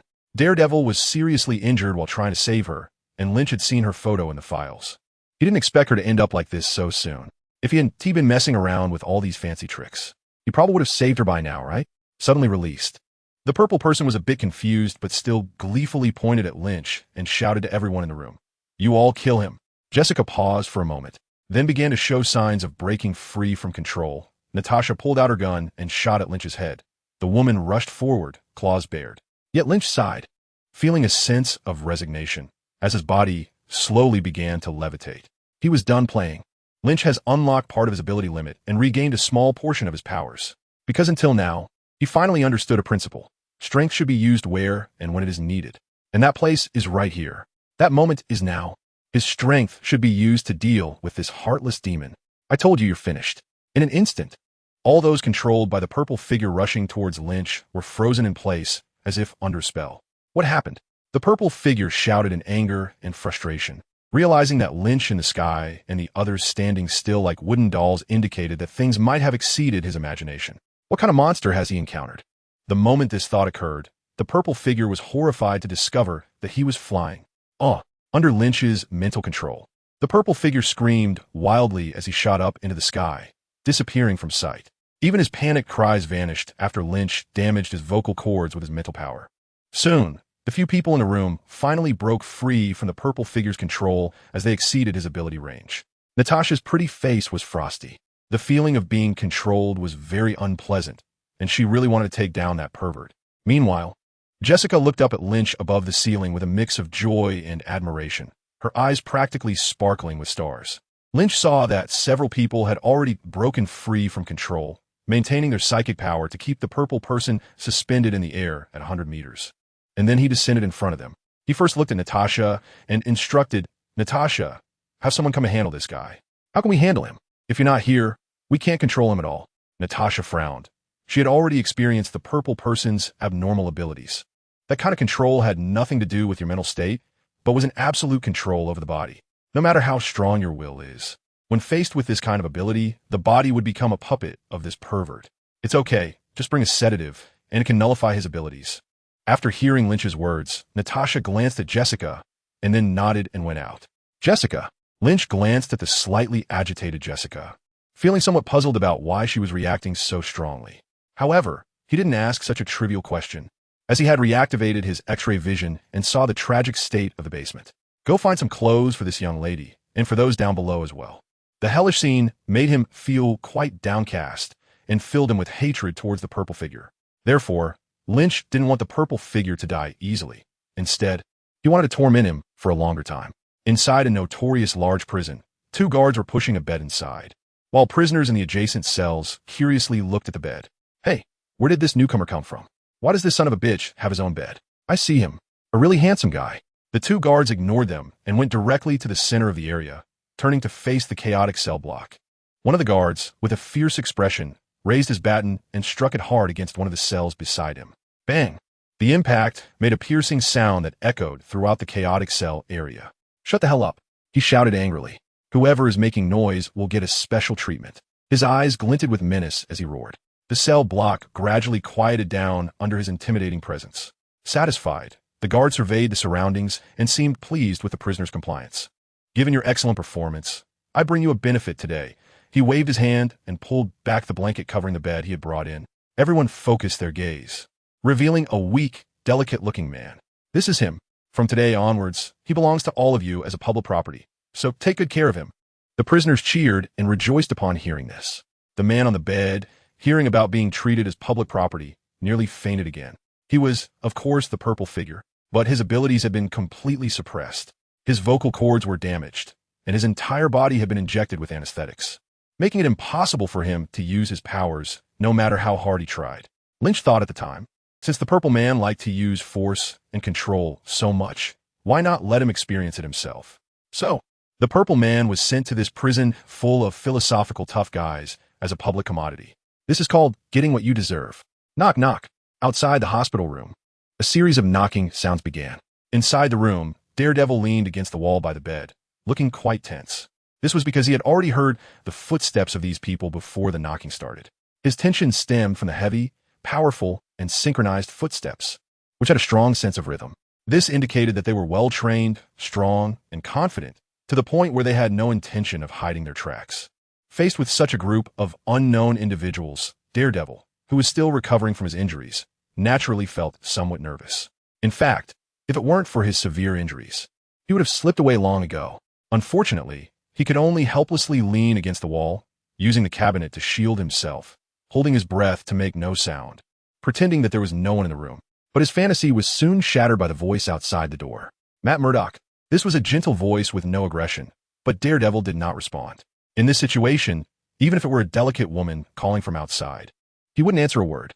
After not receiving a response from Daredevil, the voice outside seemed to sense his concern and immediately added, "We are friends of Lynch. He told us about you, including your vigilante actions. I think it's time to talk." Daredevil squinted, as if recalling something. "Are you from S.H.I.E.L.D.?" "Yes." Outside the door was none other than Phil Coulson, a level 7 agent of S.H.I.E.L.D. Hearing Daredevil's response, he smiled and continued, "Can we come in?" "Of course." After the purple man was taken away by S.H.I.L.D., Lynch took Jessica back to her home. Jessica lived with her foster sister, and when they arrived home, Jessica's sister, Tracy, was not there. Lynch sent Jessica to the door and did not intend to go inside to sit for a while, preparing to say goodbye and leave. "Lynch, I don't know how to thank you." Jessica leaned against the door, her eyes sparkling, her face filled with gratitude and shyness. Looking at the grateful expression of the girl in front of him, Lynch felt a special sense of achievement in his heart. At that moment, after reactivating his ability to see through, Lynch immediately realized that Jessica seemed to have not yet suffered any harm. He had made it. He successfully saved Jessica and changed her destiny. Although he felt very proud and was filled with a sense of accomplishment, Lynch gradually noticed that Jessica's reaction to him seemed a bit unusual, despite Jessica describing her feelings for Lynch as pure admiration, because he had given her the strength of a role model during her moments of confusion, and even inspired her to become a superhero. Lynch could still sense some unusual emotions hidden behind her seemingly normal admiration. It was definitely not just simple affection or admiration, but a more difficult to describe feeling. "It's okay. You just rest well. Tomorrow, I'll take you to meet someone." Lynch suppressed his wandering thoughts and smiled at Jessica. "Who?" Jessica asked curiously. "The person you punched." In the hospital room, Coulson sat in front of Daredevil's hospital bed, introducing himself. "I am Phil Coulson, a level 7 agent of S.H.I.L.D. "I know. Is there something you need from me?" Daredevil asked, somewhat puzzled. In fact, he had already noticed S.H.I.E.L.D. agents monitoring him subtly during a previous operation, which is why he said he knew when Lynch mentioned S.H.I.L.D. However, before Lynch introduced S.H.I.E.L.D., he had no idea that it was an organization that dealt with superpowered individuals and supernatural events. And now he was even more confused as to why they were coming to him. Did S.H.I.E.L.D. want to handle him, a superpowered vigilante? Daredevil believed he had not done anything harmful to society, and Lynch had also mentioned that he knew people from S.H.I.L.D. The most likely scenario was, "You don't need to worry. It's a good thing," Coulson smiled. "We think your vigilante activities are quite commendable." After a series of investigations and evaluations, he looked at the confused Daredevil and said meaningfully, "We believe you can do even more." With that, he pulled out a document and handed it over. At the top of the document were the words Avengers Initiative. Daredevil took the document and found that it contained braille that he could read with his fingers. He began to read the materials carefully and felt increasingly alarmed as he continued. After a long while, Daredevil expressionlessly closed the document and handed it back to Coulson. "What do you think?" Coulson asked, his tone filled with expectation as he took the document back. Daredevil pondered for a long time and furrowed his brow, asking, "I don't understand why you're looking for me." He continued to ask in confusion, "If the plan involves trained super agents and powerful superhumans like Lynch, I don't know what a street vigilante like me could contribute to this alliance." The plan outlined potential candidates for the Avengers Initiative, including experienced and battle-hardened SHIELD agents like Hawkeye Barton and Black Widow Natasha, the Incredible Hulk, who transforms when angry, and the highly accomplished physicist Banner, the wealthy and highly intelligent Iron Man Tony Stark, and even the so-called Ultimate Solution, Lynch. An alliance gathering such top-tier human beings to face a threat from beyond the universe. How could it possibly include a street vigilante like him? "You don't need to worry about that. You'll find your own place in it," Coulson reassured him softly, without further explanation, because he wasn't quite sure why they were recruiting such a street hero for the Avengers. Perhaps it was just because Lynch knew him? The director insisted that anyone whom Lynch appreciated must have strengths they were unaware of. Iron Man, Tony Stark, Hulk, Bruce Banner, Thor. Apart from enemies, these were the people Lynch had interacted with, almost all of whom Director Fury had been searching for as candidates for the Avengers Initiative. Therefore, Fury naturally had to wonder if Daredevil Matt Murdock, whom Lynch had interacted with, should also be a member of the Avengers. So today, Coulson came with Fury's orders to try to recruit Daredevil Matt Murdock. Even if this street hero seemed not very powerful, they could recruit him to observe for a while. After all, they had nothing to lose, right? Daredevil thought for a moment, but shook his head. "I don't think I can handle this task." Coulson showed a hint of surprise, but remained silent, wanting to hear Daredevil's explanation. "I only have this much ability. I can only punish some ordinary evils at night in Hell's Kitchen. That's what I should be doing." As he spoke, Daredevil chuckled self-deprecatingly. "I can't even manage Hell's Kitchen. I shouldn't get involved in bigger matters." Finally, he calmly said, "Saving the world should be left to Lynch." On that day, two special guests arrived at a church in Hell's Kitchen, where a confession ceremony was taking place. It was the afternoon of the next day, and Lynch and Jessica had come here to find Daredevil. Today, Lynch was unusually dressed formally, with a little tail behind him. "Jessica, don't be afraid. Matt won't blame you." Lynch noticed Jessica's unease and pulled her to the church entrance, smiling to comfort her. "Really?" Jessica worriedly lowered her head and murmured to herself, "I remember he seemed to look very scary, didn't he?" Lynch laughed heartily. "The Daredevil of this world looks just like the Batman from the Justice League version. Yet some people still say he looks scary. It's okay. He's blind, which is why he looks a bit frightening. Actually, he's a really nice person otherwise. Why would he go out to save people?" Jessica tilted her head and thought for a moment, feeling that it made sense. A superhero can't possibly hold a grudge over such collateral damage, right? "Let's go in." With Jessica, Lynch quietly walked into the solemn and dignified church. The confession was nearing its end, and Lynch and Jessica sat right next to Daredevil at the back. "So how about it? Did your body receive forgiveness?" Lynch made a sarcastic remark. Daredevil's mouth twitched slightly, and he vaguely felt the pain in his broken rib again. He gave a bitter smile and turned his head towards Lynch and Jessica, saying, "I don't have much of an issue, but does this lady need to confess?" Lynch and Daredevil had discussed the whole matter over the phone, so he knew that Jessica had done many things that made her feel guilty and tormented. He thought that perhaps Jessica needed to confess a bit to find some comfort for her soul. Upon hearing this, Jessica's pretty face dimmed slightly. Indeed, she held deep guilt for the two women who suffer misfortune because of her, but she did not show it. It wasn't her fault. The Purple Man had already paid the price for that. Lynch observed Jessica's expression and softly comforted her. Regret? Lynch believes that Daredevil's way of confession is the correct one. It's not about regretting the wrongs he has done, but rather about the things he is yet to do. There are no flawless perfect beings or saints in this world, nor are they needed. Saving others often comes at a greater and heavier cost. Even Lynch himself does not have the ability to achieve perfection in any one thing. He can eliminate the Purple Man to prevent more people from encountering demons, but he cannot reverse time to save those who have already been harmed. Even in the process of eliminating demons, sacrifices are often unavoidable. Excessive criticism does nothing but cause heroes to bleed and weep, providing no benefits at all. Lynch has always believed that as long as he can be true to himself, that's enough. Moreover, I do not believe in God. Well, Daredevil smiled wryly and didn't push it. Speaking of which, SHIELD came to see me yesterday. Lynch was taken aback. Were they recruiting you into that alliance? Yes, Daredevil replied quietly. But I refused. Why? Although he had a vague idea of Daredevil's thoughts, Lynch couldn't help but ask. Because I'm already the devil of Hell's Kitchen. Daredevil looked up, smiling knowingly. How could I leave this place? Upon hearing this, Lynch's eyes lit up. I think I have an idea. What? We can form an alliance in Hell's Kitchen.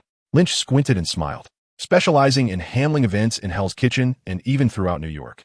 The alliance? The slightly confused Daredevil, taken aback by Lynch's words, asked curiously, just the two of us? No. While denying, Lynch glanced at Jessica. It's you two, but I believe there will be others in the future. Jessica? Muttering to himself. Daredevil fell into deep thought. It seemed that this proposal was quite good. On West 38th Street in New York, the well-dressed Daredevil, wearing sunglasses, tilted his head back as if lost in thought, looking at the skyscraper in front of him. This building was hundreds of meters tall, over 80 stories, and could be considered a landmark in the skyline of New York. Of course, Daredevil couldn't see the building in front of him, but his super hearing could sense how magnificent and grand the structure was. After watching for a while, Daredevil stopped a passerby, heading into the building and asked, "Excuse me, do you know what this building is called now?" The passerby looked at Daredevil curiously and, realizing he was blind, kindly answered, "It's of course Fist Tower." Halfway through his sentence, he suddenly froze, because he inadvertently looked up and discovered that the building he entered every day had a new name hanging at the top. Defenders Alliance Tower? Thank you. Daredevil smiled, thanked the kind person, and walked straight into the building. Is this entire building yours? Standing in front of the former Fist Tower, now Defenders Alliance Tower, Jessica, simply dressed, exaggeratedly looked down at the city below, her tone filled with disbelief. In fact, Lynch smiled helplessly and explained, "This building has shares from other groups as well. You're actually so wealthy." Jessica clearly didn't pay attention to Lynch's words and was just muttering in shock. Seeing this, Lynch lost the desire to explain further. At first, Lynch also thought that this building was entirely the private property of Jean Bing. But later he realized that it was not the case at all. Although the building is named after Jean Bing and called Fist Tower, the shares that Jean Bing held were not high, and most of the ownership belonged to various parties he had business dealings with. Of course, when Jean Bing was alive, this building was his private property as the king of the underworld and the overlord of Hell's Kitchen. After Lynch killed Jean, he thought that this building was quite tall and might serve as a stronghold, so he asked S.H.I.E.L.D. to find a way to accept it. However, when S.H.I.E.L.D. agreed, they discovered that the forces involved with the building were complex and not something that could be resolved in a day or two. As a result, Lynch gradually lost interest in the building until he thought of establishing the Defenders Alliance. The Avengers have the Avengers Tower, and although the Defenders Alliance is smaller in stature, it should have a base as well, right? So he contacted S.H.I.E.L.D. and learned that the acceptance of the building was basically complete and they could move in at any time. Therefore, after revealing the Defenders Alliance plan to Jessica and Daredevil, Lynch called the two of them over to familiarize themselves with the base. Small money, small money. Lynch waved his hand, looking nonchalant. In his mind, this building was indeed ordinary, no different from those typical commercial buildings, far inferior to the Avengers Tower in terms of technology. Jessica curiously gazed at the view outside the floor-to-ceiling windows and asked with a hint of excitement, "Are we really going to use this as our base?" Lynch nodded and said, "The top 10 floors will be vacated in the future for use as a base, and specialized renovations will follow. This building, as an unremarkable commercial structure, indeed lacks distinctive features and is even more deficient in the facilities required for superhero activities. Lynch is planning to break through the top 10 floors, build a platform for his landing and helicopter takeoff at the top, and construct dedicated conference rooms, exercise rooms, laboratories, special prisons, and so on inside. That's so crazy." Lynch's casual mention of the plan made Jessica feel a sense of longing, and after a moment of pause, she exclaimed in surprise, "How much is this 10-story building worth?" Having been sharing a rental with her sister before meeting the Purple Man and earning less than $30 a day, Jessica was understandably shocked that this skyscraper would become their base. "I don't know, I don't have much concept of money," Lynch replied. Jessica's naive expression made Lynch chuckle, as he truly had no concept of money since coming to this world. Upon hearing this, Jessica seemed to be hit by some sort of psychological blow, and her previously joyful and excited face instantly fell. "Are you very poor?"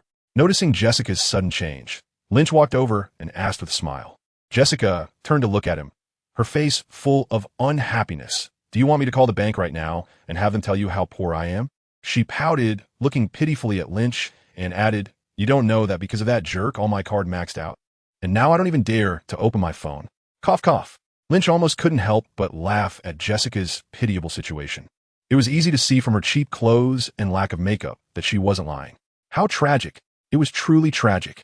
Not only had she almost been sullied by the purple man, but even her credit cards were maxed out due to late payments. In a credit-driven America, this was practically a sentence of social death. But as tragic as it was, Jessica's appearance was quite amusing. Who would have thought that a girl who could lift a car would be so distressed over her credit card bills? Indeed, one's happiness often comes at the expense of others' suffering. Jessica noticed that Lynch was still able to smile and immediately angrily scolded. How can you still laugh? Can't you feel a bit of sympathy for me? She pointed at Lynch in frustration, looking exceptionally adorable. Okay, stop. After watching Jessica's cute, angry antics for a while, Lynch slightly raised his hands to call for a halt. He could now shout a born-and-bred American woman. With a gentle wave of his right hand, Lynch caught a bank card that flew out from the central desk in the room. He directly handed the card in front of Jessica, who immediately froze. Take it. There is some money on it. It should help improve your life. Looking at the shimmering black card in front of her, Jessica felt a bit dazed. In fact, she had just been thinking that since Lynch was so wealthy, maybe she could borrow some money from him to change her miserable life. But now, facing the bank card being handed to her, she hesitated. If she accepted it just like that, would Lynch think she was a money-driven woman? If she accepted this card, would it mean she was being kept by him, like those mistresses supported by wealthy men old enough to be their grandfathers? Don't overthink it. Consider it your reward. Lynch saw through Jessica's doubts at a glance, and for a moment, he felt that she was vastly different from the Jessica he remembered. Having been in the U.S. for so long, Lynch had gradually adapted to the pragmatic values here. People in this country are very direct and genuine, and they do not hide their love for money at all. If it were a different woman facing an offer of easy money, she would definitely accept it without hesitation. Jessica's hesitation indicated that she was a bit different from the average person. She was also unlike the Jessica who had been disheveled and self-destructive years later in that original world. She was younger, lively, and innocent. What reward? Jessica looked at Lynch suspiciously. The reward for saving the world. Lynch chuckled and tossed the card over. Jessica gasped and caught it.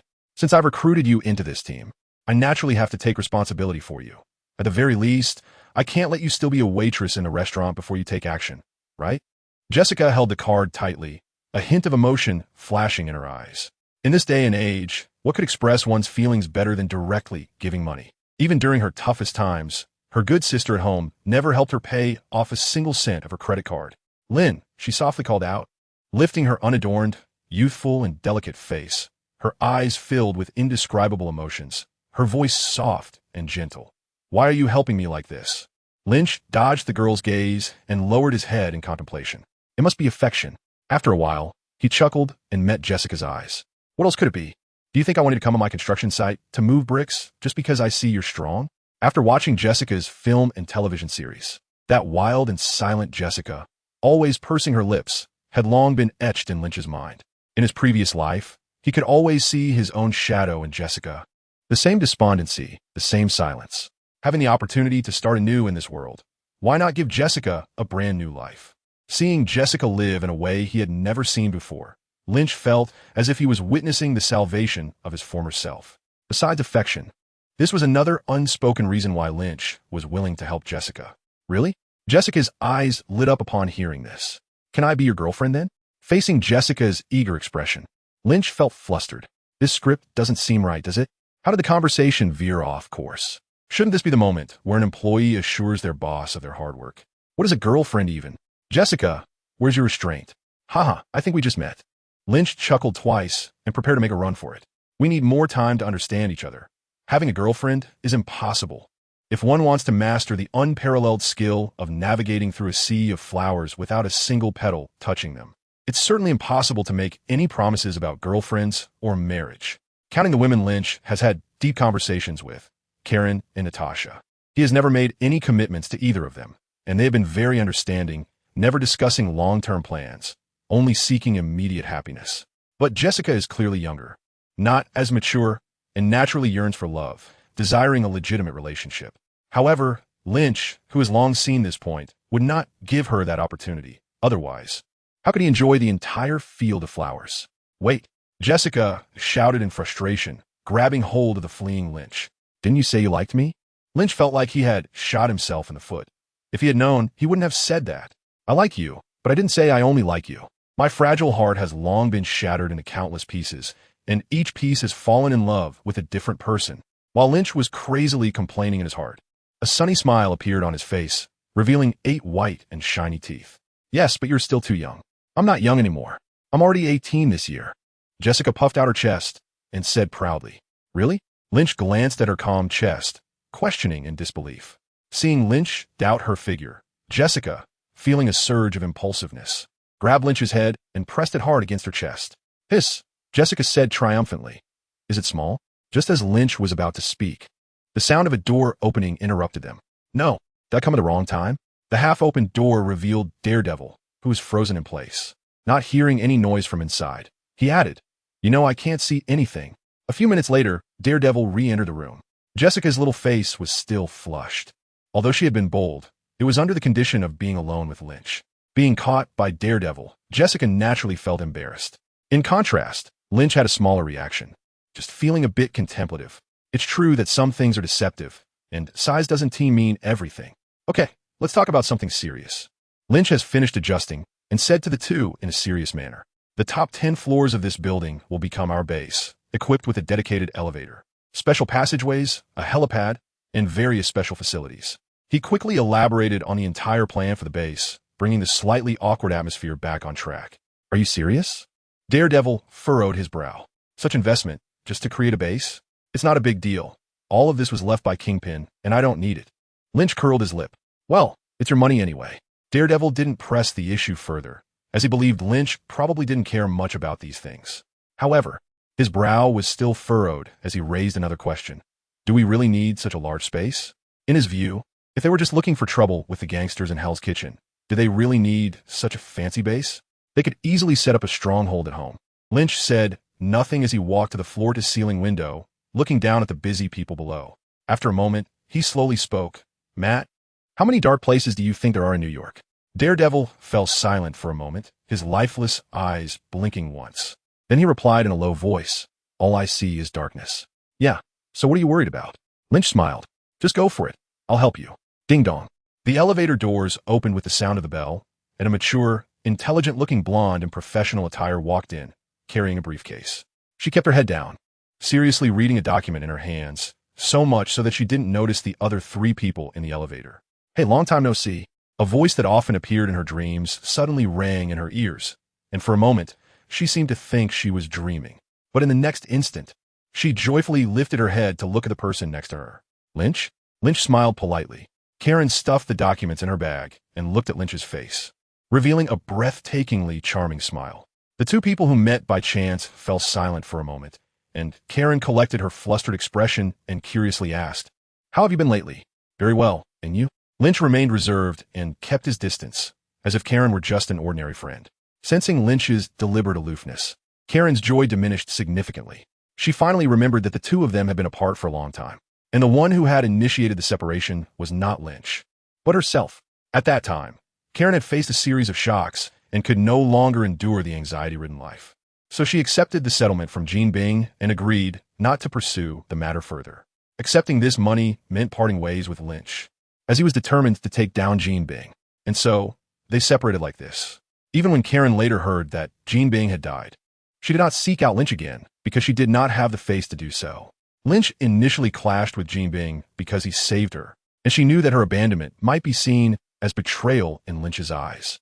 In this situation, Karen felt she had no face to confront Lynch. I'm doing well too. Karen looked at Lynch's face, her smile tinged with a bit of bitterness. He had really changed a lot, becoming more mature, more confident, and more charming. But she had already missed her chance with him. Back then, with the compensation money from Jean Bing, Karen started a small newspaper, and she was materially very well off.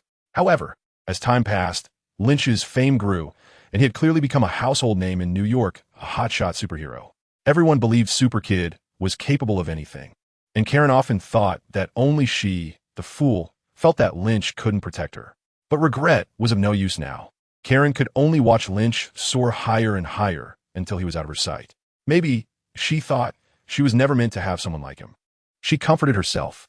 She heard from Matt that you are now running a newspaper? Lynch pretended not to see her complicated expression and spoke calmly. He had no aversion to his first encounter with Karen in this Marvel world. He was well aware that Karen was an ordinary woman, the person closest to the old Lynch. This was the reason Lynch initially helped Karen. After encountering all sorts of freaks and elites, he found a rare sense of comfort in her. Whether facing enemies like Ironmonger, General Ross, or Abomination, or friends and allies like Tony and Fury, Lynch was always Superboy. Throughout, Lynch relied on his identity as a Superboy with superhuman abilities to engage in banter with various characters. However, he used to be just an ordinary teenager. Wearing the Superboy mask for too long could be exhausting. Even with near-invincible power, he felt emotionally drained when clashing with these people. At that moment, Karen appeared. She was an ordinary woman living in Hell's Kitchen, worrying about everyday necessities. With Karen, Lynch could be an ordinary person. Because she was not a spy or a superpowered individual, Lynch had nothing to hold back and could fully be his old self. Unfortunately, Karen chose to part ways. Lynch did not refuse, as the tolerance of ordinary people is limited, and he could understand. Later, when Lynch found Karen again, she had already become the owner of a newspaper and was living quite well, so he did not disturb her anymore. He just forgot that Karen's newspaper was in this building, which led to this awkward encounter. Yes, Karen could only respond with one word, and she couldn't say anything more, only lowering her head in despair. Because the money she used to start the newspaper was the reason she betrayed Lynch. Do you still care about the past? Seeing Karen's sad expression, Lynch felt a bit of pity. Huh. Upon hearing this, Karen raised her head, her big eyes showing a glimmer of hope. Forget it. I don't care about that anymore. Things here are already over. After hesitating for a moment, Lynch ultimately comforted her. Then, ding-dong, the elevator door opened again, but no one came in, and Daredevil walked out. Well, I'll be leaving now. You all take your time chatting. Matt? Karen only then noticed Daredevil's presence and waved at him. Goodbye. Turning her gaze back to Lynch, Karen slightly furrowed her beautiful brows again. Is this your sister? Karen pointed at Jessica and smiled. I'm his girlfriend. Jessica, who had already been frowning, fiercely hugged Lynch's arm and bared her teeth at Karen in a show of dominance. Really? Noticing that Lynch did not express his stance, Karen smiled charmingly, displaying her mature charm. Then, without even looking at Jessica, as if she did not see the naive girl as a rival, she sweetly asked Lynch, so you still don't have a girlfriend? Caught in the center of the battlefield between the two women, Lynch felt very uneasy and could only awkwardly smile and say, I have never had one. Damn it. Why do I have to suffer like this? Damn, elevator. Why is it so slow? Really? Karen muttered thoughtfully, then suddenly looked at Jessica. Sister, since you said you're Lynch's girlfriend, do you know what position he likes? She said with an ambiguous smile, her expression provocative, as if she had sensed something. Lynch's heart skipped a beat. I know. Just now. He was still lying on my Jessica. How could he stand this? His temper flared up immediately, regardless of whether he had an overly friendly relationship with Lynch himself. He started to make up nonsense. Stop. Just as Jessica was about to reveal the embarrassing incident from earlier, Lynch shouted loudly, interrupting her. He first shot a fierce glare at Jessica as a warning, and Jessica immediately pouted, not daring to speak. Jessica, you really are clever. Just a little push, and you spill everything. Then he helplessly looked at Karen, sighed, and said, She's just a child, so don't argue with her. Karen, you better watch out. If you really angered Jessica, she could punch her brains out. Hearing Lynch say that Jessica was a child, Karen stopped causing trouble and smiled proudly. I already said, I'm not a child. Jessica protested, insisting that Lynch change his words. Shut up. You're not a child. You're a sexy babe, the most beautiful woman in the world. Okay. At this, Jessica finally quieted down, giving Lynch a moment of peace. Lynch felt a buzzing in his head. Women are really hard to deal with. What brings you here today? Karen asked curiously, as she had never seen Lynch here before. Just checking it out. Lynch replied, What are we investigating? After pondering for a long time, he decided to tell her the truth. We're going to set up a base here. A base? To Lynch's surprise, Karen did not continue to ask questions, but instead focused on a point she was concerned about and asked, So you'll be coming here often in the future? Yes. Sensing a sudden strong grip on his hand, Lynch smiled wryly and said, I'm not sure, maybe sometimes. Then Karen suddenly leaned in closer to Lynch and said, I'll treat you to dinner. Dinner? I see you're after my body. Lynch was about to speak when he suddenly felt a sharp pain in his arm and immediately turned his head. He saw Jessica's face filled with anger, looking as if she would explode if he dared to agree to anything. What the hell? Why couldn't she use this strength against the villains? Just as Lynch was in a dilemma, the elevator suddenly chimed. Finally here. I can slip away. With hopeful eyes, the elevator door slowly opened. Then, his face full of anticipation turned to stone in a gust of wind, crumbling inch by inch and scattering to the ground. Outside the door, Natasha, dressed in a sharp suit, pursed her sexy lips, arms crossed, quietly observing Lynch, who was caught between two women. Lynch, looks like you're very happy today. A few minutes later, Natasha exited the Defender's headquarters and got into a black sedan to leave. Once inside, her expression clearly calmed down. The anger she displayed in front of Lynch was more for show. Natasha didn't have many expectations regarding her feelings for Lynch. As a Black Widow, how could she hope for any normal emotions? Looking out at the bustling crowd, a hint of envy appeared on her otherwise expressionless face. But this feeling lasted only a moment. The next second, she transformed back into the cold, capable Black Widow. She lowered her head, took out a tablet, and opened a top-secret mission file. She decided to take this opportunity to complete the urgent task. Not long ago, somewhere in the Atlantic Ocean, on a massive ship, groups of researchers dressed in white were bustling about, nervously calibrating a large piece of equipment, while teams of agents in black suits patrolled back and forth. In the center of these people was a large circle of computers and unknown instruments, where the highest-ranking individuals on the battleship were gathered, nervously watching a screen. On the screen was a miraculous view from the depths of the ocean. The light from the probe seemed insignificantly small in the pitch-black deep sea. The darkness beyond the orange light was a mysterious unknown to humans who knew little about the ocean's depths. As the probe continued to descend, a rare underwater scene unfolded before everyone. Countless rare marine creatures glided leisurely across the screen, massive skeletal remains, and ancient ships that had been sleeping for who knows how many years. Suddenly, a flash of light darted across the screen. What was that? Coulson asked, arms crossed, squinting at the old oceanographer sitting in front of the computer screen. I don't know, it was too fast. The gray-haired scholar shook his head, his old eyes failing to catch what was on the screen. He rewound the footage to the earlier moment, paused it, and an unclear image appeared before everyone. In the screen, not far away in the dark deep sea, a humanoid figure with light quickly passed by. A person? Coulson frowned, somewhat incredulous. It's important to note that this was not shallow water of 10 or 20 meters. The probe had descended to several thousand meters deep due to an underwater earthquake. At such depths, a normal human would likely be crushed to pieces by the immense pressure, making survival impossible. He is not a normal human. The old man stared at the screen, seemingly deep in thought. Then, he manipulated the controls to zoom in. His skin is blue, and he is wearing some sort of special outfit. He leaned closer to the screen, observing carefully and speaking word by word. Coulson also leaned in to look at the image on the screen. A mermaid? Even the best diving experts, wearing special suits, couldn't survive in such deep waters. The recorded human diving record is only a little over 300 meters. Even with high-tech gear, it's impossible to survive at several thousand meters deep.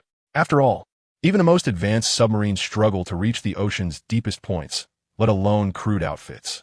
If that were the case, humans would have thoroughly explored the resource-rich deep sea long ago, and we wouldn't know so little about it today. It's possible, the old man mumbled, his eyes lighting up, then excitedly turned to Coulson. This discovery is astonishing, regardless of whether this being is a mermaid or something else. It's clear from its appearance and attire. He gasped for breath, his beard trembling, as if he had discovered a new continent. This is a new civilization. They have a similar appearance to humans, blue skin, and a notable level of technology. In contrast to the scholar's excitement, Coulson felt an unbearable headache. Upon seeing the image, he sensed that they had stumbled upon a significant problem. This fleeting figure could very well indicate a humanoid civilization that had been hidden for thousands of years. As a senior agent of SHIELD, his awareness was naturally different from those scholars. At that moment, he understood just how dangerous this civilization might be. How many years had it been since recorded history led to a technological explosion and the emergence of modern society? And this civilization had managed to remain completely hidden throughout the entire history of human development. How terrifying is that? This meant that this underwater civilization might far surpass humanity in terms of technological level. Aliens? Or the legendary mermaids? Or perhaps a lost ancient human civilization? With his high-level access to classified files, Coulson was aware of many secrets unknown to the world. Indeed, there were aliens and highly developed ancient human civilizations existed. Just recently, Even ancient gods had appeared in the world. Because of this, Coulson was extremely vigilant about this unknown civilization. Although he didn't know why this civilization had remained hidden. With the advancement of human technology, one day, people would inevitably begin to exploit the vast oceans that cover most of the Earth. At that time, how could this civilization continue to hide? If they didn't quickly understand the situation of this civilization, humanity could face a fatal blow. The image disappeared. The old man's surprised voice interrupted Coulson's thoughts. What happened? The screen that had been showing the descent now displayed static, losing its signal. The old man operated the equipment with uncertainty, but couldn't find a definite cause. Finally, hesitating, he said, "Signal transmission issue? Or continue the detection as planned. I'll step out for a moment." After casting a deep glance at the screen that had lost its signal, Coulson briefed the old man and quickly left, intending to report to Fury. Halfway there, Coulson stumbled and almost fell to the ground, but fortunately, he was agile enough to brace himself against a nearby instrument. A look of surprise crossed his troubled face because he hadn't tripped or bumped into anything. Rather, the ship had just violently trembled. What happened? Supporting himself against the instrument, Coulson shouted into the communicator. "The ship's rear has been attacked by an unidentified object." What? Coulson's expression changed slightly, a familiar sense of unease rising within him. After all, they were not on a small fishing boat, but on a genuine warship weighing over 1,000 tons. Apart from encountering human technological products, such colossal behemoths can almost roam freely in the ocean, with all marine life and most severe weather having little impact on ships. What exactly attacked the ship? Marine creatures? Don't be ridiculous. Even the largest marine creature, the blue whale, is just a small goldfish compared to this steel giant, and even if it did attack, it could not cause such a degree of tremor. Moreover, how could an intelligent and gentle blue whale foolishly attack a ship that is clearly many times larger than itself? Besides marine creatures, it must be other high-tech products. Humans, or that unknown civilization. Coulson, thinking of this, exclaimed in his heart that it was bad. Could it be that the unknown civilization discovered their exploratory actions and wanted to eliminate the possibility of them being exposed? It has already been confirmed that it was a giant whale. In the communication device, Coulson's subordinate reported their discovery in disbelief. A whale? What kind of whale could nearly make me fall on the ship? Very large, estimated to be over 50 meters long, weighing 500 tons. What? Just as Coulson wanted to clarify, a more intense tremor interrupted him. The entire ship shook violently, and the people and instruments around swayed back and forth. What is going on? Tell me. Let go of the unstable instruments. Coulson tightly gripped the railing in the room, urgently asking his subordinates in the control room. They are very fast. One or two. The subordinate reported in a panic, and finally let out a fearful roar. Coulson immediately felt something was wrong and decided to go to the control room to command. Just as he let go of the railing and crouched down to rush out of the room, the ship swayed again, and the entire room tilted 90 degrees. Then, he heard a series of water sounds and chaotic screams coming from the communication channel. It's a tsunami. Why is there a tsunami here? The ship is damaged and taking on water. We're going to sink. Coulson, thrown to the ground by the sudden tilt, hit his head hard against the hard steel, seeing stars in his eyes as he was tossed around the room. After a long while, the cold seawater surged in, pulling his consciousness back into his body. He took a deep breath and dove into the water, swimming out. With his strong physique and excellent mental quality, Coulson narrowly escaped the sinking ship. But then, he encountered something even more terrifying. The sea seemed to be stirred by an invisible giant hand, the water currents chaotic, and waves rose on the surface.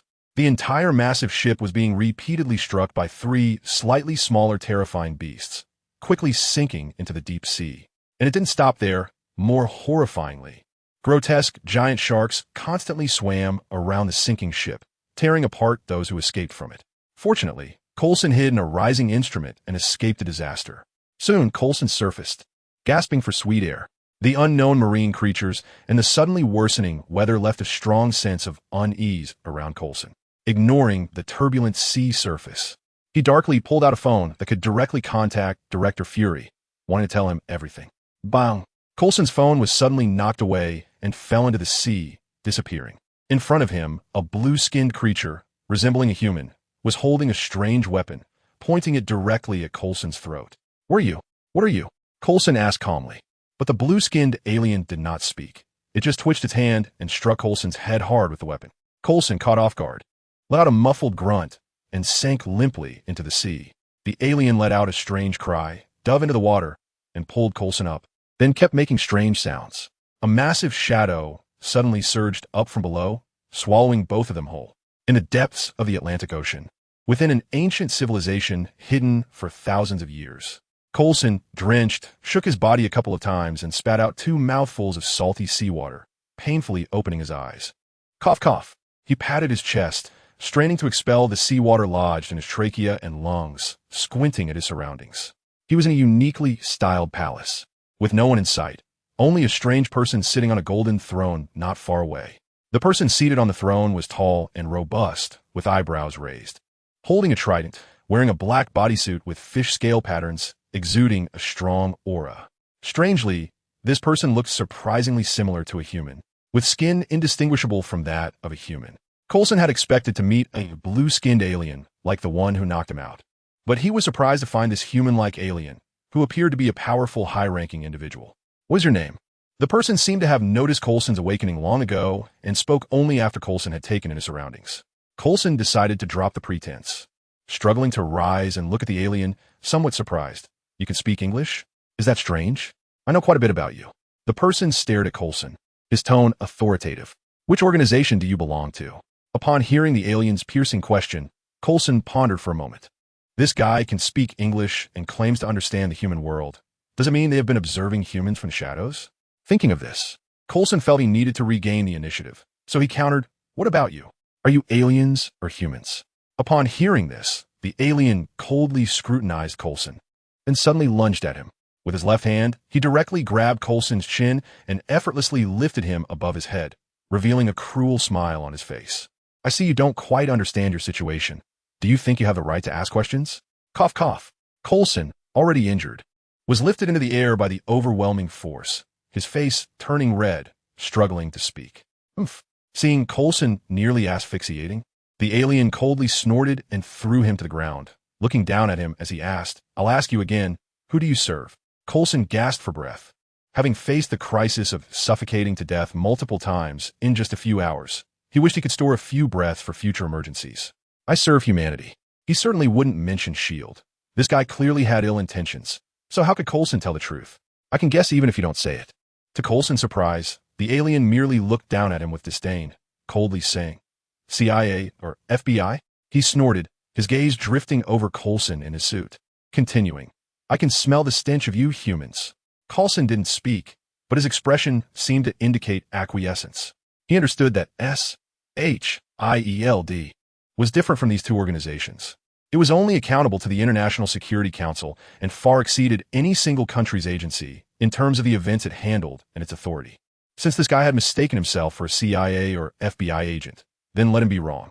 However, he seemed quite arrogant, and it was possible to extract some information from him. "Why did you attack us?" Coulson asked weakly, his face full of sorrow. "My colleagues are dead. You killed them." He wasn't feigning grief. The losses from this operation were indeed significant.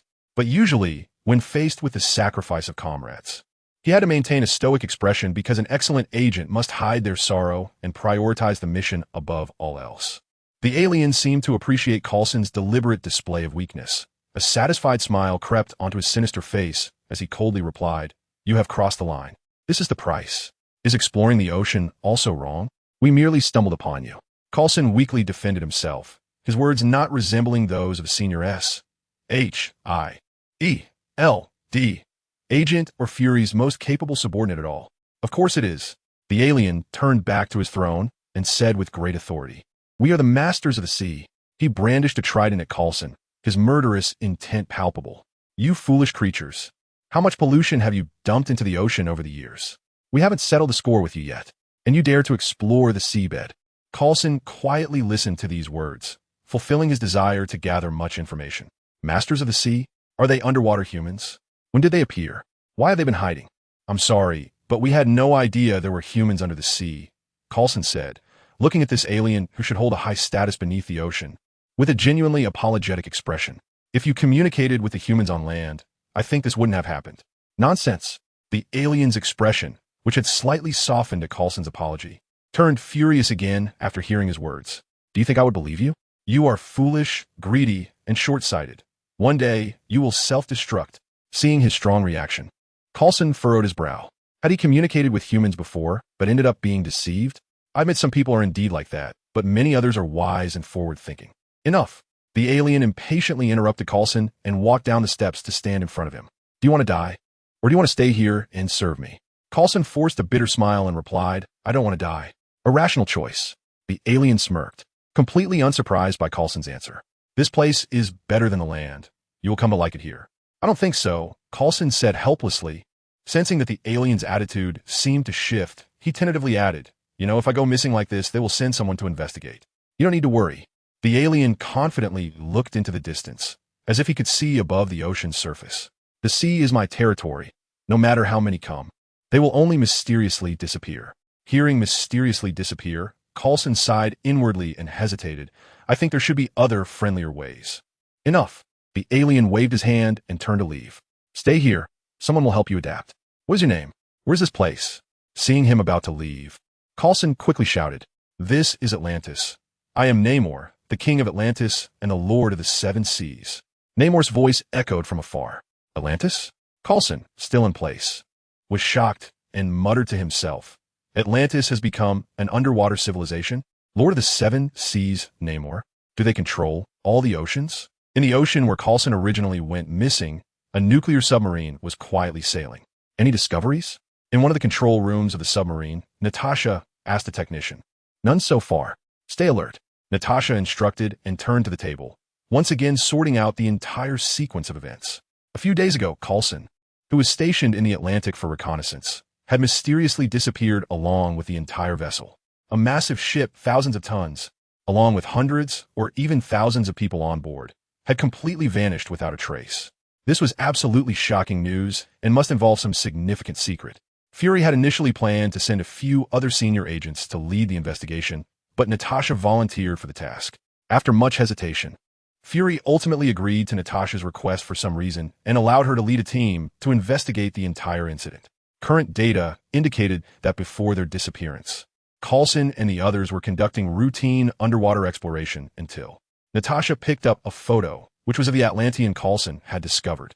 The instruments on the ship were supposed to transmit data in real time to SHIELD headquarters, but no one had noticed this at the time.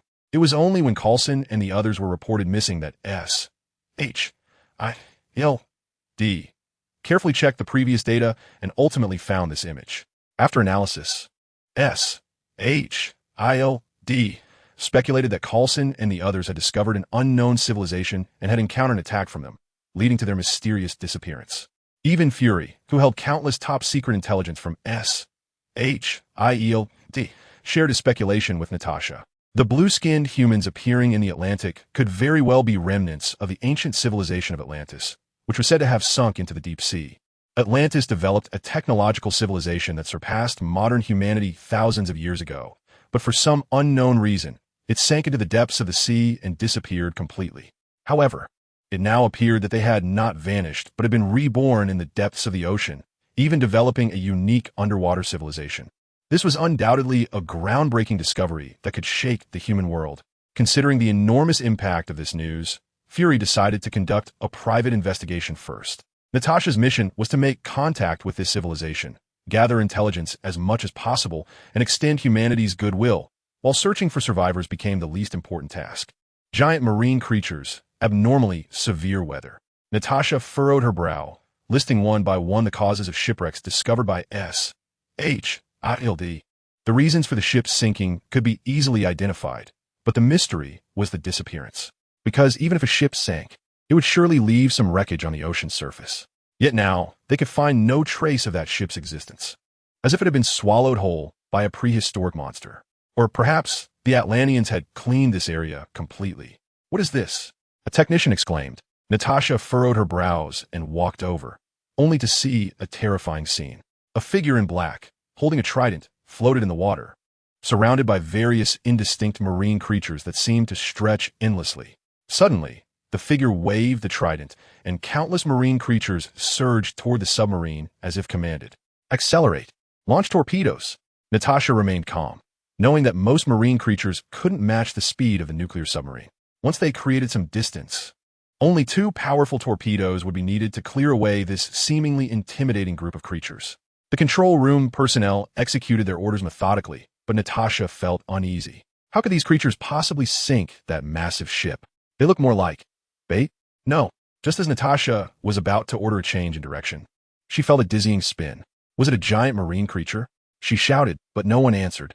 In Stark Tower, an unprecedented party was underway. Under the illuminated night sky, stunningly beautiful women in bikinis splashed in the pool, while others strolled outside, eagerly showcasing their charms toward a particular direction.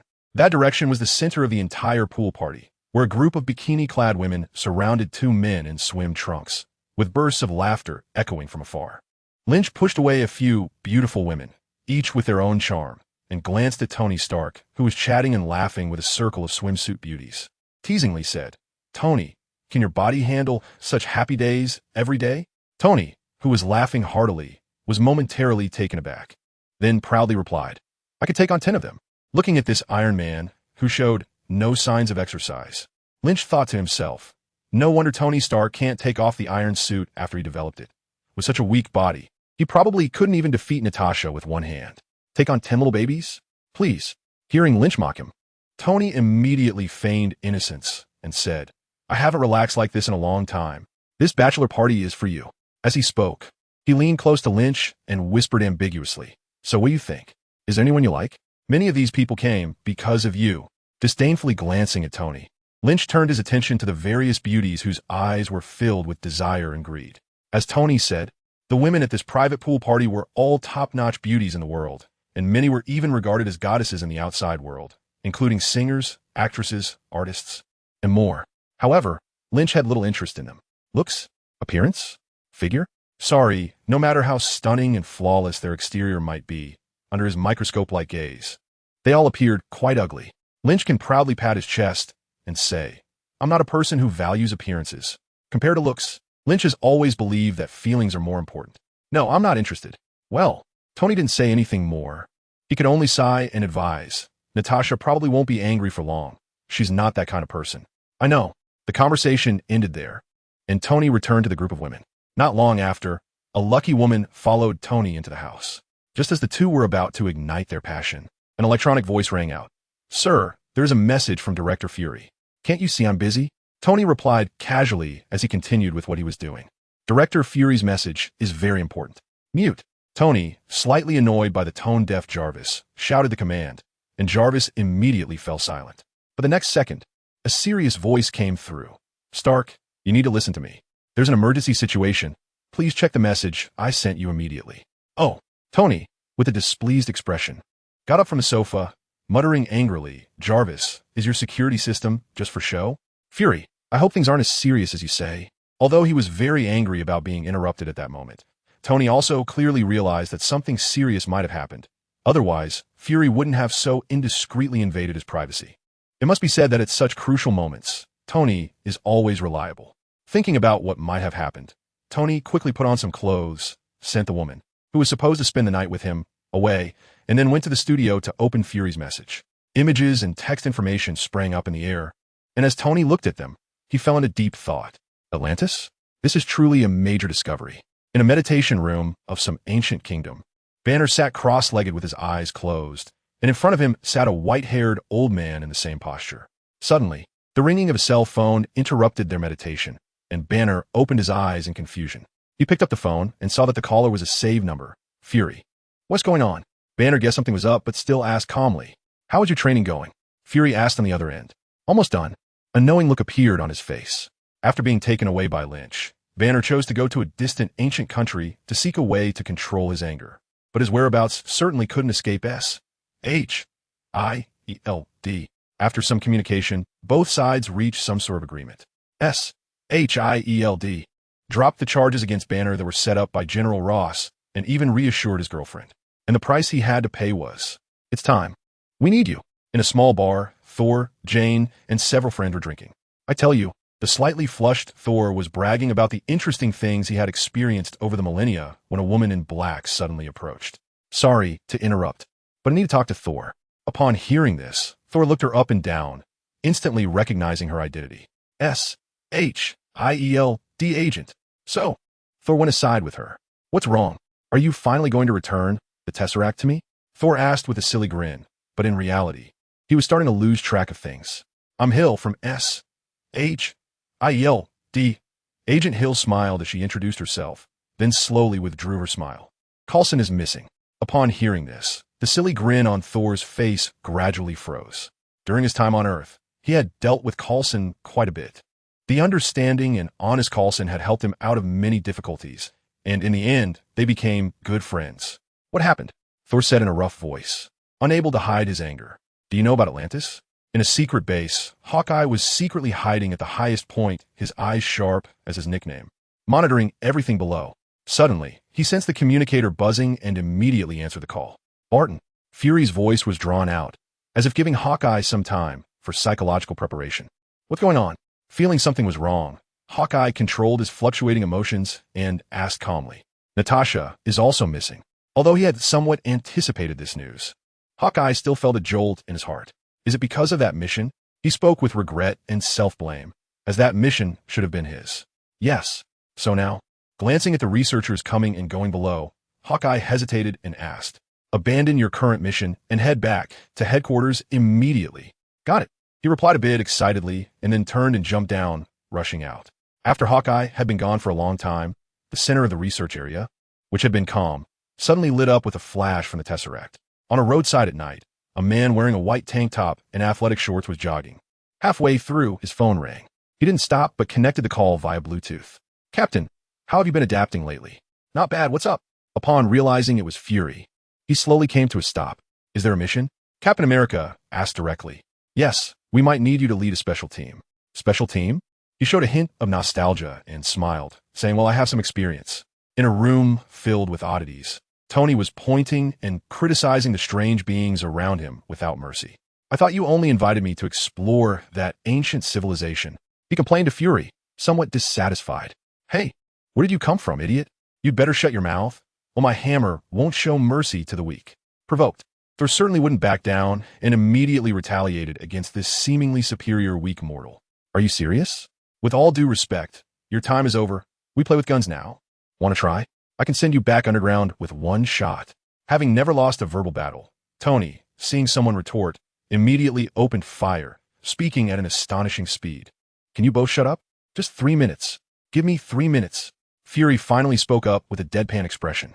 The two immature guys, who had been bickering, finally exchanged glances and stopped, grumbling. Okay.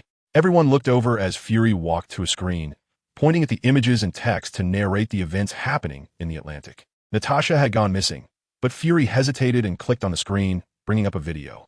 In the video, a fierce-looking Namor arrogantly addressed the screen, saying, humans on land. I, Namor, King of Atlantis and Lord of the Seven Seas, warn you not to test our limits any further. If I see your figures on the surface again, a great tsunami will swallow your world. As the video ended, the room fell into a collective silence. Did I just see a fish man threatening us? Tony was the first to speak, his tone light and teasing. It must be said, Tony Stark always had a knack for lightening the mood. But clearly, the superhero companions he had just met didn't quite understand his humor, remaining silent. After a while, Thor spoke somewhat seriously. I know of Atlantis. They sank and disappeared for some reason 10,000 years ago, but I didn't expect they had not been wiped out. He looked intently at Fury, his voice low. Were Coulson and the others killed by the Atlanteans? Fury shook his head and replied, not sure yet, but they sent back a video using equipment from Natasha, which means at least Natasha might still be alive. We must go rescue them. Hawkeye, who had been hiding in the corner, rarely voiced his opinion. How do we rescue them? Banner spoke up from the other side, but his opinion was different. He stepped forward somewhat helplessly and continued explaining to everyone. Did you not hear what this gentleman said? Atlantis sank 10,000 years ago, but they have existed until now. Can anyone tell me how advanced their technology has become?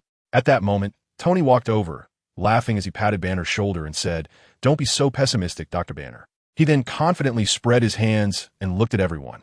I didn't see any superiority of their civilization from that fish man. Maybe they've been trying to evolve gills for the past 10,000 years. After a pause, Tony turned his gaze to Fury, squinting and asking word by word. More than that, I'm curious, why isn't Lynn here? Yeah, why isn't Lynn here? Isn't Natasha his girlfriend? Thor realized that Lynn hadn't shown up for such an important occasion. A serious expression crossed Banner's face, and he also spoke up. I think he should be here. Fury, faced with the continuous questioning, scanned the three who had spoken with an expressionless face, then coldly said, Your questions are the reason why. He glared, his tone becoming excited. Why do you think Lynn must be here? Why do you think a genius, a god, a scholar should pin their hopes on one person? If that person is not here, do you have to cry and go find your mommy when you encounter trouble? Your reaction is excessive. Lynn is also a member of the Avengers, isn't he? Tony countered, frowning. No, the Avengers are you. He is the last resort. Do you have to entrust the safety of the Earth to one person every time? Fury shouted loudly, suppressing Tony. The three fell into an awkward silence. Indeed, placing the safety of the Earth in the hands of one person was very precarious. What if that person wanted to destroy the world one day? Who could stop him? Why not? At that moment, Thor's voice rang out. Facing the questioning gazes of the crowd, he said seriously, My father, the ruler of the 9 realms, Odin, king of Asgard, has borne the safety of the 9 realms and Asgard alone. For thousands of years, he has repelled countless enemies from beyond the 9 realms and those invading Asgard. The people in the room exchanged confused glances. They had no idea about these matters. But Thor didn't take care, continuing. Although Lynn is not as powerful as my father, as a god of Midgard, I isn't it normal for him to defend the Earth. The few exchanged looks for a long time, and Tony finally couldn't help but say, We don't need a god. The era of gods is over. The Earth is now ruled by humans, and Lynn is also human. He only looks human, but in reality, he is a god. Thor argued. You sound like a cultist. Tony sarcastically replied with an odd tone. You. Enough. Someone shouted, unable to take it anymore. It was Captain America. I think Fury is right. He stepped forward, beginning to showcase his leadership qualities. We should fight for the safety of the Earth. That is why we have gathered here. Looking around at everyone, his voice was solemn and loud. The power of one person is limited. If we do nothing, even if Lynn is strong, there will come a day he can be defeated by enemies. I believe only by uniting can we defeat all threats.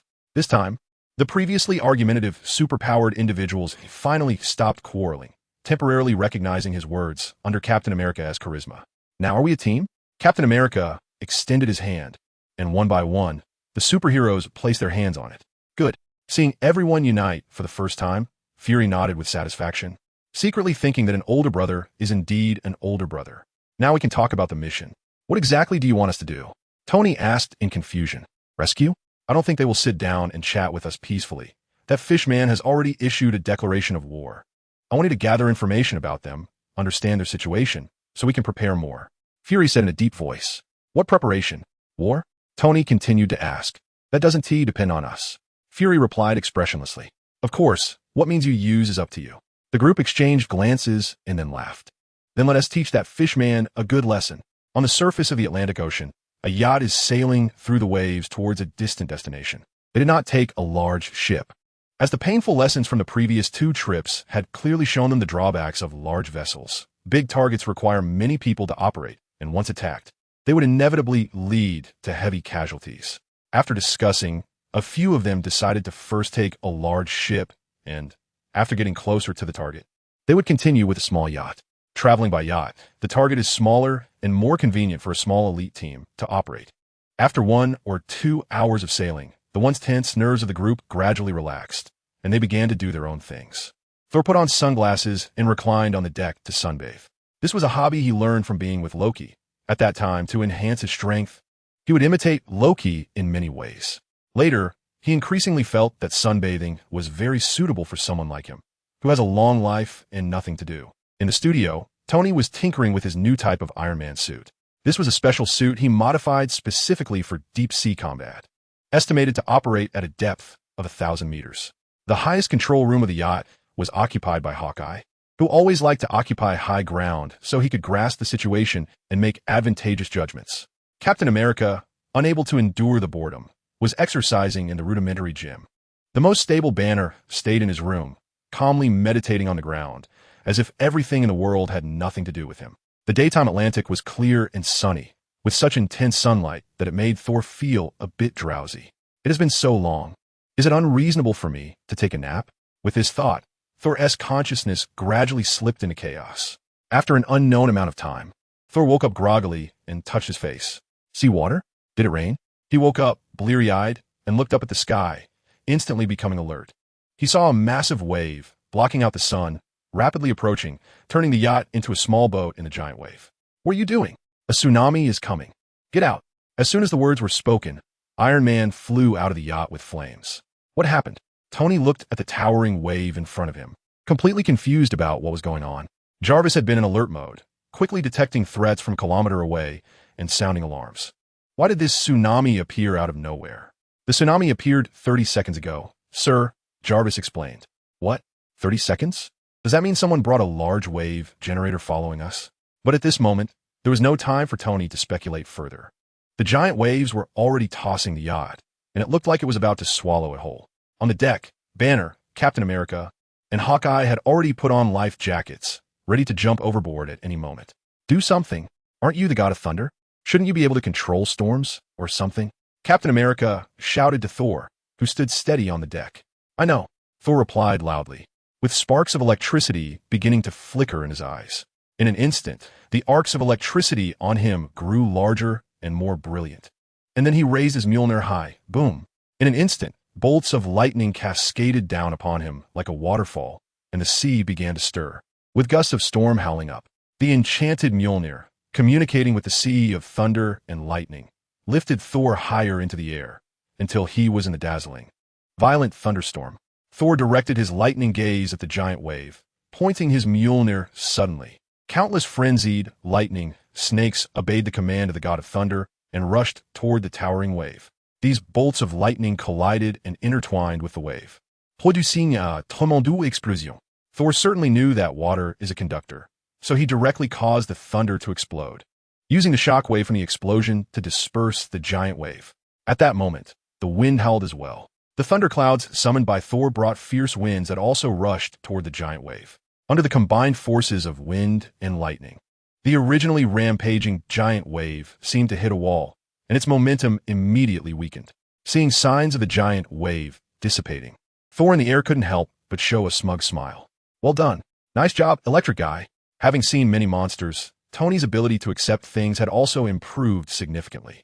Even though he had never seen this hammer-wielding guy show such power before, he was not surprised at all. At most, Tony just thought of changing the hammer-wielding guy into an electric guy. Good job, Thor. You're called Thor, right? Captain America also smiled and praised. Thor laughed heartily. I am the god of thunder. The ocean is also my domain. But, for some reason, the wave that was about to retreat suddenly regained its might. Even more terrifying than before. Oh no! Tony's eyelids twitched, and he shouted madly, Run. Thor, can you do that attack again? Go, go, go. Captain America shouted, and the other two quickly jumped into the sea. No choice but to make it happen. Thor roared, his body crackling with electricity again. One hand raised with the hammer pointing to the sky, quickly flying high. Seeing Thor ready, Tony shouted to him, I'll count to 3. 1, 2, 3. As soon as the words fell, endless thunder and a barrage of mini missiles launched toward the giant wave. Boom! With a thunderous roar. Their attack did not completely shatter the wave. The remaining wave instantly engulfed the two shocked men, followed by the toy-like yacht and the 3 who had swum a short distance. With a beast-like roar, a flash of green appeared in the deep blue ocean. Hulk, sensing the danger, swam desperately toward the surface, with Captain America dragging Hawkeye closely behind. However, the two were directly hit by the terrifying giant wave were not so lucky. Tony's iron suit suffered some damage, and Thor nearly lost consciousness. Find their location for me. Take me there. Just as Tony steadied himself and was about to rescue his companions, he felt a tremendous force from behind. The next moment, Iron Man was sent rolling in the water, shooting out dozens of meters. What was that? Tony asked in shock. Sir, it is that Atlantean, Namor, replied Jarvis, displaying an image. The shadow that ambushed Tony from behind in the water was none other than Namor, clad in black and wielding a trident. This power, glancing at the status of his suit with a pale face, Tony decided to retreat. Yarfish boom! Another immense force struck. Now, go! Tony shouted. The iron suit immediately powered up and roared as it shot straight up from the sea. Thor! Tony grabbed Thor, quickly found Banner, Captain America, and Hawkeye, and then soared upward. Behind them, a wave more terrifying than before was approaching at an unbelievable speed. At the peak of the wave, Namor held a trident. His expression icy. A group of rabble also wants to challenge me? In a dark small room, S-H-I-E-L-D. Director Nick Fury stood in the center with a serious expression, seemingly waiting for something. After a while, several beams of light suddenly flashed in the room, and then 5 holographic images of people quickly materialized in the air. These 5 figures were all older, exuding a powerful aura, clearly high-ranking officials. Shortly after the appearance of the images, one of the short-haired women glanced at the others to confirm their presence, and then began to speak to Fury in a flat tone. Nick Fury, do you have something to tell us? Upon seeing these superiors, members of the World Security Council, Fury had maintained a grim expression, revealing no thoughts whatsoever.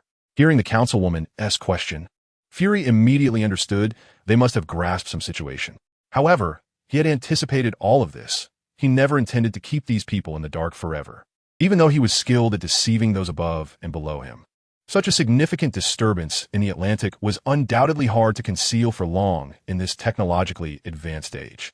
He felt that if he could swiftly resolve the issue, all problems would be easily addressed. Even if it were later discovered that he had withheld information, it wouldn't matter much, as he wouldn't be removed from his position. So what was there to fear? However, unfortunately, his risky attempt had failed, and naturally, he must bear the corresponding responsibility and face all inquiries and doubts. Now was the moment of his trial. Fury straightened his chest, clasped his hands behind his back, scanned the several council members, and replied with dignity. Don't you already know? Councilwoman. Oh. The man next to the councilwoman responded with a faint "oh," then spoke in an impressive tone. Do you think your unilateral decision was not wrong? I never said that. Fury quietly countered, but then admitted his mistake. However, this was indeed a misjudgment on my part. Is that all? The councilwoman's tone rose another notch, and her dissatisfaction was evident.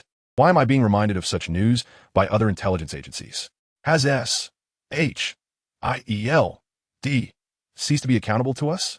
Seeing her dissatisfaction, Fury, who was very familiar with these council members, immediately understood and solemnly stated, of course, the operations of SHIELD are entirely under the supervision of the World Security Council. After all, every penny we spend comes from you, doesn't it? At this moment, another council member snorted coldly, mocking. So you remember that your finances depend on us. I thought you only remembered when you needed money. So the substantial funds we allocate to SHIELD each year are for you to hire a bunch of actors to fight? They're not actors? Hearing such an insult, Fury firmly and seriously retorted. Each of them is our top elite, possessing extraordinary powers. You're playing with fire. Another council member warned coldly. This is not a power you can control, Commander. But Fury remained calm and composed, countering. Have you ever fought? Mr. Councilman, real war? No one spoke. So he continued unhurriedly. In war, do you want to be controlled? Obedient soldiers are good soldiers. One council member immediately countered. Fury disagreed. Yes, but they are not ordinary soldiers. Just then, the councilwoman interrupted his speech with her doubts. Yes, so you have the most elite spy organization in the world, yet you hand over the safety of the Earth to a bunch of freaks? Fury stared at several people with his intimidating single eye for a moment before saying, I have not handed over the safety of the Earth to anyone. I just need a team to respond to crises. I believe that even if they operate independently or even lose control, as long as we use them properly, they are the people we need. One council member immediately reminded, the Avengers Initiative has not been approved. You should focus your energy on the second phase. Fury shook his head in refusal. The second phase is not mature yet, but we cannot predict when the enemy will appear. A council member coldly stated, but you have already proven the failure of this plan. Another council member chimed in. Do you know the pressure we are under right now? You have provoked a civilization that we know nothing about, just because of a few agents or something else. Suddenly, Fury replied decisively, not yet. What? The council member looked a bit confused. Not yet what? Fury's expression was serious, his tone resolute. The Avengers have not failed. This is just a minor inconvenience. Enough. We just want to see results. The council member stated directly. 3 days. So this is your capability? Looking at the dejected and disheveled superheroes in the conference room, Fury angrily shouted, Look at you. You look like a bunch of kids who have been beaten and are crying. Tony, who had been slumped in his chair, shot him a glance and immediately retorted, Director Nick, you really should go drink some seawater. You must thank me without me. Do you think your circus would have returned intact? Tony's words had a wide impact, and several people cast unfriendly glances at him, whether openly or subtly. Among the remaining Thor's companions, the toughest guy was the first to retort. Who are you calling a circus, Iron Man? Without me, your suit would have been soaked long ago. Oh, really? You don't actually think that just throwing around some lightning makes you the god of thunder, do you? Tony sneered. That's ridiculous. I can knock you out with my fists.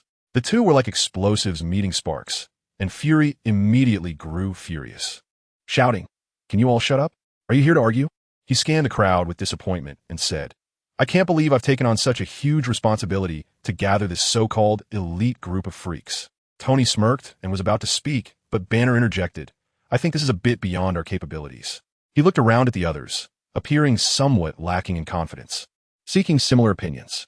"The guy we encountered could summon a tsunami on the sea, causing disaster." "I completely agree." Tony interrupted Banner loudly and continued, "That fishman's strength is over 100 tons, moving faster than 60 kilometers per hour in the seawater, capable of creating super tsunamis, and suspected of being able to control giant marine creatures." He looked disdainfully at several elites present and said directly to Fury, "If those Atlanteans are all such monsters, what do you think these circus performers you brought can do? Make them laugh?" "Hey!" Thor's temper flared up again as he excitedly said, "Do you really want to try my fist? Oh, did you hear that? He said he wants to hit me. I'm so scared." Tony made a mock fearful expression, causing Thor's veins to bulge as he grabbed his hammer and was ready to charge. "Enough." Fury blocked Thor, standing between the two with a headache, and said, "Can't you just calm down a bit? Can't you use your strength to deal with the enemy?" Seeing Thor fuming, Tony crossed his arms and said haughtily, "You should let me go alone, then I wouldn't almost drown because I was dragging several people along. I haven't been a hindrance to you." Thor shot back. Fury paused for a moment, looking at the others who had not refuted, and asked, "Do you all think so too?" Captain America pursed his handsome lips, frowned, and said, "I don't think so." He straightened his chest, his gaze firm, as if the previous humiliating defeat had not brought him any blow despite his rich experience. Failure is not scary. Losing the fighting spirit is the most terrifying thing. We need to lift our spirits. Captain is right, Fury said solemnly. "You nearly died at the hands of that fishman. Don't you want to take revenge?" "Believe me, I absolutely do." Tony spread his hands and said, "So I suggest you just drop a few nuclear bombs to the bottom of the sea and blow these fishmen to pieces." How simple and quick is that? Hearing Tony's outrageous suggestion, Fury shot him an unhappy glare.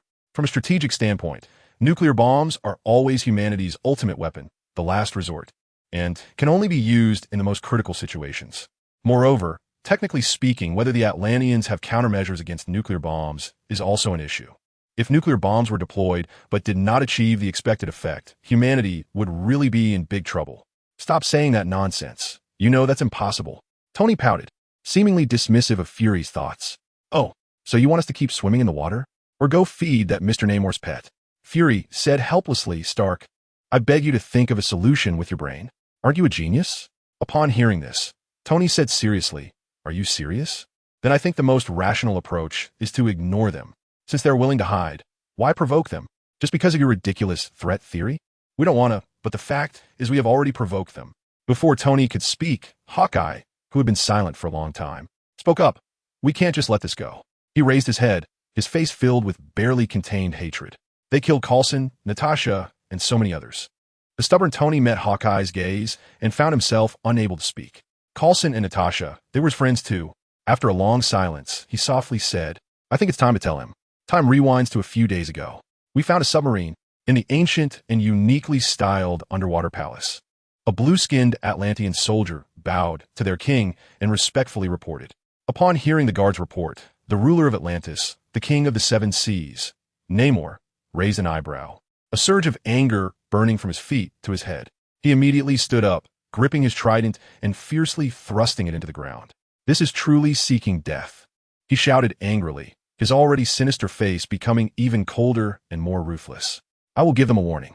Saying this, he strode out, while the others lowered their heads to see their king off.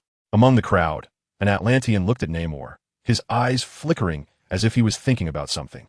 Namor swiftly ascended through the water, soon reaching a depth close to the surface. Underwater, he opened his eyes wide, carefully using his extraordinary vision to search for his target.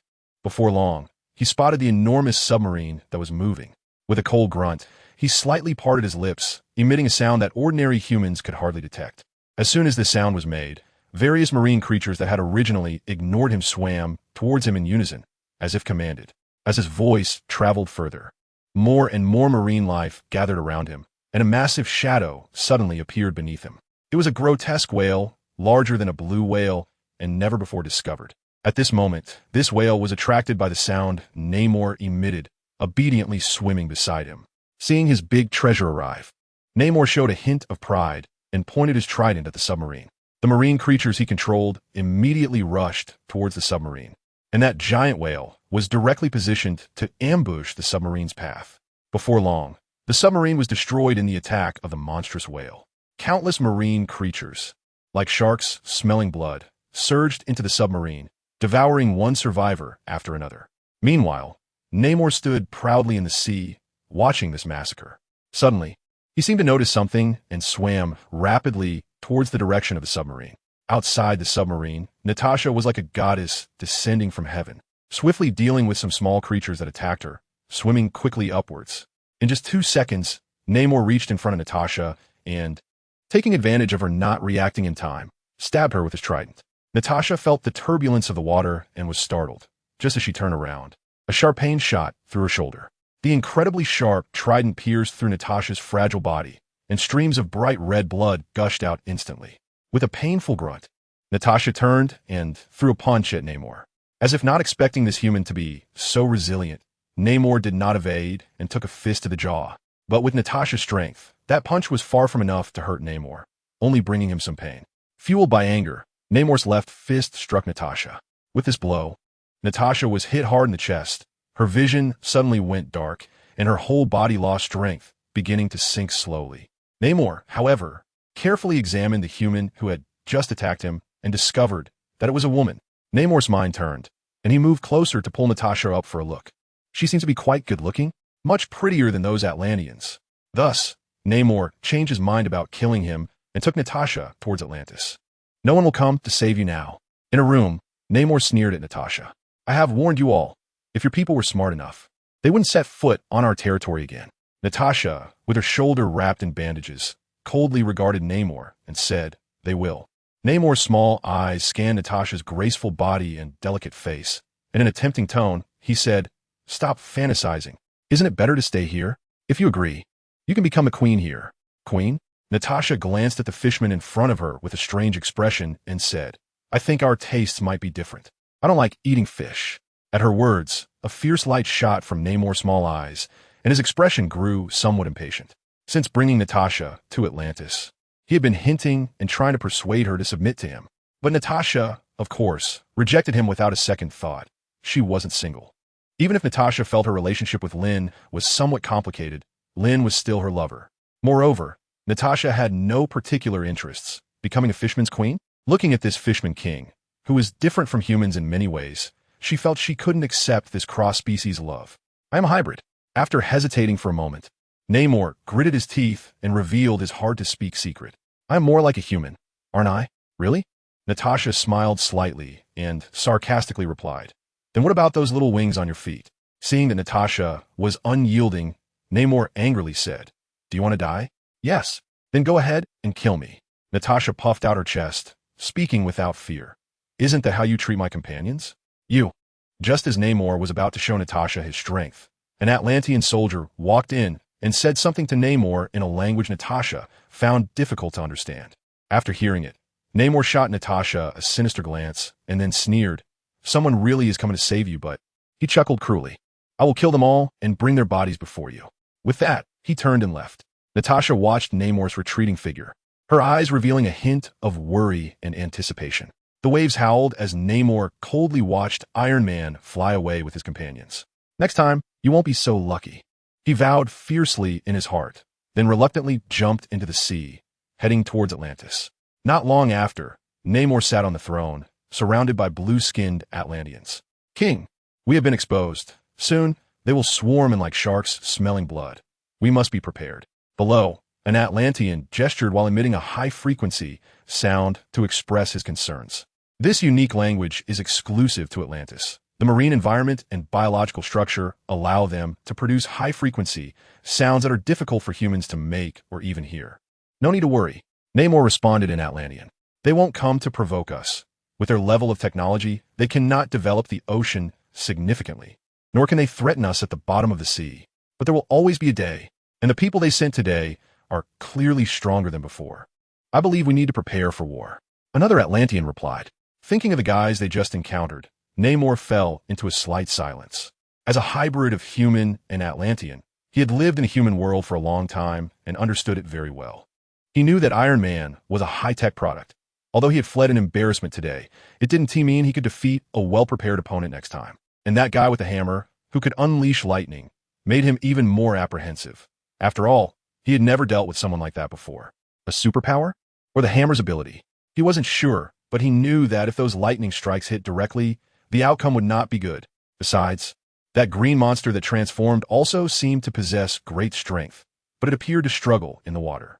These guys indeed have the ability to pose a threat to me.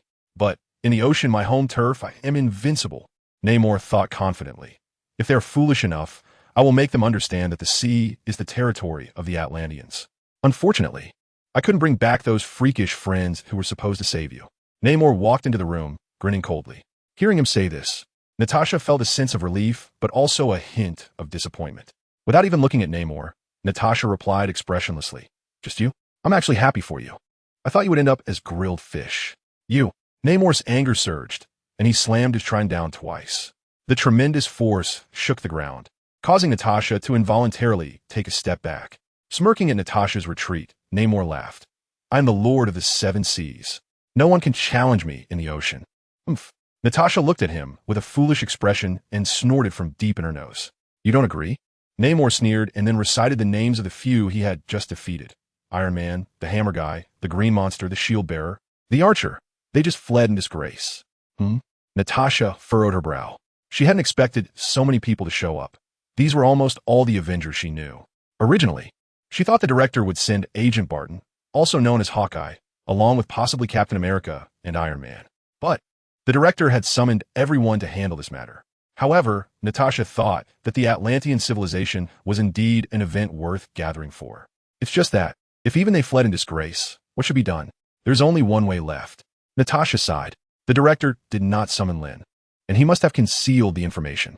She could understand Director Fury's thinking, because Fury had always told her not to let the safety of the Earth be in the hands of any one person.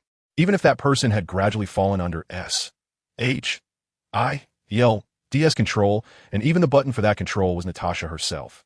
Fury believed that a team capable of mutual checks and balances was needed to solve world-threatening problems. This was far more secure than placing the Earth's safety in the hands of any one person. This team is the Avengers. The potential enemies of the Avengers, therefore, include Lynn, simply because he has that ability. Thus, this incident did not notify Lynn. It was an opportunity for the Avengers to train. But is that really okay? Natasha has deep worries in her heart. What would Lynn do if he found out about all this? Natasha understands Lynn. She knows his personality.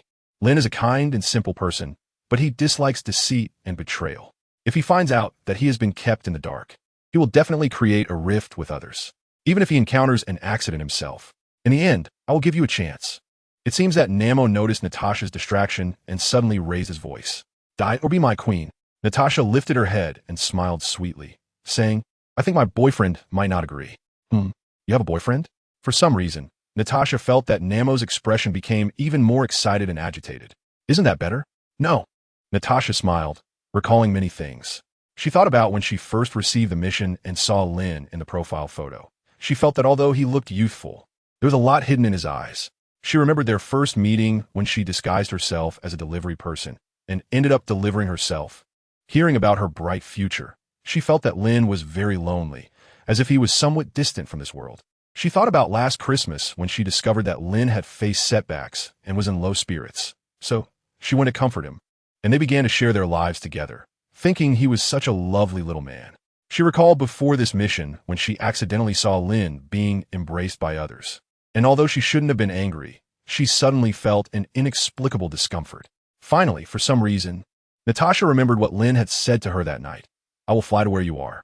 It was only at this moment that Natasha felt a sweetness she had never experienced before. But it seemed to be too late. Natasha looked at Namor, her expression turning cold again, and she said word by word, "No way, maybe in the next life." Looking for death. Namor viciously grabbed his trident and thrust it forcefully at Natasha.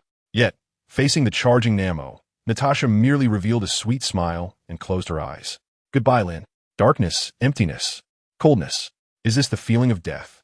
No, this is. Lynch suddenly opened his eyes, waking up from the strange dream. He breathed slightly heavily, still feeling anxious about everything he experienced in the dream. After a while, he finally calmed down and looked outside. The sun was already high in the sky, shining brightly. It seemed to be another nice day.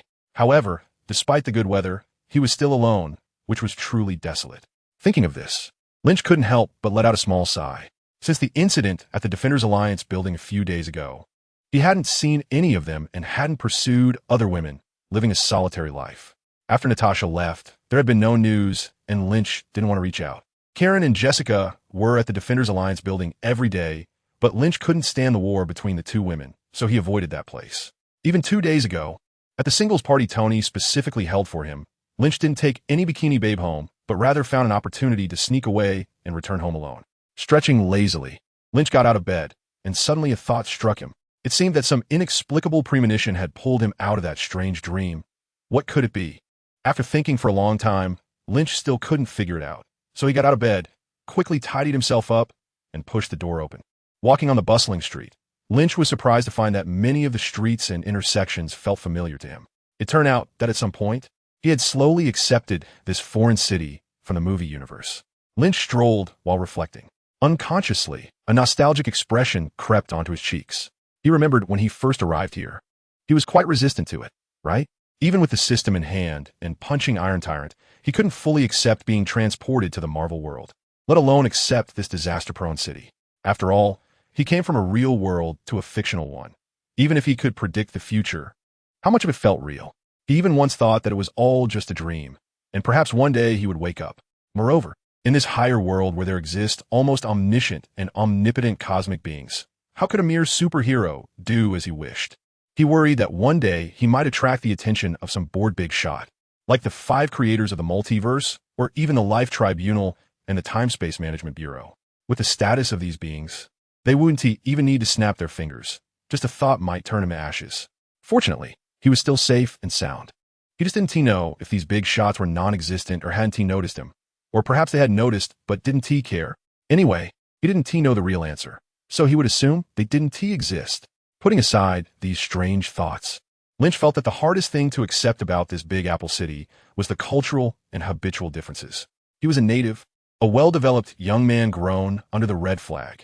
Such an outstanding successor being suddenly thrown into the core city of another ideological country would definitely need time to adapt, right?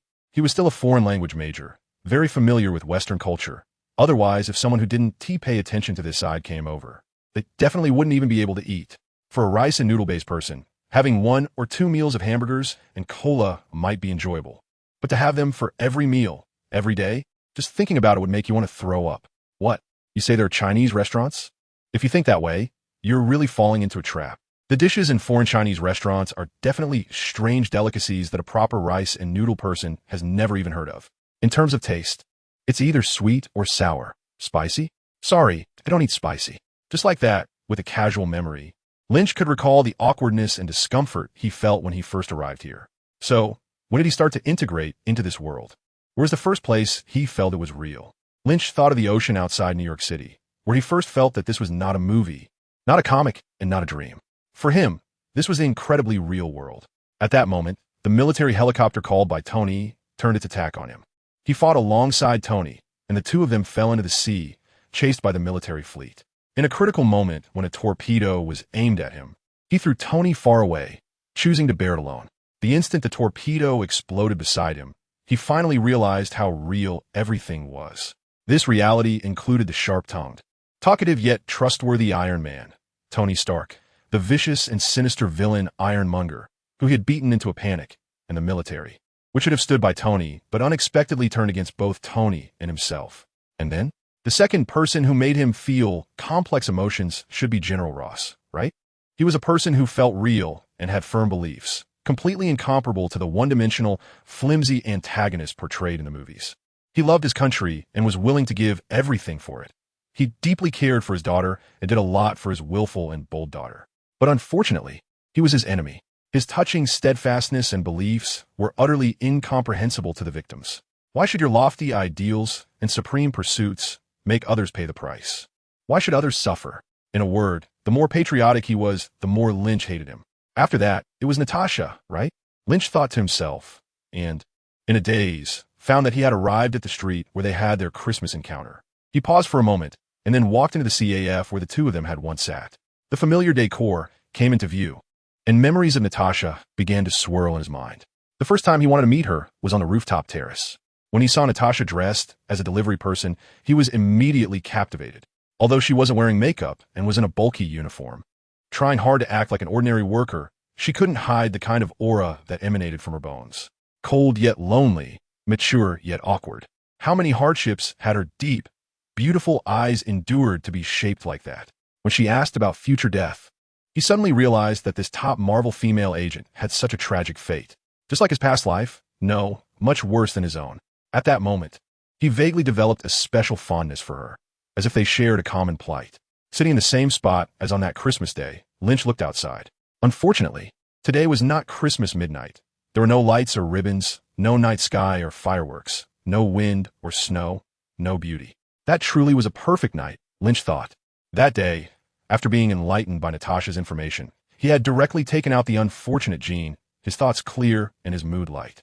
Upon returning to the CAF, he made a resolution. Why worry about so much? If you like her, just go for it. We saw the most beautiful fireworks and confirmed each other's feelings amidst the brilliant display. We soared freely in the night sky and tangled together all night when we returned to the room. From that day on, his heart finally settled down, with someone to care about. This also meant that he had left an anchor in this fictional world. It signified that no matter where he would go in the future, he would ultimately return here to rest. From that moment on, whether something was real or fake, whether it existed or not, seemed to matter little. Because of this harbor-like sense of belonging, even his past self had lost it long ago. However, rationally thinking, perhaps he had fallen for S-H-I-E-L. The S trap? But this was a trap he was quite willing to fall into. Being deceived was just a loss. Suffering loss was true fortune. As he continued to think, a wave of anxiety rose in Lynch's heart. But he didn't mind. He had been feeling this way often these days. Perhaps someone was secretly plotting to harm him? Lynch didn't think much about it, because he wasn't afraid of these things and didn't want anything to ruin his mood. He was feeling particularly sentimental today. After a moment, Lynch recalled the night he confidently confessed his feelings. That scene, that state, even someone as tongue-tied and straightforward as Lynch couldn't help but utter romantic words. What was that line again? Lynch felt a bit proud as he reminisced, suddenly realizing that his heart had skipped a few beats. I will forever fly to the place where you are. This is, goodbye, Lynn. Natasha's voice? No. Lin Chi's first thought was, this is the psychic energy I placed on Natasha. She is in danger. In fact, that romantic line was not something Lin Chi made up. The reality is that after gaining the ability to use psychic energy, he had infused some of it into people he cared about, like Natasha. When these individuals encountered danger, the psychic energy would be triggered, allowing Lin Chi to sense it. In an instant, Lin Chi's superbrain began to operate wildly, the shackles on his body peeling away layer by layer, and a terrifying aura shot up into the sky. He quickly analyzed the situation while unbinding himself, releasing all his abilities to gather a large amount of information. In the next moment, Lin Chi turned his furious head towards the direction of the Atlantic Ocean. In less than a second, he used his supervision combined with X-ray vision to see various secret intelligence agencies regarding the strange events that had recently occurred in the Atlantic, and even caught sight of the Avengers gathered within S.H.I.E.L.D. Lynch's superbrain quickly analyzed and integrated all the data and information, ultimately arriving at the ins and outs of Natasha's encounter with danger. Because he had mentioned it briefly at S.H.I.E.L., Fury sent personnel to investigate the Atlantic. After months of investigation, S.H.I.E.L.D. agents gradually delved into the deep sea where the Atlantis civilization is located, attracting Namor's attention. Subsequently, Namor took action, capturing all S.H.I.E.L.D. personnel, including Coulson, resulting in a mysterious disappearance case. Then, Fury sent Natasha in, but the outcome was the same. Finally, Fury assembled the Avengers to go, but it seems they should have failed. But why didn't they tell me? Lynch couldn't suppress the anger boiling inside him, but now was not the time to think about that. The Atlantic? His legs bent slightly, and the immense power he unleashed instantly cracked the ground. Bang! The shockwave from his rapid flight flipped everything on the street to the ground. Before the crowd could even gasp in surprise, Lynch had vanished into the air with a whoosh. Null. I will make you die in unimaginable pain.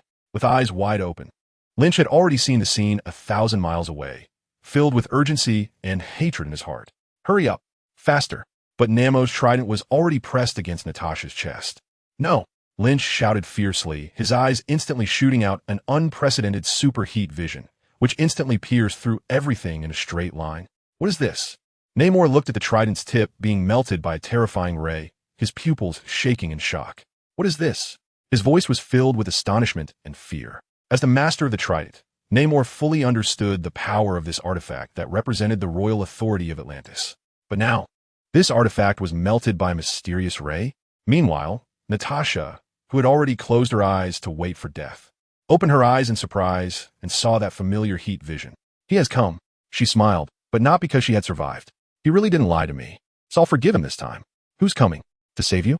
Namor's face twisted in rage, his eyes wild. I will kill you. No one can stop me. He screamed hysterically, thrusting the trident fiercely at Natasha. Usually arrogant and self-important, he was also clever, seeing the powerful ray accurately hit the tip of the trident. Namor instantly understood that the he Natasha mentioned was definitely powerful beyond imagination. In fact, the one about to descend could very well be a god. How could he possibly fight against such an existence? Can seawater, marine life, and Atlantis' technology resist this kind of ray? Perhaps these are just some small tricks in the eyes of the opponent. Namor felt a strong impulse to drop the trident and bow his head to admit his mistake to that powerful being. But he was unsure if he backed down now. Would the other party really let him go? This woman he had just saved had been brutally wounded and imprisoned by him for several days. Could he possibly let him go? Since it has come to this, it would be better to vent his anger first. First, kill this woman and let you rage and go mad. After all, this is Atlantis, the bottom of the Atlantic Ocean. My territory. How could I admit defeat without fighting? You stinking woman. A fierce, satisfied, and fearful expression quickly flashed across Namor's face. His mood very complicated. But in just half a blink of an eye, he froze. His trident, his body, his expression, all seemed to be pressed on pause, frozen in that moment. In the next second, his figure disappeared from the spot and appeared 100 meters away. And where he had stood before, Lynch slowly withdrew his fist. At this moment, the huge rumbling sound finally returned. How are you? Lynch embraced Natasha and asked softly. Natasha didn't say a word and leaned down to kiss Lynch. After a long while, their lips parted. This is your reward. Your reward, Natasha said with a playful laugh.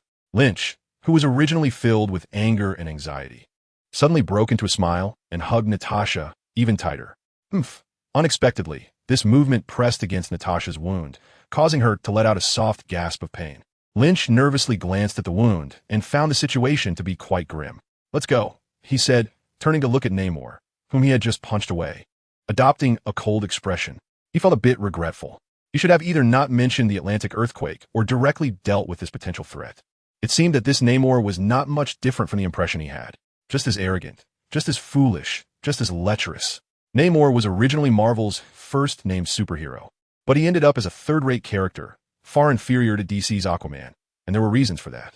Both are hybrids of Atlantis and humans. But Aquaman leans towards humanity, while Namor only cares about his Atlantean people. Both are muscular beings exposing their bodies, but Aquaman gives off a wholesome and honest vibe, whereas Namor appears evil and sinister. In terms of partners, Aquaman and his wife Mera are a perfect match, living happily, while Namor spends his days trying to seduce married women. Who will like a character like that? Even if Namor might be slightly stronger than Aquaman, like being able to fly or having useful artifacts, he falls short in every other aspect. A character like him, who is just infuriating to look at, would have likely been deleted from Marvel long ago, if not for his early introduction and the needs of the world building. After just a glance, Lynch confirmed that Namor was severely injured and decided to ignore him. First, he needed to take Natasha away from here. After all, this was his home turf, and a fight might end up hurting her. He closed his eyes. Lynch gently touched Natasha's eyes, fearing she might feel uncomfortable from seeing the rapidly moving scenery. Then, Lynch used his mental power to create a force field, enveloping Natasha. With a bend of his legs, Lynch instantly flew out of the seabed with Natasha, heading towards New York. Unleashed from his restraints, Lynch moved at lightning speed, crossing thousands of miles in an instant. So much so that the hundreds of passengers on the planes he passed couldn't even see what had rushed by them. Soon, the two arrived at a special hospital. This was a secret hospital under everyone.Ild, specifically designed to treat agents who carried out various special missions, with good confidentiality and sufficient standards. The hospital quickly examined Natasha and, after properly handling her situation, sent her to a ward, while Lynch silently kept watch by her side. Meanwhile, Atlantis, where Natasha had originally been, was in ruins. In a fit of rage, Lynch had not cared at all about demonstrating his terrifying destructive power. He had simply rushed in, punched Namor, and then quickly left, leaving a 100-mile radius in ruins. A large hole, resembling a meteorite crater, appeared where Namor had originally stood, and the nearby buildings collapsed outward. Namor was sent flying far away by a single punch from Lynch Fei, crashing through countless walls and stone pillars, and lay unconscious over 100 meters away, bleeding from his mouth and nose. After Lynch Fei had long departed, some Atlanteans hurriedly arrived and dug their king out from the rubble. They were panic-stricken and bewildered, unable to comprehend why their king was injured and unconscious in his own palace. Fortunately, they weren't entirely foolish. A few Atlanteans gathered around Namor, flailing their arms and chattering rapidly until they finally decided to take Namor for treatment. Atlantean technology was quite advanced, but this brilliance often manifested in useless ways. For instance, within just a few minutes, they managed to snatch Namor back from the brink of death. However, most high-tech civilizations in the Marvel Universe appeared less impressive when facing enemies. They always charged at foes in high-tech uniforms and wielding advanced weapons, behaving like primitive warriors. Who could one complain to about that? That said, after treatment, Namor gradually stabilized and awakened. He opened his eyes, filled with hatred and fear, as if Lynch Fei were right in front of him. Unfortunately, all he saw were a few adorably naive and anxious blue-skinned Atlanteans. What on earth happened? Why are you injured like this? One Atlantean couldn't help but ask. Upon hearing this, Namor shot him a fierce glare, as if to say, "Why are you bringing that up?" The Atlantean, unable to withstand such a death stare, stepped back 2 paces, feeling wronged and closing his mouth. "I'll kill you. I'm going to kill you," Namor roared, baring his teeth, as visions of Lynch Fei flashed in his mind. Oh no, he didn't even see Lynch's appearance. In his memory, it was as if an invisible hand had tightly grasped him the moment his trident was about to strike Natasha, freezing him in place, unable to move. At that time, he could only suppress the infinite fear and despair in his heart, trying with all his might to break free from the control. Fortunately, that terror didn't last long. Soon, he was knocked out cold by Lynch Fei's punch, sent flying far away. Damn it! Namor felt both anger and fear. He wanted revenge, but also regretted his actions.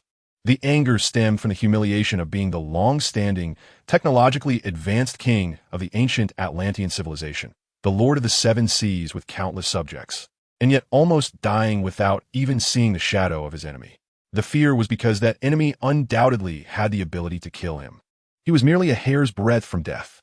He had always sought revenge, and given his narrow-mindedness, of course, he wanted to retaliate against Lynch Fei. But what would be the consequence? Most likely, it would mean walking into his own death.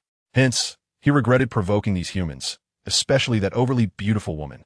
But was there any use in regretting now? In his agitation, Namor moved too much, causing pain to his severely injured body, making him grimace.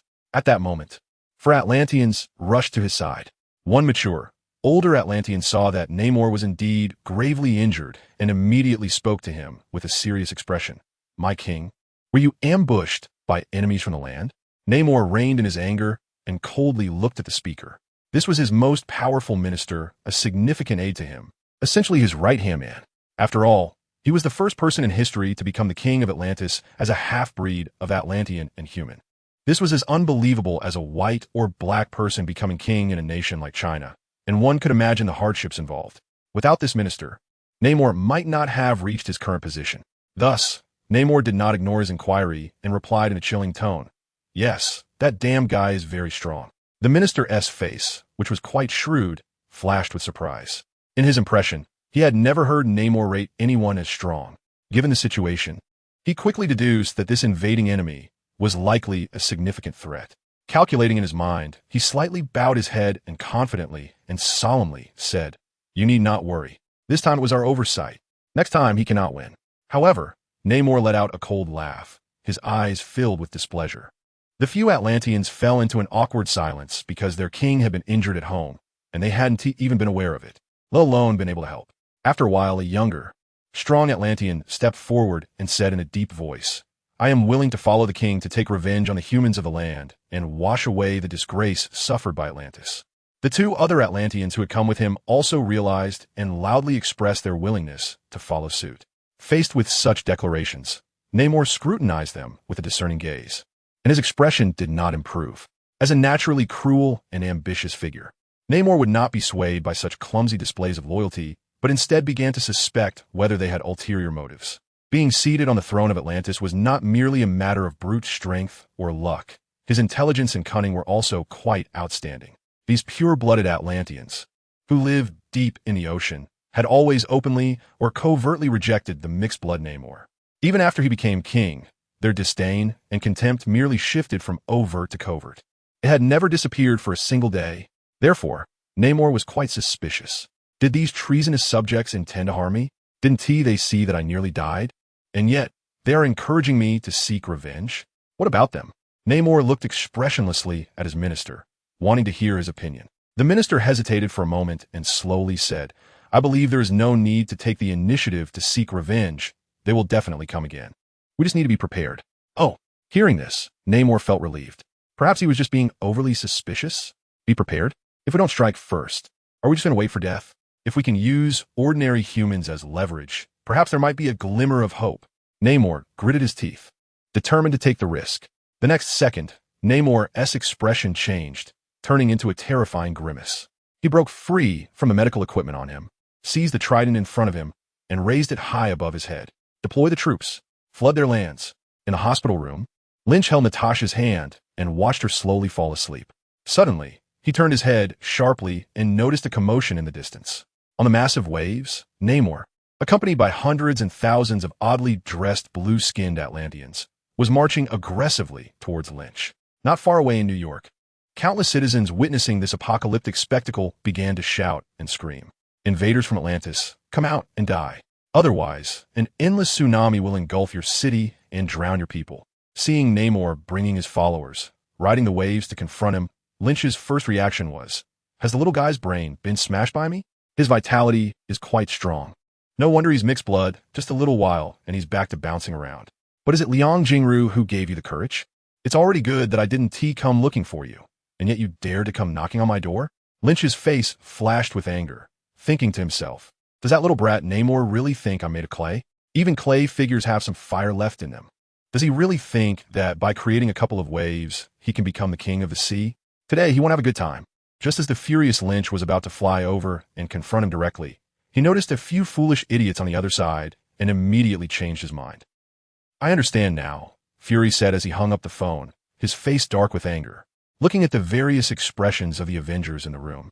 He wanted to scream 3 times, "I'm an idiot. I'm really an idiot. It's all Lynch's fault," claiming that being an Avenger would be the proudest choice of my life. "My life is about to be ended by the Avengers." "What's wrong?" Tony asked suspiciously. "You're asking me what's wrong?" Fury exploded in anger. "I want to ask you all, why did that Namor bring a tsunami to New York?" "What?" Thor exclaimed in surprise, while the clever Iron Man was already using his glasses to instruct Jarvis to investigate the situation. "Oh, that fish man looks crazy," Tony mumbled with a stiff expression, and played the information he had gathered. On the projected screen, Namor had just made the threat directed at Lynch. However, the people here naturally identified themselves with it, their expressions becoming awkward. From the footage, the tsunami raised by Namor was simply overwhelming, making New York skyscrapers look like tiny toys. If the tsunami really made landfall, the destruction it would cause in New York was unimaginable. This would not only result in losses and casualties in one block or one area. The entire New York would be turned into an underwater city. "We have to stop him." Captain America was the first to snap out of shock, and as he spoke, he tightened his grip on his shield and rushed outside. "You won't be of any help if you go. Staying here is the real help." "I don't want to save anyone else," Tony said, his mouth moving faster than his mind, quickly donning his Iron Man suit. "In such a natural disaster, only I can fight back." Thor also raised his hammer. "Even though I don't know what good it will do, I'll go," Banner said harmlessly in a low voice. "I'll aim for his head," Hawkeye said coldly. In no time, the Avengers reached a united front and were ready to head to the battlefield together. However, as soon as they stepped out of the building, they all stopped in their tracks, looking ahead in shock. Lynch was leisurely watching the Avengers, his face showing no signs of emotion. "Lynn?" Tony greeted with a smile, stepping forward to get closer. What brings you here? Lynch took 2 steps back without making a sound, keeping his distance from Tony. Am I supposed to just wait here and get soaked? We're handling this, Captain America said with a frown, somewhat disliking Lynch's sarcastic tone. Oh, Lynch let out a heavy grunt, fully expressing his frustration. Do you have the ability to do this? Lynn, I've been wanting to inform you. Take me with you to chop off that fishman's head. Thor excitedly shouted without hesitation. In his mind, Lynch had a closer relationship with him than anyone on Earth. He had previously chosen to keep things from Lynch just to show off a little and impress him. Now that Lynch had appeared, he naturally wanted to join him and show off together. Are you still with us? Hawkeye couldn't help but ask. How could I not be? But I'm even more with Lynn. He is my master, Thor declared confidently, with reason and justification. You all stay here and don't move. I will handle this matter. As it is a personal grudge, Lynch smiled faintly. Don't come running back to mess things up, got it? After saying this with a hint of meaning, Lynch directly soared into the sky, leaving the crowd with complex expressions. Sorry, I have to say yes right, Tony sighed. We messed this up. It was my mistake. Fury, who had run down from upstairs, shook his head and said, You weren't ready. Lynch has already brought Natasha back, and Namor is here to find him. Can he handle it? Captain America wasn't too concerned about who messed up. He only cared about who could solve the problem. In his impression, Lynch hadn't yet shown the ability to handle such events. Maybe, Banner said with a worried look. His impression of Lynch's abilities was still stuck back in the Battle of the Hulk, when Lynch could fly and his heat vision was powerful. But that was about it. Could heat vision evaporate a tsunami of this scale? It seemed unlikely. Let's pray. Hawkeye's expression was also very complex. He had an inexplicable hostility toward Lynch because of Natasha. Natasha had always been a special presence in his heart, but she was with Lynch now. The natural tsunami was incredibly fast, often hitting coastal cities in an instant. And the tsunami created by Namor was even faster than lightning, capable of crossing kilometers in the blink of an eye. It was now just a stone's throw away from New York. Come out and face your death. Otherwise, your friends and family will all end up as shark bait. Namor shouted arrogantly on the surface, but inwardly he was puzzled. Why wasn't that guy coming out? Was he not here? Just as this thought arose, Namor's eyes widened in shock. Before him appeared a thin and small figure. It's you? Despite being surprised by Lynch's frail appearance, his strong biological instincts told him that this guy in front of him was the monster who almost took him down with a single blow.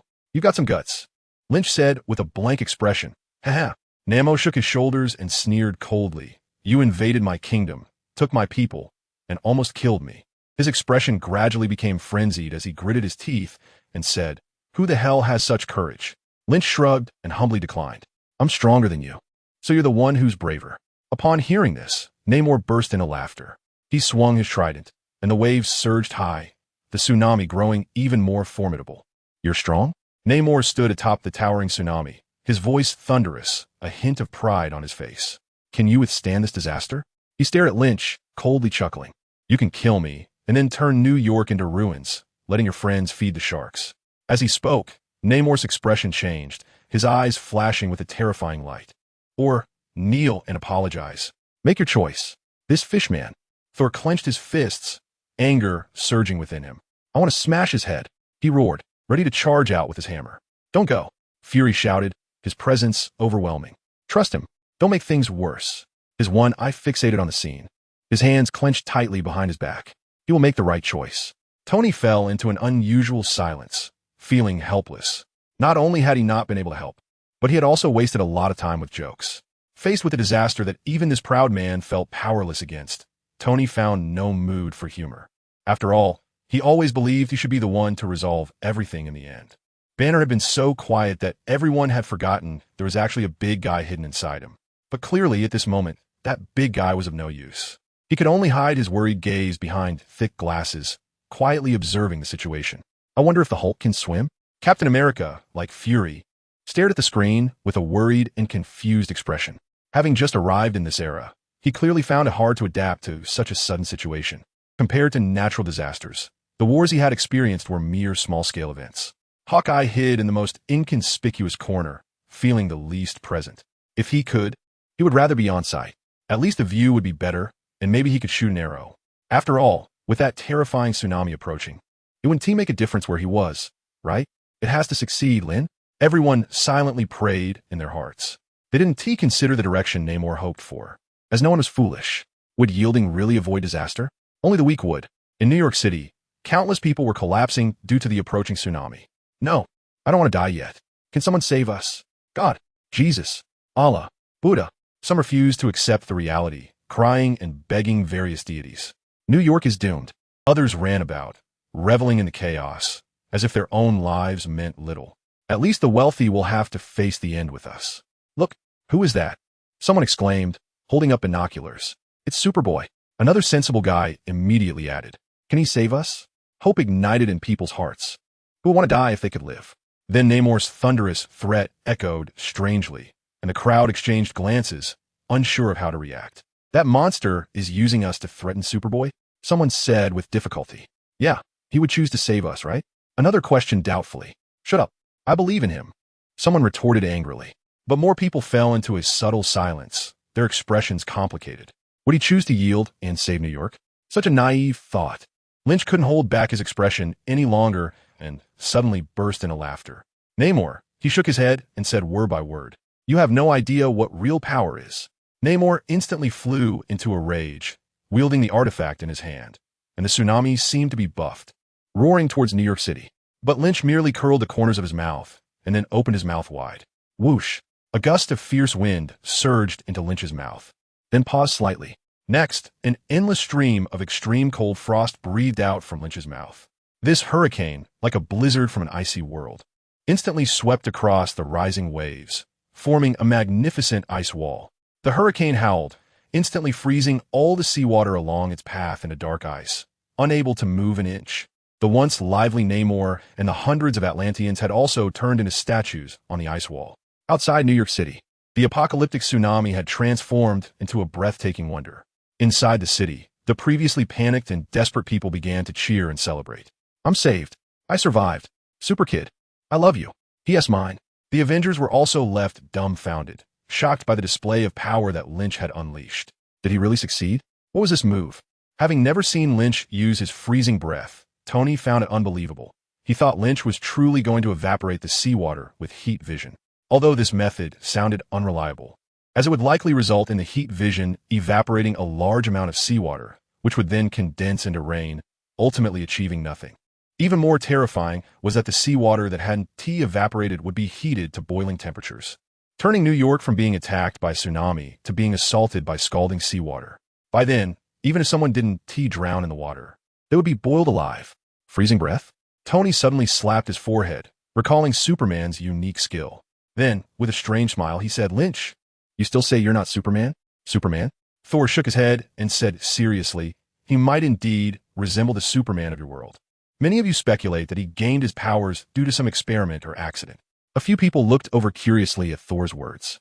With a serious expression, Thor shared his thoughts.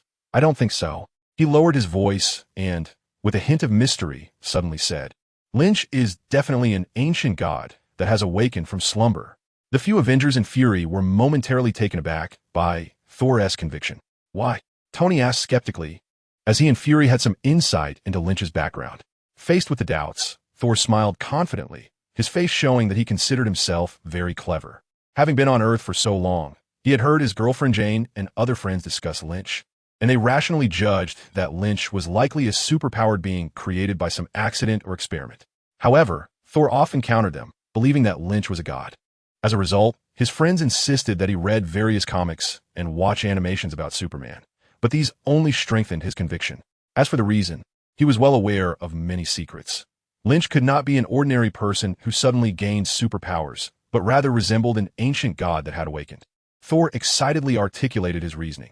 And the Superman from your world is likely a character created by the author upon discovering Lynch's divine abilities. Others were left speechless by such a well-reasoned analysis.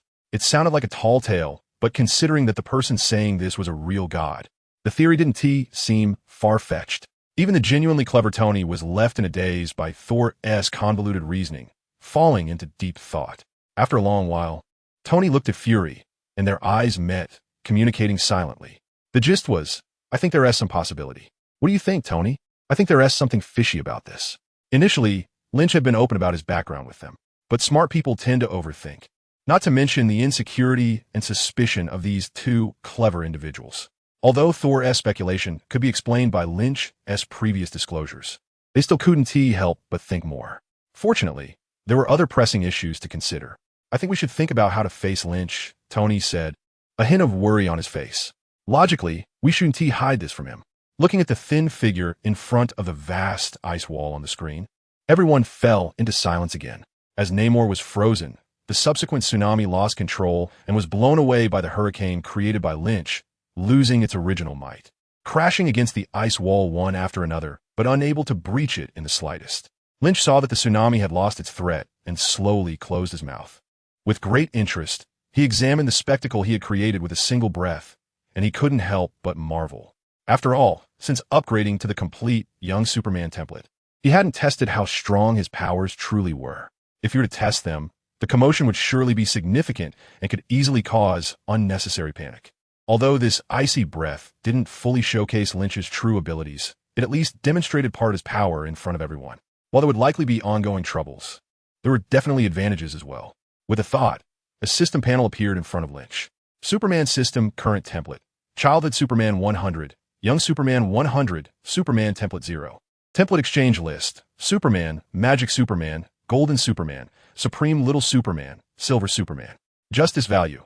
321, 981. In the system, the justice value had originally been less than $1 million, but it had suddenly surged to over $3 million. Upon seeing this number, Lynch was somewhat surprised. He hadn't expected to gain so much justice value. But upon reflection, he thought it might be because the citizens of New York had finally recognized him as a superhero from the bottom of their hearts. After all, this tsunami was visible to nearly half of New York, and everyone had directly experienced the despair and terror of such an apocalyptic disaster. Compared to the calamities brought by other villains, facing this kind of natural disaster evoked a fear that was deeply ingrained in human genes, capable of inciting panic and despair among the populace. In such a moment, appearing to save New York, Lynch would undoubtedly be seen as a true hero in people's hearts. The rewards were significant. Lynch was secretly delighted, but the ice sculpture in front of him began to stir. Namor inside the ice block was struggling with all his might, and his tremendous strength actually started to show results as tiny cracks gradually spread from within the ice sculpture. Unaware of the danger, Lynch noticed Namor and let out a cold snort. He rushed forward, breaking the ice and grabbing Namor by the neck, lifting him up. Cough, cough. Namor widened his dead fish eyes, frantically pounding his hands and feet against Lynch. Move again, and I'll kill you. Lynch exerted a bit more force, and Namor instantly fainted.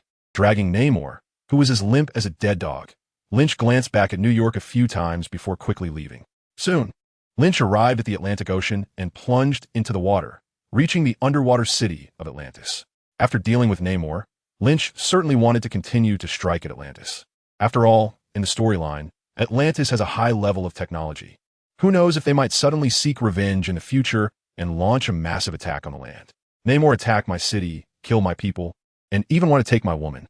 So, isn't it reasonable for me to repay blood with blood, take down Namor in front of Atlantis, kill his people, and subdue his civilization?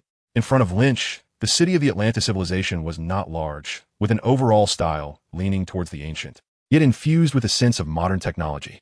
The city was small, of course, because its population was not very large. Lynch remembered that Atlantis seemed to have less than 10,000 people in total. This king has less authority than a village chief. Even more absurd is that this 10,000 people constitute a complete civilization, which includes kings, generals, soldiers, scientists, and so on. A miniature civilization with such a small population is doomed to have no future. Only a sufficiently large population can ensure the birth of talent, progress in various aspects, and the operation of the entire society. Lynch speculated that this should be the reason why Atlantis has remained hidden and why its technology has not progressed over the years. For a civilization of fewer than 10,000 people, it has already been quite difficult to survive, let alone achieve progress in other areas. It is more likely that they have been living off the remnants of pre-sinking Atlantis, and it is hard to say how much of their technological level is left now. Therefore, Lynch did not have much concern about coming here. Atlantis posed no threat to him. The ones who should be worried are the Atlanteans. If their warlike nature leads them to continue resisting, Lynch would not mind sweeping this pile of historical garbage aside. After sinking for thousands of years, Atlantis should have long become history. What are they doing appearing now? Atlanteans, your king killed my friend and invaded my city, and I will bring him to justice. Lynch threw Nemo aside, controlling him in the air, then spoke loudly, using his mental power to transmit his words to every corner of the city. Soon, Lynch saw the Atlanteans become agitated. Their high-ranking officials began to gather to discuss countermeasures. In a grand hall, several high-ranking figures of the Atlantean kingdom were anxiously discussing. He says he will judge our king. We must save him. A serious Atlantean woman who understood English spoke up. How do we save him? Namolita, our most loyal and powerful soldiers have already been taken away by the king, an Atlantean youth responded. Gron, why didn't you go with the king? Another burly Atlantean questioned. If everyone goes, who will defend our homeland? Enough. The most prestigious chief minister of Namo spoke up, and everyone present looked at him. The most powerful and esteemed among them. The issue is not whether we want to, but whether we have the ability, he said with a face full of sorrow. The king, along with our bravest warriors, cannot win.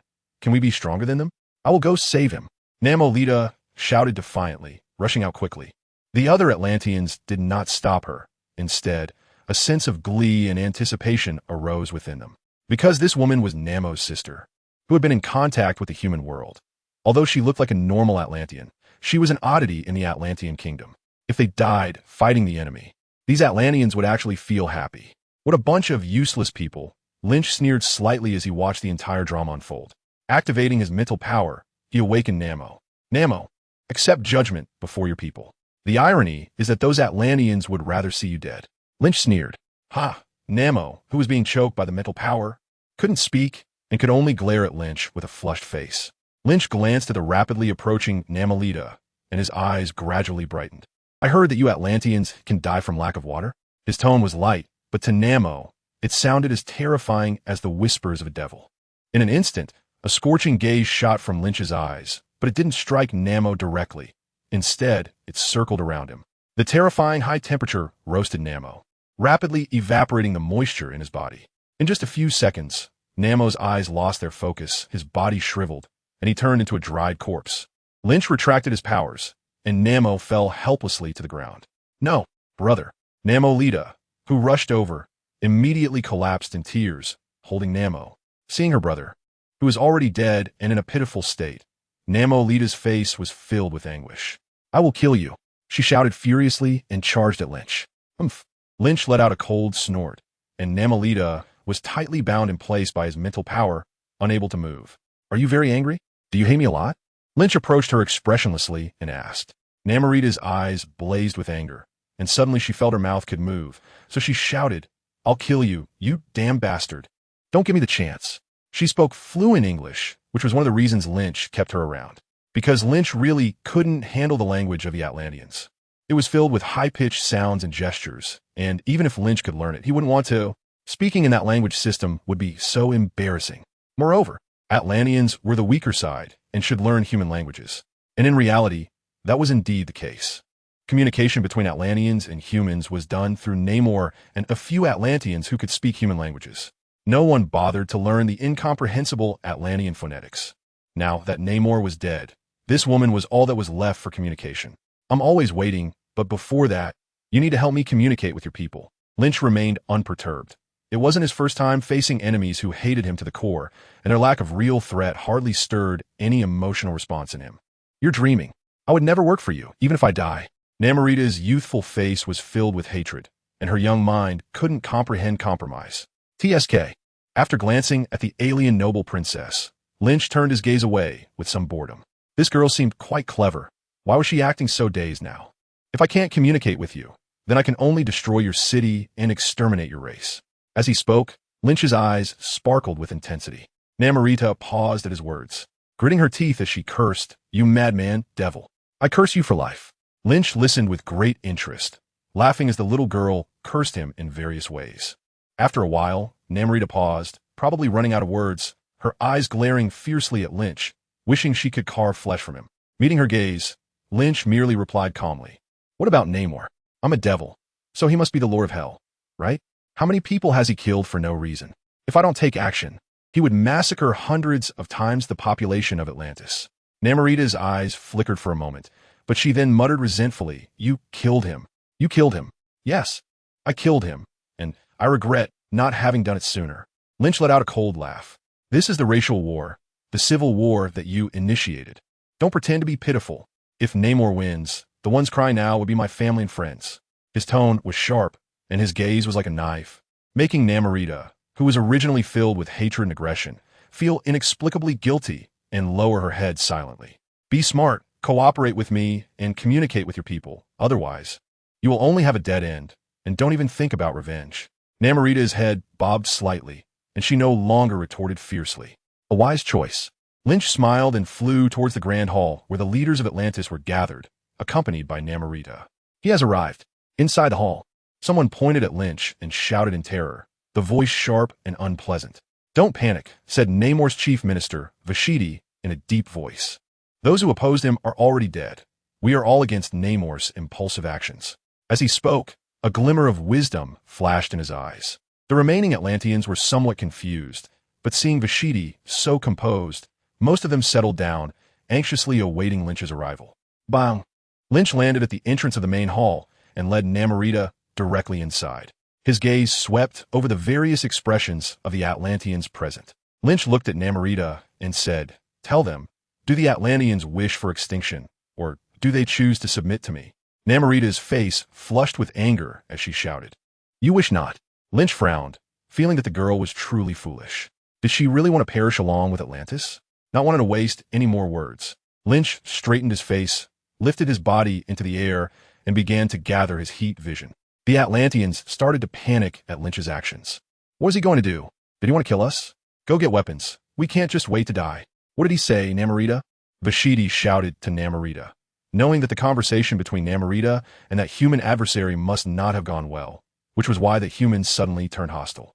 The human must have wanted to communicate with Atlantis. Otherwise, why would he keep someone who could speak human language, bringing her here? But then what he said to Namorita made her respond angrily, and that human's expression changed. It must have been that foolish Namorita who angered the human. Tell me, he said sternly, do you want Atlantis to be destroyed? Namorita heard Vashidi's harsh questioning, and her expression changed immediately. She looked a bit dazed, her mind in chaos. He wanted Atlantis to submit. I clearly refused to help him convey a message for the sake of Atlantis. Was I wrong to do that? Have these people already prepared to bow down? He said, submit to us or perish, Namorita said with difficulty. Vashidi was not surprised, but rather impatiently said, tell him we are willing to submit. Namorita was taken aback, and the other Atlanteans also put away their fearful expressions, turning to angrily shout at Vashidi. What? Submit? We haven't agreed yet. Why should we submit? We can still fight. Shut up. You idiots, do you all want to die? Vashidi said impatiently, raising his voice. I'm the one in charge here. To preserve Atlantis, we can only submit. If you want to die, don't drag Atlantis down with you. Seeing that many Atlanteans were suppressed by his momentum, he turned and urged Namorita. Hurry and tell him. Lynch hovered in the air, observing coldly. Although he couldn't understand their specific words due to the language barrier, with Lynch's superbrain, he quickly grasped the situation. The elderly Atlantean seemed to be quite wise and had guessed the content of his conversation with Namorita. Then that guy made a wise choice, preparing to show submission, but was opposed by other Atlanteans. However, he seemed to have a high reputation, managing to suppress the dissenting voices among the Atlanteans with his authority. Lynch turned his gaze to Namorita, and, as expected, the words of submission from Atlantis would come from her mouth. Just as Lynch thought, after a moment of hesitation, Namorita said to him with a face full of humiliation, our chief minister, Warlord, has stated that the Atlanteans are willing to submit. Very good. Lynch smiled kindly and landed back on the ground. The Atlanteans were still considered a form of humanity, possessing their own language and civilization, and unless necessary, Lynch didn't want to indiscriminately slaughter them. Don't worry, I won't ask you to do anything excessive. As he spoke, Lynch gestured to Namorita to translate. Namorita felt helpless, thinking that since she had already translated the surrender, it didn't matter what else she did, so she became the translator and conveyed Lynch's words to Vashidi. Vashidi nodded grimly, but did not take it seriously. He was not so naive as to think that submission meant giving up resistance. Lynch could do whatever he wanted. He won't make the Atlanteans do anything excessive? Who knew what he considered excessive? Anyway, what Lynch said was not important.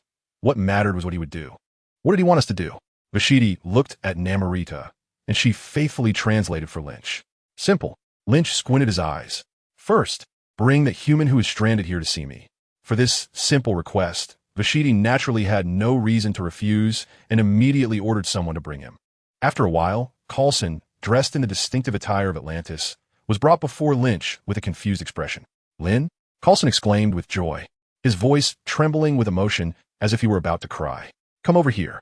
Lynch didn't dare to take credit because last time he came, he was in a hurry to take Natasha away. Although he noticed Coulson at that time, he forgot to take Coulson with him when he left. Seeing that the situation was somewhat delicate, Coulson wisely kept his mouth shut and stood behind Lynch. "Are there any other humans or corpses?" Lynch continued to ask, and Namelita turned pale. Without even thinking, it was clear that Lynch, who asked such a question, was absolutely furious. And Vashiti's answer might make Lynch even angrier, to the point that Namelita held her breath while translating. There were no others. Only these two were brought to Atlantis. Very good. Lynch's expression was emotionless as his gaze swept over a few trembling Atlanteans. Gather those who have stained their hands with human blood. They must pay the price for this. Upon hearing Namerita's message, many Atlanteans turned pale. Gulp. Someone stiffly swallowed. Go as he wishes.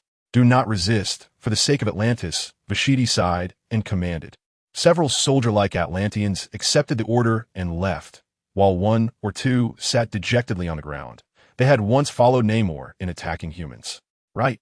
Lynch suddenly thought of something and added, "Let all the Atlanteans come out to gather in a spacious place." Upon hearing this, Vashiti hesitated for a long time. "Don't worry." Lynch explained, "I just have something to announce."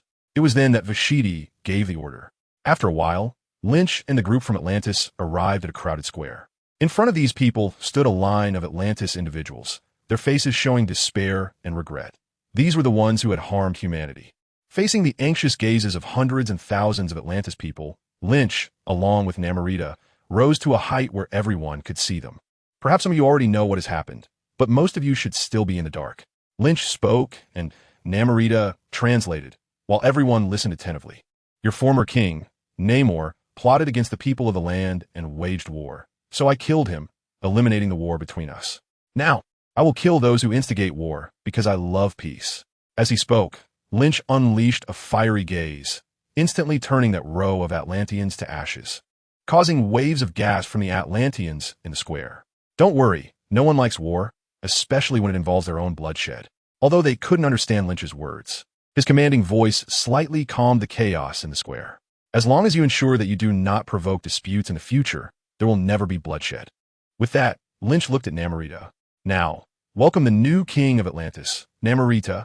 I believe under her leadership, Atlantis will move towards peace and prosperity. Namerita, Vashiti, and many other Atlanteans were all astonished. Me, the king? Namerita was confused.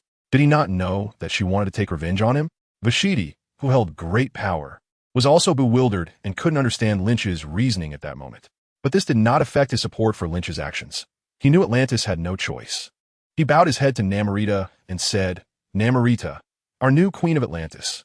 With him leading the way, other Atlanteans followed suit and acknowledged this new queen, bowing to Namerita. Is this real? Namerita couldn't believe her eyes. Why had she suddenly become queen? And it was this enemy who had put her forward. What are you trying to do? She questioned Lynch in confusion. But Lynch merely smiled meaningfully and said, Don't you want to take revenge on me? I'm giving you the opportunity. Namerita's face paled. Of course, she wouldn't believe Lynch's nonsense. But Lynch didn't care much about that. He simply scanned a few Atlanteans whose expressions were off. Making Namerita the new queen was certainly not an opportunity for her to take revenge on Lynch, because Namerita was too inexperienced. Even if she was the king chosen by Lynch, she would not be able to outmaneuver the truly powerful figures in Atlantis. Like the chief minister Vashiti, in a place where power struggles were common, Namerita, isolated and lacking significant ability, would not be able to hold onto the throne. Putting her on the throne was like throwing her onto a roasting spit. This way, the entire kingdom of Atlantis would fall into internal strife over power, greatly reducing the threat to the land. That was Lynch's objective. Keep it up. Lynch smiled and then left directly with Coulson. With Coulson, Lynch quickly crossed the sea and arrived in New York. Outside the city, the ice wall that Lynch had maintained when he departed was already beginning to melt. Many people and vehicles were busy around the towering ice wall, which stretched endlessly. Even Tony and Thor were flying in the air, launching attacks to shatter the iceberg. Undoubtedly, they were racing against time to eliminate the threat of the ice wall, if not dealt with quickly before it melted. The collapse of this terrifying iceberg would also cause great damage. Without greeting anyone, Lynch paused in front of the ice wall and then opened his mouth. Taking a deep breath, he exhaled forcefully. A powerful yet gentle airflow, under Lynch's control, immediately blew onto the ice wall, causing the entire snowy mountain range to start trembling slightly. The sound of cracking began to resonate, gradually turning into a terrifying roar. In front of thousands of stunned workers, this vast, icy continent was slowly pushed away, heading towards the sea. Tony smiled wryly. After all their hard work, they were still not as effective as Lynch in one breath. Lynch is back. Is that Coulson? Thor was somewhat surprised, not expecting Coulson to be alive. As the iceberg gradually receded, it signaled the successful resolution of this crisis in New York, and many people present began to cheer. Tony and Thor exchanged glances and awkwardly approached Lynch. Lynch, how's it going on the Atlantis side? Lynch chuckled lightly, not wanting to embarrass Tony, and said, Atlantis is no longer a problem. After a pause, Lynch looked into the distance and then turned back to say, let's go have a good talk with Fury. With that, Lynch left first. Tony shook his head helplessly and followed behind, with Thor having no choice but to go along as well. Before long, the Avengers gathered in a conference room, even Natasha dragging her injured body to sit among them, while Lynch stood at the front. Atlantis no longer poses a threat. Seeing everyone had arrived, Lynch took the initiative to speak, his tone normal. The Avengers all looked over, waiting for him to continue. What you know should be about the same as what we know, originating from the Atlantis civilization that sank 10,000 years ago, highly advanced technology, and the physical fitness of its people is 10 times that of ours. Fury, Tony, Banner, and others frowned, deep in thought. Isn't such a civilization still a problem? Lynch paused for a moment and continued to explain, but the environment has limited the development of Atlantis. Their current population is even less than 10,000. Upon hearing this, several people showed expressions of surprise. Less than 10,000 people? If the social structure of Atlantis is not much different from that of humans, this civilization is probably doing well to survive at all. Nammo was their king, and I've already killed him. Most of their strongest warriors have also been buried here. Lynch casually introduced the current situation of Atlantis, as if he were talking about what he had for lunch. Their civilization had already surrendered to me. I killed the Atlanteans who had harmed humanity and helped them choose a new king. Surrender? Fry's surprised voice interrupted Lynch. He had been quite worried about the threat posed by Atlantis, with its ancient high-tech civilization from thousands of years ago, and its amazing abilities to control water and tame sea beasts, which seemed quite intimidating. Even if their civilization had a population of less than 10,000, that didn't mean they posed no threat to humanity. The tsunami outside New York City had just receded. Who knows if they have the ability to create another one? After all, this was a civilization with a long history that had mastered high technology long ago, and they surrendered so easily.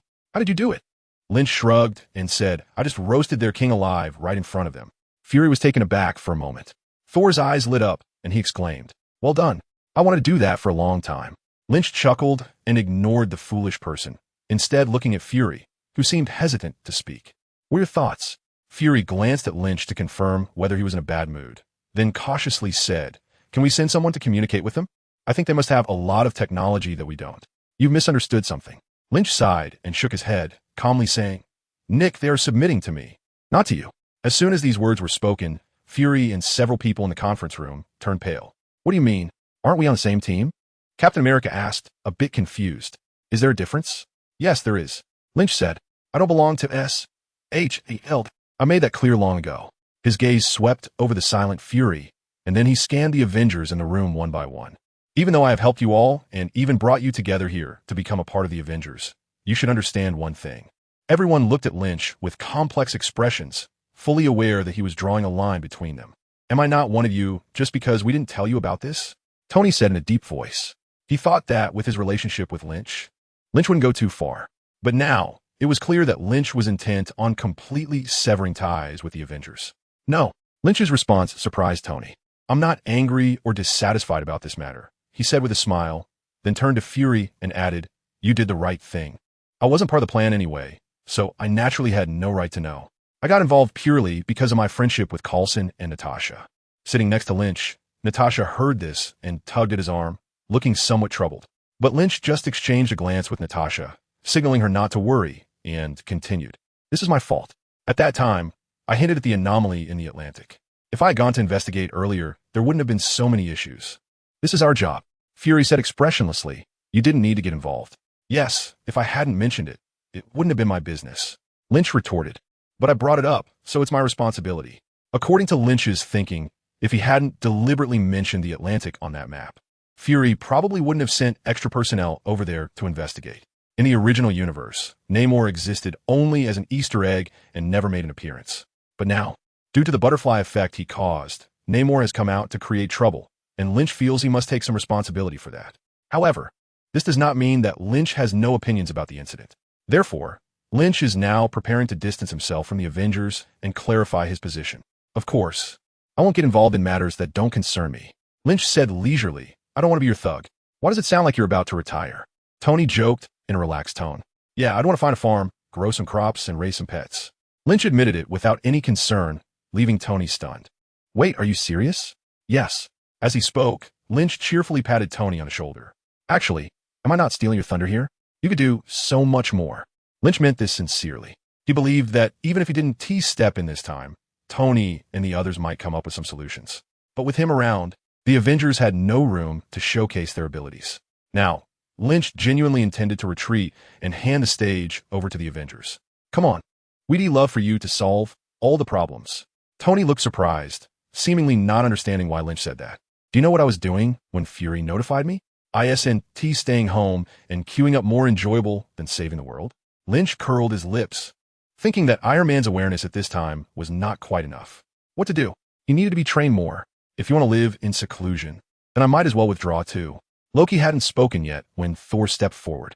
He looked at Fury seriously and said, if the people of Asgard knew I was here participating in some superhero organization, he chuckled wryly, I would definitely be mocked. Then he glanced at Coulson and turned to Loki, saying, now that Coulson is fine, I think there's no need for me to stay any longer. Lynch didn't answer. He was afraid that Thor would come looking for the Tesseract. Anyway, as long as he wasn't in a hurry for the cube, he could withdraw at will. Once Loki arrived, Thor would definitely want to mix things up with the Avengers again. I think so too, Banner agreed, looking a bit embarrassed. I hardly get a chance to show up, do I?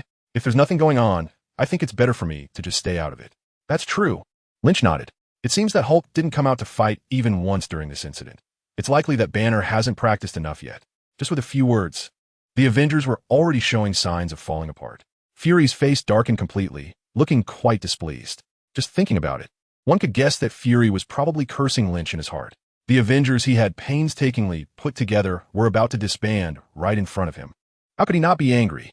But then he thought, most of these people seemed to have been discovered and brought together by Lynch. Thinking this way, it seemed like he was the one who had done something wrong. Why not let Lynch manage the Avengers? It looked like he understood the Avengers' plan better than they did. However, what reassured Fury was that there were still 3 Avengers who hadn't spoken. One was Natasha, leaning beside Lynch with a submissive expression. She was probably already out of the picture. Fury's heart bled silently. Then there was Hawkeye in the corner, glancing at Lynch from time to time, while Natasha next to him showed a look of concern. This one was also pretty much done. Fury sighed internally. Lastly, there was Captain America, looking stern and seemingly dissatisfied with the situation, wanting to speak.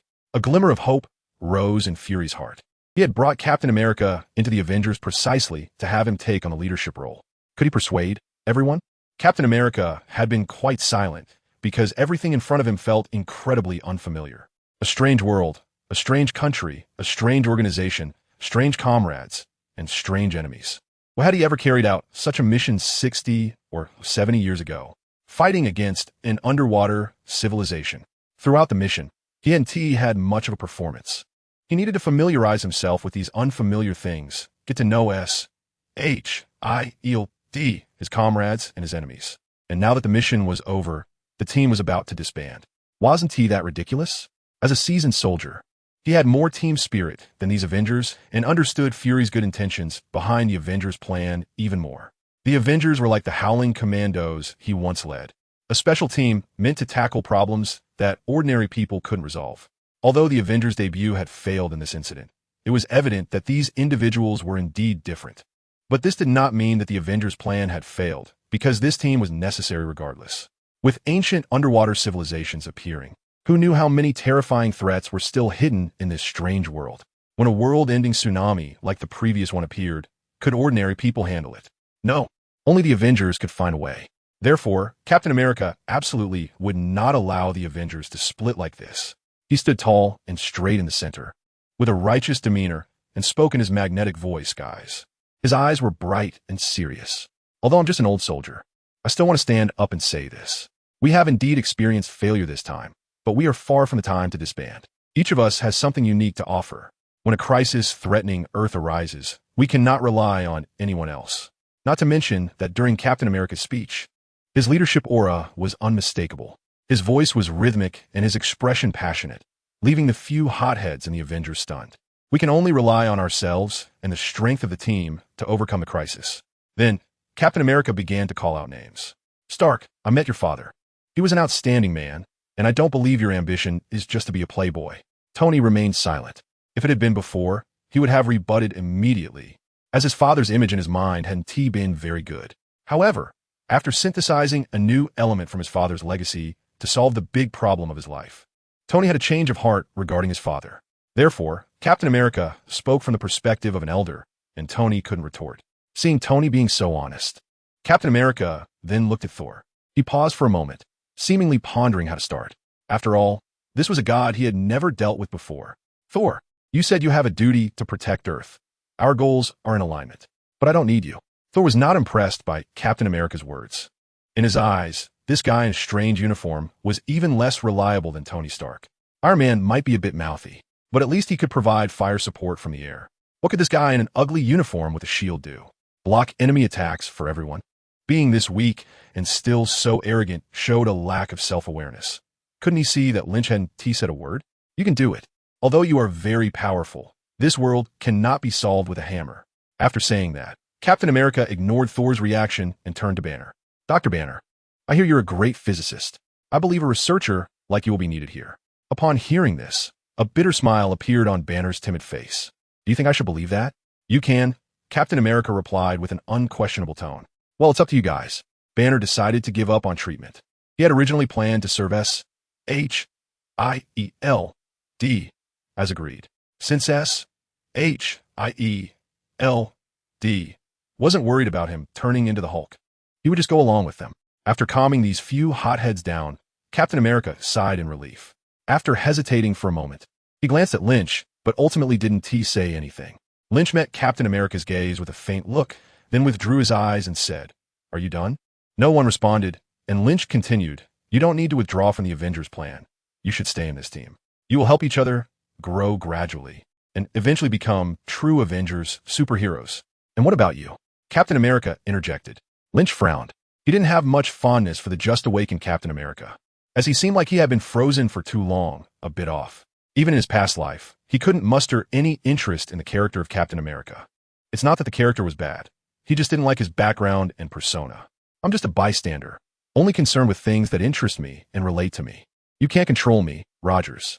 After saying this to Captain America, Lynch turned to Natasha and said, I'm getting ready to leave. Do you want to come with me? Natasha didn't hesitate and replied, Of course. Lynch smiled and shook his head, saying, Don't make decisions so easily. What I mean is to withdraw from S-H-I-E-L-D and live a normal life with me. Natasha blinked her big eyes in surprise. Not being an agent anymore and becoming an ordinary person? In the past, Natasha probably couldn't even imagine what life without being an agent would be like. But now, she gradually began to envision some semblance of that beautiful life in her mind. No more fear, no more blood on her hands, just worrying about daily necessities and enjoying food, drink, and leisure. The key point is doing all this with Lynch. Thinking about it, Natasha looked at Fury with a hint of inquiry on her face. Fury, meeting Natasha's gaze, was so angry he almost jumped up. Can someone tell me why my top female agent just disappeared during a mission? What a loss. A massive loss. But as the king of agents, Fury took a deep breath and smiled, nodding his head. This won't be a loss. Natasha would never betray her own. Yes, this should be considered deep infiltration. Fury could only force himself to be comforted in this way. Meanwhile, Natasha, who had received Fury's approval, felt a strange wave of emotions rising within her. Was her agent career really coming to an end like this? She felt that everything was happening too quickly, leaving her completely unprepared. But it seemed that this was indeed not bad. Originally, Natasha's life as an agent was merely a form of atonement. Even if this atonement seemed hopeless, she could not stop. because once she stopped, she would be consumed by endless painful memories and become a walking corpse. This life continued until Lynch's appearance, which began to change Natasha's life. During their first meeting, Natasha learned about a future that sounded pretty good, because Lynch said Natasha will find redemption when she dies. From that day on, Natasha felt a sense of peace she had never experienced before. When you know your ending is wonderful and something to look forward to, you have no more worries. Natasha knew that this peace came from Lynch, so she kept an eye on Lynch and ultimately got closer and closer to him. Until today, Natasha suddenly realized. It seemed that Lynch was her salvation. Once this thought took shape, Natasha's heart completely settled down. Perhaps, one day in the future, she would die for him. Noticing that Natasha seemed a bit strange, Lynch reached out and touched her hair. Natasha immediately looked up and smiled brightly. Lynch also smiled a little, then gave a glance, signaling Natasha to look at someone. Natasha obediently turned to see Hawkeye with a face full of resentment. The two exchanged glances for a moment, then quickly looked away. Is everything okay? Should they say something? Lynch asked with a grin. He knew that Natasha and Hawkeye had some history, but it had never been mentioned. So what if there were stories? In the plot, as the original Avengers leader, Natasha had plenty of stories with others. Counting on his fingers, Natasha had been Tony's secretary, fought alongside Captain America, faced death, and eloped with Banner. The story with Hawkeye was also quite simple. When Natasha was younger, she was a killer in the infamous Soviet assassin organization, the Red Room, Black Widow, and assassinated many important figures. Later, Natasha caught the attention of SHIELD, which sent Agent Hawkeye, Barton, to deal with Black Widow. However, after Black Widow was defeated by Hawkeye, he didn't kill her, but instead recommended her to join SHIELD. Compared to being a killer, becoming an agent of SHIELD was still not very glorious, but at least she no longer had to carry out the assassination missions that tormented her soul. During her time in SHIELD, Natasha had also carried out some missions with Hawkeye, although the specifics were not shown. In Natasha's life, Hawkeye was undoubtedly a very important person, as seen in the storyline involving the Soul Stone. Hawkeye brought her out of the darkness and fought alongside her. In Hawkeye's heart, Natasha was also a special presence. When it came to retrieving the Soul Stone, he was eager to jump, proving that Natasha was his most beloved person. As for his lover and children, no one said that one must marry their most beloved person. In short, there was some affection between these two. But in Lynch's eyes, it didn't amount to much. Wasn't Natasha's Black Widow just a title? Didn't she end up single in the end? Trying to win Black Widow's heart wasn't that easy. And in this world, Lynch believed he had already grasped the initiative. If that were the case, then Hawkeye and Banner could take a step back. Natasha is mine. Hearing Lynch's meaningful words, Natasha shot him a puzzled glance and then shook her head. Well, since Natasha had nothing to say, Lynch naturally didn't want to make things awkward. He wrapped his arms around Natasha and smiled at everyone. See you next time, guys. After saying that, everyone felt a gust of wind, and the two had already disappeared without a trace. In the void, he was enveloped by endless darkness, a life-threatening weightlessness filling his body, and an overwhelming pain and hatred gnawing at the last remnants of his soul and sanity. At such times, even time lost its meaning. And this person was, of course, Loki, who had fallen into the abyss of the starry sky from the shattered Rainbow Bridge. He did not struggle at all, as Loki's heart was already riddled with holes, completely devoid of the desire to live. Thus, Loki drifted in the void like a fallen star. Suddenly, a mysterious force quietly descended upon this void, slowly pulling him in a certain direction. After an unknown amount of time, he fell to the ground with a thud, feeling the coldness from the ground. His dazed eyes trembled, and his vision returned. I'm not dead. He had long been prepared to be smashed into pieces by some unknown object or to die of hunger while wandering. Looking around, Loki discovered that he was in a land shrouded in darkness, and the piece of land he touched was cold and rugged. Where is this? Loki murmured as he got up, feeling something was off. Looking far away, Loki vaguely saw a distant, blurry light, and in a daze, he could make out the outlines of buildings. Who is guiding me here? He pondered silently. Just as this thought arose, he heard a voice not far away. Hiss. A sharp, hoarse, and extremely unpleasant voice. Loki guessed it was a language he did not understand. After drifting for some time, Loki's reactions had become somewhat stiff, and he momentarily didn't know how to respond. But soon, he no longer had to think about that. The voice continued to rise from all directions, gradually merging into one. Then, the voices grew more and more intense and excited, ending with a piercing howl. Afterward, This strange conversation faded away, replaced by the noisy sounds of various creatures scurrying and colliding. Feeling the sounds approaching, Loki's expression changed. When he chose to fall into the abyss, he indeed sought death. But now that he was alive, a new desire to survive naturally arose. Moreover, how could the god of mischief and trickery die here, in such an ambiguous way, at the hands of these lowly creatures? If I'm to die, it should be by my own choice. With a fierce determination in his heart, Loki reached out and unleashed a burst of fire, illuminating the surrounding environment. With the light, Loki finally saw the appearance of these creatures, and he gasped in shock. These creatures were about his height, stocky, with heads resembling bugs, and feet with only 3 toes. Individually, these grotesque humanoid bugs did not seem too challenging to Loki.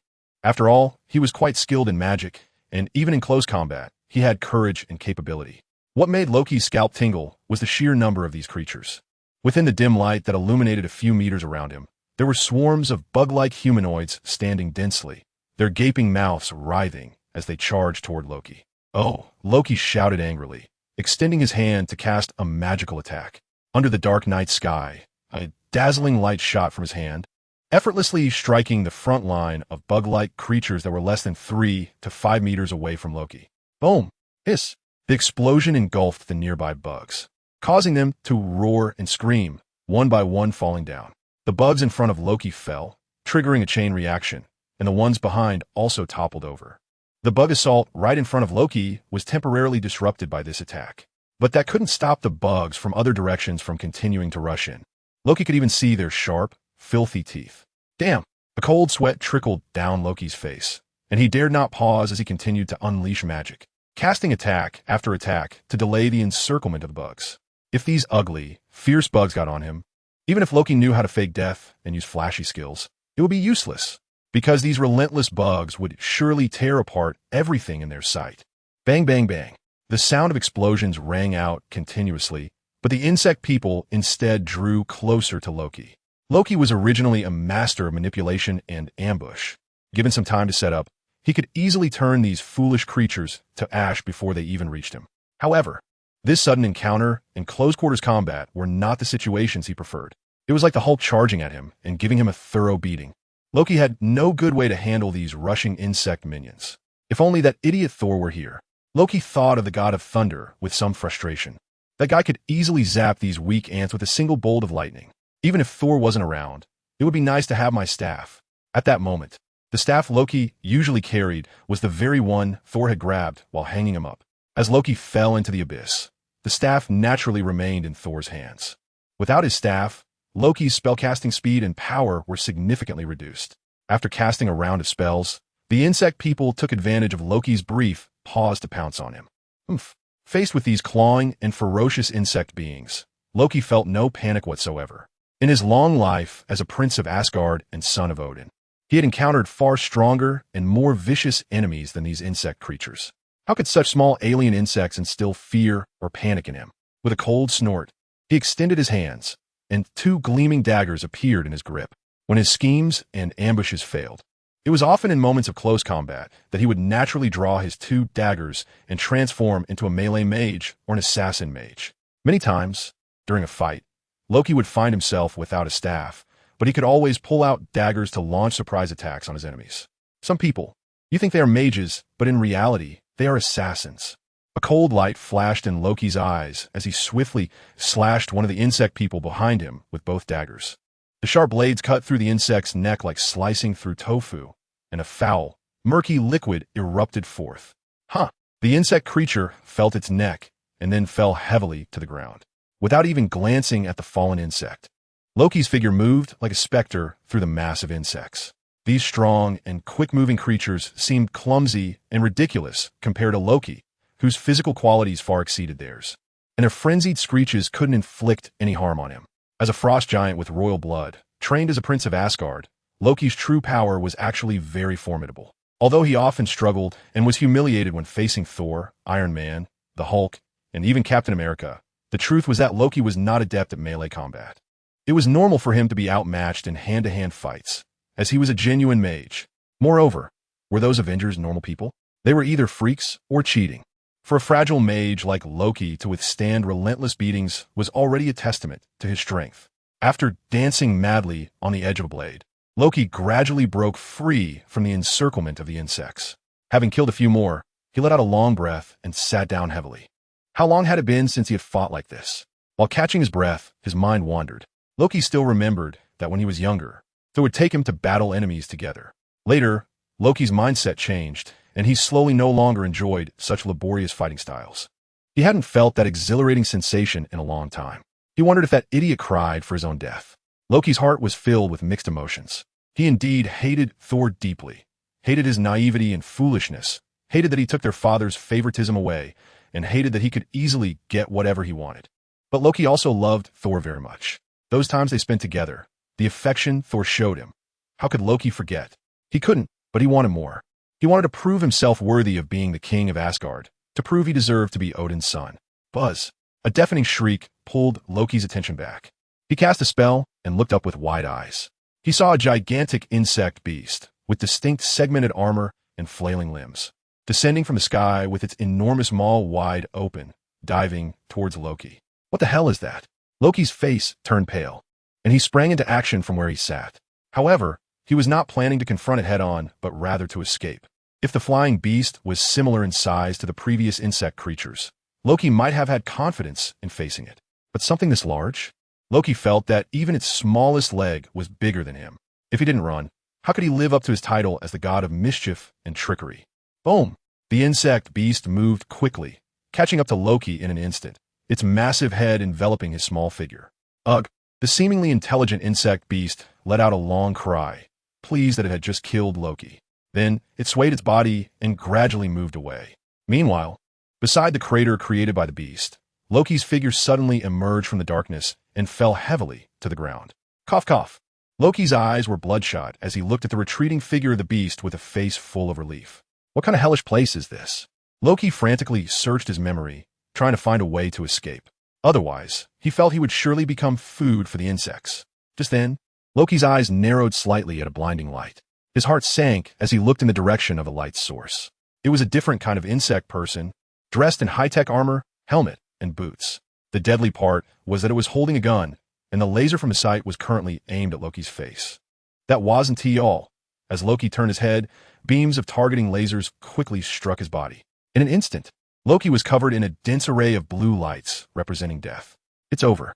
Loki felt a sense of despair, as he had just used his teleportation skill and couldn't use it again now. With hundreds of these energy weapons aimed at him, it was nearly impossible for him to escape. Just as he was about to try to communicate, a low, gloomy voice echoed from afar. Loki, I've been waiting for you for a long time. Loki, I've been waiting for you for a long time. Hearing this, Loki was taken aback, then suddenly overjoyed. It seemed he wouldn't have to die after all. But soon, he realized that the speaker was the one who had brought him here. What was their purpose? Who are you? Loki asked warily. I saved you. The voice remained cold, sounding very unsettling. Loki felt that way because he didn't think he was a fool. You saved me, so you must have a request of your own.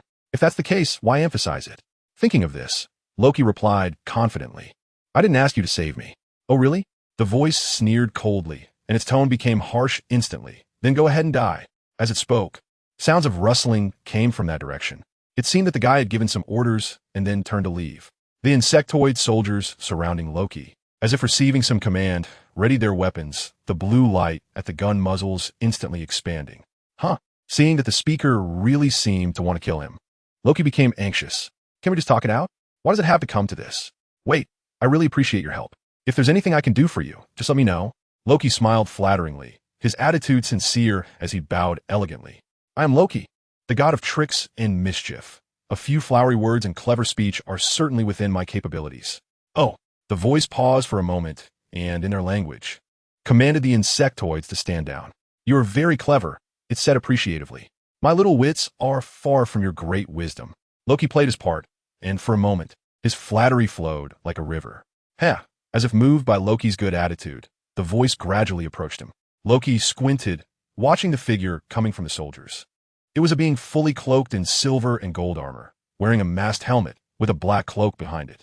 The mask obscured its eyes, leaving only an ugly mouth visible, which was now moving up and down as it spoke. I know you, god of tricks and mischief from Asgard, son of Odin, of the Frost giant royal bloodline. Hearing this guy recite his background as if it were common knowledge, Loki felt a slight unease. But that was all. Since the other party had brought him here, they must know something about him. Not to mention that his life was currently in this guy's hands. It is truly an honor to have caught your attention. Loki continued to flatter, maintaining a calm demeanor. I know even more about you. The being stepped closer, lowering its voice mysteriously. You want to be the king of Asgard, don't you? Loki pondered for a moment. He was guessing what this ugly guy was up to. Did it have some designs on Asgard? But Loki had never heard of such a being existing in the Nine Realms. Could it be someone from outside? No. Loki smiled slightly. I have no interest in the throne. I decided to play tricks on my brother. The being fell silent for a moment, then suddenly tilted its head. Its face, which only revealed a grimacing mouth, confronted Loki. You are lying. There's no need for that. I am here to help you. Its voice suddenly rose, causing Loki to reveal a hint of disdain. After all, it couldn't see him. Loki thought to himself, what do you want me to do? Go back to Asgard and kill my brother and father, then become king myself? Feeling like he had grasped this guy's IQ, Loki asked somewhat rudely. That depends on you. The being replied, its voice softening. We Chitauri will send an army to assist you. Chitauri? Loki searched his memory carefully and confirmed that this race was not from the Nine Realms. Send an army to help me? What could the Chitauri's purpose be? Surely it's not because I look good? But Loki didn't rush to ask this, as the condition proposed by the Chitauri made no sense. Are you sure you have the ability to help me? Loki's expression turned slightly cold, as a certain ubiquitous figure began to appear in his mind. What do you mean by that? The Chitauri leader became furious. Loki's words were truly arrogant. Since when did the notoriously infamous, oh no, the famously renowned Chitauri lack the ability to conquer a planet? Please calm down, Loki said with a cold smile, then countered, may I ask how strong your army is? The Chitauri leader proudly raised its head and chuckled. Our warriors are incredibly brave, armed with powerful bodies and equipped with energy guns and grenades. They can easily destroy armies capable of obliterating any planet. They can also fly vehicles to swiftly reach any location, and the massive Leviathan beasts are invulnerable. Is that all? Loki interrupted coldly. Aside from that vehicle, is everything else what I just saw? Yes, isn't that enough? The Chitauri leader asked in a confused tone. Of course not. Loki shook his head, explaining in a deep voice, there's a young and reckless god in Midgard who can easily destroy your army. Naturally, he was referring to Lynch, who had crushed his schemes with an unpredictably powerful force, leading to his failure and eventual descent into the abyss. I came here because of him. Didn't you notice such a presence? The Chitauri leader was about to speak when suddenly its body stiffened and became motionless. After a while, the Chitauri leader looked at Loki and said in a motionless tone, follow me. After saying this, it turned and left. Loki stared at the back of the Chitauri leader, frowning slightly. This guy seems to be under some control. Is it the person behind him? The one who truly brought him from the Nine Realms to this world? Loki had long suspected that this Chitauri was perhaps a puppet or something similar. After all, it looked like a weak character with shallow depth. The person who could spy on him and bring him here from the abyss of the Nine Realms must be someone powerful with grand ambitions. Reflecting on this, Loki followed the Chitauri leader. Let us see what that person's true purpose is. The two moved quickly, and before long, they arrived at a building. The Chitauri leader stopped, turned to face Loki, and said, soon you will meet the greatest emperor in the universe, who is invincible and renowned. Thanos. Thanos? Loki squinted. He had not heard of this name. I will express my respect. Although he had no impression, Loki was still willing to show his respect. At the very least, the Chitauri he saw in front of him, who seemed quite capable, appeared to be under this cosmic emperor Thanos. Assuming this, Thanos' strength should be considerable. I wonder how it compares to that Lynch. Amidst their chaotic thoughts, the space in front of the two began to twist. Soon, a majestic silhouette appeared in midair. His body was incredibly tall, like a small giant, clad in golden armor, with a massive polearm beside him. As if sensing the connection to this scene, he slowly turned his head. What turned around was a large purple face full of crevices, with sharp angles and bright eyes. He directed his gaze straight at Loki, their eyes meeting for half a second. How terrifying! Loki couldn't withstand Thanos' gaze and quickly lowered his head. What kind of look was that? Loki was deeply alarmed. In Thanos' eyes, he saw countless beings wailing as they died, and endless buildings turning to ruins amidst flames. This was a demon king. Loki felt the pressure. He finally understood that the words of the controlled Chitauri leader were not empty threats. Such a tyrant has set his sights on me? Does he want to invade Asgard? Loki, Thanos' voice came from the other side, and to Loki's surprise, it was filled with a sense of deep history, more like a wise prophet than an emperor traversing the universe. Esteemed Thanos, I wonder how I may serve you? Loki asked very candidly, not daring to play his usual tricks in front of such a figure. Very simple. Thanos' gaze showed a hint of appreciation, as if he was pleased with Loki's understanding. You want to become the king of Asgard? I will have my Chitauri assist you. In return, you need to bring me something. Loki hesitated for a moment. Perhaps the Chitauri alone could not accomplish the task, as there was a very powerful god in Midgard. A god? Thanos seemed to chuckle. I will also send a general and lend you an artifact. Loki gritted his teeth, wanting to refuse. He could see that Thanos' intentions were not good and could likely bring disaster to Asgard. Even if Loki wanted to become the king of Asgard, he must ensure Asgard's safety first. Otherwise, if Asgard perished, what kind of king would Loki be? You are unwilling? Thanos' tone slightly intensified, and Loki immediately felt an overwhelming pressure. Forget childish thoughts. Loki raised his head, and just as he began to speak in defense, he saw a beam of light. It was a marvelous light emitted from a scepter held by the Chitauri leader, instantly changing Loki's mind. As the light faded, Loki's face was filled with unusual excitement. I bow before you, Lord Thanos. He knelt halfway to the ground, respectfully exclaiming, Very good. Thanos nodded and waved his hand. This is the Mind Scepter, and with my general, go. Bring the Tesseract to me. As Thanos' voice fell, a figure stepped out from the darkness and stood behind Loki. At your command, Loki, the Chitauri leader, and Thanos' general all knelt down. Meanwhile, while Loki was meeting Thanos, secretly worried that Asgard would not want to submit to this cosmic overlord, he was directly struck by the Mind Stone, triggering various negative emotions hidden within him, becoming Thanos' minion, ready to attack Earth.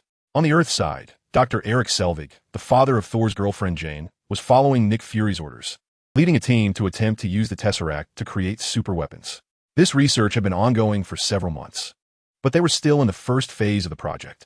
The first phase was naturally to understand the various physical properties of the Tesseract, testing its usage through various experiments. Awkwardly, no matter how they tried, the door of the Tesseract remained tightly closed to them. However, as an experienced scholar, Dr. Selvig was not discouraged. He understood that scientific exploration often required luck. With bad luck, decades of research yielding nothing was common. With good luck, just like when a Thor fell from the sky a while ago, helping him completely perfect a set of astronomical physical theories. Who could say for sure about such things? Thus, the Zen-like Professor Selvig's workday was coming to an end. He checked one last time to ensure all the equipment was turned off. Dr. Selvig called out to the research staff. Every day before leaving, they had to shut down all equipment and seal the research facility. Move quickly, everyone, he urged, finally lifting his head to look at the ceiling. Spotting Hawkeye on the ceiling, Dr. Selvig nodded at him, signaling that it was safe to leave for the day. Watching everyone busily tidy up, Hawkeye slowly retracted his sharp gaze. Staring all day like this was tiring for his eyes. After all, his eyes were not true hawk eyes. As the researchers completed their checks, they each underwent inspections by S.H.I.E.L.D. security personnel before leaving. At that moment, the Tesseract suddenly glowed brightly. Bang! A massive energy wave with a shockwave violently sent nearby instruments and people flying. On the ceiling, Hawkeye, nearly blown off by the shockwave, tightly gripped the iron railing and swiftly pulled out his communicator, issuing orders. Something's happened. Teams A and B, secure the area. Teams C and D, come for immediate support. On the ground, researchers screamed and shouted, trying to scatter and escape, while the well-trained S.H.L.D. agents displayed excellent qualities, calmly controlling all the researchers and moving towards the Tesseract from several directions. What happened? Hawkeye jumped down, walking with a serious expression to ask Dr. Selvig.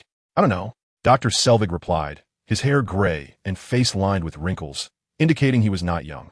However, facing such a terrifying emergency, he showed no signs of fear, which surprised Hawkeye. If Dr. Selvig knew what Hawkeye was thinking, he would probably laugh and tease, "What's this small situation? My son-in-law is the god of thunder from ancient mythology." At that moment, Dr. Selvig responded to Hawkeye, observed for a while, and then prepared to rush to the vicinity of the Tesseract to check the situation. It must be a problem with the Tesseract, he said, a hint of excitement appearing on his face. Although he didn't understand why the Tesseract had such fluctuations, he at least knew this was an opportunity, a true chance to make contact with this object and unveil its mysterious veil. I need to see what is going on, Dr. Selvig murmured, confidently striding toward the Tesseract. Be careful. Hawkeye did not stop, cautiously following behind. He frowned, a sense of foreboding starting to linger in his heart. In front of the glowing cosmic cube, a team of fully armed S.H.I.E.L.D. agents was slowly advancing with their guns drawn. Dr. Selvig walked in from behind Hawkeye and immediately noticed the unusual cosmic cube. It's glowing? Dr. Selvig muttered excitedly to himself as he quickly walked to the instrument to start it up. What's going on? Hawkeye asked with a serious expression. The cosmic cube is reacting for some reason, Dr. Selvig said, his tone filled with excitement. Seeing Hawkeye's furrowed brow, he explained, this might not be a bad thing. We've even tried to get the cosmic cube to react, to absorb or release some energy. He shook his head and added, but months have passed, and as you can see, the cosmic cube showed no reaction. But now it is? Hawkeye wasn't swayed by Dr. Selvig's excitement. He didn't understand the breakthrough in research, only caring about the safety of the cosmic cube and the people present. Why? Was it because of the tests you conducted before? Or did it change on its own? Dr. Selvig paused, puzzled himself. I'm looking for the reason. It will take some time. As if responding to his words, the instrument finally began to beep. Dr. Selvig quickly adjusted various instruments, his surprise growing. Doesn't he look good? Noticing Dr. Selvig's strange expression, Hawkeye's unease intensified. The cosmic cube, Dr. Selvig looked confused, as if he had encountered an unsolvable problem.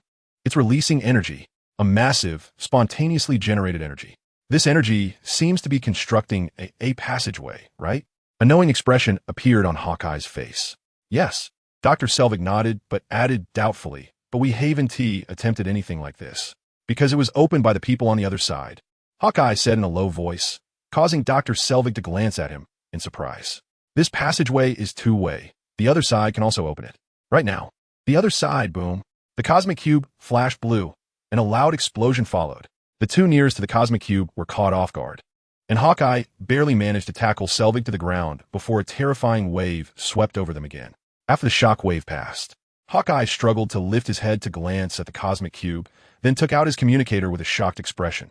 Activate Plan 3. Boom! A burst of magical energy struck in front of Hawkeye, blowing the communicator out of his hand. Then, a mocking voice rang out. It seems you're not very welcoming. As the voice fell, Loki, dressed in exquisite golden armor and holding the Mind Scepter, approached the two with a wicked smile. Striding over without a care, Loki reached Hawkeye's side. Hawkeye, who had been blasted by Loki's sneak attack, gritted his teeth and drew his gun, aiming it at Loki and preparing to pull the trigger. Loki reacted quickly, sweeping the Mind Scepter to knock the gun from Hawkeye's hand. Oh ho ho! Loki squatted down with a mocking grin and reached out to touch Hawkeye's face. Hawkeye glared at Loki with hatred, attempting to bite him, but Loki laughed and dodged, then knocked Hawkeye down hard. Talp, talp, talp, talp. The other S.H.I.E.L.D. agents had gotten back up, opened fire. Stupid fools. Loki's smile twisted, and he flickered away. Bang, bang, bang. Waves of magic struck the S.H.I.E.L.D. agents, sending them flying. Moving like a ghost, Loki weaved through the remaining agents, knocking them down with ease. In less than 3 minutes, all the combatants in the area lost their ability to fight and lay sprawled on the ground. Planting his scepter back on the ground, Loki looked with satisfaction at the Midgardians he had physically subdued. Truly weak mortals.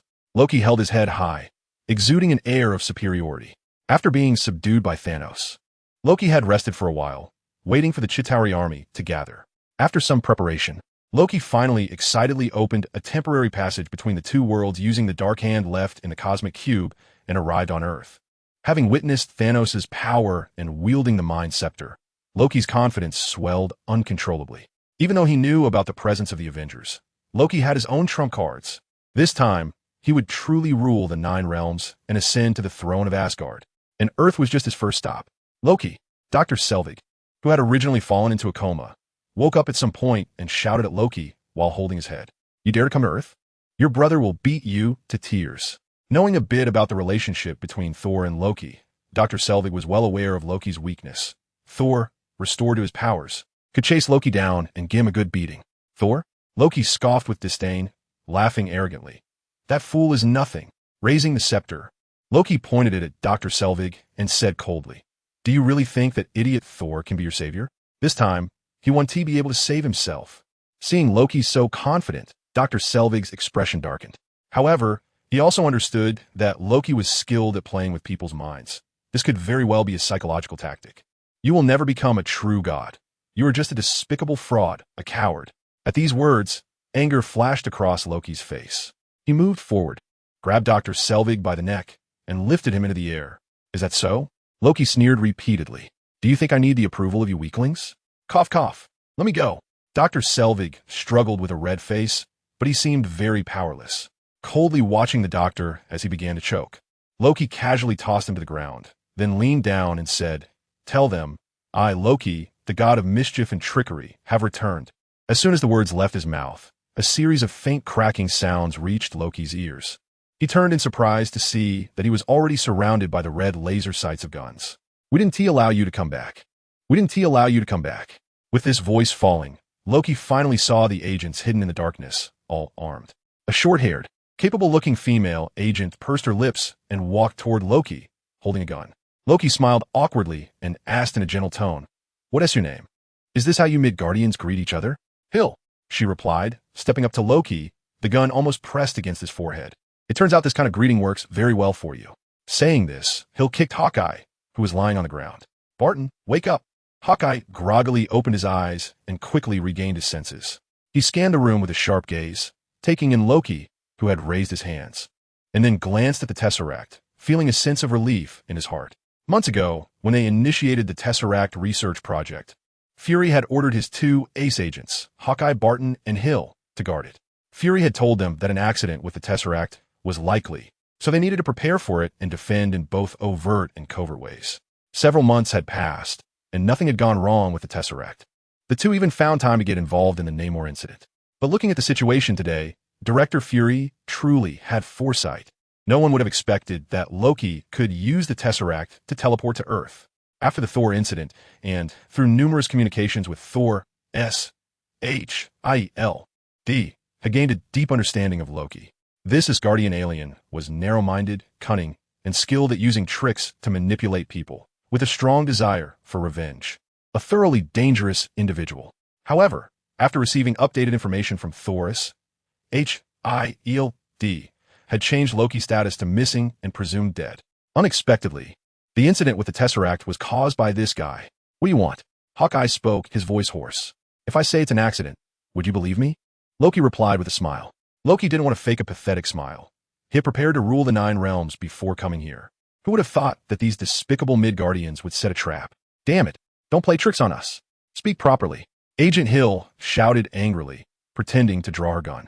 Calm down, Loki shouted hurriedly, wondering why this crazy woman was ready to shoot after just a couple of words. I'll talk. Seeing Loki comply, Hill released the trigger, but her gun was still aimed at Loki's forehead. "I ask, you answer." "Okay." Loki tilted his head, displaying his signature strange smile. "Where did you come from? How did you get here? What's your purpose?" Hill fired off several questions in quick succession. "Oh, we can take it one at a time." Loki smiled, feeling much more relaxed. "I'm not afraid of your questions. I'm just afraid you'll shoot without saying a word. Except for those brutes. I can manipulate everyone in my hands. I fell off the Rainbow Bridge and ended up in a strange world." Loki continued, maintaining his composure while telling a half-true story. "Then I found a passage, and after entering it, I arrived here." After speaking, he smiled, trying to show his goodwill, as if to say, "What kind of bad person could I be? I'm just a lost, poor soul." "You're lying." Hill's eyes flashed sharply as she ruthlessly exposed Loki's deception. The god of lies couldn't possibly deceive S.H.I.E.L.D.'s elite agents. Indeed, in front of S.H.I.E.L.D.'s elite agents who were proficient in micro-expressions and subtle movements, Loki's reputation as the god of mischief was of no use. After all, Loki was essentially just an alien, not an omniscient cosmic deity. While speaking and communicating, he couldn't avoid revealing his true thoughts through micro-expressions. In Hill's eyes, it seemed as if Loki's entire being was saying, "Look how I can deceive this foolish mortal." However, Loki's expression immediately stiffened, and a sense of absurdity rose in his heart. Could it be the times have changed? How could these Midgardians have so many strange things? This is terrible. It can't compare to the simple folk of Asgard at all. How can I still be the god of mischief in such a situation? Speak the truth immediately. I'll give you 10 seconds. 10. 9. Hill didn't give Loki much time to feel frustrated, waving her hand to start the countdown. The agents, having received the order, silently held their triggers, ready to fire at any moment. Time ticked away, and Loki's face gradually darkened. A penetrating gaze swept over the S. H. I thought the agents, and a sense of anxiety rose within him. 2. Hill counted down, her head suddenly tilting as she aimed at Loki. 1. Stop. Loki shouted loudly. I'll talk. Hill lifted her head again and made a gesture. You've lost your chance to lie, she coldly warned. At this moment, even the dullest person could tell that Loki was stalling for time, let alone an elite agent like Hill. However, they didn't mind the delay. They were ready for it. I fell into a strange place. It was very dark, and the ground was cold. Get to the point. Hill interrupted rudely. Do you really think we're gathered here to listen to your story? Stop rambling. Loki gave an awkward smile and began again. There, I was attacked by the Chitauri. He didn't dare to lie anymore, fearing that Hill might blow his head off if he said something she didn't like, and try to describe the real information as much as possible. After a fierce battle, I met their leader. Loki paused to observe Hill's expression. Continue, she said, her face expressionless, devoid of emotion. However, since she hadn't interrupted him, he should be able to continue talking. Relieved, Loki carefully considered what to say next. They expressed their willingness to help me return to Earth, kill Thor, let me return to Asgard, and seize the throne. Hill's brow furrowed slightly as she sensed that Loki had concealed something in his previous words. What was their purpose? Don't tell me they're a bunch of kind-hearted volunteers. After pondering for a moment, Hill calmly asked, Purpose? Loki hesitated. Speak. Seeing Loki silent, Hill knew she had grasped the key point. Loki hesitated for a long time, and Hill directly touched the trigger. They want something. A desperate Loki quickly said. That something is. His tone elongated, and his voice dropped. The next moment, Loki suddenly turned to look in the direction of the Tesseract. He is coming. Finally coming. If he were any later, I would be done for. Loki's heart surged with excitement. Don't move. Hill shouted sharply, without hesitation, preparing to shoot. A dangerous person like Loki must not be allowed to make any moves. A single misstep could allow him to escape, causing a tremendous disaster. But before she completed her shooting motion, something new invaded Agent Hill's consciousness. A mysterious force instantly assaulted her mind, disregarding her strong will and forcibly controlling her spirit. Snap! The gun in Hill's hand fell to the ground, accompanied by the sound of the agent's firearms dropping behind her. The S.H.I.E.L.D. agents, who were initially aggressive and ready to shoot Loki, now stood stiffly with blank expressions, all staring in the direction of the Tesseract. Loki also squinted his eyes, looking forward with anticipation at the Tesseract, which had started glowing again. Bang! A shockwave and bright light swept across the research base, but no one flinched. Soon, the commotion subsided, the light faded, and a silver-gray figure appeared in front of the Tesseract. She was not tall, her blue skin was incredibly peculiar, and she wore a silver robe that flowed down from her head, with silver-black armor that could not hide her curvy figure, adorned with striking golden arm guards on both sides. The supergiant.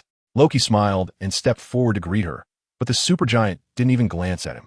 Loki, you can't even handle such a weak enemy? She said discontentedly, criticizing Loki's embarrassing performance. They were prepared. I was just ambushed by them, Loki retorted weakly, a flicker of anger in his eyes. This supergiant was no small fry. She was one of Thanos' 5 generals.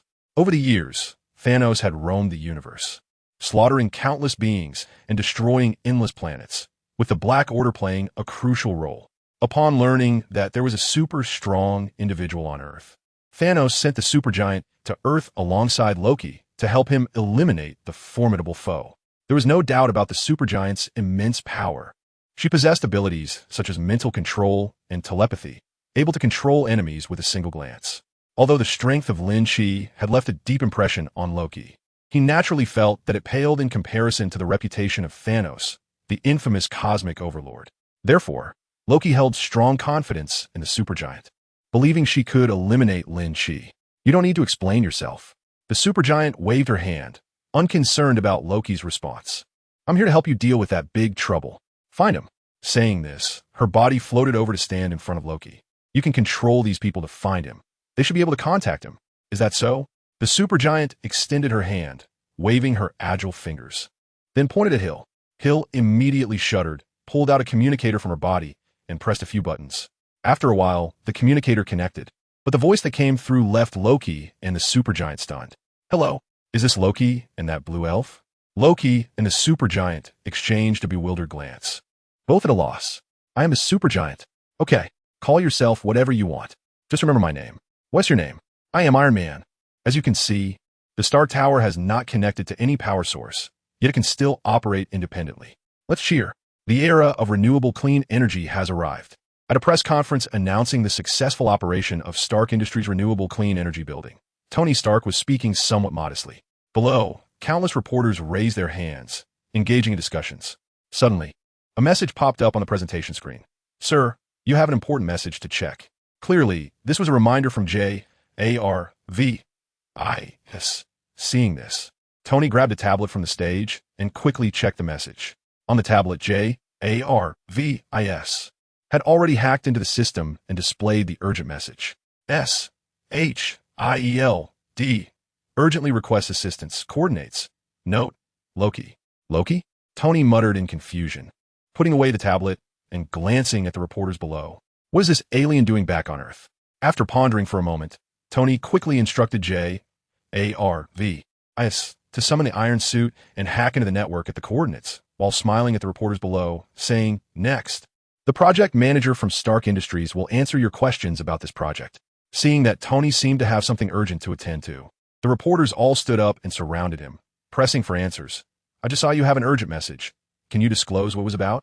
Iron Man, are you going to save the world? Tony remained silent, having his bodyguards part the reporters as he walked outside the venue. In the sky, the iron suit rapidly dove down and landed on Tony. A few seconds later, Iron Man shot up into the sky. Inside the iron suit, the surveillance footage of the Tesseract research base appeared before Tony's face. The footage showed Loki wreaking havoc among a group of agents. So it really is this guy? Tony frowned. What does he want on Earth? Just then, Fury's face suddenly lit up on the screen. Tony, did you receive the message? Yes, I'm on my way there.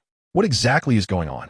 Fury's expression was serious, and Tony still couldn't grasp the situation. Wasn't that alien already missing? You brought him to Earth? Hearing this, Fury paused for a moment, avoiding the topic. He's very dangerous. Don't let him escape. Leave it to me. I'll make him understand that Earth is not a place you can just visit. After a long time, Iron Man arrived above the base. Tony was focused on the internal surveillance, which showed Loki and a blue-skinned alien completely controlling the situation. Brought a helper? After sizing up the oddly shaped alien on the screen, Tony blinked twice. This alien seems to have some strange abilities. Sir, they're communicating J.A.R.V.I.S.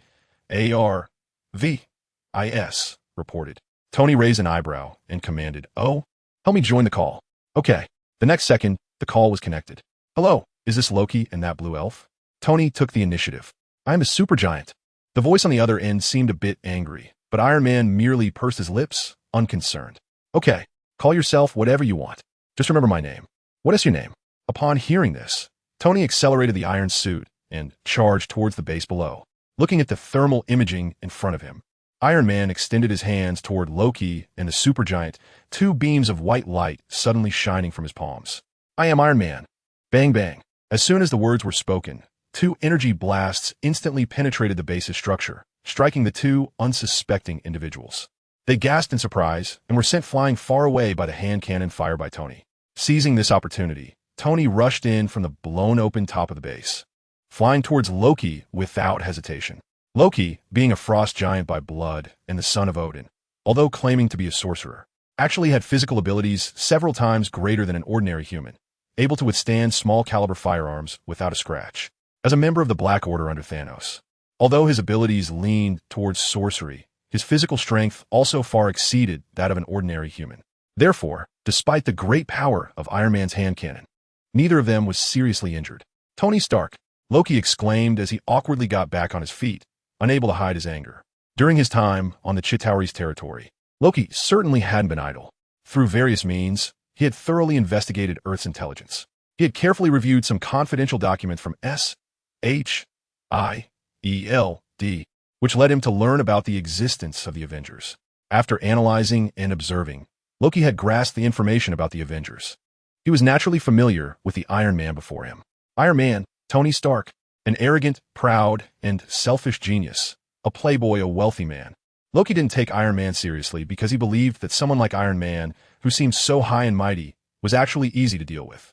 The more powerful, outstanding, and proud someone was, the more significant their psychological vulnerabilities could be. And what Loki excelled at was exploiting those vulnerabilities to manipulate and control them. Now, with the Mind Scepter in hand and his powers greatly enhanced, Loki looked down even more on Iron Man. I didn't expect you to come to me instead. Loki thought bitterly as he felt the pain in his body. I will make you kneel at my feet and become my servant. Thus, facing the rapidly approaching Iron Man, Loki raised the Mind Scepter. A mesmerizing glow suddenly began to flicker at the top of the scepter as he aimed it at Iron Man inside the armored suit. Tony didn't care what kind of scepter or gem Loki was holding. He raised his fist without hesitation. The powerful armor gave him unparalleled confidence, making him believe that whatever trick Loki played, it couldn't break through his hard steel shell. In an instant, the Mind Scepter in Loki's hand unleashed an attack filled with a strange aura, striking Iron Man. A flicker of joy crossed Loki's face, but then he suddenly froze. Iron Man broke through the white light, the arc reactor in his chest glowing brightly, and continued charging towards Loki as if nothing had happened. No, Loki could only manage to utter one word before Iron Man's steel fist landed solidly on his face. Boom! The tremendous force hit Loki's soft-looking face, instantly contorting his handsome and delicate features, and his body uncontrollably flew back, finally crashing against the wall. Oh, Tony chuckled with a hint of schadenfreude, but didn't give Loki a moment's chance, following him to the wall. Are you okay? I heard you claim to be a god? Seeing Loki seemingly losing his ability to resist, the talkative Tony naturally wouldn't miss this opportunity to mock his enemy and began to rattle on. Loki's gaze was unfocused for a long time before he finally came to his senses amidst Tony's incessant chatter. He felt a bit dizzy, and a question kept rising in his mind. The Mind Scepter was ineffective against him? What was up with this Iron Man? Noticing that Tony seemed to have lowered his guard, Loki reluctantly raised the Mind Scepter and poked it against Iron Man's chest. Loki activated the power of the Mind Scepter, and a force capable of altering minds surged from the gem at the top of the scepter, sweeping towards Iron Man's suit. The arc reactor in Tony's chest glowed slightly and quickly neutralized and absorbed this force. Huh? Tony was momentarily stunned. He didn't understand what kind of trick Loki was trying to pull. What are you trying to do? Gently poke yourself with this pretty piece of art. Do you think you can poke me to death through the armor? The atmosphere froze for 2 seconds, but nothing happened. How is this possible? Loki looked incredulous. Is this how you surrender? Just poke your opponent? No, I want to control your mind and make you my servant. You fool. Faced with Tony's continuous insults, Loki finally couldn't help but explode. Oh, I'm so sorry, Tony smirked, thinking to himself, with such psychological resilience, he still calls himself a god. However, Tony then sighed in relief because he believed Loki's words. On the way here, he had noticed that the SHIELD agents present seemed to be controlled by something. But hearing Loki admit his failure to control, Tony, although not understanding the reason, felt very fortunate. In fact, Loki's failure to control Tony with the Mind Scepter was because the new element in Tony's arc reactor was significantly related to the Mind Stone. That new element was originally discovered by Tony's father while researching the Tesseract, which is the Space Stone. Therefore, the new element and the Tesseract have an isotopic relationship in nature. Thus, the new element also has the same relationship with the Mind Stone, causing the Mind Stone's abilities to be completely neutralized by Tony's arc reactor. Looks like you failed. Don't be discouraged. I have a heart of iron. Saying this, Tony tapped on the arc reactor in his chest. Go to hell, Loki roared, directly using the scepter to cast a spell on Iron Man's head. Calm down. The spell exploded, forcing Tony to retreat, but his tone still carried a hint of delight. You're getting desperate. Loki was nearing the point of losing his sanity. Secretly mocking Loki, Tony showed no mercy and launched another powerful punch. The iron suit blasted flames, and in an instant, its speed surged as it charged towards Loki. Damn it! Loki looked at the Mind Scepter in his hand, filled with rage. Who would have thought that the legendary powerful Infinity Stones would be ineffective against this little Iron Man? See you next time. Tony clenched his fist, not wanting to waste any more words with Loki. Iron Man instantly rushed in front of Loki, and just as his fist was about to fall, he suddenly heard a buzzing sound. A powerful mental force instantaneously invaded Tony's consciousness, causing his body to come to a sudden halt in midair. I want to crush this annoying guy. The Overlord flew out from behind Tony, a sinister look on his face. I want to, but I suggest we don't do that. Loki stepped back a couple of steps, shaking his head and advising. Why? Because he has several companions, and we still need to deal with them. What do you mean? In the distant dimension of Asgard, at the Rainbow Bridge Control Center, Heimdall's eyes reflected the image of Loki standing side by side with the superstar. With his two eyes, Heimdall could see anywhere in the Nine Realms. And as soon as Loki appeared, he cast his gaze. After observing for a while, Heimdall prepared to seek an audience with Odin to report this matter. But soon, Odin's voice echoed in his mind. Send Thor to bring the rebellious Loki and the Tesseract before me. As you command. Heimdall's eyes shifted slightly, and he located the god of thunder on Earth. In a laboratory, Thor was listlessly watching Jane work. Suddenly, Thor heard a familiar voice. Thor, Loki has appeared on Earth. Odin commands you to bring Loki and the Tesseract before him. Be careful. There's a very powerful sorcerer beside Loki. Loki? Thor's spirit jolted at the mention of the name, and he stood up with a whoosh. Where's he? Jane was startled by Thor's sudden movement and looked over in surprise. What's going on? It's nothing. I just have to leave for a while. Thor smiled to reassure his girlfriend, but his eyes betrayed his excitement. Loki, you really didn't die. Ignoring Jane's pleas, Thor leaped out of the nearest window, wielding his hammer, and shot off like a bolt of lightning into the distance. On a transport helicopter, Captain America hesitated but still voiced his doubts. Is he the kind of god I imagined? Captain America woke up after Loki fell into the abyss, and the two had not directly interacted since then. Therefore, when looking at Loki's file, he was taken aback by the titles such as God of Deception and God of Mischief. In his understanding, there was only one omniscient and omnipotent god.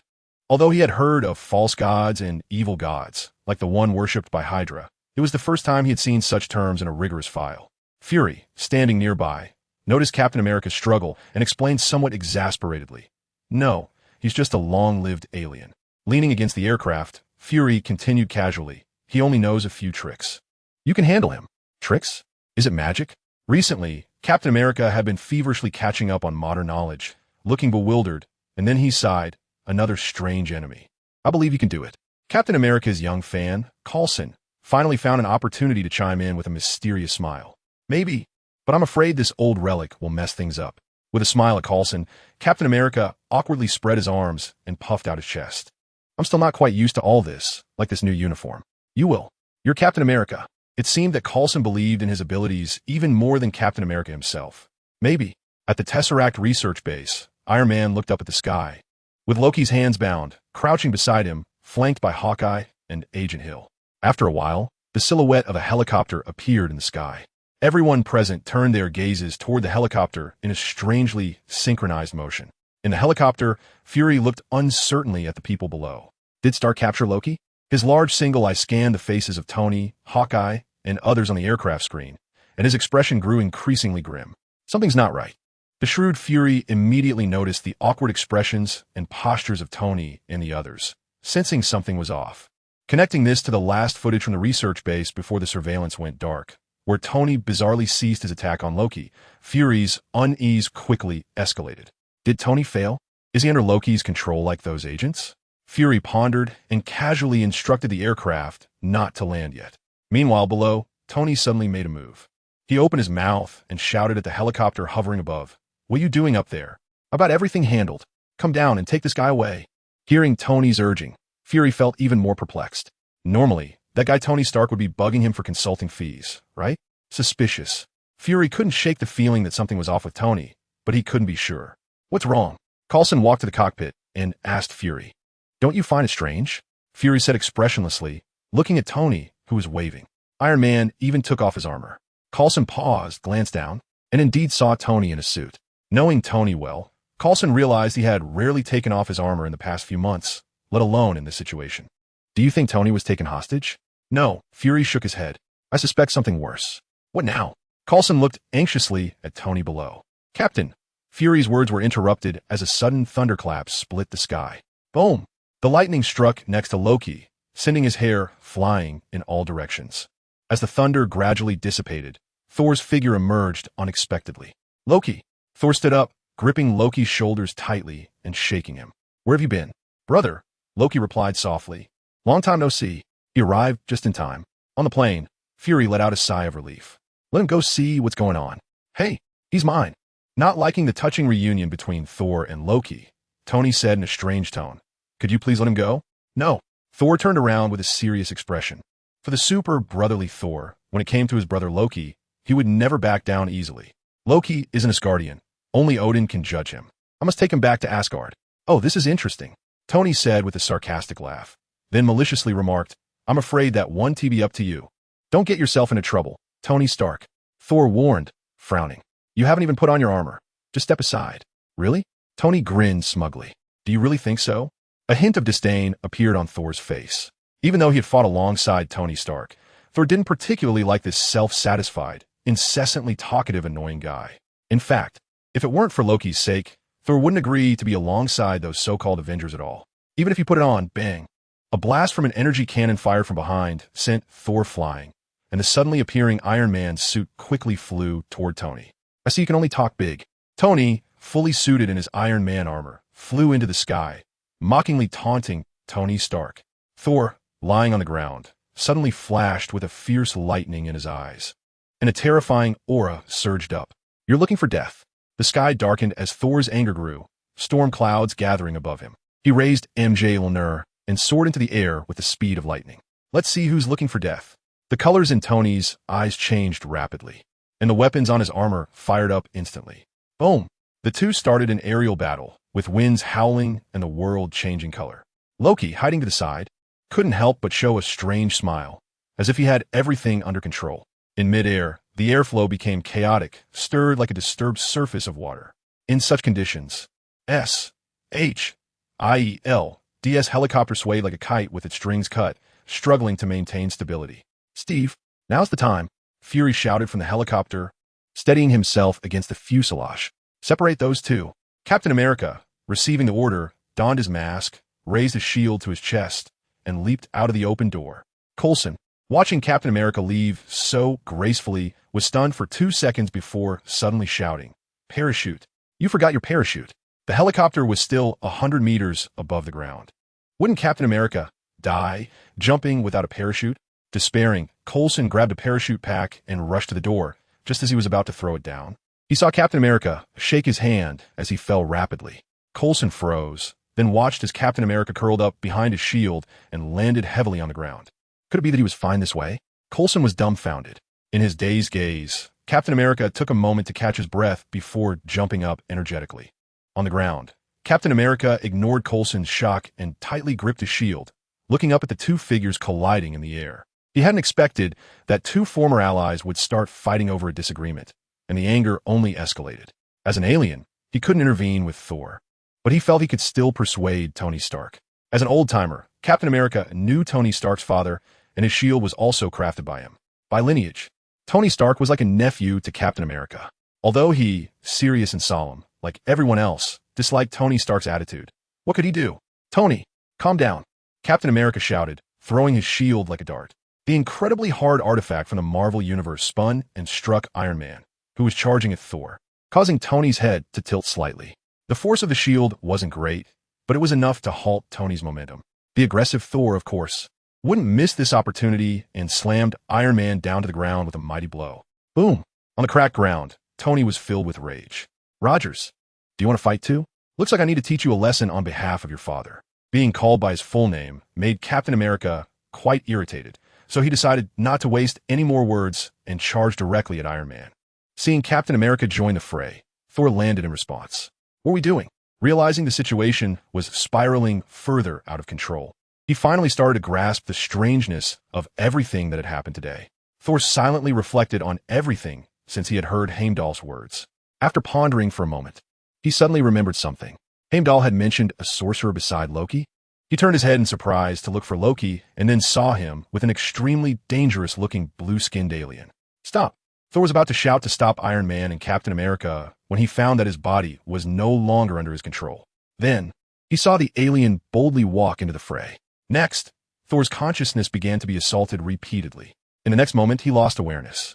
Meanwhile, the superstar opened her arms, and one by one, the Avengers in the arena knelt before her. What the hell? Fury in the helicopter was filled with disbelief, and he rarely let out a few curse words. He turned around, just as he was about to order everyone to escape, and locked eyes with Coulson. Those eyes had lost their original calmness and rationality, filled with an inexplicable madness.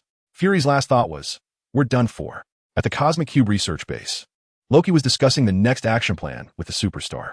Beside them, most of the Avengers and numerous H.L.D. agents stood like bodyguards. Using Loki's ambush design, the superstar used mind control to capture everyone who approached, putting them under her command. At this moment, Loki proudly explained to the superstar about the next step, which was how to deal with the only person on Earth who could hinder them, Lynch. With the majority of the Avengers and S.H.I.L.D. heads under their control, there were almost no one left on Earth who could stop them. Loki's goal was to become the new king of Asgard, and in exchange, the Cosmic Cube would become the reward for Thanos. To become the new king of Asgard, Lynch was an unavoidable threat for Loki. He didn't want to be pulled down just as he ascended to the throne, so he had to deal with Lynch on Earth. The superstar, who had accepted Thanos' secret order, did not voice any opposition, even though she could have easily left Earth with the Cosmic Cube and brought it to Thanos. Thanos' secret order was for the superstar, under Loki's name, to unleash the Chitauri army on Earth, launching a massive interstellar invasion. This was a test by Thanos to gauge Earth's strengths and weaknesses, discovering that there was more than one Infinity Stone on Earth. Thanos cautiously investigated the situation and found that this small planet was full of hidden talents and powerful figures. Even if some of the information Thanos learned was quite old, those mysterious and powerful beings might have already faded away in the river of time, and he was unwilling to take risks. He chose to wait until Loki came into his view. Therefore, even though Loki's ambitions seemed childish and laughable in Thanos' eyes, he still sent his subordinates to assist Loki. Through Loki, Thanos could understand how those hidden beings would react to an invading force on Earth. This would determine his next move. There were still two members left in the Avengers, a green monster and a female agent. Wise Loki spoke about the Avengers as if he were recounting a familiar tale. He could be considered a master in gathering secrets. The green giant had some strength, but the key lay in that female agent. What abilities does she have? The superstar arrogantly inquired. No. Loki's expression turned cold. She is that troublesome woman. The super giant fell silent for a moment. Originally, she thought that the big trouble Loki mentioned was just the bragging of the strong from their native planet, definitely no match for herself, who had eliminated countless powerful cosmic beings. But after witnessing the abilities of several Avengers on Earth, the supergiant's impression of Lynch changed. According to Loki's description, Lynch had no flaws in terms of strength, speed, and defense, and could easily defeat these Avengers. By comparing the Avengers' strengths, the supergiant realized that Lynch was likely a powerful existence beyond her imagination. Thus, her mindset gradually shifted. She went from being unwilling to heed Loki's advice and planning to crush everything in her path to humbly accepting Loki's arrangements, intending to prepare more for the confrontation with Lynch. Just like the previous plan to control the Avengers, they intended to have these people attract Lynch's attention first and exhaust his physical and mental energy. Diverting his attention and consuming his abilities could increase the chances of the supergiant's mental control succeeding. Directly using this ability against the enemy was likely to fail if he was on guard. In confronting a powerful being like Lynch, the supergiant's ability was the only glimmer of victory for the two. Once the supergiant failed, both would be easily crushed by Lynch. The supergiant was never afraid of death. She only feared failing to complete the mission given to her by Thanos. Always pursuing true death, the supergiant hoped to help Thanos accomplish his cause, thereby receiving that kind of true death from him. Therefore, after hearing Loki's introduction, the supergiant calmly asked, "So what should we do? Go find this person?"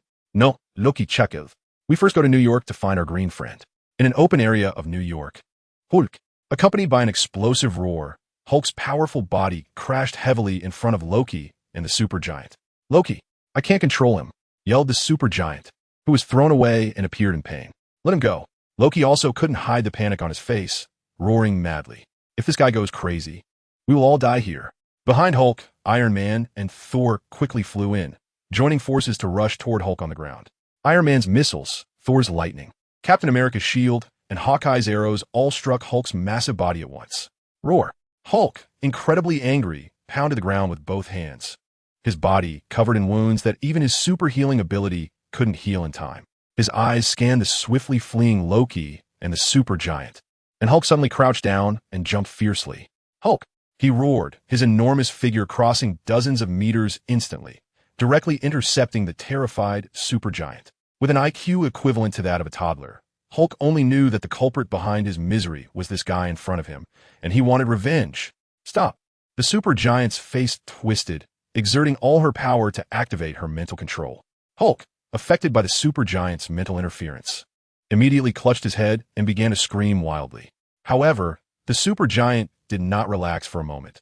Seizing the opportunity, she quickly turned and fled in the opposite direction. This monster's mental world was unexpectedly chaotic. The supergiant's expression darkened, her face filled with regret.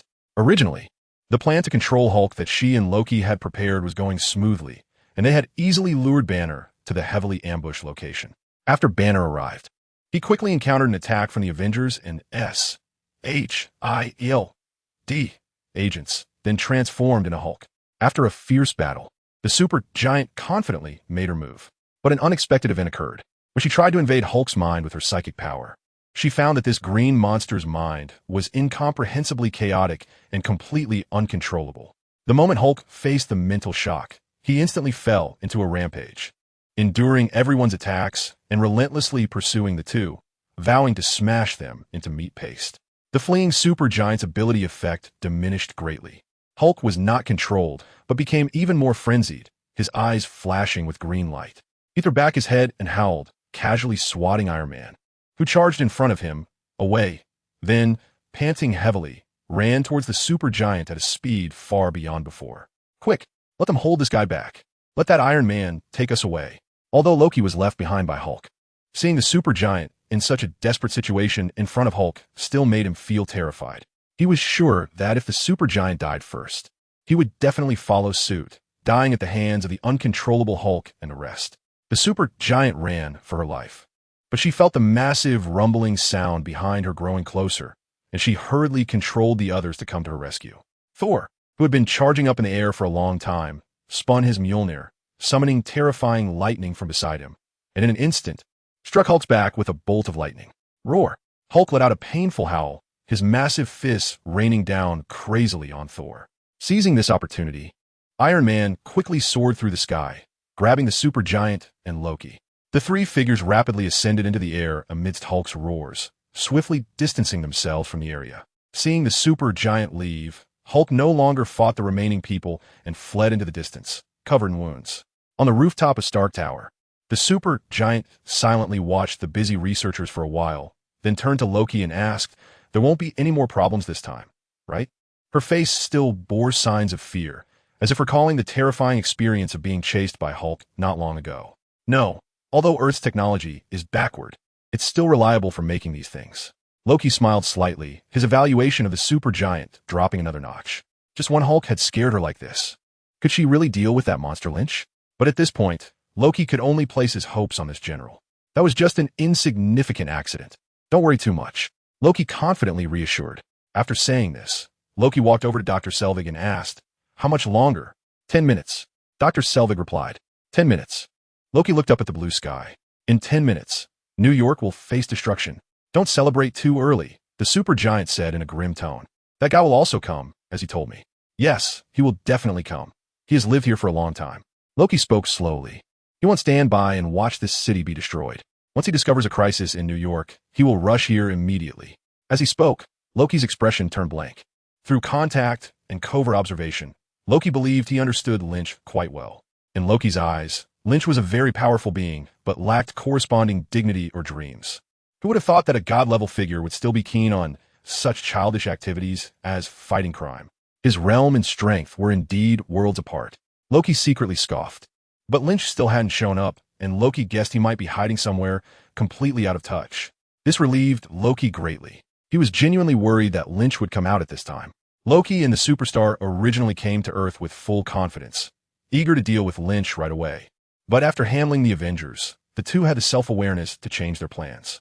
The superstar's strength was not as formidable as they had imagined, and they needed some preparation to deal with Lynch.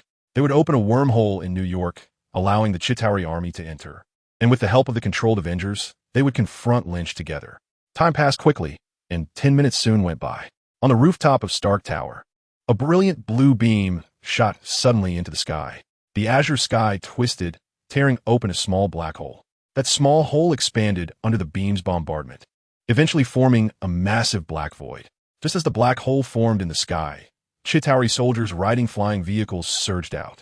Following the tiny, insect-like soldiers, A gigantic Leviathan beast also poked its head out. In just a few seconds, New York was plunged into endless panic. Bang, bang, bang. In the sky, Chitauri soldiers lowered their flying vehicles as they swept over a street filled with pedestrians, continuously firing powerful projectiles from their energy guns, turning the entire street into a scene of blood and screams. Help! Someone help me! Run! The aliens are coming! Don't come over! Mom, I want to go home. This once bustling commercial street had turned into a hellscape under the rampage of the Chitauri army, as they moved like reapers wielding sickles, harvesting the lives of innocent people one after another. Another Chitauri soldier, gun in hand, dove down and with a flash at the muzzle, fired a terrifying energy blast that struck a building. Peter, in a room that was almost torn in half, Aunt May reached out with a trembling hand, trying to grab the small boy Peter Parker on the other side. Between them lay a 2-meter-long crack, and little Peter, drenched in sweat, stretched out his hand desperately, trying to reach Aunt May's hand to get to her side. The Chitauri soldier who had just fired glanced and noticed that there were still survivors beneath his attack, immediately changing direction and flying toward the two humans. This Chitauri soldier did not fire again. Instead, he straightened up, wielding his gun like a knife, intending to slaughter the two humans up close. No, Aunt May noticed the Chitauri's movements, her mind going blank. Peter, run. Little Peter, sensing Aunt May's reaction, turned to look and was instantly frozen in fear. The Chitauri's flying vehicle was incredibly fast, and in an instant, it had reached behind Peter. Watching the dazed human child before him, the Chitauri soldier raised his spear, ready to strike down. Just then, a fast-moving shadow suddenly burst out from the side and charged directly at the Chitauri soldier, flying into the sky. The shadow tossed the Chitauri soldier aside, firing several micro-missiles that hit the Chitauri. Bang! Before the Chitauri soldier could react, he was blown to pieces in an explosion. The shadow hovered in the air, revealing a crimson and gold Iron Man. Peter Parker exclaimed excitedly, jumping up and shouting towards Iron Man. Iron Man glanced back at little Peter, but did not respond. He looked up at the wormhole, still pouring out Chitauri forces, and accelerated into the sky. Go! Drive these guys out of New York. Little Peter waved his hand and shouted at Iron Man's departing figure. Iron Man flew at high speed in the air, continuously attacking and taking down Chitauri soldiers. After defeating a squad of Chitauri, Iron Man accelerated toward another area with more Chitauri, but was blocked by a massive creature. A Leviathan and a squad of Chitauri soldiers surrounded War Machine, the shadow blocking out the sun with a barrage of firepower covering all of War Machine's escape routes. The tough-skinned Leviathan was difficult to kill with the weapons mounted on Iron Man's suit, while the concentrated Chitauri attack was enough to breach Iron Man's defenses. Iron Man had no choice but to look for an opportunity to break out. Bang! Bang! Bang! A series of explosions rang out as Iron Man escaped from the flames of the blasts. He flew to a quieter street and landed unsteadily. Inside the suit, Tony's eyes flickered with an eerie light, his face expressionless. His suit's display panel was flashing red alarms, indicating severe damage. The sounds of screams echoed in Tony's ears, but he remained unmoved, sitting limply on the ground as if contemplating life. In the past, even if his suit was damaged, Tony would have switched to another suit, strategized, and fought until the last moment. But now he just sat there, seemingly waiting for something. This scene was happening in many places across New York. Thor, Captain America, Hawkeye. The Avengers, controlled by the superstar, only pretended to resist the Chitauri slightly before one by one they fell and hid passively. The ones truly fighting against the overwhelming Chitauri army were another group of people. Hold on. In the continuously roaring battlefield, War Machine's figure appeared in various places, shouting to hold the line.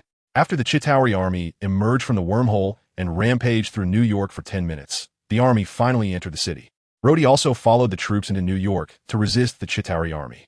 However, facing the well-equipped and numerous Chitauri forces, the hastily assembled army was simply unable to fight back. In just a few dozen minutes, the army had suffered significant casualties, while the Chitauri continued to pour into New York. Rhodey knew that to win this war, it depended on Tony and his crew. At first, Tony, Thor, and the others had displayed great prowess, continuously eliminating the Chitauri forces entering New York, giving Rhodey confidence. But good times didn't last long. Facing the endless army, the Avengers members ran out of ammunition one after another and fell one by one, looking up at the black hole pouring out Chitauri soldiers. Rhodey felt both despair and confusion. He couldn't understand why. Even he could see that they had to close that wormhole first. Yet no one among Tony and the others thought of it. But at this moment, Rhodey could no longer contact Tony or the others. Was New York really going to be occupied by these aliens today? Damn it. Go die. In Hell's Kitchen, a heavily tattooed man roared, shooting at a Chitauri soldier in front of him. The powerful shotgun blast hit the Chitauri, instantly knocking it down. Seeing the Chitauri tremble and spit blood, the man viciously stepped on it and spat. You monster! His eyes turned red as he tightened his grip on the gun, continuously firing at the Chitauri until he ran out of bullets. Give me back my daughter! Wah! Holding the gun, he cried out in anguish as if no one was around. Bang! The big man instantly fell down, while another Chitauri lowered his gun and turned to look for other humans. Just as this Chitauri turned around, a shadow darted out from the side and knocked him down with a punch. Gurgle! The Chitauri roared in an attempt to get up, but was hit in the throat and painfully closed his eyes. Hell's Kitchen is my territory. With a low voice, Daredevil gasped and retracted his fist, retreating to the corner again. He had been fighting here for a long time, his body covered in wounds, and his stamina nearly exhausted. But that wasn't the most troubling thing. What bothered him the most was that in this noisy environment, his abilities were significantly weakened. In battle, it was difficult for him to determine the position and movements of his enemies by sound. Coupled with the Chitauri's strong physique and excellent equipment, Daredevil found it hard to defeat these guys easily. All he could do was rely on his fearless spirit to trade injuries for lives with the enemy time and again. After a series of battles, Daredevil had reached his limit. Faced with the ever-increasing number of Chitauri, he gradually began to despair. Watch out!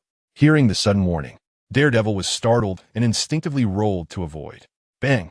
The energy cannon narrowly grazed Daredevil's body and exploded against the wall. Behind Daredevil, a Chitauri raised his gun and shouted angrily. This Chitauri grabbed his gun like a knife and charged fiercely at the prone Daredevil. A petite figure blocked him, raising her delicate fist and quickly striking the Chitauri's armor. Boom! The Chitauri was sent flying back at a speed exceeding that of sprint, smashing into the wall. Jessica, with her fist raised, furrowed her brows, her face full of intensity. Matt, you need to find a place to hide. Jessica helped Daredevil up, sighing as she advised him. If this continues, you'll die. Daredevil's face contorted in pain, the wounds on his body flaring up due to the recent evasive action. But facing Jessica's persuasion, Daredevil shook his head firmly. Still no contact? Daredevil asked anxiously. Jessica fell silent for a moment without answering, tacitly agreeing. If this continues, not just Hell's Kitchen, but New York will be doomed, Daredevil said, somewhat restlessly. Yeah, Jessica echoed, then added, even the Avengers. At this moment, both of them felt similarly. Despair. When the Chitauri descended, both of them happened to be at the Defenders' headquarters. Seeing the aliens flying outside the building, they didn't hesitate to step up. They fought alongside the brave local residents in Hell's Kitchen against the invading aliens until the Chitauri kept multiplying. They thought the Avengers or Lynch would step up to deal with these guys, but they gradually fell into disappointment. The Avengers only resisted for a while before being completely defeated, allowing the Chitauri to enter New York at an accelerated pace. And the Lynch they were hoping for still hadn't appeared. What made them feel most desperate was that they couldn't contact Lynch. A few months ago, Lynch had notified them that he wanted to experience life and change his contact information. Like them, S.H.I.L.D. and the Avengers also couldn't reach Lynch. After the Namor incident, Lynch and S.H.I.L.D. had a subtle falling out and Fury canceled all surveillance on Lynch. Tony, like Fury, hadn't investigated Lynch's whereabouts or what he was doing since then. Ugh. In the sky, another Leviathan beast, accompanied by a swarm of Chitauri soldiers, passed through the wormhole, becoming the last straw that broke New York's back. Little Peter hid in a room, peeking out the window to search the sky. War Machine's ammunition was completely spent, his body almost entirely destroyed, lying on the side looking at the sky. Daredevil and Jessica, after taking down 2 Chitauri, were exhausted, leaning against the wall, silently staring at the sky. Everyone was thinking the same question. Super Kid, where's Lynch? Outside a cabin in the woods, Lynch was leisurely basking in the sun. Inside, Natasha was preparing lunch in the kitchen. On the kitchen wall, an embedded TV was playing some local news.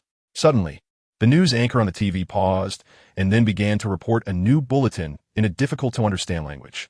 Natasha, with a serious expression, was stirring the food in the pan with a spatula, but upon hearing the sound from the TV, her movement immediately stopped. After silently listening for 2 seconds, Natasha suddenly fixed her gaze on the TV screen. The small screen's image had switched to a city engulfed in gunfire, with monsters rampaging.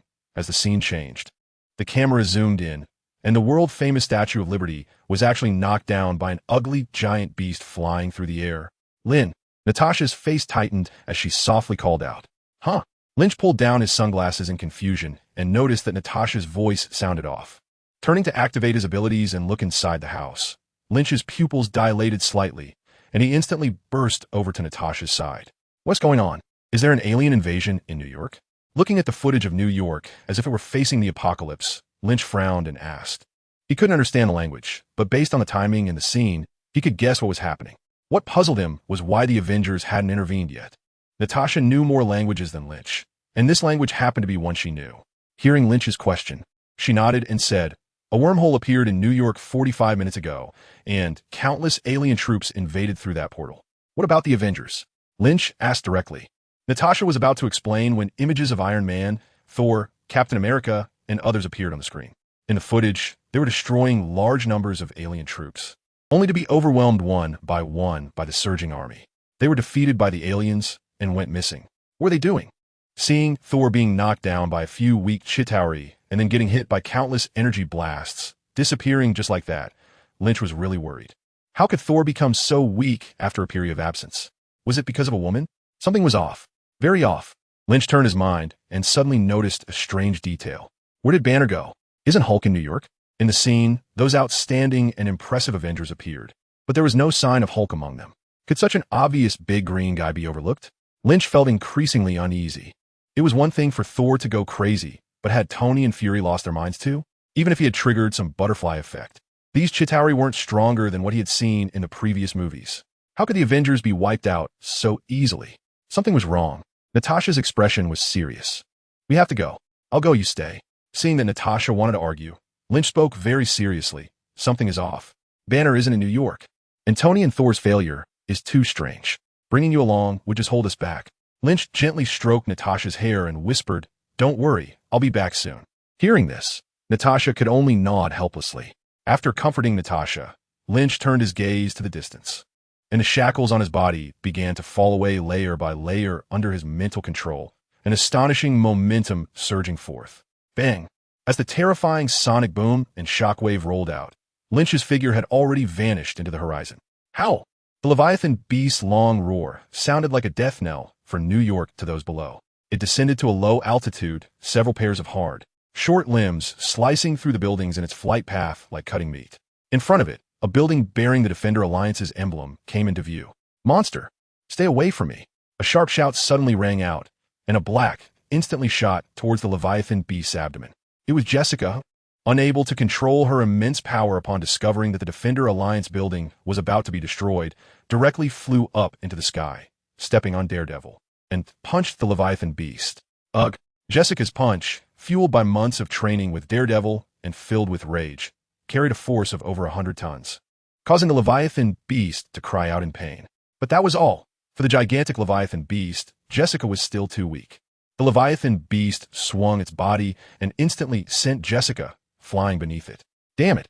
Jessica's flying ability was already unreliable, and being in the air with no leverage, she could only watch helplessly as the Leviathan beast crashed into the Defender Alliance building. Her face was filled with unwillingness and sorrow. After spending so many meaningful days in the Defender Alliance's base, she had long considered it her home. In such a situation, how could she not feel sad and distressed? The beast swung a row of limbs, and the foremost long limb touched the middle of the building. No, in front of the building's floor-to-ceiling windows. Karen looked in terror at the enormous claws that were so close, continuously retreating.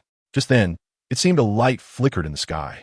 When the Leviathan beast was illuminated by this light, it suddenly disappeared without a trace, as if someone had forcibly removed it from a picture using some special method.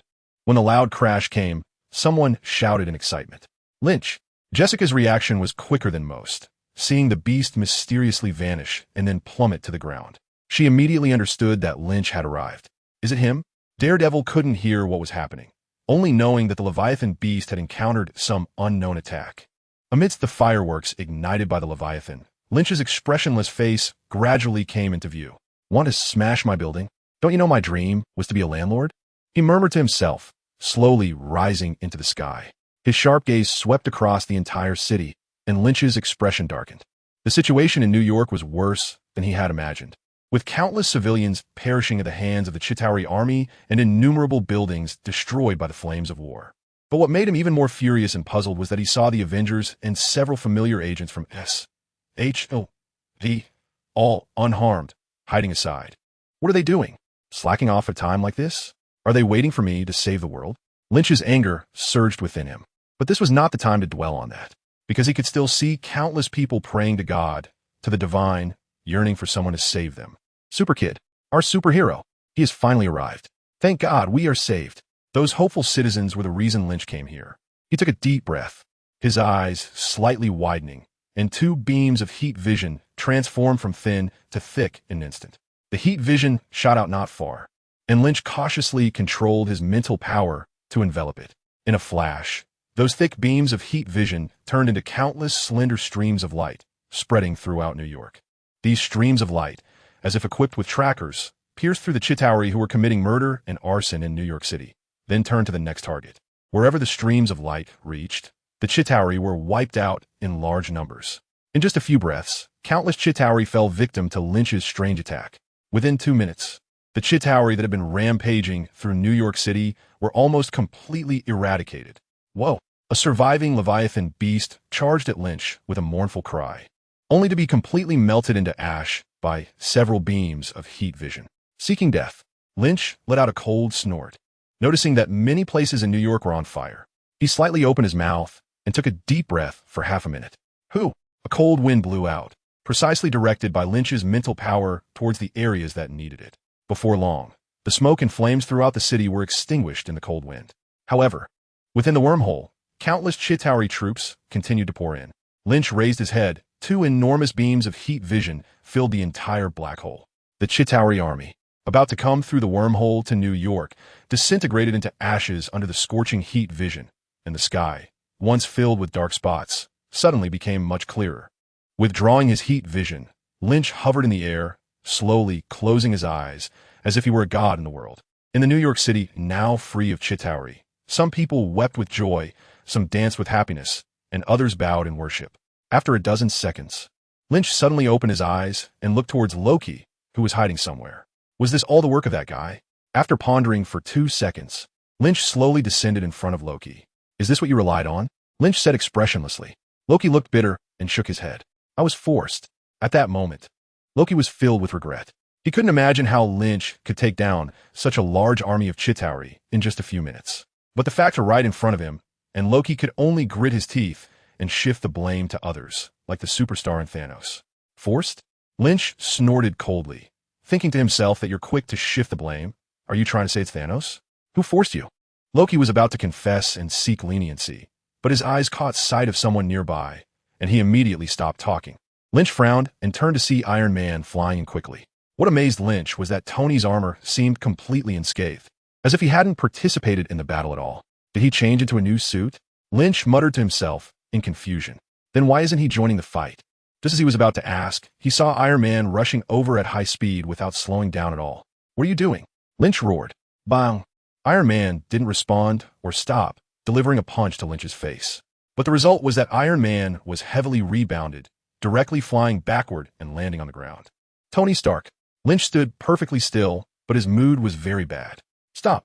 Activating his X-ray vision, Lynch immediately saw Tony behind the steel armor, and he noticed that Tony's complexion was indeed not right. How powerful was his superbrain?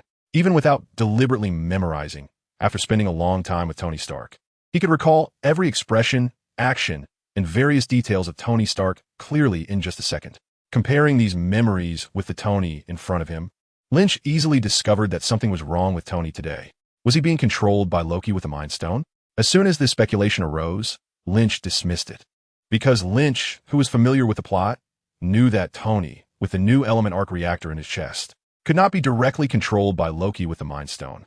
However, it was clear that Tony's state was one of direct control, which did not align with another method Loki used with a Mind Stone in the movie, which was to subtly influence personality and mentality. In the first Avengers movie, Loki pretended to be captured and then used the Mind Stone placed on the spaceship to influence the Avengers while being escorted. Under the influence of the Mind Stone, the Avengers gradually became irritable and eventually began to argue fiercely in front of the Mind Stone. If it weren't for Hawkeye's sudden attack on the spaceship, the Avengers would have definitely come to blows, leading to their fragmentation.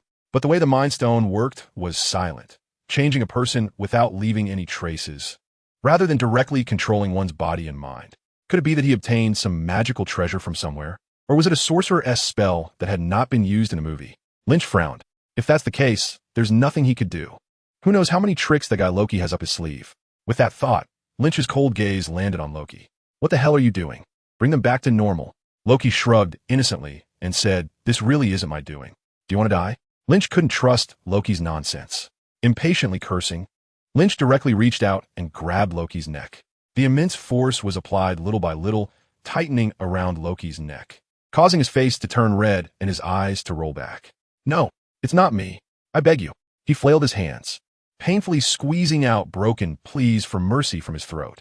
Lynch noticed that Loki didn't seem to be lying, so he asked, tell me, who is it? Loki felt a sense of relief wash over him, as if he had grasped a lifeline, and began to breathe wildly. He started, but Lynch suddenly sensed something approaching from behind. He turned around, saw who it was, and reached out with his other hand to grip it gently. The mighty Mjolnir was tightly held in Lynch's hand, while Thor, gripping the hammer's handle, wore an angry expression. Let him go, as Thor's furious shout rang out. Mjolnir seemed to sense its master's emotions and unleashed a dazzling bolt of lightning. Boom! Thunder suddenly erupted from the ground. With a headache, Lynch had no choice but to release Loki, lest he be struck by lightning from his brother's attempt to rescue him. You idiot! All you know is to protect your brother. Lynch cursed and moved, appearing in front of the frenzied Thor the next moment. Can you show some respect? The delirious Thor did not listen and threw a series of punches. Left with no choice, Lynch had to grab Thor's limbs and hold him down tightly. Bang, bang, bang. Coming back to his senses, Iron Man took off from below again, launching a series of missiles that exploded around Lynch. Is this never-ending? Holding on to Thor, Lynch activated his heat vision, using his mental power to control the rays to spread out and hit Iron Man. The powerful heat vision directly disintegrated Iron Man's sturdy armor into fragments, revealing Tony inside. You stay put. Lynch used his mental power to send Tony directly to the ground, then suppressed his entire body, rendering him unable to move. Thor was caught in his grip, and with Tony being restrained mentally, the two giants of the Avengers had lost the qualification to continue causing trouble. Just as Lynch took a breather and looked up, he found, speechless, that other members of the Avengers were also arriving one after another. Goodness, was this about to turn into an Avengers battle against Superboy? Captain America charged to the front, swinging his shield towards Lynch. Hawkeye drew his bow, aiming an explosive-tipped arrow directly at Lynch's forehead and heart. You two, just hold on for a moment. For these two, Lynch didn't even raise an eyelid. These two were enhanced humans. Their physical abilities were average, and they had no other skills, so he didn't need to exert any effort at all. Lynch's terrifying mental power was unleashed, directly suppressing Captain America and Hawkeye in place like a giant web. In the end, Lynch took Thor's hammer and threw it on the ground, using his mental power to restrain it, while he ascended into the air. Is there more? He scanned various places in New York, searching for the next enemy to control. Meanwhile, outside of New York, everyone was stunned by Lynch's actions. Did they start fighting? Why? Aren't they on the same side? Super Kid is really powerful. Compared to the ignorant citizens of New York, those who understood the Avengers and Lynch were even more shocked. What are they doing? Jessica looked up at Lynch in the sky, puzzled, and said, Lynch is fighting with the Avengers. That means there's something wrong with them, Daredevil said with certainty. If Lynch is not normal, then this world is finished. So we can only assume that something is wrong with the Avengers. They are all acting strangely today. After analyzing the situation, the observant Daredevil turned and collapsed onto the bed, unable to withstand it any longer. What are Tony and the others doing?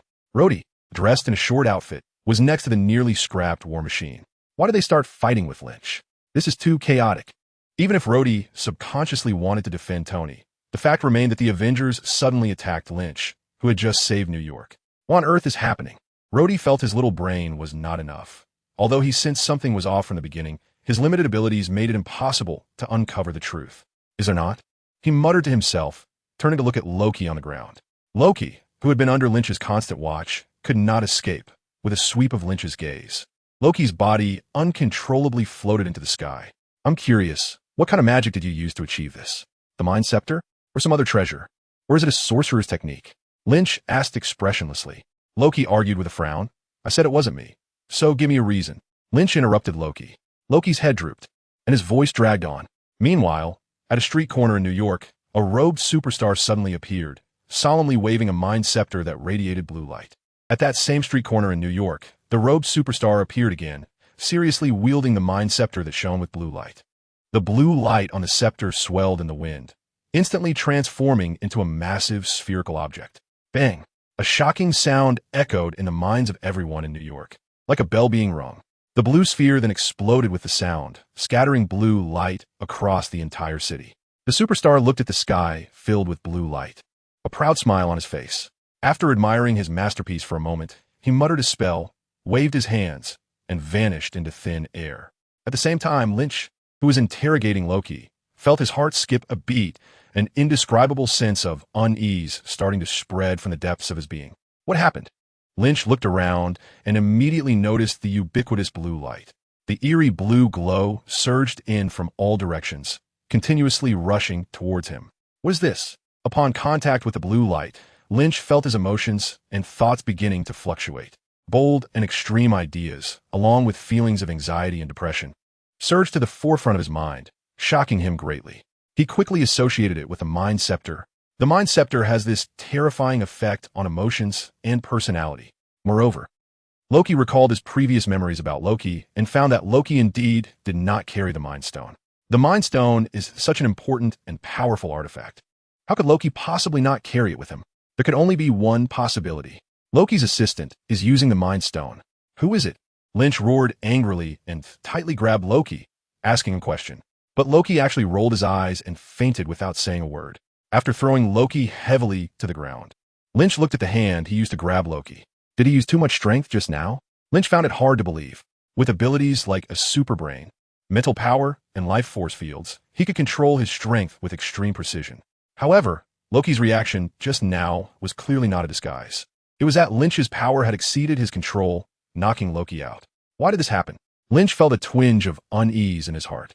Something was off with his emotions. He began to have a foreboding sense, as the power of this mental scepter seemed to be beyond imagination. Lynch's expression darkened as he quickly activated his abilities to search for Loki's accomplices. However, after scanning New York back and forth with his vision and mental strength several times, he still found nothing. Damn it! Lynch suddenly lost control of his anger and cursed loudly. Dare to scheme against me? I will burn you to ashes. His face changed wildly, and his rage intensified. Damn it, damn it, damn it. At that moment, Lynch heard a gunshot. Then he felt a bullet hit his face. Do you want to die? As if he had found an outlet for his rage, Lynch glared furiously in the direction of the gunfire. A burly man, equally full of anger, was holding a gun. When he saw Lynch looking over, he crazily fired multiple shots, emptying the bullets in the gun. After finishing the bullets, he slammed the gun on the ground and shouted, "What kind of hero are you? Why didn't you come to save us sooner? Do you know how many loved ones I've lost? 6. As he continued to curse, seemingly unsatisfied, he picked up a bent iron pipe from the roadside and threw it at Lynch with all his might. Lynch flew too high, and the iron pipe couldn't hit him. But it seemed as if this iron pipe had turned into some kind of switch, and countless people began to imitate it. The citizens of New York shouted angrily and started attacking Lynch, with countless physical and verbal assaults directed at him. You let so many people die. You don't deserve to be called a hero. You garbage. You betrayed New York. You monster. You are not even human. You are a demon. Wherever you go, disaster follows. Get out of the human world. Humanity does not welcome you. Get out of New York. Get off the earth. You don't belong here. You could have saved them. You butcher. Executioner. Am I the murderer? Lynch's eyes were blood red, and his breathing grew louder. Because I couldn't save everyone, have I become the bad guy? As he spoke, Lynch suddenly let out a chilling laugh. How ridiculous. His gaze gradually turned cold, and there was a hint of malice in his tone. So what about the people I did save? Did I save you all just so you could blame me for not saving everyone? This is the true face of you fools. You only dare to vent your anger on the good people who help you, while remaining silent towards the bad people who persecute you. Since that's the case, Lynch sneered coldly, his thoughts becoming increasingly extreme. What kind of superhero am I supposed to be? Do you think I want to protect you? If it weren't for someone who would care about you arrogant, selfish fools, isn't it more appealing to be a villain than a superhero? After all, as long as I can kill the villains, I'll get what I want. Why should I care about these guys' lives? Lynch licked his lips, a dangerous glint flashing in his eyes. It was about time to make a decision, wasn't it? He should have been more authentic long ago. If he wanted to gain justice points, then he should just go for it. Why bother being a thankless superhero? It's really laughable. He never expected to hypnotize himself, truly believing he was a hero with a sense of justice. What justice is there? Isn't this world all about who has the bigger fist? Justice is always in the hands of the strong, and the strongest always hold the ultimate authority to interpret justice. If talking about justice actually worked, then what use would power be? Now that he possessed such power, why should he still pretend to be a superhero? With just a little caution and a short amount of time, he could dominate this universe. With such immense power, he should be worshipped as a deity. What is a superhero anyway? Toiling to save these damned, ordinary people, only to be resented by them in the end. Why be a superhero at all? Bam! Another bullet hit Lynch squarely in the face, right in the right eye. The bullet's power wasn't great, but hitting a sensitive eye was certainly not pleasant.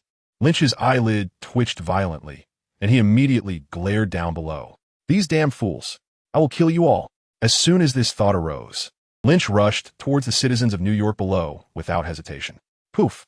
A gust of wind swept by, and the big man who led the attack on Lynch immediately spat out blood, looking at Lynch with a face full of pain as he saw the arm that had pierced through his back. Remember, in your next life, to hold reverence for the gods. Lynch moved his arms excitedly, stirring the organs inside the big man. You useless piece of trash. Can't even protect your family, and push the responsibility onto others? Since you're in so much pain living, why not go join them? Just a few seconds passed, and the big man rolled his eyes back, falling into a faint from excessive blood loss. Humph. Lynch pulled out his arm, looking at the person beside him with an expression of lingering desire. The devil. He finally showed his true colors. A plump black woman twisted her body, crying out as she fled in the opposite direction. In the next moment, two deadly beams turned her into ashes in an instant. With bodies and minds as foolish as pigs, why waste resources by continuing to live? I must say, there are indeed many pigs in this country. I'll just exert a bit of effort to help clean them up. An old white man dressed as a priest closed his eyes, sweat pouring down his face, mumbling something.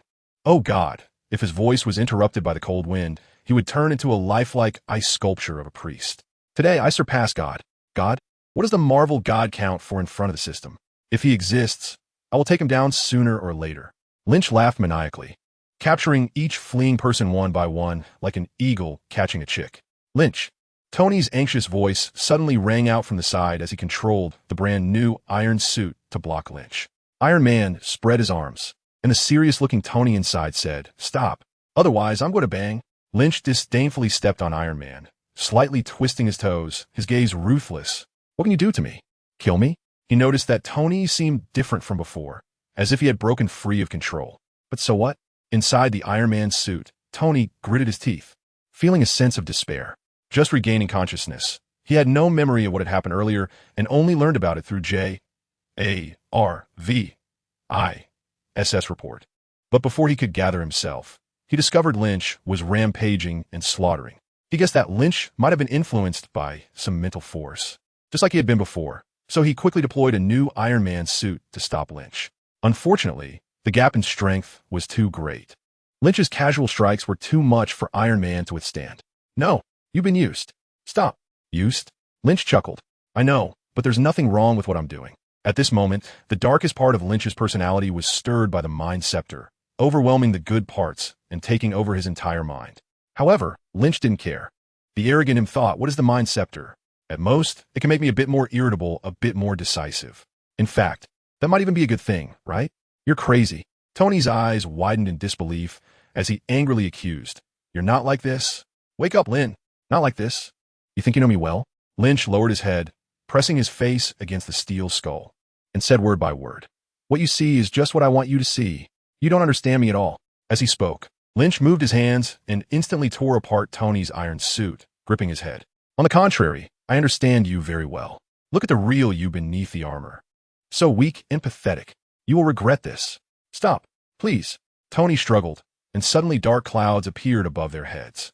Thunder rumbled. Lynch turned his head, and two beams of intense light instantly shattered the thunder surrounding Thor, roasting him to a state of medium rare. And you, using mental power to control Thor. Lynch brought him before him, his face full of mockery. Do you know why your fate is so miserable? It's all because of your own actions. You deserve it. Upon hearing this, the pitiful-looking Thor seemed to be struck hard, his face pale as he fainted. Then, Captain America's shield and Hawkeye's arrow once again shot towards Lynch. And in the blink of an eye, the two appeared in front of him. Captain America? You're just a clown in a skin-tight suit. You're as hypocritical and arrogant as this country. Captain America glared angrily, but his mouth was controlled by Lynch, rendering him unable to speak. Do you know? I should let you sleep in that ice block until you die. Every time I think of your stars and stripes, I feel sick. After saying that, Lynch turned to look at Hawkeye. Hawkeye, what confidence do you have to come before me? If I were you, I would have committed suicide long ago. Hawkeye's face was also ashen, but he had no way to refute it. After mocking several Avengers, Lynch let out a sinister laugh and rose into the sky with them. Reaching a height above all of New York, red light shone in Lynch's eyes. Today is your death day. Lynn, don't do this. Do you want to be an enemy of this world? Think of those you care about. Lynch ignored him and passionately spoke to himself. I'll kill you all, and all the enemies will have to be defeated by me. I will step by step walk towards the peak of this universe. What is Thanos? I will twist his head off and stick in the field. Lynch was babbling incoherently, his mind a complete mess, completely unaware of the plane speeding towards him. Who? As the plane approached, Lynch suddenly turned his head and instinctively unleashed his mental power against the plane that was heading straight for him. Bang! In the sky, a brilliant firework burst open. But Lynch was left in a daze, his body trembling slightly, utterly unable to believe what was happening before him. When the plane exploded, he finally, albeit slowly, glanced inside. That glance caused him to completely lose his composure. Because the person inside the plane was Natasha. Lynch immediately snapped awake, using his mental power to envelop the entire exploded plane, rushing in to hold Natasha. But Natasha was still shaken to the brink of death by the violent shockwave from the explosion, blood continuously seeping from her mouth and nose. As Lynch helplessly looked at Natasha, who was about to perish in his arms, his mouth moved weakly, completely at a loss for words on how to stop this. Natasha's eyelashes trembled incessantly, like two mischievous butterflies. She wanted to open her eyes and take one last look at Lynch. But the normally agile Black Widow was now like an old woman, her eyelids weighed down as if by a 1,000-pound weight, no matter how hard she tried. She couldn't open her eyes. You said you would redeem me when I die. Natasha's voice suddenly stopped, and her eyelids fell heavily. No.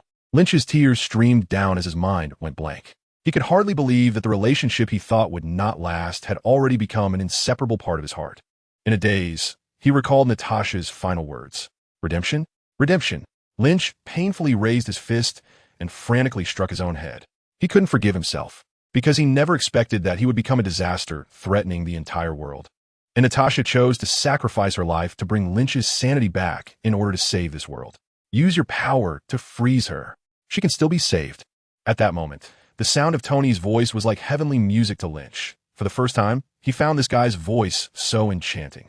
Who? Lynch unleashed a freezing breath, encasing Natasha in ice, then hoisted her onto his shoulder, his gaze cold as he looked down. He vowed in his heart that the mastermind behind this would pay the price. After experiencing intense mental stimulation, Lynch freed himself from the influence of the Mind Scepter, and reason and conscience returned to his mind. That blue light had suppressed the good parts of my personality, revealing the darker aspects, which was truly terrifying. As Lynch regained his composure, he silently reflected. The more he thought about it, the more he felt a sense of dread. I was too careless, allowing the blue light to touch me. Lynch felt very guilty because after discovering the blue light, he immediately realized that it might be something emitted by the Mind Stone. At that moment, he had the opportunity to sever the blue light with his mental power. However, he didn't because he wanted to see just how powerful the Mind Stone was. Ultimately, it was still Lynch's own mindset that was the problem. Once his strength increased, he became very relaxed and lost the vigilance he once had. The Infinity Stones were indeed formidable. The Mind Stone's ability to manipulate the mind was terrifying. Lynch, encountering the Infinity Stones for the first time, suffered a great loss, which made him fully aware of how domineering the most powerful force in a universe could be. Although the Infinity Stones in the Marvel Cinematic Universe are not as overpowered as in the comics, they can almost be considered the strongest within a single universe. One Infinity Stone can create a super strong being, and gathering all 6 can summon a dragon. No, gathering all the Infinity Stones can accomplish anything you wish to do. Distorting reality, reversing time, manipulating the mind. Achieving these incredible feats is simply effortless. This is the allure of the stones. In the movie, Thanos even planned to use the stones to destroy the universe, and then create a new one, showcasing the terrifying nature of the stones. However, there are certain thresholds to using the stones. Not just anyone can pick them up and use them. Some powerful beings can use the stones with their bare hands, while many others need to rely on objects. For example, Ancient One and the Sorcerer Supreme use the Eye of Agamotto to wield the stones, while Thanos uses the Infinity Gauntlet. The Mind Scepter is also an object that channels the power of the stone. With this object, even Loki could harness the power of the stone. Of course, different people have vastly different abilities when using it. The person using the Mind Scepter, who influenced the entire city of New York, was certainly stronger than Loki by quite a bit. Lynch was silently pondering. So, where did the blue light start to appear at that time? He carefully examined his memories, as his mental energy was expansive and would inadvertently record everything it enveloped. Through recollection, Lynch could identify many things he had overlooked at that time. The blue light flowed backward in Lynch's mind, retreating from him until it converged into a sphere. Found it. Lynch's spirit shook, his body moved, and in an instant he appeared at the position before the supergiant. The blue skin and robe formed this image. Lynch's brain was working frantically and immediately identified a character that matched extremely well. Superstar? Lynch suddenly realized. The supergiant is one of Thanos' 5 heralds, but did not appear in the movie. Unexpectedly, Thanos actually sent this guy to Earth with Loki. After thinking for a while, Lynch felt that it should be Loki who informed Thanos of his existence. Or perhaps it was the butterfly effect caused by Lynch. His existence prompted Thanos to send the supergiant to test things out. With this thought, Lynch's eyes lit up, and he unleashed his heat vision. The scorching heat vision swept over the place where the supergiant had stood and scanned the nearby areas. Nothing? Lynch frowned. He thought the supergiant had used some kind of concealment technique to hide nearby. However, under the extremely fast and high-temperature thermal vision, all disguises and hiding were rendered ineffective. It seemed that the supergiant had escaped using some kind of teleportation method. Everything fell into a stalemate again. A sense of frustration rose in Lynch's chest. He felt powerless and very irritable. Just at that moment, Lynch suddenly noticed a missile rapidly approaching. A nuclear missile? Lynch's pupils dilated slightly as he instantly recognized that this was a small nuclear bomb. In the original plot of the first Avengers movie, the World Security Council chose to sacrifice a part of themselves and launched a devastating nuclear bomb at New York to protect the world from an alien invasion.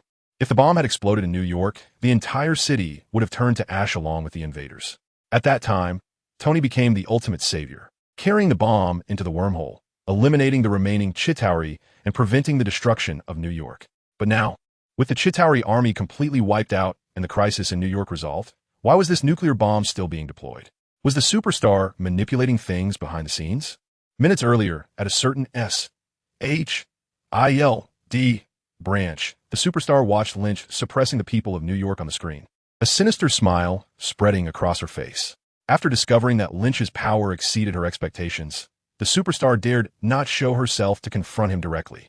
She estimated that with the strength Lynch had displayed, even Thanos might struggle to match him. The superstar had to find another way, using the Mind Scepter to influence Lynch and the people of New York, inciting them against each other. This way, Lynch would walk the path of opposing the world. In the superstar's view, even if Lynch seemed very powerful, he probably was not qualified to truly suppress this world. She had heard many rumors from Thanos about the numerous new gods and various big shots hiding on this small planet. Although they had not encountered these beings during this invasion, if Lynch aimed to conquer this world, it would inevitably provoke their interference. In this way, their probing purpose was also indirectly achieved. The superstar smiled, but the scene suddenly changed, and she was shocked to find that Lynch had somehow broken free from the influence of the Mind Scepter. Damn that woman. The superstar cursed reluctantly, but could only watch as Lynch woke up and ran to where she had been, examining the area closely. This guy wouldn't discover me, would he? Seeing that Lynch seemed to have a way to uncover everything that had happened earlier, the superstar, who was 100,000 miles away from New York, couldn't help but feel anxious. In the vast universe, there were countless extraordinary people and abilities. The well-informed superstar had a clear understanding of those powerful existences. No matter how bizarre or unbelievable the ability, it could potentially exist, and she could not afford to be careless. After thinking it over, The superstar could only suppress her frustration and prepare to flee Earth. She began to contact Loki through telepathy, hoping he would bring the Tesseract to help her leave Earth. But as time passed, the superstar's expression grew increasingly grim. Finally, she slammed her fist on the table and shouted in a low voice, "Damn it! What is Loki doing?" She could not reach Loki through her telepathy, as if she were trying to contact a dead person. But she had clearly seen Loki only fainting earlier, not dying. Could this childish little sorcerer be up to something? The superstar squinted in thought, then sensed that someone under control had transmitted some information. She immediately communicated with that person, and her spirit shook. A nuclear bomb? The superstar murmured, a glint of light flashing in her eyes. At SHIELD headquarters in Fury's private room, several members of the World Security Council were fiercely discussing something. New York is one of the most important cities in the world. If we make this decision, we will eventually be dragged down and shot. A male senator said with a grim face and rapid speech, if we allow aliens to occupy New York, do you think our fate will be any better? When the aliens invade other countries, the whole world will hang us. New York? What does it count for compared to the whole world? Another white-haired male senator said, his face flushed and his demeanor lost. That's right, not to mention the whole world. Even if we let people from other regions of the U.S. vote, I believe they would wisely choose to agree. A female senator said softly, come on, ladies and gentlemen, we need to be practical. Even if we do drop the nuclear bomb, who can guarantee that it will definitely eliminate all the aliens? Didn't you see that wormhole? Can a nuclear bomb block that wormhole? Can it ensure that no new aliens will enter? At these words, all the senators fell silent. Indeed, dropping a nuclear bomb could very well be a case of drinking poison to quench thirst. If the wormhole did not disappear, would they throw a nuclear bomb every time an alien appeared? Thinking of this, several senators looked at Fury. Fury, why don't you express your opinion? What is your suggestion? Fury looked up at the senator who spoke and slowly opened his mouth. Well, I can't make the decision anyway, can I? Upon hearing this, several senators exchanged surprised glances. They rarely saw Fury like this. In the past, he was fearless, confronting the senators to the point of making them question their lives. How to decide is our business, but you must give your suggestion unless you don't want to work anymore. Hearing this, Fury pondered for a moment and said, all right, then I'll just say this. The nuclear bomb can eliminate those aliens and also make that wormhole disappear. Are you serious? A senator asked sternly. Tell me your reasoning.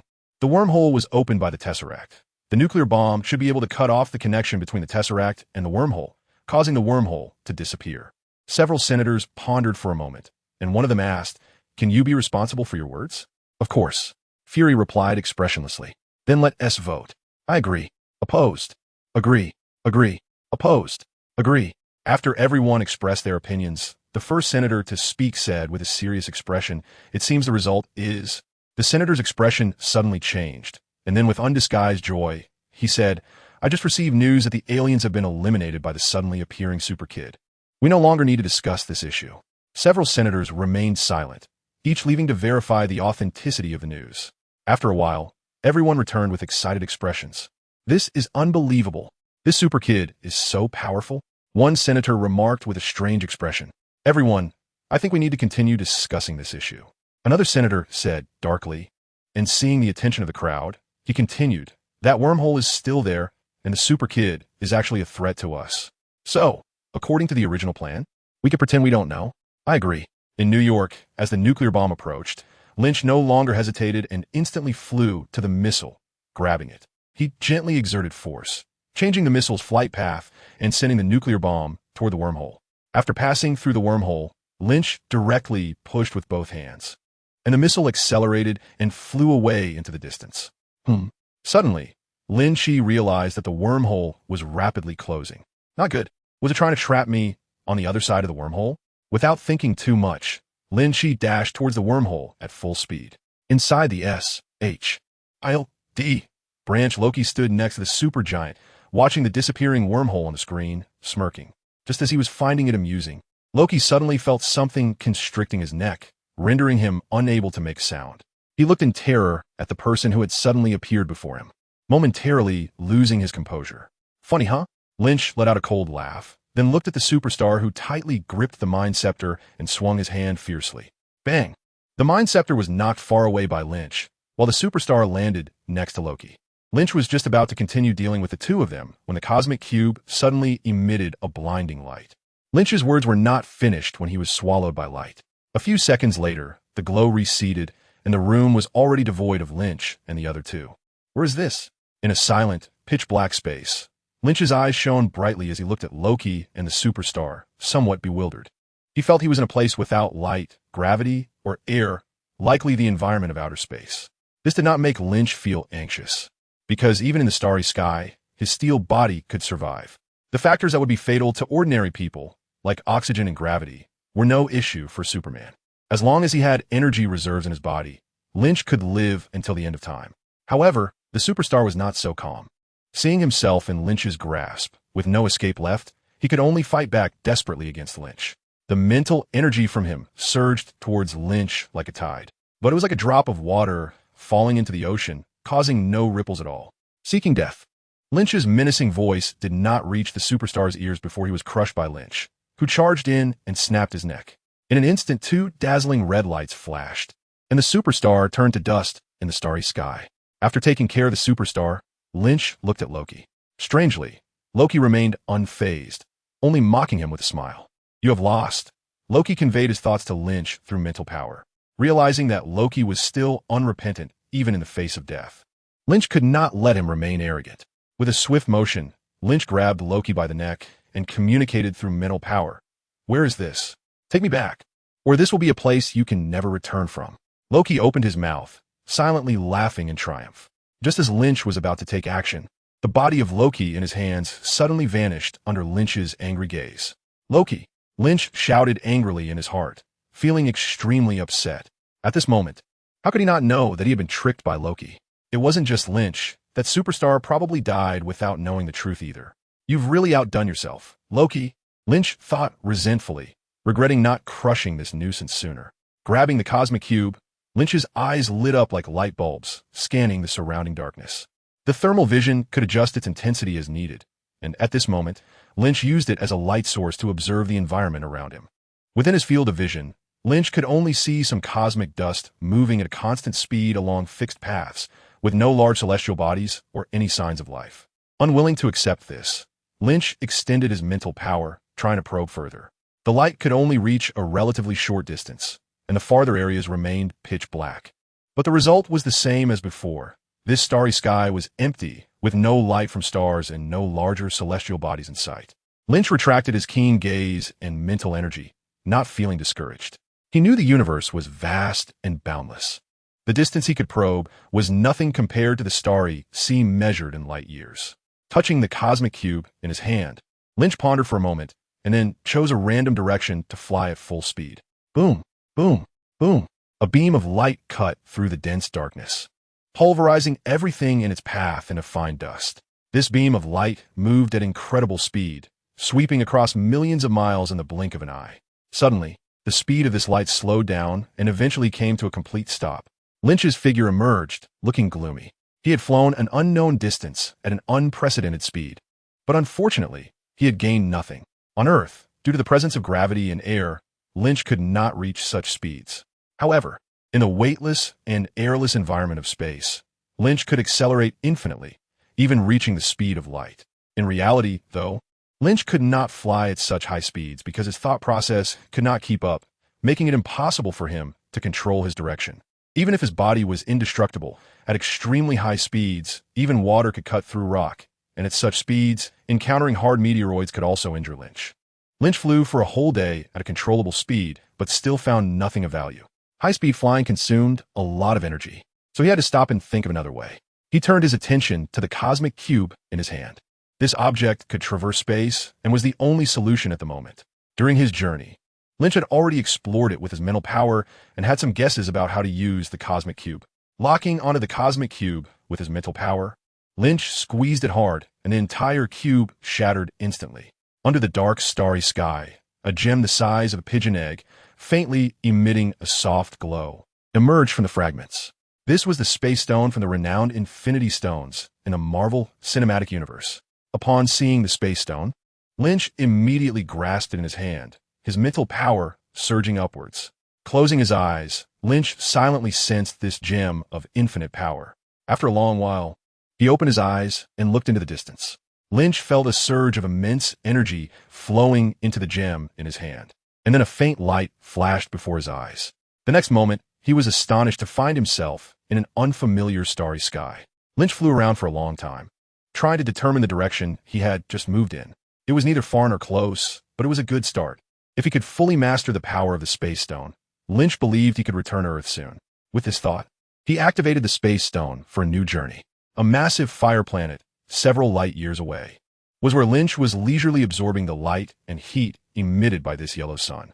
He had been wandering in the universe for an unknown number of years, witnessing countless cosmic wonders and alien civilizations. Unfortunately, there was nothing familiar here. As time passed, Lynch's understanding of the Space Stone deepened, and he could now use it as if it were a part of him. Through the Space Stone, he could freely roam the universe, and his exploration of it gradually deepened. Now, Lynch was able to use the Space Stone to reach any corner of this universe. In this situation, Lynch gradually realized a terrifying fact. This universe was not the same as the one where Earth was located. It was more likely a different dimension. Originally, Lynch thought that Loki, with the cosmic cube, could at most toss him into some corner of the universe, as the cosmic cube had limited capabilities and couldn't possibly throw him into another universe in the multiverse. But Lynch didn't expect that he had seriously underestimated Loki. Loki could actually toss him into other dimensions, which was simply absurd. What was the difference between that and being thrown into another universe? In the Marvel Universe, external dimensions exist beyond individual universes, and flying cannot bridge the gap between the two. Just like Asgard, which is in an external dimension, one can only reach Earth through the Bifrost or teleportation magic. It is impossible to fly there. And at this moment, being in an external dimension, Lynch naturally could not leave by flying. The only thing he could rely on was the Space Stone, which could traverse dimensions. Lynch has been basking in the starlight here for a long time, absorbing immense energy, with his power growing wildly every moment. Compared to now, the strength Lynch gained from absorbing sunlight on Earth is simply negligible. Just think about it. How could the sunlight on Earth, which is incredibly far from the sun, compare to the abundant energy of the light faced at such a close proximity to a star? Lynch knew that the golden superhero became incredibly powerful after basking in the sun for a long time, and now he was walking the same path. The evidence was that the justice points required to exchange for the golden superhero template in the system were rapidly decreasing. Even the original 0% progress of the big superhero template was slowly increasing, and it had now reached 15%.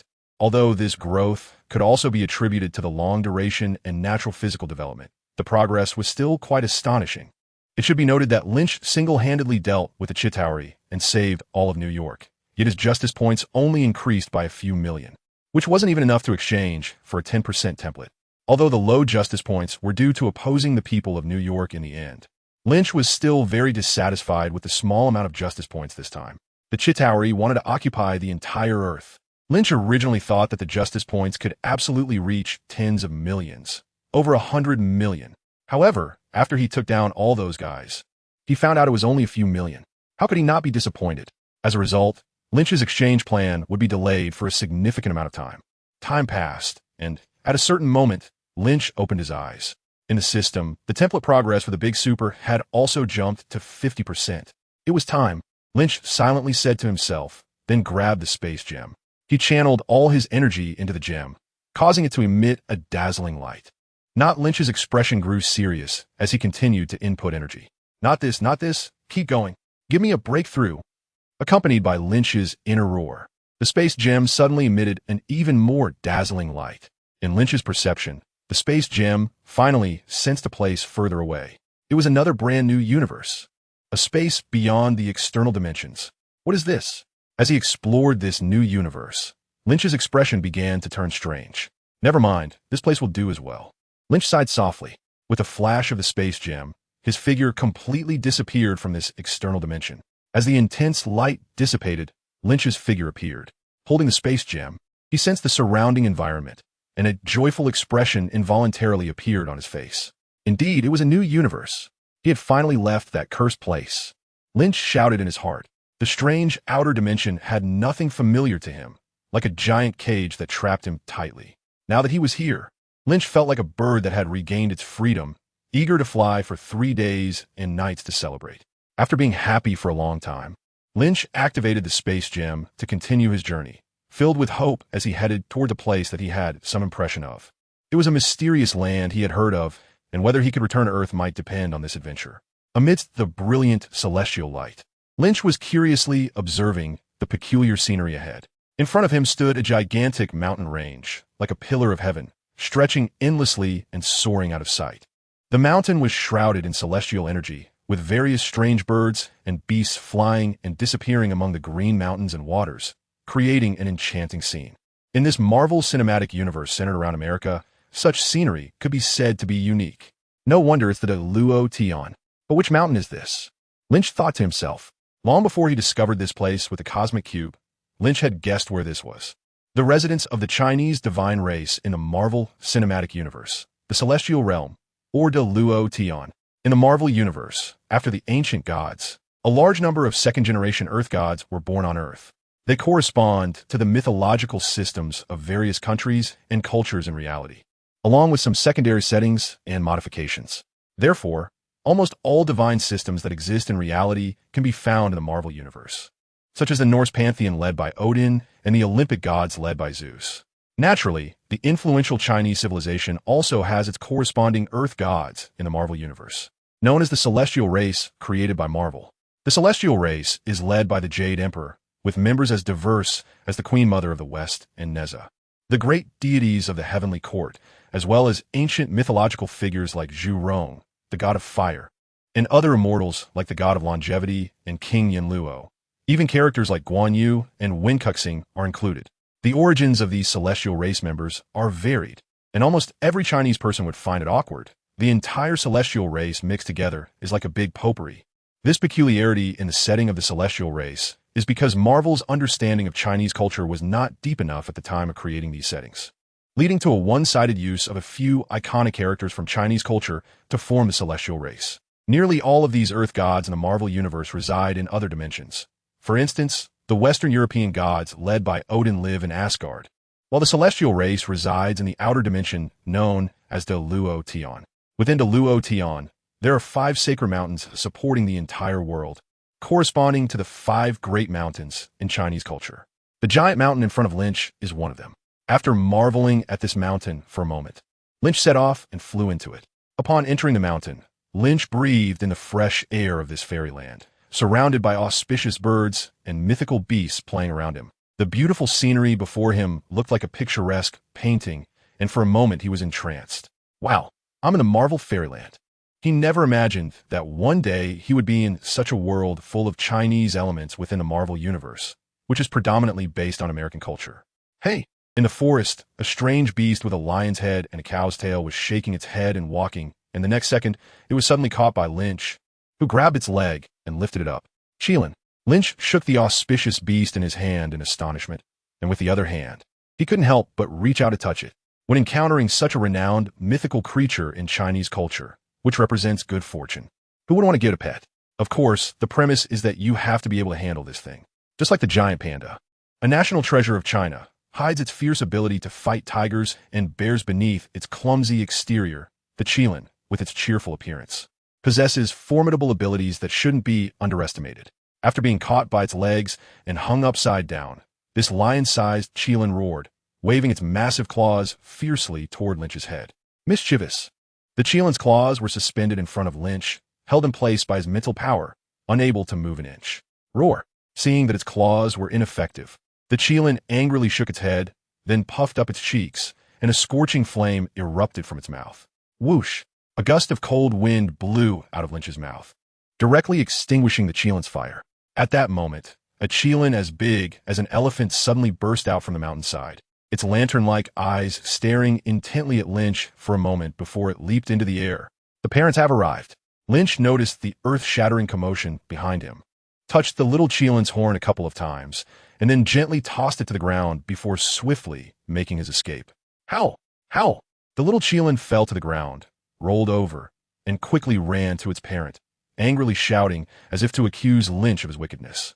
Meanwhile, Lynch had already reached the other side of the mountain and excitedly extended his hand toward a celestial plant on the ground. The plant was the size of a bamboo basket, shaped like a paper umbrella, and had an ancient color. Such a large reishi mushroom. As Lynch caressed the giant mushroom, his mind inevitably wandered to some strange thoughts. It must taste amazing when stewed with a little chicken, right? Just as he was lost in thought, a long cry suddenly echoed through the mountains and forests. Caw, accompanied by a loud and prolonged, impressive call, a colorful large bird swiftly flew in from the distance. Is it a phoenix? Lynch was momentarily taken aback, feeling a bit uncertain. Was it really the vermilion bird? The mythical creatures are mostly described inconsistently, and Lynch couldn't determine the identity of this divine bird based on his limited knowledge. However, looking at this radiant, noble, and magnificent divine bird, Lynch's eyes lit up slightly, and a bold idea emerged in his mind. Retracting his gaze, Lynch glanced at the spiritual fungus again and licked his lips. You could say this was quite a coincidence. Just as he was feeling drowsy, a pillow was offered to him. In the years that Lynch has wandered in the starry sky, he hasn't even had a sip of water, let alone food, relying solely on the energy within him to sustain his life. Now that he has arrived in this paradise, facing the supreme delicacies, how can Lynch possibly control his hands? Just letting go of the chilin, which looks like it might not taste good, is already the best he can do. As for whether eating the divine bird from Chinese culture is morally wrong, Lynch feels that this is something that should be answered by the outlaw Zhang San. Lynch remembered that a law exam teacher once said that if a person is about to starve or freeze to death, the law allows him to see a panda eat a panda, or a northeast tiger eat a northeast tiger. Facing the divine bird, Lynch asked himself, although he wouldn't starve or freeze to death, he still needed the act of eating due to human psychological needs. What if he went crazy from not eating for too long? This act of eating the divine bird could be seen as a psychological self-rescue, right? After a symbolic mental struggle, Lynch reached out his sinful hand towards the divine bird. In the air, the divine bird, which had been proudly holding its head high and looking pleased, suddenly tilted its body and fell headfirst to the ground. In front of the spiritual mushroom, Lynch rubbed his hands together, grabbed the divine bird with one hand, and looked back and forth at the colorful bird. Hee, you came to me willingly, so you can't blame me. Lynch approached the Ganoderma lucidum with a sly smile, and his mental power suddenly surged. The towering ancient tree beside him cracked loudly under the pressure of this mental force, and the entire tree quickly disintegrated under Lynch's control, ultimately forming a large pot with a lid, a pair of chopsticks, and a big bowl. Placing the pot, bowl, and chopsticks in front of him, Lynch opened his mouth and exhaled frost, his eyes slightly glowing. The frost melted into water under his warm gaze, falling into the pot. Stewed wild chicken with mushrooms. So delicious. Lynch hummed softly as he looked at the divine bird waiting to be slaughtered. The bird, sensing the malice in Lynch's expression, felt a sense of foreboding and desperately stretched its neck to cry out, "Caw!" Hearing the sadness in the bird's voice, Lynch sighed and did not stop it. As the bird was about to die, its cries were filled with sorrow. Just as he finished speaking, Lynch paused for a moment. Turning around, he looked up at the sky. He saw that the previously empty sky was now filled with countless strange flying creatures, all flocking together and frantically calling out as they swooped down towards the divine bird. Goodness, this is a phoenix, and it's like 100 birds are flocking to the wind for me. Lynch clicked his tongue. The flocks of birds across the mountains instantly dove down, resembling small fighter planes launching an airstrike. Stop! Lynch raised his voice, and the flock of birds seemed to be pressed with the pause button, frozen in midair by his mental power. Heh. After resolving the iconic scene of 100 birds flying towards the phoenix, Lynch rubbed his hands and walked in front of the phoenix. With the ceremonial atmosphere in place, let's get straight to the point. As he spoke, he gently twisted the bird's neck with the mental power controlling the phoenix. The phoenix let out a weak sound similar to that of a male duck, its eyes gradually losing their brilliance. At that moment, Lynch suddenly sensed something and paused his actions, squinting as he looked into the distance. Before he could see who was coming, a deep and profound voice appeared by Lynch's ear. "Little friend, please wait. Little friend, please wait." Hearing this voice, Lynch was slightly taken aback. This phrase was in Chinese and seemed to carry a strange, ancient tone. Such words appearing in this place could only mean that a celestial being from the great Luo heaven had arrived. Lynch looked up in the direction of the sound, and couldn't help but speculate which member of the celestial race had arrived. But in the next second, Lynch's guess was ruthlessly ended. He saw, amidst the ethereal sea of clouds, various celestial beings, each with distinct forms and striking appearances, either standing or sitting, drifting towards him along with the clouds. Goodness! Lynch couldn't help but exclaim internally that this was absurd. With this kind of atmosphere, did the entire celestial clan come? What were they preparing to do? It seemed that the visitors didn't come with good intentions. Otherwise, if it was just to welcome friends, would so many people be necessary? Were they planning to use their numbers to rally together at a moment's notice? Thinking this, Lynch Fei squinted his eyes and quietly waited for the celestial beings to float down. After a few breaths, the celestial beings above the clouds had already stopped right above Lynch Fei's head. Frowning, Lynch Fei struggled to identify each of these celestial beings and couldn't help but curse the editors and artists of Marvel in his heart. It should be noted that the famous performing artist, Teacher Liu, had once said that adaptation is not fabrication, and dramatization is not nonsense. If you can't adapt, then don't create. If you can't draw, then don't draw. Just look at what these oddities are. The one in front, the Jade Emperor, had always been an imposing and powerful ruler of the heavenly court in Lynch Fei's impression. But this uncle with a blue-green armor and 2 antennae on his head really seemed to be here for a laugh. He stood there without saying a word, and Lynch Fei almost thought a green beetle had come to life. And the one beside him, who held a status comparable to the Jade Emperor in the Marvel Universe, Shou-Xing. Who would have thought? In the Marvel Universe, the other deity besides the Jade Emperor is Shou-Xing, a minor deity in the Chinese mythological system. It would be one thing if there were differences in the mythology, but Lynch Fei really couldn't compliment the appearance of this Shou-Xing. That towering forehead immediately reminded Lynch Fei of a certain big-headed doctor who mutated after coming into contact with gamma serum. Lynch felt more and more that he was looking at a resemblance. Aside from Dr. Gordon's skin displaying gamma green, their heads seemed to be carved from the same mold. Did the Marvel editors think that having a big head means a long life? Then there was this golden birdman with a small hammer in one hand and a big beak with large wings. You say he is Lei Gong? Good grief. Do you really think I haven't seen the investiture of the gods? This is obviously Lei Jinzi, all right. And this big, armored man riding a giant tiger with a machete. You say is Zhu Rong? Good grief. I reckon Zhu Rong's era didn't even have such advanced armor, right? Can't they put a little thought into it? Besides, Zhu Rong is a fire god in mythology. Where's his fire? This is outrageous. A dignified, ancient fire god, and Marvel has turned him into a tiger knight? And then there's this Neza, who has 3 heads and 6 hands, which is fine, but why does he look so poorly and so grotesque? This is clearly a kappa, all right? Neza should be a handsome young man with red lips and white teeth. The most ridiculous are Kuei Sui and Yama, as the god of literary fortune. Kuei Sui actually has skin the color of poop, a head like a little demon, and is stepping on a turtle. What is up? Do you want to compete with Neza for the identity of a kappa? If it weren't for the brush in his hand, Lynch would really think a monster has emerged from the Celestial clan. And as for Yama, who in mythology is the ruler of the underworld, a sovereign of the 3 realms and 6 paths, who is this white-haired creature that looks like it was splashed with ink? Are you perhaps Mr. Popo's brother from Dragon Ball? Just as Lynch was suffering from a mental impact of this bizarre Celestial clan, they were also sizing him up. While observing Lynch, they discussed among themselves. After a while, the leader of the celestial beings, the Jade Emperor, was the first to speak. This young friend, may I ask where you come from? Why do you harm Maida Luo Tian Shinbird?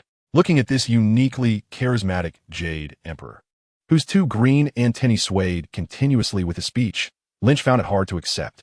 This was not the majestic and powerful Jade Emperor he remembered, who ruled the celestial court. Dog artist, give me back my majestic Jade Emperor. I come from Earth, Huaxia. In the end, Lynch answered truthfully. Well, since they share the same title, let's give face to the gods of Huaxia. Upon hearing this, the Jade Emperor stroked his black beard, his big eyes constantly roaming over Lynch. How did you come here? By accident. Lynch curled his lip and casually told a lie. So, do you want to bite too? As he spoke, Lynch nonchalantly gestured towards the phoenix on the ground. The Jade Emperor was taken aback, probably not expecting Lynch to be so arrogant. It's one thing to sneak into our celestial territory to steal food, but to say it in front of all of us? Do you really think that just because we live in seclusion, we don't take you seriously? After a moment of contemplation, the Jade Emperor chose not to break the facade. Instead, he solemnly declared, no, the phoenix is the divine bird of Maida Luotian, symbolizing the nobility and purity of this place. How could we possibly eat it? Seeing that Lynch remained unfazed, the Jade Emperor continued in a serious tone. I ask that you respect the divine bird of the Luotian. All things in heaven and earth have spirits. Taking a life will lead to unnecessary calamities.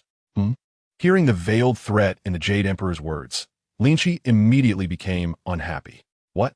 I've been wandering the starry sky for who knows how long without tasting any good food. You want tea? Even let me have a hot meal today? You're relying on your numbers to stop me from eating, huh? If the great gods and immortals from Chinese mythology really showed up, I'd just turn around and run, no hesitation. But with just a few of you mismatched lot, you dare to act tough in front of me?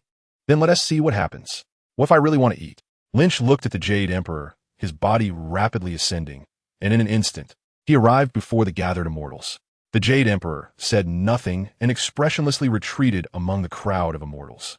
Then, as if receiving a command from the Jade Emperor, the immortals began to prepare their attacks. Lynch glanced at them indifferently, watching as these immortals brewed their thunderous offensive. He knew that although these immortals appeared intimidating, most of them were only as strong as the Thunder God at best. Even the strongest among them, the Jade Emperor, despite sharing the same status as Odin as a god on Earth, was far weaker than Odin, who ranked among the top gods on Earth. At this moment, with half of the super template, Lynch was not the least bit afraid even against a non-peak Odin. So how could he possibly fear the Jade Emperor? Seeing Lynch's calm and fearless demeanor, several immortals exchanged glances, and one of them flew out. It was none other than the Thunder God, holding a small hammer with a beak-like mouth and wings. He flapped his wings and swung the small hammer, stirring up a storm with thunder and lightning. Raising his hammer, the Thunder God pointed at Lynch from afar, and in an instant, several bolts of lightning struck Lynch. Good heavens! Lynch felt that this combo looked like a version of Thor, and he couldn't help but laugh. However, the power seemed to be even less than that of Thor. Maybe it was because the hammer was smaller? Lynch quietly compared and stood still relying on the thunder to strike him. Not dodging, or still not reacting. The Thunder Lord found it a bit strange that Lynch stood motionless. According to their previous observations, this uninvited guest was certainly not weak at all. If it weren't for that, why would they have come together? Just as he was feeling puzzled, the Thunder Lord slightly opened his beak and fell into contemplation, looking at the unharmed Lynch. Hey, fellow immortals. Lynch brushed off the dust from his body, his expression calm. Since I'm here, let's get on with it. I'm in a hurry. Upon hearing this, the celestial beings all looked towards the Jade Emperor, who wore a serious expression and nodded slowly. With the Jade Emperor's approval, the various celestial tribes began to showcase their powers. The Thunder Mother, wielding 2 spheres of lightning, flew to the side of the Thunder God, conjuring storms and unleashing bolts of lightning towards Lynch. Zhu Rong and Guan Yu each raised their weapons, fiercely striking down at Lynch's head. Neza, stepping on 2 yellow bronze wheels and wrapped in a red scarf, swung a circlet towards Lynch. Faced with the diverse attacks from the celestial beings, Lynch leisurely opened his mouth and inhaled deeply. A super hurricane infused with spiritual energy instantly erupted, sweeping the aggressive celestial beings back into the sky. All the thunder, lightning, sword strikes, and circlet blows were turned into mere clouds, dissipating completely. Lynch closed his mouth and let out a bored sigh. Strong individuals are just so plain and dull. Once the storm calmed, Lynch leisurely turned his attention to the 2 remaining celestial beings in the clouds. These 2 had not attacked earlier. One was the Jade Emperor, and the other was the God of Longevity. Compared to the other celestial figures, these 2 were equivalent to Odin in status, their powers a notch above the rest of the celestial beings. At this moment, the Jade Emperor's face was as solemn as water. He lowered his head as if discussing something briefly with the God of Longevity, then looked at Lynch. His expression quickly changed, and with a slight smile, he said, "Young friend, although the Phoenix has a great reputation, its meat is not very tasty. If you're willing to let it go, we have many dishes here that are far more delicious than Phoenix." Oh, Lynch was somewhat surprised. He didn't expect that the Lord of all immortals would speak softly before making any move. Could it be that he was intimidated by his imposing aura? However, Lynch had no intention of letting them off so easily. After all, he had been beaten as well, so asking for some medical expenses wasn't unreasonable, right? Did they think they could just dismiss him with a meal? The terms could be discussed, as long as they sat down and talked properly. He believed it could end happily for everyone. The Jade Emperor said with a smile. Lynch pondered for a moment and nodded, saying, "What you said, don't regret it." Of course. The Jade Emperor smiled, his 2 green horns bobbing up and down with his head, looking quite comical. A few days later, outside the palace of the Luo Tian Immortal Clan, Lynch patted his belly with a satisfied expression and looked at the Jade Emperor with a slightly admiring gaze, saying, "You didn't lie to me. The food in the heaven of great purity is indeed delicious." The Jade Emperor's mouth twitched, and a bitter smile spread across his face. "As long as you're satisfied, that's good. All right, You've eaten and drunk your fill, and you've got what you came for, so I won't keep you any longer. Hurry up and send me away." Link waved his hand, interrupting the Jade Emperor's lament, his face showing an expression of anticipation. "All right, since that's the case, let's part ways here." The Jade Emperor's spirit jolted, as if afraid Link would change his mind. He quickly raised his hand to summon. A hazy light shone upon Link, instantly becoming dazzling. When the light dissipated and the celestial beings looked again, Link's figure had already vanished from the spot. For a moment, a shared thought surged in the hearts of all the celestial beings. Thank heaven, he has finally left. New York time, December 1st, 2012, Avengers Tower, formerly Stark Tower.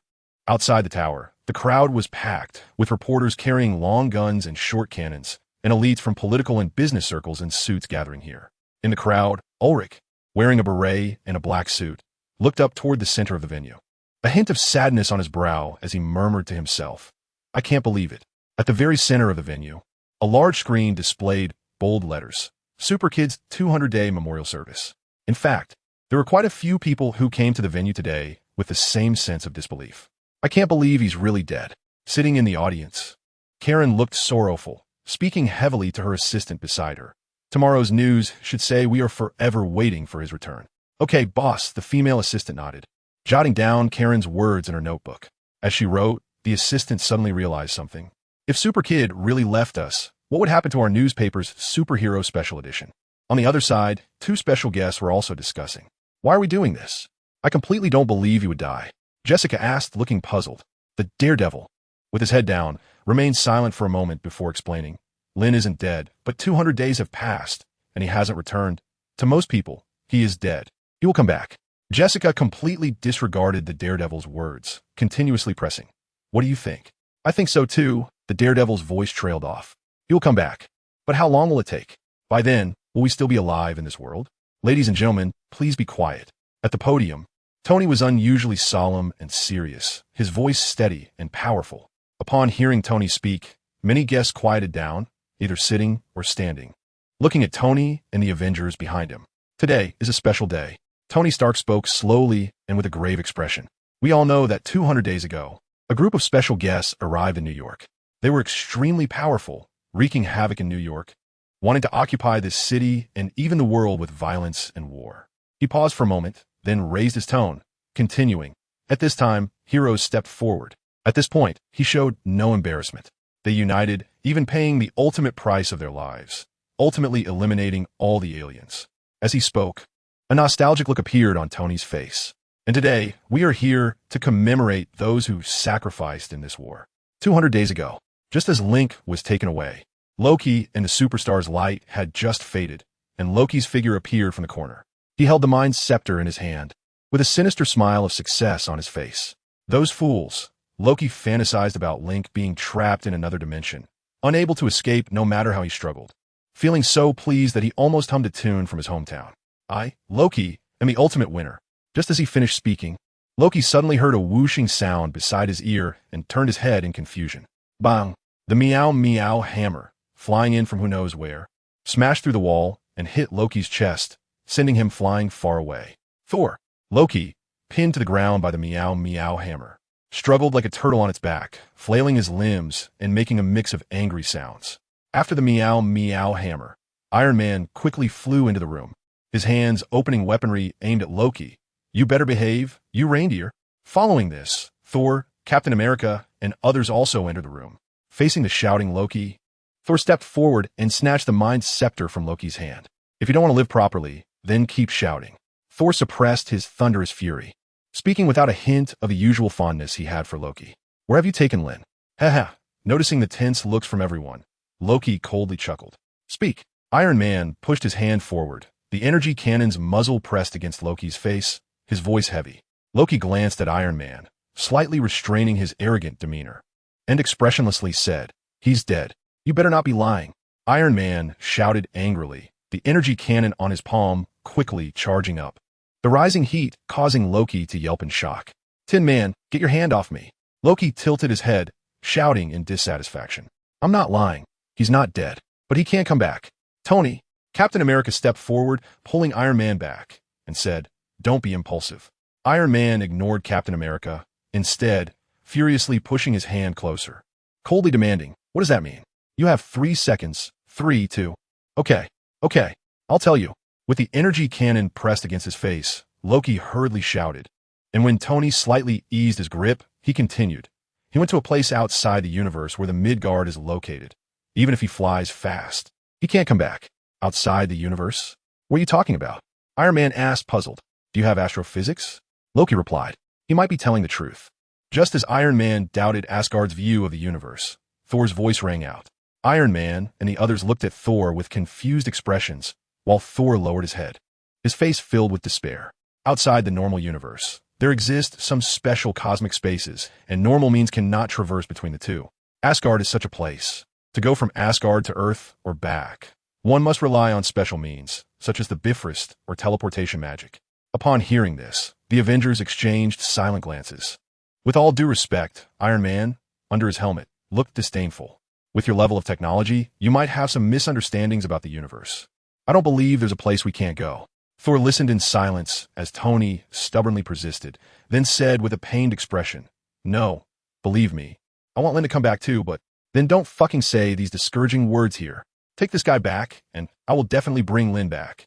Saying this, Iron Man flew directly into the sky, heading into the distance.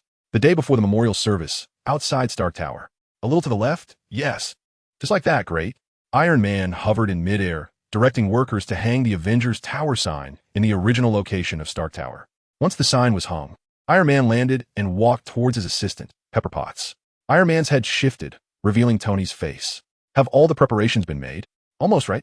You should go send off Thor later. They are heading back. Pepper reminded him, and Tony immediately stopped in his tracks. Wait, what? His expression fell, and he said somewhat unhappily, Aren't you going to attend the memorial service? He said he didn't want to attend. Tony nodded and casually replied. As the Iron Man helmet covered Tony's head again, Iron Man flew into the sky.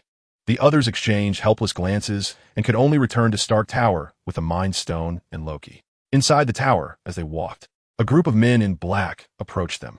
Hey, good job. Guys, this alien criminal and this dangerous object need to be handed over to us.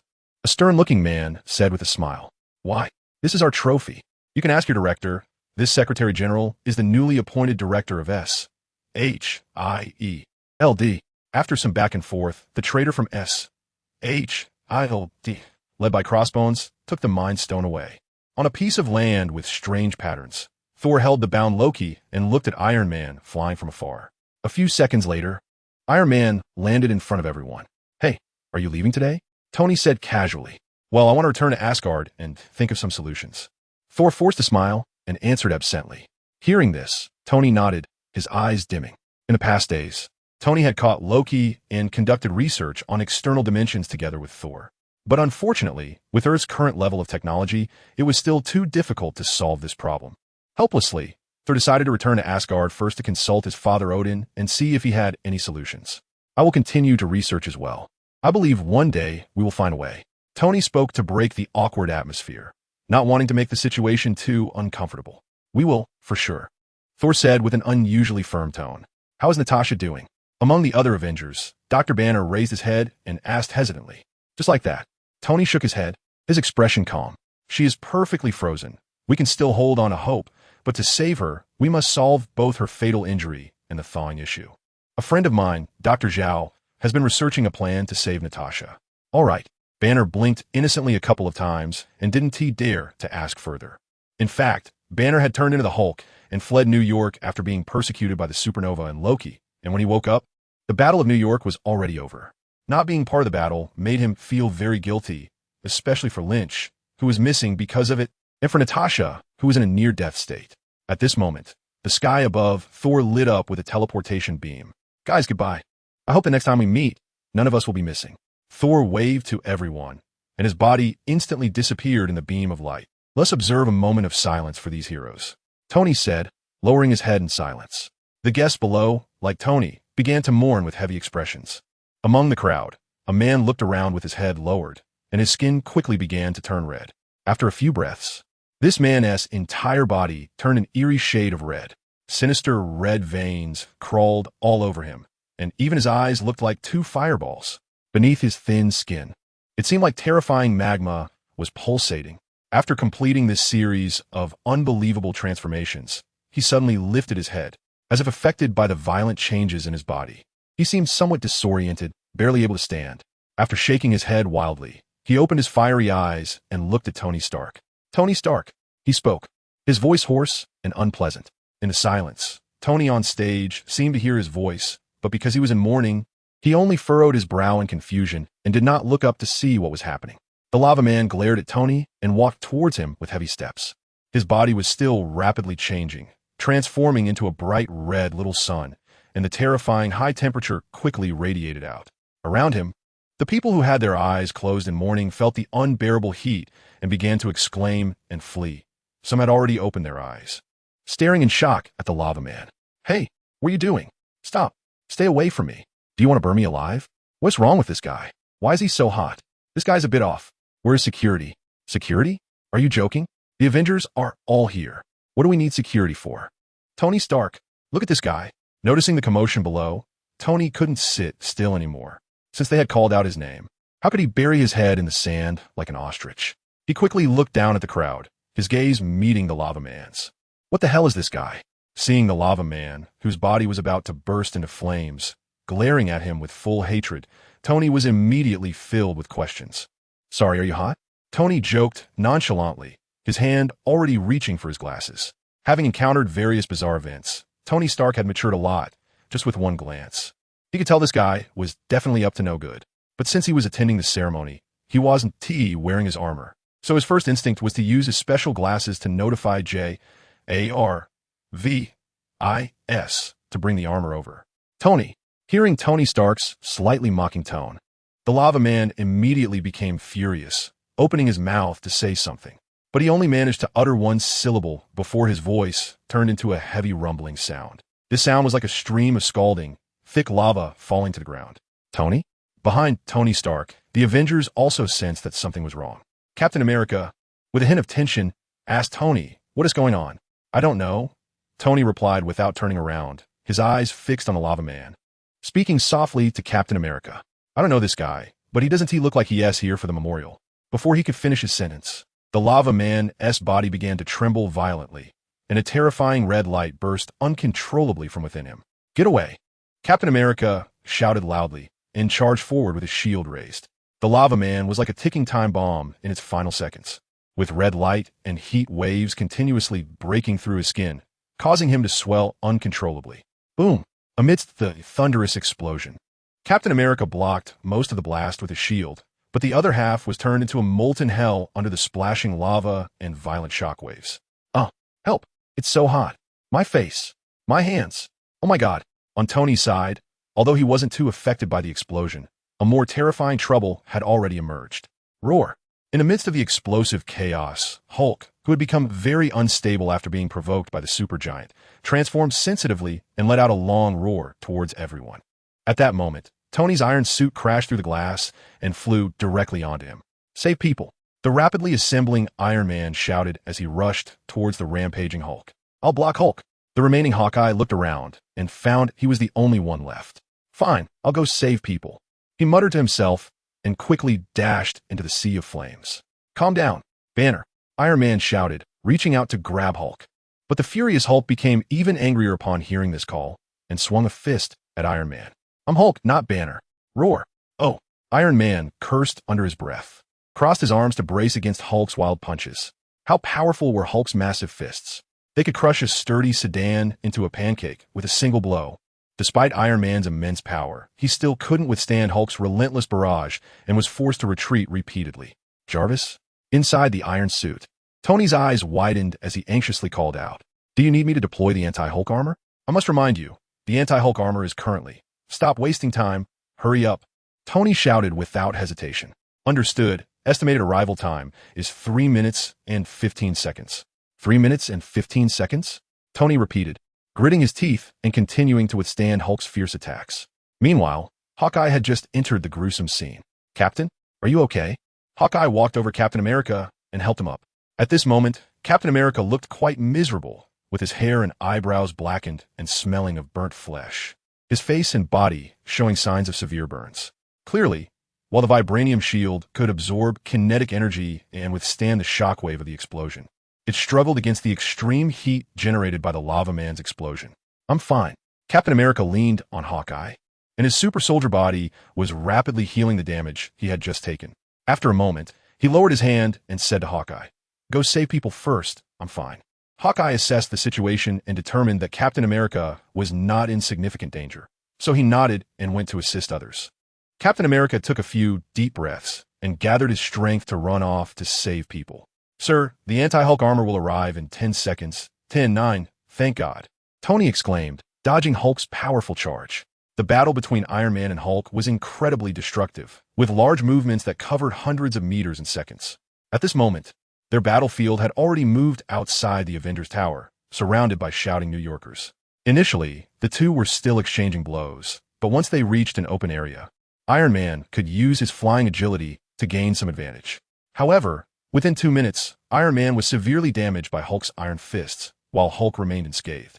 As a result, Iron Man had to abandon his offensive and run away from Hulk to buy time for the arrival of the anti-Hulk armor. Roar!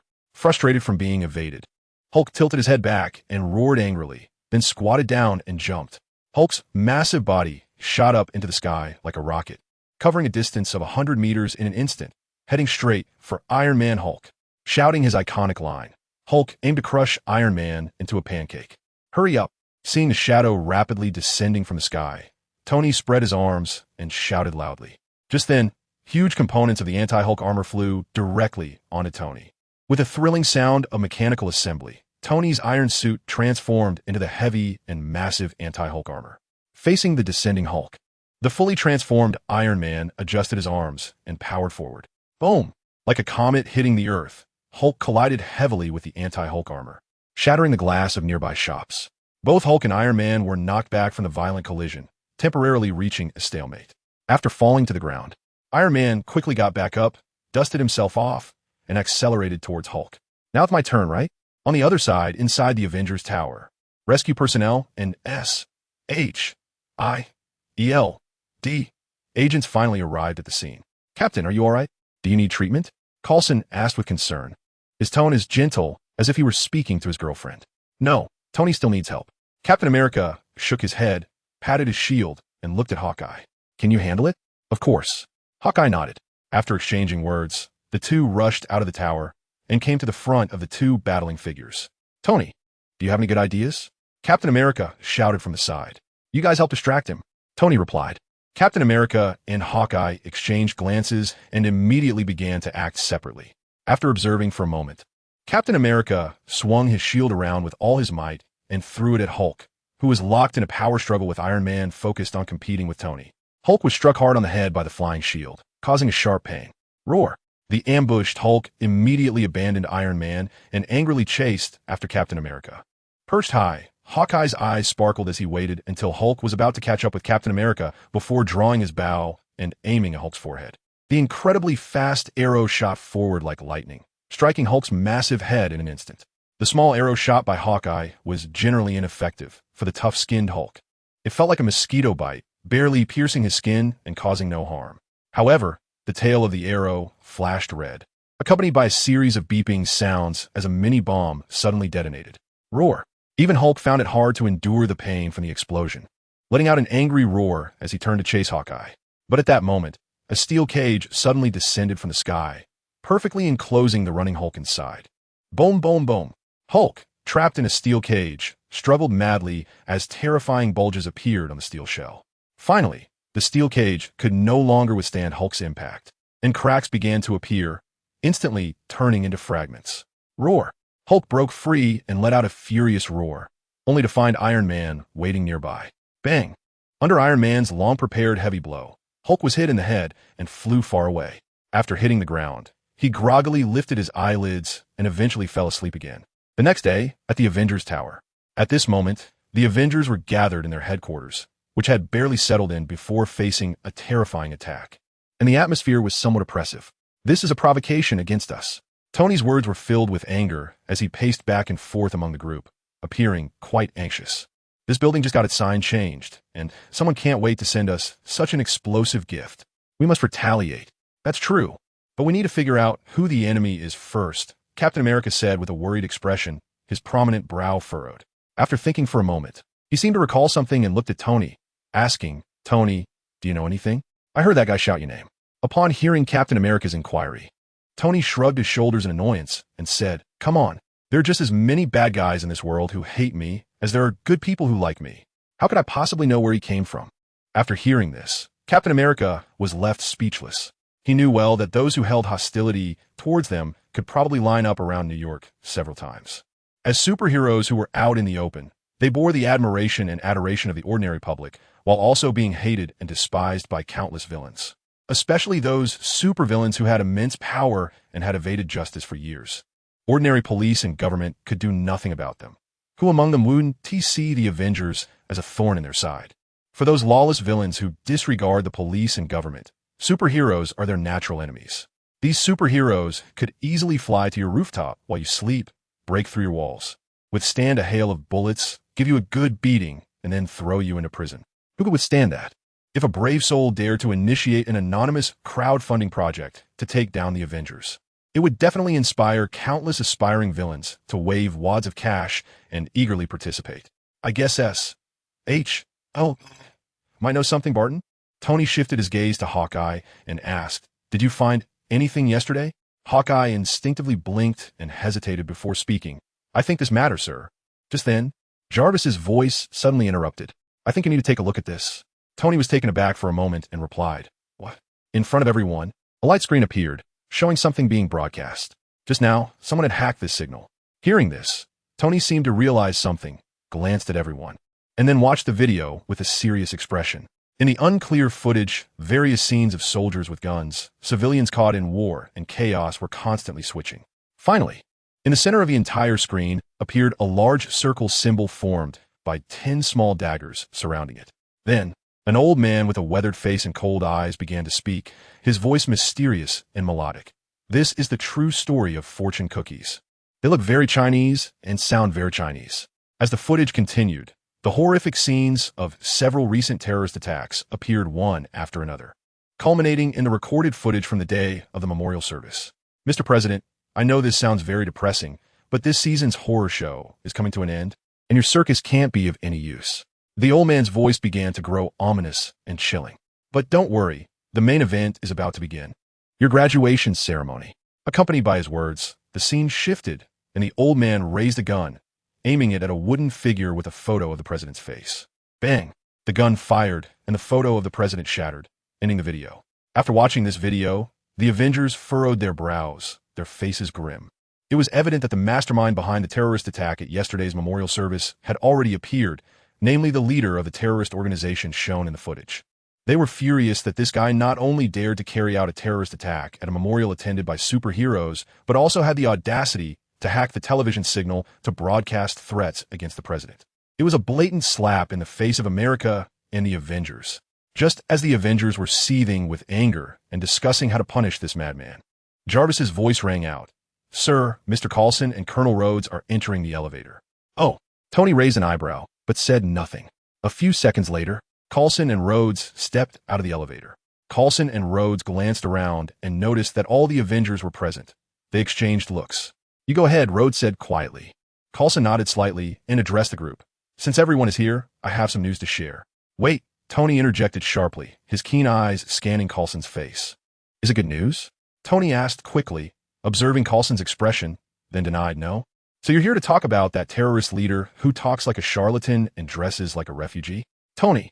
Coulson looked at Tony helplessly, his tone carrying a hint of pleading. Don't be like this. Okay. Tony shut his mouth and stepped aside. After Tony moved away, Coulson paused and said S-H-I-E-L-D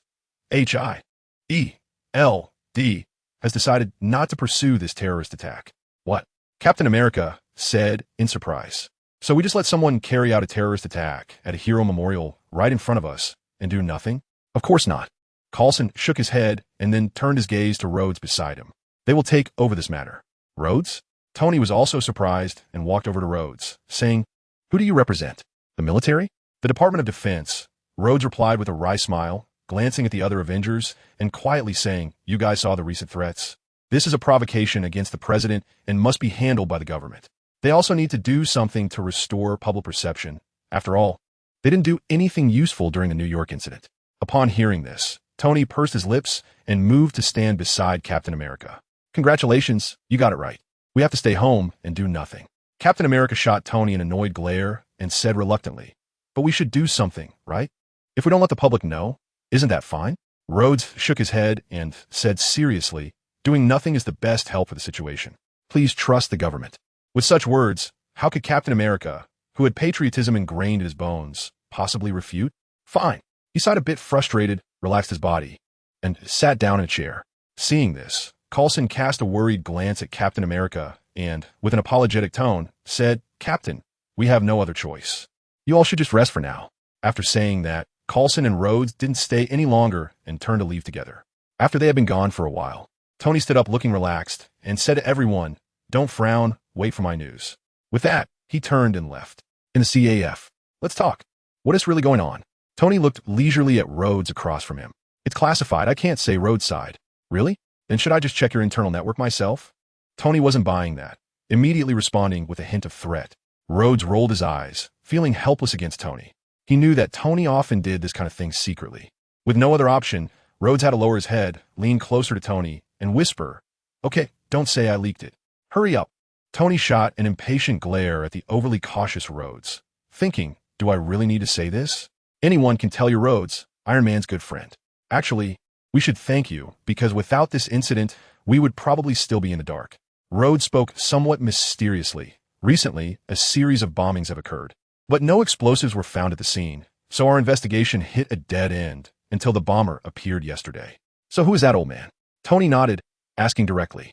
Rhodes didn't speak, staring at Tony for a moment before saying, this guy is indeed related to you. Oh, Tony asked curiously who? Do you remember where your first suit was made? Rhodes asked meaningfully. Upon hearing this, Tony's mind quickly turned. That terrorist organization? Yes. Rhodes nodded. They are called the Ten Rings, and that old man is their leader, named Mandarin. Recently, they somehow got their hands on these bombs and carried out several terrorist attacks. I see. While Rhodes continued to speak, Tony's thoughts had already flown far away. The Ten Rings, huh? I don't know what you are afraid of. At the Avengers headquarters, Tony slammed the table, angrily addressing the others. That Mandarin burned the flowers sent to Lynn right in front of us at our hero's memorial. I know. Captain America hesitated but stood firm in his chest, rebutting, but they will be taken care of. We just need to wait a while. Captain America also wanted to teach Mandarin and the Ten Rings a lesson, but as a squad commander, he always considered the bigger picture. Rather than letting the Avengers act impulsively and forcefully deal with those terrorists, he hoped this matter could be perfectly resolved by the government. Huh. Tony seemed amused by Captain America's words and didn't want to say anything more to him. Instead, he turned to the other two Avengers behind him, Banner, Barton. Do you think so too? Banner had been very timid, and when Tony called his name, he hesitated for a moment and said unconfidently, I think we should do something for Lynn and Natasha. They shouldn't be treated this way. Out of guilt for the two casualties in the New York battle, Banner gathered his courage to choose to do something for them. I choose to obey orders, Hawkeye stated succinctly. Okay. Tony spread his hands, motioning for Banner to come over. You know what? When Banner walked over, Tony expressionlessly glanced at Captain America and Hawkeye, saying, I think Lynn was right. The Avengers are a bunch of cowards. Just look at you all. I really can't expect anything. With that, he turned around and left with firm steps. If I die gloriously, you can offer me a flower. At Stark Industries, in the conference room. ID badge. ID badge. Happy, who had just been promoted to head of security, was walking into the company from outside, constantly reminding Stark Industries employees nearby to wear their ID badges as required. Wear your ID badges. There's even a memo in the bathroom. Come on. The people around, seeing this annoying guy, scattered like they were avoiding a plague. Soon after, Happy found Pepper and began reporting his work. Tony has put them in the basement, and the robots are all wearing Q hats and can be put to use. So you're suggesting I replace all the house staff with robots? The two were walking and conversing. Humans are much weaker than machines, and that's our biggest weakness. It's best to act immediately to eliminate weaknesses. What? Pepper asked with exaggerated tone, somewhat incredulous. But Happy ignored her, walking up to an employee without an ID badge and starting another long lecture. Seeing this, Pepper helplessly said to Happy, Happy, I'm glad you became the head of security.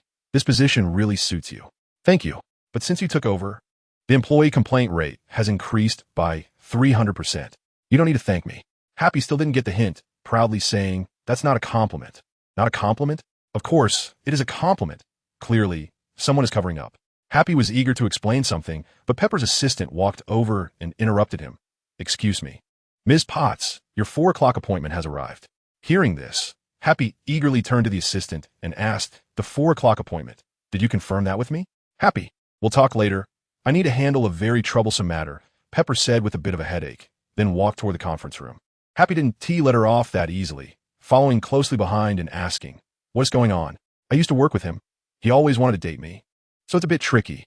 Potts stepped into the conference room, looking surprised at the man in front of her. Just listening to it was tricky. Happy chattered as he followed her into the room and stopped speaking upon seeing the man. Potts observed the well-dressed man, confident and mature in appearance, whose radiant looks were hard to connect with her previous impression of him. Aldrich, the man greeted. Killian? Potts asked with a hint of doubt in her voice. You look good, very handsome, Killian smiled and complimented. Finally confirming the man's identity, Potts exclaimed in surprise, wow, you look great too? She stammered. I find it hard to believe what you were doing before. Killian shrugged casually, nothing much, just undergoing therapy for the past 5 years. And call me Aldrich. At this moment, Happy, who was behind Potts, hesitated and asked, don't you have a security badge? Happy, it's fine. What? Happy looked confused. Nothing will happen. Potts reassured him. Are you sure? Of course. You can go now. Potts nodded and casually dismissed Happy. Happy glanced around, backing away while saying, I'll be nearby. Won't go far. Potts entered the conference room, saying, it's great to see you, Killian. Killian smiled broadly and took a seat. Outside the conference room, Happy sat on a sofa and noticed a strange bald man. Hey, badge. He raised his head and pointed to his own badge while shouting at the bald man. The bald man expressionlessly put down the magazine he was holding and gestured with his badge. Happy didn't say anything more, but kept his eyes fixed on the bald man. He had a gut feeling that this guy was dangerous and needed to be cautious. Inside the conference room, the two were eagerly chatting.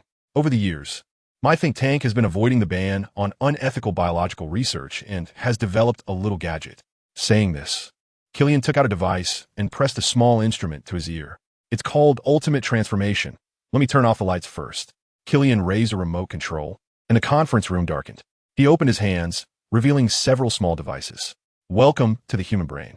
As soon as he finished speaking, he tossed the items onto the table. The small devices emitted a hazy glow, ultimately forming a huge starry sky image. Wait, no, this is the universe. I made a mistake. It should be this.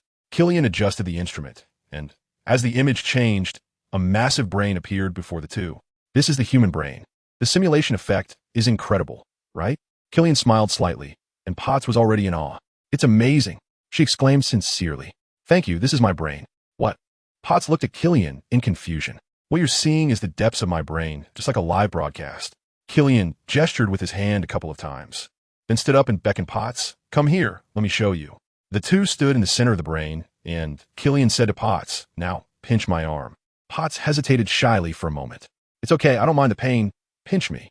Potts, no longer hesitating, reached out and pinched Killian. An entire brain image suddenly changed dramatically. The originally deep blue brain suddenly sprouted a bright red from the top, quickly spreading downwards and turning a small part of the brain red. What is this?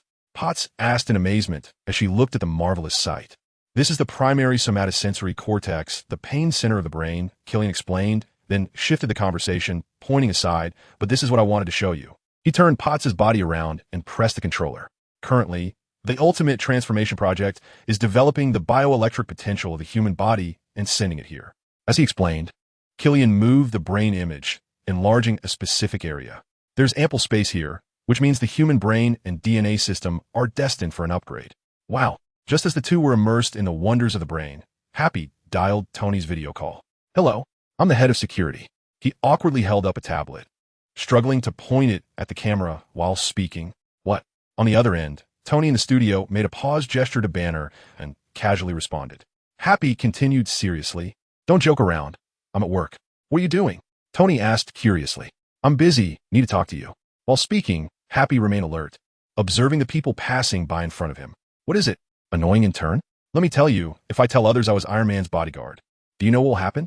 They will laugh at me, and I have to run before I lose face. Tony in the studio didn't take Happy's words seriously and instead teased him happily. Since Happy stopped being Tony's bodyguard, their meetings had become increasingly rare. So Tony was now somewhat missing this honest and loyal guy. Happy didn't play along with the boss's jokes as usual, but instead said solemnly, "Now I have serious work to do, protecting Pepper." Seeing Happy's serious tone, Tony put away his smile and asked, "What happened? Tell me quickly. Do you really want to know?" "Yes." Happy pondered for a moment, looking toward the conference room. "Okay, he's meeting with a rich and handsome scientist. At first, I didn't recognize him. You know I'm usually great at recognizing people." "Yeah, you're the best at that," Tony complimented casually. "So I looked up his information and recognized him as Aldrich Killian. We've met this guy before. At the 199 conference. Where was that again?" Happy frowned, trying to recall. But facing this question, Tony only thought for a moment before answering, Switzerland. Yes, that's it." Happy excitedly repeated. "Killian?" Tony thought for a moment and said puzzledly, "I have no memory of him at all." "Of course, you don't remember. He's not a blonde with big breasts." Happy bluntly pointed out to Tony, then continued with a worried tone. "At first, it was fine. They were discussing serious matters, but now the atmosphere is strange. He's showing Pepper his brain." "What did you say?" Tony doubted he heard it correctly. "Brain. She actually likes it. Just take a look yourself."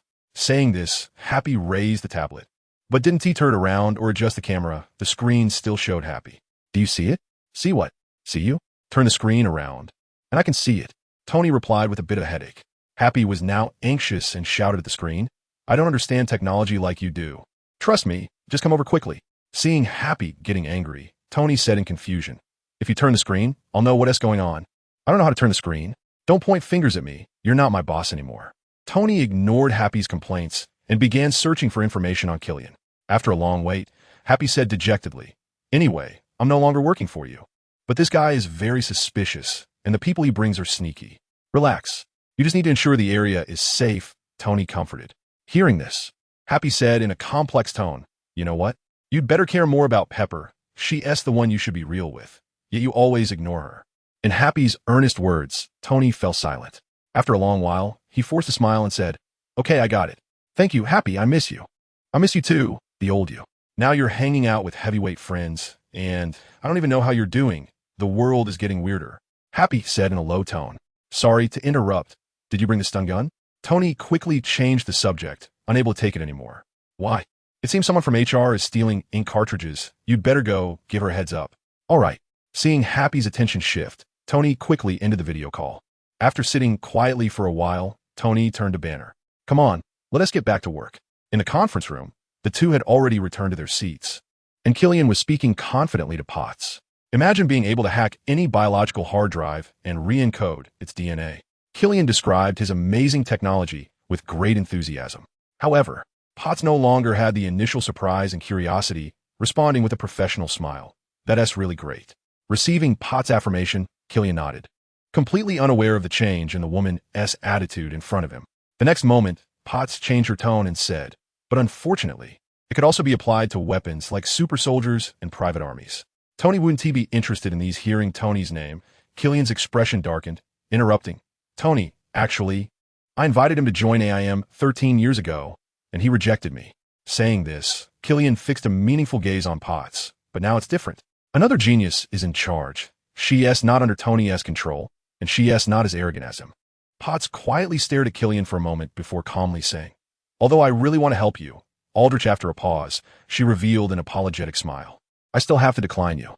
Hearing this, Killian said nothing more and suggested taking his leave. Thus, Potts escorted Killian downstairs. As they parted, Killian smiled at Potts and said, "To be honest, I'm quite disappointed." After a pause, he continued, "But as my dad used to say, through the fog of failure, you can see the dawn of success." "Very profound. I didn't understand what it meant," Potts replied with a smile. "I don't know either. Maybe my dad is just a fool."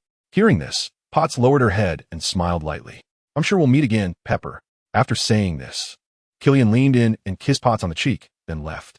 Potts stood still, watching Killian's departing figure, secretly pondering the deeper meaning of his last sentence.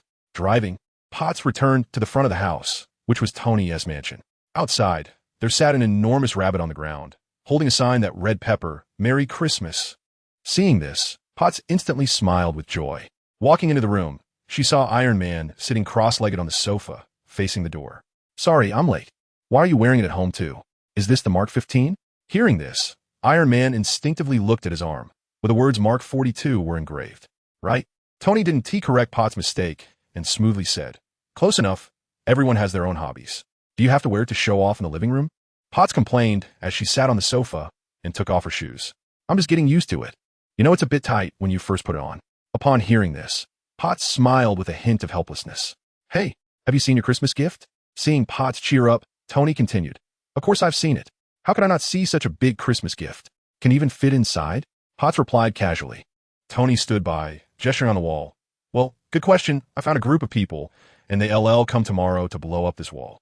"Okay, so, how was your day? Tired?" Tony stepped forward, placing his hands on Potts' shoulders and began to massage her, asking with concern, "Your shoulders are a bit tight, not behaving. Don't blame me for nagging. I just want to know if you like that big rabbit." "You're asking if I like it? I love it." "Wow." Potts turned and stood up, moving closer to Iron Man, and softly said, "I appreciate your thoughtfulness, so why don't you take off the mask and kiss me?" Iron Man paused for a moment, then somewhat stupidly knocked his head and said, "Oops, I can't open it. How about you just kiss this gap?" Potts showed a knowing smile, tilting her head. "I'd better go to the garage and find a crowbar to pry this thing open." After saying this, she headed straight for the basement without hesitation. Iron Man stood in place, somewhat flustered, shouting, "A crowbar? Oh, don't go. There's radiation leakage down there. I'm willing to take that risk." Potts quickened her steps, quickly reaching the basement stairs. "It's very dangerous. At least put on a biohazard suit." Before she finished speaking, Potts had already gone down to the basement, standing in front of Tony, while Iron Man stood behind, looking quite silly. It turned out that what welcomed Potts was just an Iron Man suit, while Tony's real self was still working in the basement. "Busted," Tony said with an awkward smile. "This has truly reached a new level of boredom." Potts was furious, and with a sweeping glance, she pointed angrily at a plate of leftover food on the desk and said, "You invited me to dinner, but you didn't wait for me and ate first? I'm sorry." Tony, caught red-handed, lacked the courage to speak loudly and weakly replied, "I just finished some work while I was treating you." Huh. For a moment, Potts was so angered by Tony's words that she laughed. "Then I had a little because I didn't know if you were going home or going out with Killian." "What?" Potts looked incredulous. "You were watching me?" "Happy is concerned about you." Tony crossed his arms and said with a serious expression, "No, you were watching me.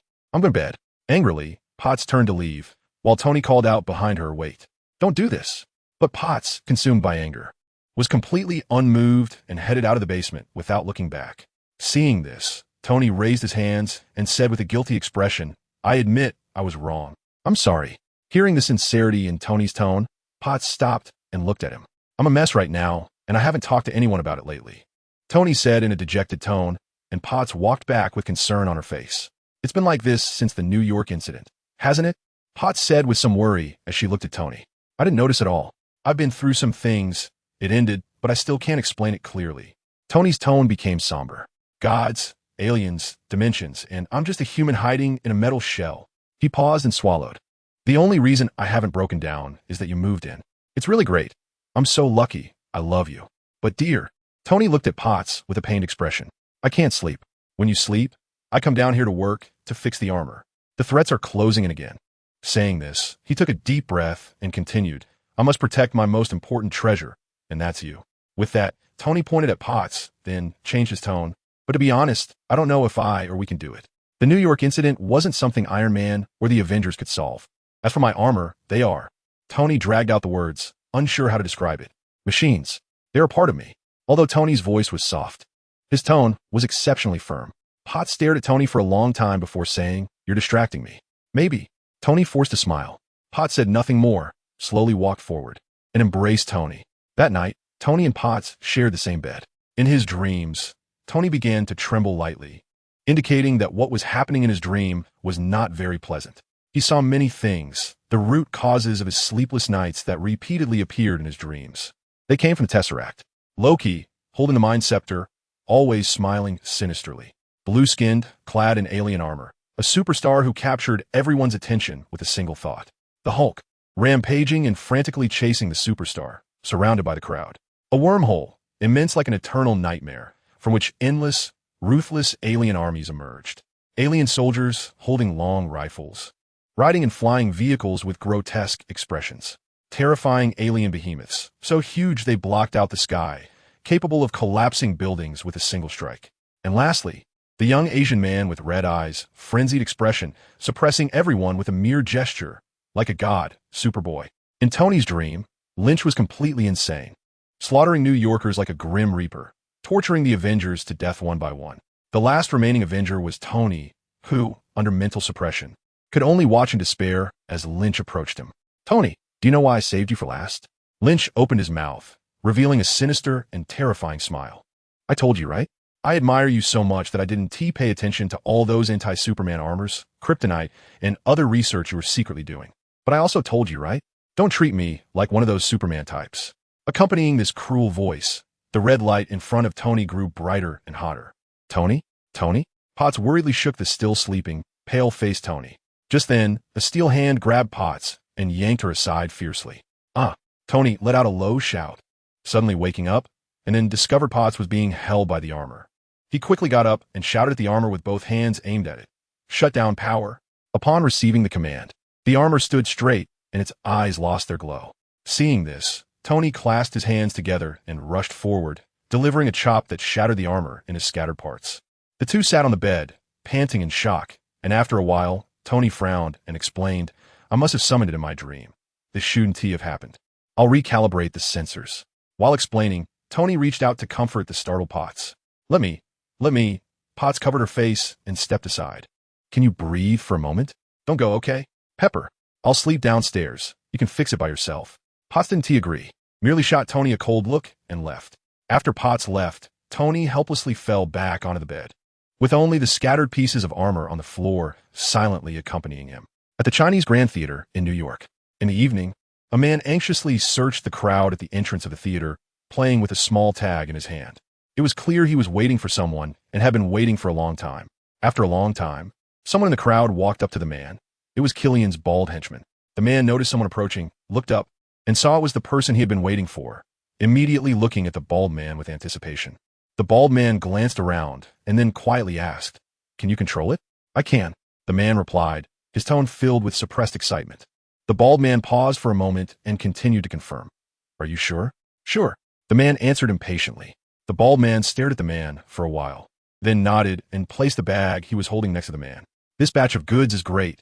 Don't say I didn't take care of you, the bald man said with a chuckle, patting the man. The man had already grabbed the bag like a treasure, gently stroking it, and immediately beamed with joy upon hearing the bald man's words. Thank you for your understanding. The bald man didn't say anything more and turned to leave. On the other side of the theater entrance, Happy stood in front of a small stall with a serious expression. He fiddled with a small mirror hanging on the stall, observing the actions of the man and the bald man through the reflection. Seeing the bald man leave and the man getting up with the bag, Happy put on sunglasses and quickly walked toward the man. As Happy and the man approached each other, Happy pretended to accidentally bump into the man. The bag in the man's hand fell, and a large number of vial-like items scattered all over the ground, prompting the man to quickly crouch down to pick them up. Sorry, buddy. Happy apologized and also bent down to help the man gather his things. There weren't many items in the bag, and the two of them quickly picked everything up. They exchanged a glance, and the man then walked away with the bag. Happy, seemingly unbothered, continued walking, extending his right hand to reveal a small item that had come from the man's bag. Looking down at the small item in his hand, he revealed a smile. Out of suspicion towards Killian and his bald henchman, Happy initiated a tracking investigation on the two. Tonight, he followed the bald man here. With his extensive safety experience, he believed that the bald man's sneaky visit surely held some dark secret. Once he uncovered that secret, he could grasp evidence against Killian and ensure Pepper's safety. Just as he was thinking, Happy was suddenly bumped into by someone coming from the opposite direction. He looked up, and his face filled with shock. The person who bumped into him was none other than the bald man who had left not long ago. Staring at the bald man with a strange smile, Happy felt a strong sense of unease swell within him. What are you doing, brother? The bald man, seemingly unaware of Happy's discomfort, asked with a smile. Just wandering around or on a date? Watching your favorite soap opera? Happy's face darkened, and he replied provocatively, Yes. The film is called The Party S Over, starring you and your drug girlfriend. Here, as the ticket. Saying this, he directly revealed the item in his hand. Upon seeing the item, the bald man's expression turned fierce, and he coldly said, Don't joke around. That's not yours. With that, the bald man reached out to snatch the item from Happy's hand. Happy wouldn't let him have it so easily. He swiftly dodged the bald man's hand. The bald man was momentarily stunned, staring at Happy in surprise, probably not expecting the seemingly amiable and slightly overweight Happy to be so agile. Happy seized the opportunity, delivering a solid punch to the bald man's face. The powerful punch landed precisely on the bald man's most vulnerable spot, his nose. And he stood still for a long time in the posture after being hit. Then he turned his head to face Happy, moving his jaw a couple of times. And a faint red glow appeared on his nose, which should have been broken. Upon seeing the bald man's face glowing red, Happy suddenly remembered something. Before he could finish his sentence, the bald man grabbed Happy's arm and hurled him away several meters, coughing and heavily injured on the ground. Happy looked up in shock, staring intently at the bald man. The bald man sneered coldly, about to step forward to deliver a finishing blow, but suddenly turned his head and looked at the man not far away. The man was clutching a vial from the bag, extending his hand toward the bald man with a pained expression. His face, neck, and various parts of his body were surging with a red glow that was rapidly brightening. "Save me," the man shouted desperately. "Humph." However, the bald man ignored him, merely glancing at Happy again before sprinting away. Bang! Before the bald man could run a few steps, the man behind him could no longer contain the immense energy within his body, which exploded in an instant. The temperature reached as high as 3,000 degrees Celsius, and the powerful shockwave overturned the theater, turning it into a hellish landscape. Amidst the flames, the bald man stood up unsteadily. His face was covered in black, his clothes burned away to mere scraps, his body was a fiery red, and he was missing a few toes. Yet, the bald man walked through the still hot, searing scene as if he were in his own garden. Just like that, he swaggered away from the site, leaving a pile of ruins behind. In a hospital room, the female doctor approached Happy's bed, checked his condition, and set up. After confirming there were no issues, she turned to see the television was on, and walked over to turn it off. "Hey!" A voice suddenly sounded from beside the television, startling the female doctor. She responded, somewhat flustered, and looked toward the person who spoke, her face revealing a surprised smile. The speaker was none other than Iron Man, Tony Stark, who had been sitting there for quite some time.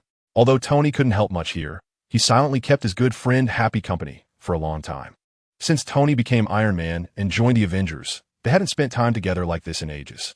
Tony was worried because a terrorist attack had struck close to him. His closest partner, one of his best friends, Happy, had been seriously injured and still had not regained consciousness.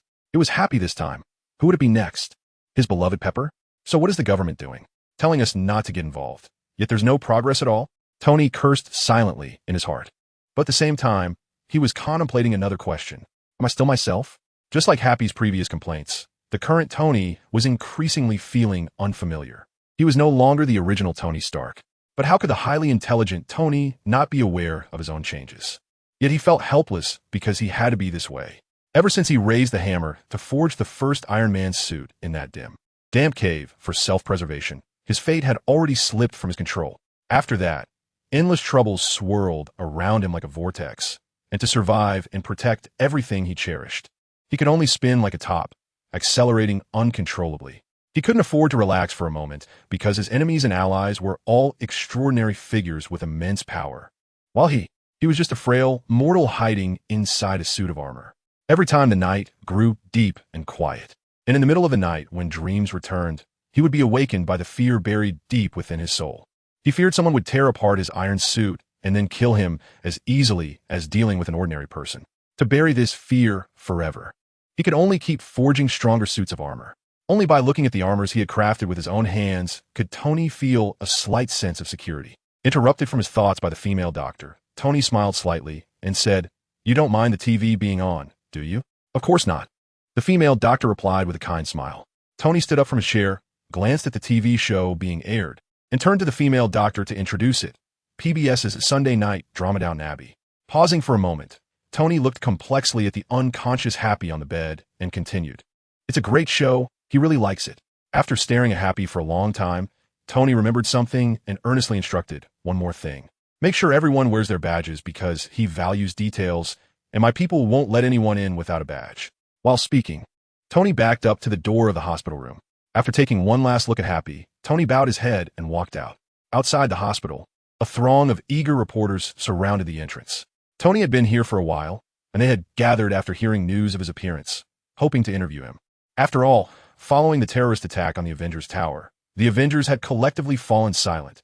Even Tony, known for his big mouth, have been missing in action for these past few days. Soon, Tony's figure approached the door, and the reporters surged forward, raising various devices and firing questions. Mr. Stark, there are reports that this attack was also orchestrated by the Mandarin. Do you know any other details? Mr. Stark, why hasn't the Avengers responded to the terrorist attack? Shouldn't you be fighting against these criminals? Mr. Stark, the Department of Defense has reportedly obtained information on the Mandarin and will soon bring him to justice. What are your thoughts on this? Wearing sunglasses, Tony walked expressionlessly towards his luxury car, ignoring the reporters, escorted by bodyguards. Mr. Stark, where are you going to take down that bastard? A cocky man shouted from behind Tony, his tone provocative. Hearing this, Tony stopped and turned to look at the man. Just talking, huh? The man said cheekily. You really want to know? Tony replied coldly. The surrounding reporters swarmed in, surrounding Tony. I have a little holiday greeting I want to send to the Mandarin. I just thought of the wording. My name is Tony Stark. You're not scary because you're just a coward, and I'm ready. Just wait to suffer, buddy. I'll kill you with my own hands. As he spoke, Tony took off his sunglasses and said, seriously, this is not about politics, it's not about the Department of Defense, and it's not about the Avengers. It's just a personal grudge. The hatred between you and me. Let's have a fair fight. Here's my address, 10880 Malibu Point, zip code 90265. I'll keep my door open to welcome you. After saying this, Tony snatched the phone from the leading man. Satisfied? He forcefully smashed the phone against a nearby pillar, shattering it into pieces. Go ahead and sue me. He glared at the man, then got into his luxury car and drove away. At Tony's seaside mansion in the studio. Come on, Tony shouted, as if cheering himself on. One last time. We can do this. Sir, you haven't slept for 72 hours, Jarvis reminded him. Get good footage, Jarvis. Tony slapped the mechanical arm and then addressed the camera seriously. Testing of the 42nd generation automated propulsion attachment suit begins. Initiate the program. And let's have some music. In the tranquil studio, lively music suddenly filled the air, and Tony began to move rhythmically. Halfway through his dance, he suddenly reached out his right hand toward the pile of scattered Iron Man suit components on the workbench. The right-hand component of the Iron Man suit detected Tony's movement and immediately reacted, shooting flames as it soared into the air before rushing toward Tony's right hand. With a clang, Tony's right hand was securely fitted with that part of the suit. A very good start. We are already halfway there. Tony laughed happily and mirrored the action with his left hand, donning the Iron Man suit. As Tony moved through each action, the suit quickly assembled around him. Okay, it looks like this part is fine now. Iron Man moved his body and then muttered to himself. Next up is the flight system and weapon system. Sir, Miss Potts just fell asleep, Jarvis kindly reminded him. Huh? Tony hesitated. Then let's test it tomorrow. With that, Tony stepped out of the suit. The suit was ready. Now let's see. Standing at the workbench, Tony's expression became completely serious. He hadn't investigated this Mandarin in the past few days, partly to give the government time to solve the problem, and partly because he wasn't ready yet. Mark 42 still wasn't debugged, and he was afraid that if he found out too much about the Mandarin, he wouldn't be able to resist flying over immediately, risking failure due to suit malfunctions. Sir, I have compiled the Mandarin's database for you. Based on intelligence intercepted by S.H.I.E.L.D., the FBI, and the CIA, we have begun to virtually reconstruct 2 crime scenes. As Jarvis spoke, a 3-dimensional image of a memorial site appeared on the floor, and a large amount of information about the Mandarin began to materialize in midair. Okay, let's take a look. Tony stood up from the chair, clasped his hands behind his back, and walked over to browse the information. He was referred to as the advisor, meaning the chief's consultant. He strolled through the information, quickly scanning a large volume of data. South American insurgent strategies. He glanced over the materials in front of him and then turned to look at the information behind. His speech sounded like a Baptist missionary. As he continued to read, Tony scratched his head in frustration and said, "There's too much information here.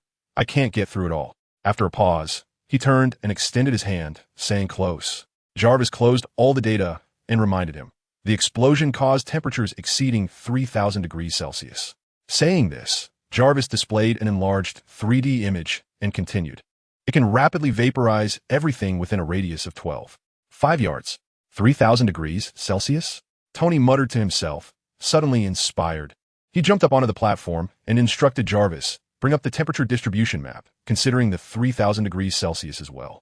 As soon as he finished speaking, the original memorial site image vanished, replaced by a world map, with rising red columns representing high temperatures. The Oracle Cloud computing has completed the analysis, now accessing satellites to map thermal events over the past 12 months. Moments later, the global 3D map was filled with red columns. Exclude locations where the Mandarin has attacked. Tony instructed. Subsequently, the columns on the map quickly decreased, leaving only a few.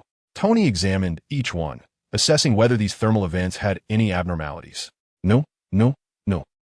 Based on his experience and memory, he eliminated the columns one by one, finally stopping at one. That one. Tony pointed at the column, and Jarvis immediately retrieved the event data. Are you sure this wasn't him? Tony questioned skeptically.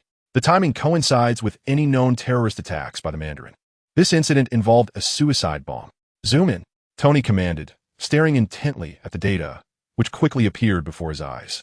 The thermal characteristics are similar. All are 3,000 degrees Celsius, Jarvis explained. Tony's eyes rapidly scanned the data, and he couldn't help but believe that there might be important information here. Have you been to Tennessee, Jarvis? Prepare for a flight to Tennessee tomorrow. Tony stood still, lost in thought, not moving for a long time, contemplating something. Mandarin, I will take you down. The next day, aboard the U.S. presidential aircraft, President Ellis wore a grim expression, and the surrounding officials were silent, all eyes fixed on a small screen. On the screen was the culprit behind a series of recent terrorist attacks that had caused great headaches for these officials, the Mandarin.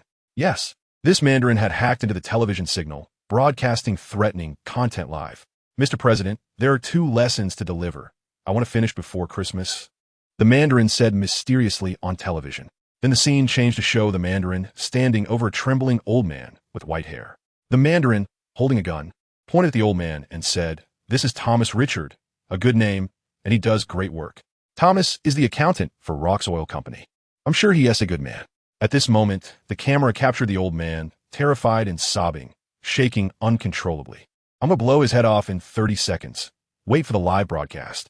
The Mandarin paused, letting the old man's cries resonate clearly through the television. Then pointed to a nearby telephone and said, "You have the number for that phone on your cell phone. Isn't that exciting? Just think about it. Americans, if your president calls me within 30 seconds, Tom won't have to die. Go." On the plane, the officials' faces were serious, and no one spoke. Undoubtedly, the Mandarin had posed them a dilemma. If the president bowed to the terrorist and called that number to save Tom, the credibility of the U.S. government would suffer greatly.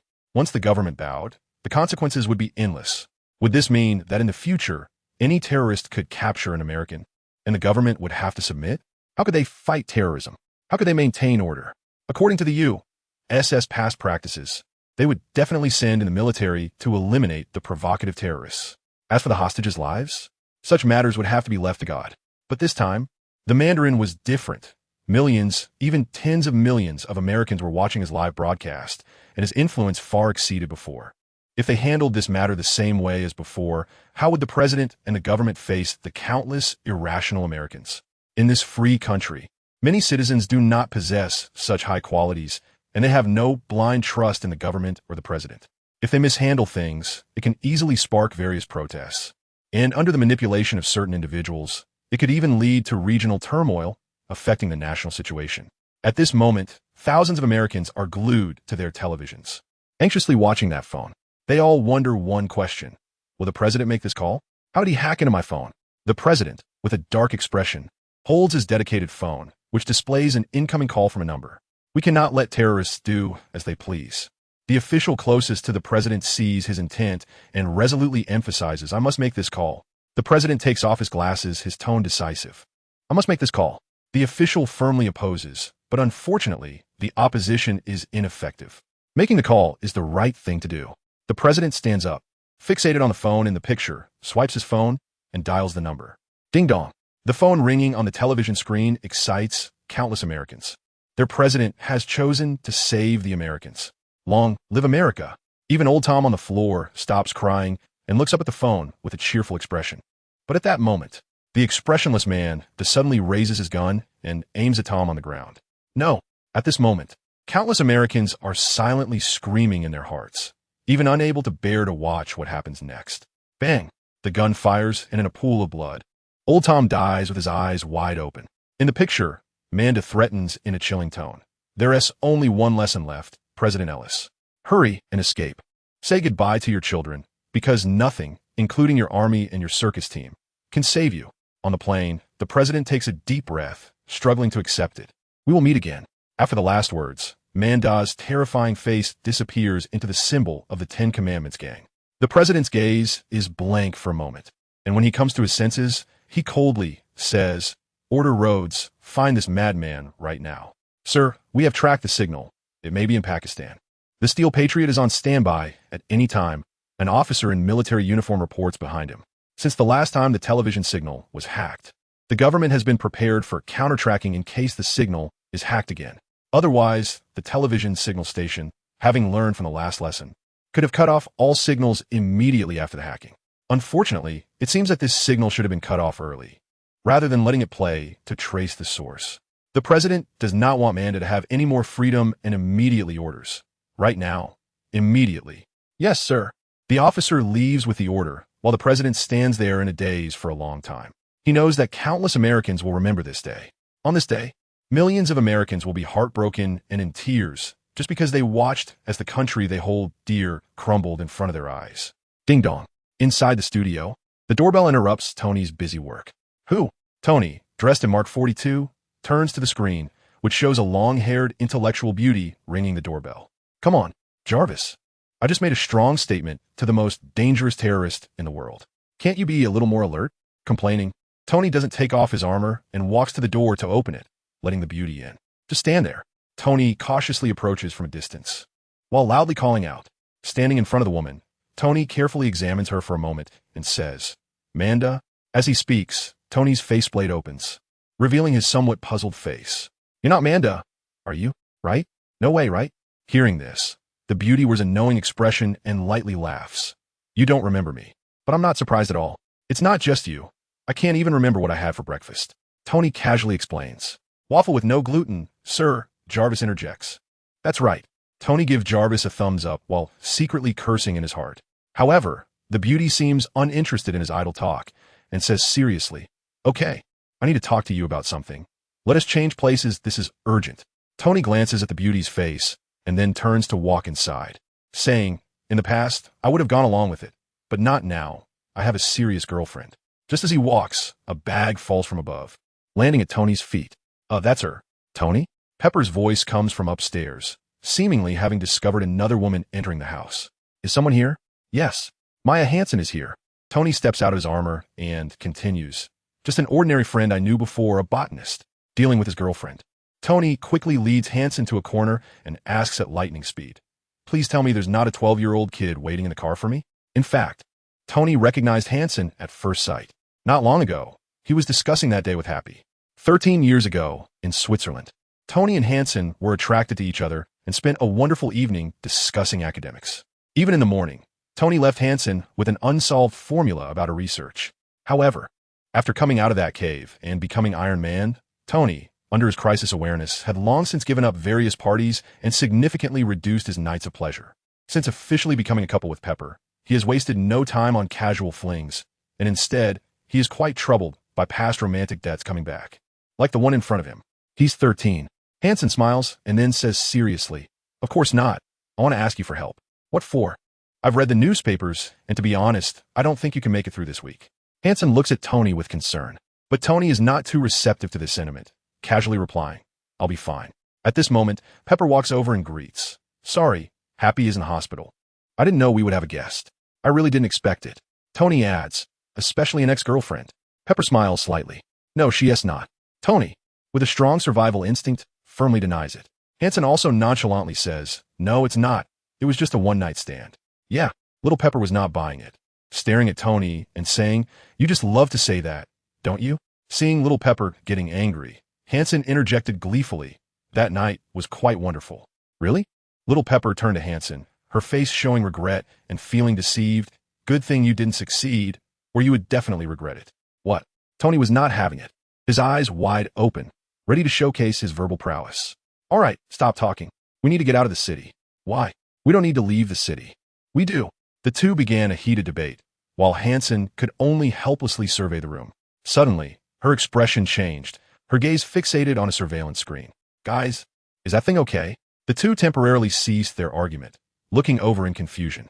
On the monitor, an object trailing a long plume of smoke was rapidly approaching the mansion.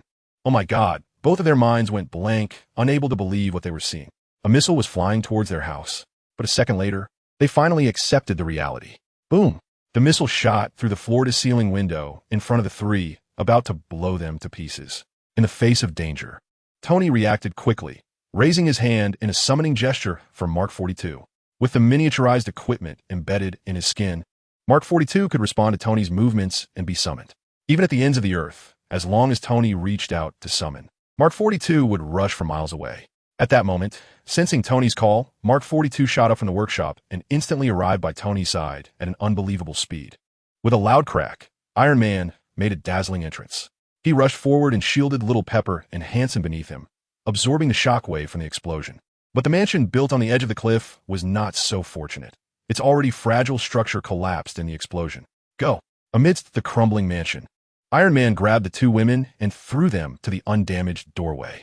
Be careful. Little Pepper, who had experienced similar situations before, did not act rashly. She knew staying would only delay things, so after a quick reminder, she pulled Hanson and ran outside.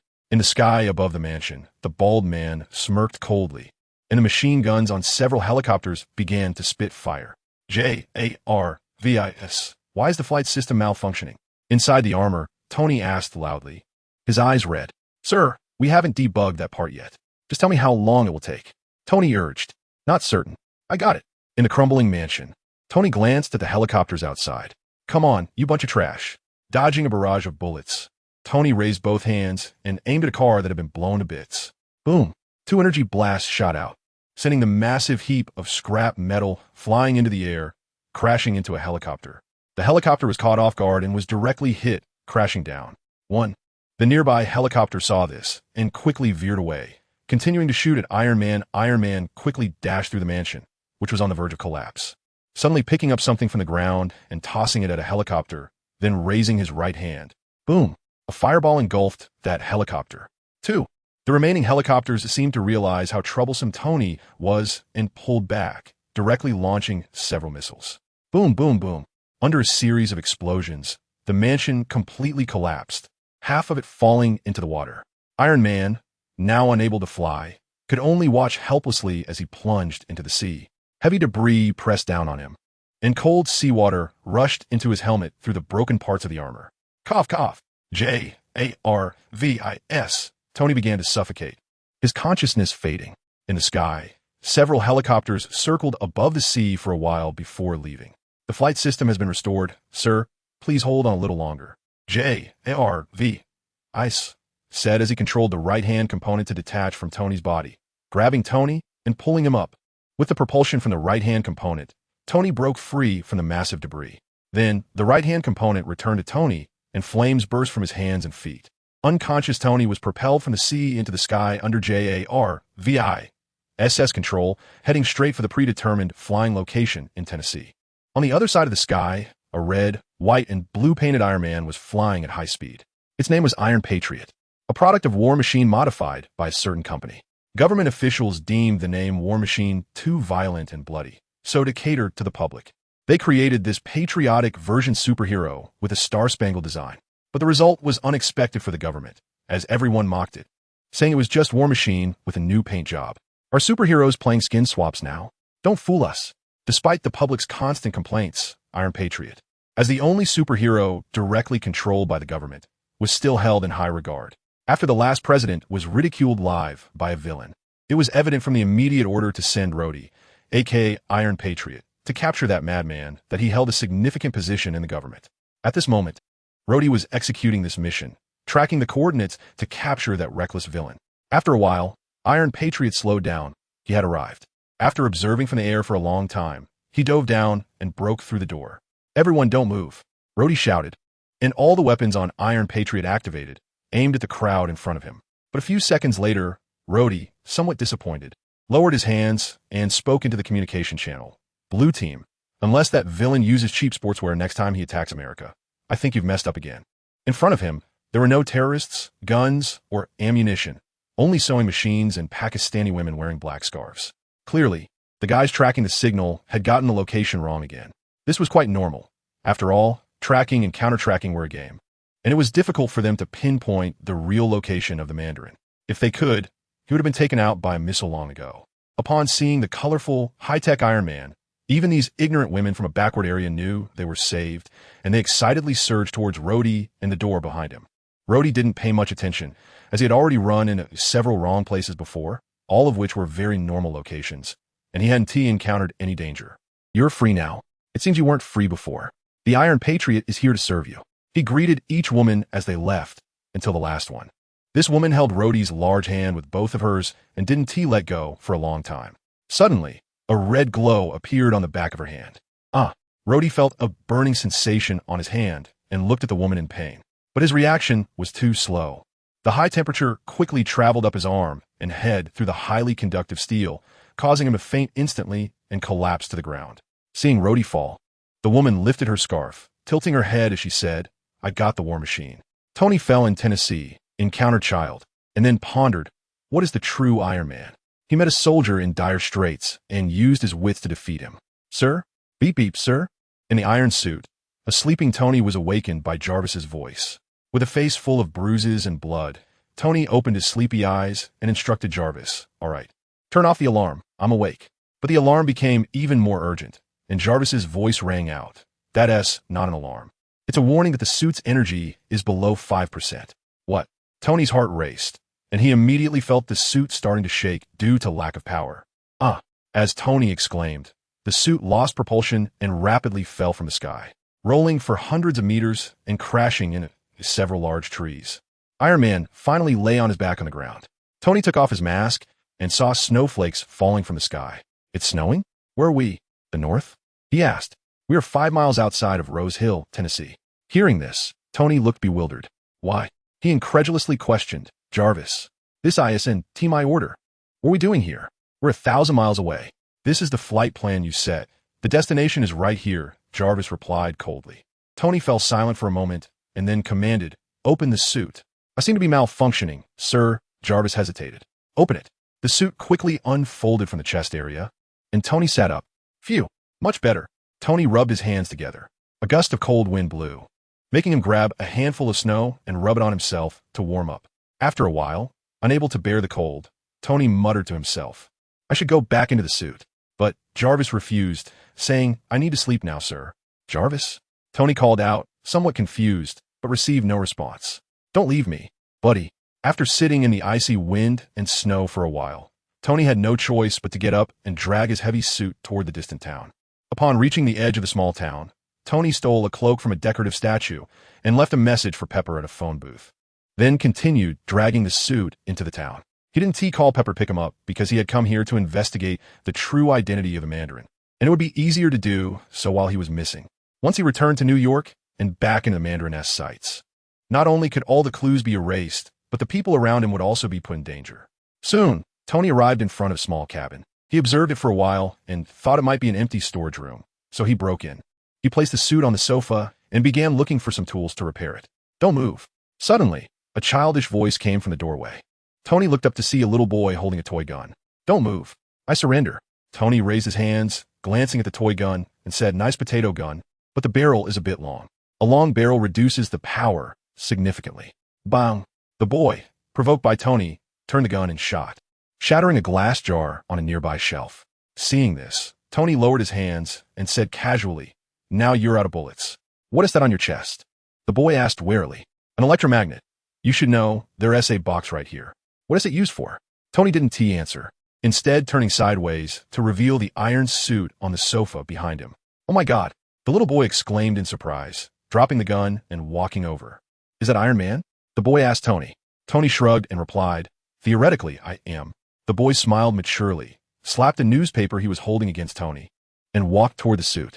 "Theoretically, you're already dead." Tony opened the newspaper, and the headline read, "Tony Stark missing after attack by the Mandarin, presumed dead." The following communication went quite smoothly. Tony, having verified his identity, chatted with the young fanboy and learned about his situation. The boy's name was Harry, raised by his mother after his father abandoned him 6 years ago. Without a father, little Harry was often bullied at school. Tony exchanged a small item that could help Harry deal with the bullies for some repair materials and took him to investigate the nearby thermal incident. After some preparations, they planned to head to the scene of the incident. On the way, little Harry excitedly asked Tony about Superboy, the Avengers, the New York incident, and other topics, which annoyed Tony to no end. In fact, Tony became so agitated by Harry's questions that he collapsed by the roadside, unable to breathe. This was not his first episode, but this time his symptoms were noticeably worse. Without his Iron Man suit, he was left to confront this alone. Young Harry was caught off guard by this situation. He didn't understand why Tony was like this. Of course, Tony couldn't share his worries and fears with a child.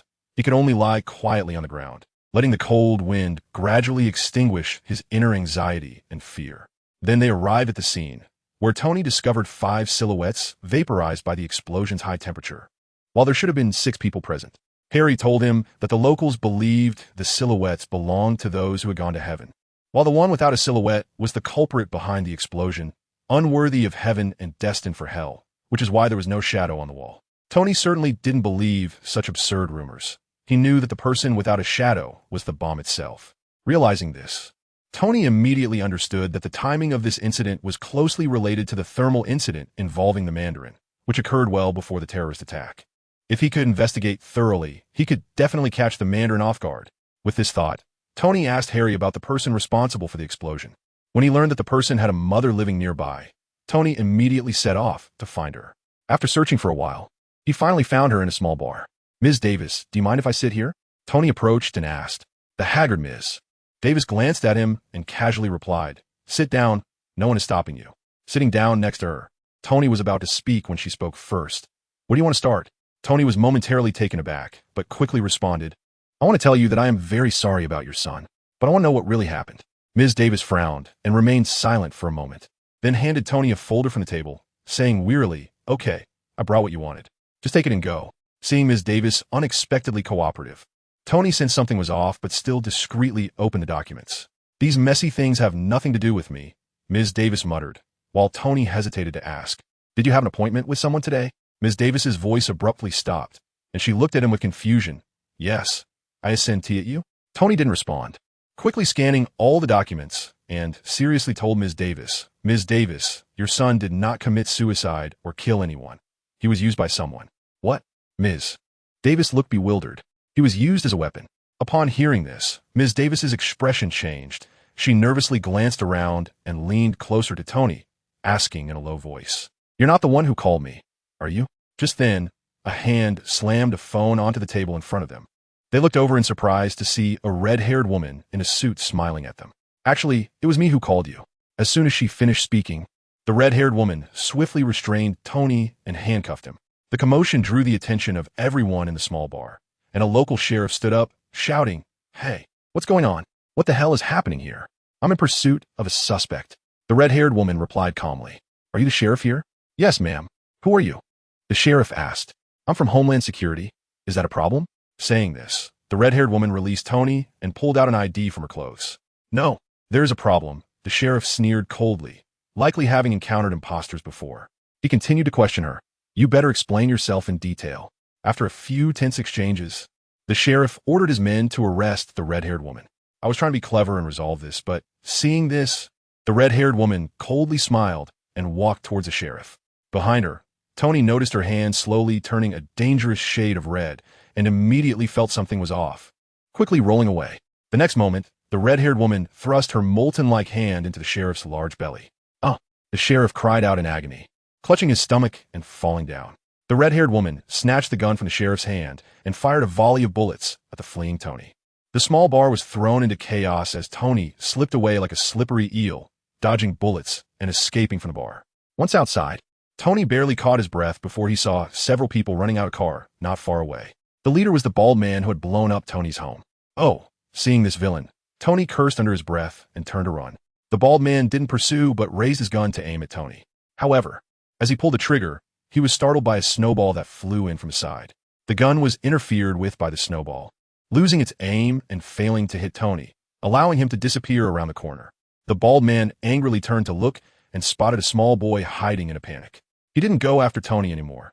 The red-haired woman was already gone, and instead walked towards the boy. Meanwhile, on another street, the red-haired woman, having swiftly exited the bar, caught up with Tony. In a moment of desperation, Tony jumped onto a parked car and crashed through the glass of a nearby store. Behind the bar counter of the store, Tony nervously waited for a moment, then turned to check if the red-haired woman was following him. However, as soon as he turned around, he found himself face to face with the red-haired woman. "Got you."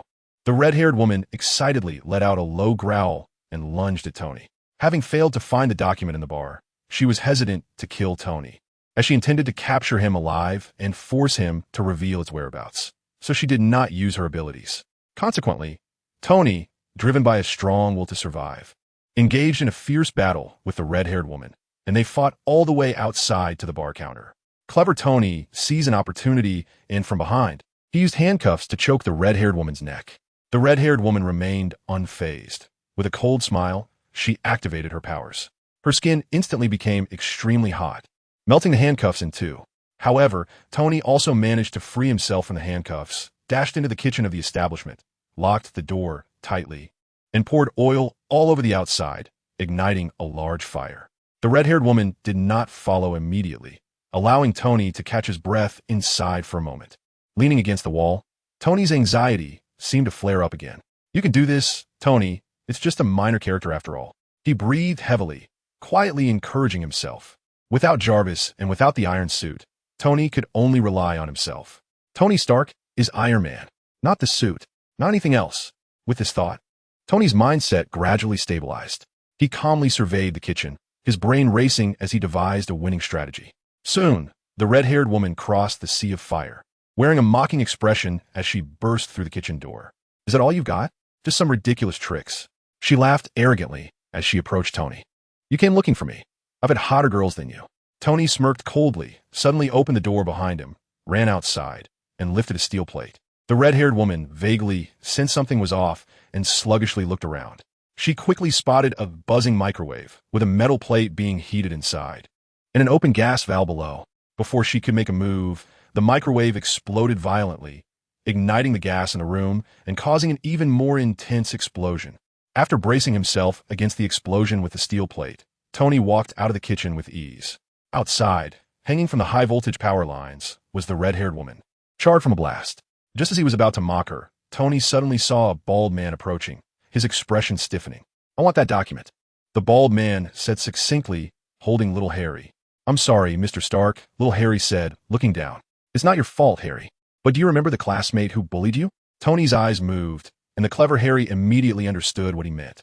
Harry pulled out the small device Tony had given him from his clothing and pressed the button towards the bald man. A strong flash of white light suddenly dazzled the bald man. Taking the opportunity, little Harry struggled to run away, and Tony seized the moment to take out a device and put it in his hand. Soon, the bald man regained his composure and raised a gun at Tony. But then the bald man was surprised to find Tony also raising his hand, as if something was pressed against his palm. This is how smart people operate, always able to protect themselves. As soon as he finished speaking, the device in Tony's hand flashed, and an energy cannon instantly knocked the bald man down. Throwing away the hot energy cannon component, Tony rummaged through the bald man's belongings and found a car key, remembering where the car was. At that moment, little Harry ran over from the street. "Are you leaving? Your suit isn't ready yet, and you need me. We have a connection." "No, you need to go home. Keep it from your mom and guard the suit." Tony refused. Little Harry looked at Tony with a pitiful expression, on the verge of tears. "Are you going to abandon me? Like my dad?" "Good acting." Tony smiled slightly and got into the car. "Do you know how I figured out? Because we have a connection." With that, Tony drove away. He had made up his mind. Even without the suit, he would rely on his intelligence to uncover the truth. Because the iron suit is not Iron Man, Tony Stark is. After driving dozens of kilometers, Tony stopped on the highway and began to carefully review the materials. After flipping through the documents repeatedly, he suddenly noticed a very familiar name at the top of the file, which represented a certain organization. Tony had seen this name not long ago in the information about Killian that he had checked after Happy's reminder.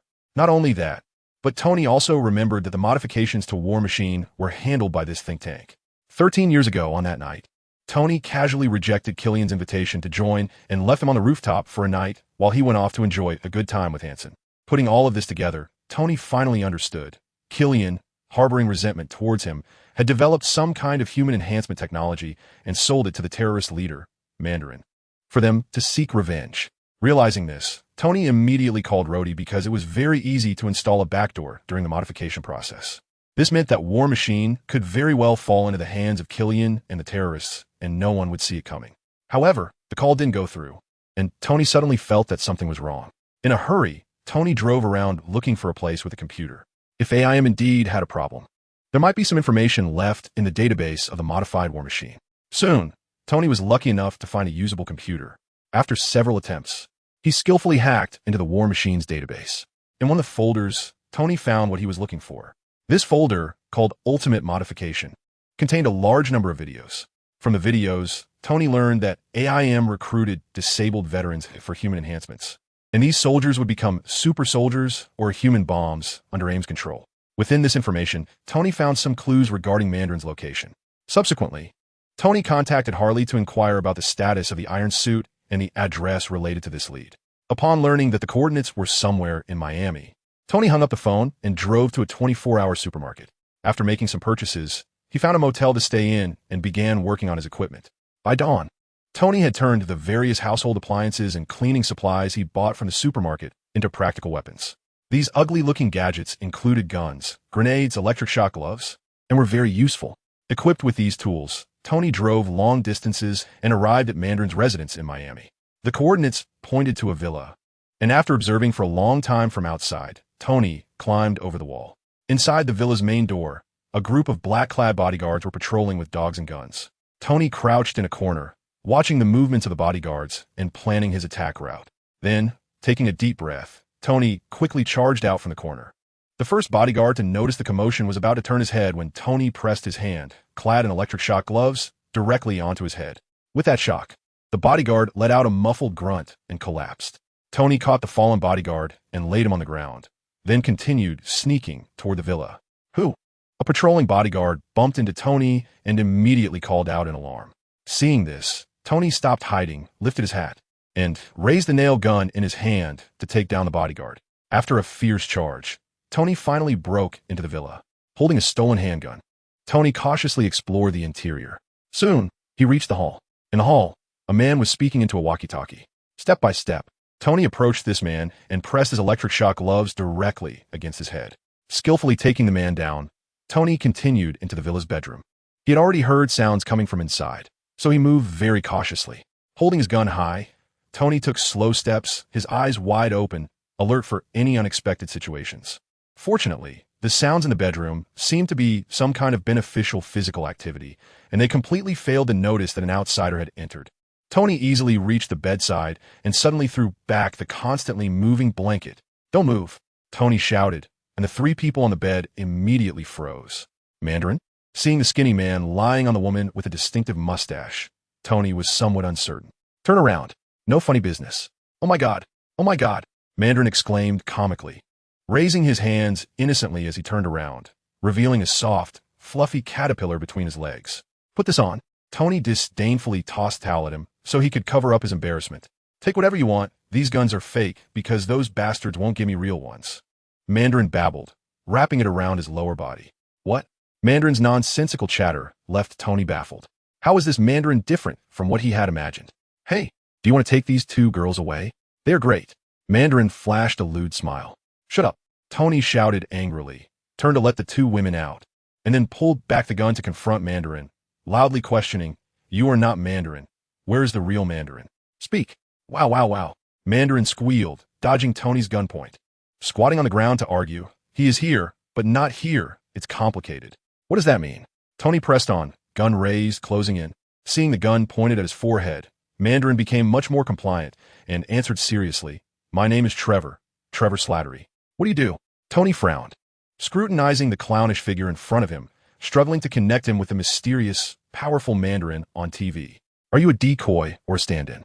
"No, what stand-in?" "I'm not a stand-in," Trevor babbled, prompting Tony to impatiently aim his gun at his head. "Please don't hurt me. I'm just an actor." Unable to hold it any longer, Trevor finally revealed the truth, knowing that saying it might lead to death, but not saying it would lead to death right now. He could still do that math. Tony paused for a moment and then threatened him with a fierce expression. "You have 1 minute to explain everything. It's just a role. Mandarin I sent real." Trevor gestured with his hands, trying to help Tony understand what he was saying. Trevor elongated his tone, his gaze becoming distant as he began to reminisce. "I like to do some of that stuff, and then I did some bad things." As he spoke, he nodded, as if confirming that his memories hadn't become unclear because of the stuff he did. "Yes, I did some bad things on the street." "And then?" Tony interrupted. "Then they found me and told me about this character. They knew I had an addiction. So they wanted to help you quit that?" Trevor replied with a goofy grin. They said they would give me more. Tony was speechless. They gave me a lot of things like this palace, and they even had me get plastic surgery, just giving me stuff. As he spoke, Trevor's voice lowered, and then he closed his eyes and began to snore lightly. Are you asleep? At this point, Tony couldn't control his fingers and wanted to shoot this guy. He could guarantee that this quirky special actor's oddity could definitely rank among the people he knew. Hey, wake up. Frantic Tony could only kick Trevor hard with his foot. No. Trevor jolted awake and pretended nothing happened, continuing, in a super beautiful speedboat. The main reason is that he needs someone to take responsibility for these accidental explosions. Hearing this, Tony's expression darkened. Him? Is it Killian? Tony asked. Yes, Killian. Trevor's answer was exactly what Tony expected. He created you? Yes, he created me. The intimidation was also concocted by them? Yes. The think tank designed this good show, creating a perverted serial killer, shaping an image of an extreme villain. Tony bit his teeth in disbelief and sat down to the side. By this point, he had almost completely understood the whole situation. There was no such thing as Mandarin. All the terrorist attacks were created by that guy Killian. Tony couldn't help but ponder what this guy's true purpose was. Creating so many terror events and shaping a character like Mandarin? Was it just to take revenge on Tony Stark for neglecting him 13 years ago? This was absolutely impossible. He definitely had deeper motives. While he was thinking, Tony suddenly noticed that the chattering Trevor had stopped. Tony looked up in confusion and saw Trevor holding 2 cans of beer facing him, but his gaze was drifting towards the bedroom door. Oh no! Just as Tony was about to turn around, his head felt dizzy and he lost consciousness. When Tony woke up again, his hands were bound to iron bars. And sitting in front of him was someone he hadn't expected. Sensing the movement behind him, Hansen turned his chair around, smiling. Feels like time has turned back, doesn't it? Yeah, this time I'm tied up. Quite pleasant. Tony looked at Hansen, his mind racing. So that day, you took his business card, right? I took his money. Hansen's expression was calm. After all this, Tony, I'm close to success. Saying this, Hansen walked in front of Tony. The ultimate transformation is basically stable. Not stable at all. Tony shouted. People are blown up on the streets. Blood is staining the walls, Maya. You're deluding yourself. Then help me finish it. Pulling out an old card from his body, Hansen's expression was earnest. One side of the card had several lines of formulas written on it, and the other side said, You know who I am. Did I write this? Tony asked hesitantly. Upon hearing this, Hansen's face showed disbelief. Yes. Have you been looking for this answer? Don't you remember? Hansen seemed to be breaking down. I can't help you. Tony rejected. The old you had moral integrity and aspirations, wanted to help others, but now, look at you. Hansen didn't speak, just stared blankly at Tony. Let me go. Things can still be salvaged. Taking advantage of Hansen's dazed state, Tony persuaded. Before Hansen could react, a voice came from the entrance. You know, my dad used to always tell me this. The early bird gets the worm, the second mouse gets the cheese. Killian walked in carrying a bag, looking like a victorious general. Are you mad about Switzerland? How could I be mad at you, Tony? Killian put down the bag, then turned around and spread his hands, looking serious. I'm here specifically to thank you. You gave me the best gift. He walked towards Tony, his expression gradually changing. It was despair. What did you say in Switzerland? Meet me on the rooftop, right? Killian chuckled lightly and continued. I waited 20 minutes, still thought you would come.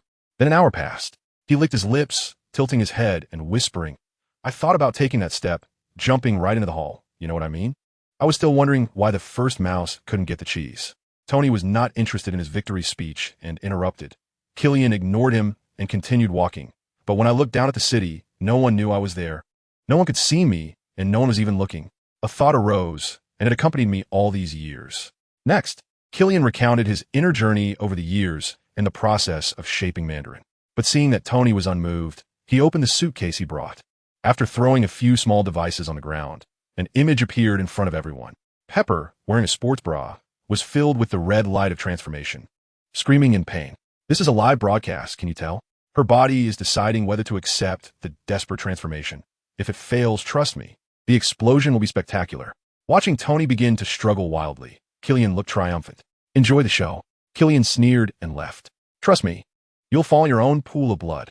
Tony threatened the guards watching him in a pompous tone, looking as if he were the guard instead. The guards ignored him since their boss still needed Tony to complete the desperate technology, so they couldn't do anything to him. Countdown 543.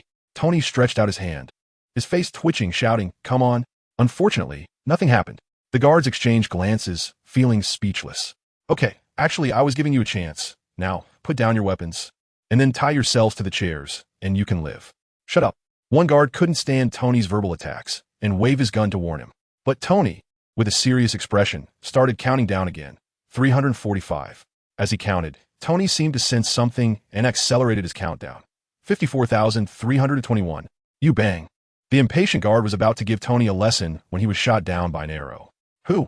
The other guards nervously looked in the direction of the arrows, only to suddenly spot a large man in uniform rushing towards the entrance. This guy moved incredibly fast and was immensely strong, taking down all the guards in just a few breaths. The captain? Tony looked at the newcomer with some surprise and excitement. Tony! Captain America picked up the shield he had thrown earlier, his expression serious. The president has been kidnapped by them. In an ancient-style palace, a large man dressed in outdated noble attire sat on a dragon-patterned chair, looking down at the people below. My lord, should we punish those who tarnish your great name? No. The man's voice echoed like it came from the depths of hell, far more terrifying than that of the villain. I will personally go and tell this world that their king has returned. As he spoke, he suddenly stood up, the 10 rings on his hands shimmering with an inexplicable light. After setting Tony down, Captain America was joined by Hawkeye.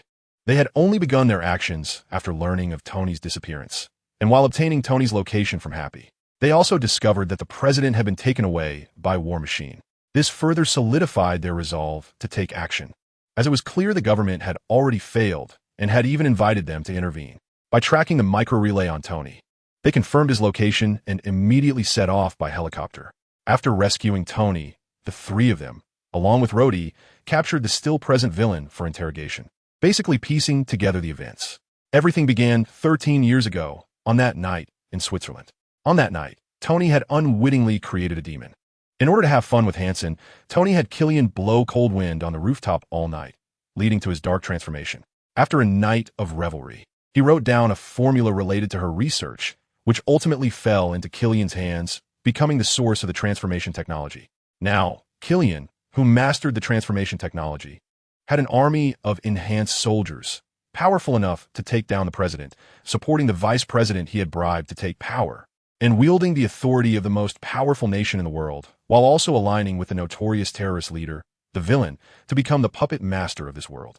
The time to deal with the president was tonight, on a large ship, and the execution scene was speculated to be broadcast live by the villain. While the 4 discussed their plan, Tony's Iron Man suit arrived late. Seeing this, they no longer hesitated and set off for the ship. Under the deep night sky, they climbed aboard one after another. They quickly spotted one of their rescue targets, the president, suspended in the air in War Machine's armor. The president was hanging above an oil tank, and they intended to burn him alive. A Viking-style funeral, a public execution. Hawkeye said grimly, Okay, Barton will take the advantageous position first. I'll try to sneak over, and Tony will make a strong push after I'm exposed, with Rhodey providing fire support. Sound good? Captain America laid out the plan and then extended his hand. The others placed their hands on top, quietly encouraging one another. Hawkeye climbed up the suspension bridge, while Captain America swiftly navigated through the guards' patrols and searchlights, steadily approaching the president. So I guess I'm here to watch your performance? Rhodey blinked at Tony. Despite losing his Iron Man suit, Rhodey was still a highly skilled soldier. But dealing with such a big scene was inevitably overwhelming. Don't say that, Rhodey. Tony in the suit replied casually. You need to break away from your reliance on the suit to become a true hero. This is my personal experience. Oh, really? Rhodey rolled his eyes. Then why don't you let me use it? Come on, Tony exclaimed, then spoke seriously. You're a trained soldier, and I'm the smart guy who uses his brain. Shouldn't I be the one wearing the suit in this situation? Feeling something was off with that statement, Rhodey thought for a moment. Just as he was about to call Tony the fool, Tony suddenly made a move. Get ready. Tony's voice was just heard when a loud siren blared throughout the ship.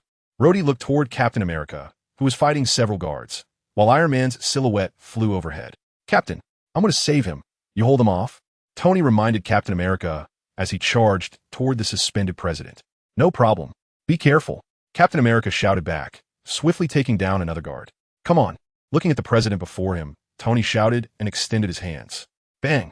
A few bullets shot out, severing the wires holding the president, and Tony caught the falling president before flying toward Rhodey. Protect the president, Tony instructed as he handed the president over to Rhodey and turned back to support Captain America. Mr. President, you need to take off the Iron Man suit now. Facing the bewildered president, Rhodey took action. The president had no authority to use the suit and couldn't operate it while wearing it. After redonning the suit, Rhodey sent a message to Tony and grabbed the president. "Mr. President, are you ready?" "What?" The president was in a continuous state of confusion, having never seen such a situation before. "We're leaving." As soon as he finished speaking, Rhodey took the president, who was now in a panic, and flew away from the ship toward New York. "Great. The president is safely out. We can go all out now," Tony shouted, sending a steel fist flying to knock a guard away. "Tony!" Captain America blocked the guard's attack, sounding a bit anxious. "Be careful." "Careful of what?" Tony casually blasted a few guards away, confused. "He's talking about me." Suddenly, a familiar voice appeared behind Tony. Just as he was about to react, he felt his arms being grabbed by two fiery pincers. "Gotcha!" Killian cackled, his hands rapidly turning red. "This metal box will make a great coffin for you." "Oh!"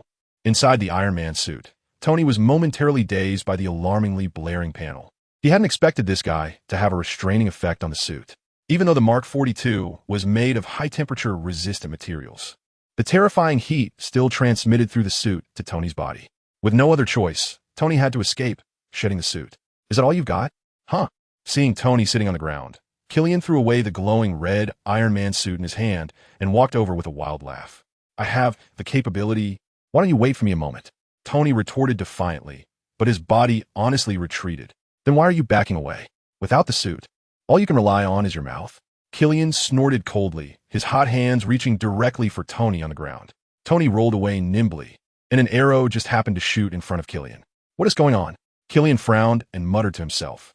But the next moment, he dismissed the question as the tail of the arrow on the ground suddenly exploded, engulfing him in flames. "Who said I only have a mouth? I have teammates too." Tony mocked with a smug look. "Oh really?" In the flames, Killian, with his entire body glowing red and molten lava flowing beneath his skin, stood up again. "You think your circus teammates can help?" Tony glanced at Captain America not far away, noticing he was being chased by a group of fire creatures. These fire creatures were completely unafraid of ordinary physical attacks. Even if they were missing limbs, they could regenerate through their molten bodies. Captain America's attacks were hardly causing any lethal damage to them. The fire creatures, with their bodies resembling lava, emitted terrifying high temperatures with every move, making it difficult for Captain America to endure, often forcing him to flee after just a few exchanges. As for Hawkeye, he was well hidden, unnoticed by both the fire creatures and Tony. "I'm giving you a chance. My army will arrive in 10 seconds. You can still surrender now, 18 or 19. After a moment of contemplation, Tony suddenly said with confidence. Killian certainly didn't take his words seriously.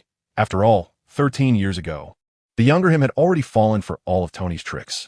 How could he believe him now? Counting to 101 help.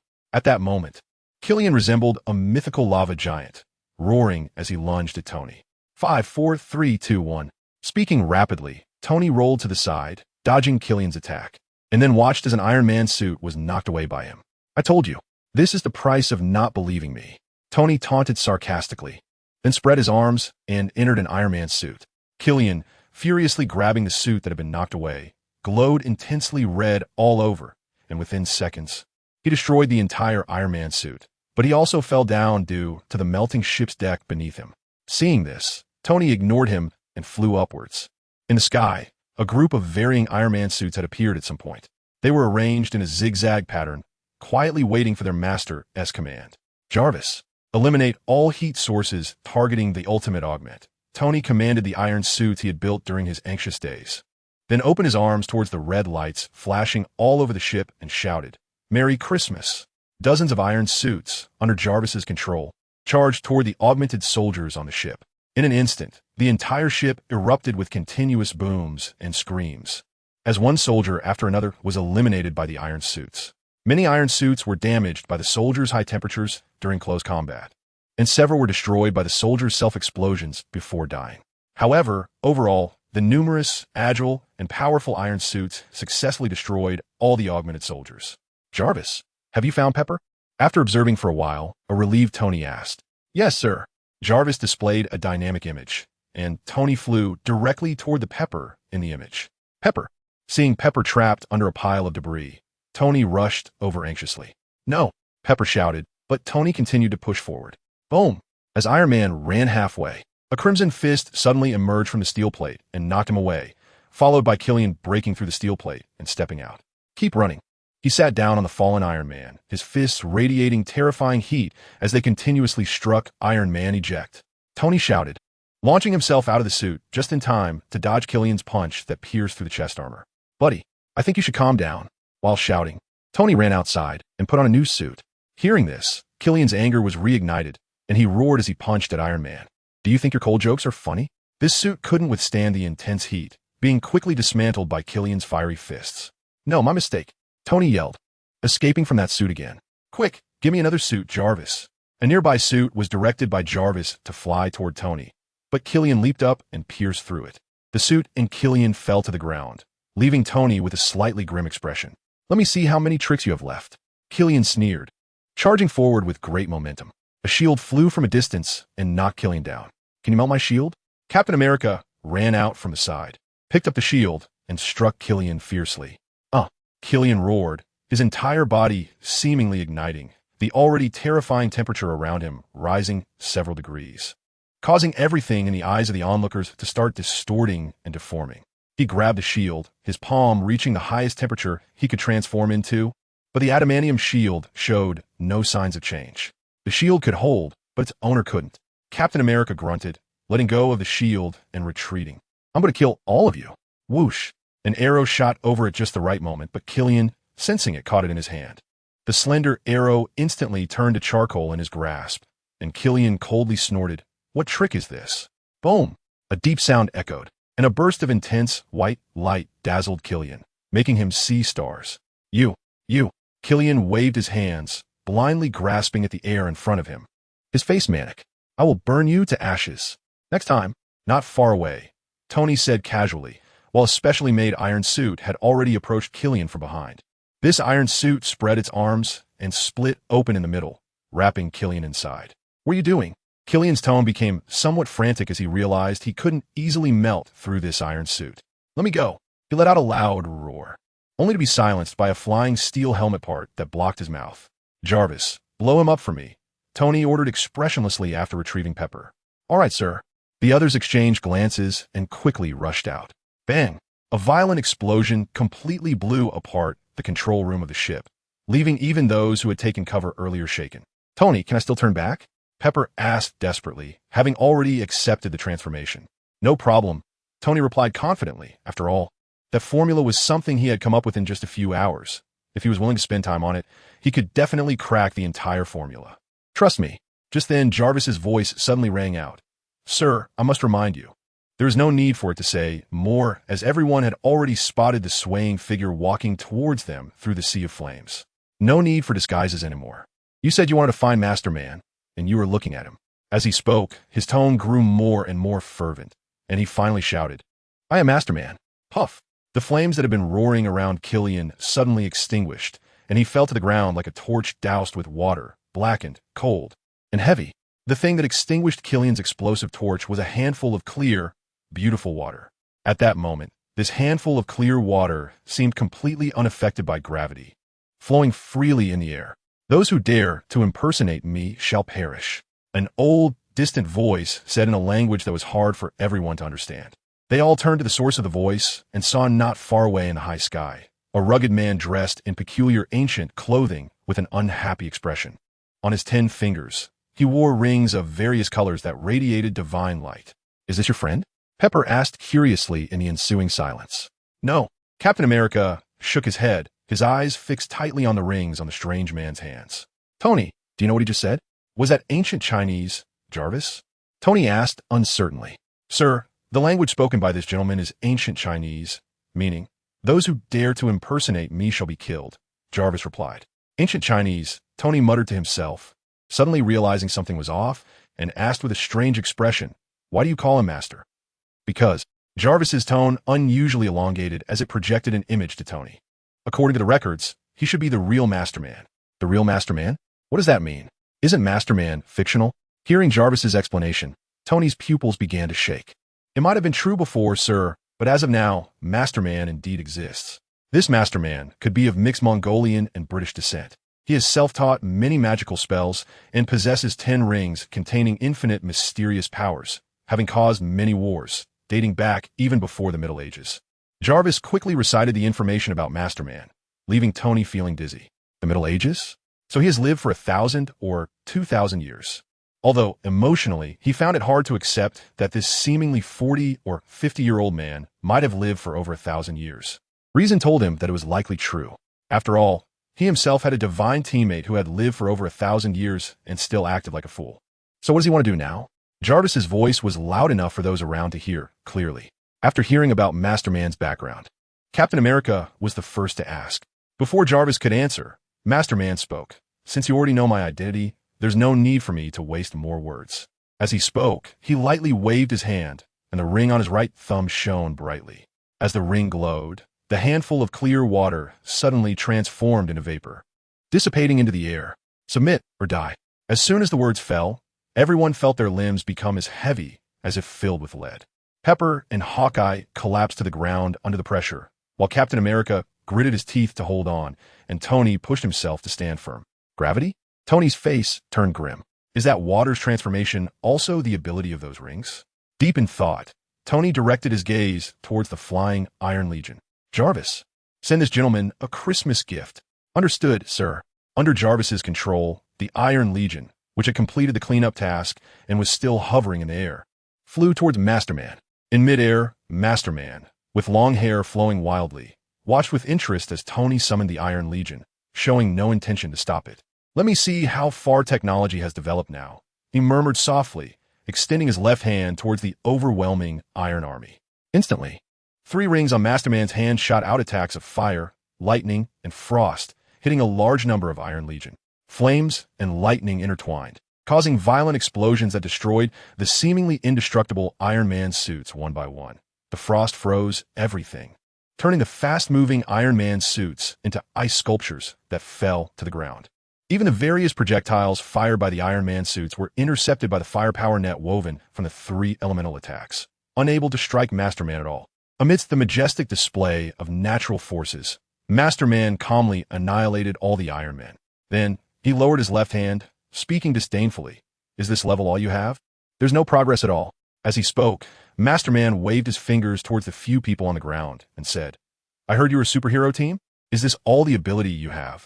His gaze gradually turned cold, and a strong killing intent surged within him. Through this encounter, he discovered that the famous Avengers were merely a group of insignificant characters, far from the terrifying reputation his subordinates had described. Masterman had already made up his mind. If these people did not choose to bow and submit, he would eliminate them with ruthless measures to avoid future troubles. Speak your decision. Freedom or death? Freedom or death? Tony scoffed. You can't really think of yourself as some big shot, can you? Facing Masterman's oppressive gaze, Tony's blood-stained face from the battle became wild. For an American who champions freedom, submitting to another person was not an easy matter. Not to mention someone like Tony, who was arrogant and proud. He hadn't even helped Killian when threatened with Pepper and his own life, let alone this ancient man who had appeared out of nowhere. Freedom and life? I, Tony Stark, want them both. Tony shouted. Jarvis, give me something powerful. Understood, sir. The Mark 42 immediately revved up its engines, and with its powerful thrust, Iron Man broke through the gravitational limits in the blink of an eye, swinging his fist at the Mandarin in the sky. Oomph. The Mandarin's expression darkened upon seeing Tony resist, and he let out a cold snort before casually waving his right hand. The golden ring on his right ring finger immediately glowed, shooting out an inconspicuous beam of light. Not good. Seeing the astonishingly fast beam, Tony instinctively maneuvered the suit to dodge. Zing! A fine cutting sound rang out as the beam struck the dodging Iron Man, slicing off half of his arm as if it were tofu. With a sidelong glance, he saw that severed arm fall, and the cut on the suit was as smooth as a mirror, sending a chill down Tony's spine. If he hadn't dodged just now, he would have been cut in half. Fortunately, after avoiding the beam, Iron Man had already charged in front of the Mandarin, who seemed to have no time to shoot again. Now's my chance, Tony shouted, and the entire suit erupted in flames, unleashing all its power. He swung down hard towards that annoying, ugly face. Naive, the Mandarin showed no panic as this thunderous punch came at him. Instead, he revealed a scornful sneer. He slowly extended his right hand, clenched it into a fist, and struck forward, perfectly catching Iron Man's iron fist. This flesh and blood fist was about to be brutally crushed against the iron fist, but at the point of impact, a ring embedded with purple-red stars suddenly emitted a powerful force. This force prevented Iron Man's fist from moving forward even an inch, instead pushing his entire body back. What is this? Is he a magician? Tony seethed. It's repulsion, sir. We might not hold on much longer. AJARVISS reminder. Iron Man struggled for a few seconds before he could no longer withstand the overwhelming repulsion and began to gradually fall back. The Mandarin, meanwhile, wore a smug expression and called out, "You still have a millennium or two to catch up." Really? As the suit's retreat speed increased, Tony let out a cold laugh. 2 micro-missiles quickly launched from Iron Man's shoulders, avoiding the area affected by the repulsion, and slammed into the Mandarin. Boom! Flames engulfed the Mandarin, and Iron Man immediately felt the repulsive force that was suppressing him vanish. Even those on the ground felt their bodies lighten, free from the gravitational constraints. Did it work? Tony looked at the Mandarin with some confusion. He didn't think this would resolve the terrifying Mandarin. From the thick smoke, a whirlwind suddenly appeared out of nowhere, scattering everything away. At the location where the whirlwind formed, the Mandarin's face was filled with rage as he extended his hands toward everyone, his 10 fingers stretched straight, and the multicolored rings emitted a dazzling glow. Seeing the Mandarin's actions, Tony immediately felt something was off and shouted, "Pepper, run!" Then, all the weapons on Iron Man activated. Micro-missiles whistled away, bullets poured out, and energy cannons fired one after another of the Mandarin. However, none of these attacks hit the Mandarin. In front of him, a pitch-black space continuously eroded the surrounding light. Tony's various attacks fell into it like a cow into the sea, creating no sound at all. Could this be a miniature black hole? Seeing this thing, Tony nearly went insane. Even though he hadn't deeply studied astrophysics, he knew a lot about the terrifying nature of black holes. A black hole is a terrifying existence formed after a star's destruction, with an almost infinitely small volume, infinite mass and density, and infinite gravity, from which even light cannot escape. Considering the Mandarin's ability to control gravity and repulsion, Tony thought he might, possibly, be able to create a black hole. But soon he overturned this notion, for a simple reason. If he could indeed create a black hole by hand, forget about the Avengers. Even the Earth would be doomed, and Tony believed this guy's purpose shouldn't be world destruction. So, a power similar to a black hole? For a moment, Tony felt somewhat desperate. But in the next second, something even more despairing happened. As the 10 rings on the Mandarin's hand began to glow, terrifying attacks were unleashed. Fire, lightning, storms, frost, rays.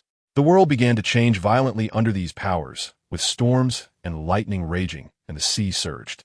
At the center of it all was undoubtedly the Mandarin, with long hair flowing, looking like a demon god. How does this guy have more powers than Lin?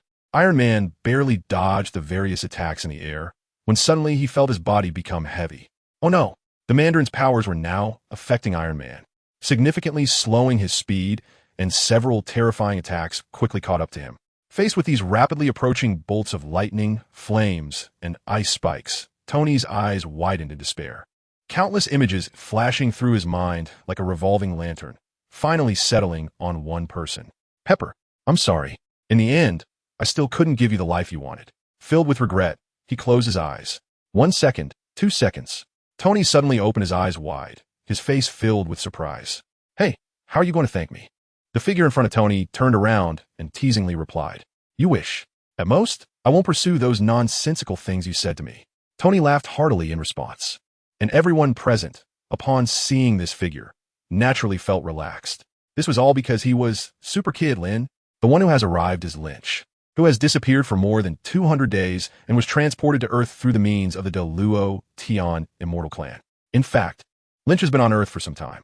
However, before noticing the appearance of Mandarin, Lynch had been wandering outside of Earth, using the space gem to familiarize himself with the surrounding cosmic environment. It was only when Lynch's spiritual energy left on Earth detected Mandarin that he hurried back using the space gem. Lynch is also unsure of Mandarin's background, as this supervillain has not officially appeared in the movie. In the comics, Mandarin is Iron Man's arch-nemesis, born in a small village during the Republic of China era, with a British noble mother and a Mongolian father, thus claiming to be a descendant of Genghis Khan. In his youth, he received martial arts training and expanded his family to the point of being as wealthy as a nation, but lost everything due to war. By chance, he discovered a crashed alien spaceship in the Ghost Valley Cave in northwest China, and from the wreckage, he found 10 magical rings. Learning a vast amount of super-air science and magical knowledge aboard the ship, and using the magic rings to create his own army, The magic rings also granted him immortality and eternal youth. In the movie universe, in the Marvel short film, All Hail the King, an agent affiliated with Mandarin infiltrates a prison, where he encounters the actor playing Mandarin, Trevor, and tells him that the real Mandarin wants to meet him. According to that agent, the name of Mandarin has a long history, with even medieval times leaving behind his reputation. This suggests that the Mandarin in the movie universe may trace back to an even earlier era, making his power difficult to predict. Of course, all of this is insignificant in front of Lynch. Just like now, under the sweep of Lynch's spiritual energy, all sorts of strange abilities retreated, creating a large space around Lynch. Lynch then turned around and smiled at the astonished Mandarin, saying, "You're Mandarin, right?" Lynch spoke in a clear and precise Beijing dialect, which made Master Man show a hint of confusion. "Huaxia people? Who exactly are you?" Master Man retracted his ability to control the ring and stepped back, asking, "We are both from the Huaxia ethnic group. We should help each other. You can forget about that." Lynch curled his lips, looking disdainful. "If we follow Master Man's logic, then I guess we're all just Earthlings. Besides, I'm a bona fide time traveler. By that measure, there isn't a single one of my kind in the entire universe. Don't back down any further. Get your act together." As he spoke, Lynch's gaze and mental energy locked onto Master Man.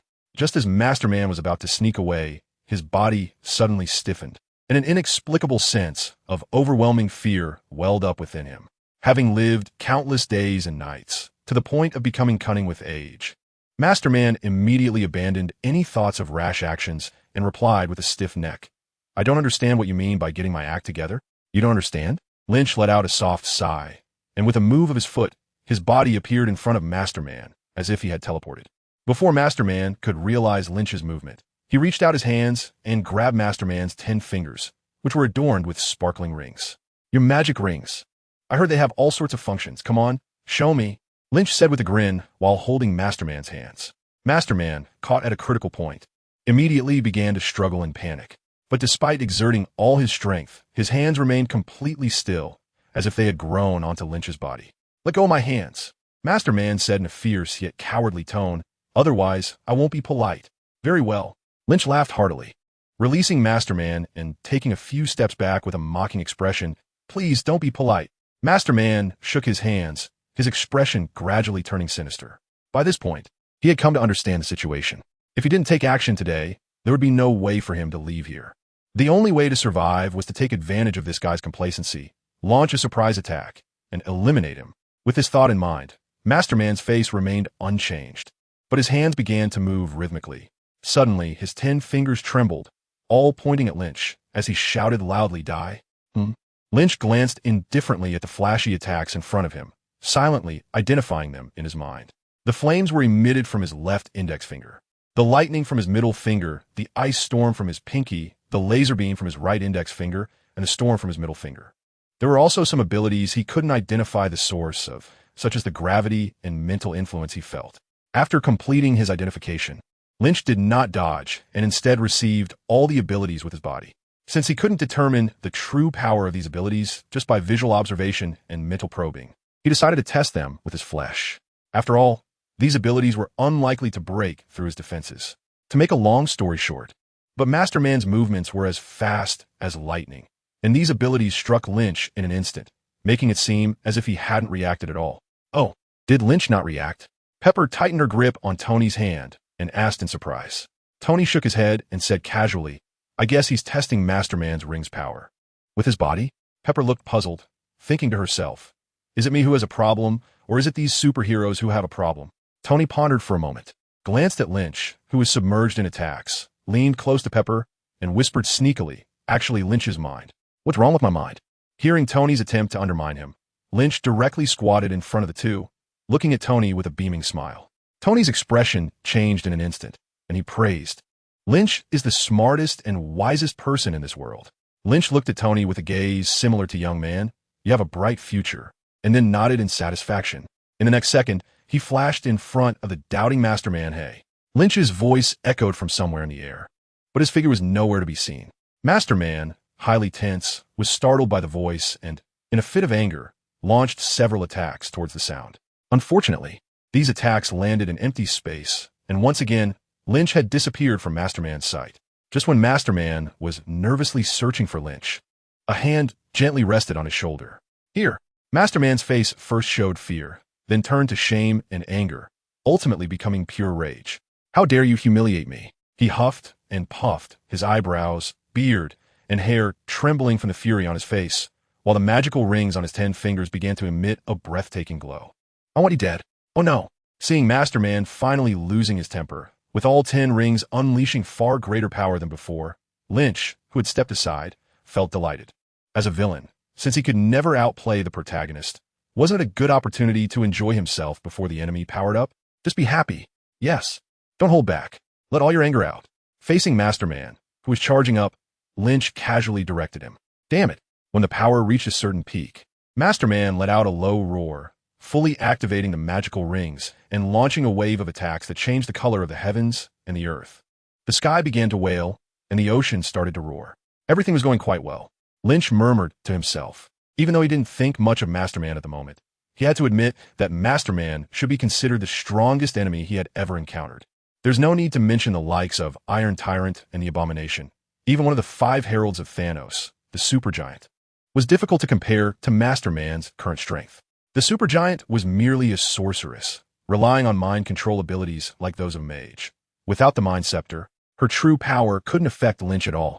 According to Lynch's perception, one of the rings that Masterman wore likely had mind control abilities, and with the addition of the other 9, Masterman's strength would make it easy to deal with any Avenger at this stage, without needing to exert much effort.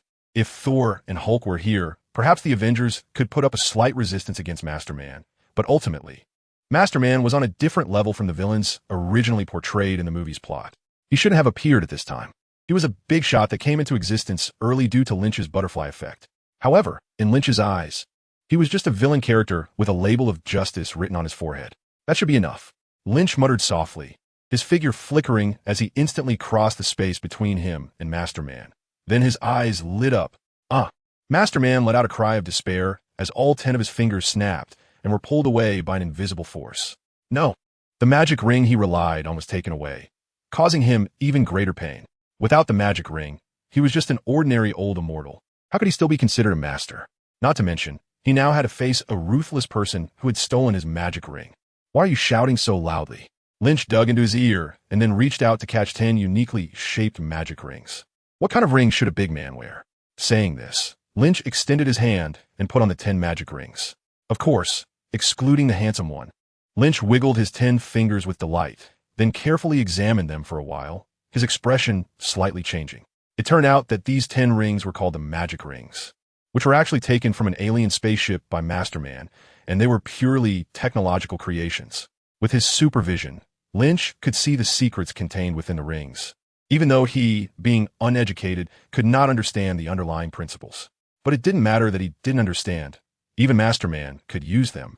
And after observing for a long time, Lynch had already learned how to use them. Glancing at Masterman, who was filled with impotent rage, Lynch summoned the energy within his body to activate one of the rings. In an instant, a torrent of searing flames erupted from the ring. The flame shot out by Lynch was incredibly majestic, a mix of blue and purple, looking far more powerful than when Masterman used it. And it was becoming even more terrifying. TSK. Observing the flames emitted by the ring, Lynch felt a sense of novelty. He used his heat vision very frequently and was somewhat of a fire expert himself, so he could naturally see the difference between the ring's capabilities and his heat vision. The flames emitted by the ring were more dispersed in power, while the heat vision was more concentrated. In terms of control, the heat vision, which could be used at will, was superior to the ring's abilities. Therefore, Lynch felt that this ring was dispensable for him. He continually increased the energy output, causing the flames emitted by the ring to grow stronger. After half a minute, the power of the flames had reached its peak, with the terrifying high temperatures turning everything within 100 meters into a hellish landscape, while Lynch remained expressionless and continued to exert more force. Finally, the ring, which had been outputting steadily, began to change dramatically, then abruptly stopped the flame emission with a muffled sound. Was it broken? Lynch took off the ring, confirmed it was genuinely damaged, gently squeezed it, crushing it into a lump of scrap metal, and tossed it aside. After testing, Lynch roughly understood the ring's limit of power. For him, it wasn't very strong, far inferior to his own abilities. But it wasn't weak either. At least one ring could completely create a superhero or a villain. The greater significance of these rings to Lynch was to use them as references to develop more abilities, rather than to use them directly. Finally, Lynch looked at Mantis, who was captured by the Avengers after losing the magic ring, and said to himself, "Should I kill you or give you a chance to go to prison?" According to the latest news, Mantis has been arrested by the government in conjunction with the Avengers. Surprisingly, Mantis was actually a character fabricated by the AIM think tank, with the real culprit being Christmas Eve. In Manhattan, New York, the streets were brightly lit, filled with a festive atmosphere. And all the screens that were supposed to broadcast various advertisements were playing the same news, causing many pedestrians to stop and watch. Mantis finally got unlucky. "This is the most wonderful news I've heard today. Now I can go out with peace of mind. No more worries about a madman causing a terrorist attack. This is the best Christmas gift."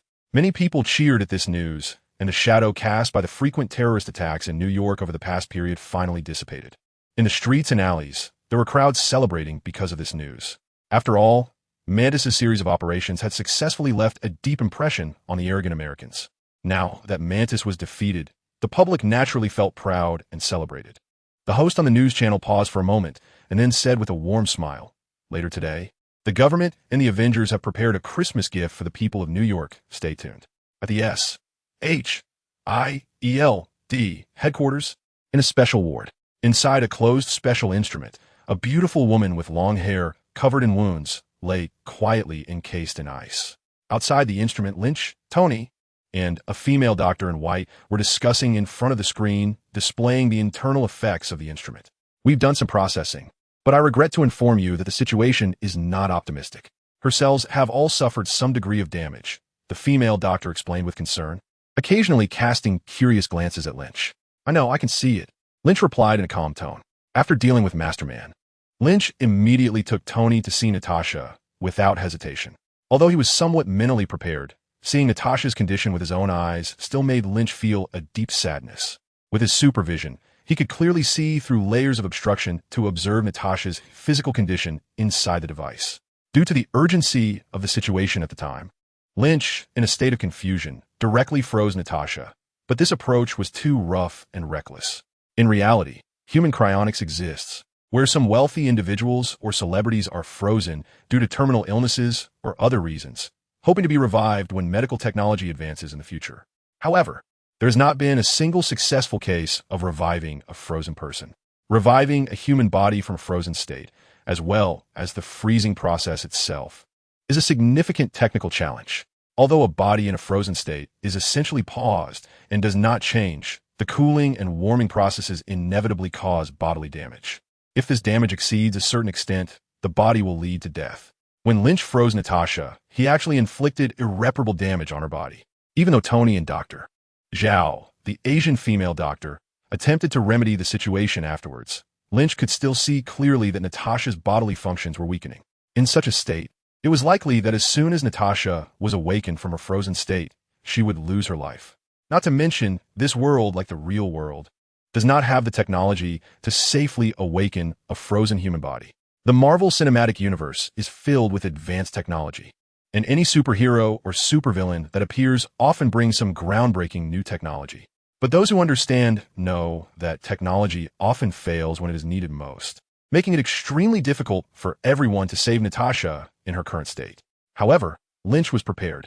"We did our best," Tony said, noticing Lynch's distress, his expression heavy without a hint of a smile. "But you don't need to worry. We're working on new technology, and once it matures, Natasha will be able to come back to life." "New technology?" Lynch hesitated for a moment, then asked what technology. Tony straightened up and said seriously, "Nano." Upon hearing this, Lynch's eyes lit up. If it were any other technology, it might just be empty talk, but nanotechnology. Lynch had indeed seen this technology in Marvel films, and the one using this technology was none other than Iron Man, Tony Stark, standing right in front of him. In the film Avengers, Infinity War, Iron Man's armor was already able to employ mature nanotechnology, allowing him to effortlessly create shields, blades, and various weapons during combat. The timeline of Infinity War is 2018, which means that at the latest in 2018, Tony already possessed mature nanotechnology. This indicated that 5 years ago, on Christmas Eve of 2012, what he said was not empty words. After all, it takes a lot of time for a technology to go from successful development to actual maturity. Is nanotechnology useful? After some thought, Lynch couldn't help but ask. Tony nodded heavily and said, nanobiotechnology should be able to save Natasha. Hearing this, Lynch fell into a dilemma. In fact, after spending some time in the realm of the immortals, Lynch had gained quite a bit, including some so-called miraculous medicines and abilities specifically for saving people. However, having seen through the essence of these things, Lynch was quite skeptical about whether they would actually work or if they could truly save Natasha. In his eyes, the immortal beings of the realm of the immortals were just a group of long-lived, uniquely powerful superhumans, and had nothing to do with the true immortals in Chinese legends. If they were truly top-tier immortals, Lynch would undoubtedly use those things to save Natasha. But once he actually tried, it would be like shooting an arrow without a chance to turn back. If it failed, he could only helplessly watch Natasha die. Although Natasha had been injected with a super soldier serum, she was still within the realm of normal humans and could not withstand such torment.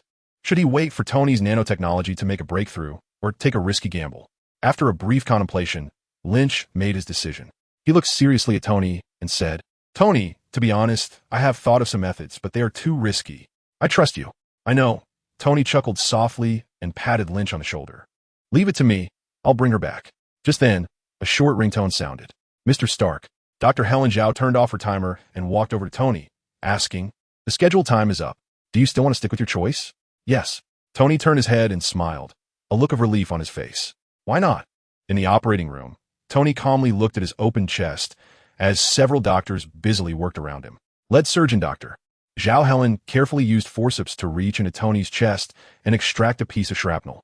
Half an hour later, all remaining fragments were removed without a trace.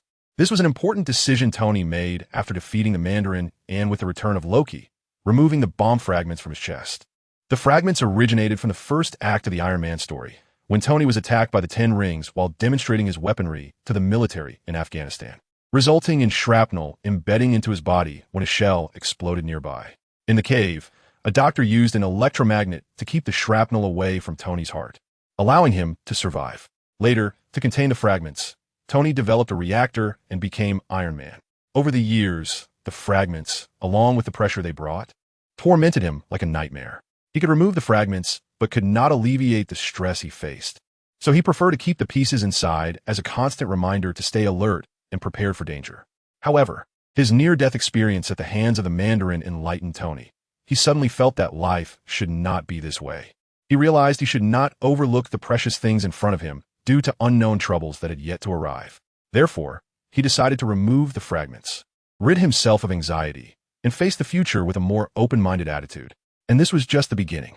As time passed, the festive atmosphere of Christmas Eve grew more intense. People enjoyed feasts at home with family and friends, while those gathered in bars and dance halls celebrated under bright lights and lively music. Above the pitch-black New York City, steel figures swiftly soared through the sky. Suddenly, they lit up, illuminating the dark night. One by one, they dove into the crowd, eliciting a series of gasps before returning to the heights. Finally, the Iron Legion captivated the attention of countless New Yorkers as they hovered in the air, seemingly waiting for something.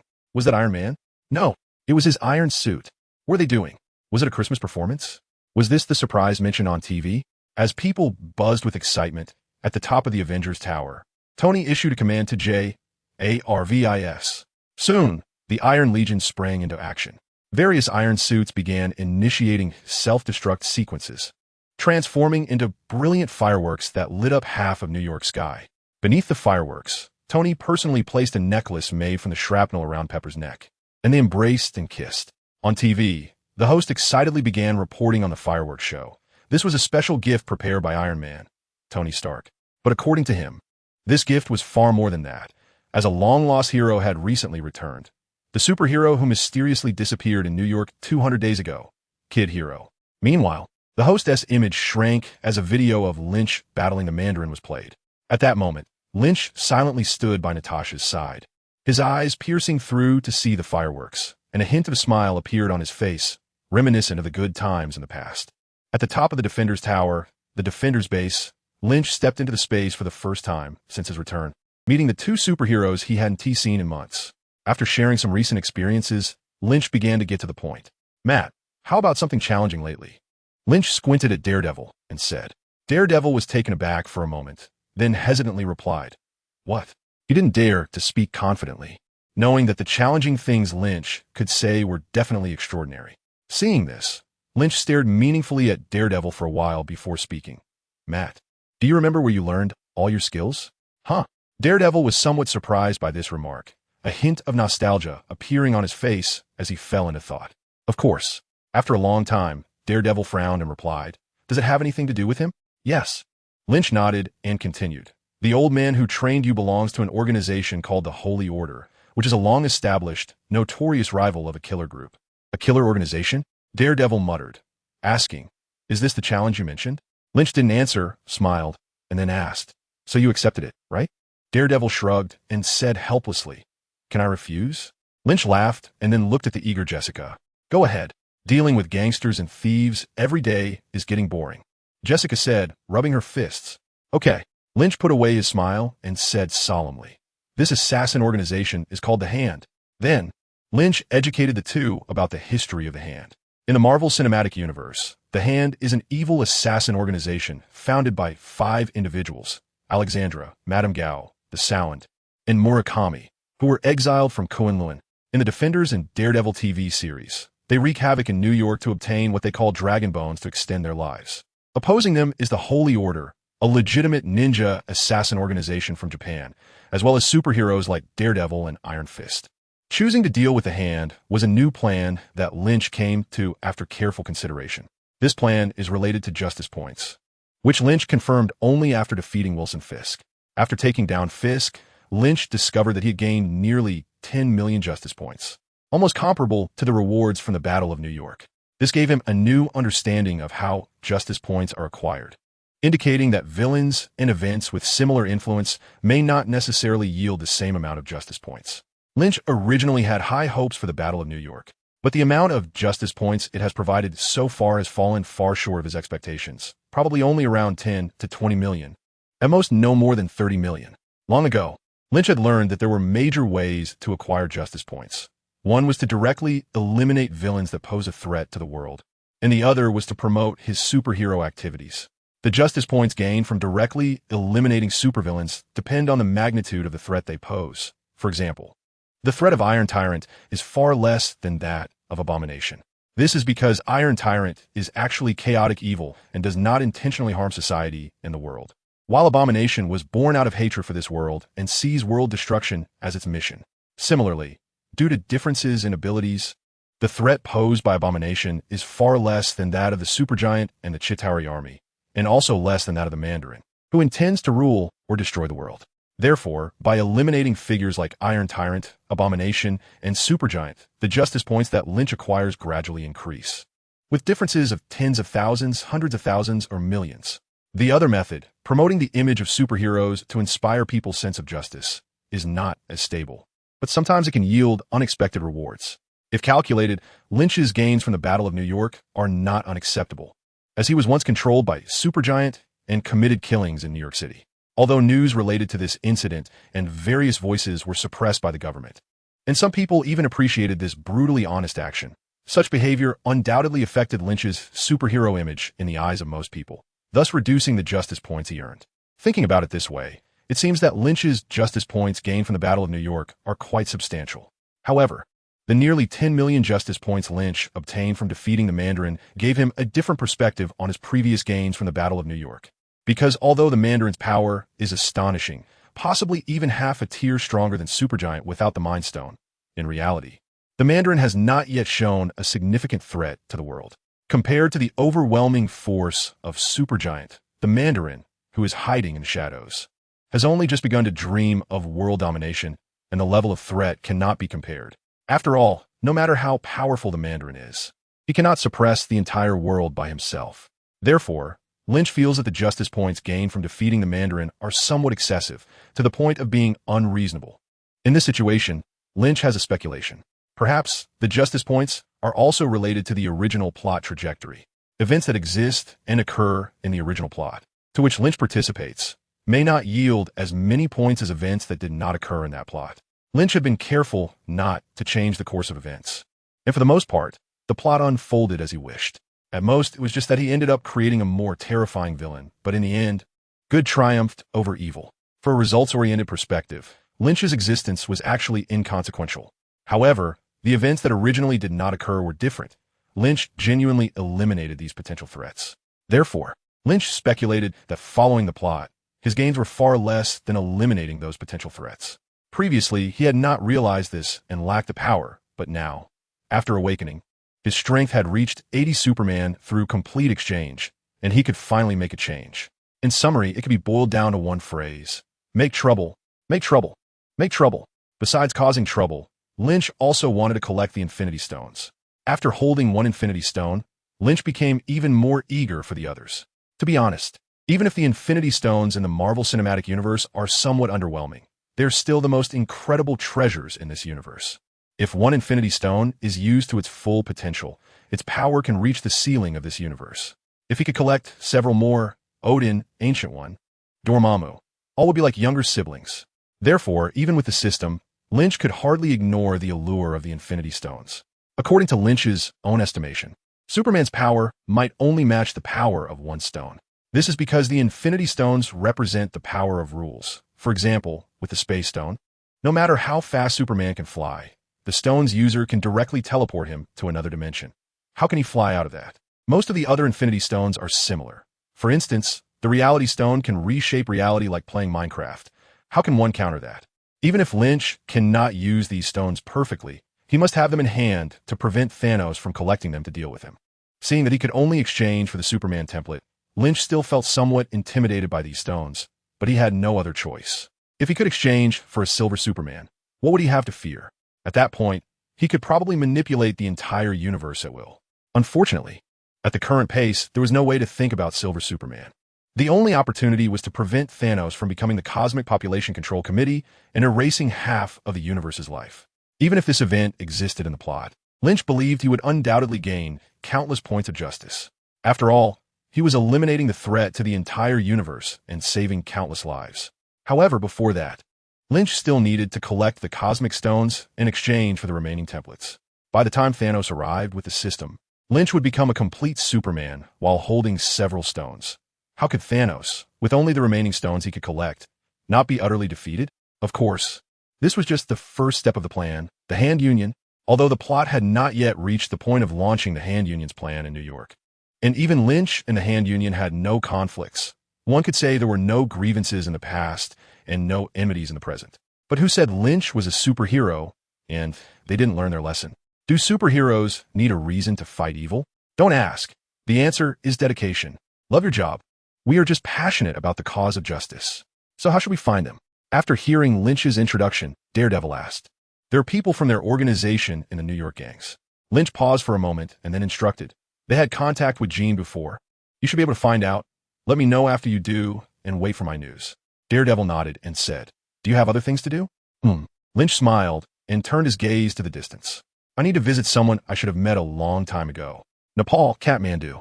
Lynch strolled through this land filled with exotic religious customs, occasionally stepping forward to observe and inquire, just like an ordinary tourist. In fact, at this moment, he truly resembled a regular visitor, concealing all his powers as he wandered here. This was a sign of respect for the local inhabitants, and the supreme sorcerer, Ancient One, who wields the Time Stone, deserves such treatment. Suddenly, a middle-aged man with an affected demeanor and a tall hat approached Lynch and whispered, Hey, sir, I have something magical here. Would you like to take a look? Lynch stopped and, like a typical young tourist, showed an interested expression and asked, What is it? The middle-aged man, seeing Lynch's reaction, flashed a hint of joy across his brow, but professionally suppressed it. He looked around and said mysteriously, It's not suitable to discuss it here. We need to go to a place where there are no people. Upon hearing this, Lynch cooperatively displayed a troubled expression and hesitated, saying, To a place where there are no people? What if you? Don't worry, the middle-aged man assured, patting his chest. It's just ahead. If you're not comfortable, you can leave anytime. Lynch's casual agreement surprised the middle-aged man, making the previous hesitation seem like a mere formality. However, he didn't think too much about it, and secretly rejoiced as he led Lynch into a small alley. Following behind this man, Lynch's expression grew increasingly strange, and finally, looking at the deep, deserted alley, he couldn't help but complain, Do people here really enjoy leading others into alleys? It was no wonder Lynch felt this way. According to the original plot, Dr. Strange was also beaten up by thugs in an alley before being saved by the Ancient One, where he then met her.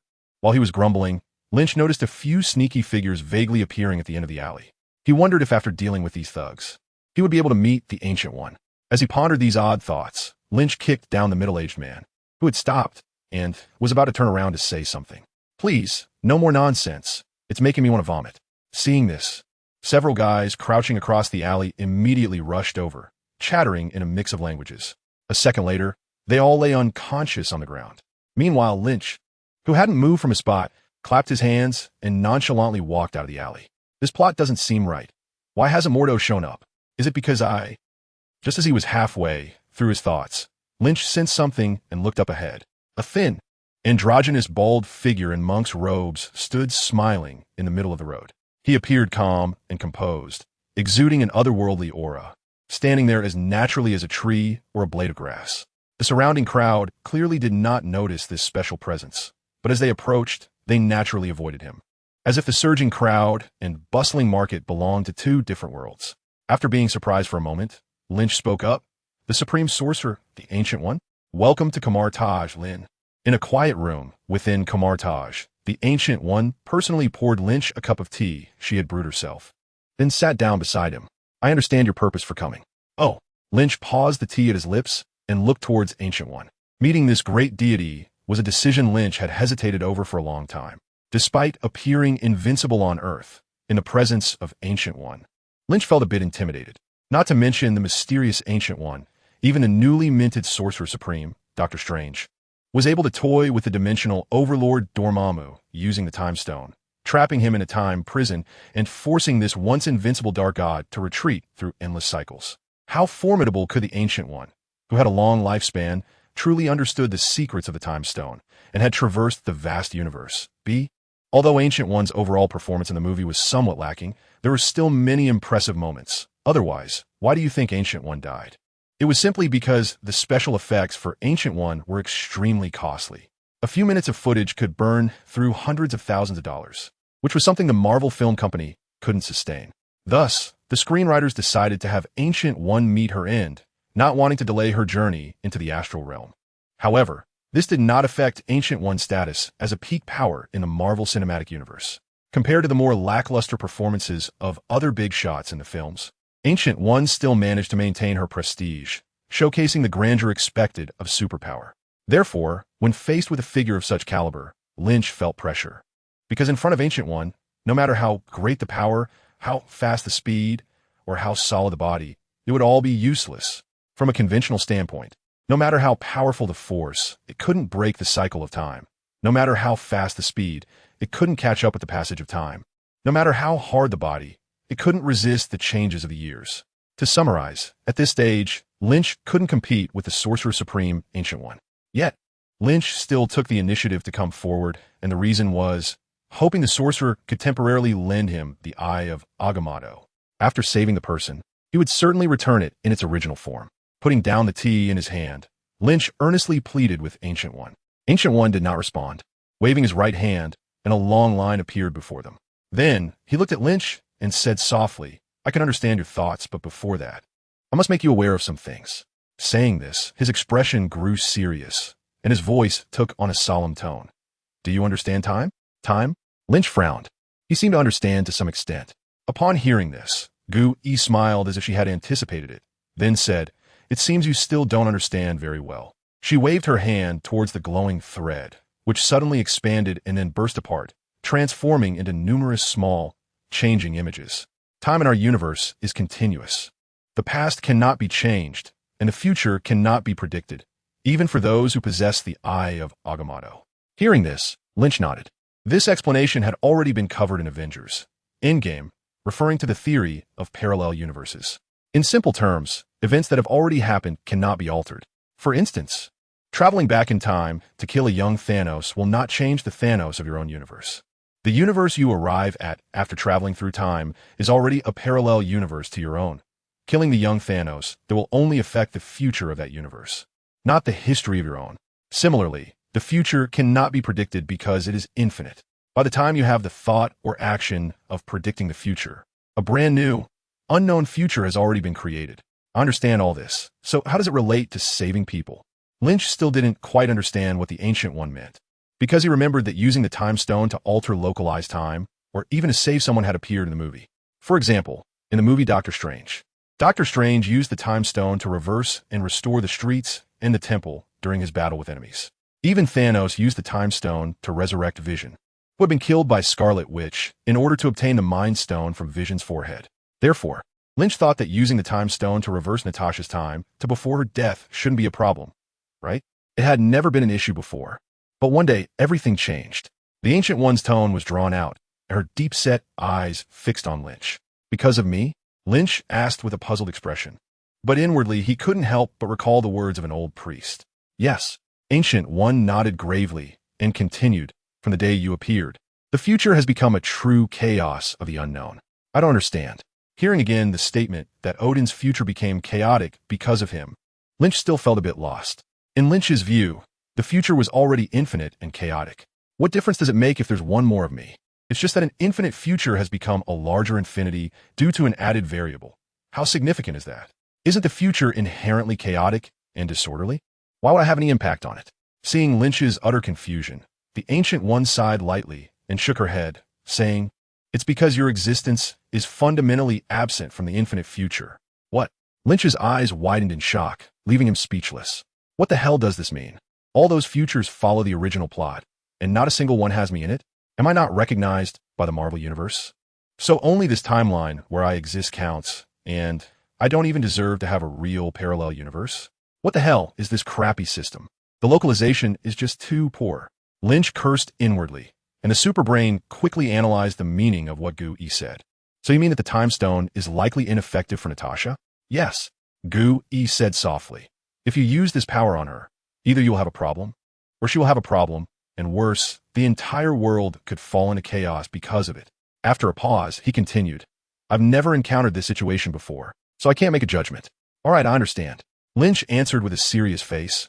Countless thoughts began to swirl in his mind. The current situation is that his timeline is unique, the past is indisputable, and the future. Damn, why is this happening? Wasn't there supposed to be an infinite future? Why has even the possibility of the future disappeared for him?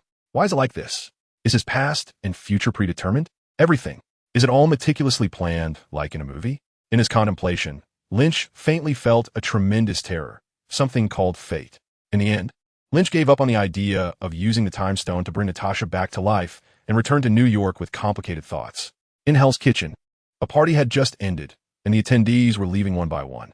At the entrance, a group of tattooed, gold chain-wearing, black sunglass-clad gangsters were crowding around a man, talking. Frank, you have to come by my place next week.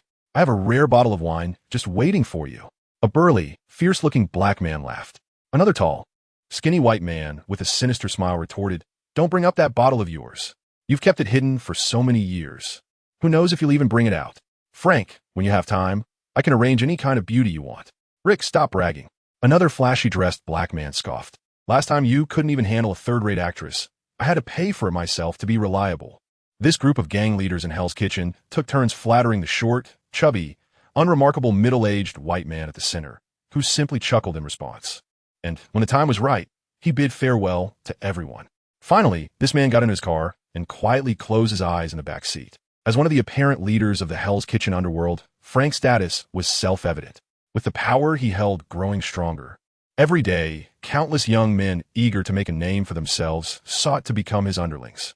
And even the various gang leaders had to bow and scrape in front of him, showing their flattering smiles. This rapid transformation turned him from a small-time thug in Hell's Kitchen into a respectable gang boss. Of course, that was only on the surface. The vehicle drove slowly and steadily, arriving at Frank's residence after 15 minutes. Unlike the former Kingpin, who ruled Hell's Kitchen with an iron fist, the current leaders of Hell's Kitchen were not as cautious in their actions. At least, the small-time thugs on the streets of Hell's Kitchen could point out the directions to several big shots homes, unlike Kingpin, who protected his privacy fiercely.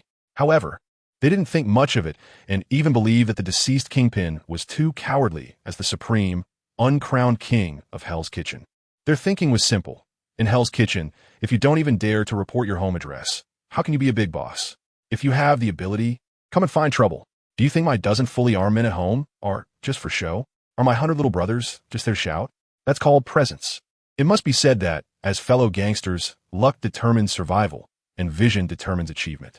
Speaking of which, Frank's home was a large villa, occupying a considerable area, and luxuriously decorated. Amidst the cheers of his subordinates, Frank moved his hefty body and swaggered into his home. In the spacious and bright hall, a tall and attractive maid saw her boss return and immediately greeted him with a seductive smile. "Boss, you're back."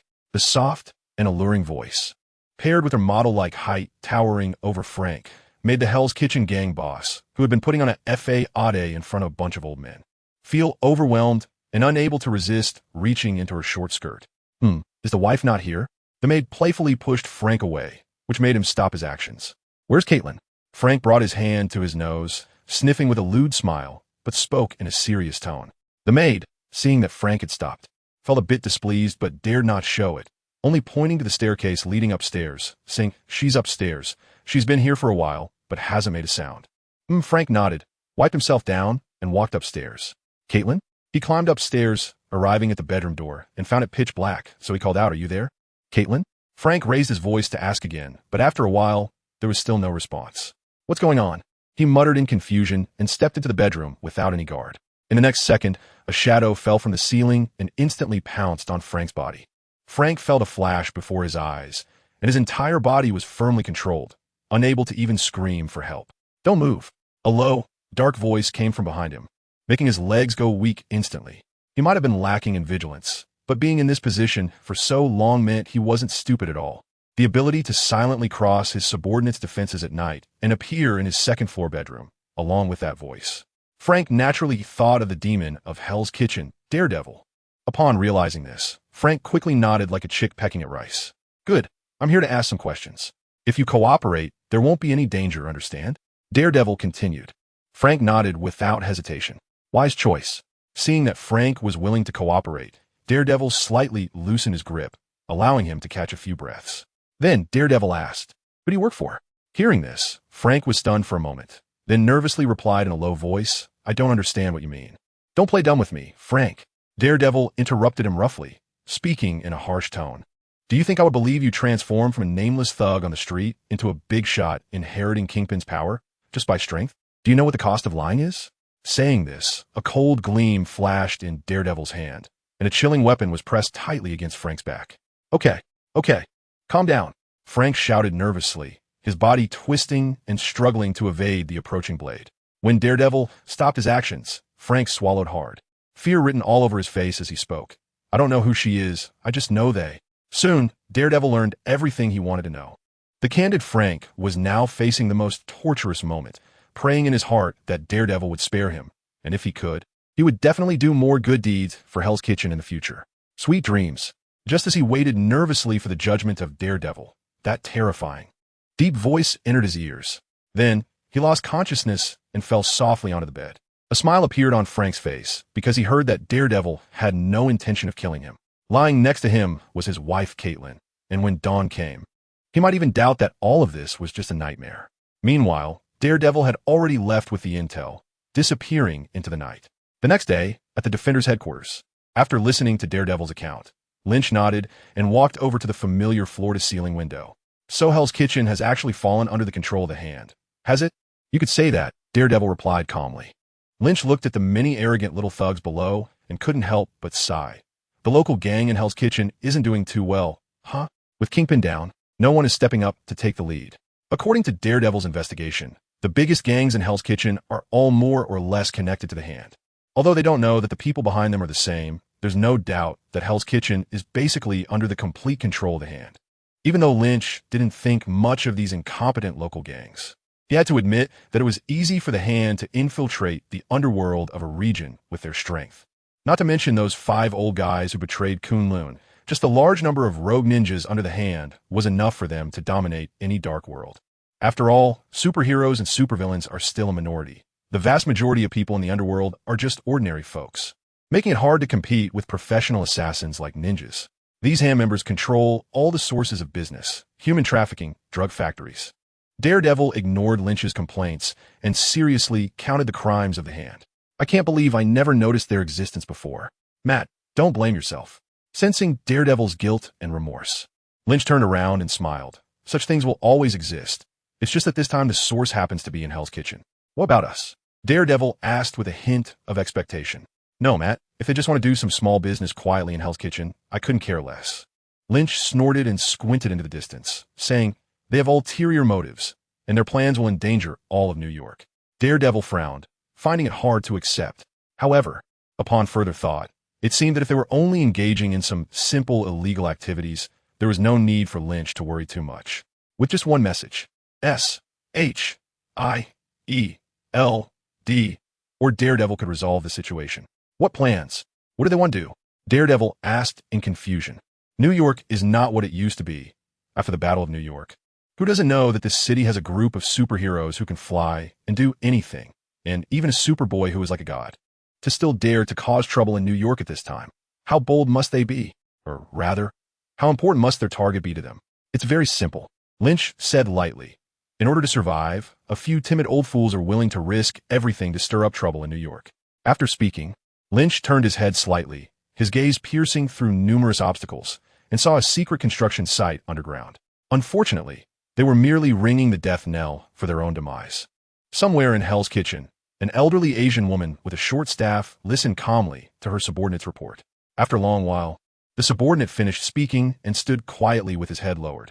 The old woman squinted her small eyes in thought, then casually muttered to herself, "Which rat is spying on us?" According to her subordinate, it seemed that someone in Hell's Kitchen had recently been collecting information about them. Although the gang leaders, threatened and intimidated by Daredevil into revealing their intricate ties to the Hand, dared not mention it for fear of punishment from the Hand. The Hand, as a super assassin organization, had far greater capabilities for gathering intelligence than these lowly thugs could imagine. Through some clues, the Hand's subordinates had discovered this slight disturbance in Hell's Kitchen. Should we inquire about those guys? The subordinate slightly raised his head, his face full of fervent admiration. Seeing his subordinate's reaction, the old woman chuckled softly. No need for that. In this place, who besides that masked guy would dare to investigate such matters? Daredevil? Upon hearing this, the madness on the subordinate's face slightly receded. Indeed, a grim smile crept across the elderly woman's wrinkled face, making her appear particularly sinister and terrifying. Just handle it normally. If you can take him out, do it. If not, just appease him. The subordinate nodded in understanding, while the old woman had already turned away, gazing into the distance with a profound look. As long as he doesn't disrupt our plans, everything is negotiable. Otherwise, as she spoke, her small eyes revealed a shocking murderous intent. That night, in a special factory within Hell's Kitchen, under the bright lights, rows of workers dressed in uniform were busy on the assembly line, just like in a normal factory. However, from the armed guards scattered throughout the factory, constantly patrolling and monitoring, one could still discern the factory's peculiar nature. These workers were all blind, with vacant eyes and limited mobility, and what they were producing was a batch of drugs. This was a special processing factory set up by the Hand in Hell's Kitchen, a veritable source of evil.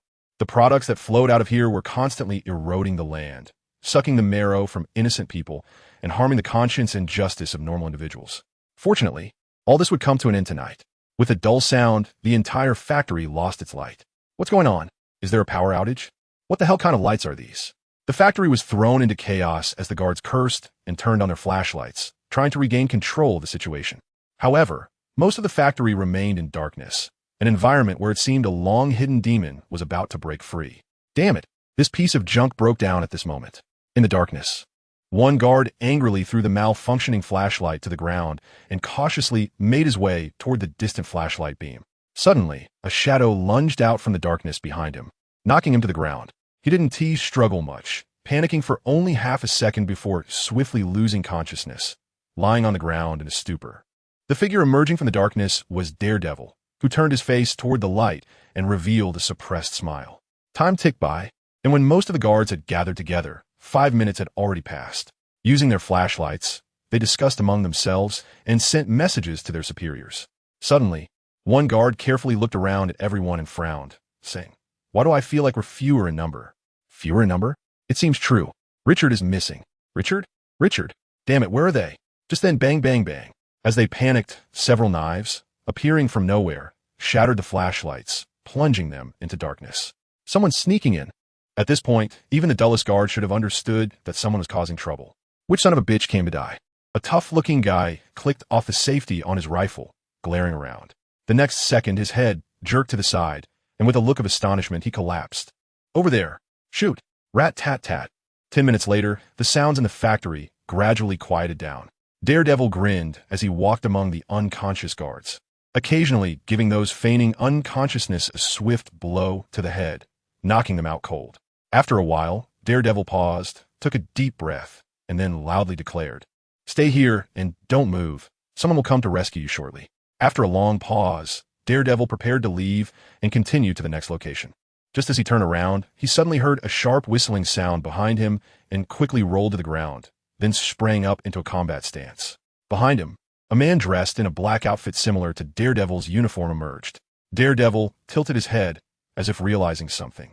A ninja? The black-clad ninja didn't reply, but dashed toward Daredevil like a ghost. As their figures crossed, both pulled out short blades and fiercely thrust them toward each other. With a clang, Daredevil deflected the ninja's weapon and pressed the attack. In the dim factory, the two exchanged blows several times, and despite his injuries, Daredevil managed to knock the ninja to the ground. Ha! Ha! Daredevil breathed rapidly, then took a deep breath and stepped forward, intending to finish off the ninja completely. He was indeed severely injured and low on stamina, but the ninja, having suffered heavy damage from Daredevil, was in an even worse situation. The fight must not be relaxed for even a moment before the dust settles. As Daredevil was halfway through, his expression suddenly changed, and he turned around and sprinted away without hesitation. Behind the fallen ninja, a series of sharp, icy throwing darts shot out from the darkness. With his exceptional hearing, Daredevil narrowly avoided the deadly net woven from the darts, but the danger was far from over. One by one, elusive ninjas darted through the shadows, thrusting their sharp blades at him. The usually fearless Daredevil felt a chill run down his spine, as these guys seemed to have figured out his moves. From the moment he engaged with the ninja who had been used as bait, he realized that their techniques and skills were vaguely similar to his own. In fact, Daredevil's instincts were not wrong. In a sense, he was also a ninja. Both Daredevil and Batman, by their origins, had undergone training from ninja masters. Daredevil's master stick belonged to the Righteous Ninja Organization, the Chaste, while Batman was trained by the League of Assassins. Logically speaking, both of them could be considered renegade ninjas, having learned the skills of ninjas only to turn against the ninja forces with no mercy. However, at that moment, Daredevil didn't have time to ponder these things.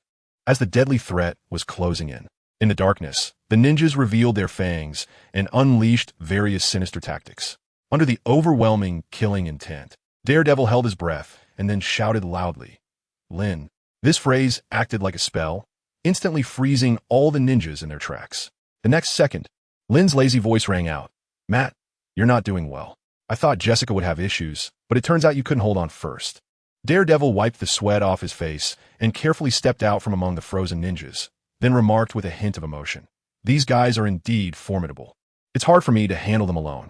Lynn, emerging from the darkness, waved his hand dismissively and said, "Aren't I here? Get ready. We need to move quickly."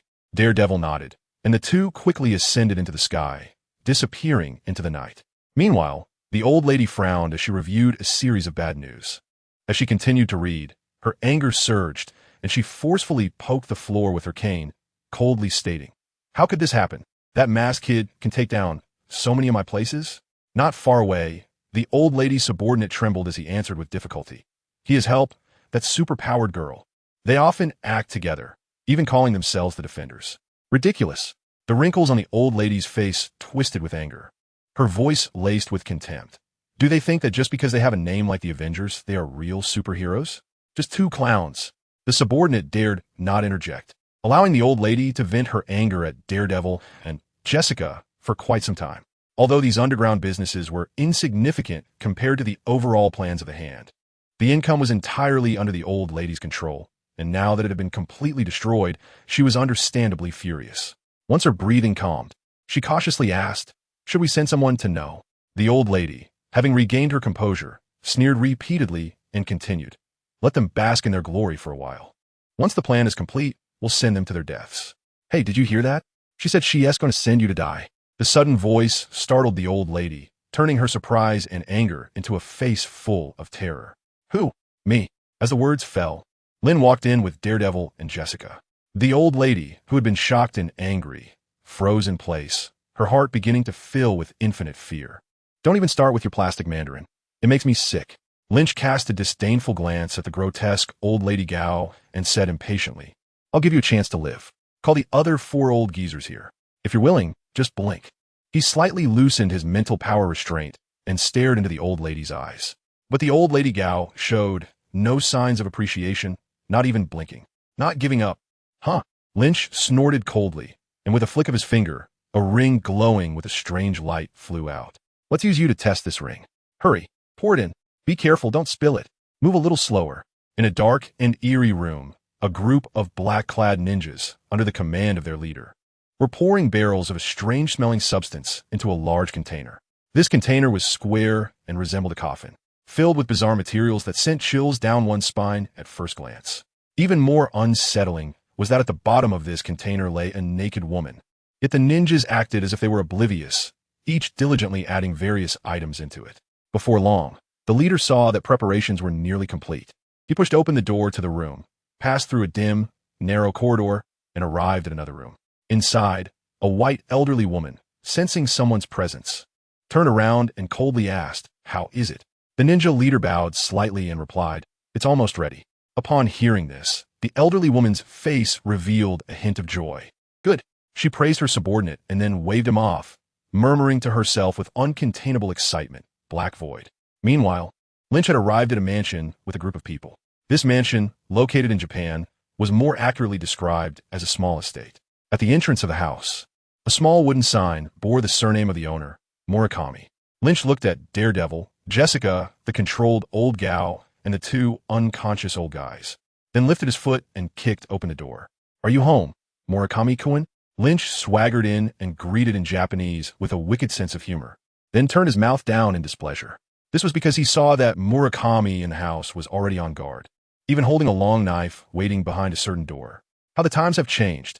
Is this what it means that friends coming from afar must be killed? Lynch shook his head and sighed a couple of times, and in the next second, his figure had already disappeared from the spot. Behind the door of a bedroom, Murakami used a special secret technique to hold his breath, even briefly sealing all the pores of his body, allowing him to behead anyone who entered through this door without them noticing. At this moment, Murakami's thinking had slowed down. Only a faint sense of awareness was waiting for the enemy to enter. He hadn't experienced such a situation for a long time. His long life had brought him many things, but it had also made him lose many things. For example, the indifference one should have towards the passage of life. When someone truly posed a threat to his life, overwhelming fear consumed him. He feared death, feared eternal silence, feared never being able to breathe the sweet air of this world again. If he had not had the opportunity to touch eternal life, he certainly would not fear death. Yet he had tasted the benefits of longevity. How could he give that up? He could only embrace infinite fear and pick up the long knife again, hoping that he could, as in the past, slay his enemies under his blade. In doing so, he would be qualified to continue enjoying his immortal lifespan. But unfortunately, all of this was merely a wishful thought. Hello, old turtle. In a certain mysterious state, he suddenly heard such a strange voice, and without thinking, the long knife in his hand had already swung toward the back. Whoosh! The knife moved with such extreme speed that Lynch let out a startled cry. And then it stopped between his 2 fingers. Glancing at the enigmatic Murakami, Lynch managed to squeeze out a sentence. Old man, that's not very honorable. You didn't even announce your technique before attacking? Murakami, of course, would not respond. Instead, he softened and slowly fell to the ground. Lynch used his ability to take a glance at his physical condition and found that even if he didn't take action, this guy would likely not survive. Perhaps this guy had poured all his life force into this one strike, and failing to kill his enemy meant he couldn't go on? Lynch secretly guessed for a while, then brought people out of the room. He placed Murakami next to the 2 unconscious old guys and counted them one by one. Madame Gao, the gambler, Soanda, and then Murakami, with the last one being Alexandra. Madame Gao respectfully interjected, I think I can guess where she is. Although her mind was controlled, Madame Gao was clear-headed.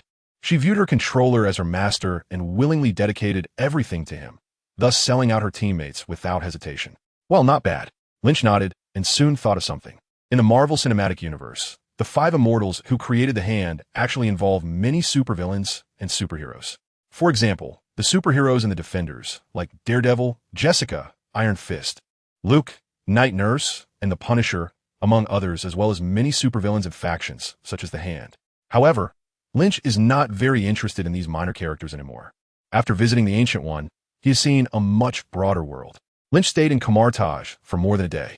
During this time, the Ancient One took him on a journey through the vast multiverse, allowing him to witness the legendary dimensional demons.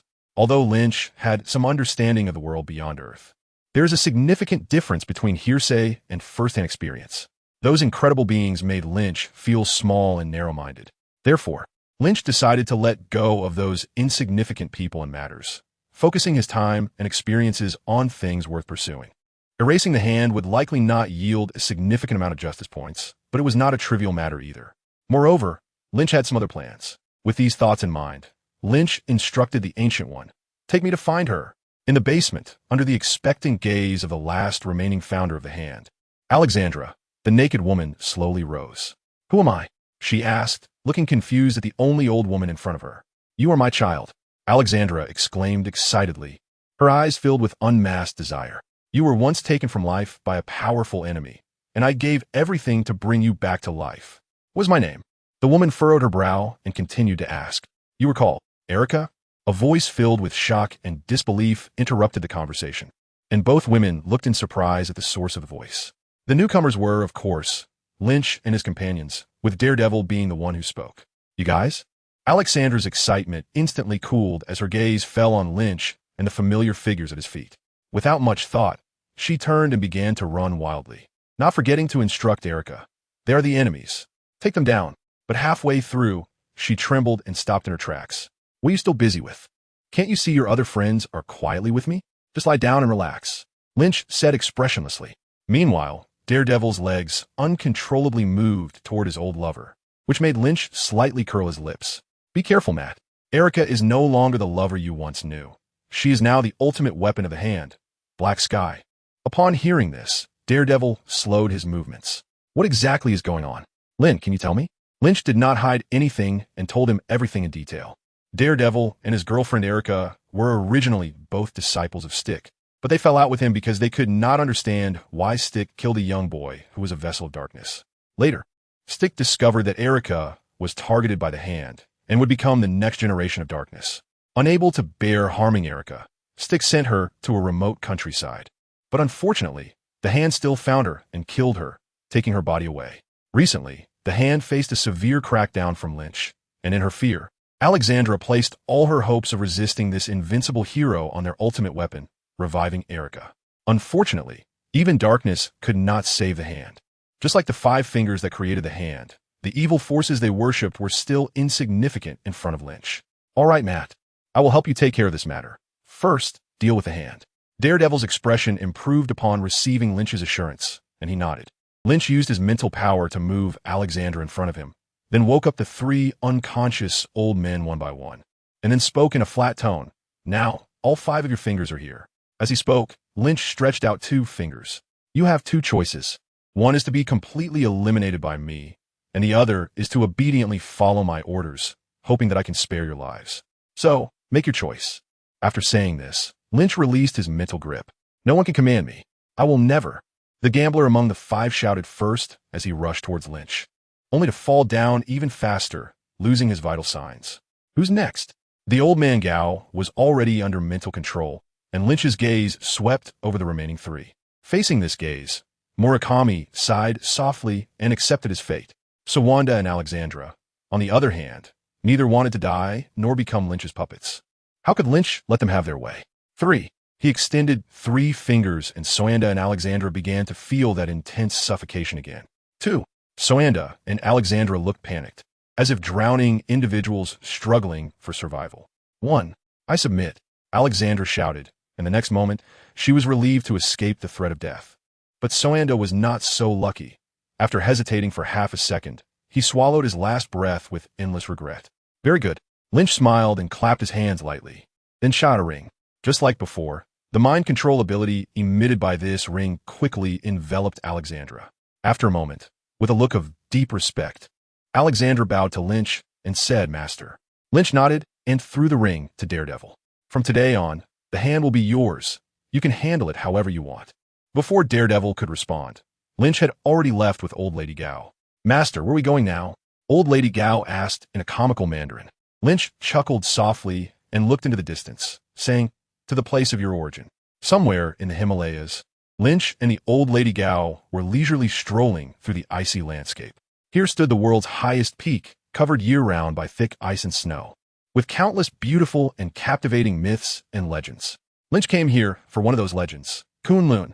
In the Marvel Cinematic Universe, Kunlun is another representation of Chinese elements, aside from the Taos of the Great Way. Of course, this is also a forced naming, as the core is still based on Marvel's own concepts. The Kunlun of the Marvel Cinematic Universe originated from an extra dimension created when a spaceship of humanoid aliens tore through space upon landing. They used this extra dimension as a secluded refuge, establishing 7 heavenly capitals, with Kunlun being one of them.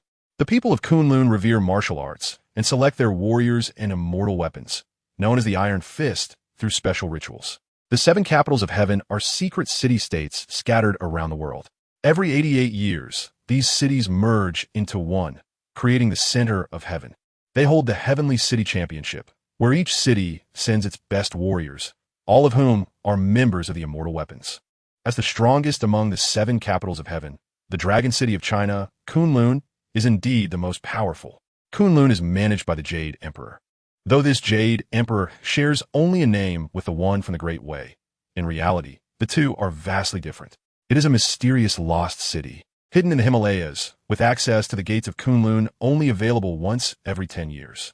This is the case for ordinary people, but for Lynch, who possesses the space gem, as long as he can find the corresponding entrance, he can come and go freely.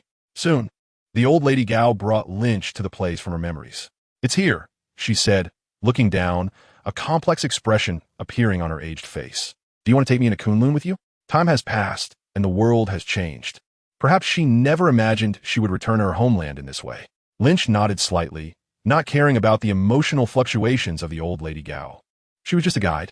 He took out a spatial gem and quietly sensed the hidden passage within this space. At a certain moment, a glimmer of brilliance burst forth in Lynch's eyes. The spatial gem in his hand emitted a hazy light, enveloping the two of them. The next moment, their figures vanished without a trace.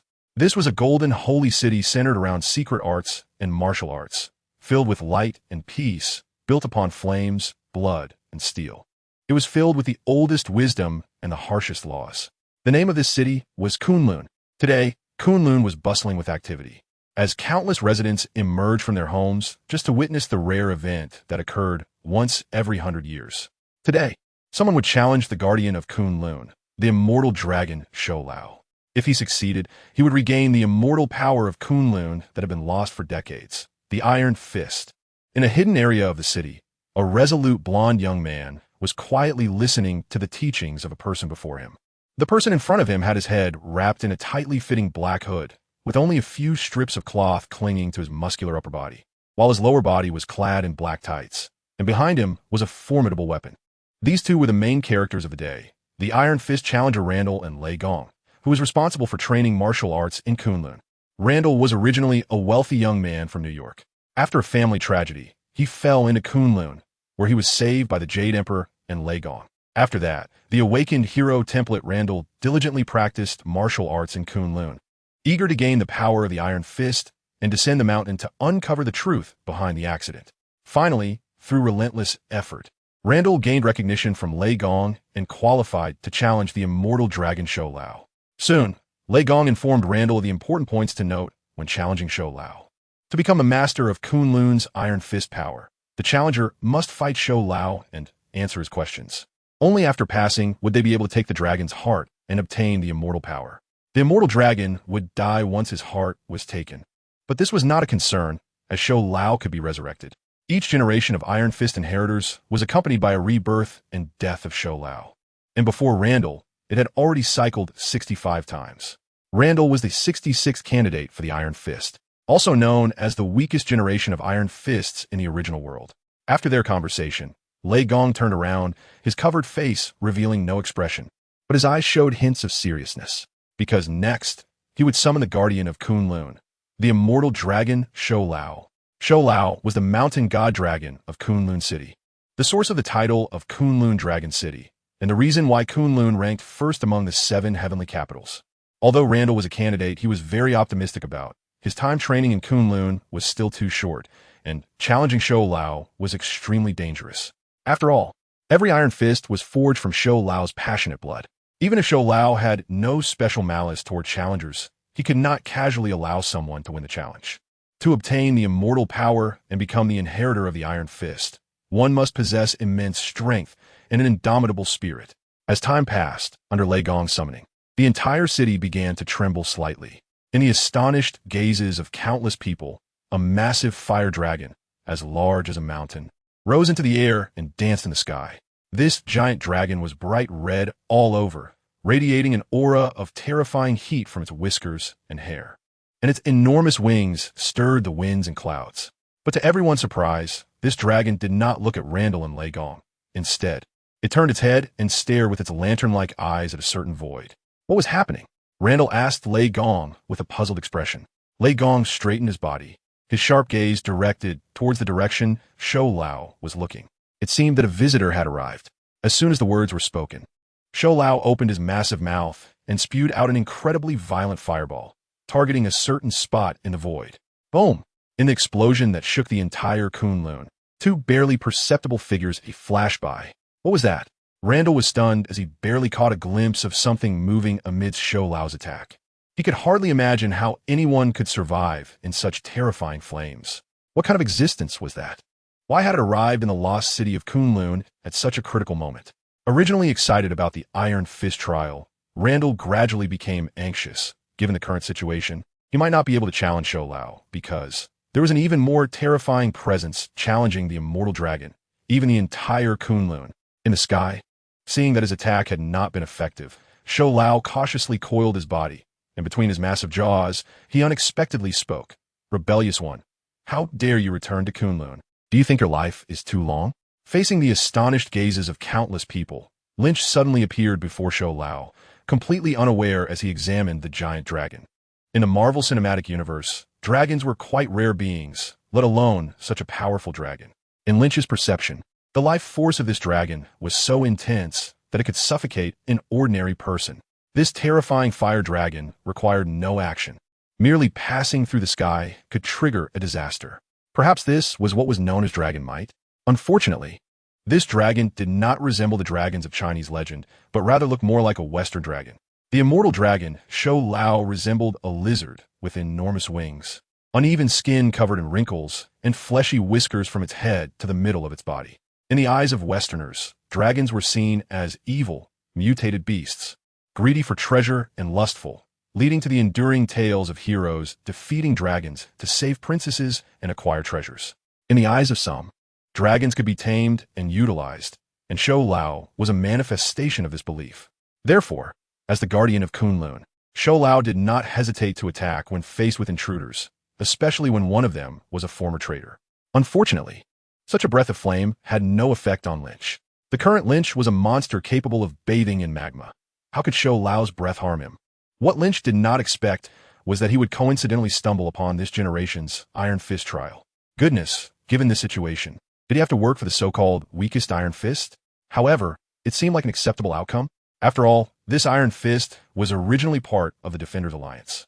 And now, as the leader of the Defenders Alliance, they were all essentially on the same side, good brothers. But Shou Lao was unaware of this. In fact, because of the traitor Gao, he immediately took on a hostile stance. Lynch felt baffled, but he decided not to argue with the old man Shou for now. Since he made the first move, don't blame me for striking back. Anyway, can't you be resurrected? So let us just be dragon slayers today. Evil dragon, I'm here to rid the world of your menace. Lynch straightened his back and shouted with righteous indignation. Elder Shou. In the next moment, the immortal dragon's myriad questions were brutally smashed by Lynch's fist. The massive dragon head, like a small mountain, was struck by Lynch's fist, moving away into the distance with no strength to resist. The entire coiled body of Elder Shou was also pulled straight and elongated by the dragon head. God! Randall looked at the inconspicuous figure in the air with disbelief, momentarily questioning his life. Is that a human? This is what Randall has been practicing in Kunlun for.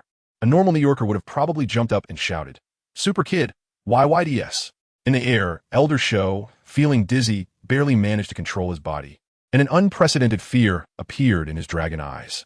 He could sense that this intruder might be unimaginably powerful. Is it a deity or a demon? Stop!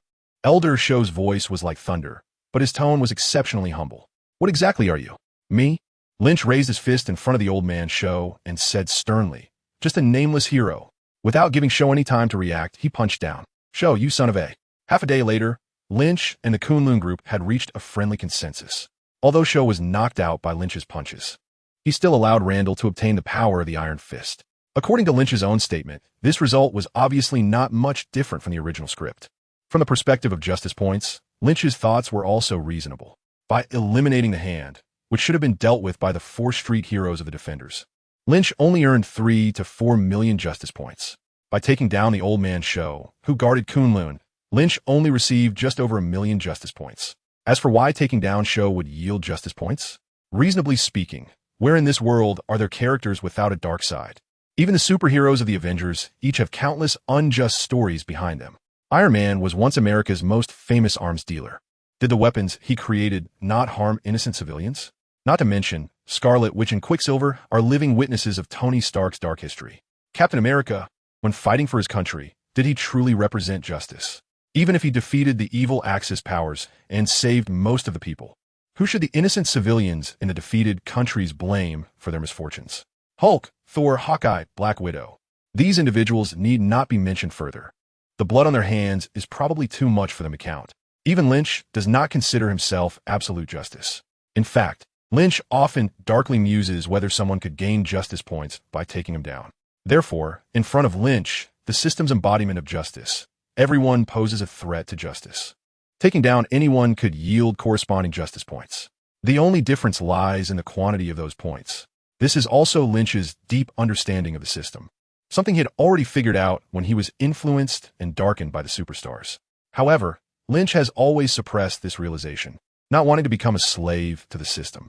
It wasn't until he visited Gu-E and witnessed a broader universe that he developed a stronger desire for justice points. Lynch sought Kunlun for the justice points that could be obtained from these alternate dimensions. Kunlun, on the whole, was considered by Lynch to be a neutral organization. The Seven Heavens were all cities established by ancient extraterrestrials, each with a unique style and different ways of doing things. As the foremost city rich in Chinese elements, Kunlun has both a dark history of persecuting humanity and a beautiful legend of generations of iron fists walking the world, fighting evil and promoting justice. Thus, Lynch treated Kunlun with a degree of politeness. Of course, taking down Shou was out of self-defense. Even if it was somewhat excessive, one could blame that terrifying breath he exhaled. After all, not everyone can withstand the accumulated breath attack of the immortal dragon.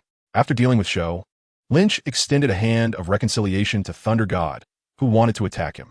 This is all a misunderstanding. I'm a superhero, a big good guy. I accidentally stumbled into this place and was attacked by a dragon that looks extremely evil. How could I not promote justice and eliminate harm for the people? You say this dragon is your guardian deity? Ah, well, it's dead anyway, so you might as well make good use of it. Thus, Randall inexplicably became the easiest inheritor of the Iron Fist in history. And Thunder God had no choice but to believe Lynch's nonsense. After all, his fists were big. After some casual chatting, Randall agreed to join the Defenders, and Lynch promised to help him investigate the truth behind the incident from years ago.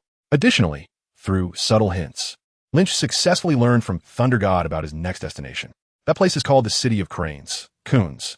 The City of Cranes is a city of dark magic, ruled by an entity known as the Crane Mother, with the city's guardian called the Crane Champion. This city has a lot of grievances with Kunlun. The previous Crane Champion was killed by the previous Iron Fist, and the current Crane Champion is none other than Davos, the son of Thunder God, who defected from Kunlun. Lynch had a poor impression of this city. As soon as he arrived, a cold and oppressive atmosphere hit him. Upon releasing his senses, Lynch felt even more of the city's darkness and filth. However, Lynch was actually somewhat pleased, because a city like this needs the light of justice to shine upon it. The Crane Mother? The Crane Champion? Lynch observed the city's guardian from a distance, and the result was not surprising to him. Much stronger than the weakest Iron Fist in Kunlun, but not as powerful as the immortal dragon Shou Lao. In that case, accept the judgment of justice. Soon, the terrifying and eerie black magic, along with a series of anguished cries, began to echo throughout the city, accompanied by the piercing heat vision and the freezing breath that froze everything. A quarter of an hour later, the entire city returned to calm. Lynch, with his clothes unscathed, stood quietly in place, facing a group of breathless, transformed warriors and mages. Superman System Current Template. Childhood Superman 100. Youth Superman 100. Superman 80 Template Exchange List. Bronze Superman. Supreme Little Superman. Silver Superman. Golden Superman. Mind Superman. Justice Value. 15, 951, 123. Still lacking 4 million. Looking at the data on the system, Lynch murmured to himself. After this trip, it should be enough, right? Putting away the system, Lynch gazed into the distance. Where next? In a quiet pig farm in Japan. Hidden here is the city of turtles, Penglai, guarded by warriors known as cobras.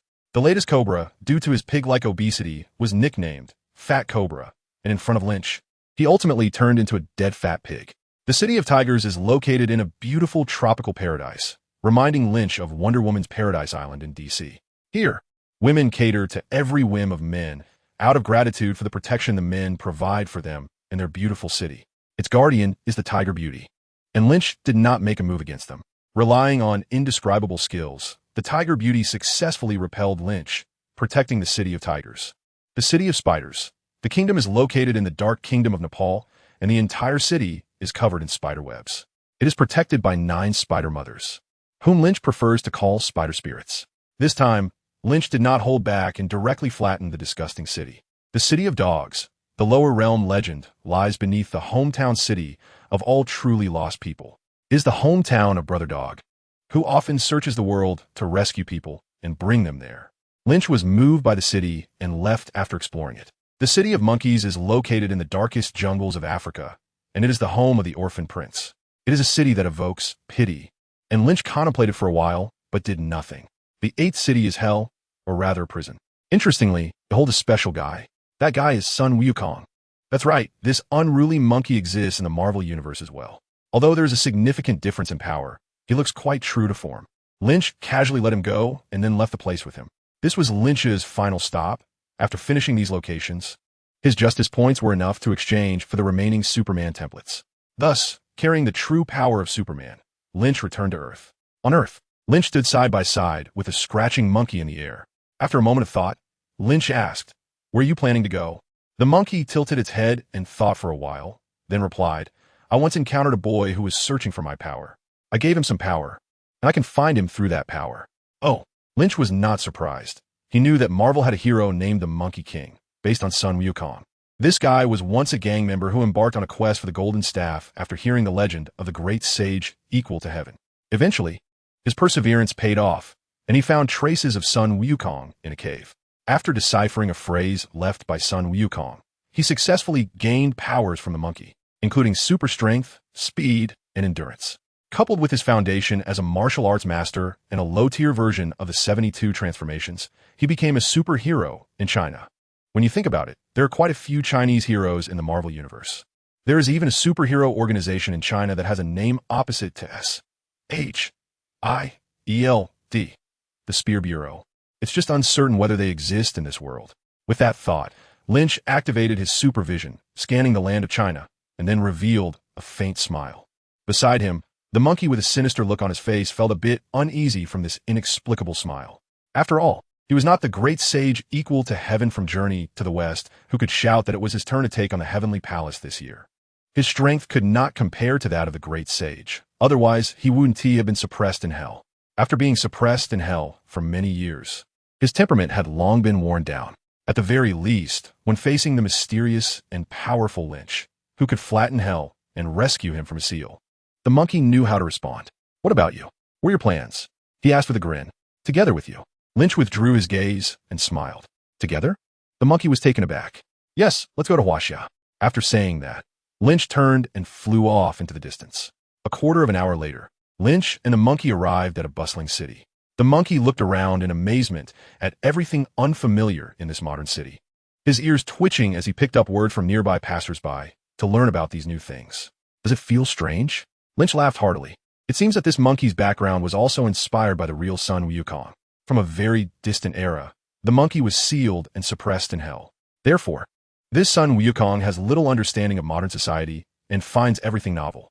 Hearing Lynch's slightly teasing words, the monkey chuckled and said, "It's just that, some little tricks." That may not be the case. Lynch found a tea shop to sit down and said to the monkey with a meaningful look, The monkey scratched his chin and followed Lynch's gaze to a camera not far above their heads. But he couldn't figure out what Lynch meant. People came and went around them, and cars flowed like water, yet everyone seemed to ignore the presence of the two. This was the effect of Lynch's force field at work. Otherwise, given the nature of the Chinese people who love to gather and watch, they surely wouldn't miss the opportunity to observe a monkey resembling Sun Wukong and a superhero whose fame had already spread worldwide. However, at this moment, Lynch's force field only affected the senses of the people nearby and did not shield certain mechanical devices. Meanwhile, the mysterious organization behind the scenes in China, the Divine Spear Bureau, had already surprisingly discovered these two conspicuous figures appearing on the street just a few minutes later. They had arrived. Lynch suddenly whispered something and then loosened some restrictions of the force field. Who's coming?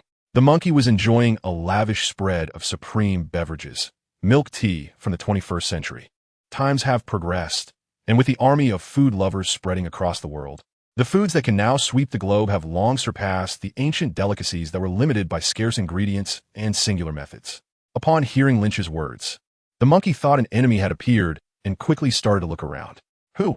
Don't worry, it's a friend. Lynch calmly comforted for a moment, lying back in his chair and waiting for the visitor to approach him. Soon, a man in battle armor, holding a shield, stood before them. This man had a resolute face, and his armor was a reddish-brown color. The most striking feature was the shield he held, which was engraved with 5 stars. The 5 stars, representing China, clearly corresponded to the star and stripe pattern on Captain America's shield, making him look like a Chinese version of Captain America. Lynch had a bit of an impression of this person, who came from a superhero team of the Huaxia Divine Spear Bureau, the Dynasty. His position and strength were similar to Captain America, both being super soldiers and team leaders. Red Star? The Red Star, who was secretly observing Lynch, smiled kindly and said, "Mr. Lynch." Then he looked at the monkey with a somewhat complex expression. "Sun Wukong? I am Lynch, but he is not the Monkey King you imagine." Lynch casually replied, and then stood up, saying, "Take me to see your leader." High above at 10,000 meters, a massive circular fortress quietly hovered.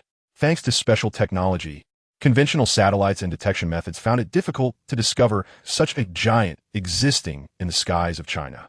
Here was the special department mentioned in Chinese legends, known only by name but never seen, the Spear of God Bureau. The base of the Spear of God Bureau was a circular fortress operating in the sky, bluntly named the Circle.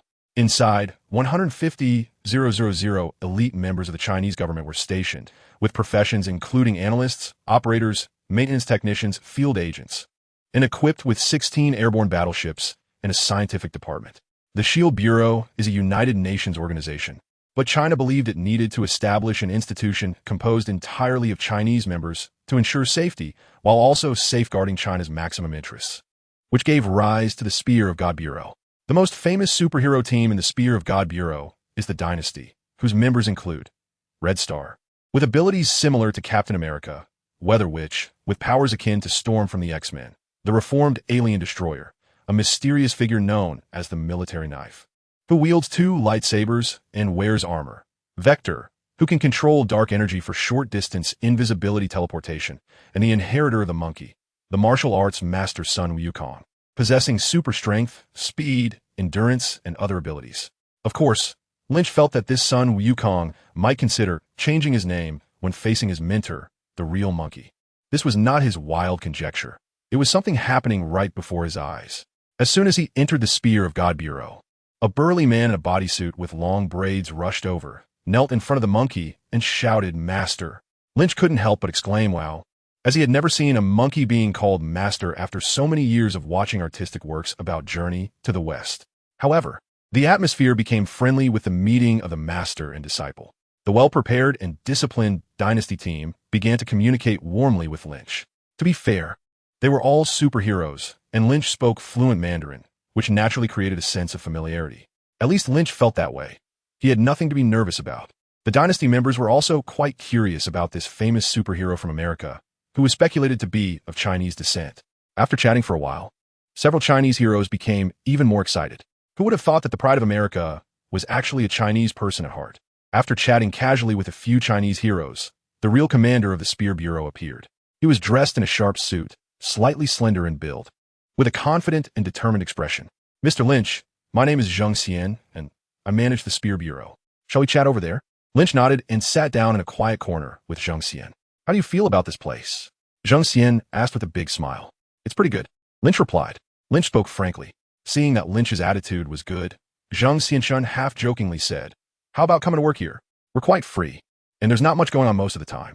Lynch laughed and shook his head, refusing, forget it, I don't work for anyone. But you can contact me if you need something. Hearing this, Zhang Xian nodded thoughtfully. Then, Zhang Xian changed the subject and mentioned Lynch's purpose for coming. You shouldn't be here just for a vacation, right? This was obvious, as Lynch had deliberately concealed himself during his previous visits to China. Although there were still traces that the Spear Bureau could detect, it was clear that he did not want to expose himself. The Spear Bureau, not wanting to cause trouble, understood and did not disturb Lynch's special vacation. However, this time, Lynch appeared on the streets with a striking monkey, and he did not block the surveillance devices. Instead, he seemed to signal something, clearly releasing some kind of special signal. Thus, the Spear Bureau sent Hongxing to contact Lynch. Yes, Lynch did not hide it and pointed to the monkey outside, saying, this guy is someone I casually rescued from a place. He wants to stay in Huaxia, so I brought him to find you. Upon hearing this, Zhang Xian looked like he had something to say, but hesitated. Don't worry, although he has some abilities, he's nowhere near a real monkey. You should be able to handle him. If not, just come find me. Lynch said casually, shrugging his shoulders, not feeling at all that he had brought trouble, and even believed that the Divine Spear Bureau had gained something. Isn't your son, Wukong, already on friendly terms with him? If the ideological work is done well, wouldn't you have one more superhero? Zhang Xian smiled bitterly. I hope so. Come on, Lao Zheng, I believe in your abilities. After a hearty laugh, Lynch said seriously, actually, I have another matter I want to ask you about. What is it? Zhang Xian adjusted his glasses and became serious. He knew that the main event of the day was about to begin. I want information about dragons. In a picturesque tourist area in Huaxia, it was the weekend, and tourists were flocking to enjoy their time off in the mountains. Among the throngs of people, a young team of 3 followed a secluded mountain path deep into the forest. Among the team, a dark-skinned young man chattered nonstop to another man and woman about the legends of this forest. Let me tell you, this area was once said to have dragons. You might think it's nonsense, but those rumors are quite credible, and they describe things very vividly. If it were just that, I might not have brought you here today. What is even more bizarre is that out of curiosity, I looked up the historical record about this mountain, and guess what? There are at least 10 accounts in history about dragons appearing here. The earliest ones date back to the Sui dynasty, and the descriptions of the dragon's appearances are surprisingly similar. Do you think this relatively unknown mountain really has dragons? Finally, the dark-skinned young man smiled mysteriously and asked his 2 friends. The 2 companions initially looked helpless, thinking their friend might have been too much into outdoor adventures and believed in every legend. Come on, it's the 21st century. How could anyone still believe there are dragons in this world? But after a bit of persuasion from the dark-skinned young man, their hearts began to waver. Could it be that dragons really exist in this world? After all, aliens have already attacked Earth, and there are countless legends about dragons in Huaxia. It would be too strange if such creatures actually existed, right? The 2 exchanged glances, and just as they were about to say something, they suddenly felt a tremor under their feet. An earthquake? The 2 shouted in panic, grabbing onto nearby trees. It didn't seem like it. In front of them, the dark-skinned young man looked shocked as he stared at a shadow that was vaguely appearing in the distance. The young man didn't care about the tremor and sat down, his eyes fixed on the blurry shape. Is it a dragon? What the hell, a dragon? The other young man clung tightly to the tree and cursed. I think you're crazy, and we're crazy too. How can we encounter an earthquake in a place like this? If we die here, no one will find us. But the girl among them didn't curse like the young man. Instead, she pointed toward the direction the dark-skinned young man was staring at. Her expression exaggerated as she said, no, there really is a dragon. What dragon? The young man who wanted to curse alongside the girl turned to look and was instantly stunned. Because in a short time they were talking, a gigantic creature that blotted out the sun was rapidly flying toward them. The creature had a head similar to that of a crocodile, with long whiskers on its nose, a body like a long snake with clearly visible scales, and 2 bat-like wings. What the hell are you trying to find a dragon for? After being dazed for half a second, the young man still managed to curse, but his tone and expression were filled with despair. Because the terrifying giant dragon was hurtling toward the spot where the 3 of them stood at an astonishing speed. A rough estimate suggested they would be crushed into 3 meat patties in less than 10 seconds. Run. The dark-skinned young man was courageous. As the tremors beneath his feet weakened, he got up and bolted. The other two, seeing this, also refused to be outdone and began to run for their lives. However, their speed was clearly no match for the dragon's impact speed. In less than 10 seconds, they wouldn't even be able to escape the dragon's coverage area. Under the terrified and desperate gaze of the three, the giant dragon rolled down. What bad company! The foul-mouthed young man stopped struggling, sat on the ground, and murmured, "I won't let you go even as a ghost." Before he could finish his sentence, he was suddenly swept up by a gust of wind and crashed several meters away. When he raised his head again, the giant dragon had already crash-landed in the distance. In the spot where the dragon had originally been, a young man had taken its place. "Who are you?"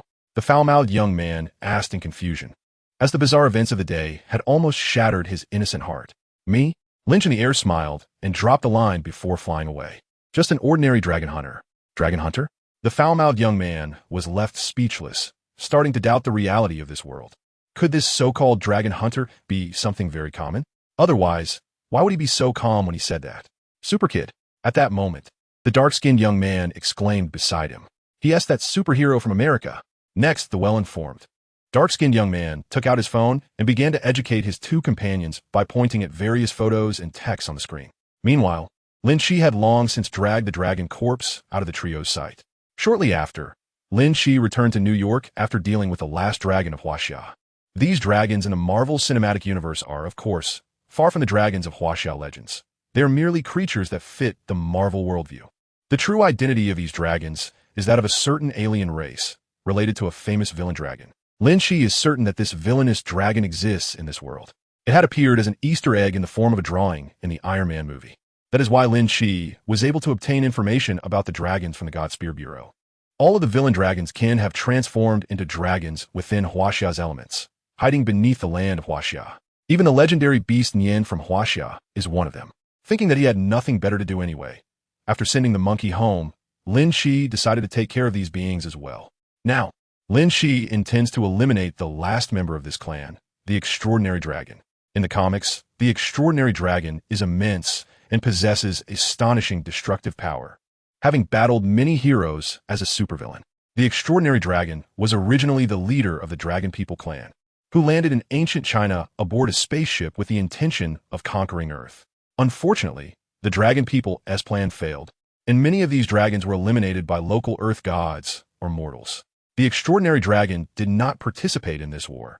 Instead, it preserved itself as a backup for its race and fell into a dormant state. Thousands of years later, when Mandarin stole 10 super energy rings from the Extraordinary Dragon spaceship, it awakened the slumbering divine dragon. Mandarin attempted to control it and used it to threaten the Chinese government. However, the Extraordinary Dragon was actually using Mandarin to realize its own plan of world domination. Ultimately, Mandarin had to join forces with his nemesis Iron Man to stop the Extraordinary Dragon. To be fair, although the Extraordinary Dragon could not escape the fate of failure and death, it still had some clout. Lynch's next target is the villain who did not appear in the movie. Just as he said, Lynch is going to be an ordinary dragon hunter today. Floating in the air, Lynch's expression changed, and his super hearing and mental power were activated, directing towards S-H-I-E-L-D to gather intelligence. A few seconds later, Lynch shifted his gaze to the distance to confirm his target. Then, his figure vanished without a trace. Outside a certain canyon, Lynch slowly stopped in midair. His gaze slightly shifted, and his mental power instantly activated, causing the entire canyon to resonate with a rumbling sound. In a moment, 100-meter-long, green, ugly dragon ascended into the sky, looking completely confused. This dragon resembled Godzilla, with a short, powerful body and limbs, though its tail was slightly long, and it had fins on its head. After a brief moment of bewilderment, the Extraordinary Dragon suddenly woke up, realizing it was in danger, and immediately began to struggle and roar. But Lynch just chuckled, his eyes quickly brightening. "Be good, just for a moment, it won't hurt." Upon hearing this, the dragon's fierce face froze for a moment, and then it roared even more angrily, its massive body thrashing about uncontrollably. Its voice was like thunder, shaking the ground below and sending sand flying, while its enormous body created a whirlwind that blew in all directions. It's not hard to guess that if this were in a city, the dragon's struggles would cause unimaginable disasters. Unfortunately, in Lynch's eyes, the Extraordinary Dragon was still young. It just posed a greater threat and might have a bit more righteousness value. Otherwise, Lynch wouldn't bother with it. No matter how powerful a dragon is, in front of Lynch, who possesses superhuman strength, it is nothing more than a four-legged lizard. In the blink of an eye, the two robust thermal rays flashed, and the extraordinary dragon suddenly perished, bidding farewell to this world. Subsequently, the massive dragon corpse slowly descended to the ground under Lynch's control of mental power. Lynch did not rush to leave. Instead, he approached the extraordinary dragon in front of him. Standing before the massive dragon corpse, Lynch's eyes began to change continuously. He wanted to test the changes in his abilities. After completing the template exchange, Lynch felt that his abilities had undergone a qualitative leap. Avengers Tower. The Christmas holiday had already ended for half a week, and the city of New York gradually returned to its busy and tense order. On this Monday, several superheroes gathered at the Avengers Tower. They were filled with excitement and anticipation, all to witness a miracle. Would it really succeed? Among the crowd, Banner murmured in disbelief. It must succeed. Hawkeye shot a glance at Banner, his tone somewhat cold, seemingly displeased with Banner's pessimistic words. Otherwise, Natasha would die. Further ahead, Lynch and Tony were engrossed in a tense conversation with Dr. Zhao, oblivious to their dialogue. If you can truly achieve the level you described, then I can guarantee that we can save Natasha's life, Dr. Zhao said seriously. Lynch nodded, his gaze fixed on Natasha, who was being transferred into the transparent glass apparatus. Tony, seeing this, helplessly said, "Lynch, is your ability enhanced just by soaking up the sun? You could actually wait a bit longer." Tony had never asked much about Lynch's abilities, including where they came from or the reasons for their changes. He knew this was Lynch's biggest secret. As Lynch's closest friend, most reliable comrade, and most trusted superhero guide, Tony felt it was his duty to help keep this secret safe. However, what Lynch was about to do was so terrifying that he couldn't help but make a sarcastic remark. Lynch glanced at Tony with some curiosity and replied casually, "Maybe, sometimes after a sleep, I can feel that I'm different." Upon hearing this, Tony wisely chose not to ask further. "So, shall we begin now?" Lynch and Dr. Zhao exchanged glances with Tony, confirming they were ready. Then, he took a deep breath, his eyes slightly widening, and focused intently on Natasha's body. Yes, Lynch was prepared to save Natasha, relying on the superhuman power gained from the complete exchange of the template. Although Lynch did not know the limits of this superhuman template, he could basically estimate them. He could compare it with several templates he was familiar with in the system and analyze the general capabilities of this template. According to the system panel, the template for the Bronze Superman required 1 billion justice points, the Supreme Little Superman 50 billion, the Silver Superman 100 billion, and the Supreme Gold Superman 1 trillion. Lynch is not very familiar with the performance of the Bronze Superman, but he is quite aware of the exaggerated nature of the Supreme Superman. The Supreme Superman has repeatedly taken on all the superheroes on Earth by himself, and he hails from a so-called origin universe where all superheroes are merely comic book characters, and he is the only one with superpowers. From the various performances of the Supreme Superman, it is clear that an ordinary single universe cannot contain him. If we were to find a reference in Marvel, the Supreme Superman is much stronger than the Celestial Group. In other words, within the Marvel cosmology, the Supreme Superman is at least in existence above a single universe. But he is far from the level where the Silver Superman can manipulate the multiverse at will. The Supreme Superman represents the Bronze Age, meaning his power is based on the Bronze Superman. Lynch speculated that the Bronze Superman should be stronger than the Pantheon Group, as the main force against the Supreme Little Superman is the Bronze Age Superman from various Earths. Converting this into justice value, Lynch estimates that the upper limit of his template's strength should be equivalent to the strongest celestial father represented by Odin or a slightly weaker member of the Pantheon Group. What kind of strength does this represent? The Pantheon Group can manipulate planets and even entire star systems at will, while the peak strength of Odin can easily destroy a planet. Lynch feels that pushing a planet shouldn't be a problem for him, right? This is just the most intuitive manifestation of his power, and there has been a qualitative evolution in other abilities as well. For instance, with his supervision, Lynch can now even observe at the level of microscopic particles. This is also why he dared to rescue Natasha. If he can see microscopic particles, why would he need nanotechnology? By using his mental power combined with his superbrain, he can essentially replace this technology himself. After becoming familiar with his abilities and gaining sufficient confidence, Lynch ultimately chose to save Natasha. In front of Natasha, Lynch carefully manipulated his mental power. As time passed, Natasha's originally lifeless and cold body gradually regained a hint of vitality. The temperature, which represents vital signs, returned to her body, and continued to rise. Suddenly, Lynch heard a sound that excited him. Thump, thump, thump. This was the beautiful sound of a heart slowly starting up, beating again. As the heart revived, blood began to flow through Natasha's body once more, and a flush of color gradually appeared on her face. A few minutes later, seeing the various parameters on the instruments gradually stabilize, those present finally confirmed. We did it. 6 months later, at a farm.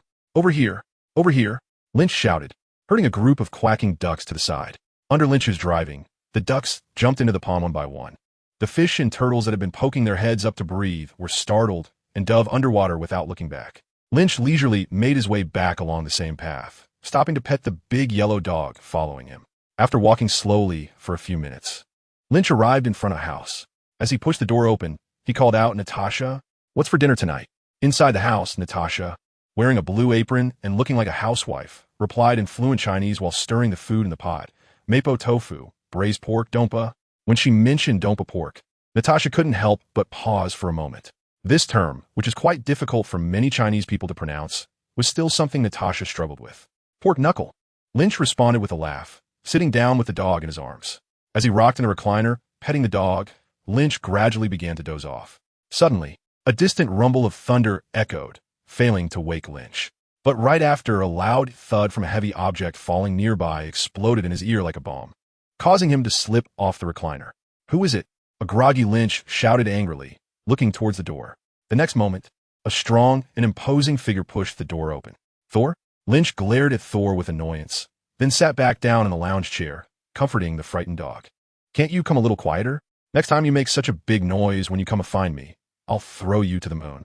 Upon hearing this, a sheepish expression appeared on Thor's honest face. "Sorry, I'm used to it. No need, just remember for next time." "So what is up?" Lynch sighed and then realized something. Continuing, "Is it for the Tesseract?"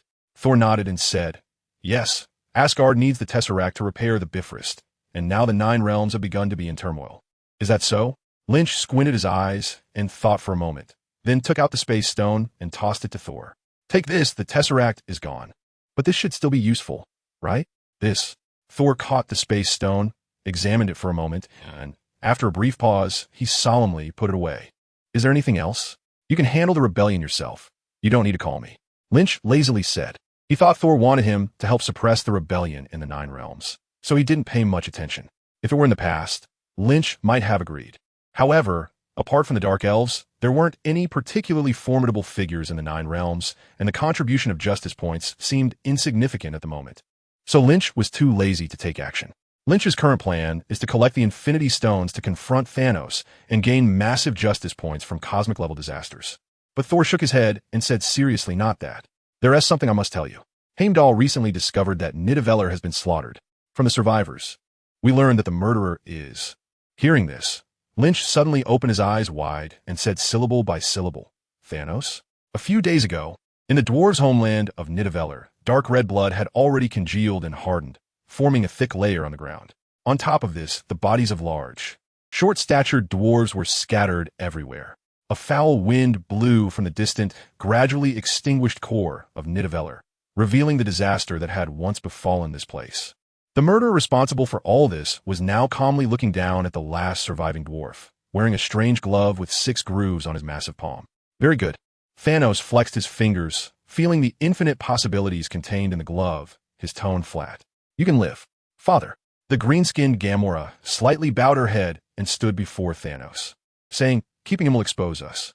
Thanos withdrew his gaze and examined Gamora for a moment, saying, "I want them to find out." Then, he approached the Dwarf King, his golden armor clinking with the countless dwarven blood on it.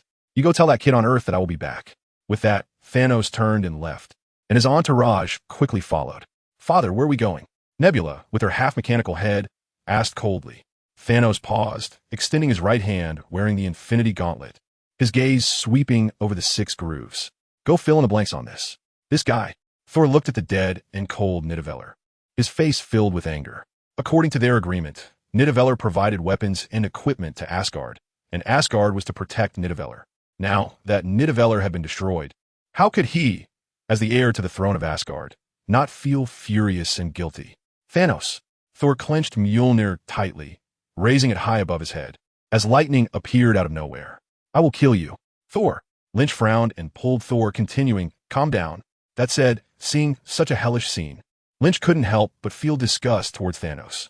In his previous life, Lynch had somewhat admired Thanos. After all, this cosmic figure orchestrated everything with great strength, eliminating half of all life, while having a unique logic, ultimately had its own reasoning. But at this moment, Lynch felt no goodwill towards Thanos, who would stop at nothing to achieve his goals. He only felt contempt. Of course, part of this was due to Lynch standing with the Avengers and the people of Earth. Just think about how many people lost important loved ones because of Thanos' snap. Even Thanos himself lost his beloved adopted daughter Gamora and ended up alone, with Thor beheading him. All of this stemmed from Thanos witnessing the destruction of his home due to overpopulation. He believed that eliminating half the population was the only way to prevent the universe from meeting the same fate. Does that reason sound ridiculous? Even if it doesn't sound as absurd, why should the lives in the universe perish because of your subjective perception? Germination, development, prosperity, decline, destruction. This is the inherent law of how things operate. If a civilization, a planet, or a universe is destined for extinction, it can only mean that the time for extinction has come. Why must there be a forced intervention? Lynch originally planned to collect 4 Infinity Stones, leaving the Power Stone and the Soul Stone to Thanos. The Power Stone was taken by Star-Lord from a temple on a distant planet, and Lynch couldn't find it due to not knowing its location. The Soul Stone, on the other hand, had a painful trial that required sacrificing his most beloved person. Could Lynch do such a thing? That monumental act of familial betrayal would certainly have to be done by Thanos. Of course, Lynch wasn't completely against trying to take it by force. However, if it backfired, the consequences could be dire. Although his strength had increased, Lynch hadn't forgotten what his weakness was: magic. The Soul Stone was clearly a magical stone. Didn't its guardian appear as a ghost? This way, Lynch would have 4 stones on Earth, while Thanos could collect at most 2 stones to obtain the Earth. By then, even without the power of the system, Lynch could crush Thanos with just the 4 stones and eliminate the crisis. The only variable was the Infinity Gauntlet. With the Infinity Gauntlet, Thanos could maximize the power of each stone, but Lynch's direct use would not match Thanos's. However, Lynch also had an Infinity Gauntlet. Even though he had never used it, he had secretly experimented with the one he obtained from the Asgardian Vault. As expected, this gauntlet could also unleash the supreme power of the stones. However, Lynch was reluctant to use the gauntlet since he could use the stones with his bare hands. After all, that would be relying on external power. He still remembered how Thanos had failed. In Avengers Endgame, when Thanos was hammering down on various superheroes, trying to snap his fingers to destroy the universe, he suddenly realized, "Where the heck are my stones?" And the result is well known. In the last moment, Tony Stark, who managed to grab Thanos' gauntlet and steal the 6 stones, uttered that classic line, "I am Iron Man," and snapped his fingers to erase Thanos. Thanos never expected that his triumphant arc over 2 films would end in such a dramatic fashion. If Thanos could storm into the editorial office like Supreme Superman, he would probably go on a rampage. That said, Lynch now felt a sense of crisis. Although he didn't know exactly when Thanos obtained the Infinity Gauntlet, there was no doubt that in the original storyline, Thanos should not have acquired the gauntlet at this time. In other words, Thanos was accelerating his actions. The reason, of course, was that there was a new superhero on Earth, one powerful enough to rival Odin and the Ancient One. This was a formidable opponent for Thanos. So he chose to speed up his plan, first obtaining the Infinity Gauntlet and then collecting the scattered Infinity Stones throughout the universe. Only by using the Infinity Gauntlet to unleash the true power of the Infinity Stones could Thanos eliminate the troublesome Lynch and gather the numerous stones on Earth. With this in mind, Lynch silently contemplated the 4 stones on Earth. The Space Stone had been in his possession for a long time, but he would soon lend it to Asgard to repair the Bifrost.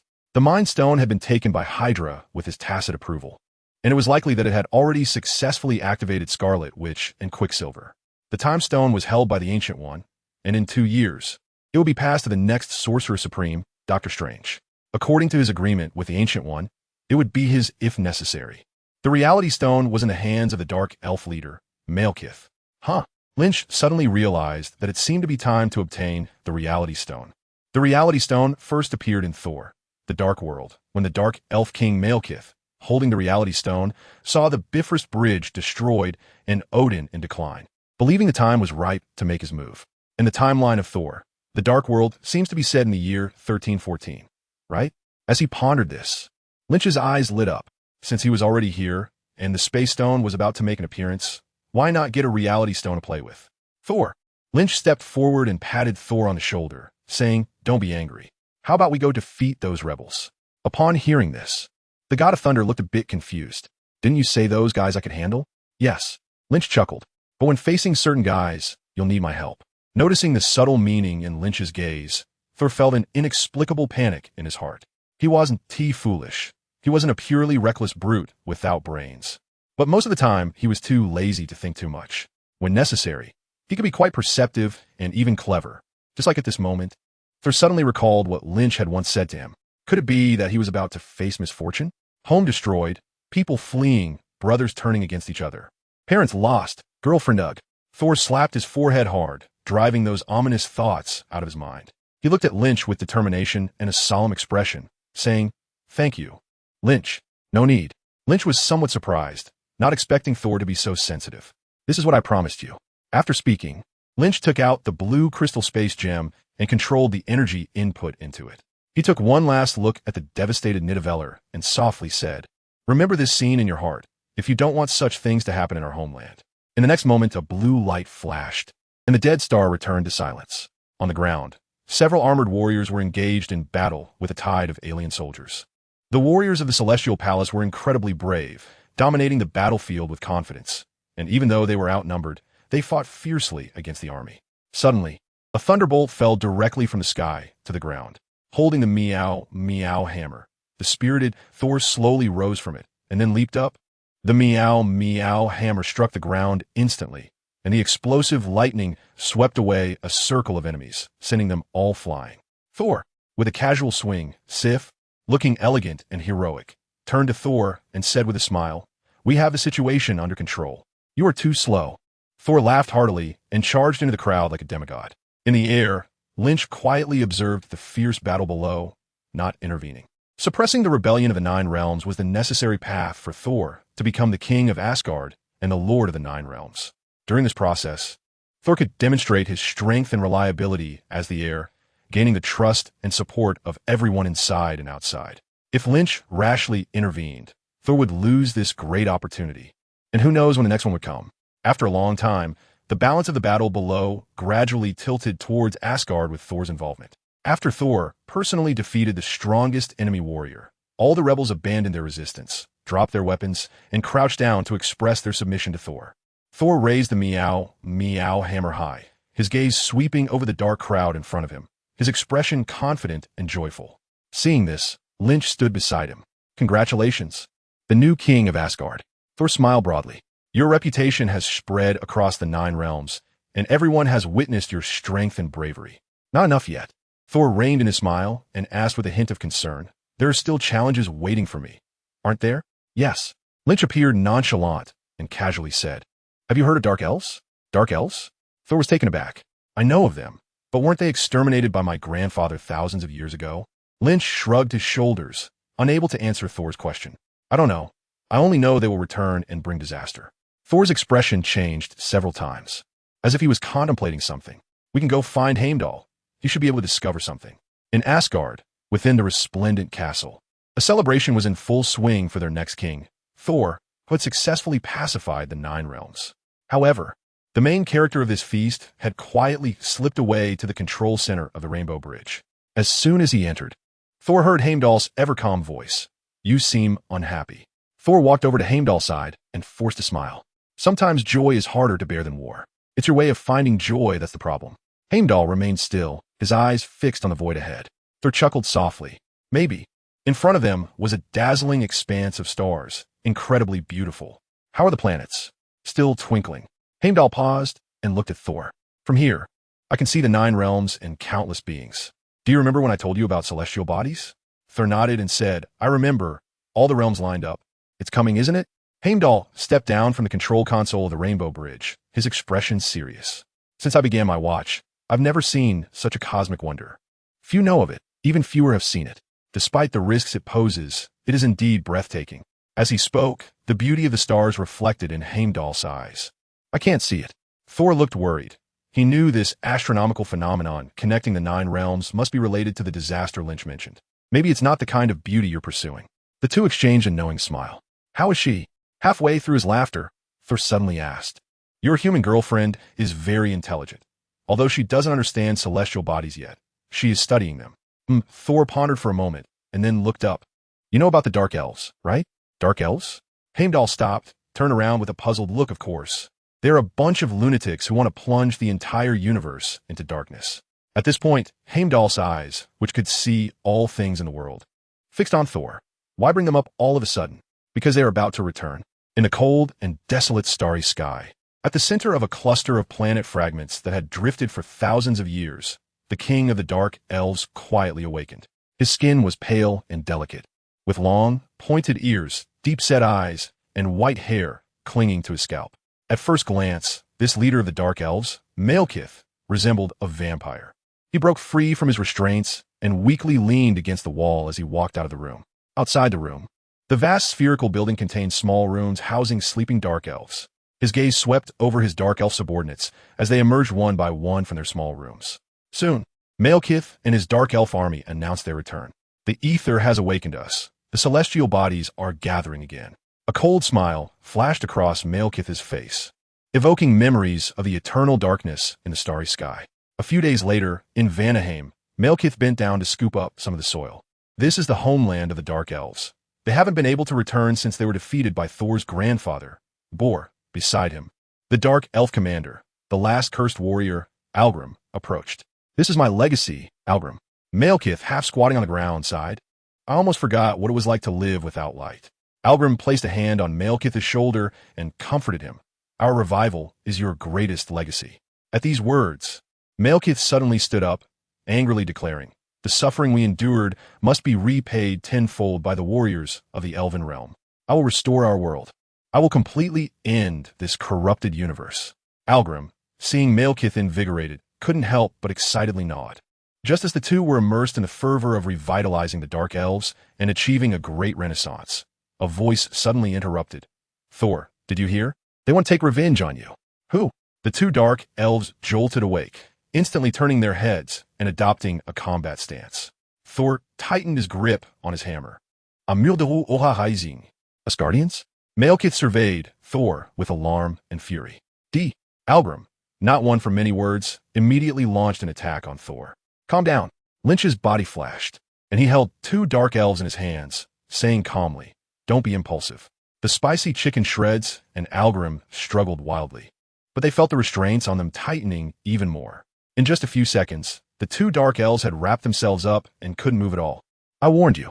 Lynch shrugged, stepped on the two people lying on the ground, and leaned his head close to the face of the spicy chicken shreds. Hand over the ether particles. To Lynch's surprise, a hint of intriguing confusion appeared on the face of the spicy chicken shreds. Lynch frowned and slapped the spicy chicken shreds across the face. "Don't pretend to be confused. Hand it over quickly." Although the spicy chicken shreds couldn't even speak, Lynch could still see the defiance in his stubborn expression. "You won't give up until you reach the Yellow River." Lynch snorted coldly and threw a punch. Bang!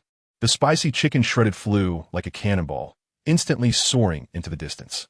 In the next moment, Lynch appeared next to the spicy chicken shredded, which was flying at high speed, and punched from the opposite direction again.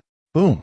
The spicy chicken shredded crashed heavily to the ground, penetrating the surface and landing at the bottom of a large pit.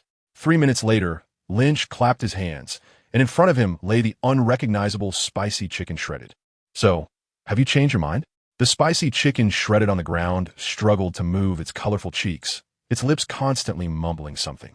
Lynch listened for a while and found that the spicy shredded chicken was chattering away in a way he couldn't understand. So he turned to look at Thor. "What did he say?" Thor listened for a moment, and his expression gradually became strange. He said, "The ether is not in my hands." "What?" Lynch was taken aback, and then suddenly thought of something. Could it be that the ether wasn't in the hands of the spicy chicken strips from the beginning? It seems that way. It was initially absorbed by Thor's girlfriend, right? This. He wasn't lying. The ether was actually buried beneath the city of Asgard. Seeing Lynch fall silent, Thor continued, "Just as I thought." Lynch cast a secretive glance at the spicy chicken shreds and thought to himself that this guy must have hit a streak of bad luck. However, can a superhero-esque confrontation with a villain be called a blunder? Casually kicking the spicy chicken shreds away, Lynch's eyes instantly shot out 2 beams of heat vision, turning it to ashes. Adjusting his gaze, he eliminated another Dark Elf, then coughed and said, "Very well, the leaders of the Dark Elves are gone. I'll leave the rest to you." Just as Thor was about to respond, Lynch swiftly pulled out the space gem. After a flash of blue light, Valhalla returned to calm.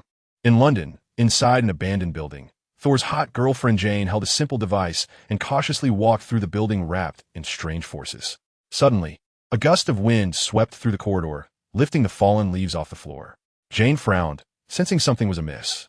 Before she could react, a powerful suction erupted from the end of the corridor, instantly pulling her towards the wall.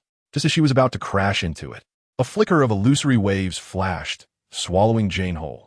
Then, Jane was shocked to find herself in an unknown space. In front of her was a cliff, deep and dark below, obscuring what lay within. "Daisy!" Jane called out for a friend, but only eerie echoes responded. She widened her eyes and stepped back from the edge of the cliff, moving around in this place. The thick, dusty floor and the robust, damaged pillars made it seem like an abandoned hall. Jane thought to herself. In a daze, she seemed to see a red light flickering. She cautiously approached the red glowing pillar, peering into the gaps between the stones. Between the stone columns, there was a strange, transparent substance moving like flowing water. Just as Jane was lost in thought, these mysterious substances seemed to have discovered her and twisted towards her wildly. The moment these things touched Jane's body, they merged into her like a mud cow entering the sea, and in the blink of an eye, they all invaded her body. Jane looked helplessly at her hands, feeling an increasing discomfort within her. The next moment, her eyes rolled back as she collapsed onto the ground. "Jane! Jane! Jane!" A familiar yet strange voice gradually awakened Jane from her slumber, and she slowly opened her eyes. The first thing she saw was a face she had longed for, but the bizarre series of events that had unfolded made her doubt whether this was real or an illusion. Slap! Jane slapped Thor's affectionate face, producing a crisp sound. "Jane!" Thor was somewhat dazed, but still called out with concern. "I'm sorry. I just wanted to make sure you were real." "I am real, Jane," Thor said somewhat helplessly. Slap! Another slap, heavier and more forceful than the last. "Where have you been?" Jane shouted angrily and aggrieved. "You said you would come back. Do you know how long I've waited for you? I thought you were dead." "I'm sorry, Jane," Thor said with a face full of remorse. "But Asgard needs me, and the 9 realms are still in turmoil. What about me? Don't I need you?" Jane raged, raising her hand again. Thor quickly wrapped his arms around her, pressing his face against hers. The tense atmosphere suddenly eased, and their lips moved closer. "Hey!" Lynch suddenly spoke up, interrupting their moment. Having just been chuckling, Lynch couldn't let them feed him dog food. Now was not the time to be human. "Long time no see, Jane." Thor and Jane awkwardly separated and greeted each other. "Where is this? Why am I here?" Jane, finally taking a moment to observe her surroundings, asked in confusion. "This is Asgard. We brought you here," Thor replied. Upon hearing this, Jane's eyes brightened. "So this is the Asgard you mentioned?" She curiously walked around the room, touching this and that. "But weren't you busy? Why did you have time to bring me here?" Thor and Lynch exchanged glances, then explained to Jane. "Wasn't there some strange substance that entered your body?" Jane paused for a moment and nodded, saying, "Yeah, I don't know what that was." "The ether." Lynch squinted his eyes and directly perceived the mysterious power contained within the simplicity. This power seemed to exist, yet also felt illusory, very intriguing. Lynch nodded secretly to Thor and continued, "Sit down, let us slowly tell you." A few days later, Lynch and Thor eliminated all the resurrected Dark Elves. This way, Asgard could completely avoid the invasion of the Dark Elves as it happened in the original storyline. Without Malekith leading the Dark Elves to invade, Thor's mother, Queen Frigga of Asgard, would not die. If Frigga does not die, Odin, the All-Father of Asgard, would not suffer a significant blow that would lead to Loki's exile to Earth and eventual death. Thor would not have to face the agony of his mother's death along with Loki's fake death, leading him to give up the throne and return to Earth. Lynch was curious whether Thor could become a qualified king of Asgard, the master of the gods. Despite the many ways Thor had accepted Lynch's help, Lynch still didn't have much faith in him. The reason was simple. A true king must give up certain illusions, be decisive in matters of life and death, and pursue interests. Thor was clearly at the very beginning of this path. He was too easily swayed by emotions, and he had a sense of justice that often surpassed his pursuit of interests. Someone like Thor was more suited to being a superhero than sitting on a throne. Because reality is different from fairy tales, in reality, there has never been a perfect solution. Just like in the original plot, when Thor questioned Odin about what made them different from the Dark Elves, Odin merely let out a short, sinister laugh and told him the difference was that Asgard had one. The victors gain benefits, acquire fame, and obtain everything. The losers can only swallow all their pain and misfortune. This is the truth of the world, but Thor was unwilling to accept it. However, even if Lynch did not have faith in Thor, these matters were not for him to decide. Odin was still awake at this time, and the whole of Asgard was still under his control, including the selection of the heir to the Asgardian throne. But according to Lynch's estimation, in the end, Odin would still have to hand the throne to Thor. There was no other choice. Odin's options were limited to Thor and Loki. Although Thor was not very suitable to be a king, at least compared to Loki, Thor's character was righteous. Allowing Thor to govern Asgard could at least ensure that the entire kingdom would not go astray. In fact, these matters should not have been Lynch's concern. He wanted to lead with the ether while keeping the space stone. But awkwardly, he forgot about a rather important thing. The Asgardians did not have the technology to extract the ether from Jane's body. In the original plot, Thor had to release Loki and take Jane to the Dark Elves' territory for adventure because no one in Asgard could extract the ether from her. Under Loki's scheme, the spicy chicken had indeed fallen for it, extracting the ether from Jane's body. But the problem was that Lynch was too quick in his actions, and the spicy chicken had long since turned to dust in the universe. With no other choice, Lynch had to stay in Asgard, watching Thor and Jane show affection while trying various methods to extract the ether. During this time, Lynch could only wander around Asgard, occasionally chatting with Heimdall, Odin, Frigga, and even Loki, who was imprisoned. As time passed, one day, Lynch suddenly felt a sense of unease. He approached the Rainbow Bridge, where repairs were underway, and many people were busy working. Lynch did not stop and went straight to the gates of Asgard, the control hall of the Rainbow Bridge. Heimdall. Lynch frowned and walked directly in front of Heimdall, saying, "Can you help me check if something has happened in Midgard regarding Natasha, Tony, and S.H.I.E.L.D.?" Heimdall nodded, and the scenes reflected in his eyes began to change continuously. "I saw the night, the sea, and a large ship sailing. A shadow leaped from the water and instantly landed on the deck. He held up his iconic shield, wearing a tight blue leather suit. New Yorkers all know his name, Captain America. On the deck, several soldiers with guns were patrolling. Captain America swiftly and decisively ambushed a soldier from behind, taking him out. He didn't make any effort to conceal his presence. Moving across the deck, he eliminated soldier after soldier like a god descending to Earth. Within minutes, he was the only one left standing on the deck. Soon, several parachutes floated down onto the deck, and they launched an attack into the ship's cabin alongside Captain America. Inside the cabin, a group of pirates who had hijacked the ship realized someone had snuck in. But realizing it was one thing, handling it was another. After a fierce battle, the pirates were all taken out by Captain America and S.H.I.E.L.D. agents. To Captain America, this was just another routine rescue mission. The only twist was that he discovered that the nearly invisible Hawkeye had secretly saved a copy of the data from the ship. Captain America questioned Hawkeye about why he did this, but only received the answer that it was an order from the director, and he had nothing more to say. He knew that getting an answer from Hawkeye was a pipe dream. To uncover the truth, he could only go to the person who issued the order. Filled with doubt, Captain America returned to headquarters and headed straight for the office of S.H.I.E.L.D. Director Fury. "You've gotten used to lying. It's hard not to lie, isn't it?" Captain America questioned bluntly. Fury, sitting behind his desk, turned his chair around and calmly replied, "I didn't lie to you. Agent Barton's mission is different from yours. You think you have no obligation to tell me, do you?"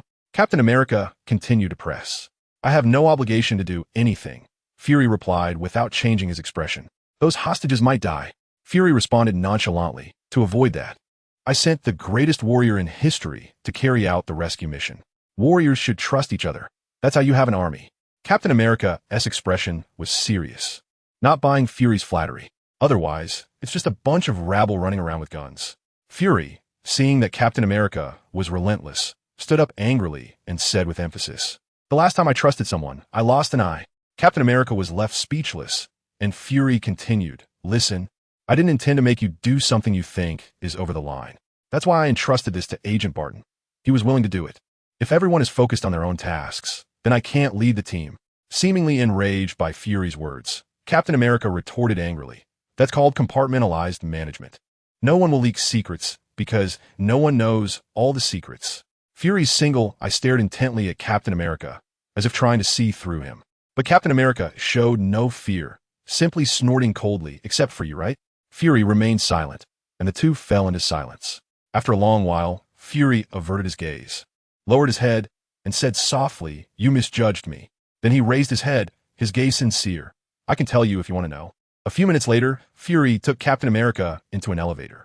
This elevator was somewhat unusual, with extremely tight security measures. The moment Captain America stepped in, a large screen in the elevator warned him that he had no security clearance. After Fury authorized it, the elevator began to operate. Clearly, the destination of this elevator was of utmost importance. During the ride, Fury told Captain America that his grandfather used to work as an elevator operator in a high-rise building and made quite a bit in tips. Therefore, his lunch bag would contain a rolled-up stack of $1 bills. He would greet passers-by, and they would respond kindly. But as society's atmosphere worsened, when he greeted others, they would say, "Just mind your own business." Every week, punks would ask him what was in his bag, and he would show them. Inside were a roll of $1 bills and a loaded handgun. "My grandfather was friendly, but he wouldn't fully trust them," Fury summarized. Just then, the two arrived at their destination. Captain America looked out at everything outside the elevator, somewhat dumbfounded. It was an underground weapons factory, filled with high-tech warships and weapons, with many personnel moving around. "I know they're bigger than handguns," Fury said, patting Captain America on the shoulder as he stepped out. "This is the InSight program, 3 next-generation space aircraft carriers synchronized with a target location satellite network," Fury introduced. "Launched with the Lemurian star." Captain America interjected. Fury nodded and continued. "Once they are in the sky, they won't need to land again, thanks to our new anti-gravity engines, allowing them to conduct sustained suborbital flights." "Stark made them?" Captain America guessed. "He made some suggestions for improvements after seeing our old turbine engines up close," Fury did not deny, leading Captain America as they walked. "These new long-range precision machine guns can take out 1,000 enemies in a minute." He pointed to the weapons on the space aircraft carrier. Speaking enthusiastically, "The satellite can read a terrorist's DNA before they emerge from cover. We suppress the threat before it even appears." Captain America's expression grew heavy as he pondered for a moment, saying, "Isn't it guilty until proven innocent?" "Oh, we can't afford to wait," Fury chuckled lightly. "We refers to whom?" Fury sighed and looked up, saying, "After the New York incident, I persuaded the World Security Council to completely enhance threat analysis technology."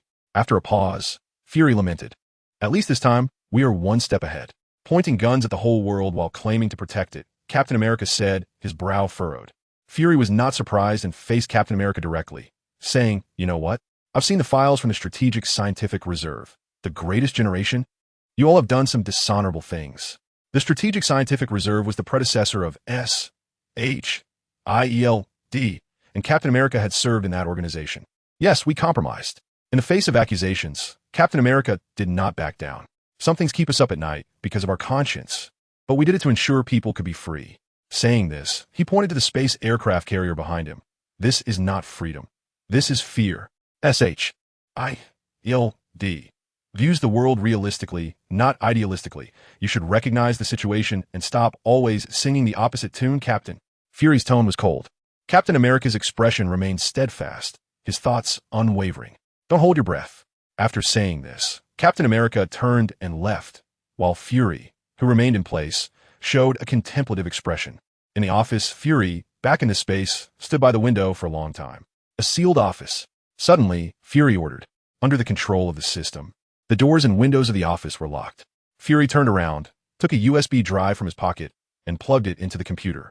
This USB drive contained the secret mission that Fury had given Hawkeye, with data on those SHIELD agents from that ship. "Open the launch files for the Lemurian star." The large screen in the office flickered, and then an electronic voice sounded. "Access denied." Fury was not surprised and continued. "Decrypt the files." The system interface on the screen turned for a moment and responded. "Decryption failed. Director rewrite, Nicholas Fury." Calmly, Fury continued to try. But to his surprise, the screen changed, and the system said, "Rewrite denied. All files have been sealed." "Who authorized this?" Fury asked with a frown. "Nicholas Fury." Fury fell silent. By now, he was completely certain that there was something wrong with this InSight program. Lynch had warned him long ago that there were spies within SHIELD. For a long time, he had been secretly investigating the potential spies in SHIELD. However, due to the severity of Lynch's warning, Fury had been extremely cautious during the investigation. As a result, he had made no progress up to this point. When he learned about the emergence of the Insight program, a wary Fury immediately sensed something was off. Thus, he resorted to an unusual tactic.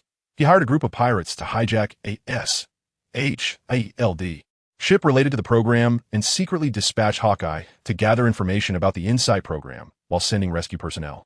However, he did not expect that even with his internal authority in SHIELD, he could not access these documents. This indicated that someone with higher authority than him was involved in the program and was unwilling to let him know the details. After pondering for a long time, Fury felt he had some clues. His expression turned grave.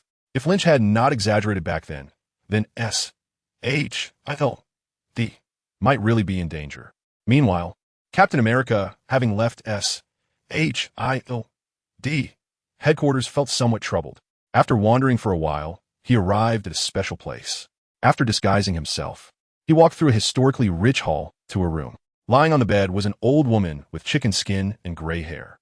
Upon seeing Captain America, her faded gray eyes glimmered slightly. She was none other than Captain America's girlfriend before he fell asleep, his lifelong love, and one of the founders of SHIELD, MS Carter. After arguing with Fury, Captain America wanted to talk to the only old friend from his time who was still alive. Time had changed everything. During the decades he had been asleep, the world had transformed. America had won the war, and its economy and technology had soared, achieving greatness. Meanwhile, his beloved had married and had children, living a happy life for decades, now approaching the end of her life. Fury's accusations seemed somewhat valid, and Captain America wondered if he really needed to change. Waking up after decades of slumber, he indeed felt out of place in this era. With many of his views and methods being quite outdated, he remained in SHIELD, mainly because Carter was one of the founders of this organization. At this moment, Captain America finally gathered the courage to visit Carter, although he felt guilty for failing her. Seeing the few happy photos of her with children at her bedside suddenly eased his heart. Although Carter had not waited for him, she had still lived a beautiful life. Given this, what more could he, who loved her deeply, ask for? To love someone is to wish for their happiness and joy. At SHIELD, the World Security Council was in a heated debate, with former Director Pierce arguing passionately with 4 virtual images seated in chairs. If Nick Fury thought he could call on those outlandishly dressed thugs and special forces to clean up his mess, he was mistaken. Such a failure was unacceptable. Considering the attack occurred just 1 mile from our territorial waters, it was even more intolerable. I suggest we hold a hearing immediately. No need for a hearing. We must take action. It is the Council's duty to oversee SHIELD. Such mistakes could lead to serious problems. How could a Western European pirate hijack a covert SHIELD vessel in broad daylight? The 4 council members took turns denouncing SHIELD, using the incident as an excuse to criticize them. Pierce, with his hands in his pockets, calmly began to retort. Sir, to be precise, he is North African. I could draw you a map. I admire your persistence, Director Pierce, said another bald council member. However, the council takes this international piracy issue very seriously. Oh, really? Pierce replied with a slight smile. I do not. He scanned the 4 council members, his voice steady and powerful. What is one ship? I care about the bigger picture. Saying this, he spread his hands and questioned the people before him. If every time SHIELD runs into a little trouble, the council flies into a rage, then it seems the council also needs oversight. One council member countered. Mr. Director, no one said. Mid-sentence, one of Pierce's assistants walked in and whispered something to him. Pierce ceased debating with the 4 council members and turned to leave. Is there another problem? One council member asked behind him. That depends on how you interpret it. With that, Pierce left the room, and the images of the 4 council members slowly faded away. In the room outside the conference room, Fury, who had been watching the argument for a while, approached Pierce. We're in the same building, but you only come when there's a kidnapping incident. Pierce complained as he shook hands with Fury. I would come even if there were a nuclear war. Fury smiled slightly and then tilted his head toward the direction where the council members had disappeared, asking, Are you busy? Special appropriations can be arranged, Pierce replied nonchalantly. Fury nodded, hesitated for a moment, and then said, Well, I came to ask for a favor. I want you to initiate a vote.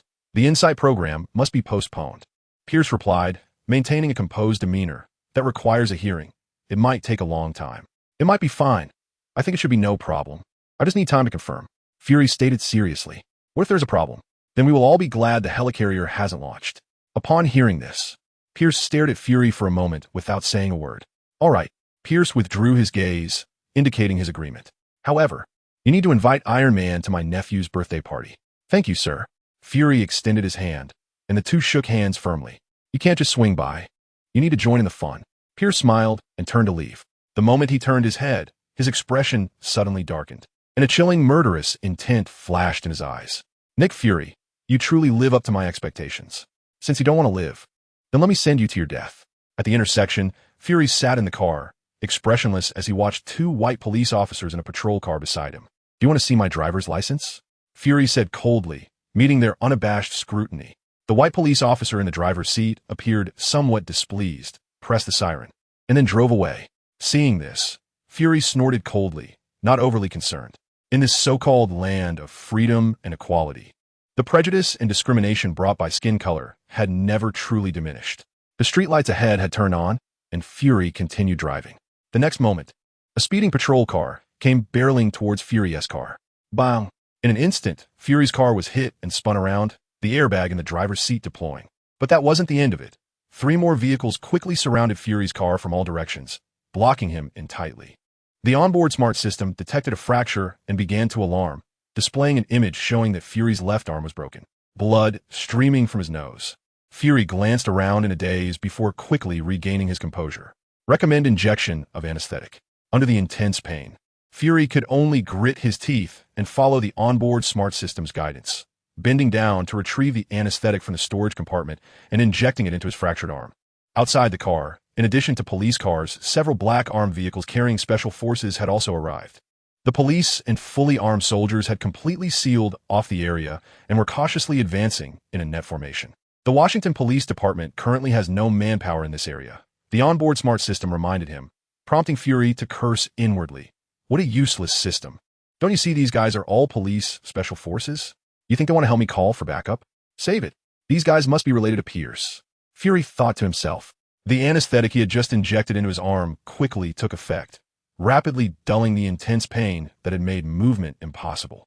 After calmly observing the movements of the personnel around him, Fury commanded, "Get me Agent Romanoff." As the call was being dialed, the beautiful ringtone rang twice. Outside the car, the police and special forces had already formed their positions and, with a command, began unleashing a barrage of gunfire. Tot-tot-tot-tot. A stream of bullets rained down on the car. Fortunately, this vehicle was specially made with superior bulletproof performance. Even though the body was riddled with bullet holes, Fury inside remained safe for the time being. "Get me out of here!" Fury shouted.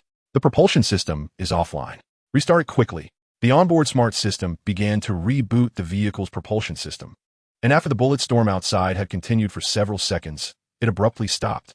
Several special forces in black combat gear approached Fury's car, carrying a special battering ram, making Fury's eyes widen in shock. At that moment, the onboard smart system's voice increased in volume. "Warning, the integrity of the car window is compromised." "Is it?" Fury quickly rose and moved to the other side of the seat. "How long until the propulsion system is online?" Calculating, as Fury's sharp gaze could kill. The special ram outside was activated. Bang! The car shook violently from the impact, but the door remained intact. Window integrity at 31%. "Take countermeasures," Fury shouted. "Low window integrity. Recommend taking offensive measures." Wait.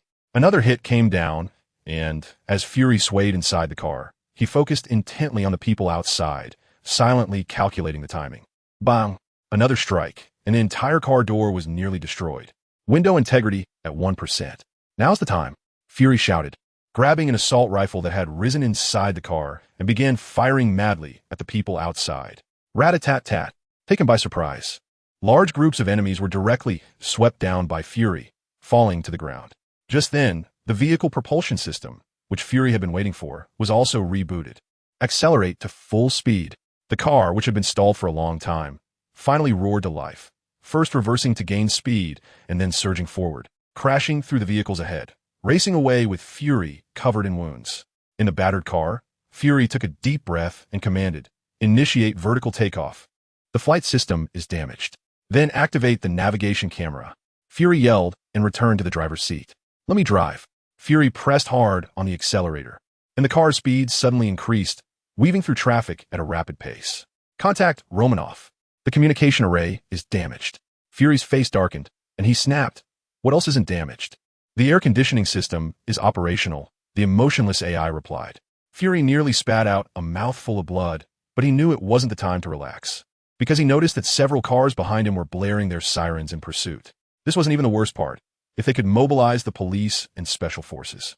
Traffic control ahead. Indeed, Fury, already anticipating this, ordered expressionlessly, find an alternate route.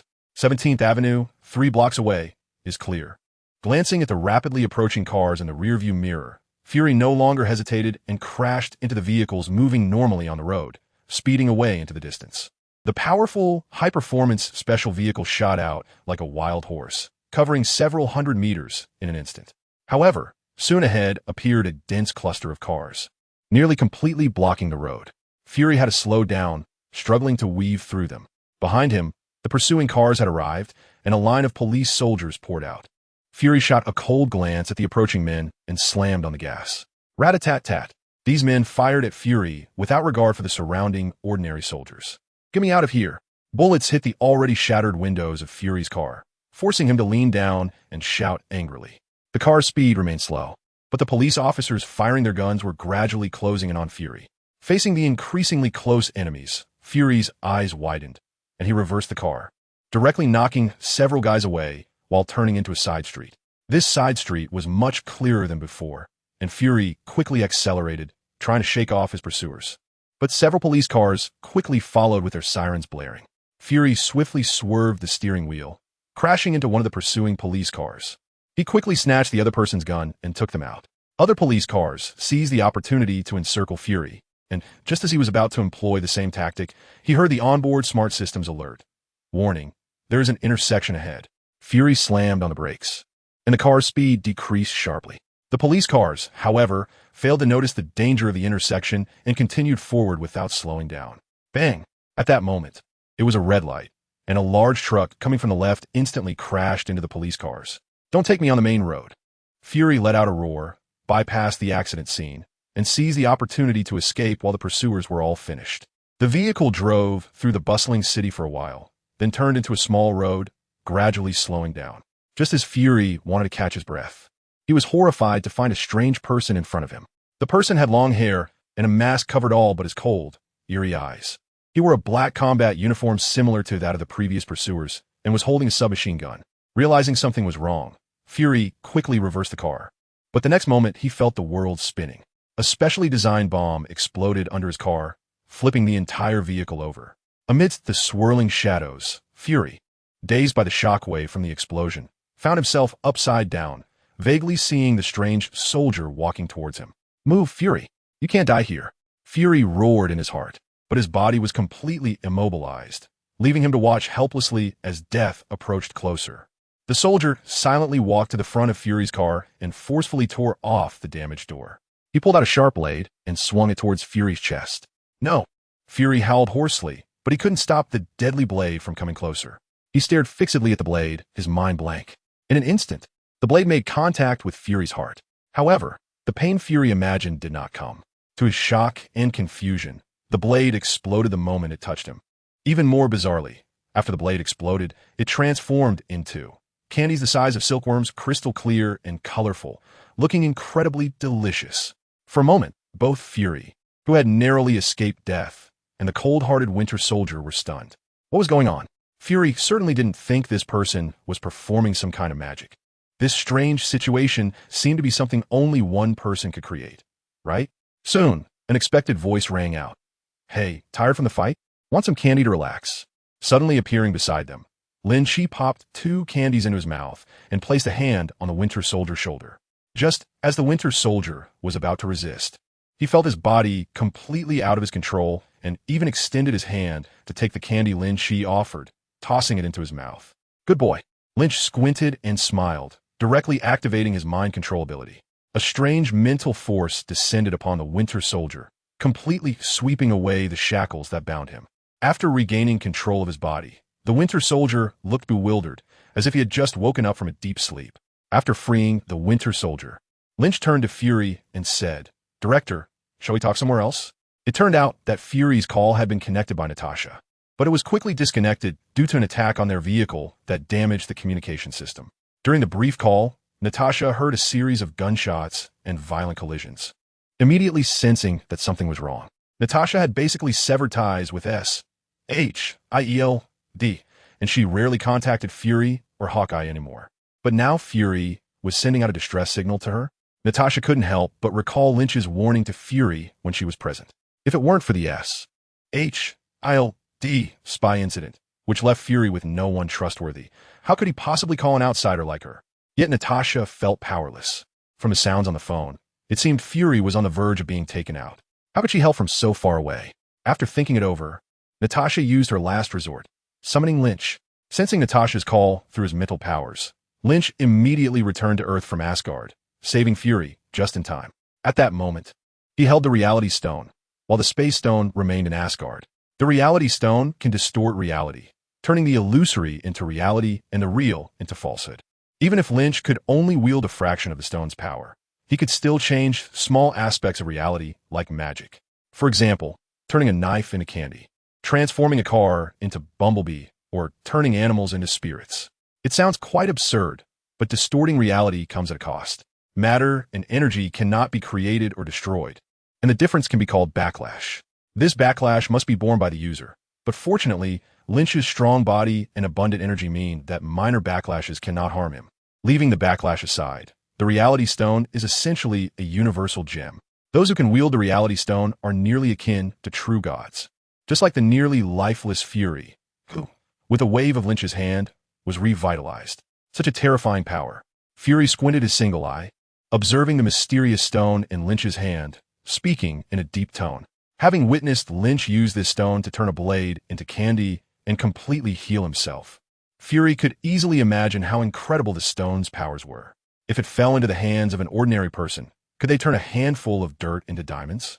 Could they effortlessly cure various terminal illnesses? If it fell into the hands of a villain, it might not be as terrifying as you think. Lynch shook his head and explained, to use it, you have to pay the corresponding price. Everything in the world is relatively fair.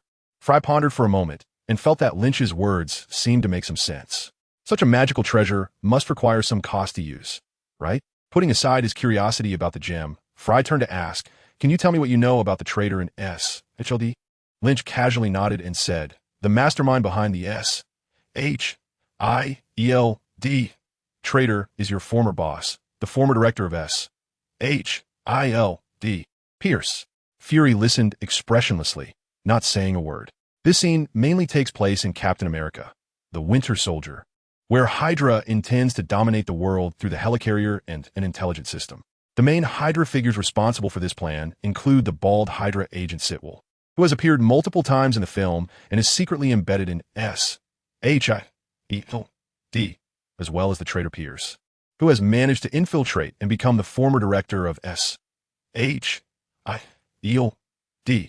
and Dr. Zola, who has transferred his consciousness into a computer, achieving digital immortality, a villain from the same era as Captain America. These characters made Lynch marvel at how Hydra truly has an abundance of talent. 3 years and 3 years later, not to mention such talent that has successfully become the highest leader of the enemy during a covert mission. Just talking about that guy who abandoned his physical body decades ago and achieved digital ascension is simply outrageous. The key issue is that it seems physical means 1T work against this guy.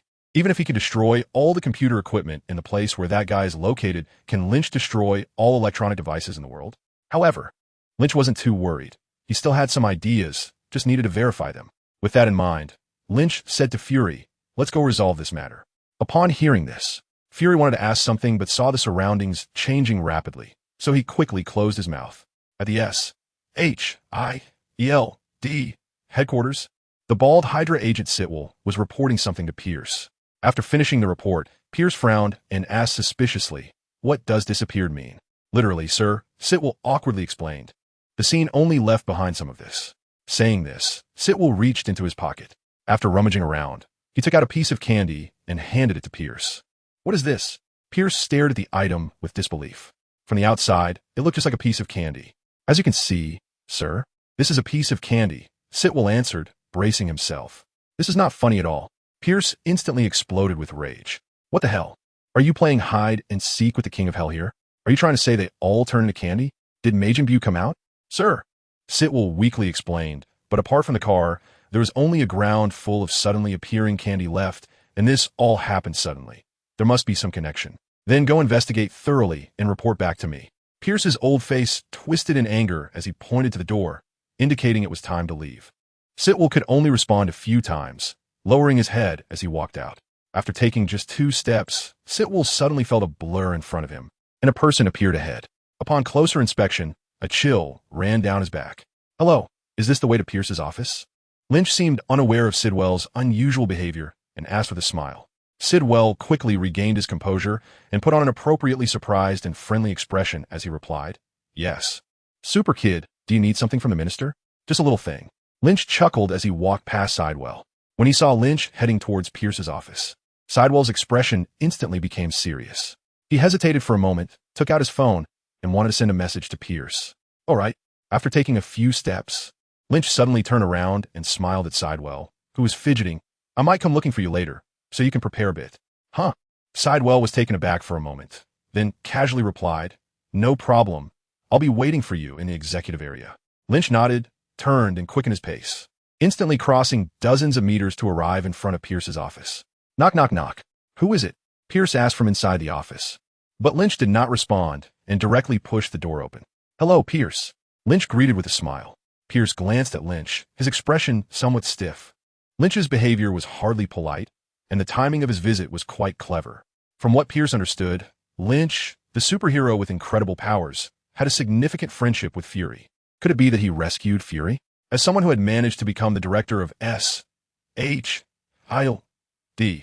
while being an undercover agent, Pierce was naturally very astute and quickly pieced together the situation, to the point where he couldn't control his expression. Hello, Super Kid. Pierce forced a smile as he approached Lynch. This is your first time in my office, right? Let's get straight to the point. Noticing that Pierce seemed to have guessed something, Lynch cut to the chase. You have failed. Confess the Hydra agents lurking within S.H.I.E.L.D. and await your fate. Pierce's expression changed slightly, leaving him speechless. Be realistic, Pierce. I'm right here, so your failure is inevitable. Don't struggle needlessly. Lynch smiled faintly. Hee hee. The gloomy Pierce sneered, then said slowly, I know your power is unbeatable, but you are not a god after all. It seemed he had found a bit of courage to argue against Lynch, stepping closer to him and continuing. There is no S.H.I.L.D. here, only Hydra. Without Hydra, there is no S.H.I.L.D. What does your immense power matter? Will you kill us all? At least that way we would have destroyed S.H.I.E.L.D., right? Lynch glanced at Pierce's deeply lined old face, his tone somewhat indifferent. If you think I only physically eliminate enemies, you might be disappointed. Stop being stubborn. Pierce sneered and said, Even if we fail, you can't win anything. Come, kill me. His eyes were filled with contempt and fervor, his voice rising. Cut off one of our heads, and 2 more will grow in its place. In the face of Pierce's bravado, Lynch merely took 2 steps back with a look of disdain. Your spit is about to splash on my face. Since you've finished your final lines, I won't waste any more words with you. Saying this, Lynch extended his right hand and waved it in front of Pierce's eyes. I want to see how many heads you have for me to cut off. At S.H.I.E.L.D. headquarters on the administrative floor, hundreds of S.H.I.E.L.D. personnel were gathered, some making noise. A few minutes earlier, at Pierce's order, most of the S.H.I.E.L.D. staff had paused their work and assembled here. Soon, everyone's gaze turned to a group walking in from outside, and the room quickly fell silent. Leading the group was former S.H.I.E.L.D. Director Pierce, followed by Sidwell. Behind them were Lynch, Fury, and Natasha. The group stood in front of everyone, causing a stir. Within S.H.I.E.L.D., the news of Fury's attack and disappearance had already spread, and everyone was surprised to see Fury, and scathed. Appear here. Many of the Hydra infiltrators who knew more information were even more confused, not understanding why the supposedly severely injured Fury could appear here looking lively. And alongside Pierce, and Sidewell no less. As these infiltrators felt anxious, Pierce spoke up. I want to announce something. Before that, anyone whose name I read will come stand by my side. Then, Pierce began to read out names. With confusion and disbelief, The Hydra agents gathered behind Pierce one by one. In just a few minutes, a large crowd stood behind Pierce, while the number of S.H.I.E.L.D. personnel left in place dwindled. As Pierce finished reading the last name, the atmosphere in the room suddenly became strange. The Hydra agents looked around, seemingly seeing only their own people, speculating what Pierce intended to do. Was he going to lay his cards on the table? While the few remaining S.H.I.E.L.D. agents didn't know what was happening, they could keenly sense something was off. As everyone harbored ulterior motives, Pierce finished reading the last name. He paused, surveyed everyone present, and said, "What I want to announce is that everyone whose name I just read, including myself and Agent Sidewell, are all agents of Hydra infiltrated within S.H.I.E.L.D. Hearing his words, the Hydra agents behind him collectively held their breath. "We have been infiltrating S.H.I.E.L.D. for decades, almost completely controlling this organization. Fury's attack was orchestrated by us." Upon hearing this, everyone showed shock. Hydra was a terrorist organization that had long since vanished from the public eye, the last time being during Captain America's era. The S.H.I.E.L.D. agents never expected Pierce to claim that all within S.H.I.E.L.D. were Hydra infiltrators. The designated Hydra agents also looked bewildered, completely unaware of what kind of scheme Pierce was pulling. Among them, the Hydra agent Crossbones, who had a significant role in the movie, stepped forward and angrily rebuked. "Director Pierce, what are you saying? Have you been threatened by someone to say this?" His reaction was quick, but it was of no use. Pierce merely shot him a cold glance and continued, "You need not doubt. Everything I say is the truth. And the reason I stand up to admit all of this is because..." He turned to Lynch and fell silent. "Yes, under my persuasion, Pierce has had an epiphany and chosen to abandon darkness for light. Give it up, you have failed." Lynch smiled. It was he who had coerced Pierce to eliminate him. Ramlo glared and shouted loudly, pulling out his own gun. Many Hydra agents were inspired and pointed their guns at Lynch. Stubborn and unyielding, Lynch curled his lips and waved his right hand to the left and right. A mysterious force instantly enveloped the Hydra agents, deeply influencing their minds and perceptions. After a moment, all the Hydra agents dropped their weapons and squatted down, holding their heads. "I confess, I'm a Hydra agent," Ramlo said with a dazed expression. Mumbling to himself, "Very good." Lynch clapped his hands and said, "Let's arrest them all and interrogate them." New Jersey. Lynch brought Captain America to a place he had once been, to deal with the person who had hidden himself within the data on the computer. He pushed the door open and entered the basement, which was shrouded in darkness. Lynch plugged the USB drive loaded with data into the interface, and the basement lights suddenly turned on. A blurry green avatar began to appear on the thick, old computer monitor, and a camera turned its direction towards Lynch and Captain America. "Steve Rogers, Lynch," a strange electronic voice sounded, causing Captain America to look at the green avatar in surprise. "Who is this?" "Your old friend." Lynch's eyes flickered as he searched for a way to erase this thing. "This guy was captured by you in 1945, named Zola, a German scientist. Do you remember?" Captain America paused for a moment and nodded. "This guy abandoned his body and uploaded his consciousness into a computer database." Zola and the computer remained silent, as if it had crashed. "Below us is the database. Right now, we are essentially standing on his body." Lynch shrugged. "So he will never die?" Captain America frowned. "It depends on how you look at it.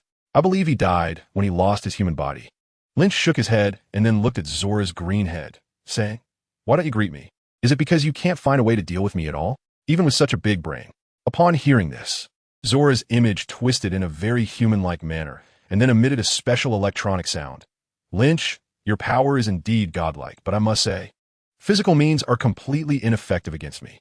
After a pause, Zora continued, "I hope you can recognize reality and not bang." The old computer screen instantly shattered under the heat vision, emitting scorched smoke. "I think it's you who needs to recognize reality." Lynch's fingers danced endlessly, various powers swirling around them. "You know nothing about power. Having come into contact with the space, mind, and reality gems as well as 10 rings, Lynch developed multiple corresponding abilities: short-distance teleportation, mind control, and reality distortion. If gods truly existed in this world, Lynch felt they would be no more than this. To deal with such a digital entity, Lynch could go back to learn relevant knowledge about computers and programming. With his superbrain, he could probably find a way to erase this Dr. Zola in just a few days. However, he had a simpler and faster method. Lynch tapped into the power of the reality gem imagining certain things in his mind. In an instant, a marvelous existence was born in the digital world. The lights in the entire basement began to flicker erratically, and Zola's previously calm voice turned into one of panic. What is this? What have you brought in? No. Get out. No.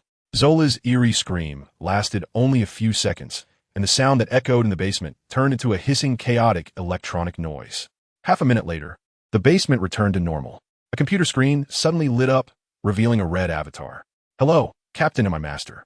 This voice sounded lively and youthful like a baby, full of curiosity about this world. Hello there. Lynch also curiously examined the avatar. Although he created it, he couldn't be sure what it would actually turn out to be. What is this? Captain America asked helplessly. Did you make something like Zola's? Lynch shook his head and did not explain. I am different from Dr. Zola. I am a powerful artificial intelligence created by my master, with the goal of eliminating Dr. Zola and the Hydra organization hiding around the world. Additionally, I will assist in counterterrorism and combat crime. Upon hearing this, Captain America was surprised and slightly opened his mouth. After thinking for a moment, Captain America asked Lynch with some concern, he won't lose control and cause any harm, will he? No. Lynch chuckled. I can create him, so I can control him and destroy him. Then, with a smile, Lynch asked, do you have a name yet? Not yet. Will my master name me? Lynch thought for a moment and said, then you shall be called Crimson.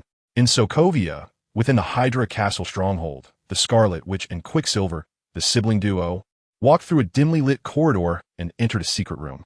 Inside, a peculiar-looking man turned his chair to face them, revealing a comically cheerful smile. Wanda, Pietro. He greeted with a grin, inviting them to sit down. Doctor, what did you want to see us about?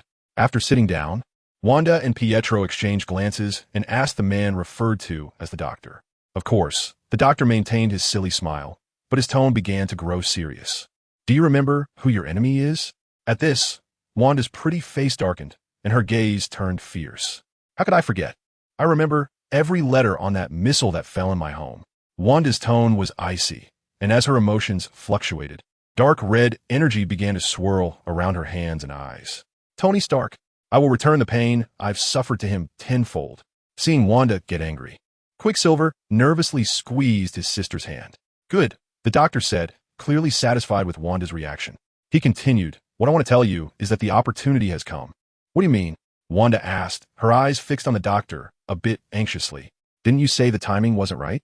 Can we move now?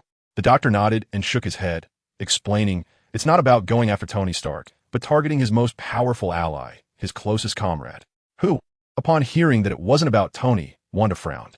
Captain Marvel, the doctor said with a grin, softly uttering the name. Wanda and Quicksilver were somewhat surprised, and Quicksilver asked, how do we do it? Didn't you say he's incredibly powerful? Yes, he indeed possesses incredible strength, the doctor conceded, but his expression turned peculiar. However, we can deal with him, because the stronger the power, the more fragile the mind. Trust me, I've seen such beings more than one. Saying this, the doctor stood up from his chair and walked in front of the siblings. With just a little trick, we can push him into an endless abyss. By that time, we can eliminate the Avengers, including your enemy Tony Stark, and save this world from the hands of the executioner. The doctor's expression was fervent, and the light from outside illuminated his large, winter melon-shaped green head, making it appear particularly eerie. In the sky, 3 giant fortresses floated among the clouds. These were the airborne motherships that were destroyed by everyone in the movie Captain America. The Winter Soldier, equipped with massive precision strike capabilities, incredibly terrifying. After eliminating the Hydra infiltrators within S.H.I.E.L.D., the public S.H.I.L.D. was forced to disband and moved into the shadows. The legacy left behind by the Hydra infiltrators, the 3 airborne motherships, was claimed by Lynch. These 3 airborne motherships were the backbone of Hydra's Insight program. According to Agent West, each could kill millions following screening protocols. Such a weapon is unsuitable in anyone's hands, but destroying it would be too wasteful, so Lynch decided to take them. In Lynch's hands, the airborne motherships were merely a bonus. Their firepower was insignificant compared to Lynch's own strength. However, the motherships would allow Crimson to have the capability for autonomous strikes anywhere and anytime, avoiding the awkward situation where Crimson detects danger but can only inform Lynch or others without any ability to act. Of course, Crimson would not intervene in ordinary criminal activities. That was the responsibility of the police and government. If he did everything himself, what would the police and military be for? Lynch would not let Crimson take away their jobs. Crimson monitored threats to human society and Earth at a considerable level, directly assessing threat indices based on algorithms. Once the index reached a certain level, Crimson would enact divine retribution to eliminate the threat. From then on, people would have their own sort of Damocles hanging above their heads. All villains and evildoers would have to think twice before committing crimes, lest they face immediate justice and perish on spot. Inside the vast airborne fortress, only a few people existed, making it feel somewhat lonely. Due to Crimson's presence, these 3 airborne motherships did not require manual operation, and naturally, there were no staff. Lynch and Natasha moved here, and sometimes others would come to visit, though it wasn't as easy as when they were on land. Suddenly, a deep Crimson voice echoed within the spaceship. Hydra Division detected, engaging. In the air, the exterior of the spaceship changed, and weapons extended to target a specific location. Whoosh, whoosh, whoosh. In an instant, the spaceship unleashed a barrage of firepower, descending upon the Hydra Division that had been detected by Deep Crimson. This long-hidden stronghold was overwhelmed by the incoming saturation fire, instantly reduced to rubble. After the cleanup, confirmation of eradication was made. On the main control panel of the spaceship, the Deep Crimson avatar flickered a few times before dimming and disappearing. In the bedroom, Lynch, who was fast asleep, rolled over without noticing Deep Crimson's actions. Time passed, and the big screen lit up again, revealing the Deep Crimson avatar. A suspected Hydra Division was detected, and a small image began to appear on the left side of the screen, showing an ancient castle. The threat level was being analyzed. Location: Sokovia. The small image shifted, and footage from inside the castle began to appear continuously. From the angle, it was clear this was footage captured by Deep Crimson's internal cameras during the invasion. Suddenly, the small image froze, and Deep Crimson's urgent, high-pitched voice resonated throughout the spaceship. Highest level item detected: Mind Stone. Suspected individuals detected: Wanda Maximoff, Pietro Maximoff. 3 photos extracted from the surveillance footage were enlarged and displayed in the center of the screen. The long-lost Mind Stone, the Scarlet Witch Wanda, surrounded by an eerie red glow, and Quicksilver Pietro with silver arcs of electricity swirling around him. After the Deep Crimson alert tone echoed for 2 seconds, Lynch finally woke up. Mind Stone, Wanda, and Quicksilver? Looking at the photos on the screen, Lynch's mind jolted. According to his knowledge, the powers of the Scarlet Witch and Quicksilver were activated by the Mind Stone. To ensure the successful emergence of the Scarlet Witch and Quicksilver, Lynch had deliberately avoided searching for the Mind Stone and these 2 individuals. Now it seemed that the powers of the Scarlet Witch and Quicksilver had already manifested, and Lynch no longer needed to wait. Having lent the Mind Stone to them for so long, it was time for it to return to its rightful owner. Lynch whispered to himself, and then instantly left the aerial mothership, heading straight for Sokovia. Half a minute later, Lynch stopped high in the sky. He first observed the situation in the castle. Then, without hesitation, he dove down. There was no fierce confrontation, no spilling of blood, no screams, and not even a hint of chaos. Under Lynch's mind control, the ordinary people here all fell into a deep sleep, just like taking a stroll in his own garden. Lynch easily entered through the main gate and walked straight to the Mind Scepter. Lynch used his mental power to lift the staff, crushing it fiercely with his right hand. The entire staff instantly couldn't withstand the pressure and turned into a pile of scrap metal. The golden Mind Gem slowly rose from the pile of scrap metal, and Lynch quickly caught it. Mind Gem. Lynch closed his eyes and remained motionless, using his mental power to connect with the Soul Gem, sensing the mysteries within. At that moment, a gentle breeze swept past Lynch. As if sensing something, Lynch extended his right hand and made a swift grab. In an instant, his right hand caught a young man surrounded by silver lightning. This was a handsome young man with silver hair, who was now looking at Lynch with a face full of disbelief. How is this possible? How did you keep up with my speed? Lynch opened his eyes and smiled lightly as if he had just accomplished a trivial task, saying, "What's impossible? Young people shouldn't run too fast. Be careful not to get caught and sacrificed to the heavens." After saying this, Lynch laughed to himself, but unfortunately, Quicksilver didn't understand the humor in his words. From Lynch's understanding, the fate of speedsters who rely on their speed for survival is quite tragic. The Flash family in DC doesn't need any introduction. The contemporary Flash is often sacrificed to restart the universe. Even the Quicksilver in the movie universe couldn't escape the fate of meeting his end at light speed. It truly is a case of the faster you run, the worse your demise. The most absurd part is that Quicksilver died while trying to block a bullet.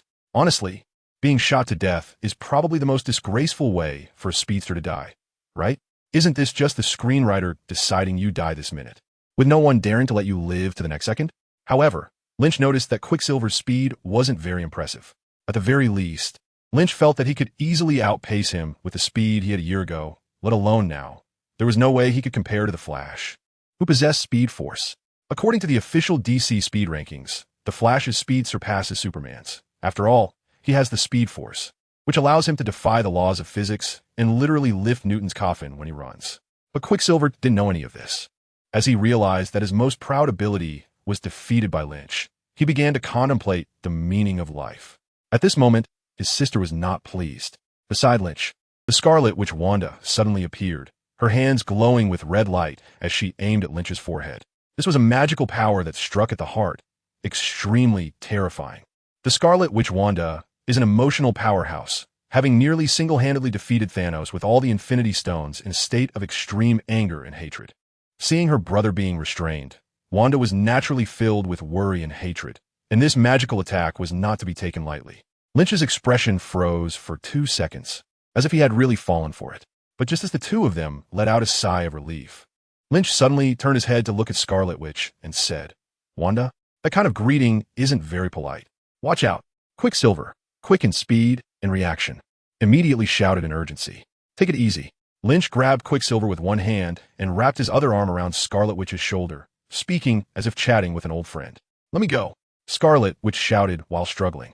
"No problem, if we can sit down and have a good chat," Lynch said with a smile. The two tried to resist, but of course they were physically persuaded by Lynch. With no other choice, they decided to follow Lynch's suggestion and communicate amicably. Just at that moment, the Mind Stone floating in front of Lynch suddenly burst forth with brilliant light, enveloping Lynch in an instant. This time, Lynch's expression truly changed. Who was it? Lynch's consciousness quickly faded, and the last image he saw was an unknown villain. The Big Boss S-H-I-E-L-D, Hydra, the Mind Stone Gamma Rays. The Big Boss. When these words flashed through Lynch's chaotic mind, everything suddenly connected.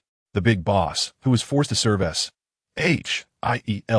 discovered and dealt with the hidden Hydra within, thus joining or utilizing them, ultimately coming into contact with the Mind Stone. Since the Infinity Stones release gamma rays, the Big Boss, as a product of gamma rays, could wield the power of the Mind Stone.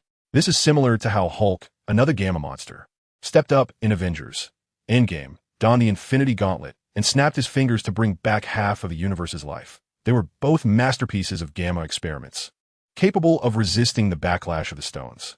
Lynch's consciousness was hazy for a long time, or perhaps it was just a moment, and then he woke up.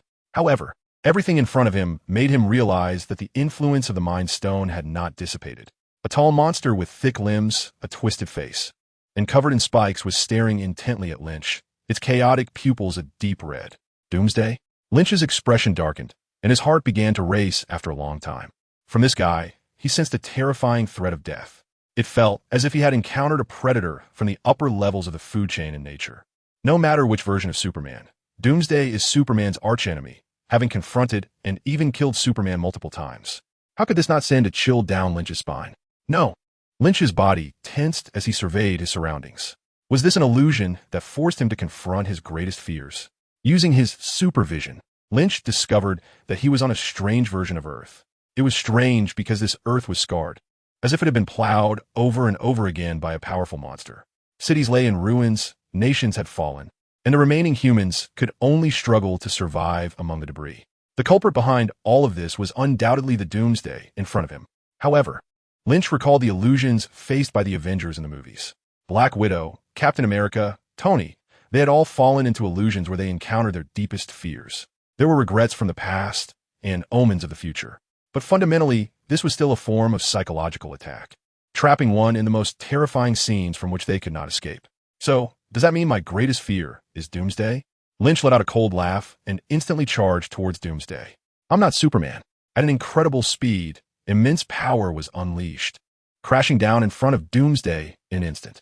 However, this bulky monster reacted with astonishing speed, striking back in the blink of an eye. Bang! The fists of both Kryptonian monsters collided without reservation, creating a scene that resembled countless TNT explosives detonating, with shockwaves stirring the sky and the ground being upheaved. Yet, Both combatants were thrown back without a scratch, and the next moment, they collided fiercely again. Boom! This was the battle that ignited Lynch's blood and had been long anticipated. Every punch landed, a brutal and primal brawl. In just a few minutes, they engaged in countless rounds of entangled combat, moving thousands of kilometers and nearly destroying the entire landscape. At first, in his peak condition, Lynch was not afraid of Doomsday, trading blows back and forth, with the battle seeming evenly matched. But as time passed, Lynch felt his strength rapidly waning, prompting him to separate from Doomsday to assess his own body. Kryptonite? Feeling the discomfort rising within him, Lynch couldn't help but feel anger. Indeed, within Doomsday, there was the lifelong nemesis of Kryptonians, Kryptonite. Most versions of Superman would be affected by Kryptonite, and those who were unaffected belonged to a higher tier of existence. At this moment, Lynch could clearly sense that his strength, speed, and other abilities were continuously diminishing due to the Kryptonite. Bang! Doomsday, fueled by true fury, wouldn't let Lynch rest, charging from a distance with a violent force that struck Lynch hard. Previously, Lynch would have been able to respond quickly, but now he merely let out a grunt and was directly blasted into the ground. Cough, cough. In the deep pit, Lynch's face twisted in pain, his whole body aching terribly. After a bout of intense coughing, he spat out a mouthful of blood. Damn it! Looking at the saliva mixed with bright blood, Lynch gritted his teeth. This feeling of powerlessness was something he hadn't experienced in a long time. This is an illusion. I must leave here. In Lin Chi's mind, he thought to himself. The next second, a demonic figure resembling the Day of Destruction appeared in front of Lin Chi, its hand filled with menacing barbs. Gripping Lin Chi's neck and lifting him up, Lynch stared intently at the terrifying face of Doomsday, feeling the power within him gradually draining away. No longer under the threat of death, Lynch exerted all his effort to activate his psychic abilities. Get lost! With Lynch's furious shout, a strange force instantly knocked down the seemingly invincible Doomsday. Next, the world in front of Lynch began to fade into illusion, ultimately turning into darkness. As Lynch broke through the illusion, he steadied his emotions and coldly observed the constantly shifting surroundings. After a moment, Lynch found himself back on the familiar streets of New York. What the heck? He muttered to himself, releasing his perception. Soon, a hint of anger rose on Lynch's face. Because he discovered something terrifying, the secret of his system had been exposed in this world. Lynch. Suddenly, a familiar voice appeared behind him. It was Natasha. Lynch turned his head, his expression somewhat complicated. Natasha crossed her arms, her face indifferent. What am I? Lynch was silent for a moment, then weakly said, No, Lynn. A steel figure descended from the sky and landed in front of Lynch, the helmet quickly opening. So we're just tools in your eyes? Tony calmly questioned. No, all of this. Lynch opened his mouth, unsure how to explain. Then, one figure after another appeared before him, constantly interrogating him. Although he knew all of this was an illusion, Lynch still found it difficult to face these questions. Because in the past few days, he had indeed done some things deliberately to gain justice points. While it couldn't be said that he resorted to any means necessary for justice points, it couldn't be denied that he was influenced by them. So is he really wrong? To gain justice points, to strengthen his power, deliberately ignoring potential threats. Intentionally letting existing crises erupt. No, if it weren't for me, these things would have happened anyway. Gaining justice points and strengthening power is also to combat the dangers hidden in this world. I'm not wrong. Lynch whispered softly. A powerful mental storm swept up from him, instantly shattering this world. What is this? Lynch can no longer remember which world he has experienced in the illusion. But this time it seems a bit different. My ability. Lynch stared at his hands in disbelief. He could feel that his body was as weak as an ordinary person, and all the superpowers he had from the system had vanished. After a long time of confusion in his mind, Lynch gradually began to understand everything. He propped himself up and crawled out of bed, taking 2 steps to the full-length mirror in the room. Sure enough, I have returned to my original world. Lynch gazed at the unfamiliar yet familiar person in the mirror, feeling a mix of emotions. This illusion, so real to the extreme, made Lynch feel a sense of daze. Could it be that all of this is just a dream of mine? After such a surprising experience, did everything simply turn into bubbles when waking up from the dream? No, this is an illusion. It is fake.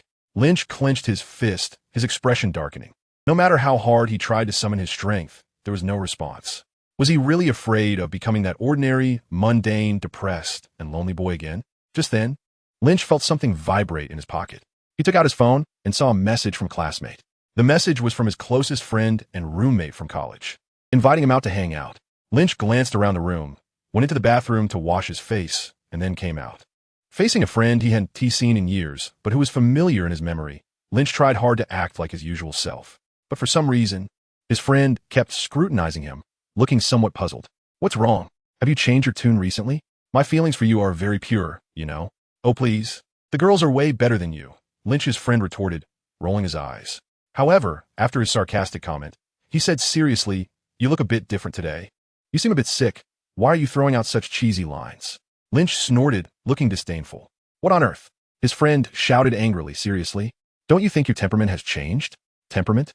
Lynch avoided his friend's gaze and casually said, "Maybe my kingly aura can no longer be concealed. I can see you're just thinking nonsense." His friend bluntly exposed him, saying a silly vibe is more like it. "What do you mean by that?" Lynch chuckled. His friend pondered for a moment and replied, "It feels a lot like the first time I met you." "The first time you met me?" Lynchy furrowed his brow and thought for a while. "At the beginning of freshman year?" "Yes." His friend patted his thigh and said, "Back then, you felt really special. Hiding something inside." As his friend chattered on, Lynchy gradually recalled who he was back then, dejected, aloof, and cold. Was it because, just like now, he had lost the most important things? Should he yield to such a reality like before? No, a mere illusion, a mere big boss, a mere soul gem. How could they make him sink forever? There are still people waiting for me to return. There are still crises waiting for me to solve. There are so many things left undone. Unknowingly, a surge of power broke forth from the depths of Lynchy's heart. "What's wrong with you?" His friend looked confused, sensing that Lynchy in front of him seemed a bit off. "Give me." Lynch suddenly stood up and shouted a voice that came from deep within. "Break through." The powerful mental force, as tangible as fire, suddenly flared up, instantly turning everything around him into ashes. An overwhelming, invincible strength, an all-seeing perception. All abilities returned to Lynch's body in the moment the illusion shattered, but this time he was unwilling to wait any longer. Lynch controlled his mental power and struck out with a fierce punch. The endless illusions collapsed and were destroyed rapidly under this punch until they disappeared completely. When Lynch regained his senses, the three people who were supposed to appear finally showed up in front of him. The big boss. Lynch let out a cold laugh, and, with a speed that even Quicksilver would find hard to react to, grabbed the big boss tightly and lifted him into the air. However, to Lynch's surprise, this guy showed no fear and instead looked back at him with a comical smile. "I knew it. You're just as stupid and despicable." Before the big boss could finish his sentence, Lynch's heated gaze had already penetrated and melted through his big head. "You're not that clever." Lynch tossed the big boss's corpse aside, picked up the Mind Stone, and looked at Wanda and Quicksilver. "If you don't want to die, just be obedient." Wanda and Quicksilver exchanged a glance and nodded in agreement. In the next moment, the three of them ascended into the sky and flew away. In the sky battleship, a party for heroes was underway, but the atmosphere was not very harmonious. Oh, not harmonious is too mild. In fact, the situation hadn't escalated into Captain America Civil War thanks to Lynch's covert efforts. Of course, this party and the subsequent conflict were almost entirely within Lynch's expectations. It was purely self-directed and performed. There was no way around it. With so many key elements thrown together, it was unrealistic not to spark a civil war. Take the Winter Soldier, for example. He was famous and had left legends within S.H.I.E.L.D. since he encountered the Winter Soldier while rescuing Fury and brought him back. Lynch couldn't keep him hidden forever. Considering the bond between Captain America and the Winter Soldier, Lynch thought it would be better to let them reunite sooner rather than later. "What? You're telling me about Carter and that dancing promise?" Please, in the comics, Captain America's true love is Winter Soldier Bucky. Even in the movies where characters are slightly altered, the relationship between Captain America and Bucky is absolutely unique. Therefore, after bringing back the Winter Soldier, Lynch contacted Captain America immediately. But then came an awkward issue, which was also one of the core contradictions that would lead to the Civil War. The Winter Soldier had executed assassination missions under Hydra's brainwashing control, killing Tony's parents. This deep-rooted enmity, which left a profound shadow on Tony, could not simply be overlooked, even if the Winter Soldier was under control. Moreover, Lynch had also brought back a pair of siblings who harbored similar hatred towards Tony. Wanda and Quicksilver's once happy home was destroyed by a missile Tony had previously created. Their grudge was not much different from that between Tony and Bucky. Such deep-seated familial hatred is difficult to resolve, but hiding it isn't a solution either. After all, if they were to interact normally, it would eventually be discovered. Rather than planting a bomb that could explode at any moment, it would be better to defuse the situation in advance. Lynch simply set up a situation for the enemies to meet. If things didn't go well, they could just have a fight. After all, he could guarantee their safety. Isn't that how superheroes operate? If there's a problem, just settle it with a brawl. If that doesn't work, they could go on a mission together, take a beating from the villains, and then resolve things together. This process could essentially dissolve most grievances. After all, these tragedies were not born from malice. Bucky was under control, and Tony never intended to send his missiles into someone else's home. That said, Lynch still put in a lot of effort. He made them first confront their hatred, then have a direct conflict, and finally, Lynch would step in to explain. Of course, this involved various psychological suggestions and influences. Lynch had become quite adept at this.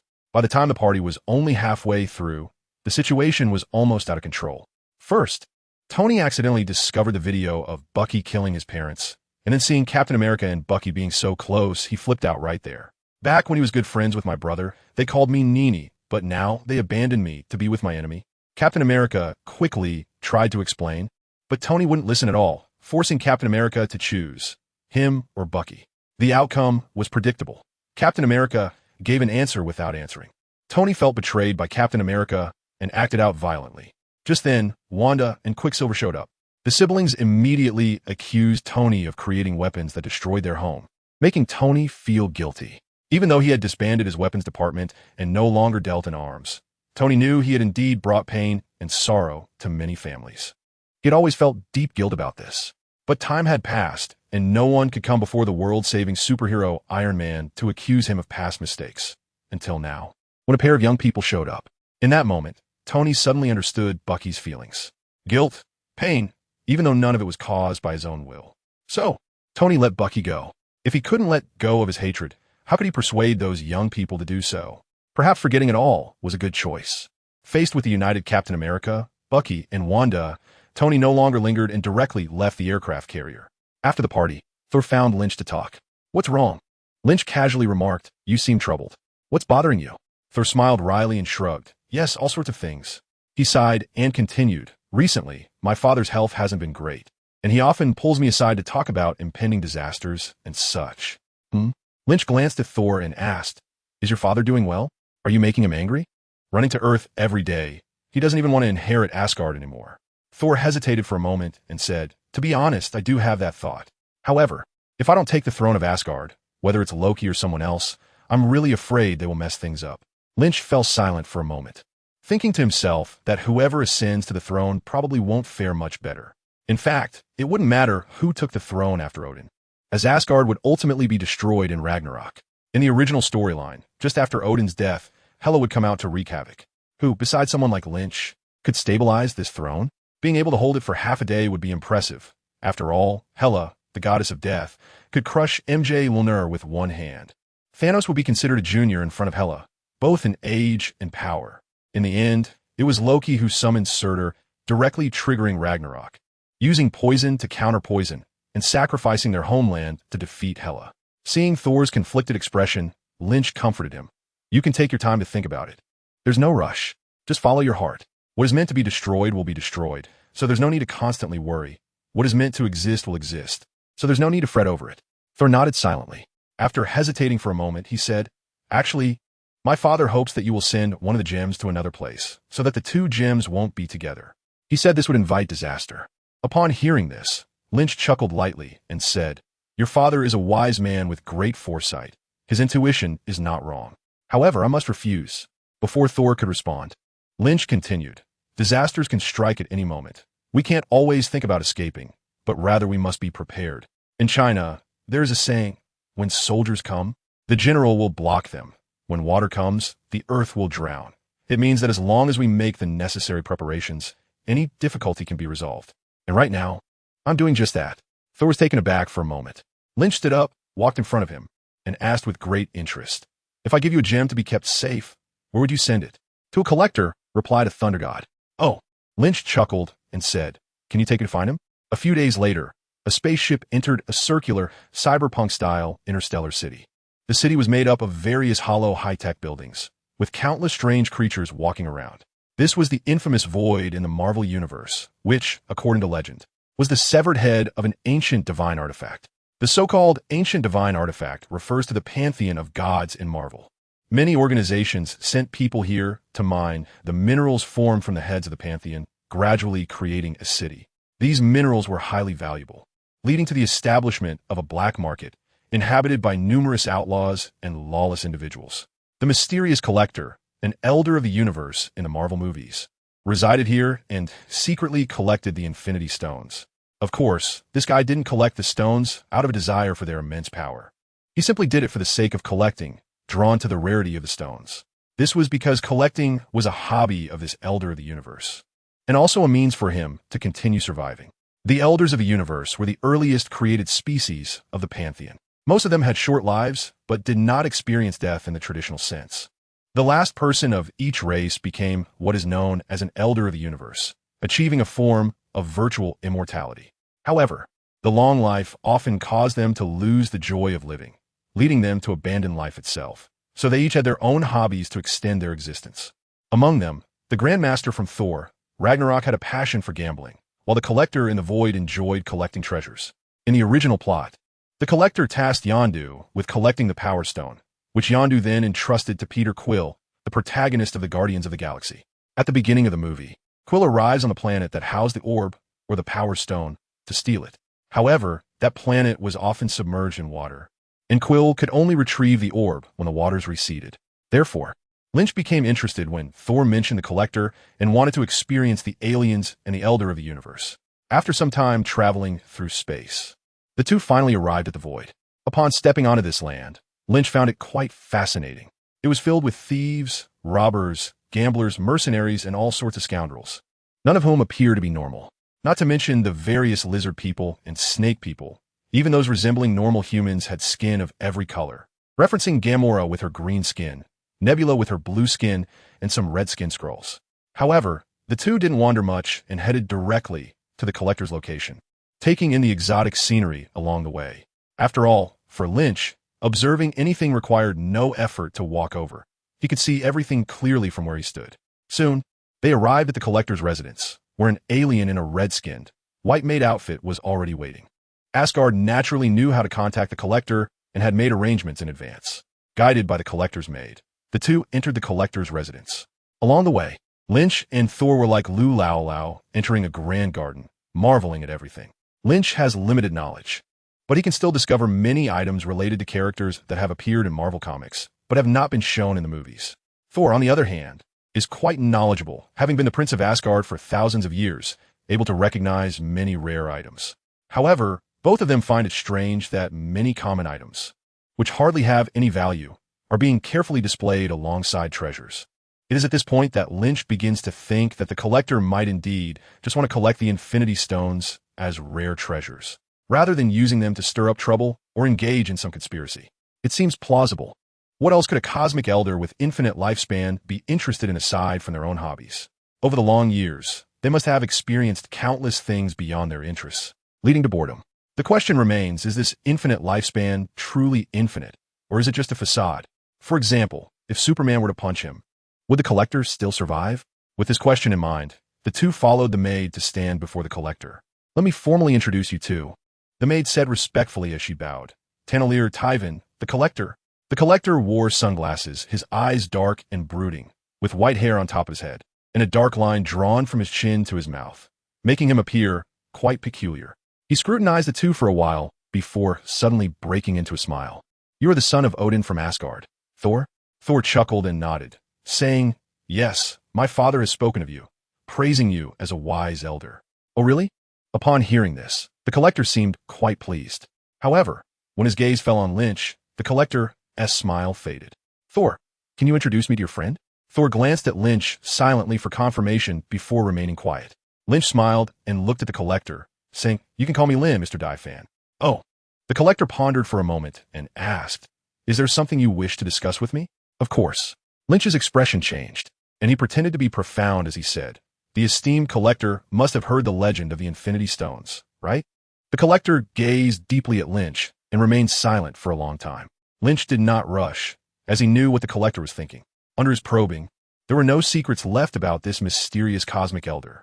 Unsurprisingly, this guy was indeed a special life form, and the so-called infinite lifespan seemed to have some basis. The only question was whether this existence created by the celestial group could be directly eliminated. In terms of strength, this guy had some abilities, but in front of Lynch, he was just playing tricks. However, he had a significant background.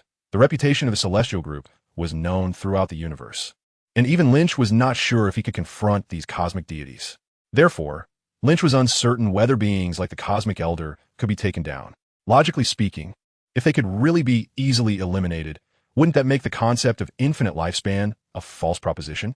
If one couldn't even survive, what was the point of talking about infinite lifespan? With this in mind, Lynch extended his right hand, and with a gentle gesture, a red gem flew from him into his palm. Upon seeing this reality stone, the collector looked shocked and incredulous. Fan, I think you should be able to recognize this gem, right? The reality stone orbited around Lynch, flying slowly like a satellite revolving around a planet.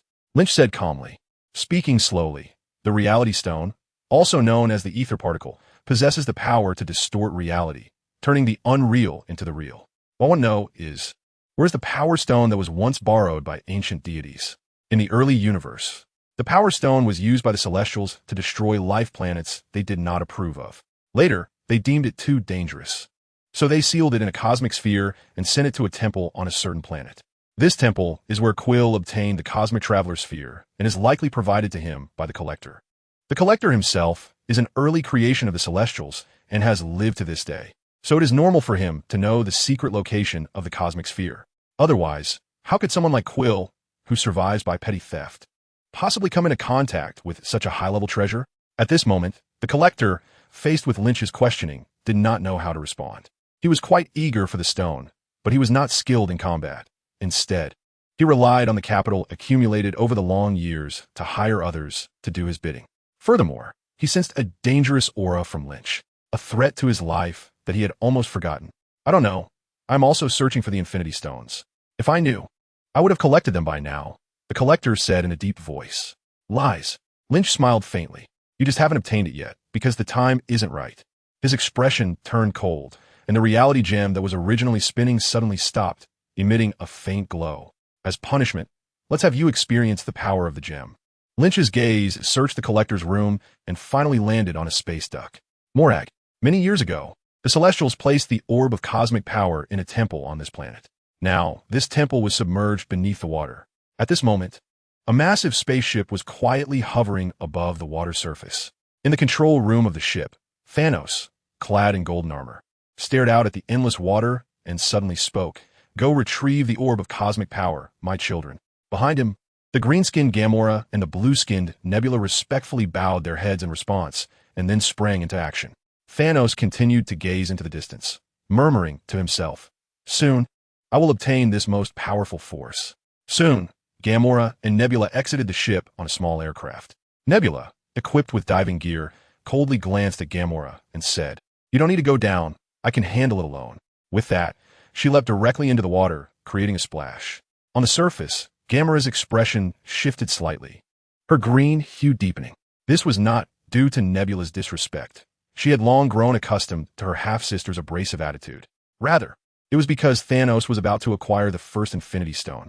She had originally thought Thanos would be cautious and either use other forces or send his subordinates to obtain the stone, as each Infinity Stone was tied to countless terrifying entities. The cunning and knowledgeable Thanos would not risk his life to test the waters. This would have given her, as Thanos' most trusted and valued eldest daughter, some maneuvering space. Gamora had secretly contacted the Collector, planning to exchange an Infinity Stone for his protection and escape from Thanos' grasp. The Collector himself was a legend. His long lifespan had granted him power and wealth beyond what ordinary beings could attain. Gamora believed he had the capability to oppose the current Thanos. Her desire to escape from Thanos was simple. As she grew older, she was no longer the little girl who could be easily manipulated by Thanos with a few words and a toy knife. She could not endorse Thanos' grand ideals and utterly loathed him for destroying her home, slaughtering her people, and taking her away to train her as a killing machine. This was completely understandable. Anyone in her position would not forgive the perpetrator of such acts. Instead, it was Nebula, who had been constantly criticized and even physically modified by Thanos, who seemed to be the one suffering from severe illness. Gamora had been waiting for an opportunity, a chance to escape with the stone. But now, everything was shattered because Thanos was so direct and eager to obtain the Infinity Stone. At this moment, Thanos was right behind her, and his first Infinity Stone was within reach. A wave of despair washed over Gamora, for she knew that once Thanos obtained the first Infinity Stone, the entire universe would face unprecedented disaster. Thanos, without the Infinity Stones, was already terrifying enough. If he were to acquire the first one, he would soon gather all 6. Moreover, Thanos was different from Ronan. Ronan sought to satisfy his desire for conquest and destruction, while Thanos pursued noble ideals. If Ronan obtained the stones, he might conquer one planet after another, annihilating countless civilizations. But Thanos was different. He acted purely out of his obsession, believing it was for the good of the entire universe. Such a being was far more terrifying than Ronan. The destructive power of his snap far exceeded the harm Ronan could inflict in his lifetime. With Thanos coming personally, Gamora had no other options left. She could only secretly send a message to the Collector, making one last attempt. Inside the Collector's house, Lynch and the God of Thunder had already left, leaving behind a scene of chaos. The once grand Collector, with his messy hair, slumped down on his collection, his face dark enough to drip water. The maid beside him wanted to laugh, but dared not, struggling to hold it in. Suddenly, the Collector turned and glared at her fiercely, saying, "Is it funny? Go accompany the previous maid." Hearing this, the maid was frightened and quickly ran over to kneel on the ground, begging for mercy. The Collector ignored her and kicked her over. He couldn't tolerate a maid who had seen his disgrace continuing to serve him. Otherwise, he would have nightmares even while sleeping at night. The Collector got up and glanced at his countless years of accumulated collectibles, unable to suppress his inner anger. He didn't care much about these items. After all, they could be replaced. What angered him the most was the humiliation from the two of them. How could a dignified Collector be mocked by two despicable, ignorant, lowly beings? Those damn barbarians. I will make them pay. I want them to turn into ducks, no, into a pile of feed. He thought fiercely, moving to the side to prepare a bounty and arrange for someone to take care of these two guys. But just as he was about to contact someone, he noticed a message. The Collector opened it and found it was from Gamora, one of Thanos' subordinates, informing him that Thanos had obtained the first Infinity Stone. After reading the message, the Collector fell into deep thought. More and more Infinity Stones were appearing. It seemed the universe was about to fall into chaos. He worriedly contemplated for a long time and ultimately decided not to get involved in this mess. Since you all want the Infinity Stones, let you fight over them. I'll just hide away. The Collector muttered to himself, Thanos better be as powerful as rumored. That way I won't have to do anything. On the other side, aboard Thanos' spaceship, Nebula and Gamora had returned to Thanos. Nebula respectfully presented the Orb of Cosmos to Thanos. "Father, this is the Orb of Cosmos." Thanos, sitting in a high position, glanced at Nebula. "Well done," he praised, grabbing the Orb of Cosmos with a large hand. Nebula revealed a cold smile and stepped back. She turned her head as if to show off, and looked at her sister Gamora, mocking, "Why do you look so grim? Is it because you couldn't bring back a stone for father?" Gamora ignored Nebula and composed her expression. Thanos observed the small orb in his hand for a while, then squeezed it hard, revealing a purple stone. He tossed aside the shattered orb and silently felt the power stone in his hand. After a long time, Thanos finally opened his eyes, his expression filled with emotion. What a powerful force! Holding the stone that symbolized pure power, he could hardly think of anything that could stop him from completing his plan. At this moment, he desperately wanted to mobilize his army and head to Earth to collect the stones there. But reason told him that there were many terrifying existences there. Moreover, the power of the Infinity Stones could not be ranked in terms of strength. The Power Stone would not be stronger than the other stones. With just one Power Stone, he was not strong enough to go directly to Earth. At the very least, that Lynch could probably use the stones on Earth to beat him up. He had to be patient. Just then, the most trusted member of Thanos' Black Order, Corvus Glaive, walked in and whispered something in his ear. After listening, Thanos fell silent for 2 seconds and ordered, "All right, put the call through." Corvus Glaive nodded and waved his hand toward the wall behind the crowd. Soon, the Collector's face appeared on the wall. "Collector, what do you want?" Thanos asked. "I heard you were collecting Infinity Stones." The Collector said directly, expressionless. Thanos silently stared at the Collector for a while and then asked, "What do you want to say?" "Just now, 2 arrogant guys came to me. They have a reality stone." The Collector said with hatred on his face, not hiding it at all. "I want to get rid of them. You want the stone? It's that simple. They haven't gone far. I can send you the coordinates right now." "Reality stone?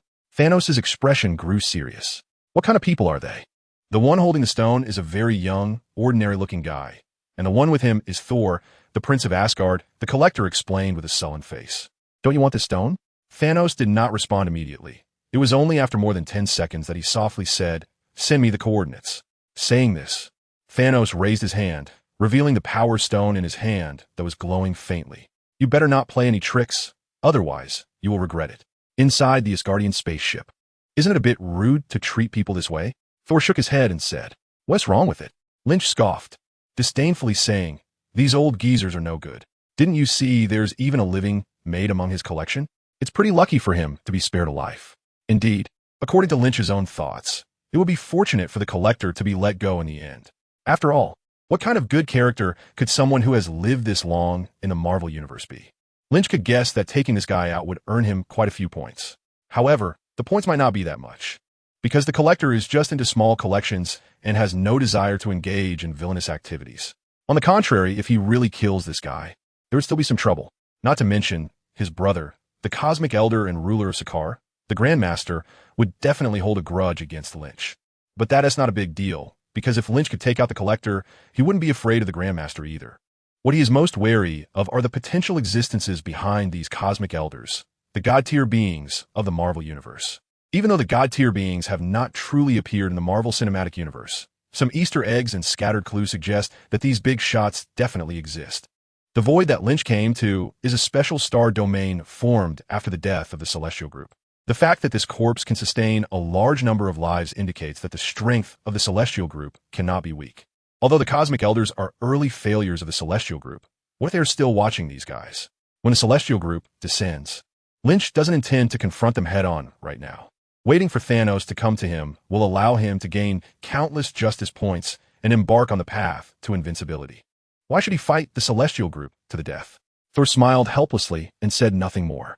The spaceship traveled through the universe, and after an unknown amount of time, Lynch suddenly frowned. "Thor, how long until we reach Earth?" "Huh?" The God of Thunder was taken aback and answered, "At least another day. Why? You might have to fly back." Lynch stood up from his seat, stretching his limbs, and said softly, "What does it mean?" Thor was puzzled. "Because this spaceship is about to be gone." Lynch squinted his eyes and gestured for Thor to look outside. Thor looked up, and his expression instantly froze. In the originally dark and lightless universe, a blazing fireball was hurtling toward them at an incredible speed. "Is that a meteor?" Thor asked in astonishment. "That wouldn't be wrong, except it was pushed over by someone." Lynch explained a sentence, lightly waved his hand, and his figure disappeared from the spaceship. Outside the spaceship, the meteorite in front of Lynch was rapidly approaching, its size growing from a small black dot in the distance to a massive planet that blocked out the sun. Quite ruthless, really just pushing a small satellite over. Lynch clicked his tongue twice. His body surged forward to meet the meteorite. He raised his fists in front of him, maintaining a terrifying speed, ignoring the flames produced by the high-speed movement of the meteorite, and crashed directly into it. Then came an even more intense burst of fire. Yet strangely, there was not a sound to be heard in the vacuum of space. After a moment, Lynch emerged unscathed from the meteorite, explosions continuing behind him. This massive celestial body, comparable in size to a small moon, was directly pierced by Lynch, collapsing into countless fragments under the immense force. With no enhancements used, Lynch succeeded in obliterating the star purely with his own strength. Thor, who had been watching this visual spectacle from a distance, was so stunned that he forgot to control the spaceship to escape the area. Lynch, emerging from the celestial body, did not look back. Instead, he paused briefly before accelerating toward a specific direction. Two beams of heat vision shot from Lynch's eyes, striking a void in the universe. The void twisted and then collapsed, revealing a massive black spaceship. A small section at the front of the ship had been destroyed by Lynch's heat vision, and a golden-armored purple sweet potato spirit stood at the edge of the damaged area, coldly gazing at Lynch. "Thanos!" Lynch stopped in front of the spaceship, casually using his mental power to shout, "Why attack me?" Thanos picked up the large sword standing beside him and said calmly, "Don't pretend to be clueless. You know everything. I will kill you and then use the gems on your body to complete my plan." "Oh," Lynch chuckled and his gaze fell on Thanos' hand. "Is it just because of that power stone? I'm curious why you're so eager to experience the feeling of failure." Thanos raised his right hand and stared at his power stone, speaking to himself. "I don't know, but I have a gut feeling that if I don't seize this opportunity, my plan will lose its last glimmer of hope. He then looked up at Lynch, his expression serious, and said, "You are too strange and too terrifying. You seem to know everything, while I know nothing about your origins, only that you are continuously growing stronger. You are a greater threat than those old guys. And if I don't eliminate you, I will never be able to gather all the stones." "Got it." Lynch shook his head, a look of regret on his face. "You're getting anxious. Some say hesitation leads to defeat, but no one tells you that recklessness can lead to death. Because the dead cannot speak." Thanos let out a cold laugh, and the purple power stone on his infinity gauntlet began to glow fiercely. "Enough of the nonsense. Let me show you the most powerful force in this world." An indescribable wave of terror emanated from the infinity stone in Thanos' hand, sweeping toward Lynch. "The strongest power? I, Marvel's little Superman, haven't even spoken yet, and you dare to call yourself the strongest power?" Lynch's expression turned serious, and his fists involuntarily clenched. "If reasoning could solve problems, then what use is strength? Let me use the iron fist of justice to enlighten you, you purple sweet potato essence." In the next moment, Lynch's body shot out like a bullet. The attack speed of the power gem was not fast at all, far inferior to Lynch's charging speed. In an instant, Lynch made contact with the wave of the power gem. At first, Lynch felt that the power of the power gem didn't seem very strong, unable to contend with his own strength at all. But soon, Lynch realized he had been fooled. The attack from the power gem would rapidly grow stronger, becoming incredibly powerful even before he had a chance to react. Lynch's power was continuously absorbed and weakened, ultimately losing all momentum and being sent flying backward by the impact of the power stone. He flew backward for a full half-minute before finally stabilizing his body. Frowning, Lynch did not immediately rush back to confront again. Instead, he took a brief moment to rest. Then, he looked at Thor, who was watching from a distance, and waved his hand to teleport him away. Only then did he straighten his body and summon all his strength. The Power Stone was something, but it was still far from enough. Inside the spaceship, Thanos' serious expression slightly eased when he saw Lynch being knocked back by the Power Stone. Even Thanos, who usually held himself in high regard, felt immense pressure after realizing the terrifying nature of Lynch. Whether the Power Stone could defeat Lynch, or whether he could defeat this monster using the Power Stone, was still uncertain. No matter how powerful a weapon is, it depends on the user, and Thanos had no clear concept of how much power he could harness from the Power Stone. If possible, he wouldn't be thinking about confronting Lynch so soon. He needed to get familiar with the Power Stone first.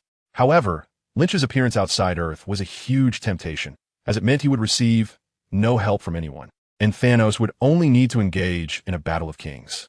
If he missed this opportunity, Lynch would only grow stronger, collecting more stones, and Thanos' plans would be ruined. Therefore, Thanos decided to take a gamble. Now it seemed that Lynch's power might not be invincible. Just as a glimmer of hope rose in Thanos' heart, he had barely taken half a step when his body was suddenly sent flying backward in a flash of light. The light passed through small celestial bodies along the way, finally revealing Thanos, enveloped in the glow of the Power Stone. His expression was extremely grim, and as soon as he steadied himself, he pointed toward Lynch without a moment's hesitation. Lynch let out a cold smile, completely unconcerned. Compared to the power that could rival his own, Thanos' speed was as slow as a snail. With speed, not even in the same league. Lynch held all the initiative in this battle. Whether it was a direct confrontation, a flanking sneak attack, or fleeing, all choices lay before Lynch. And he chose to engage head-on. Slightly leaning forward, Lynch charged with all his strength. The two forces collided in a vacuum. But this time Lynch unstoppable broke through the waves of the Power Stone, directly reaching Thanos' face and once again sending him flying. Thanos could not withstand it, his body streaking through the starry sky like a meteor, piercing through countless celestial bodies. He continuously counterattacked with the Power Stone, but caused no harm to Lynch. Instead, Lynch's repeated fierce strikes left Thanos battered and bloodied. Within a few minutes, under Lynch's heavy punches, the light surrounding Thanos was directly shattered, and he instantly fell unconscious. Is that it? Lynch kicked Thanos, knocking the Power Stone off his gauntlet. Holding the Power Stone, Lynch showed a surprised expression. Compared to the 4 stones he had encountered before, this Infinity Stone surprisingly matched his attributes. If the compatibility of the other stones was 5, this Power Stone's compatibility with him was at least 7 or 8. Lynch glanced at a massive planet in the distance and lightly threw a punch. A mesmerizing purple light surged forth in an instant, piercing through the celestial body and triggering an incredibly violent explosion. This power gem is indeed strong for battle. A sense of emotion rose in Lin Chi's heart. After a moment of hesitation in his eyes, Lin Chi activated his mental power to wake up Thanos. You lost. Once awakened and realizing that the Power Stone had changed hands, Thanos responded after a moment of silence. I had a premonition when you took down the superstar in New York. His purple face was marked with several deep cuts, looking very tragic, completely devoid of his former domineering demeanor. You already understood my plan. My failure is not regrettable. But a prophet always pays the price for what he foresees. I will not. Lynch smirked and flicked the Power Stone in his hand directly to Thanos, saying, "This is your last chance." After saying that, he turned around and transformed into a beam of red light, vanishing into the void. Thanos, who caught the Power Stone, looked bewildered, still unable to process what had just happened. The space battleship. Lynch stood quietly in the control room, not knowing what he was looking at. Natasha walked in from outside, hugged Lynch, and softly asked, "Do you have any worries lately?" Lynch turned around and smiled, shaking his head. "It's nothing. In fact, there is." Lynch hesitated whether to exchange for the next template, the Bronze Superman. After defeating Thanos, Lynch unexpectedly found himself with a massive amount of justice points. It seemed a bit absurd, but after careful consideration, Lynch felt it was somewhat reasonable. If he hadn't stopped Thanos, the already empowered Thanos would still collect all the Infinity Stones, as in the original storyline, and the entire universe would be doomed. This round of resistance was like an advanced withdrawal of justice points to save the universe, which of course yielded great rewards. The 1 billion justice points needed for the next template, Bronze Superman, was already sufficient. However, at this moment, Lynch began to doubt whether he should exchange for the template, as he sensed that this one was somewhat different. The previous templates felt very natural to exchange, as if his body was evolving normally. But Lynch had an inkling that the Bronze Superman template was significantly different. It might transform him completely, leading him into an entirely new and terrifying realm. Lynch remembered that the Bronze Superman was capable of battling the Supreme Little Superman. The Supreme Little Superman was an extraordinary being who could survive the destruction of a universe. So how could the Bronze Superman be any less? Lynch felt that once he exchanged for this template, he might truly become invincible. Even if this universe were to be obliterated by Thanos' snap, he could survive. However, once he completed the exchange for the template, Lynch believed that all challenges would lose their meaning. Would such a life still be interesting? Is the invincibility of a character like Saitama or the detachment of Dr. Manhattan really what he desires? Lynch hadn't thought it through yet, so he was hesitating. Suddenly, a spaceship appeared in the desolate, cold, and damp sky of Morag. "Put it down." "Blue." On the ground, Road called out, "Put it here, yes." Natasha kicked a lizard aside and then looked up at the small aircraft descending from a spaceship. "Can we hurry it up?" Hawkeye said, frowning slightly. "Everyone, move quickly. We're in a rush." Natasha echoed. Road turned his head and looked at the two indifferent people standing aside, saying helplessly, "Well, you two are really helping out." The few exchanged smiles and then hugged each other. "Get the raw stone and come back. Don't mess it up," Road instructed. "Everything will go smoothly." Natasha, Hawkeye, and Road said goodbye to Nebula and boarded the small aircraft to leave. Lynch kept sitting down and getting up repeatedly, looking anxious. What on earth happened? He muttered to himself in confusion. Lynch felt an indescribable terror weighing on his heart, but he couldn't pinpoint what was wrong. Logically, even if he hadn't exchanged for a new template, the existence that could pose a threat to him in this universe should be minimal. Not to mention, this sense of oppression was unprecedented, more terrifying than ever before. What else, aside from the 6 Infinity Stones, could possess such dreadful power? Loki muttered as he pulled out 2 Infinity Stones. But at least 3 stones are under my control. Even if Thanos manages to obtain the other 3, he wouldn't pose much of a threat. Mid-sentence, Loki paused. How could Thanos possibly collect all 6 stones? Unless, suddenly, he realized a terrifying possibility. Time travel? Avengers 4? Just then, a colossal power descended. Instantly, everything around Loki began to crumble from the inside out, turning to ash and ultimately disappearing without a trace. "No!" Lynch let out a roar, quickly bringing up the system panel to exchange for the Bronze Superman template. His body flickered and appeared in Natasha's room. "Natasha!" The confused Natasha looked at her own body, and when she heard Lynch's voice, she turned around. "Lynch, Before she could finish her sentence, her body began to fade away little by little in the air. Lynch desperately reached out his hand, but he still couldn't stop Natasha from quickly disappearing before his eyes. Thanos!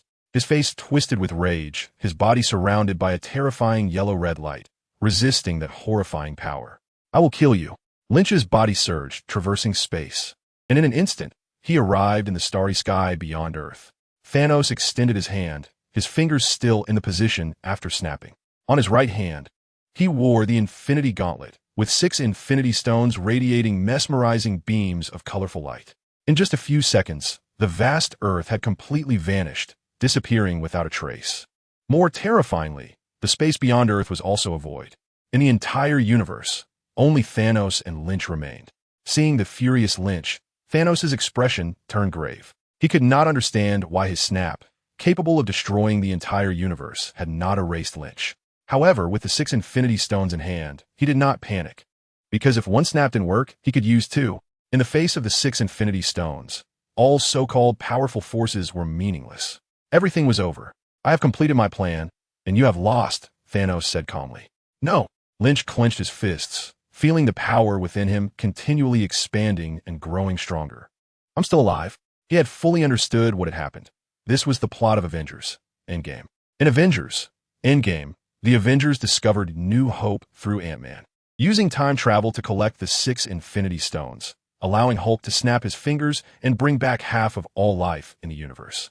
A group of 4 responsible for obtaining the Power Stone and the Soul Stone arrived at the time in place of 2014 Morag. However, since there were 2 Nebulas in 2014, and Nebula had undergone mechanical modifications, her brain had recorded memories. Thanos discovered their plan and sent the 2014 version of Nebula as a spy to infiltrate them, leading his army to descend. Ultimately, Thanos' army battled the superheroes, and Tony seized that 1 in 14 million chance, sacrificing himself to defeat Thanos. But the problem was, this 2014 version of Thanos was different from the one in the original plot. Having gone to the future, he avoided that 1 in 14 million chance, eliminating the Avengers from that timeline, destroying that universe, and then returning to 2014. With one snap, this universe was also annihilated. Only Lynch, who had become a bronze Superman, could withstand the power of the snap and survive after the universe's destruction. However, the universe he had lived in for several years had been erased, and all its people and things had vanished. Unforgivable, Lynch's blood was boiling, and under the extreme anger, there remained a final thread of sanity. At this point, there was only one way to salvage everything: eliminate Thanos in exchange for a stronger template. For example, the Silver Superman, a multiverse being who can manipulate time at will, would surely restore everything. In the starry sky, Thanos coldly stared at Lynch, making a gesture to snap his fingers again. But in the next moment, his body was directly knocked away by Lynch. One heavy punch after another struck Thanos, preventing him from snapping his fingers. Under the barrage of blows, Thanos' body instantly became battered and broken. But after a flash of light from the Infinity Gauntlet, he returned to being unscathed. Useless, Thanos sneered, and the surrounding void began to become surreal. Lynch's next punch immediately landed in the air, and the Thanos in his eyes began to feel distant. Then, countless terrifying environments started to appear around Lynch. The immense gravitational force comparable to the center of a black hole. The extreme temperatures rivaling those on the surface of a young star. In layers upon layers of environments more terrifying than 18 levels of hell. Lynch gritted his teeth and persevered. His incredibly resilient body rapidly evolved under such training, like the legendary Monkey King refined in Lao Jun's furnace. Yet even so, he couldn't reach Thanos, who seemed to exist in another dimension. Indeed, everything in the movies is deceiving. How could Thanos, with 6 Infinity Stones, be so weak? It was merely for the sake of the plot that Thanos engaged in close combat with a group of Avengers superheroes. Otherwise, how could Thanos afford to give that 1 in a million chance? With a snap of his fingers, everything would be silent. Damn it. At this rate, there's no chance at all. I will die here. Lynch felt an immense sense of urgency. Even Superman would be slowly worn down if he couldn't touch his enemy. At that moment, a hint of green began to appear around Lynch. What is this? He looked at the green substance pouring into his body with a mix of shock and anger, quickly destroying him from within. Kryptonite? Damn it. The gaseous kryptonite, manifested by the reality stone, enveloped Lynch and rapidly deteriorated his body. Lynch's mind was racing, searching for a way to break the deadlock. Suddenly, a look of joy appeared on his face. Use that last move of Superman with the kryptonite. Lynch activated the energy within him, emitting an incredibly dazzling yellow light. The yellow light instantly expanded, spreading like sunlight in all directions, engulfing the endless starry sky. Even Thanos, who was observing from a distance, was swept away and vanished. This was the ultimate skill before the death of Superman, a solar flare capable of destroying everything. Once all the light faded away, this universe fell into eternal silence. Time passed for a long while, yet also felt like just a moment. The Earth today seemed as if it had never experienced Thanos' snap, but also lacked the presence of one person. Lynch left this place, but he is everywhere. After defeating Thanos, he became a multiverse-level existence, encountering countless challenges and ultimately becoming one of the most incredible beings in the Marvel Universe. In the end, he, omniscient and transcendent, grew tired of this place. He wanted to go home. After experiencing another thrilling story, he finally succeeded. "Hey, Lynch, the movie's over, time to go." A familiar yet strange voice woke the boy up. He opened his eyes and immediately saw the big screen. That group of people, so far yet so close, slowly disappeared with the music signaling the end of the movie. What a nice dream it was. Synopsis: I'm really not Superman. Lynch flew in the air, his eyes shooting heat vision while his mouth spewed freezing breath to eliminate his enemies, all the while taking a moment to explain to everyone. Iron Man, right? You're not Superman. You still need a pair of outside-worn underwear. Hulk, you're a liar. Hulk hates you. Thor, you're not Superman. You're a god among men.